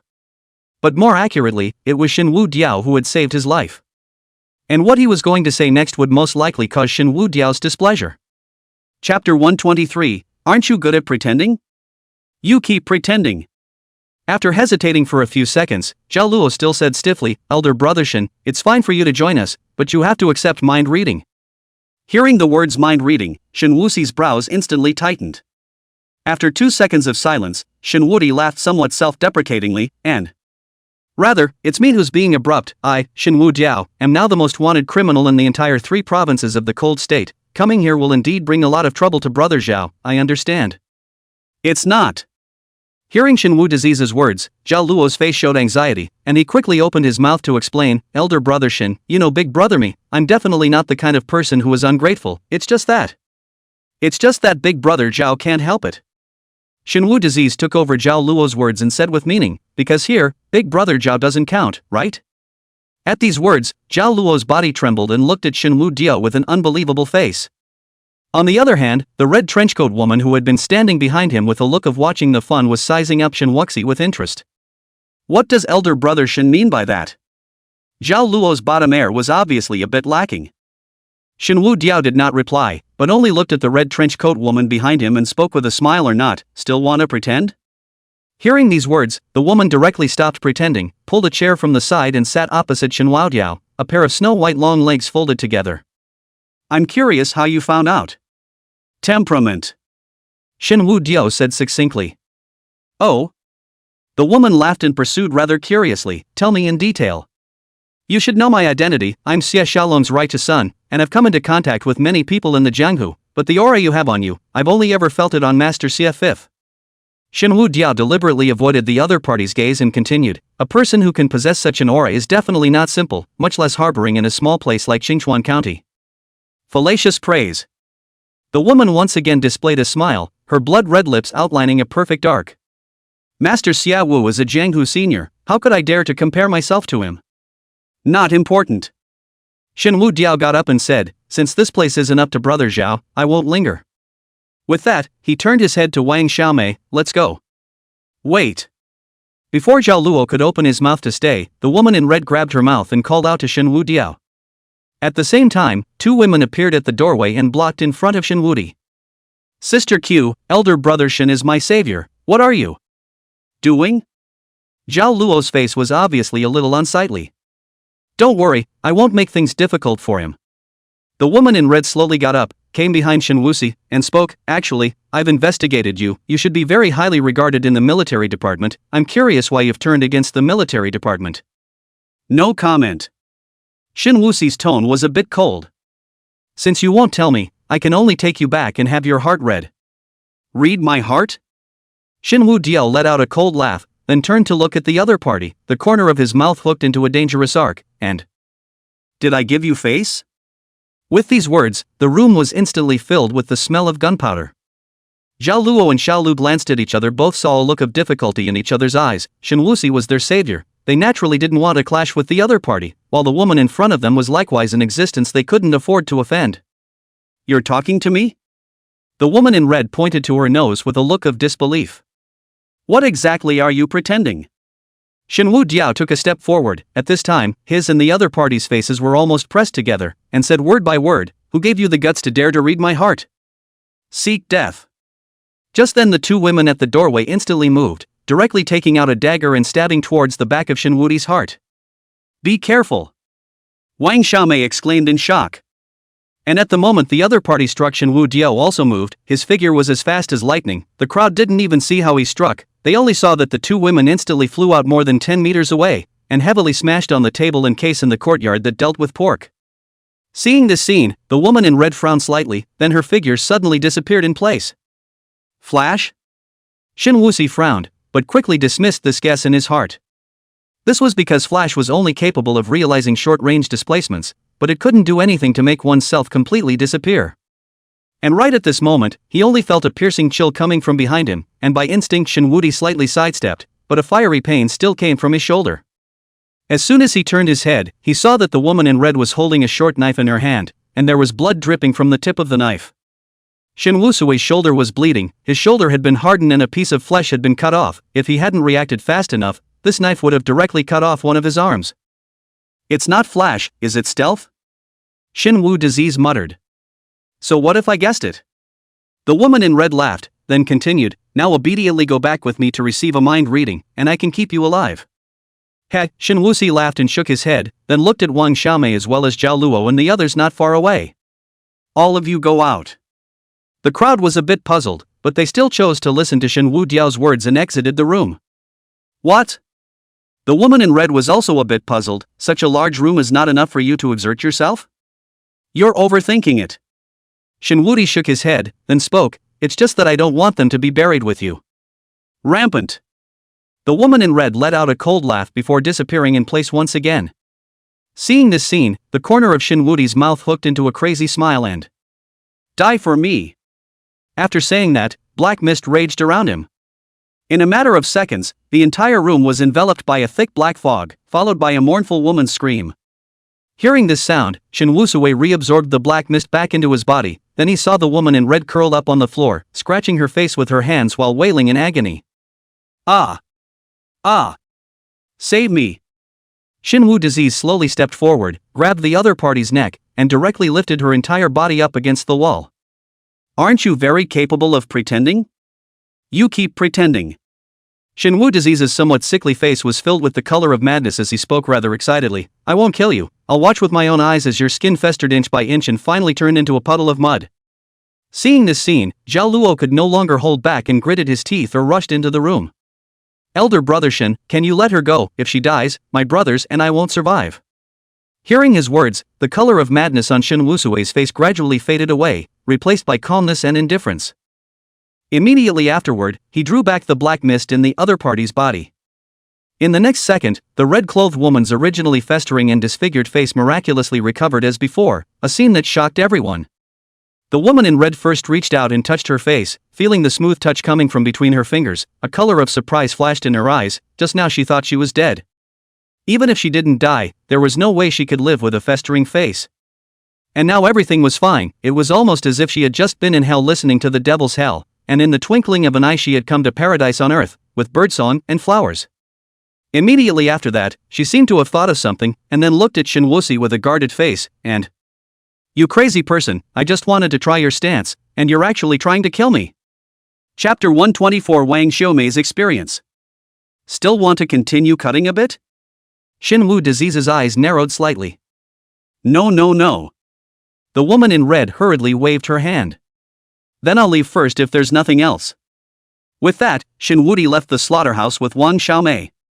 Zhao Luo was just about to chase after him, but was stopped by the woman in red with a look. Sister Q, old brother Shen really wouldn't be an undercover agent of the military department. Zhao Luo said with an anxious face, he saved my life. Now that he's in trouble and I'm turning him away, how will I, Blood Buddha, still be able to mix on the road in the future? Shut up you. The woman in red said without any good humor. Do you think I really don't trust him? Ha? Zhao Luo froze, then the look on his face became even more perplexed. Since you believe in elder brother Shin, sister Q, why are you still doing this? Because I think highly of him and want him to join the headquarters. The woman in red glanced at the direction that Shin Wuxi had left and said quietly. What? Zhao Luo's face changed. Although he was now nominally considered a member of the poker organization, he was also a supernumerary. His knowledge of the poker organization was limited, and he had only seen the queue of hearts in front of him as the only person at the top level within the poker organization. The other departments of the senior, he just heard, never seen. As for where the headquarters of poker was such a confidential matter, he was even less qualified to know, let alone traveling to the headquarters to receive a mind reading. Not right. Zhao Luo thought of something again and opened his mouth to ask, then why don't you let me chase him back? Are you stupid? Q of Hearts gave him a blank look without any good humor and said with a huff, I wanted to take him under my command to do things for me, that's why I wanted to give him a downward spiral, but now it's backfired and he's giving me a downward spiral, and now that I've called him back, how am I supposed to get along with him and how am I supposed to be his boss? What should I do then? Zhao Luo said with a helpless face. How should I know? Q of Hearts rubbed his neck and said viciously, sooner or later, I'm going to take him under my wing and torture him day and night. Torture day and night? Zhao Luo looked at her with a strange look. Look at your mom you. Q of Hearts directly slapped him on the head and. Why don't you hurry up and send someone to follow and see where he lives? Oh. Zhao Luo then responded, then went out of the room, arranging for people to go and find out where Shenwu disease had landed. Why did that woman hit so hard? Wang Xiaomei cursed the Q of Hearts while bandaging Shenwudi's wounds. She must have not been irrigated by a man for too long and has an endocrine disorder, that's why she's so fierce. Just be quiet for a while. Shenwudi was a little headache by the other party's noise, because Wang Xiaomei's mouth never stopped from the time she walked out of the slaughterhouse until now. One moment she said that Shenwudi was really powerful, fighting like a superhero inside Marvel. A moment later, she said that Zhao Luo was not quite the same as what she remembered. The Zhao Luo she remembered was an unforgiving and murderous mob boss, but after meeting the other party, she realized that the other party was still very friendly, at least to them. In fact, Shenwu Diao admired the other party, because her small mouth blathered all the way, hard a mouthful of water did not drink, and not dry mouth. Comfortable days always fly by quickly, in a flash a week's time has passed. This week's time, Shenwudi almost did not go out. Every day as Wang Xiaomei went out to buy food back to cook, she will cook. This is still a little out of Shenwudi's expectations. After a few days of getting along, Shenwudi also has some understanding of Wang Xiaomei. She is only 19 years old this year, her parents went out to work when she was very young, and before that, they would come back to visit her and her grandfather on New Year's holidays, but then her parents gave her a younger brother. Since then, they rarely came back. Since then, Wang Xiaomei has become extremely rebellious, fighting with classmates in school, hanging out with punks outside the school, and finally she met a punk named Zhang Chang. The young girl was coaxed by the other party's rhetoric, and fell in love with the other party, and because of this, she chose to drop out of school. That year she was 16 years old. After dropping out of school, Zhang Chang and she said to work hard to earn money to give her a home. A young girl is easy to satisfy, she cannot eat or drink, just rely on the other side of the big cake can live on. Later, Zhang Chang said he wanted to open a small store, but there is no money on hand. Hoping Wang Xiaomei can help him think of a way, Wang Xiaomei told her grandfather about this. Her grandfather does not believe Zhang Chang, so he is not willing to give her money. In the end, Wang Xiaomei threatened her grandfather with hunger strike, so she had no choice but to take out all of her savings of $30,000 and give it to her. Wang Xiaomei was full of expectation and took the $30,000 wrapped in 3 layers by her grandfather and gave it to Zhang Chang. At that moment, she imagined the two of them to open a small store, the two busy, but also food and clothing, and Zhang Chang also promised her, when they get married will take over the grandfather to live with them. But draw out the big cake is ultimately drawn, cannot fill the hunger. In the twinkling of an eye, half a year has passed, get the money of the chapter. Chang still do nothing all day long. Every time Wang Xiaomei urged him to let him go out to inspect the store, he will use all kinds of reasons to shirk. Wang Xiaomei at that time, although simple-minded, but definitely not stupid, over time she also vaguely guessed that Zhang Chang should be cheating her, but she ultimately underestimated the evil of humanity. Until the day of her 18th birthday, she really saw what is wearing human skin. That day Zhang Chang took her to the best restaurant in the county and ordered a table of good food. Wang Xiaomei, although for chapter Chang some disappointment, but after all, 2 years of feelings, she still wants to give each other a chance, hoping that he will be able to reform and start again. After all, they are still young. In addition to Zhang Chang, she and Zhang Chang ate together that day. There are also some of Zhang Chang's friends, Wang Xiaomei, although she does not like them very much. But when she thought that today is her birthday, the crowd is Zhang Chang to find for their own birthday celebrations, she has been a smile to welcome. But the eyes of those people looking at her are very strange. Wang Xiaomei's alcohol consumption has always been very good, but that day just 2 cups of wine down, she was aware of drowsy and weak. When she woke up again, she felt as if she had been beaten, every inch of her body was sore and painful, and vaguely she heard Zhang Chang's voice. Brothers, what I promised you has been done, the money owed to Fatty, you guys remember to help me out. As long as I'm given a week's time, I'll definitely be able to pay it back. Don't worry Changzi, what the brothers promised you has definitely been done, but at most a week, huh? And, your kid is not shallow, your girlfriend is really good, Ha ha ha ha ha ha ha ha ha. Chapter 125, Lin Man's sky collapsed. After that day, Wang Xiaomei was considered completely disappointed in Zhang Chang.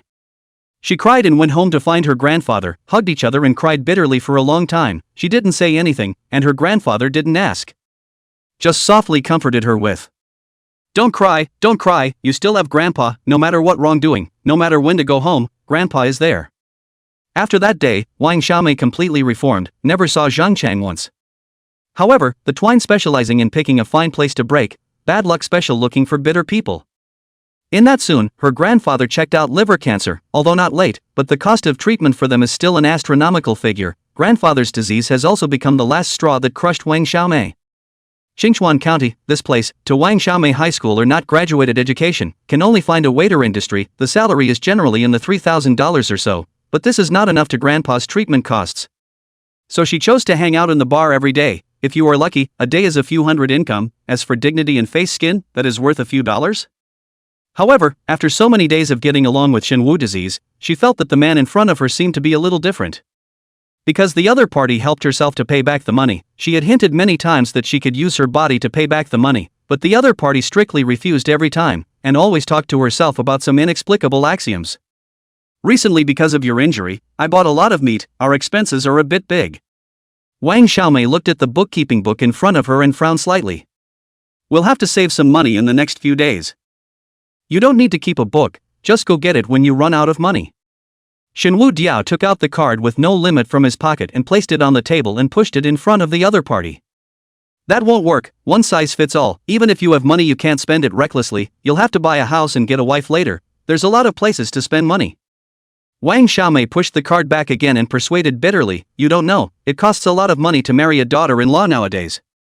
I heard my grandfather talk about a distant brother to get married, just the bride price of the woman to be 28,888, not counting the purchase of a house and car, all of which may be down to spend close to $1 million it. Said here, Wang Xiaomei eyes flashed a flash of gloom, then added, of course, people are good girls, unlike my kind of worthless. Seeing Wang Xiaomei's appearance, Shen Wuxi's heart was vaguely a little intolerant, then reached out and rubbed on the other party's head. Silly girl, what's worth nothing, you're also a good girl. Really? Wang Xiaomei's eyes instantly lit up, a pair of large eyes filled with anticipation, and then are you willing to marry me? At these words Shenwu Diao was slightly stunned. I can do without the bride price, I don't want a penny. Seeing that Shenwu Diao didn't say anything, she hastened to add, I won't do anything bad in the future either, I can go out and find a decent job, and I'll figure out how to deal with grandpa's illness on my own, I won't drag you down. Shenwu Disease just quietly looked at the other party, still speechless. He also didn't know what he should say. In his opinion the two of them weren't even in the same world. The reason why he was willing to help her at the bar in the first place was because he happened to need someone who was familiar with the local area. And at that time, the other party was wearing thick smoky makeup, which reminded him of Tang Xiaohua, so he chose to step in and help him. As for that little bit of money in Shen Wuxi's opinion is really nothing. Shenhua Disease is not a feudal and archaic person. In this era where you can go to bed as long as you look at each other fairly well, chastity has become an ironic word. And it's not that he dislikes the other party's experience, he's just never had any such thoughts. He has always been surrounded by a lot of beautiful women, the beauty of the unspeakable Jiang Anqi, as well as the soft and weak Lin Man, as well as the quirky Tang Xiaohua. For them Shen Wuxi is also never born out of half a point of comradeship and friends outside of the mind. Moreover, now his future is uncertain, a peaceful and steady life is too extravagant for him. Seeing that Shenwu Disease didn't say anything for half a day, Wang Xiaomei directly punched him in the chest. Teasing you, look at you like that. How could I marry you? I must marry someone 10 times richer than you in the future. 100 times richer than you. And better looking than you. And also be good to me. Wang Xiaomei's voice was getting smaller and smaller, and in the end, it even carried a hint of choking, and her eyes were slightly red. Only her face still hung a bright smile.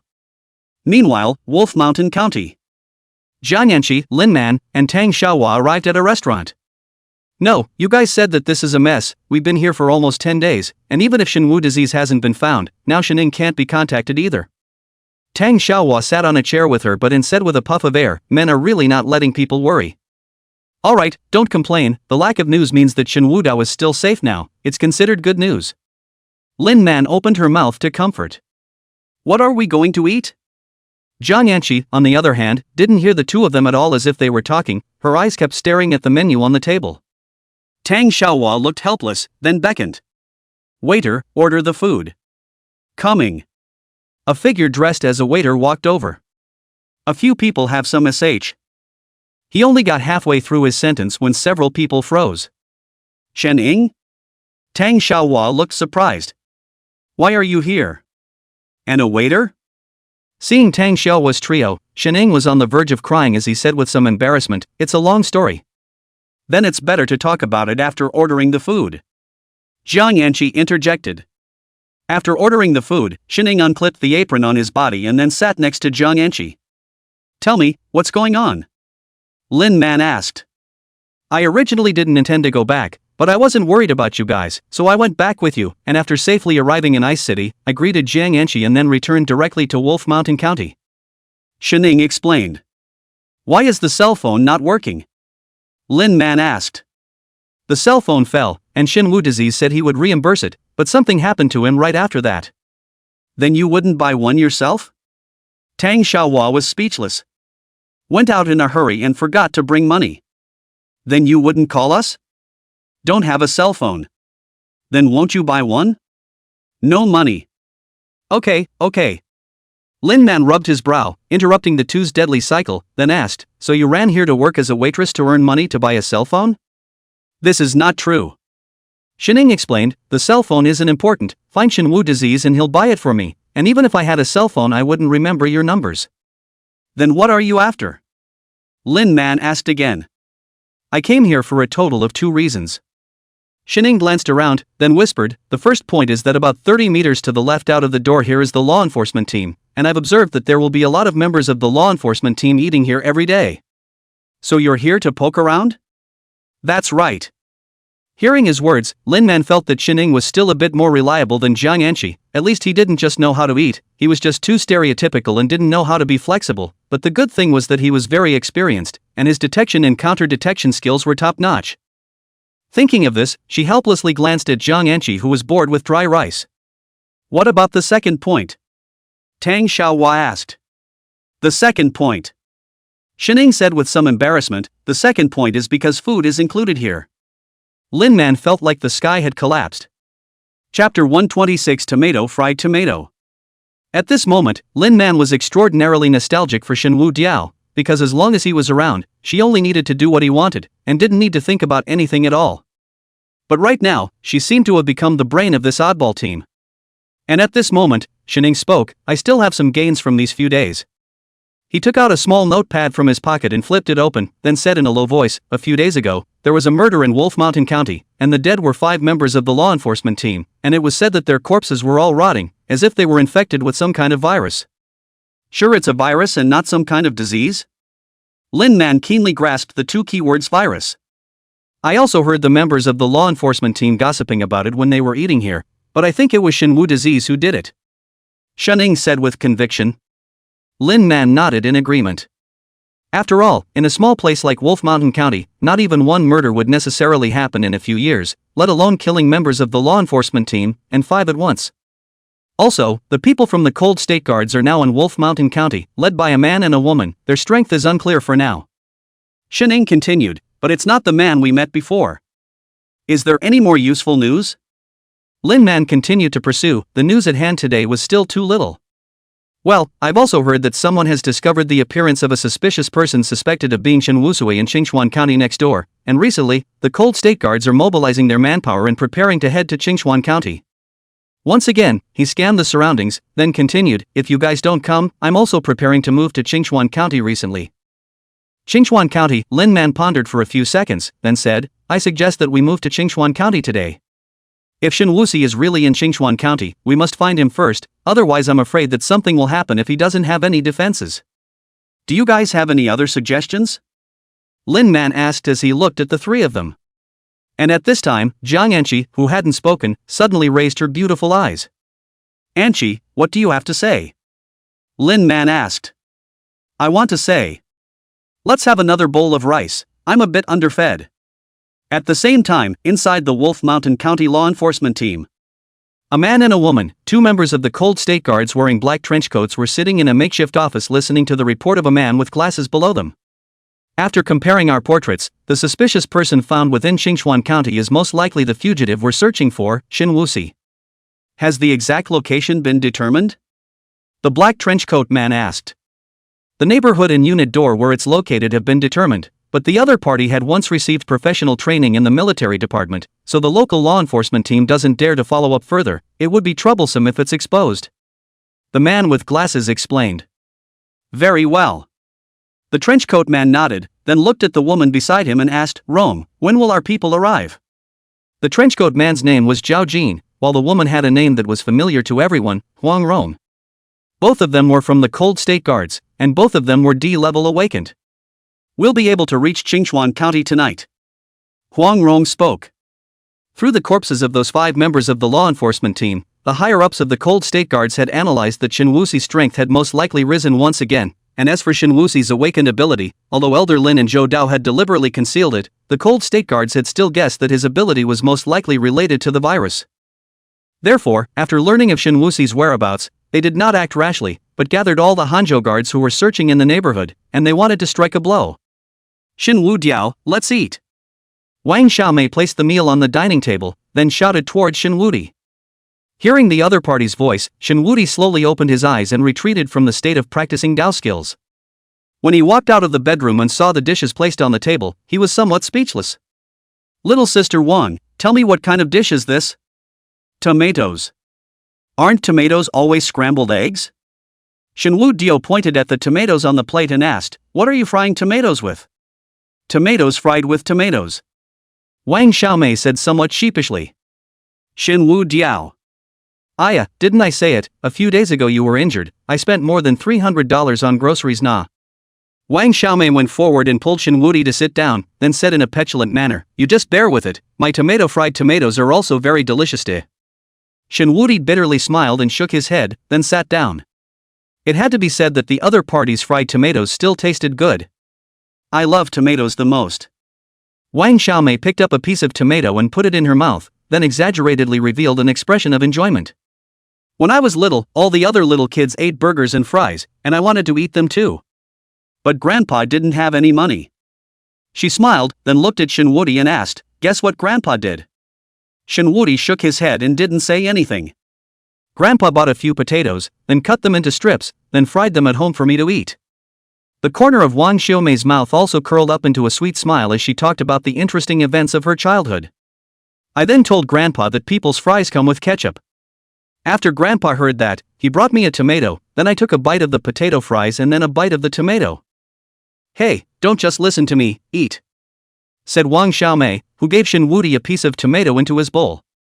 Don't eat it. Shen Wudi put down his chopsticks, then got up and said, I'll take you out to eat KFC. Shameful waste.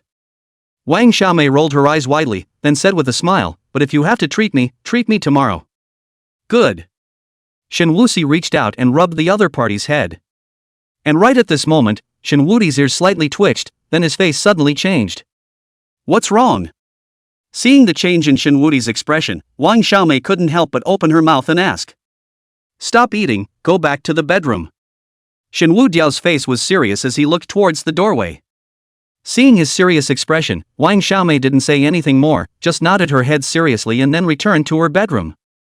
Seeing the bedroom door close, Shen Wudi slowly walked to the doorway. He stood at the doorway without moving, and after a full half a minute had passed, he violently swung out a fist and smashed it on the security door. Clang! The thick security door actually flew out instantly under his punch. And a figure in a black trench coat behind the door was also smashed out a long way, hitting the wall of the building heavily. Exposed, do it! As a low voice rang out, more than a dozen black trench coats, as well as countless loaded military department middlemen instantly surged out from the building's hallway. Chapter 127 Raid of the Cold State Guards. Zhao Jin and Huang Rong both rushed at the front. Zhao Jin's awakened ability was brute force, one of the most common types of awakened abilities. On the other hand, Huang Rong's awakened ability was a relatively rare auxiliary ability called increase. Her ability was not able to bring any gain to herself, but it could bring a great battle boost to her teammates. Sensing the powerful auras of the two men, Shen Wuti frowned slightly. He was able to sense that both of them were D-level powerhouses. Without waiting for Shen Wuti to react, Zhao Jin had already blasted a fist towards him.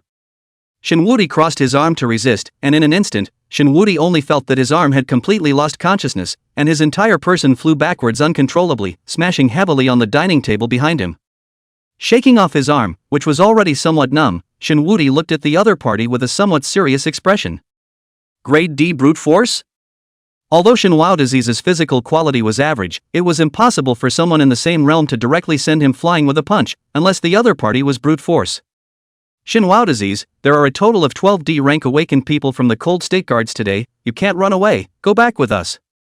Huang Rong, who was on the side, opened her mouth and reminded, although her position was different from Shen Wudi's, but that didn't stop her from admiring the other party's lone courage. If Shen Wusi continued to resist, he would definitely die here today. Being of the same D level, even if his awakened ability was strong, he could not escape. The wisest choice was to go with them, and maybe he could still save a life. Cut the crap and come back. Shen Wudi's moved his wrist, then surprisingly, he took the initiative to launch an attack on Zhao Jin. As a brute force awakened, the thing he was least afraid of was hard contact. The corner of Zhao Jin's mouth hooked up a color of contempt, then he was about to throw a punch against Shen Wudiao, but before he could raise his hand he felt a violent feeling of dizziness coming from his brain. His feet stumbled and he nearly fell. He shook his head in an effort to clear his head, but in that blink of an eye Shen Wudiao's fist had already landed on his chest.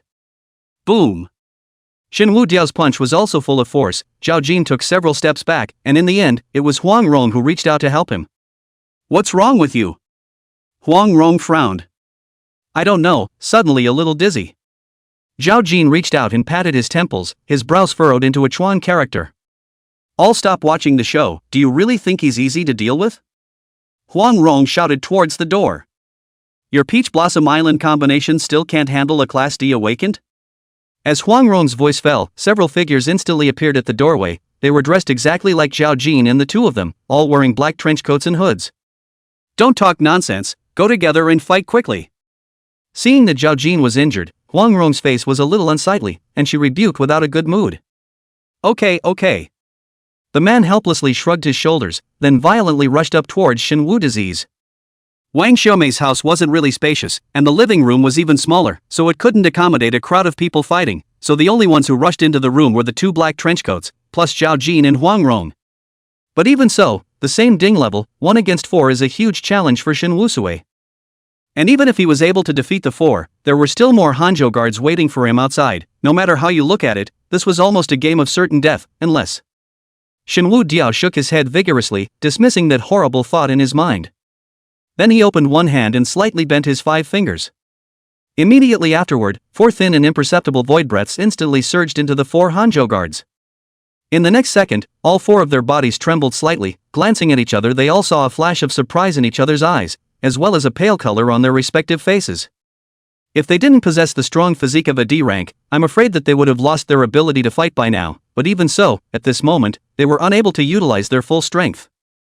After breaking through the D rank, Shen Wuxi's disease-ridden body also underwent some changes, and the most intuitive change was that he could no longer unleash draw and bestow by touching the other person. He could also unleash his abilities on more than one person at the same time, only that his breakthrough time was still short and he was not yet able to skillfully control it. The disease was fine, but the terrifying virus in his body was a bit uncontrollable.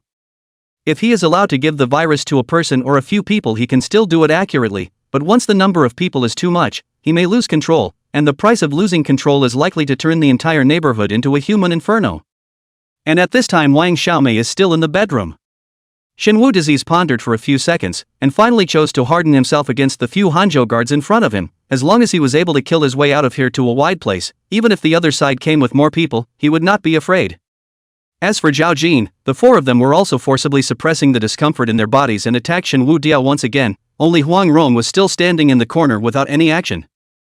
In addition to her, the other three people's awakened abilities that Shinwoo Diao had come into contact with were brute force, hardening, and cutting jade.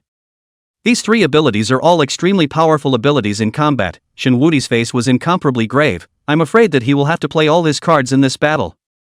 The D-level awakened person of the Cold State Guards was obviously a lot stronger than that Everest's half-mountain level assassin that Shinwoo Di encountered in Wolf Mountain County before. No matter whether it was the combat skills or the cooperation between them, it made Shinwoo Di a little tired to deal with it.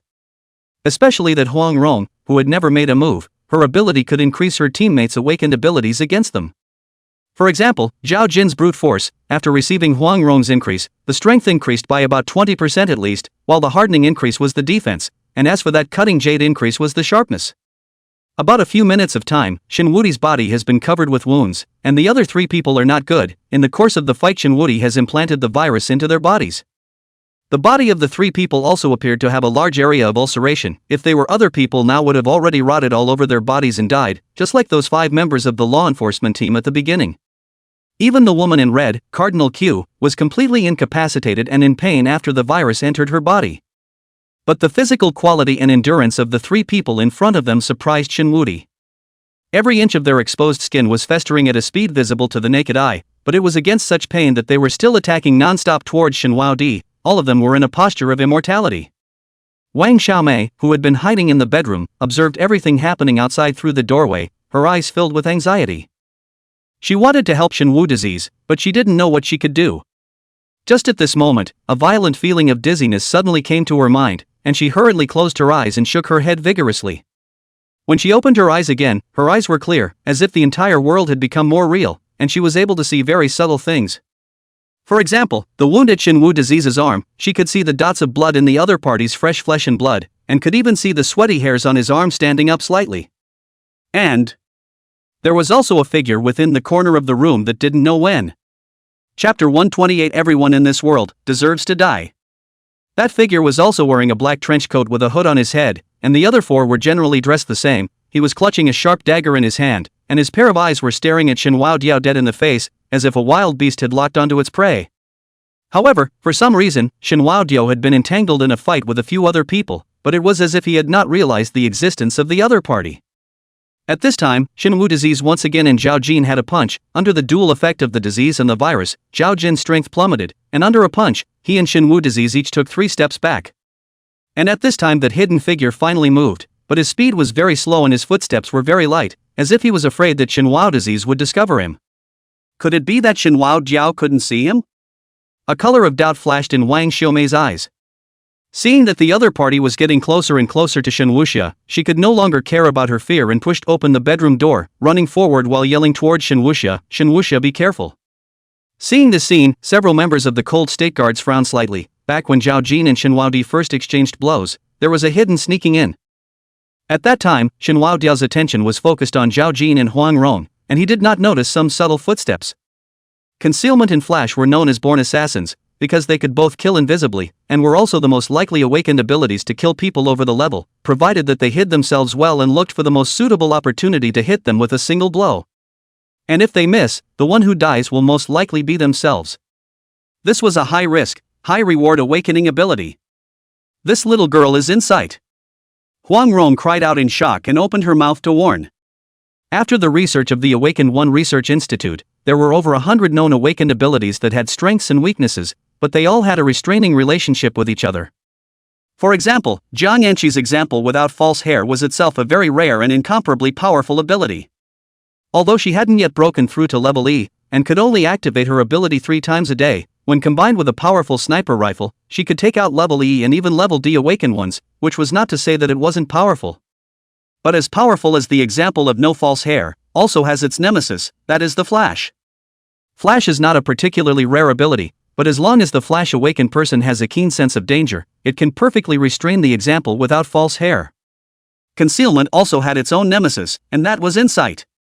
Insight, as the name suggests, when an awakened with insight activates his ability, his vision will be greatly enhanced and he can spot any stealthy unit. So in front of insight, stealth was as comical as a clown with a red nose. And after hearing Wang Xiaomei's reminder, Shen Wuxi almost didn't hesitate and directly turned around and blasted out a punch. Boom! Originally tiptoeing to behind Shen Wuxi's ready to sneak attack that hidden after Wang Xiaomei's reminder, right into Shen Wuxi's fist, with a loud bang his whole person instantly blown away. His strength didn't reach rank D, he was only a rank E awakened person because he spent most of his time training assassination techniques. Being a rank E, he took a solid punch from Shen Wu Diao, his entire chest was instantly sunken in, scarlet blood froth accompanied by some unknown broken pieces of organs couldn't stop bubbling out from his mouth, he obviously couldn't survive anymore. Seeing this scene, that jade cutting awakened one cursed angrily, then turned his head violently towards Wang Xiaomei, and, "You woman, it's all because of you." With that he instantly appeared in front of Wang Xiaomei, his palm transformed into a sharp blade and chopped towards the other party's throat. "Stop! Stop!" Shen Wuxi's and Huang Rong simultaneously raised their voices to stop it, but in the end, they were still a step too slow. Snort! The sound of a sharp blade cutting into flesh and blood resounded within the room, and the entire room was instantly plunged into silence. Wang Xiaomei reached out to cover her throat, thick blood continuously spilling out along her fingers. Zhang Yui! Huang Rong's eyes are full of anger, dead staring at that cut jade awakened person viciously said, "We have investigated, she is an ordinary person, she and Shen Wuxi's is just a casual acquaintance, not his accomplices." But she... That cutting jade awakened man looked at his bloodstained hand, and for a moment also reacted that he seemed to be impulsive, but watching his comrade die in front of him, he really did not control himself. At this time, Shen Wuxia completely did not hear the quarrel between the two. He rushed to Wang Xiaomei's side and hugged the other side's thin body that was about to fall down.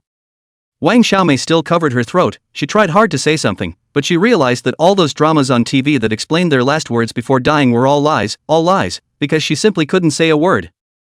She could only feel that her life was passing by. Vaguely she felt a wet liquid dripping down on her face, the gradually blurring human face that seemed to be crying. She wanted to tell the other person not to cry for her, that she wasn't worth it, but she couldn't make any more sounds.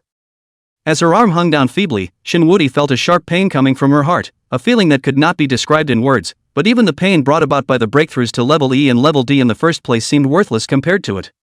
In the next moment, Shen Wuxi felt that his world turned black and white, and the pink pajamas on the young girl's body as well as the blood that flowed on the ground all lost their colors. He slowly stood up, his body somewhat stiff as he turned his head to look at the crowd. When the crowd sought his eyes, they all subconsciously sucked in a mouthful of cool air, because at this time, there were no whites of the eyes in Shen Wuxi's pupils, and all that was there were pupils that were as black as ink. Shen Wuxi's, this matter will be reported truthfully when I return, and Zhang Yui will also receive the punishment he deserves. Huang Rong looked at Shen Wudiao with a complicated expression and continued, "But I hope you won't make the same mistake again either, go back with us. I've understood clearly what Prefect Long did, he indeed deserves to die, but the people in the military department as well as the members of the law enforcement team who were killed by you are innocent, they don't deserve to die." Huang Rong shook her head. Heck, Shen Wuxi's dark eyes flashed through a flash of icy coldness, his voice incomparably hoarse. "Then I deserve to die?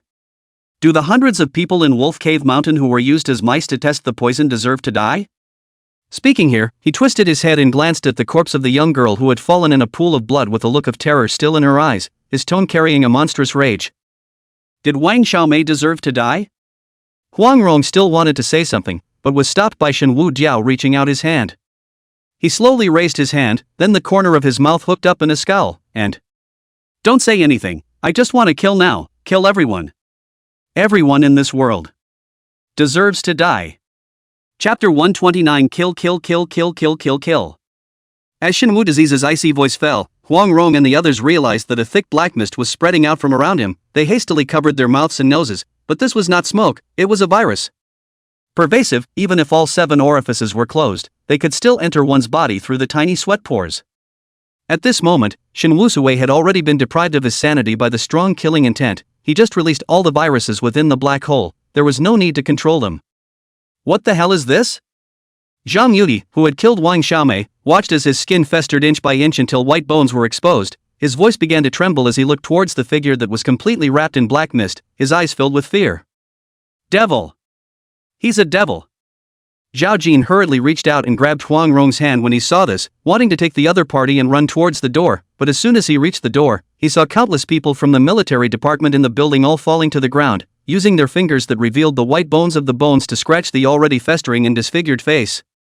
The wailing and screams were endless. Seeing this scene, he turned his head to look at the side of Huang Rong. The other side of the face has been festering, cannot see the original appearance, can only vaguely see the other side of the mouth slightly twitching, as if in a smile. Then he also pulled the corners of his mouth, throat rolled a little, but the throat has been ulcerated, can only make a e sound, unable to say a complete sentence. Zhao Jin has some regrets, he finally did not say that sentence, I like you. Huang Rong seemed to know what the other wanted to say, she just used her last strength to embrace Zhao Jin. In the end, the two of them embraced each other. Xinwu Disease bent down and picked up Wang Xiaomei, then stepped over the corpses of the two, and from the beginning to the end, he did not look at the crowd more than once.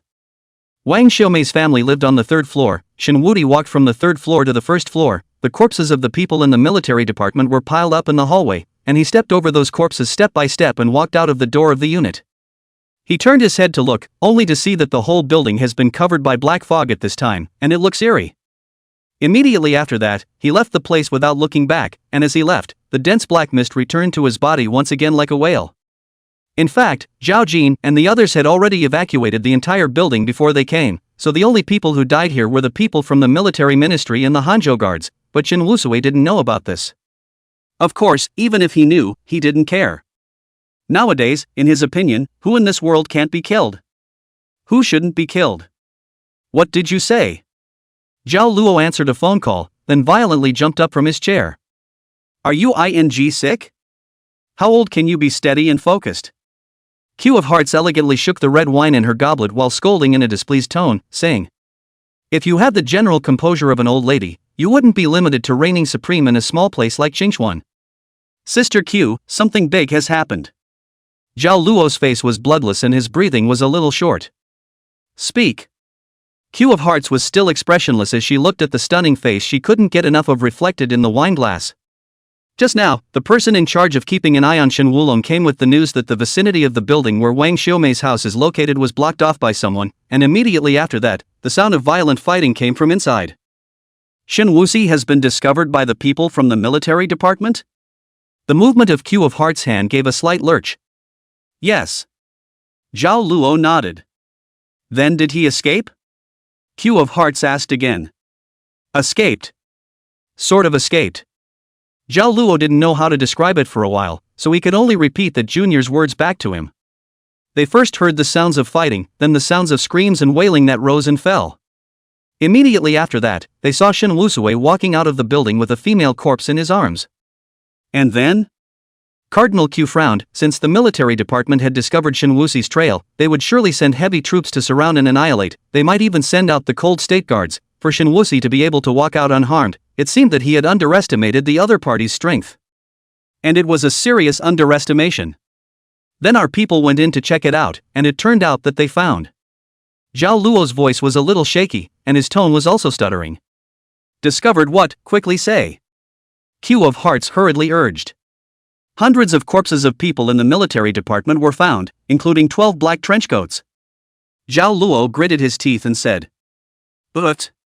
After hearing these words, Q of Hearts directly fell off her chair, and the goblet in her hand was also unsteady. Bright red liquid spilled all over her, but it was as if she was blissfully unaware of it. Sister Q, what should we do? Zhao Luo went forward to help the other party up and asked with a somewhat anxious tone. What to do? Q of Hearts sat back in her chair again, swallowed, and said tentatively, either we run? Ah. Zhao Luo was visibly stunned. This hellhole of Clear Springs can't stay any longer. Q of Hearts directly got up then spoke, quickly go and pack up your things, Qingchuan is going to change, at the latest tomorrow the top brass of the cold state guards will descend on Qingchuan County, at that time when they can't find Shenhua disease they'll take you as the Earth Emperor. And right at this moment, Xiao Lu hurriedly ran in, panting, Master Buddha, Sister Q, Shen Urge is here. Hearing these words, the two of them looked at each other with extremely complicated looks. Sister Q, are we still running? Zhao Luo swallowed his saliva and asked. Run you mama run, still don't go out with me to greet. After saying that she straightened her red trench coat, then squeezed out a friendly smile on her face towards the door. Master Buddha, What's wrong with Sister Q? Xiao Lu was a bit unable to get a clue. Don't ask, first inform the brothers to each go back and pack their things, we might have to move. Zhao Luo patted Xiao Lu's shoulder, then followed in Q of Heart's footsteps as well. This time Zhao Luo's little brothers also all recognized Shenwu disease. After seeing the other party's arrival they all immediately opened the door and one by one called out second brother with a smile on their faces. After Q of Hearts saw Shenwu disease, he squeezed out another smile with force and quickly stepped forward. You're here, have you eaten yet? Do you want to? Do you know how to put on makeup? Shenwu Diao raised his head and looked at Q of Hearts with an unusually calm gaze. Ah. Cardinal Q froze, then nodded somewhat woodenly. On the way just now, she had gone through countless times in her mind about the other party's reaction after she saw Shenwu Diao, but she never thought that the other party would open her mouth to ask if she could put on makeup. Smoky makeup. Shenwu Diao added again. Will. Q of Hearts glanced at the corpse of the young girl in the other party's arms and vaguely guessed something. Help her clean up and put on a smoky makeup, she loves beauty. After saying that, Shenwu Sui's eyes became cold and said faintly, if it doesn't look good, I'll kill you. Chapter 130 Wang Xiaomei's bookkeeping book. Pack. A good-looking one. Q of Hearts barely squeezed out a smile, then took Wang Xiaomei's corpse from Shenwu Sui's arms. Holding Wang Xiaomei's corpse, Cardinal Q whispered to Zhao Luo, who was beside him, and said viciously, quickly go and buy me cosmetics, the best and most expensive ones, and if you don't send them over within half an hour, I'll get you killed. Two strange things happened in Qingchuan County on this day. One thing was that the Qingchuan County law enforcement team blocked an old residential building. No matter it was pedestrians or vehicles, all of them were not allowed to get close to it. Even the surrounding merchants were forced to close their doors and shut down their business. The other thing is that a group of big, bold men rushed into various cosmetic stores and almost removed all of the store's inventory. 2 hours later, Q of Hearts came out of the room and spoke cautiously, saying, the makeup is done, do you want to come in and take a look? Shenwu Diao didn't reply, just got up and walked towards the room. Seeing the smoky makeup maiden who was lying quietly on the bed, Shenwu Di shivered.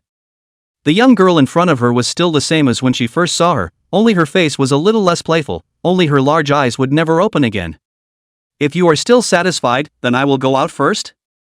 Q of Hearts asked tentatively. Thank you. Shenwu said thanks in a hoarse voice.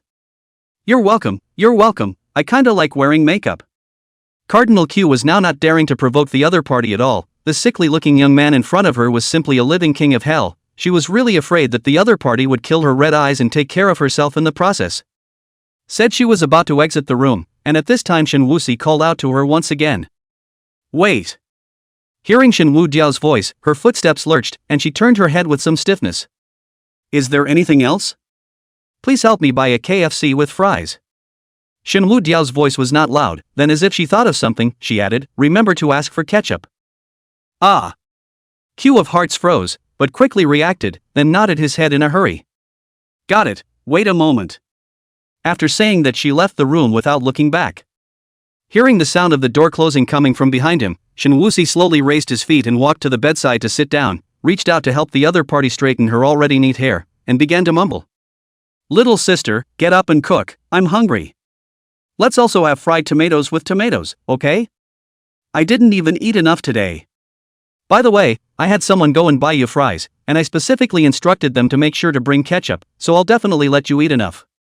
Little sister, at that time listening to you tell your story, I secretly remembered your birthday. There are still 3 days you will have a birthday.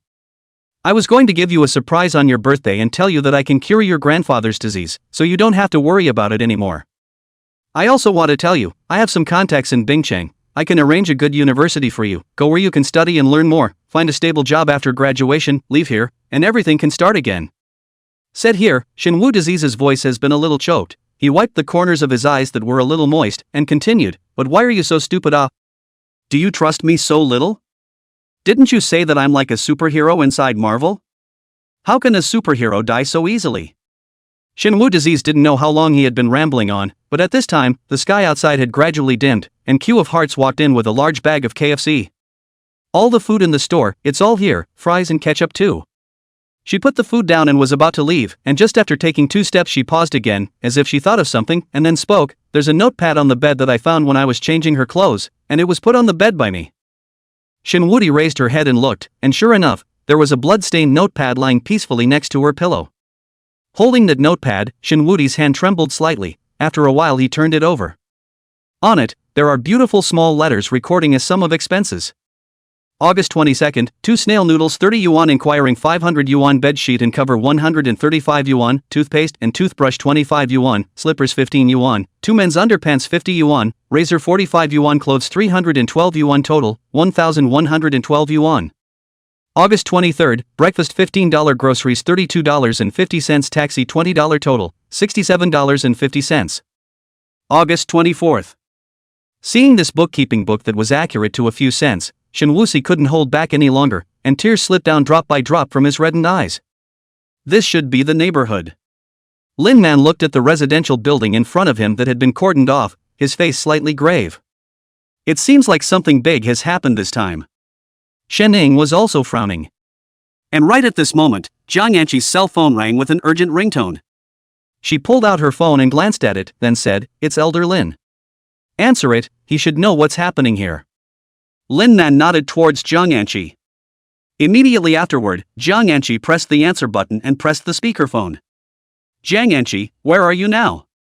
Elder Lin's somewhat urgent voice came from the cell phone. "Qingchuan County, why?" Jiang Yanqi asked back. "Come back immediately now, you guys stay out of this matter." Elder Lin said in an undeniable tone, "Whether it's you or Shening, or those 2 girl dolls, all of you come back to me now." Jiang Yanqi didn't reply, she just shrugged her shoulders and looked at the 3 people in front of her, as if she was asking for their opinions. Lin Man reached out and took Jiang Yanqi's cell phone, then spoke, "Hello Elder Lin, this is Lin Man, I want to know what has happened to Shinwoo Diao? Is he in any danger?" There was silence on the other end of the cell phone for a few seconds before a pale sigh came from Elder Lin, and "Alas, I have received news that just today a great battle took place in Qingchuan, and the military department lost a total of 712 warriors, including 12 Hanzhou guards." Hearing this number, Lin Man's face instantly turned pale without a trace of blood. Shening at the side also sucked in a breath of cool air. "Is he all right?" Lin Man's voice trembled a little. "It's currently fine, but it will be fine soon." Elder Lin's rather helpless voice came again. "This matter is now no longer an internal matter of the Cold State, now the headquarters of the Ministry of the Army has already known about this matter, and ordered the Cold State guards to make sure that they capture Shinwoo disease within 3 days, regardless of whether they are alive or dead. Now the commander of the Cold State guards, Feng Qiong, has already personally set out to rush to Qingchuan. She is a Class B awakened, there are no more than 3 people in the entire Cold State who are qualified to fight her." "What about Ji Fengmian?" Jiang Yanqi interjected. "Ji Fengmian isn't a match for Feng Qiong either. If the 2 fight for their lives, one of them is bound to die in the end, and no matter who dies, it will be a huge loss for the Cold State and even the entire Summer Kingdom." Elder Lin sighed. "I know." Jiang Yanqi's tone suddenly became incomparably cold, without the slightest hint of emotional color. "Yanqi, I know. Don't call me Angel." Jiang Yanqi directly interrupted Elder Lin's words and said in a flat tone, "Call me Nanling Mowers." Chapter 131. Someone shovels the road when it's not level, and someone takes care of things when it's not level. You, Elder Lin, the grace of nurturing and the grace of saving my life, I, Jiang Yanqi, want to repay. Jiang Yanqi changed her usual foodie image and said in a rather serious tone, "But now that Shinwoo disease is in trouble, I can only repay the grace of saving my life first, and as for the grace of your upbringing, allow me to repay it in my next life." After saying that, she directly threw the cell phone on the ground and then crushed it with 1 foot. Lin Man's 3 people all looked at her with stunned faces. Feeling the gazes of the crowd, Jiang Yanqi straightened her plump breasts and said rather smugly, "Handsome? Handsome is handsome, but why did you drop your cell phone?" Tang Xiaohua asked. "Don't you think I'm the most handsome for just the act of dropping my cell phone?" Jiang Yanqi asked back. "Well, it is indeed handsome." Tang Xiaohua nodded in agreement, followed by her asking, "But what do you mean by saving your life? Shinwoo disease saved your life?" "Yeah, when I was 15 I got a strange disease, I saw many doctors to no avail, they all said I wouldn't live for more than 3 months, and then Elder Lin brought in a man who cured me." Jiang Yanqi patiently explained, "But at that time, we were separated by a curtain before, so we didn't even see each other. Elder Lin only told me that he was the king of the 100 Herb Hall, called Wang Wuliaxing, but..." "So Shenwu disease is some kind of Wang Buliaoxing? That's a long story." "Then it's better to forget about it, let's go find Shenwu Dio first." Looking at the 2 people who were rambling, Lin Man's mouth overflowed with a smile. The fact that Shenhuadiao had caused trouble this time was too big, it could simply be said to be heavenly, so big that even Elder Lin had given birth to the idea of giving up on him. Jiang Anshi usually seemed to be out of tune, but she was a very smart person, and her words were undoubtedly a direct indication of her stance, spoken to Elder Lin, as well as to the three Lin man people. The two of them, Xia and Tang Xiaohua, seemed to be rambling and chatting idly about nothing, but how could it be that they were not making a decision of life and death in the middle of a conversation? To be able to be comrades and friends with such a group of people, Lin Man felt that this was the proudest thing in her life, bar none. That night, Shenwu disease found Wang Xiaomei's grandfather, who drew on the cancer on the other side and told him about Wang Xiaomei. After listening to Shenwu Diao's words, the old man took out a pack of unopened cigarettes from his pocket, seemingly with some reluctance, and finally the corner of his mouth hooked up with a bitter smile of relief. "Got a light?" the old man asked towards Shenhua Diao. Xiao Lu, who had followed Shenhua Diao, directly went forward to help the old man light the cigarettes. "Thanks." The old man said a thank you, then sat on his butt on the road tooth and looked towards Shenhua Diao and asked, "My little sister, she didn't do anything ring bad, did she?" "She was killed in order to save me." Shenwu disease's eyes were filled with guilt. "Then are you a bad person?" The old man did not understand so much reasoning and asked bluntly. "I should not be considered a good person." Shenwu Diao stretched out his hands and seemed to be saying to the old man, but also seemed to be talking to himself. "I have saved many people with these hands, but I have killed even more." Hearing the conversation between the two, Xiaolu was very sensible and retreated to the side, waiting for Shenhua Diao from afar. As for some words, hearing them would not do him any good. Immediately afterward, Shenwudi and the old man talked a lot, from his own mother's illness to his drawing out illnesses for others. And from joining the military department to Huayena's sacrifice, and finally he talked about his reasons for killing the governor of Wolf Mountain County, and also about his encounter with Wang Xiaomei. This is the first time in so many years that Shenhuaxi has unreservedly told his entire experience to someone else. Not because of trust, but because of indebtedness. For this old man who had no relatives and was in his waning years, no compensation could compare to the truth of the matter. After listening to Shenwu Diao's words, the old man once again lit a cigarette, and by now the ground was already littered with cigarette butts. "Child, you don't have to blame yourself. You are good, little sister is not at fault. As for those soldiers you killed are equally not at fault, it's just that this cold state has rotted to the roots. We are all ordinary people, we don't have any right to speak, but I believe in the saying, the road is not flat someone shovels, things are not flat someone manages. It will always be good.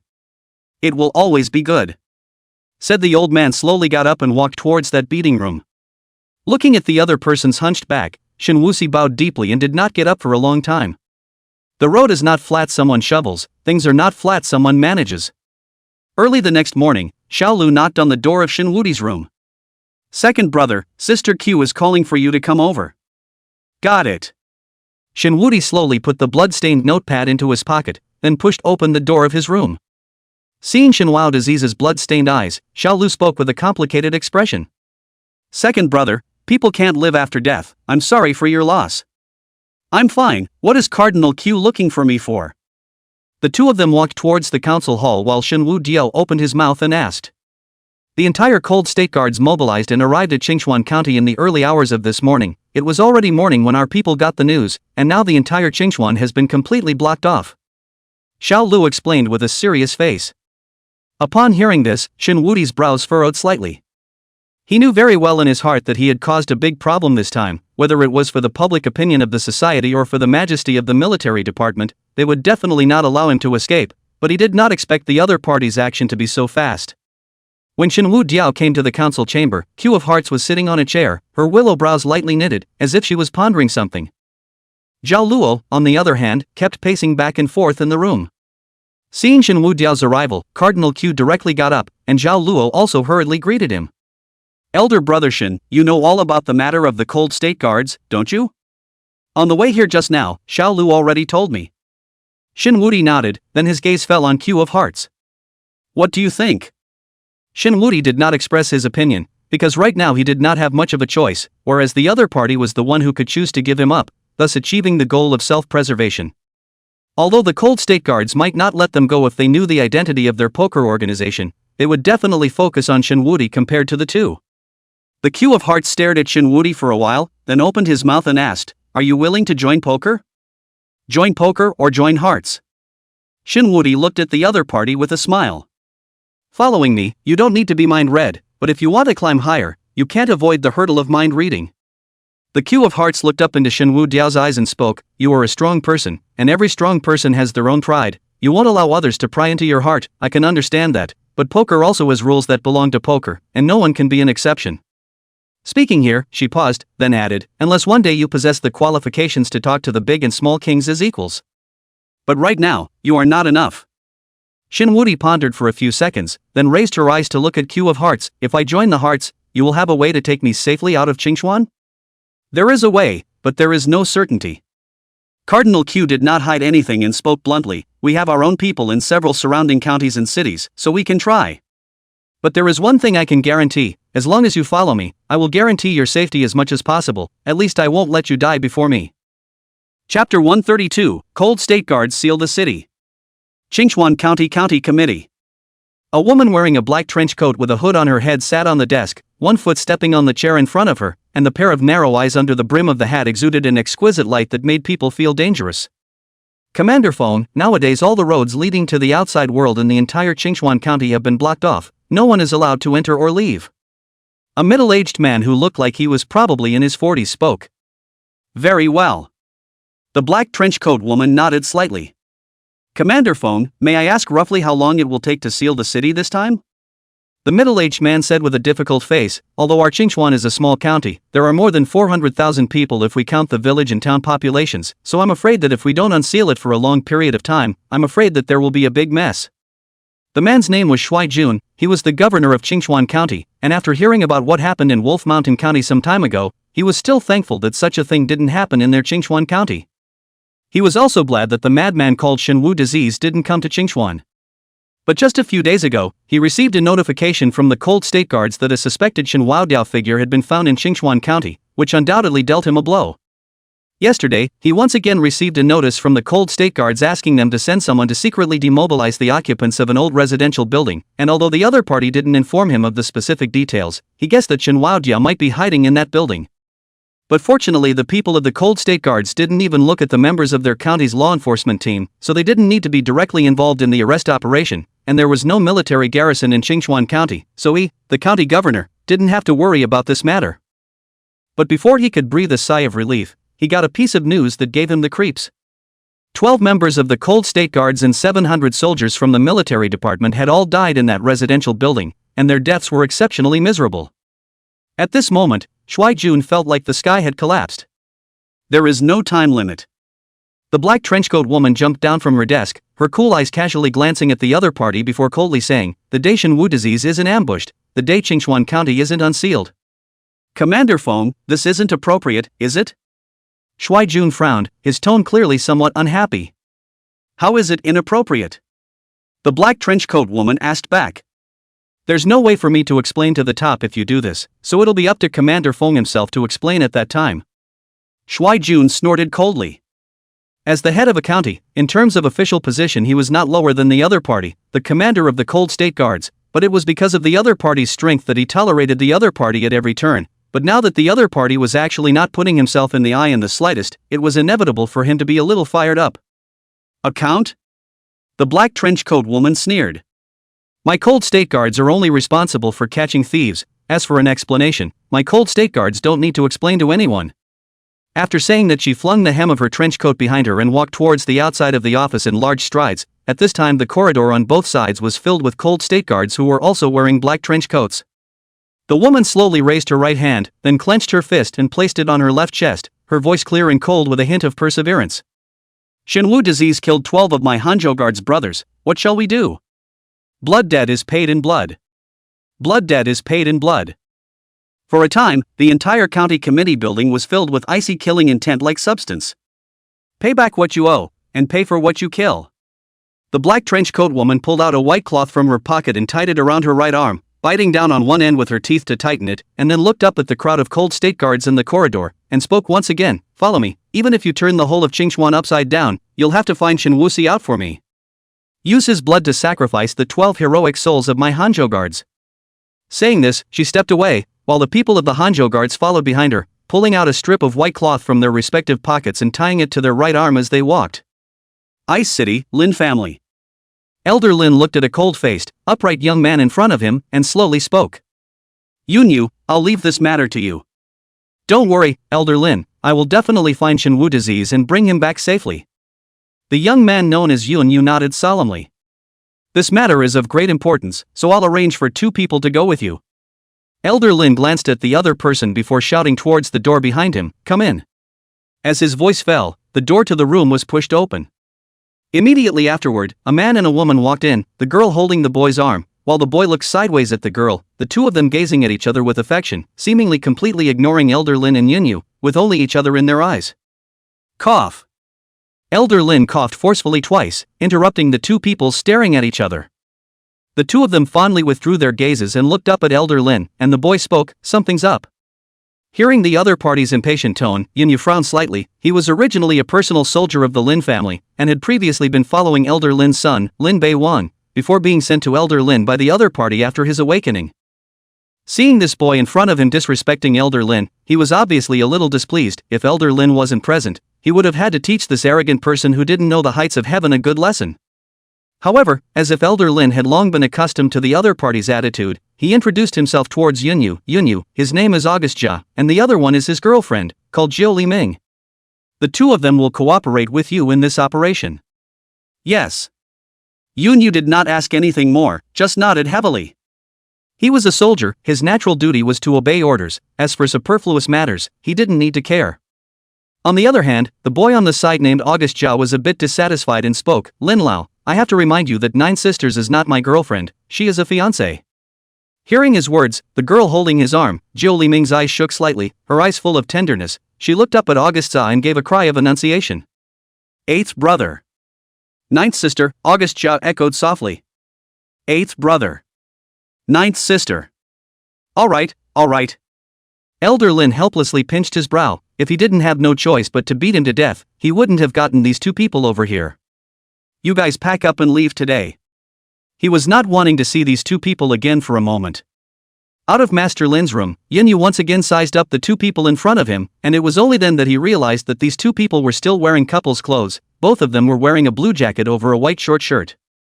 The most embarrassing thing is that the chest position of their short shirts also each have 4 big words written on them. The boys wrote, make money to support the family. The girls wrote, beautiful as a flower. You only feel embarrassed to the home. Chapter 133 August Jia, 9 miles of brightness. You're the soul shift that Elder Lin was talking about, right? August Jia also looked Yunyu up and down and opened his mouth to ask. It's me. Yunyu nodded and then said, you should know about our mission this time, right? We need to rush to find Shen Wusui before the cold state guards, and then cast soul shift on him to help him change his body, thus avoiding the cold state guards' pursuit. Who is Beiji? Shen Wusuio? Jiu Li Ming asked in a petulant manner. Shenwu disease is Wang Bu Liuxing, he has encountered some trouble, we need to go and help him for a bit. August Zhao looked at the other party with a doting face and explained. Wang Bu Liuxing?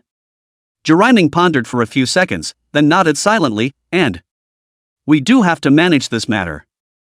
Yes then. August Jia smiled and said, that's why I privately promised Elder Lin without consulting with Ninth Sister. Ninth Sister won't blame me, right? Eighth brother did the right thing, so how could I blame eighth brother? Jiu Li Ming snuggled into the other party's arms like a little bird. Yunyu felt his goosebumps fall all over the place, so he hurriedly interrupted the conversation between the two. Both of you, the situation is urgent, why don't we talk while walking? Oh. August Jia nodded as if nothing had happened, then said towards Yunyu, you go first, we'll wait for you in Xingchuan County. Ha? Yunyu was a bit puzzled and looked at the two with a surprised face as he opened his mouth and asked, you guys aren't going with me? Not very convenient. August Jia faintly said back. And right at this moment, Elder Lin's old and thick voice came out from the room. August Jia, Jiu Li Ming, if the rescue of Wang Bu Liuxing is delayed because of the two of you, I think the other members of the 100 Herb Hall will have a good chat with you. Hearing these words, the two of them glanced at each other. Ninth sister, I think we can make some sacrifices for the greater good. Eighth brother, we're always so in tune with each other, I feel the same way. Saying that, Zhuliming pulled out her own cell phone from her pocket, turned on the map function, and said after rummaging around on it for a while, Xingchuan County, found it. Immediately after that, she slipped her cell phone into her pocket, then grabbed Augusta's hand with one hand, while the other hand reached out to Yunyu, and "Here, it's cheap for you." "What do you mean?" Yunyu frowned, confused by the two's actions. "My awakened ability is teleportation. Juroman explained. Teleportation? Yunyu pondered for a few seconds, then it dawned on him. Teleportation was a severely underestimated awakened ability, and when the teleportation awakened person was just discovered, this ability was designated as a C-rank awakened talent. Teleportation was somewhat similar to Flash, but the distance it could teleport was much farther than Flash, and it was possible to teleport with someone just after awakening, though the person being carried had to be in physical contact with the awakened person in order to do so. The most important thing is that an awakened person who has just awakened to teleportation can only activate the teleportation ability once every 3 days. So the Institute felt that this ability is a bit chicken rib. After all, now the transportation is already very convenient, whether it is an airplane or high-speed rail can replace this ability. However, with the breakthrough of a teleportation awakened person, let everyone have a huge change of view on this ability, because that person breaks through the E level. Every time he launches the ability of the soles of his feet will appear a 10-meter diameter aperture, and anyone who stands in the aperture can be transported away with him. A 10-meter diameter aperture can hold roughly 200 people. If put on the battlefield, this is undoubtedly a miraculous force in the sky. So since then, the level of teleportation was changed to a rank. Don't dawdle, hurry up. 9 Miles Ming stepped forward and grabbed Yunyu's hand before launching the teleportation. In the next second, the silhouettes of the three of them completely disappeared as if they had been edited out. Yunyu only felt his brain go blank, as if he was in a void, and it was only after about a few seconds that he regained the feeling of having his feet on the ground. When he opened his eyes, he saw that he was inside a room. There was a double bed in the room, and the sheets and covers were snow white, looking like a hotel style of decoration. Still not loosening up? 9 Miles Akira rang in his ear, and he looked down to see that his was still clutching the other man's hand in a death grip, so he hurriedly loosened it and... Sorry. After saying that, he looked at the two and asked, "Where is this?" "The largest hotel in Xingchuan County." Zhuliming held onto August Jia's arm and opened his mouth to explain, "We're not sure if Wang Belushing." "Oh, that is, where Shenwu Diao is right now, so we can only find a place to land first." "All right." Yunyu nodded, but soon he seemed to think of something and then said, "But we don't seem to have paid the room fee." "You have money, you can pay it yourself, our money is useful." Juriming looked up at August Jia beside him with a smile full of tenderness on his face. "That's right, I'm saving up to marry Ninth's sister." With a gentle face, August Jia reached out his hand to help the other party straighten her somewhat messy hair. Yunyu was speechless, then waved his hand and said, "You guys continue, I'll go out and open another room." After saying that, he left the room. Hearing the other party's footsteps fading away, Zhuliming let out a long sigh of relief, then directly lay down on the bed and... "Tired old lady," she said while stomping off her shoes, then spoke, "Go and fetch me a basin of foot washing water." "Okay." August Jia looked at the other party with a fawning smile on his face, then walked into the bathroom. Not long after, he walked out with a basin of foot washing water. "Ninth's sister, come and try the water temperature." Zhou Liming sat up with a tired face and put her feet into the basin of water, and as soon as her feet touched the water in the basin, she immediately took them out, and... "Damn bastard, you wanna scald my mother to death, don't you?" Hearing these words, August Jia also stood up and looked at Zhou Liming with a displeased expression. "Li Jiao, did I give you face? Who are you calling old me with?" Zhou Liming's large eyes glared. "I'm just calling me old man with you, what can you do about it?" August Jia also didn't budge an inch. "Uing." Before Juriming could finish his words, there was a knock at the door. "It's me, Yunyu." Hearing Yunyu's voice, Zhuliming swallowed back the expletives that were on the edge of his mouth stiffly and just viciously gouged out the other party. August Jia also blared back, then walked to the door and opened the door of the room, and... "What's wrong? Go in and talk." Yunyu directly walked into the room, first glancing at Zhou Liming who was sitting on the edge of the bed preparing to soak his feet, then withdrew his gaze and said to August Jia, "The Hanzhou guards have blocked off the entire Qingchuan County, and are now searching door to door for Xin Wuxi. This is not normal." August Jia said with some impatience, "What's all the fuss about?" "The leader is Feng Qiong."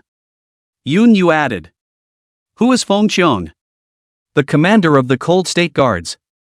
"Don't recognize." August Jia shrugged his shoulders and asked with a disinterested expression, "Is it very powerful?" "Awakened talent grade S, strength grade B." Yunyu said succinctly. After hearing these words, Augusta froze for a moment, then turned her head to look at Juliming. Ninth sister, either let's run?